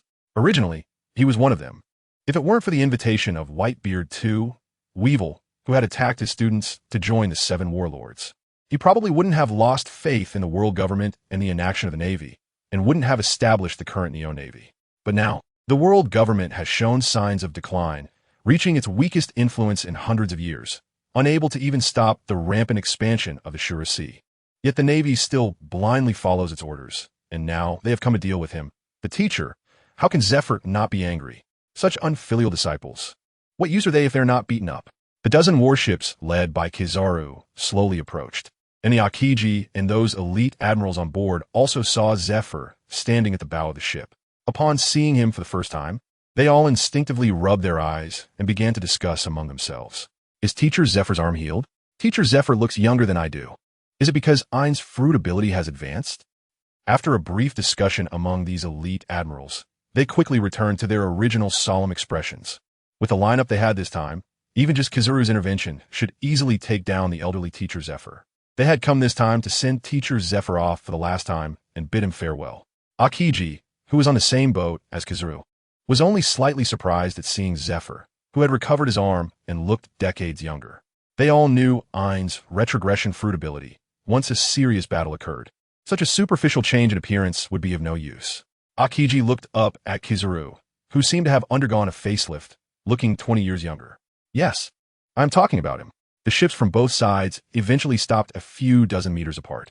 Given the heavy atmosphere from Kizaru's side, Zephyr took the initiative to speak first, opening the curtain on this encounter. There are quite a few people who have come. It seems they are determined to leave me here. Zephyr's gaze swept over the somber faces of the people on the opposite ship, finally landing on Kizaru, and a smile crept across his lips. From the expressions of the crowd, it seems Kizaru has not revealed his strength. According to his character, it's very likely he found it troublesome at first and did not report to the world government. By the time the orders from the world government came down, there was no opportunity to mention it. Just right, a target delivered to my doorstep. I'll take this chance to stretch my muscles. Seeing the malicious smile on Zephyr's lips, Kizaru's face twitched, and his heart skipped a beat. Grasping at the last glimmer of hope, Kizaru turned to Akiji, who seemed unwilling to show himself, and said, Kazan, now that you're here, won't you even meet Teacher? Oh, Kazan is here too? Zephyr looked in surprise at the direction Kizaru was pointing, but was blocked by the ship's side. Is he unwilling to meet me, his teacher? It seems I have truly failed as a naval instructor over the years. Kizaru directly exposed Akiji's presence, leaving him no chance to continue hiding in the shadows. Teacher Zephyr, it's been a long time. Akiji looked at Kizaru, who had an innocent expression, with a slight twitch of his lips. He reluctantly stepped forward to the bow and spoke. Zephyr ignored Akiji's greeting and turned to Ein and Binz behind him, saying, You two take the people on the ship to the island to avoid trouble for now. Yes, Teacher Zephyr. Knowing Zephyr's current strength, Ein and Binz did not refuse. Nodding, they directly took command and led the team off the ship and onto the island, moving away into the distance. The Navy troops who had been ordered to execute Zephyr did not stop Ein and the others from the Neo Navy as they left. They were already dissatisfied with this operation and naturally chose to ignore the Neo Navy soldiers who were no longer their colleagues. After Ein and the others disappeared from sight, the atmosphere around Zephyr instantly turned dangerous. Is everyone here except Akainu? Thank you for coming all this way for this old man. No need for extra words, just attack. Zephyr looked at the devoted disciples before him and said. Then, without giving them any chance to reminisce, Zephyr stomped hard on the deck. His body shot forward like a cannonball towards Kizaru and the other ships. Shaku KG. Seeing Zephyr take the initiative to attack, Kizaru, as the leader, had no choice but to transform into light particles and appear in midair, crossing his arms in front of him to shoot out countless dazzling light bullets. A large number of light bullets instantly filled the sky, densely flying towards Zephyr. Seeing the incoming attack, Zephyr showed no signs of dodging, directly covering himself in a layer of powerful haki, turning his entire body pitch black. Teacher Zephyr's arm is still intact, and he looks unchanged. Has Ein's fruit developed to this extent? Even an arm that has been severed for over a decade can be restored. The Navy admirals who attributed Zephyr's transformation to Ein's ability were all in an uproar upon witnessing this scene. Zephyr had unleashed powerful haki, yet still looked the same. Does this mean that Ein's retrogression fruit ability has developed to a level that even an admiral cannot avoid? They stared in shock at the scene, and when they caught a glimpse of Kizaru's figure in midair, their hearts tightened and their faces changed. Does this mean that if Kizaru were to regress 2 more times, he would be gone? These Navy admirals were astonished that Zephyr could unleash strong haki while maintaining his current appearance. But Zephyr did not stop his movements. After the black haki enveloped his entire body, a pale white flowing energy sphere also appeared around him, causing the surrounding atmosphere to crack. One wave has not subsided, Yet another rises. Seeing the energy sphere that had appeared during the Marine headquarters battle at Marineford, the still-shocked Navy soldiers' minds instantly crashed. Is that the power of the Tremor fruit? How did it end up on Zephyr's body? In the stunned gaze of the crowd, this familiar milky white energy ball did not get thrown like when Whitebeard used it. Instead, it directly merged into Zephyr's flesh, transforming his originally pitch-black body into a strange grayish hue. Boom! Boom! Zephyr, who immediately unleashed his full power, completely ignored the attack from Kizaru's Yada no Kagami. Amidst the explosions, Zephyr charged through the bombardment zone with his brute strength. Each time we meet, I've told you that no matter how powerful a devil fruit ability is, it can only be an embellishment. With a terrifying aura, Zephyr appeared right in front of Kizaru, accompanied by the sound of the atmosphere shattering, preaching as usual. In Kizaru's sunglasses, his previously composed expression turned pale with fear as the grayish fist suddenly smashed down. Kizaru looked at the terrifying fist approaching his head in a flash, his heart nearly jumping out of his throat. The last time they met, the punch that Zephyr landed on him was also a combination of dominance and the power of the Gura Nami. Although Zephyr showed signs of holding back, he was undoubtedly powerful enough to be considered terrifying. Compared to this attack, the last punch was like a drop in the ocean. This grayish fist alone emitted an aura that cracked the surrounding atmosphere, with a noticeable grayish color spreading through the cracks. The energy radiating from it was entwined with powerful Busashoku haki. Kizaru's face immediately turned green. How could he, as a natural-type user who developed his fruit ability to such an extent, block this with his head? Ice block Ice Bird. At that moment, Akiji's voice rang out. A vividly realistic ice bird, emanating extreme cold, swiftly intercepted Zephyr's fist. But with just this move, it was still too forced to block Zephyr's overwhelmingly powerful punch. Crack! Under Zephyr's mighty attack, the ice bird barely held for a moment. In the blink of an eye, it shattered into countless ice shards, scattering towards the surface of the sea. Following that, Zephyr's fist, with undiminished momentum, landed on Kizaru's head. One could not say that Akiji's interception was without effect. At least that moment of interception bought Kizaru several decades of aging in an instant, and the powerful haki successfully covered his head, the point of impact of the fist. Bang! Zephyr's fist smashed into Kizaru's head, enveloped in haki, and the immense energy exploded instantly, sending Kizaru's body plummeting straight into the sea. The splashes of water soared over 10 meters high. The shockwave from impact on Kizaru caused waves to surge on the sea surface. One punch. Admiral Kizaru was defeated? Is Zephyr-sensei really this strong? Seeing Kizaru's instant defeat, the surrounding Marine headquarters vice admirals were taken aback. After a while, in the uproar, someone finally remembered Kizaru who had fallen into the sea. Oh no! Hurry and save Admiral Kizaru. In midair, Akiji, whose arm had transformed into an ice bird trying to block Zephyr's punch, was equally shocked watching Kizaru's swift defeat. Before coming here, he never imagined such a thing would happen. He even thought that Kizaru alone could accomplish this mission. Unable to accept this operation, he couldn't muster the determination to strike at Zephyr, so he could only watch from the shadows, reminiscing about the downfall of Zephyr-sensei. But with Kizaru's instant defeat, he now had no choice but to stand forced in front of Zephyr. Akiji looked solemnly at the terrifying Zephyr, saying, even the young Whitebeard would probably not dare to use the Gura Nomi's ability like this.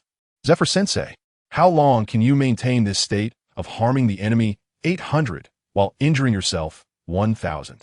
Zephyr's current terrifying state was clearly a result of directly condensing the energy of the Gura Nomi within his body. His entire aura and speed were indeed shocking.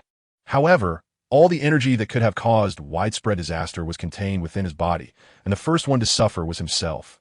Even the so-called strongest man in the world, Whitebeard, had accumulated extremely heavy internal injuries due to the side effects of the Gura Nomi's ability. This was under the condition that Whitebeard did not use the Gura Nomi's ability so recklessly. How long can Zephyr maintain this state? Looking at Zephyr's imposing demeanor and stern expression, Akiji couldn't help but feel a tinge of sorrow in his heart. Zephyr-sensei knows that this is already his last battle before his curtain call and does not want to show a pitiful and defeated appearance in front of his students. Don't put on that sad F.A.A.D.E. You all came here to carry out the world government's orders, didn't you? Seeing the fleeting sorrow on Akiji's face, Zephyr, who had no intention of explaining, grinned. He felt both angry and amused. Zephyr did not slow his movements, immediately locking onto Aokiji as his target. The grayish iron fist changed direction and swung towards Aokiji. Having learned from Kizaru's example, Aokiji did not even consider taking Zephyr's grand punch head-on. The moment Zephyr moved, Aokiji created a thick ice peak barrier connecting to the sea with his cold air in front of him, while simultaneously using Jeppo to evade rapidly. The terrifying punch left cracks in the air, and the sound of the atmosphere exploding echoed endlessly. Amidst a loud bang, the massive ice block that Aokiji created, resembling a mountain range, was instantly shattered by Zephyr's fist. After breaking through the ice barrier, Zephyr appeared at Akiji's previous position amidst the scattered ice shards, but did not find Akiji's figure. Scanning the surroundings, he quickly spotted Akiji's movement in the air above. Trying to delay with speed? It seems that Kizaru's lesson was not profound enough. Seeing Akiji's movements, Zephyr instantly guessed his intention and smirked derisively. If this were before his battle with Kaido, Akiji's speed could indeed be considered weakness. However, after understanding the powerful self-healing abilities he had gained, which allowed him to use the Gura no Mi's ability without restraint, applying it to every cell in his body, he had completely transformed into a hexagonal warrior without any weaknesses. In this state, the fragile cells that were just born meant death, and only those cells that were robust from the start and became even tougher through the hammering of the shock could survive in his body. During this time spent eradicating pirates in the New World, his physical condition had been enhanced to a terrifying degree. If Kaido and Charlotte Linlin were born monsters, then during this time, Zephyr had caught up with their pace, evolving into a terrifying monster forged by acquired means. Now, not only were each of Zephyr's cells tempered to be incredibly tough, but in this state of full power, these cells were also in an extremely active state, causing his physical condition to surge exponentially. The so-called light-speed Kizaru did not want to avoid that previous punch, but Zephyr simply did not give him enough time to react. In the next moment, Zephyr's body instantly disappeared from everyone's sight, moving with such extreme speed that even the Admiral Aokiji couldn't capture it. So fast. The onlookers felt their hair stand on end at this sight. The ultimate speed that even their observation haki couldn't detect. If they were standing opposite Zephyr as opponents, they would also face the same fate of being defeated in one strike. Although they couldn't catch a glimpse of Zephyr's figure, they weren't fools, and their gazes shifted towards Aokiji. As they expected, when their eyes turned in his direction, Aokiji, suspended in mid-air, suddenly changed his expression, his body completely stiffening. Sensing the aura of danger, cold sweat poured down Aokiji's face as he glanced back with disbelief, but before he could even see the target, a violent pain struck his head. Bang! Zephyr's iron fist landed mercilessly on the back of Aokiji's head. The terrifying energy it carried exploded, instantly blanking out Aokiji's consciousness. Following this, Aokiji's body crashed into the seabed, just like Kizaru before him. Aokiji, the Admiral, was defeated too. Zephyr-sensei is too strong. The many rear admirals from the Navy headquarters were in an uproar. They looked at each other, completely at a loss for words. The leading Kizaru was knocked out with a single punch, and Aokiji, who had come to send Zephyr-sensei off, was also taken down with one blow. Even though the aura around Zephyr was indeed terrifying, they couldn't help but think, are we being played here? Before their minds could process it, Zephyr, shrouded in a terrifying presence, had already appeared in front of them. The dangerous aura made their hearts tighten instantly, and cold sweat flowed down. Kizaru and Aokiji were just acting. The mere presence of the oppressive atmosphere surrounding them felt painful, and it was no wonder Kizaru and Aokiji were defeated so easily. Zephyr-sensei, would you believe me if I said I came here to enjoy the scenery? Yes, we are here for a tour. Hey, the scenery here is really nice. The group of rear admirals awkwardly forced out smiles, searching for various excuses. Some even pulled out a camera snail from who knows where to capture the scenery in front of Zephyr. Zephyr watched his disciple's embarrassing performance, the corners of his mouth twisting into an exaggerated arc, revealing a chilling smile. Indeed, the scenery here is quite nice, suitable as a burial ground for certain individuals. What do you think? Zephyr said, glancing at the uninhabited island nearby, overgrown with vegetation, with a hint of meaning in his words. Hearing this, the rear admirals felt a shiver run down their spines, their expressions complex as they looked at Zephyr. They had come here to execute Zephyr, although they were unwilling in their hearts and had never intended to act. Since they had already arrived, they had mentally prepared themselves to watch Zephyr die before their eyes. They were the ones being ruthless.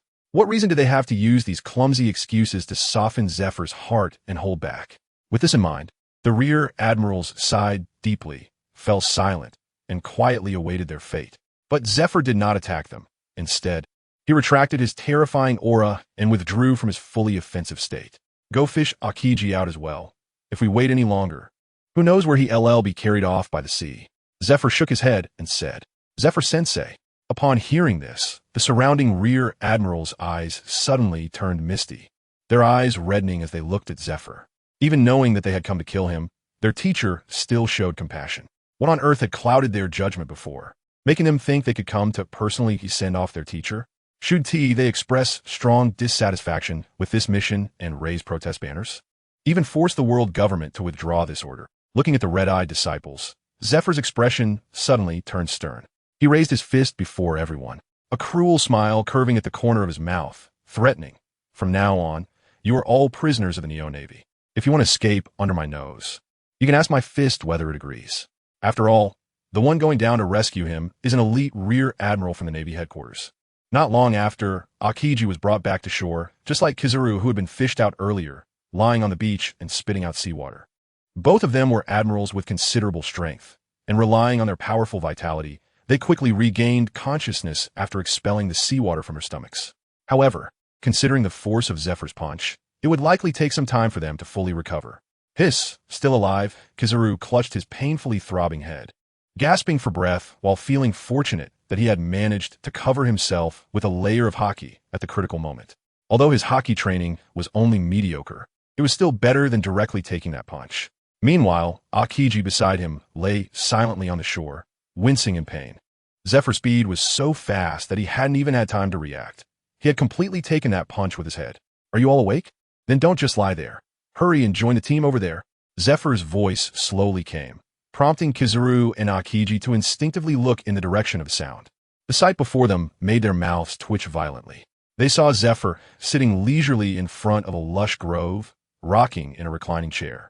In the dense trees, several rear admirals from the Navy headquarters were tied to the trunks, exposing their chests and bellies, covered in a sticky golden liquid and surrounded by a swarm of yellow-black insects.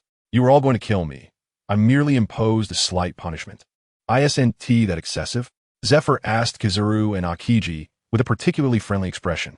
"Not excessive, not excessive." Seeing Zephyr's amicable smile, Kizaru felt that his head didn't hurt as much anymore, and he waved his hands repeatedly. Saying this, he pulled his good buddy Akiji along and walked towards a grove. "Wait, come here first. You're the team leader for this operation, right?" Zephyr beckoned, looking at Kizaru and asking. Yes." Kizaru's mouth twitched as he secretly cursed at Akainu, the one who had given him the task. He had clearly refused, right? Zephyr nodded, reaching into Kizaru's clothing pocket. When he pulled his hand out again, he was holding 2 camera snails. "Ivzdropino camera snails. It seems your relationship with the world government is better than I thought." Zephyr looked at the 2 black camera snails in his hand, his gaze surprisingly fixed on Kizaru. It was only natural for Kizaru, who also served as the commander of the Navy's scientific research team, to have close ties with the world government. But when he reached in, he pulled out 2 listening worms, indicating that Kizaru had helped the world government with some covert operations over the years. Zephyr was not interested in the petty dealings of the world government and did not continue to question Kizaru. With Kizaru's absent-minded demeanor, Zephyr's hand reached into another pocket. This time was better. There was only 1 listening worm. Zephyr looked at the listening worm in his hand, then glanced at the sweating Kizaru, and stubbornly continued to dig. "Stop. Teacher Zephyr, what are you looking for? I'll just give it to you," Kizaru said urgently, almost in tears. If he dug any deeper, he would end up exposing his underwear color. "Oh, it's nothing, just the listening worm you brought to contact Akainu. I'm afraid he won't believe you if it falls into my hands," Zephyr shrugged and said. After learning the answer from Zephyr, Kizaru, on the verge of tears, rolled up his sleeve, opened the watch cover, revealing a regular ordinary listening worm, and handed it to Zephyr. "All right, you 2 injured ones don't need to be tied up. Just lie under the tree. Honey, remember to apply some on each other." Zephyr casually waved his hand after taking the listening worm, dismissing them. As Kizaru and Akiji happily went to face their punishment, Zephyr used Kizaru's listening worm to dial Akainu's number. Beep, beep, beep, beep. After 2 busy signals, the listening worm was connected, and Akainu's voice came through. "Who are you? How did Kizaru's listening worm end up in your hands?"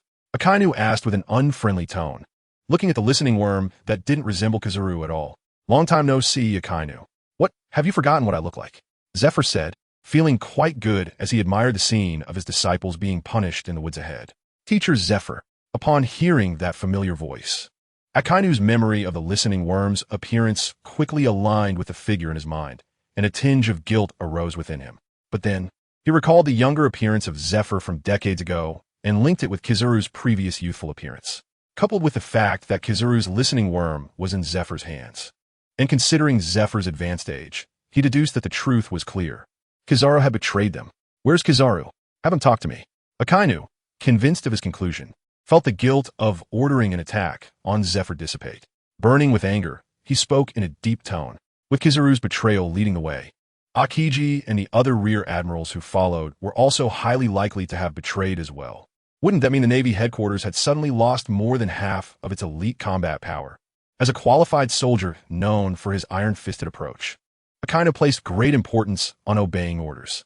Naturally, he could not tolerate Kizaru's defiance and rebellion, especially since he had prepared to lead the Navy into a major offensive, only to suddenly lose a significant portion of its elite forces. The world conscription he had specifically implemented and the preparations he had made would all come to a halt now. Kizaru probably doesn't want to talk to you right now. Zephyr looked at the listening worm mimicking Akainu, who was trying hard to suppress his anger, and felt a sense of satisfaction. Long ago, when Whitebeard II, Weevil, attacked the Navy's training ship and was invited to join the Seven Warlords, the Navy headquarters silence on the matter had already made him feel dissatisfied with the Navy. Now, with Akainu personally ordering the removal of his teacher, Zephyr felt a complete disillusionment with the Navy, the place he had worked for over the decades.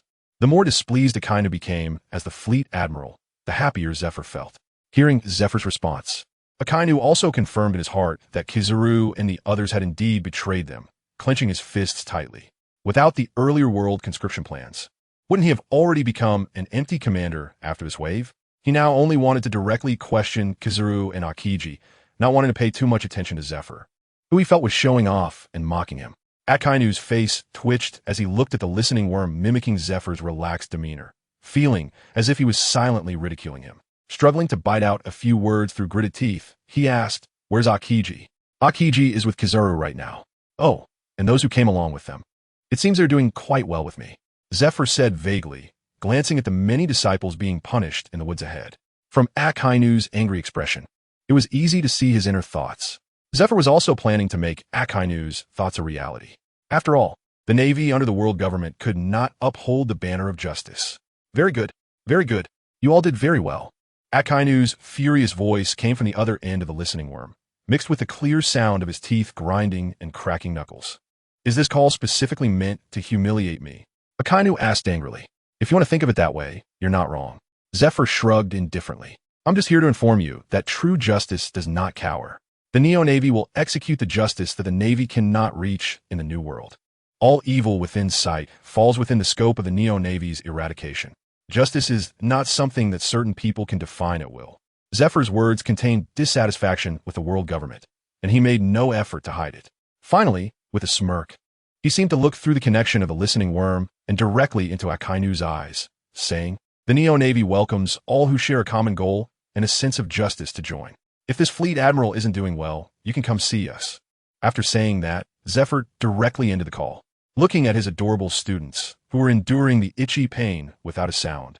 Zephyr's eyes flashed with a hint of anticipation for the future. Compared to those soldiers who had yet to grow, these captives would be the absolute backbone of the Neo-Navy in executing the justice he envisioned in the New World. Navy Headquarters, Marineford. In Akainu's office after ending the call, he leaned weakly against the chair back as his initial anger subsided and quickly fell into silence. He was also extremely reluctant about the order to execute Zephyr. Some of the actions of the world government in the past indeed contradicted his sense of justice. As a qualified soldier, Akainu had never considered disobeying the orders of the world government. But now, both Kizaru and Akiji, who had been sent to carry out this mission, along with a group of rear admirals, had all betrayed the Navy. In the Navy headquarters, aside from some low-ranking soldiers with little combat power, the rest were those who had joined the Navy through special means, such as world conscription.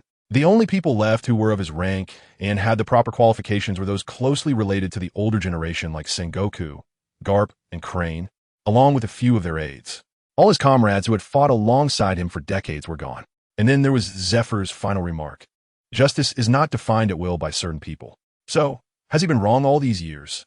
The Red Dog, abandoned by all, fell into deep confusion. However, as the horrific disasters caused by the ruthless pirates he once witnessed began to surface in his mind, his eyes regained clarity in an instant. Criminals must be eradicated. Only when all the bad people are dead will the good have the right to survive. The Red Dog resolutely told himself, as if engaging in self-hypnosis.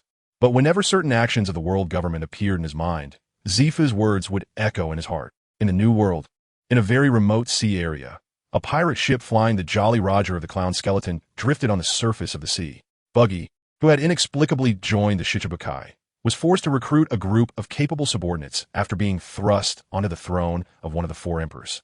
After casually making up some excuses to send these new recruits off, Buggy led his original crew to hide in this extremely remote sea area to prevent Kaido from making a move against him.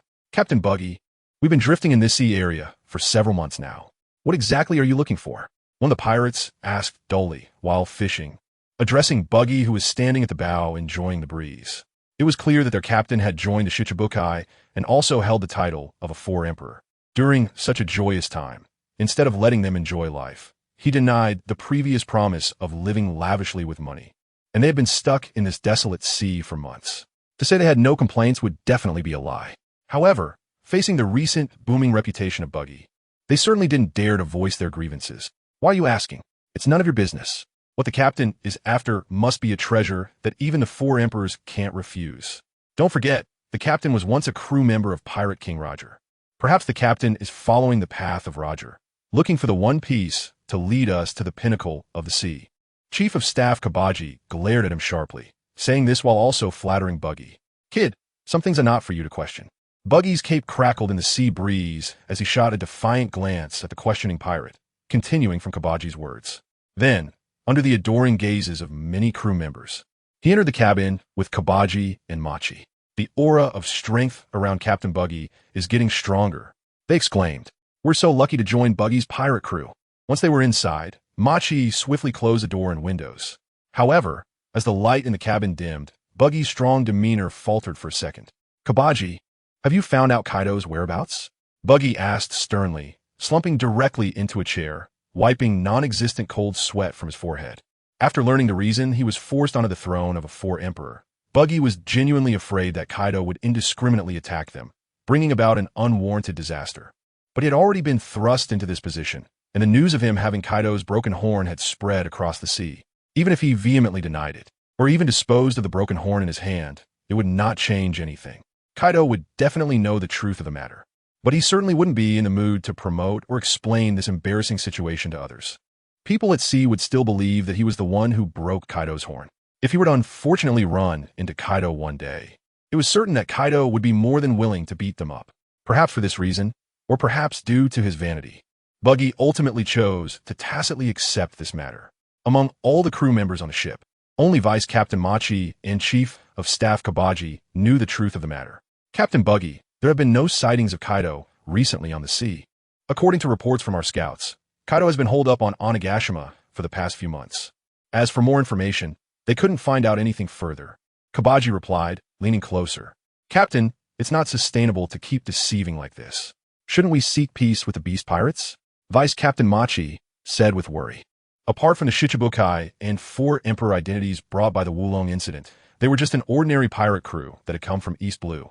Without the powerful special buggy bombs, they probably couldn't even handle the first half of the Grand Line based on their own strength. They were completely incapable of confronting a four-emperor pirate crew. Seek peace? Who would you send? Didn't you see how the newspapers are reporting this? Those who have been brainwashed by this news are itching for us to go to war with the beast pirates and settle it once and for all. With this kind of bombardment of news every day, how do you think those lunatics in the beast pirates perceive us?